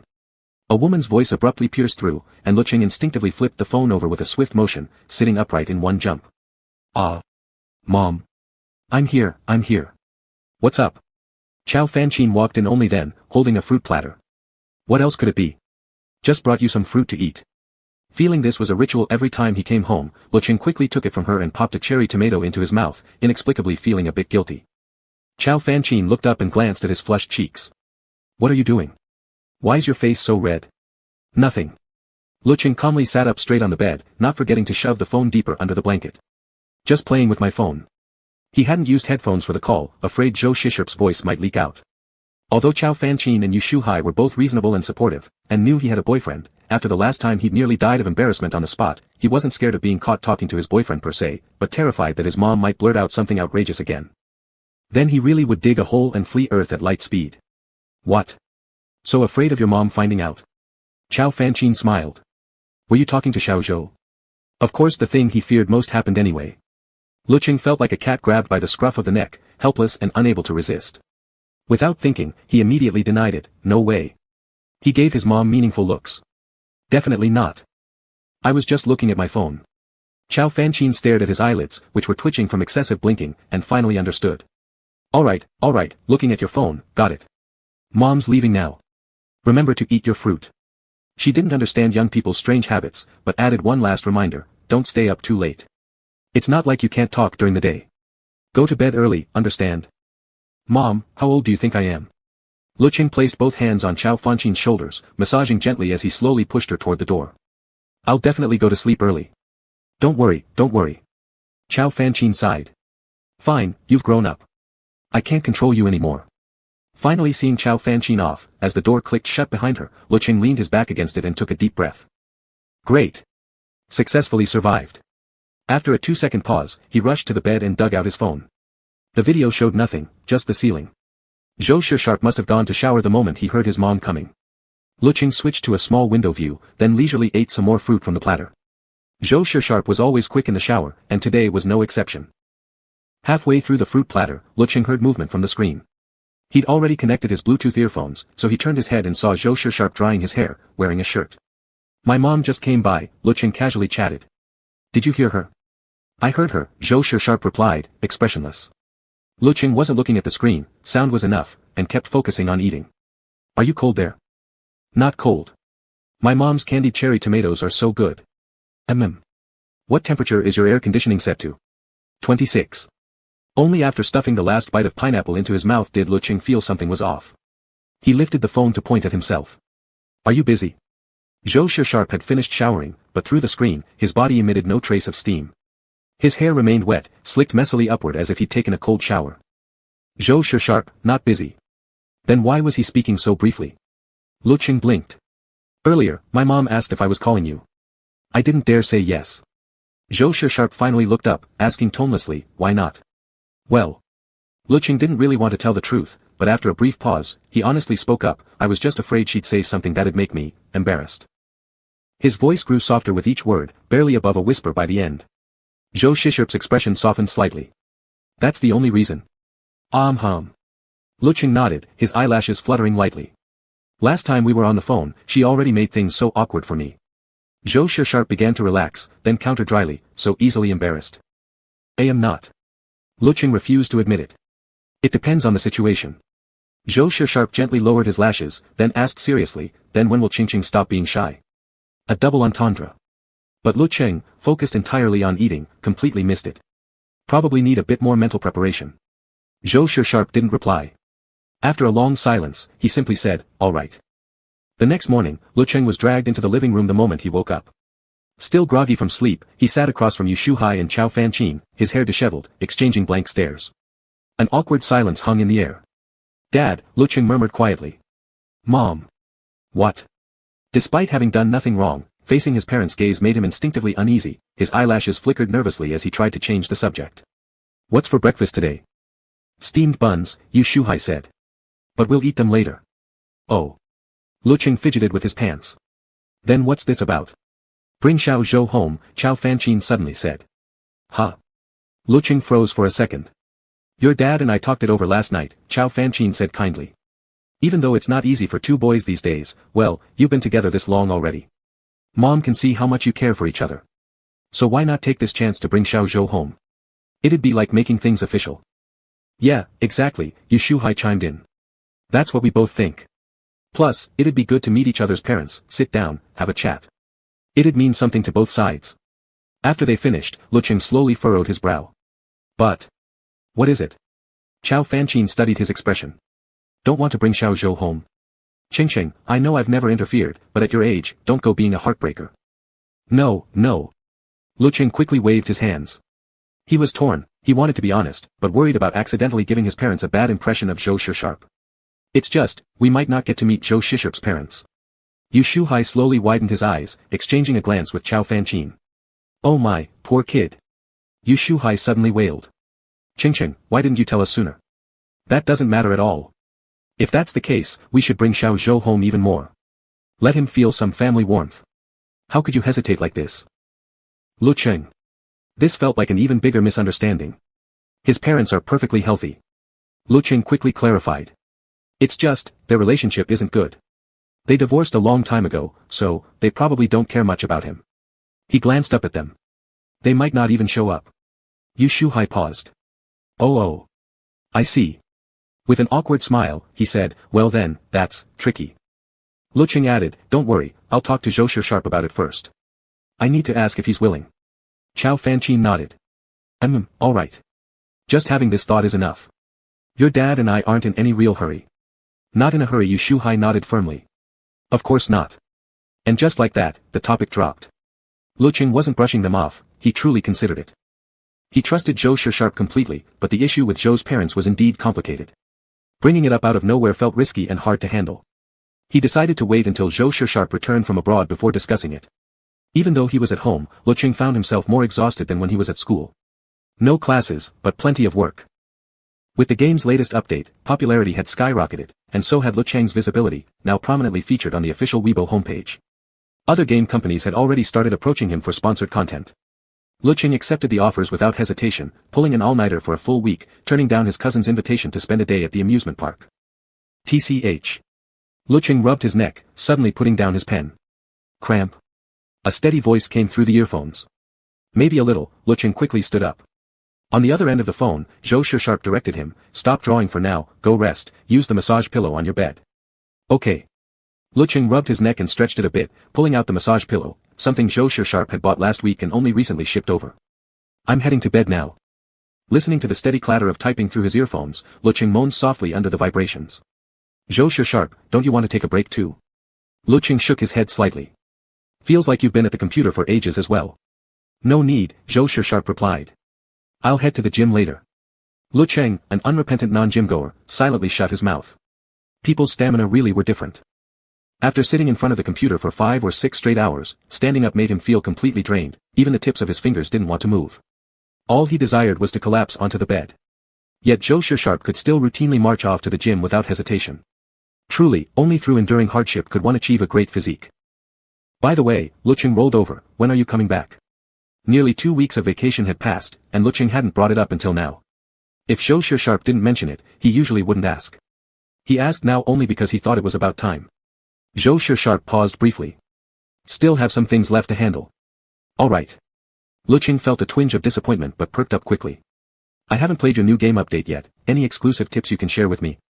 Tips? Zhou Shisharp's fingers stopped tapping for a moment. Yes, I do. Then hurry up and teach me how to beat the new boss. But Zhou Shisharp countered instead, have you found the Easter egg yet? Easter egg? Lecheng had only managed to play during scattered free moments, glancing half-heartedly at walkthroughs here and there. Easter eggs were essentially hidden side quests in games, activated under obscure and tricky conditions. Laziness had kept Lecheng from hunting down those requirements, so he still hadn't unlocked the achievement needed to trigger the Easter egg. Not yet. Lecheng suddenly remembered. Wait, is there something special in the Easter egg? But Zhou Shisharp wouldn't give it away. You'll have to find out by playing. Puzzle man, Lecheng grumbled, dissatisfied. Can't you just tell me outright? No, Zhou Shisharp refused flatly. Lecheng huffed twice. Fine, fine. Then I'm hanging up now. Lecheng. At that moment, Zhou Shisharp would always call his name, softly, deliberately. For some reason, lately Zhou Shisharp had grown increasingly fond of staying connected with him, even if they weren't speaking. Sometimes both busy with separate tasks, but whenever Lecheng tried to end the call, Zhou Shisharp would always stop him. In just these short 10-odd days, Zhou Shisharp seemed to have become noticeably clingier. Still, Lecheng never truly intended to hang up. Alright, I got it. I'll go check the guide first. Only then did Zhou Shisharp fall silent. After reading through some guides, Lecheng's phone pinged twice. He glanced down, it was Tan Xiaobai poking him. Little White Rabbit, calling Lecheng. Calling Lecheng. Lecheng tapped the screen to reply. Orange, Lecheng here. What's up? Little White Rabbit, wanna come out and play? Me and Zicheng are around. Lecheng was baffled. Orange, you and Zicheng. Where are you guys? Little White Rabbit, we're near your place, surprise surprise. Little White Rabbit, hurry up, coming or not? If not, we're leaving. Lecheng quickly typed back. Orange, coming. But then hesitated slightly. Orange, where exactly are we going? Little White Rabbit, just grabbing dinner together, we've got a few others with us, okay if they join. Orange, no problem at all, wait for me. After replying, Lecheng coughed twice. Zhou Shisharp. What? Gotta hang up now, Xiaobai came to get me. A brief pause from Zhou Shisharp. Where are you going? Just out for dinner. Lecheng smiled brightly. Haven't eaten out in forever. Zhou Shisharp reminded him, don't drink alcohol. Lecheng agreed immediately. Of course not, I promise. After hanging up, Lecheng climbed off the bed, changed clothes, and since no one else was home, scribbled a quick note and stuck it on the table before rushing out. Tan Xiaobai was waiting at the museum not far from his house, a place Lecheng had once accompanied Chao Fanqin to visit. He'd found it dull after one trip, but it was still a popular tourist spot. It was sweltering outside, but the museum had central air conditioning. Stepping out of the taxi, sweat already glistening on his forehead, Lecheng hurried inside. From afar, he saw a group of 5 or 6 people. Some were unfamiliar faces, but upon spotting him, their eyes lit up and they greeted him warmly. Lecheng nodded back at them. Someone remarked in surprise, your friend is this good looking. Yeah, such high quality eye candy and you never introduced him. That's just selfish. Am I not introducing him? Tan Xiaobai waved his hand dismissively. He's already taken, okay. The others all groaned in disappointment. Tan Xiaobai nudged Lecheng's shoulder. Plus, his partner is crazy possessive, any mosquito that flies near Lecheng gets inspected to see if it's flirting with him. Lecheng. It's not that exaggerated, Lecheng objected. Sure, not exaggerated at all, Tan Xiaobai said, slinging an arm around his neck. But did you report to Zhou Sharp this time? Lecheng nodded. I did. Tan Xiaobai gave up trying to scold him. Alright then, let's go eat. The group set off noisily. The weather was too hot for hot pot, so they settled on Japanese food, then someone suggested going to a chill bar afterward. Tan Xiaobai turned to Lecheng. We're out already, might as well come along. Lecheng had never been to a chill bar, but the name alone sounded much better than a regular bar, so he agreed. Sure, but I'm not drinking alcohol. You're going to a chill bar and not drinking? Tan Xiaobai asked. Fine, suit yourself. They took a cab to the place. Lecheng peeked inside and found the chill bar far more tranquil than a typical bar. It was midweek, so the crowd was light, and there was none of that rowdy, overwhelming energy that even half-extroverts like Lecheng found intimidating. The others ordered drinks and brought them to the table. Lecheng ordered juice and sat beside them, sipping slowly. As everyone chatted casually, Lecheng just pulled out his phone to check it when Tan Xiaobai spotted him immediately. What are you doing? Lecheng replied without looking up. Just letting Zhou Sharp know I'm at a chill bar. What? You still need to report in. Tan Xiaobai sighed, astonished. As a 24-karat pure single man, he deeply disapproved of Zhou Sharp's behavior. Reporting everything. That's textbook controlling. Let me ask you something, Lu Xiaocheng. Tan Xiaobai snatched the phone away. Don't you think this kind of behavior is actually abnormal? Lecheng finished sending the message before asking, which kind? This, reporting your location and checking in anytime, anywhere. Tan Xiaobai tried to reason with him. Does Zhou Sharp do the same for you? Without hesitation, Lecheng nodded. Crap. So it was mutual. Tan Xiaobai coughed lightly and pressed on. Well, that's different. But does he check in as often as you do? Lecheng thought briefly, then shook his head. Probably not. He wasn't the type who liked to spy or demand constant updates. During their fake relationship, yes, he played the part, but now that they weren't pretending anymore, he didn't feel the need to micromanage. See? Tan Xiaobai seized the opportunity. So this really isn't normal. Zhou Sharp's possessiveness and control are a bit excessive. Lecheng nodded in agreement, feeling that Zhou Sharp had indeed become worse lately. Yeah, a little. Tan Xiaobai thought he'd finally gotten through. Right. Exactly. This kind of relationship is. But it should be fine, Lecheng said calmly. Tan Xiaobai. Alright. Tan Xiaobai decided he'd submit a proposal tonight to have hopeless romantic classified as a mental illness. Silently, Tan Xiaobai took a sip of his drink, then passed Lecheng another soft drink. This is all you're allowed to drink now. Lecheng accepted it with complete peace of mind. I only like this anyway. The music from the speakers was a bit loud. Lecheng took a sip and suddenly felt strangely dizzy. Zhou Sharp saw the message 2 hours later. Sweat dripped from his temple, sliding down his brow. He lowered his gaze, picked up his phone, and frowned slightly. Zhou Sharp, still at the chill bar. Zhou Sharp, don't get drunk. Half an hour passed without a reply. Zhou Sharp called him. No answer on the first call. No answer on the second. His expression blank, he began dialing the third. Lecheng lay sprawled on the table, feeling the world spin. He hadn't drunk any alcohol, only juice and soft drinks, yet why was his head spinning so badly? His body felt weightless, as if floating on cotton. Then, he heard hushed whispers. It sounded like Tan Xiaobai. Who ordered the strong surge? Not me. I don't know either. Holy crap. Did someone give it to Lu Xiaocheng? Shit, I was the one who handed it to him myself. Lecheng felt nothing but noise. He curled into himself on the spot, limbs drawn in tightly, when someone started pulling at him. Eyes closed, he swatted unhappily. His face was hot, his neck, his mouth, everything burned. Lecheng felt as if a scorching hot container had been stuffed inside him, searing his heart and lungs. Tan Xiaobai half carried him into a taxi. Half an hour later, they arrived at the doorstep. Lecheng had gone limp like a slab of jelly. Without support, he slid straight down the doorframe. Tan Xiaobai struggled to hold him up. Fortunately, Lecheng was light. After fishing the keys from his pocket, Tan managed to get him inside and onto the bed. Despite being completely drunk, he hadn't thrown up. Tan stayed until Lu Shuhai came back, then finally left with peace of mind. Lecheng was entirely unconscious. Lying flat on the bed, half dreaming, half awake, he only just heard a phone ringing. It had been going on for who knew how long before he finally noticed. Drowsily picking it up, Lecheng answered in a soft, slurred voice, Lecheng. The voice on the other end was icy cold. Why did you take so long to answer? Hearing that familiar tone, Lecheng looked down, squinting hard to make out the blurred screen. Oh. Zhou Sharp. He giggled foolishly. Why are you calling? His voice lifted at the end, sounding oddly cheerful. Zhou Sharp paused, then struck right at the core. You've been drinking. Who drank? Even in his drunken state, Lecheng still clung to the subconscious fear that speaking up meant game over. I didn't drink anything. Yet his tongue was thick, his voice almost slurring sideways. Zhou Sharp, how much did you drink?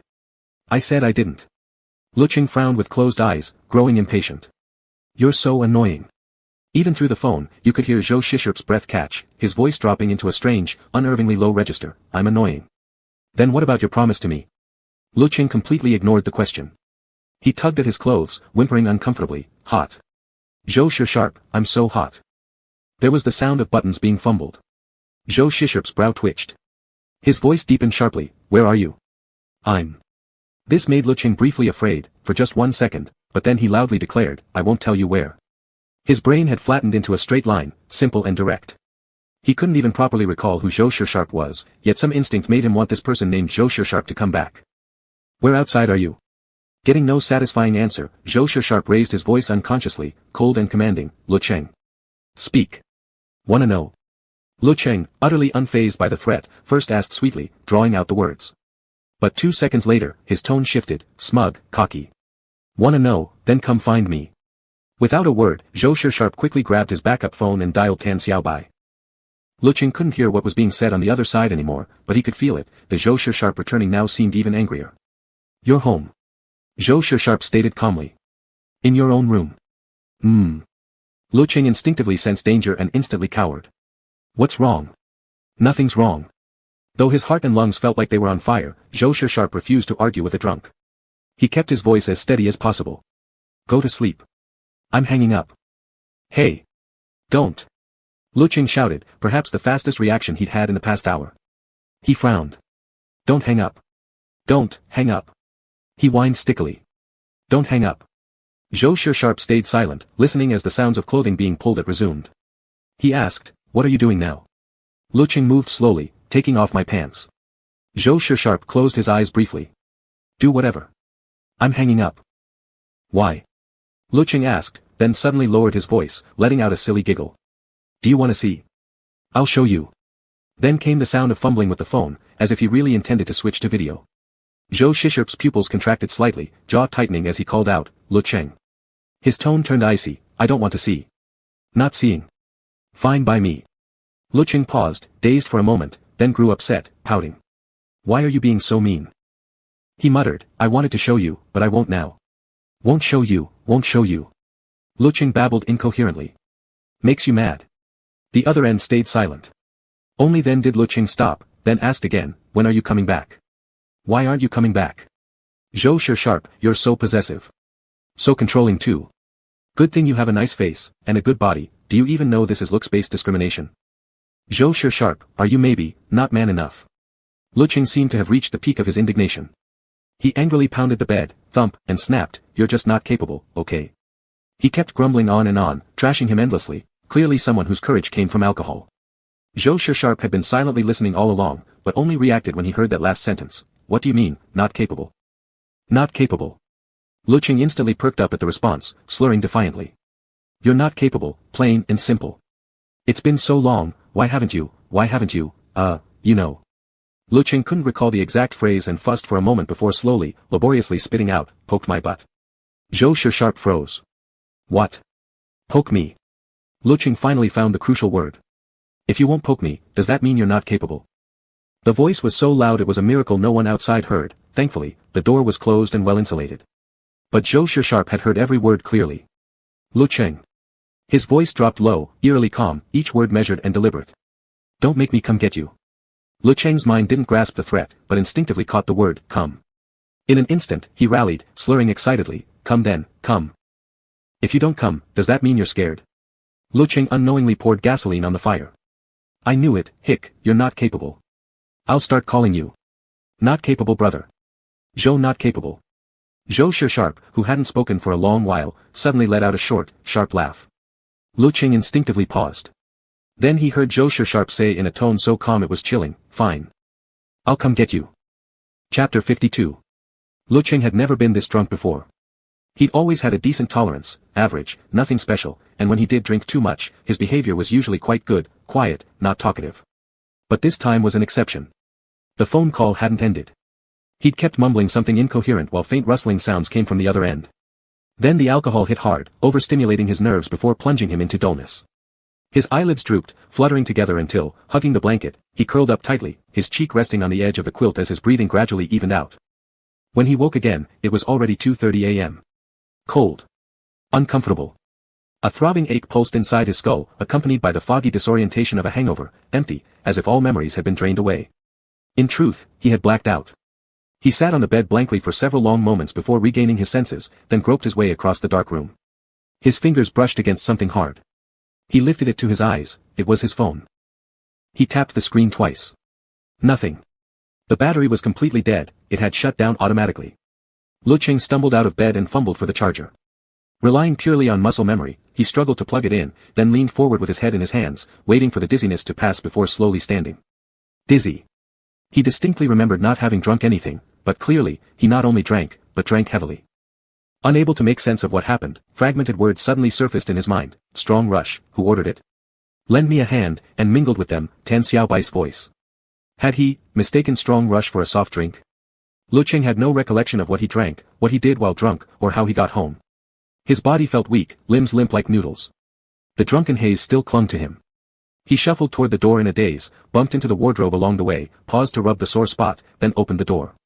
He forced himself to maintain the last shred of awareness, to not wake his parents, and washed up clumsily. Cold water splashed on his face barely helped. It was a strange sensation, half-conscious, yet weighed down by physical heaviness that slowed his thoughts to a crawl. Despite the difficulty controlling his movements, Lecheng moved quietly and slowly back into his bedroom, changed clothes in a hurry without checking which side was out, and collapsed onto the bed. Only when a chill ran through him did he glance at the air conditioner and realize, startled, that it had somehow been set to 18 degrees. No wonder it was so cold.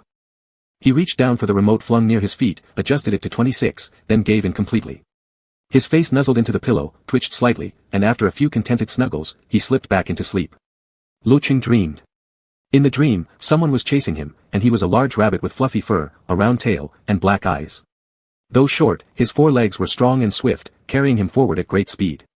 But he was exhausted, utterly spent, unable to stop, because above him, Lei Gong, the thunder god, was chasing him down for breaking a promise. A rabbit who breaks promises will be caught and turned into spicy rabbit heads. I represent heaven's palace, I must punish you. A distant voice boomed, deafening despite its distance. Lecheng frantically pushed his little legs, but the thunder grew louder, closer, more urgent, faster. Boom. Lecheng's eyes snapped open. Buzz. Buzz. Breathing heavily, his chest rising and falling unnaturally fast, he remained motionless for over 10 seconds before his thoughts finally began to settle. Dazed, he turned his head, his phone on the nightstand was vibrating non-stop, nearly jumping off the edge. Instinctively, he grabbed it. He was clearer-headed than the last time he woke, at least his limbs didn't feel as weak, though his mind still lagged. He glanced at the time first.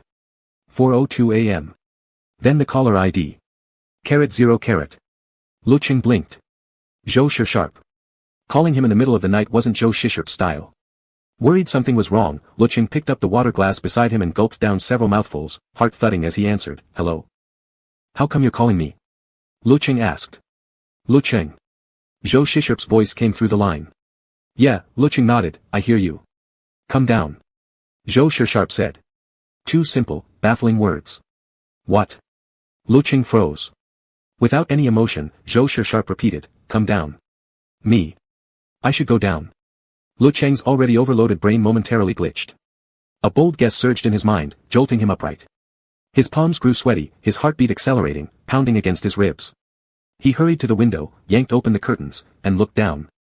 At the same time, under the streetlight, the tall man lifted his gaze at the same moment, expressionless, revealing sharp brows and eyes, a high nose bridge, lips pressed in a flat, straight line, his pitch-black pupils seeming to blend into the night.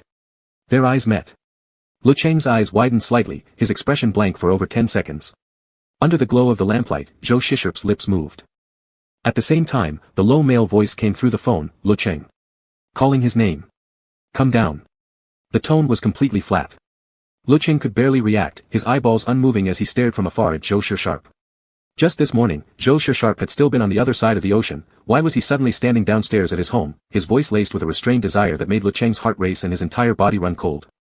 Yet joy rushed through his mind like a tide. Lecheng heard himself speak, "Wait, I'm coming right down." He hadn't seen Zhou Sharp in so long, saying he wasn't happy would be a lie. He grabbed the keys, opened the door quietly, and dashed downstairs. It was too sudden. Zhou Sharp had appeared out of nowhere, like a magic trick. And at this hour. While confusion stirred inside him, Lecheng also felt joy. In the brief minutes it took to descend, he burst out of the building unit in anticipation. The instant he saw Zhou Sharp, like a flash of lightning, a memory surged through his brain, electric and overwhelming. "Zhou Sharp, you're so possessive. Zhou Sharp, thank goodness you're good-looking. Zhou Sharp, are you not capable? Zhou Sharp, let's just call you brother incompetent from now on. Incompetent Zhou, how's it going?" His own voice echoed in his mind again after just a few hours, carrying an exhilarating freshness that froze him in place. Something exploded inside his head. All the blood in his body rushed to his skull, heat flooding through him even as a chill ran down his spine, a clash of fire and ice. Lecheng stiffly watched Zhou Sharp approach, step by step, closing the distance until they stood face to face. Long fingers, cool to the touch, brushed against the side of his neck. Zhou Sharp lowered his gaze and asked, eerily calm, "What?" He held Lecheng's stare, expressionless. "Don't you welcome me?" The fingers on his neck slowly slid downward, curling around the nape, tightening gradually as they half-forced Lecheng closer. Zhou Sharp leaned down slightly, his breath cool against Lecheng's earlobe. "Came to catch you." His voice, cold and deep, trailed along the curve of Lecheng's ear like a slithering snake. "Not happy?" Lecheng almost instinctively stammered, "Happy, happy." A firm thumb pressed under his chin, forcing his face up.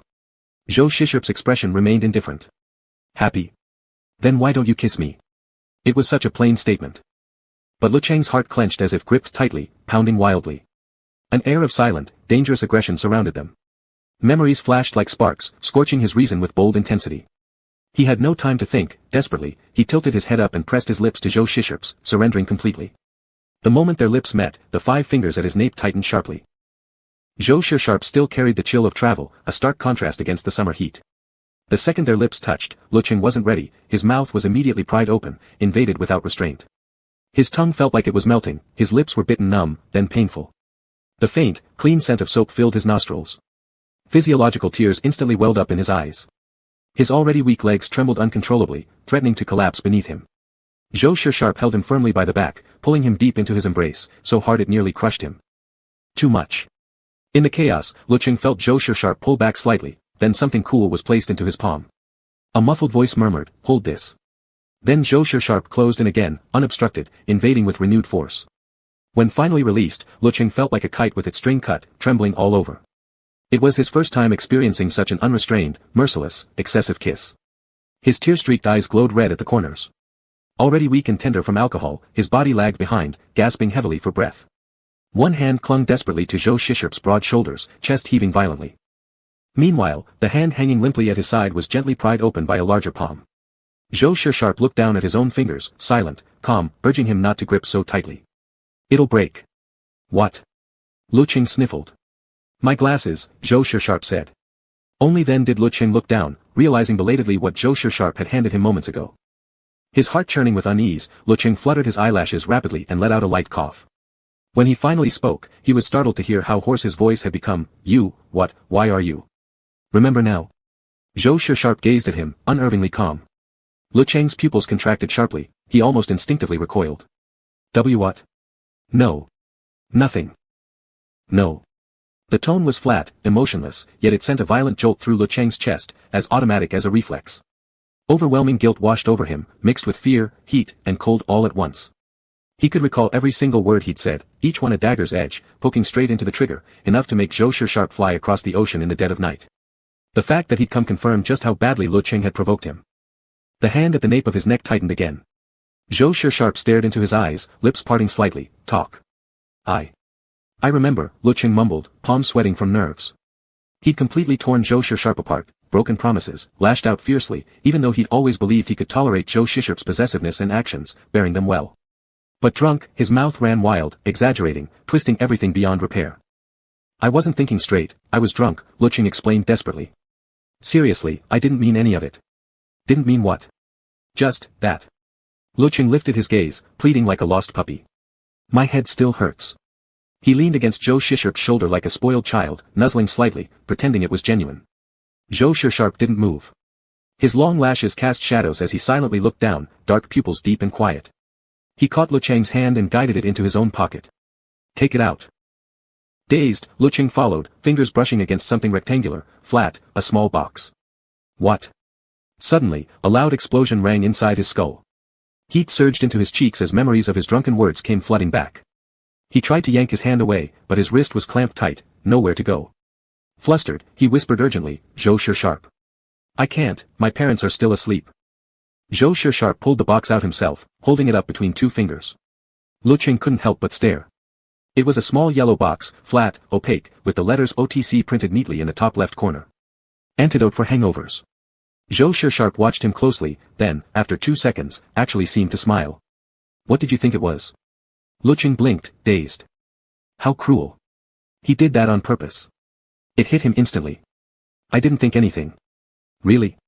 Zhou Shisharp spoke without expression, his voice cool and clinical, as if discussing business. I thought Ching might have assumed it was condoms. Each syllable was crisp, deliberate. His expression remained utterly flat.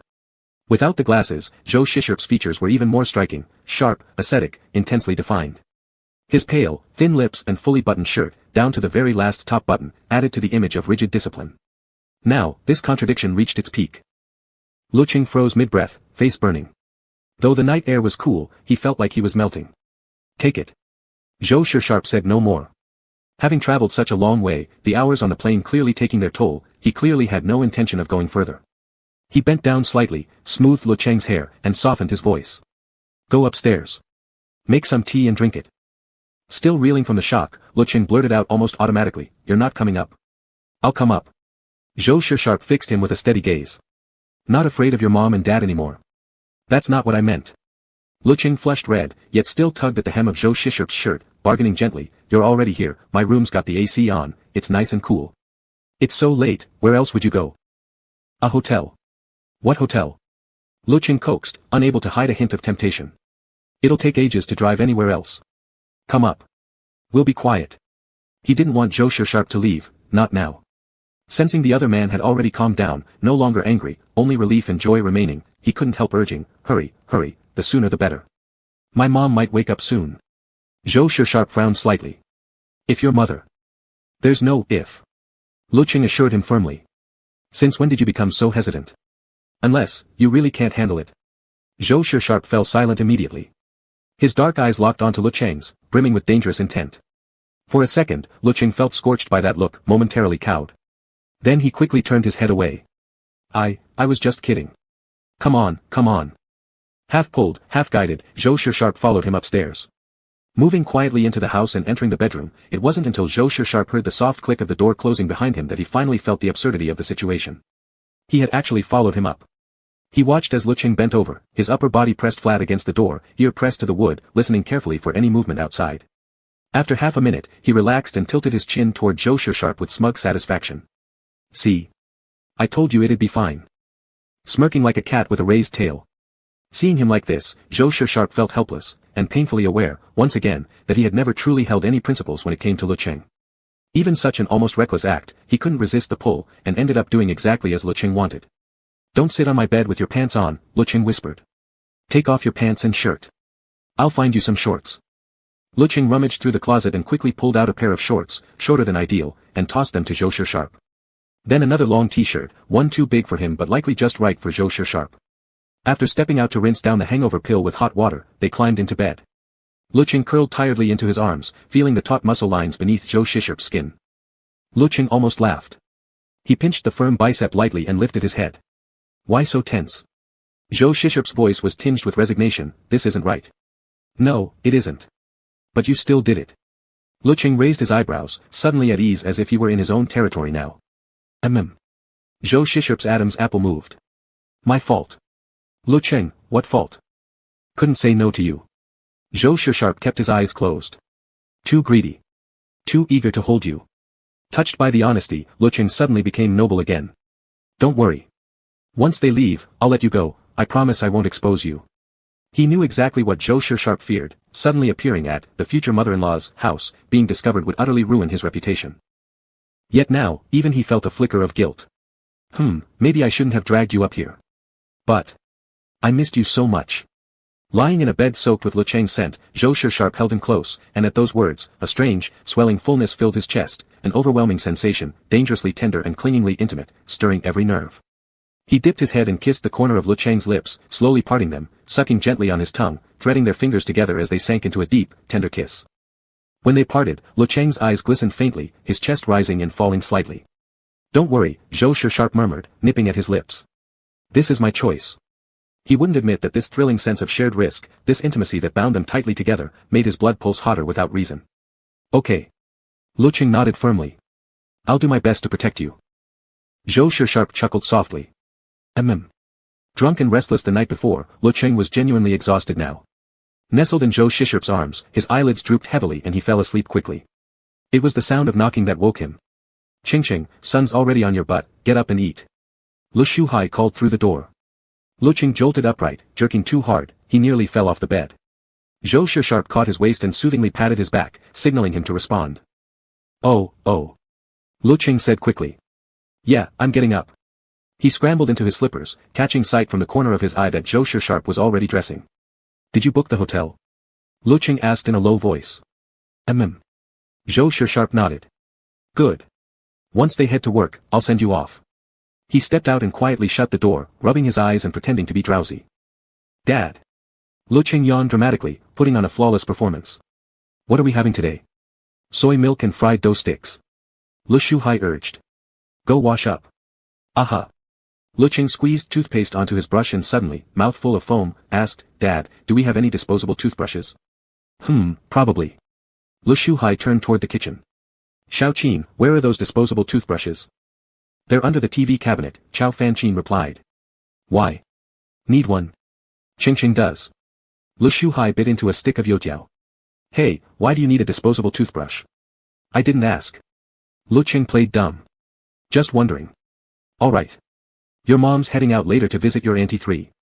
Want to go with her?" "Don't want to go." Lecheng shook his head. "Still haven't finished my drawing." "Fine." Hehe said. "Hurry up brushing, soy milk will get cold." Got it. Lecheng rushed to rinse his mouth.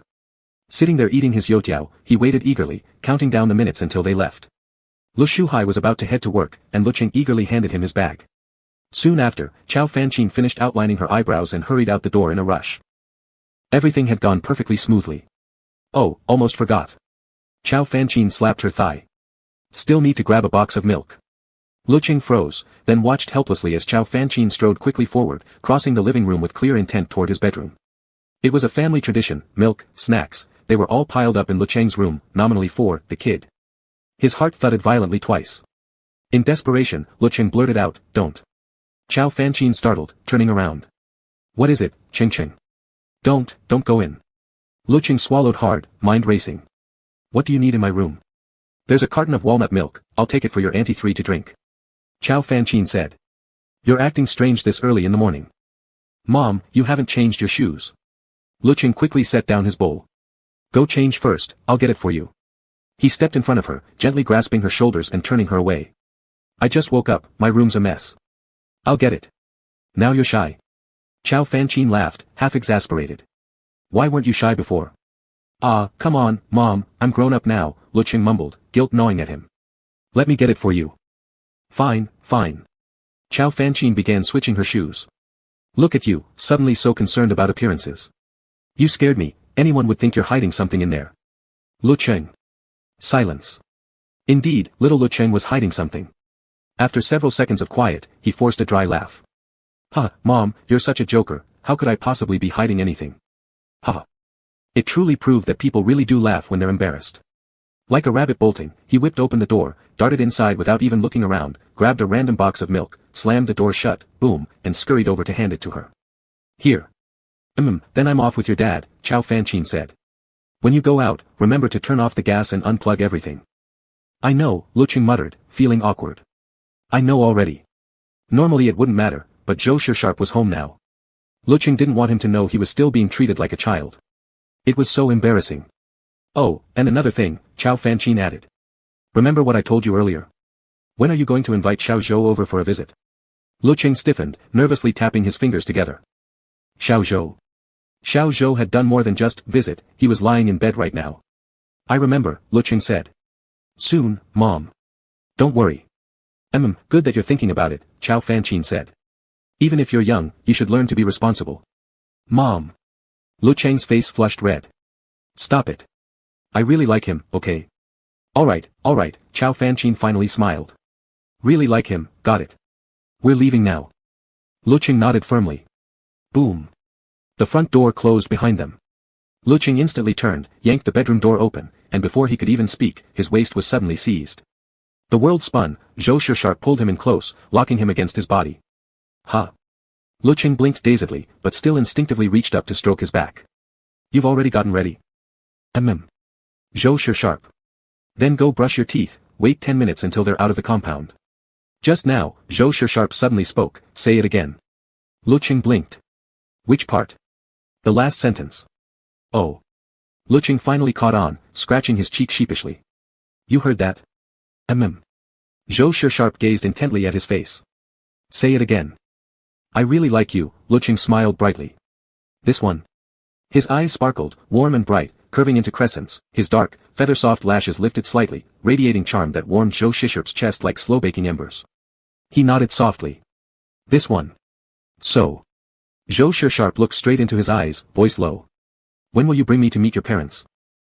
You really heard everything, Lecheng murmured, blushing. I hadn't even planned to ask you yet. Then what should we do, Zhou Shisharp whispered, when I already want it so badly. What for? Lecheng couldn't resist teasing. Coming to stake your claim at my house. Zhou Shisharp stared at him for a long moment, then said quietly, yes. Huh. Lecheng felt him lean down, brushing a kiss against his cheek, voice barely audible, tender and deep, yes. I'm here to claim my place with you. I want it too much, it's driving me crazy. Chapter 53. Zhou Shishui always seemed to enjoy saying things like that. Passionate words, filled with endless hidden desire, left Lecheng slightly dazed. He tapped his forehead against Zhou Shishui's and said, I understand. Of course I understand. They had barely indulged in affection for a couple of minutes when a sudden knock on the door interrupted them. Lecheng jolted upright, he recognized Chow Fanqin's voice. Ching, open the door quickly. I forgot my keys. Oh okay. Coming. Lecheng responded.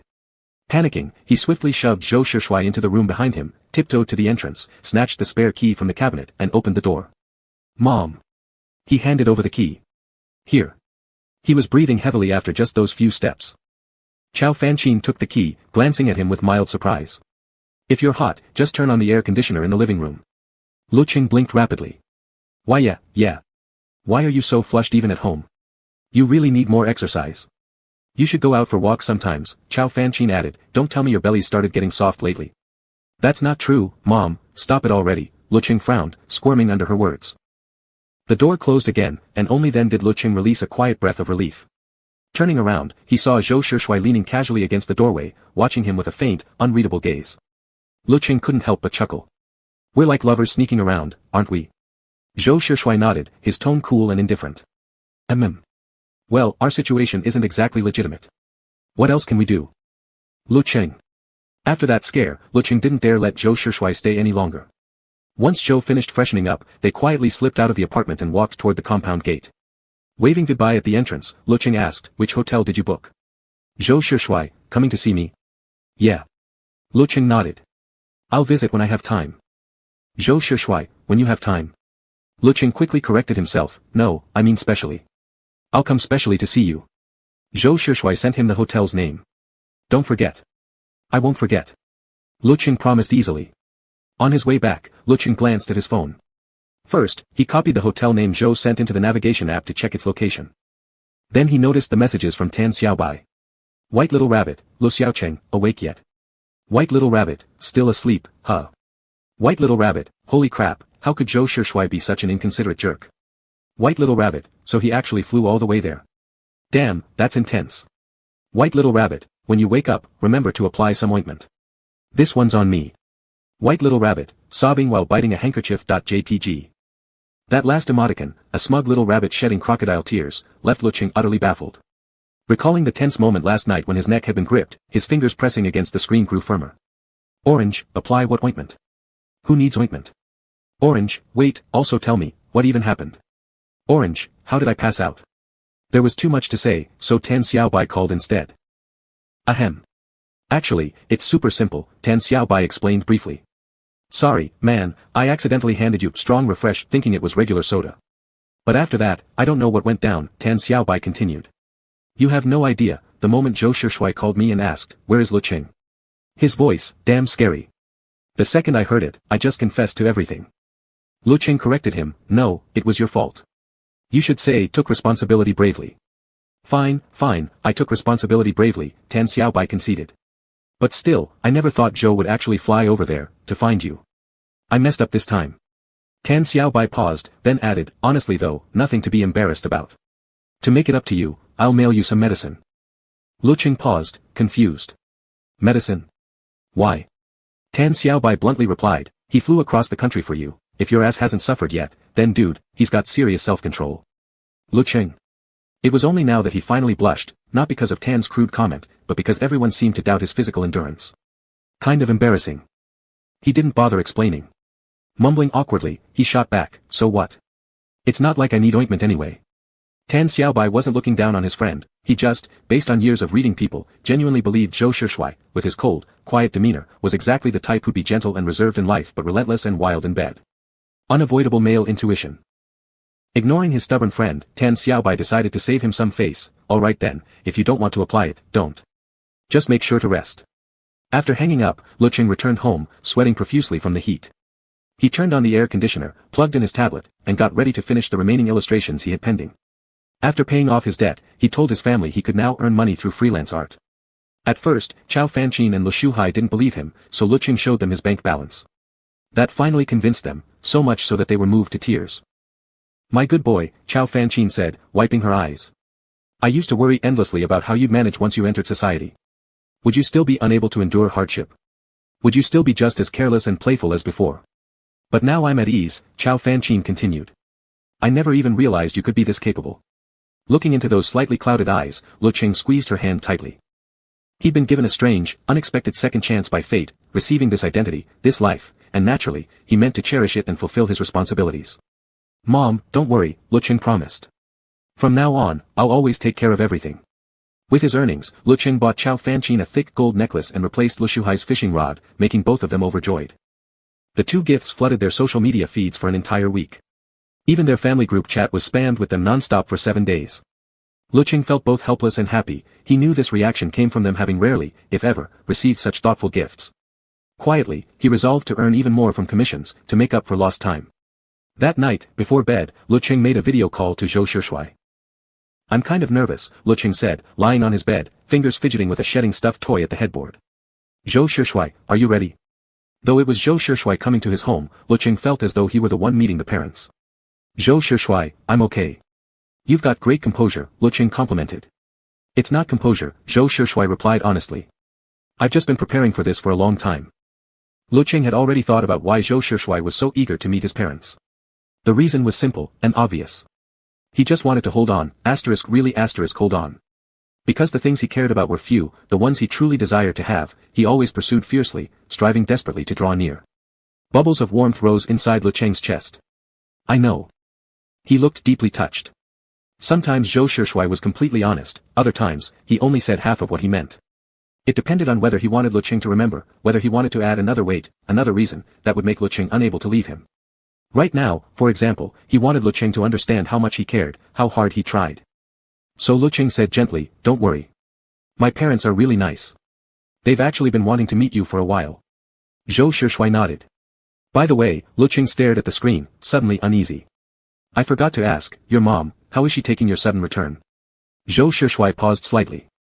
It's fine. I've already made everything clear with her. Lecheng asked, how did you explain it? I said, Zhou Shishui spoke slowly, I'm going back to see you. Lecheng, and, what did your mom say? Did she try to stop you? Or? No, Zhou Shishui answered without hesitation. She didn't. She supports us. Only then did Lecheng relax, his eyes curving into a smile. So your mom is actually really great. That's wonderful. He'd expected it to be difficult, but if it was like this, then perfect. Even though he claimed not to care, deep down, he still wanted his parents' blessing. Zhou Shishui gazed quietly at Lecheng's smiling eyes, and softly curled his own lips. But was it really that simple? His thoughts drifted, eyes falling onto the tablet where the chat history remained pulled up. If you're truly determined to go back, Mom will respect your decision, but I hope you won't regret it. This path has never been an easy one. During those dozen-odd days abroad, rather than merely handling matters, his mother had deliberately found countless excuses to keep him, taking him on company tours, introducing him to elite circles, even attempting to set him up with new acquaintances at banquets. He saw through it all, and firmly refused everything. His mother was already in her 40s, yet meticulously maintained, still young-looking, with a gentle, elegant grace. Shishui, Mom really hopes you'll think this through carefully. Don't act on impulse, Shenlan said, lighting a cigarette, her black hair neatly tied up. It's not that I don't respect you, but you're still too young. Do you even know what matters most? I understand your ambitions, your dreams. If you stay, I can offer you much better support. You're just carried away right now, thinking no one else will do, but what happens when the passion fades? You have no legal protection, nothing binding you together, only verbal promises. What then? Even if you don't change, what if one day he stops loving you? Leaves you? What will you do then? On the nearly docked cruise ship, sea breeze brushed their cheeks, soft and quiet, while Shenlan's words were simple, but powerful. Zhou Shishui didn't speak. When he'd abruptly decided to return, Shenlan hadn't stopped him. At the airport, Zhou Shishui had heard himself say, "That last night before we parted as kids, you once told me, no one in this world is obliged to love me." I used to agree with that, Zhou Shishui said calmly. But now, not so much. Because, he continued, I need Lecheng to love me. Lecheng has to love me. Zhou Shishui gave a faint smile. You call it recklessness. But truthfully, I've thought about this hundreds of times. I used to think feelings are troublesome and too intangible. If you can't grasp them, let go. If it's not meant for me, I wouldn't want it anyway. I care about very few things, and most of what I value, I've already obtained. But I can't let him go, Zhou Shishui said quietly. Even if, as you say, he lets go of me years from now, then at that point, I won't need to be noble anymore. Maybe I didn't express myself clearly earlier, it's not that Lecheng loves me, but that I demand him to love me. Besides, you couldn't do it, you're not like him. But he can. Shenlan looked into his dark eyes, suddenly realizing, she didn't know when, exactly, those shoulders she remembered had grown so broad, like a seabird spreading its wings, long beyond control, flying toward the horizon he desired. The next morning, Lecheng casually mentioned Zhou Shishui's visit. Qiao Fanqin and Lu Shuhai were naturally thrilled. We've been wanting to meet Xiao Zhou for so long. Why are you hesitating, kid? Why didn't you bring him home sooner? Lu Shuhai chimed in, that's right. Your parents are open-minded people. When's Xiao Zhou coming? Your mom and I should get ready, clean the house, spruce up the guest room. And you? Your room's a mess. He'll laugh at you once he sees it. Clean it out tonight. Lecheng scratched his cheek guiltily. Maybe that's not necessary. Zhou Shishui had already come, already seen. Qiao Fanqin was unimpressed, of course it's necessary. We have to make a good impression. Reluctantly, Lecheng picked up a rag and started cleaning. Qiao Fanqin pulled out an old calendar, picked an auspicious date, and asked Lecheng whether Zhou Shishui would be available then. Lecheng dared not tell them Zhou Shishui was on standby specifically for this visit, hadn't even returned yet, still staying in a hotel. I'll go discuss it with him. Zhou Shishui arrived Wednesday evening, knocking on the door. Lecheng was watching TV in the living room. They'd already coordinated over the phone. Hearing the knock, he rushed to open the door, coming. Click. The door swung open. For 2 seconds, Lecheng and Zhou Shishui simply stared at each other, before footsteps came quickly from behind. Qiao Fanqin hurried over, Xiao Zhou's here. Quick, oh dear, I was cooking, didn't hear the door. Lecheng was ruthlessly shoved aside. Lu Shuhai followed closely, come in, Xiao Zhou. Why bring gifts? Oh no, you're too polite. Just a small token, Zhou Shishui replied, wearing a perfectly measured smile. He hadn't brought expensive jewelry or gadgets. Instead, health supplements, tea sets, fresh organic vegetables, fruits. All chosen by him, with Lecheng sneaking out beforehand to guide his picks. Lecheng knew exactly what pleased Lu Shuhai and Qiao Fanqin. The gifts hit the mark perfectly, earning endless praise. Lecheng sat down across from Zhou Shishui, flashing him a smug wink. His lips formed the words, how's that? Pretty great, huh? Long lashes fluttered. Zhou Shishui felt an odd itch inside, gazing at him, but showed nothing, merely nodding slightly. Before Lecheng could even settle, Qiao Fanqin shooed him off to brew tea. Mom, didn't you just brew a pot earlier? You brewed the wrong one, Qiao Fanqin said. This is the good tea, go brew this one quickly. Oh, alright. By the time he returned, Chao Fanqin had already launched into her first round of interrogation with Zhou Shishui. Xiao Zhou, Chao Fanqin said, where do you live now? Did you drive here yourself? Any brothers or sisters? Auntie, I live alone in City C, Zhou Shishui replied. Yes, I drove here. No siblings. Not far at all. Ching, look at Xiao Zhou, he can even drive himself over. Mom. Lecheng pouted. I have my license too. I can drive as well. Then why don't you ever drive? Are you just lazy? Chao Fanqin didn't spare him a glance. Xiao Zhou, have some tea, have some tea. Dinner will be ready soon. Ching said you like braised fish, funny thing, your dad's specialty happens to be that exact dish. Zhou Shishui thanked her and took a small sip of tea. Chao Fanqin smiled. That's right, Xiao Zhou, Ching mentioned you're working in gaming now. What kind of games exactly? Zhou Shishui, auntie, it's like this. Lecheng sat on the sofa nearby, half listening, tuning in and out. But his gaze toward Zhou Shishui grew increasingly astonished.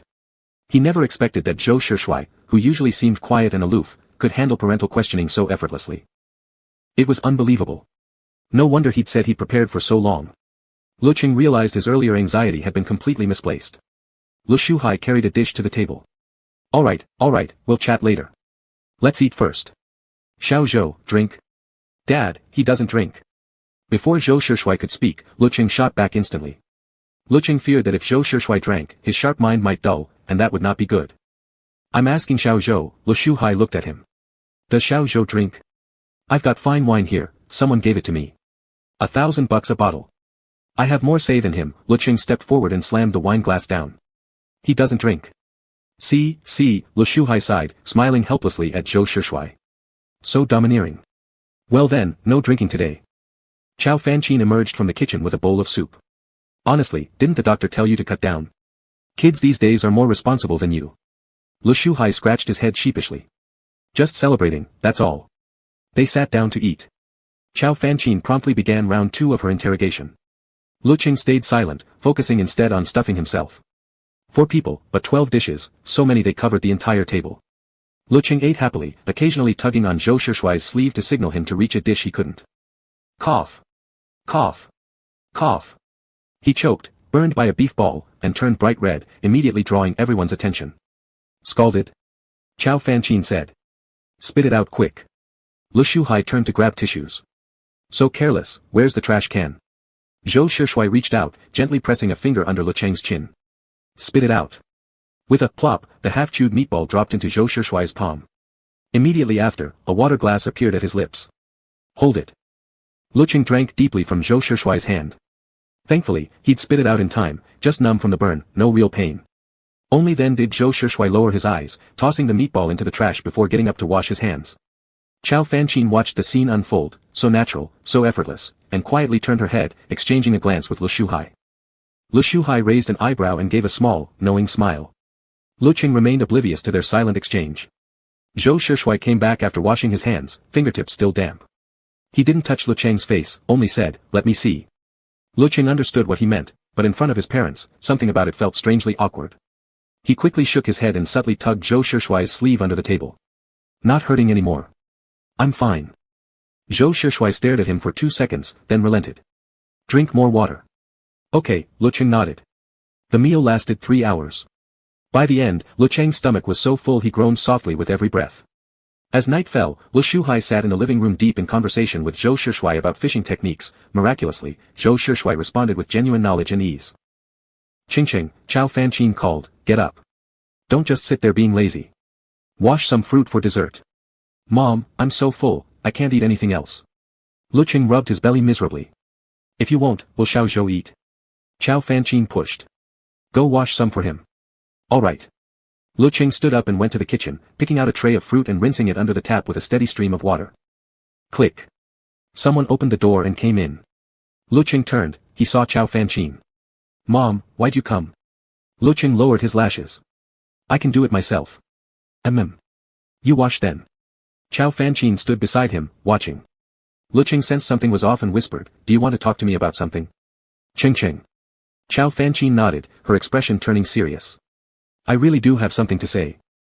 What is it, Mom? Lecheng blinked. I had a little chat with Xiao Zhou earlier. I think he's a very good kid. Lecheng exhaled in relief, his eyes curving into a smile. Me too.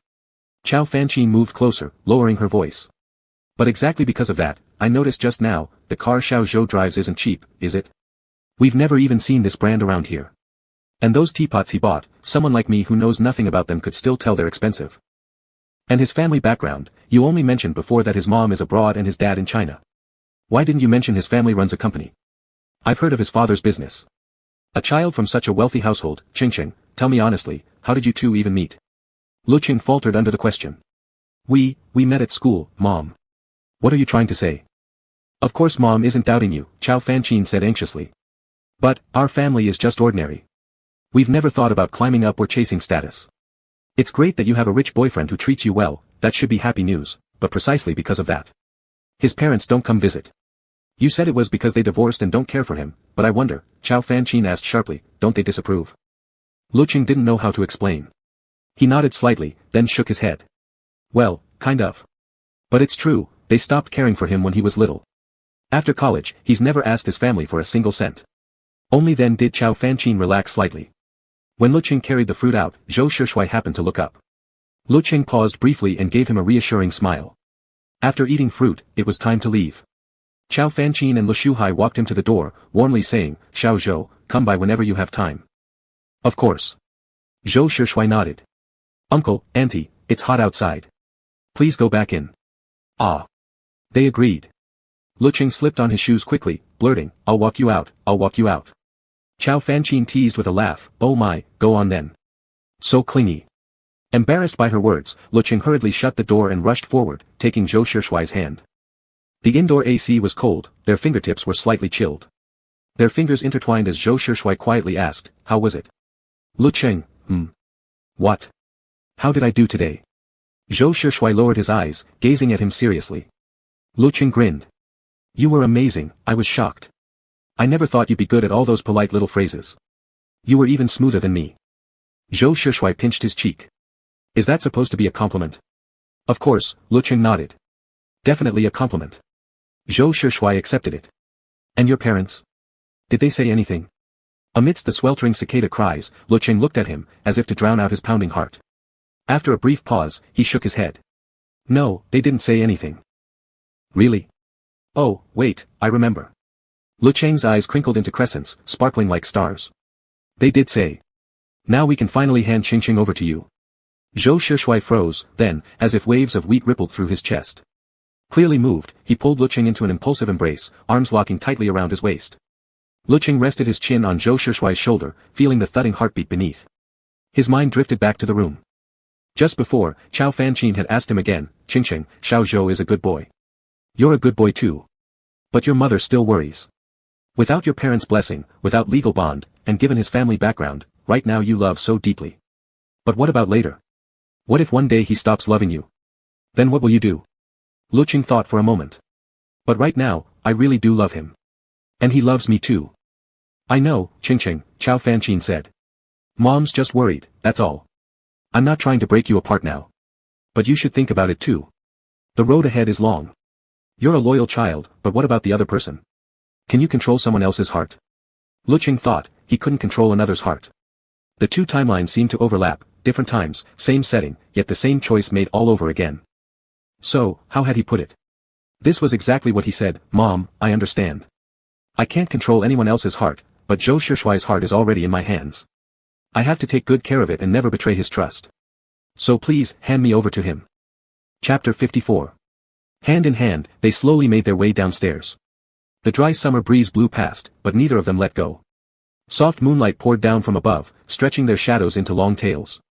Street lamps formed glowing halos, and the path ahead was bright, brighter than it had ever been before. Lecheng swung their joined hands as they walked to the car. Only then did Zhou Shishui lower his head, lips barely moving. Lecheng didn't catch it the first time and leaned closer to listen. I'm entrusting you. Zhou Shishui's eyes were dark, his tone serious, I'm entrusting myself to you too.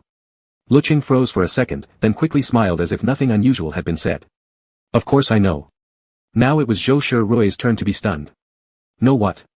It goes without saying, Lecheng replied casually, as if it were something long understood. Haven't you already given yourself to me? The moment they reconciled, in that car, when Lecheng decided to put Zhou Shishui back together, Zhou had already handed himself over. Lecheng said, "We belong to each other now." It was an odd phrasing, and Zhou Shirui paused slightly, his gaze soft and tender. Then he simply said, "All right." Lecheng watched him get into the car, closed the door, and waved enthusiastically at him. Back home, Lecheng climbed the stairs slowly, opened the door, and saw Chao Fan-chin helping Lu Shuhai clear the dinner table. He went over to help too. Chao Fan-chin glanced at him. "You're back early." Lecheng. Chao Fan-chin, thought you'd be glued to Xiao Zhou for a while longer, wasn't sure you'd come back tonight at all. Even though he'd long known about Mrs. Chao's open-mindedness, this level of frankness still made Lecheng flush.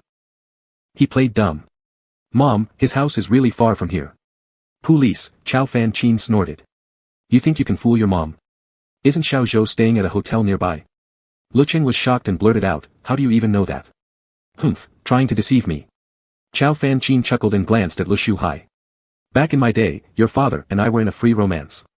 When he visited your grandma's place, he couldn't sleep for 3 days straight, so he ended up staying with a relative closer to her house, showed up looking perfectly presentable."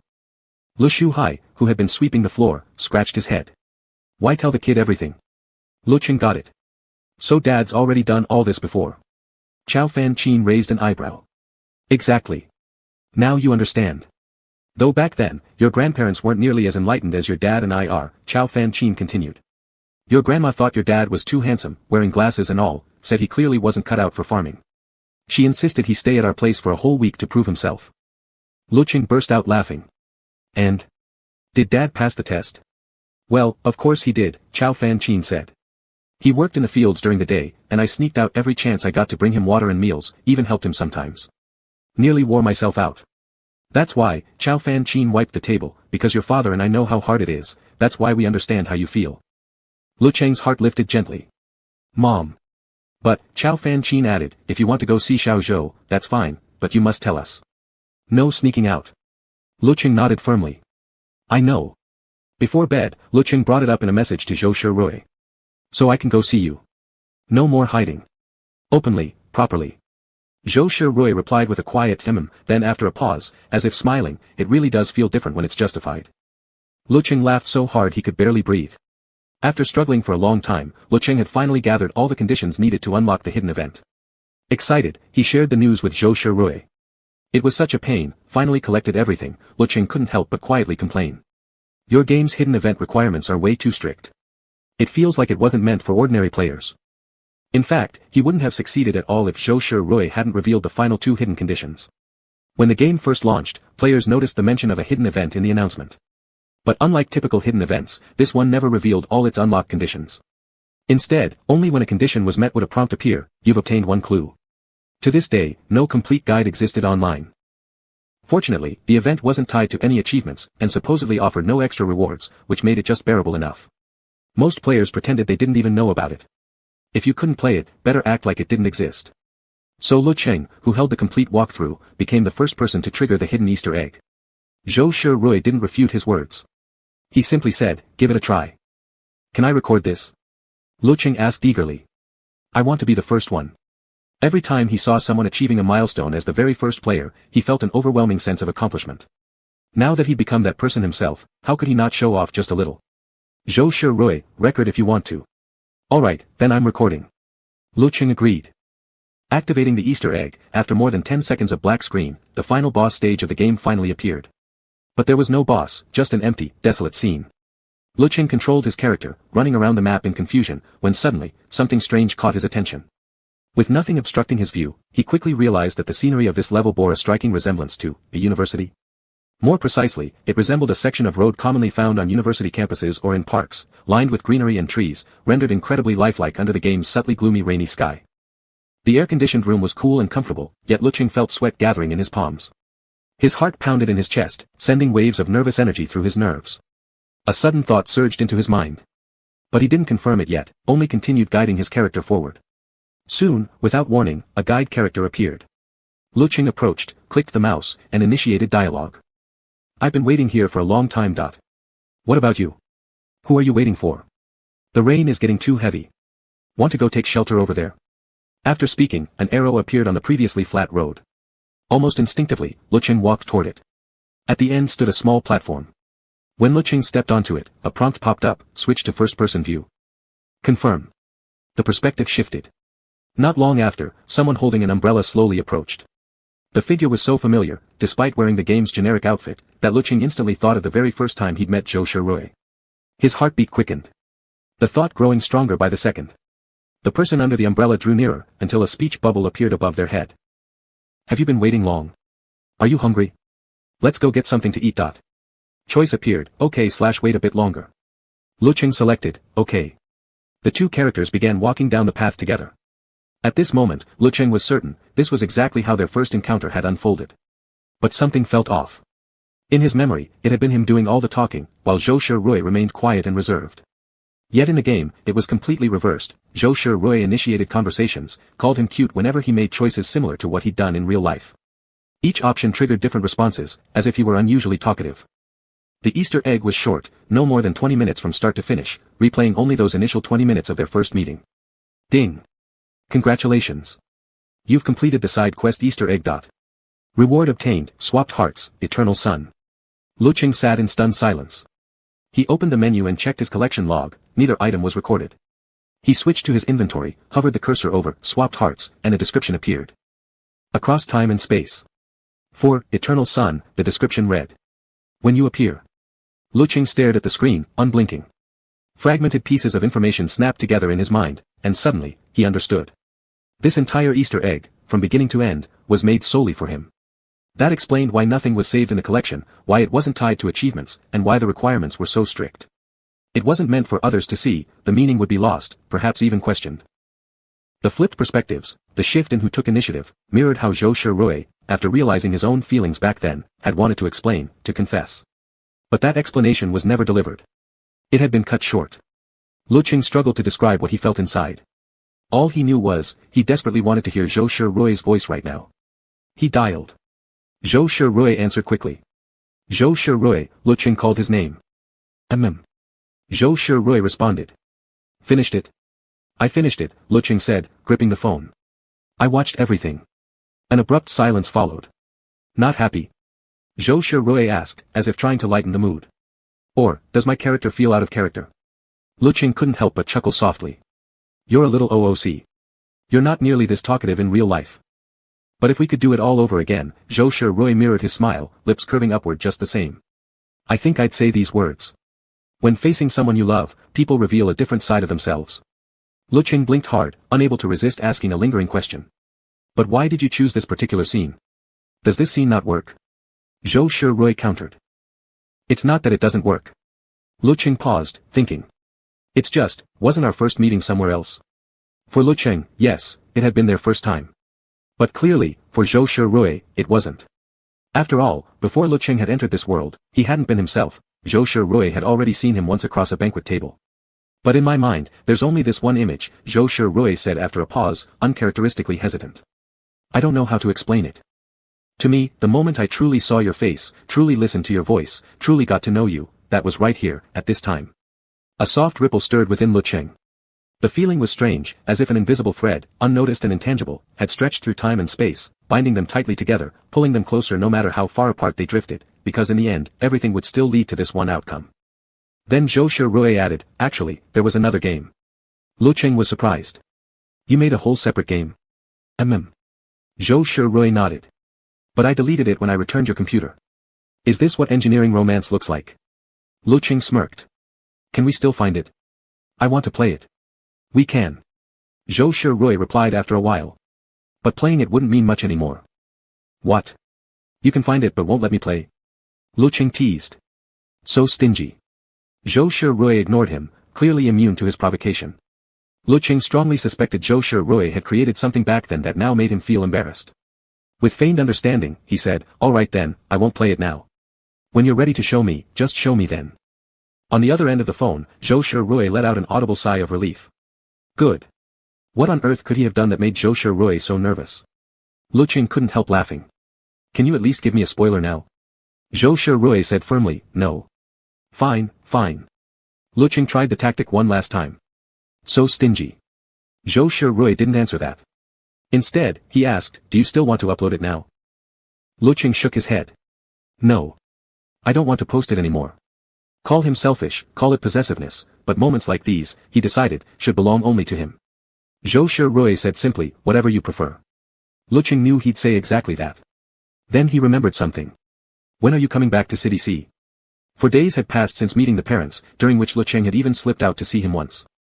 Zhou Shirui answered, probably the day after tomorrow. Lecheng asked, can I go back with you? I want to spend a couple of days in City C. Have you told Mom and Dad? Not yet. Lecheng swung his legs playfully. But they'll definitely say yes. Time flew by. Just as Lecheng had expected, he casually mentioned going to City C for a short trip during dinner, and Chao Fanqin waved her hand and said, go ahead if you want. It wasn't his first time visiting Zhou Shirui's home, but because they drove, they arrived an hour and a half later than usual. They left in the afternoon and got home at 8. After dinner and some tidying up, it was already late. The next morning, Lecheng got up and spent half the day out with Zhou Shirui. In the evening, they went grocery shopping. They'd walked so much earlier that now they were starving.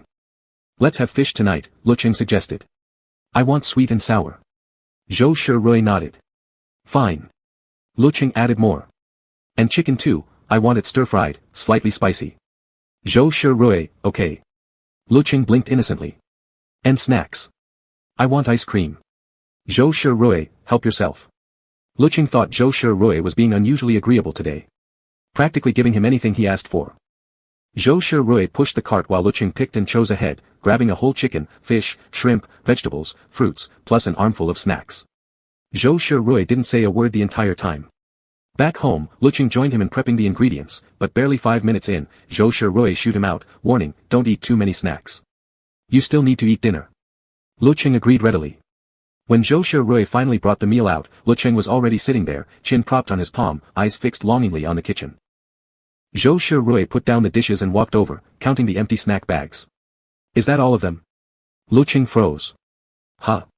The snacks. How many did you eat? Just 2 small ones.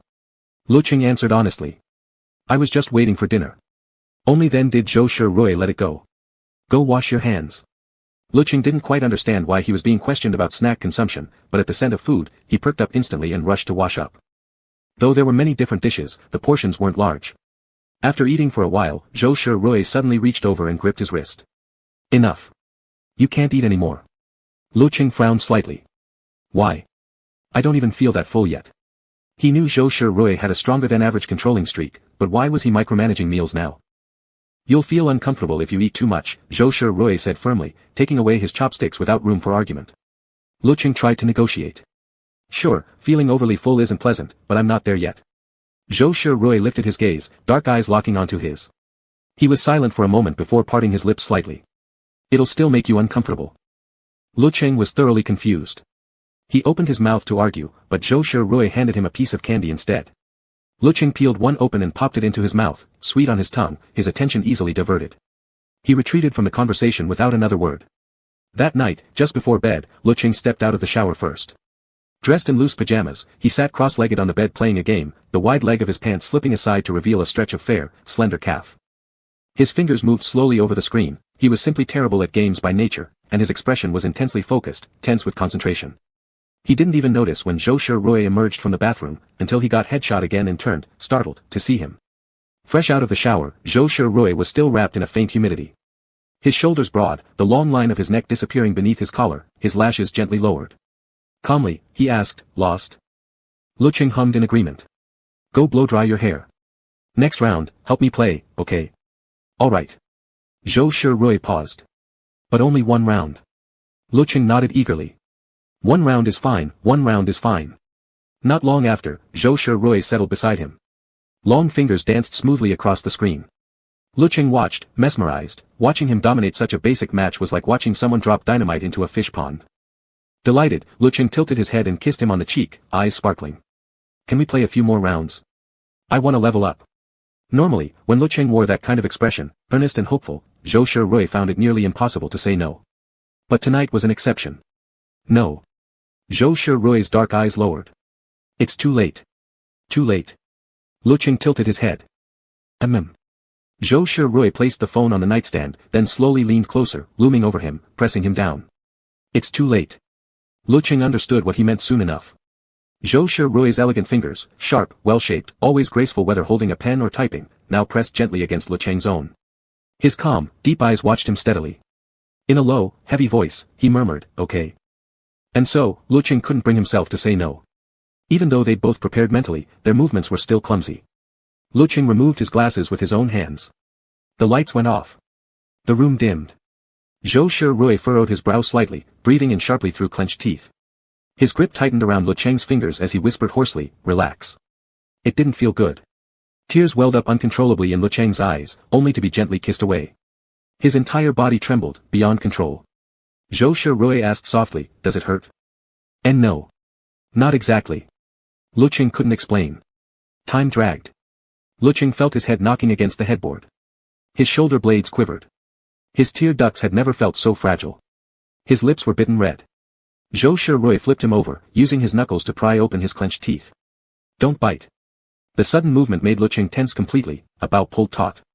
Even in the dark, moonlight traced a soft, hazy shadow over his body, pale as gauze. Zhou Shirui studied his expression, paused, then stated in an eerily calm tone, "So you like it this way?" Lecheng opened his mouth, cheeks burning. By the moonlight, he couldn't fathom how Zhou Shirui could speak such words so calmly. But soon, thought slipped away again. There was perhaps something innately mischievous in Zhou Shirui's bones, something that reveled in total control at moments like this, in doing things that forced Lecheng to break, to beg, to collapse. Dazed, Lecheng became aware that Zhou Shirui had taken his hand, slowly guiding it, gently leading it downward. Hot breath brushed against his ear, teasingly, as a low voice called him, "Ching Ching." "Your belly's all puffed up," Zhou Shirui said. "How could it possibly be puffed up?" Chapter 55. Lecheng had always thought he possessed a certain sensitivity toward time. But that night, he couldn't quite recall when exactly he'd fallen asleep. Zhou Shirui pressed heavily over him, constantly nuzzling the back of his neck, or flipping him over to nibble at the delicate skin just below his collarbone. Already tender by nature, the spot turned deeply flushed, Lecheng felt like he could barely breathe. When Zhou Shirui carried him to shower, Lecheng was so drowsy his eyelids kept drooping shut. The skin at the corners of his eyes was reddened from the water. Clinging weakly to Zhou Shirui's neck, he mumbled in fragments, "Want to sleep?" Zhou Shirui hummed softly. "Sleep then." Eyes closed, Lecheng didn't reply. His breathing evened out genuinely, but only a few steps later, he suddenly squirmed upward with a disoriented, urgent whisper, It's leaking." Zhou Shirui paused briefly. "It's okay." His voice was low, soothing. He gently patted Lecheng's smooth back. "I'll clean it up. Go to sleep."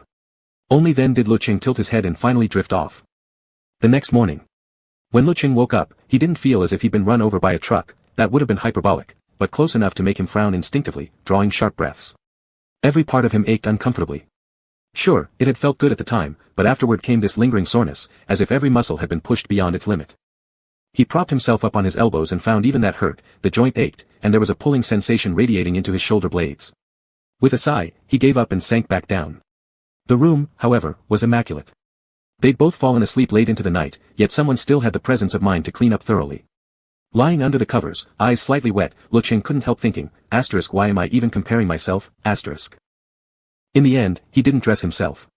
Zhou Shirui carefully helped him put on his shirt, pants, socks, covering every visible mark, and kissed his cheek before taking his wrist into his palm. He frowned slightly. "We need to apply ointment." Lecheng hadn't noticed himself. Only when he looked down did he see deep overlapping finger marks circling both wrists, strikingly vivid against his pale skin. His cheeks flared red, embarrassment washing over him as he murmured, "It's fine." But the pain was real. "But, can you not grip so hard next time?" This time, Zhou Shirui truly reflected. While dressing Lecheng earlier, he'd already seen them, though he'd prepared mentally, in the moment, he'd lost control. Marks scattered all over Lecheng's body, some faint, some severe. His chest, back, and waist bore the brunt, even his inner thighs and ankles weren't spared. "Okay," Zhou Shirui said. "I'll be more careful."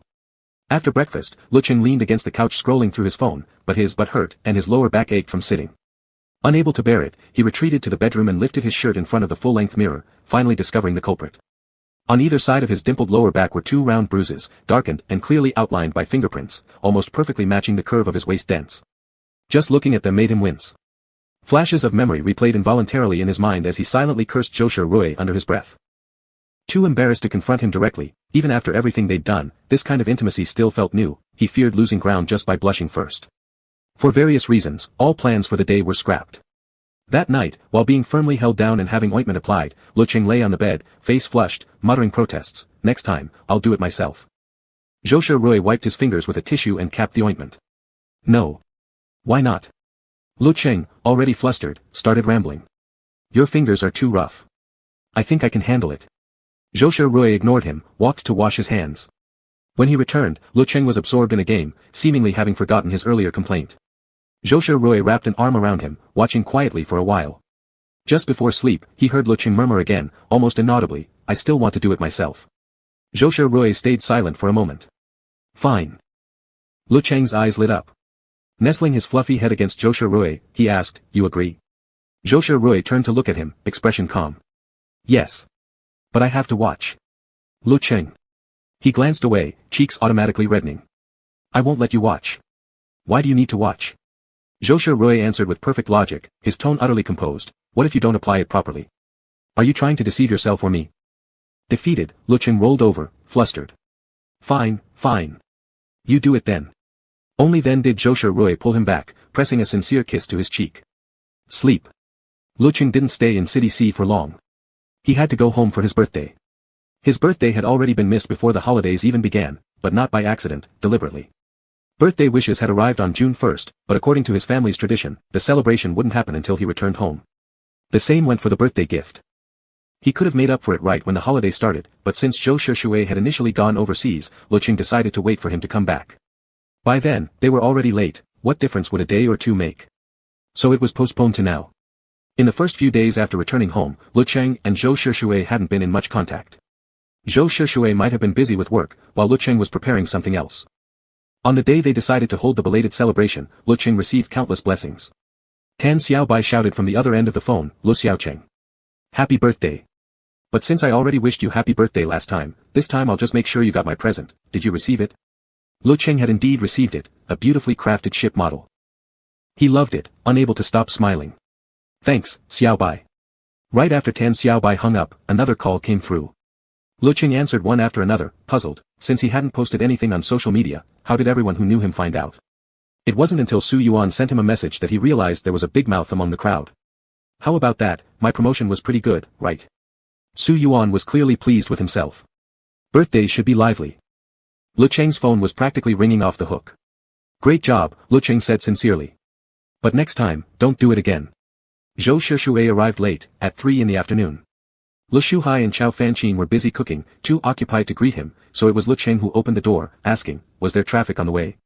Zhou Sherui, a little. Why didn't you take the high-speed train then? Lecheng thought driving all the way must have been exhausting. Zhou Sherui handed over the gift and cake.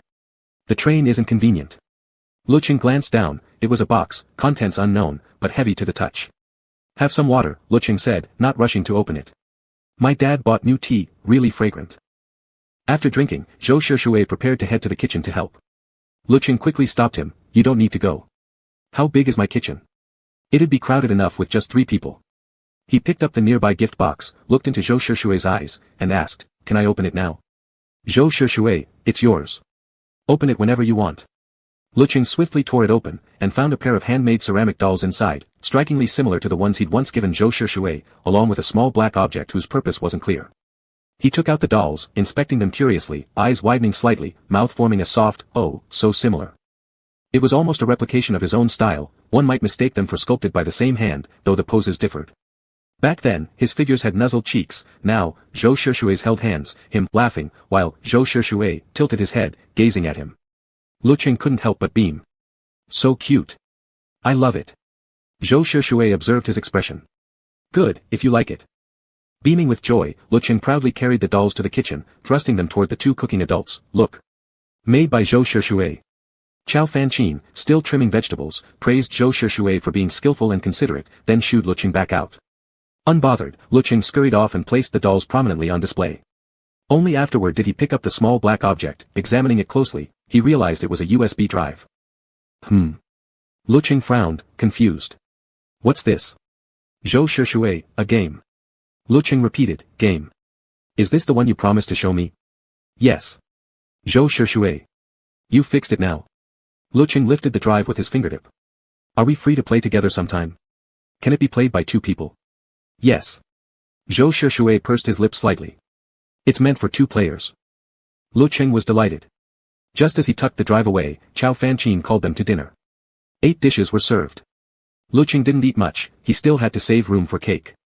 The bakery had also included a birthday crown. Zhou Shishue unfolded it, adjusted its shape, and moved to put it on Lecheng's head.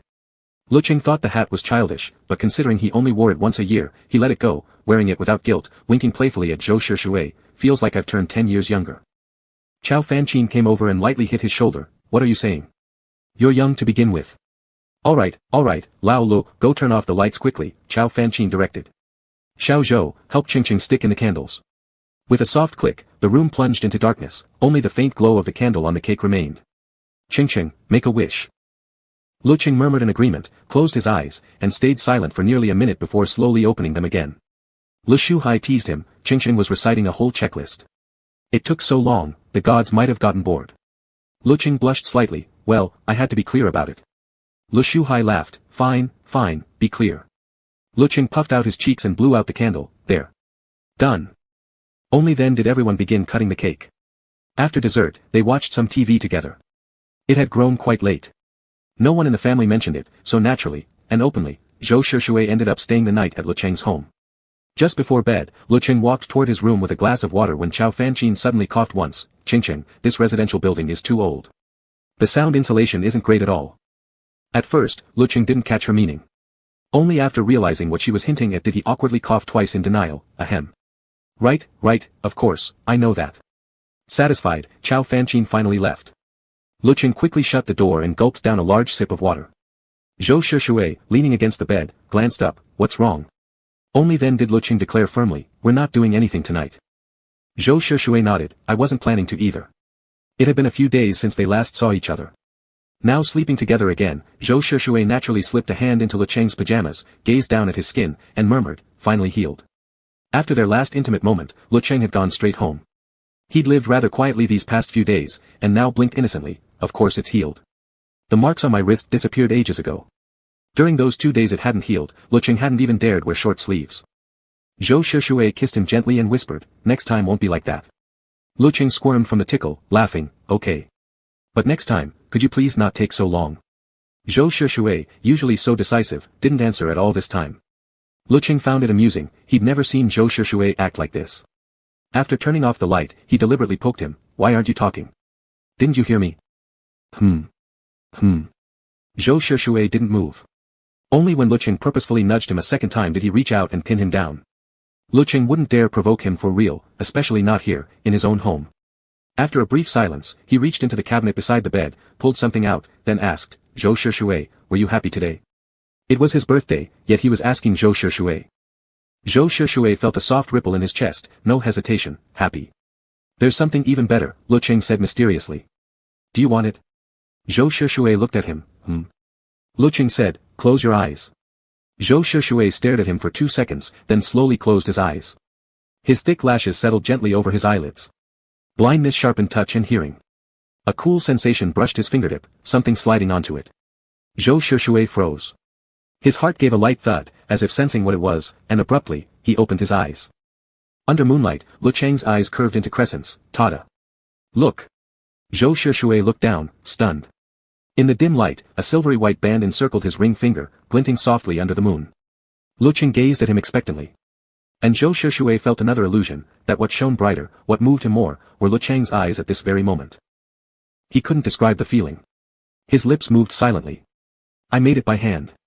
Took me several days, Lecheng said proudly, pulling out another ring and bossily adding, put it on me. Zhou Shishue's movements were unusually slow. He slipped it on carefully. Lecheng lifted his hand to inspect it, then mumbled, my handmade rings, not bad, huh? Zhou Shishue, Lecheng said seriously. Do you like it? Like it. Zhou Shishue seemed like an old machine long and used, finally creaking back to life, voice emerging from his throat, very much. Just as Lecheng opened his mouth to say more, he saw Zhou Shishue suddenly turn and retrieve something. A small velvet box, blue in color. Lecheng froze. You. Long fingers opened it. Inside lay 2 round, silver-white bands, identical in shape. Unlike the simple, understated handmade silver bands Lecheng had made, these 2, though also designed as men's rings, were delicately accented with tiny blue and green gemstones, like creeping vines wrapped around spring, fresh and captivating. I made them too, Zhou Shishue said. Something fluttered at the very core of Lecheng's heart. He stood frozen for a full 10 seconds before finally whispering, then you put it on me. On the other hand. The ring slid gently down to the base of his finger. Lecheng lifted his hand, inspecting it, then couldn't help but laugh. so both of us have been acting all secretive lately, were we both making rings? Yes. Lecheng chuckled, does that count as soulmates thinking alike? Zhou Shishue smiled faintly. Of course it does. Good. Lecheng spread his fingers wide and raised his hand, lining it up side by side with Zhou Shishue's. The gesture was slightly comical, yet tender. Now both of my hands are claimed by you. I can never escape again. As he spoke, his gaze remained fixed on the rings. His profile was soft and beautifully blurred in the dim light, his tone plain and matter-of-fact, as if commenting on something utterly ordinary. But Zhou Shishue understood. Lecheng was a free-spirited, easygoing person. If Zhou Shishue had made the ring as a quiet plea for commitment, then Lecheng, in return, had made one to offer it. This was an unmistakable declaration, I willingly let you hold me here. Even without legal bindings, even across time and space, I will love you just the same, always and forever. Something inside his chest felt so full it might overflow. Zhou Shishue's throat bobbed unconsciously. So many words crowded at the edge of his tongue, yet suddenly, he didn't feel the urgency to speak. Because in this moment, he realized, he and Lecheng still had such a long, long life ahead to say everything, to do everything. Zhou Shishue slowly intertwined their fingers. I know. And Lecheng smiled. Good. That's what I thought. The night grew deep, endless in its silence. So, how should we wear our 2 pairs of rings? However you'd like. How about this, we wear mine on odd days, Monday, Wednesday, Friday, and yours on even days, Tuesday, Thursday, Saturday. Shift system. Alright. You're secretly laughing, aren't you? I can hear it. Because you're too adorable. The end.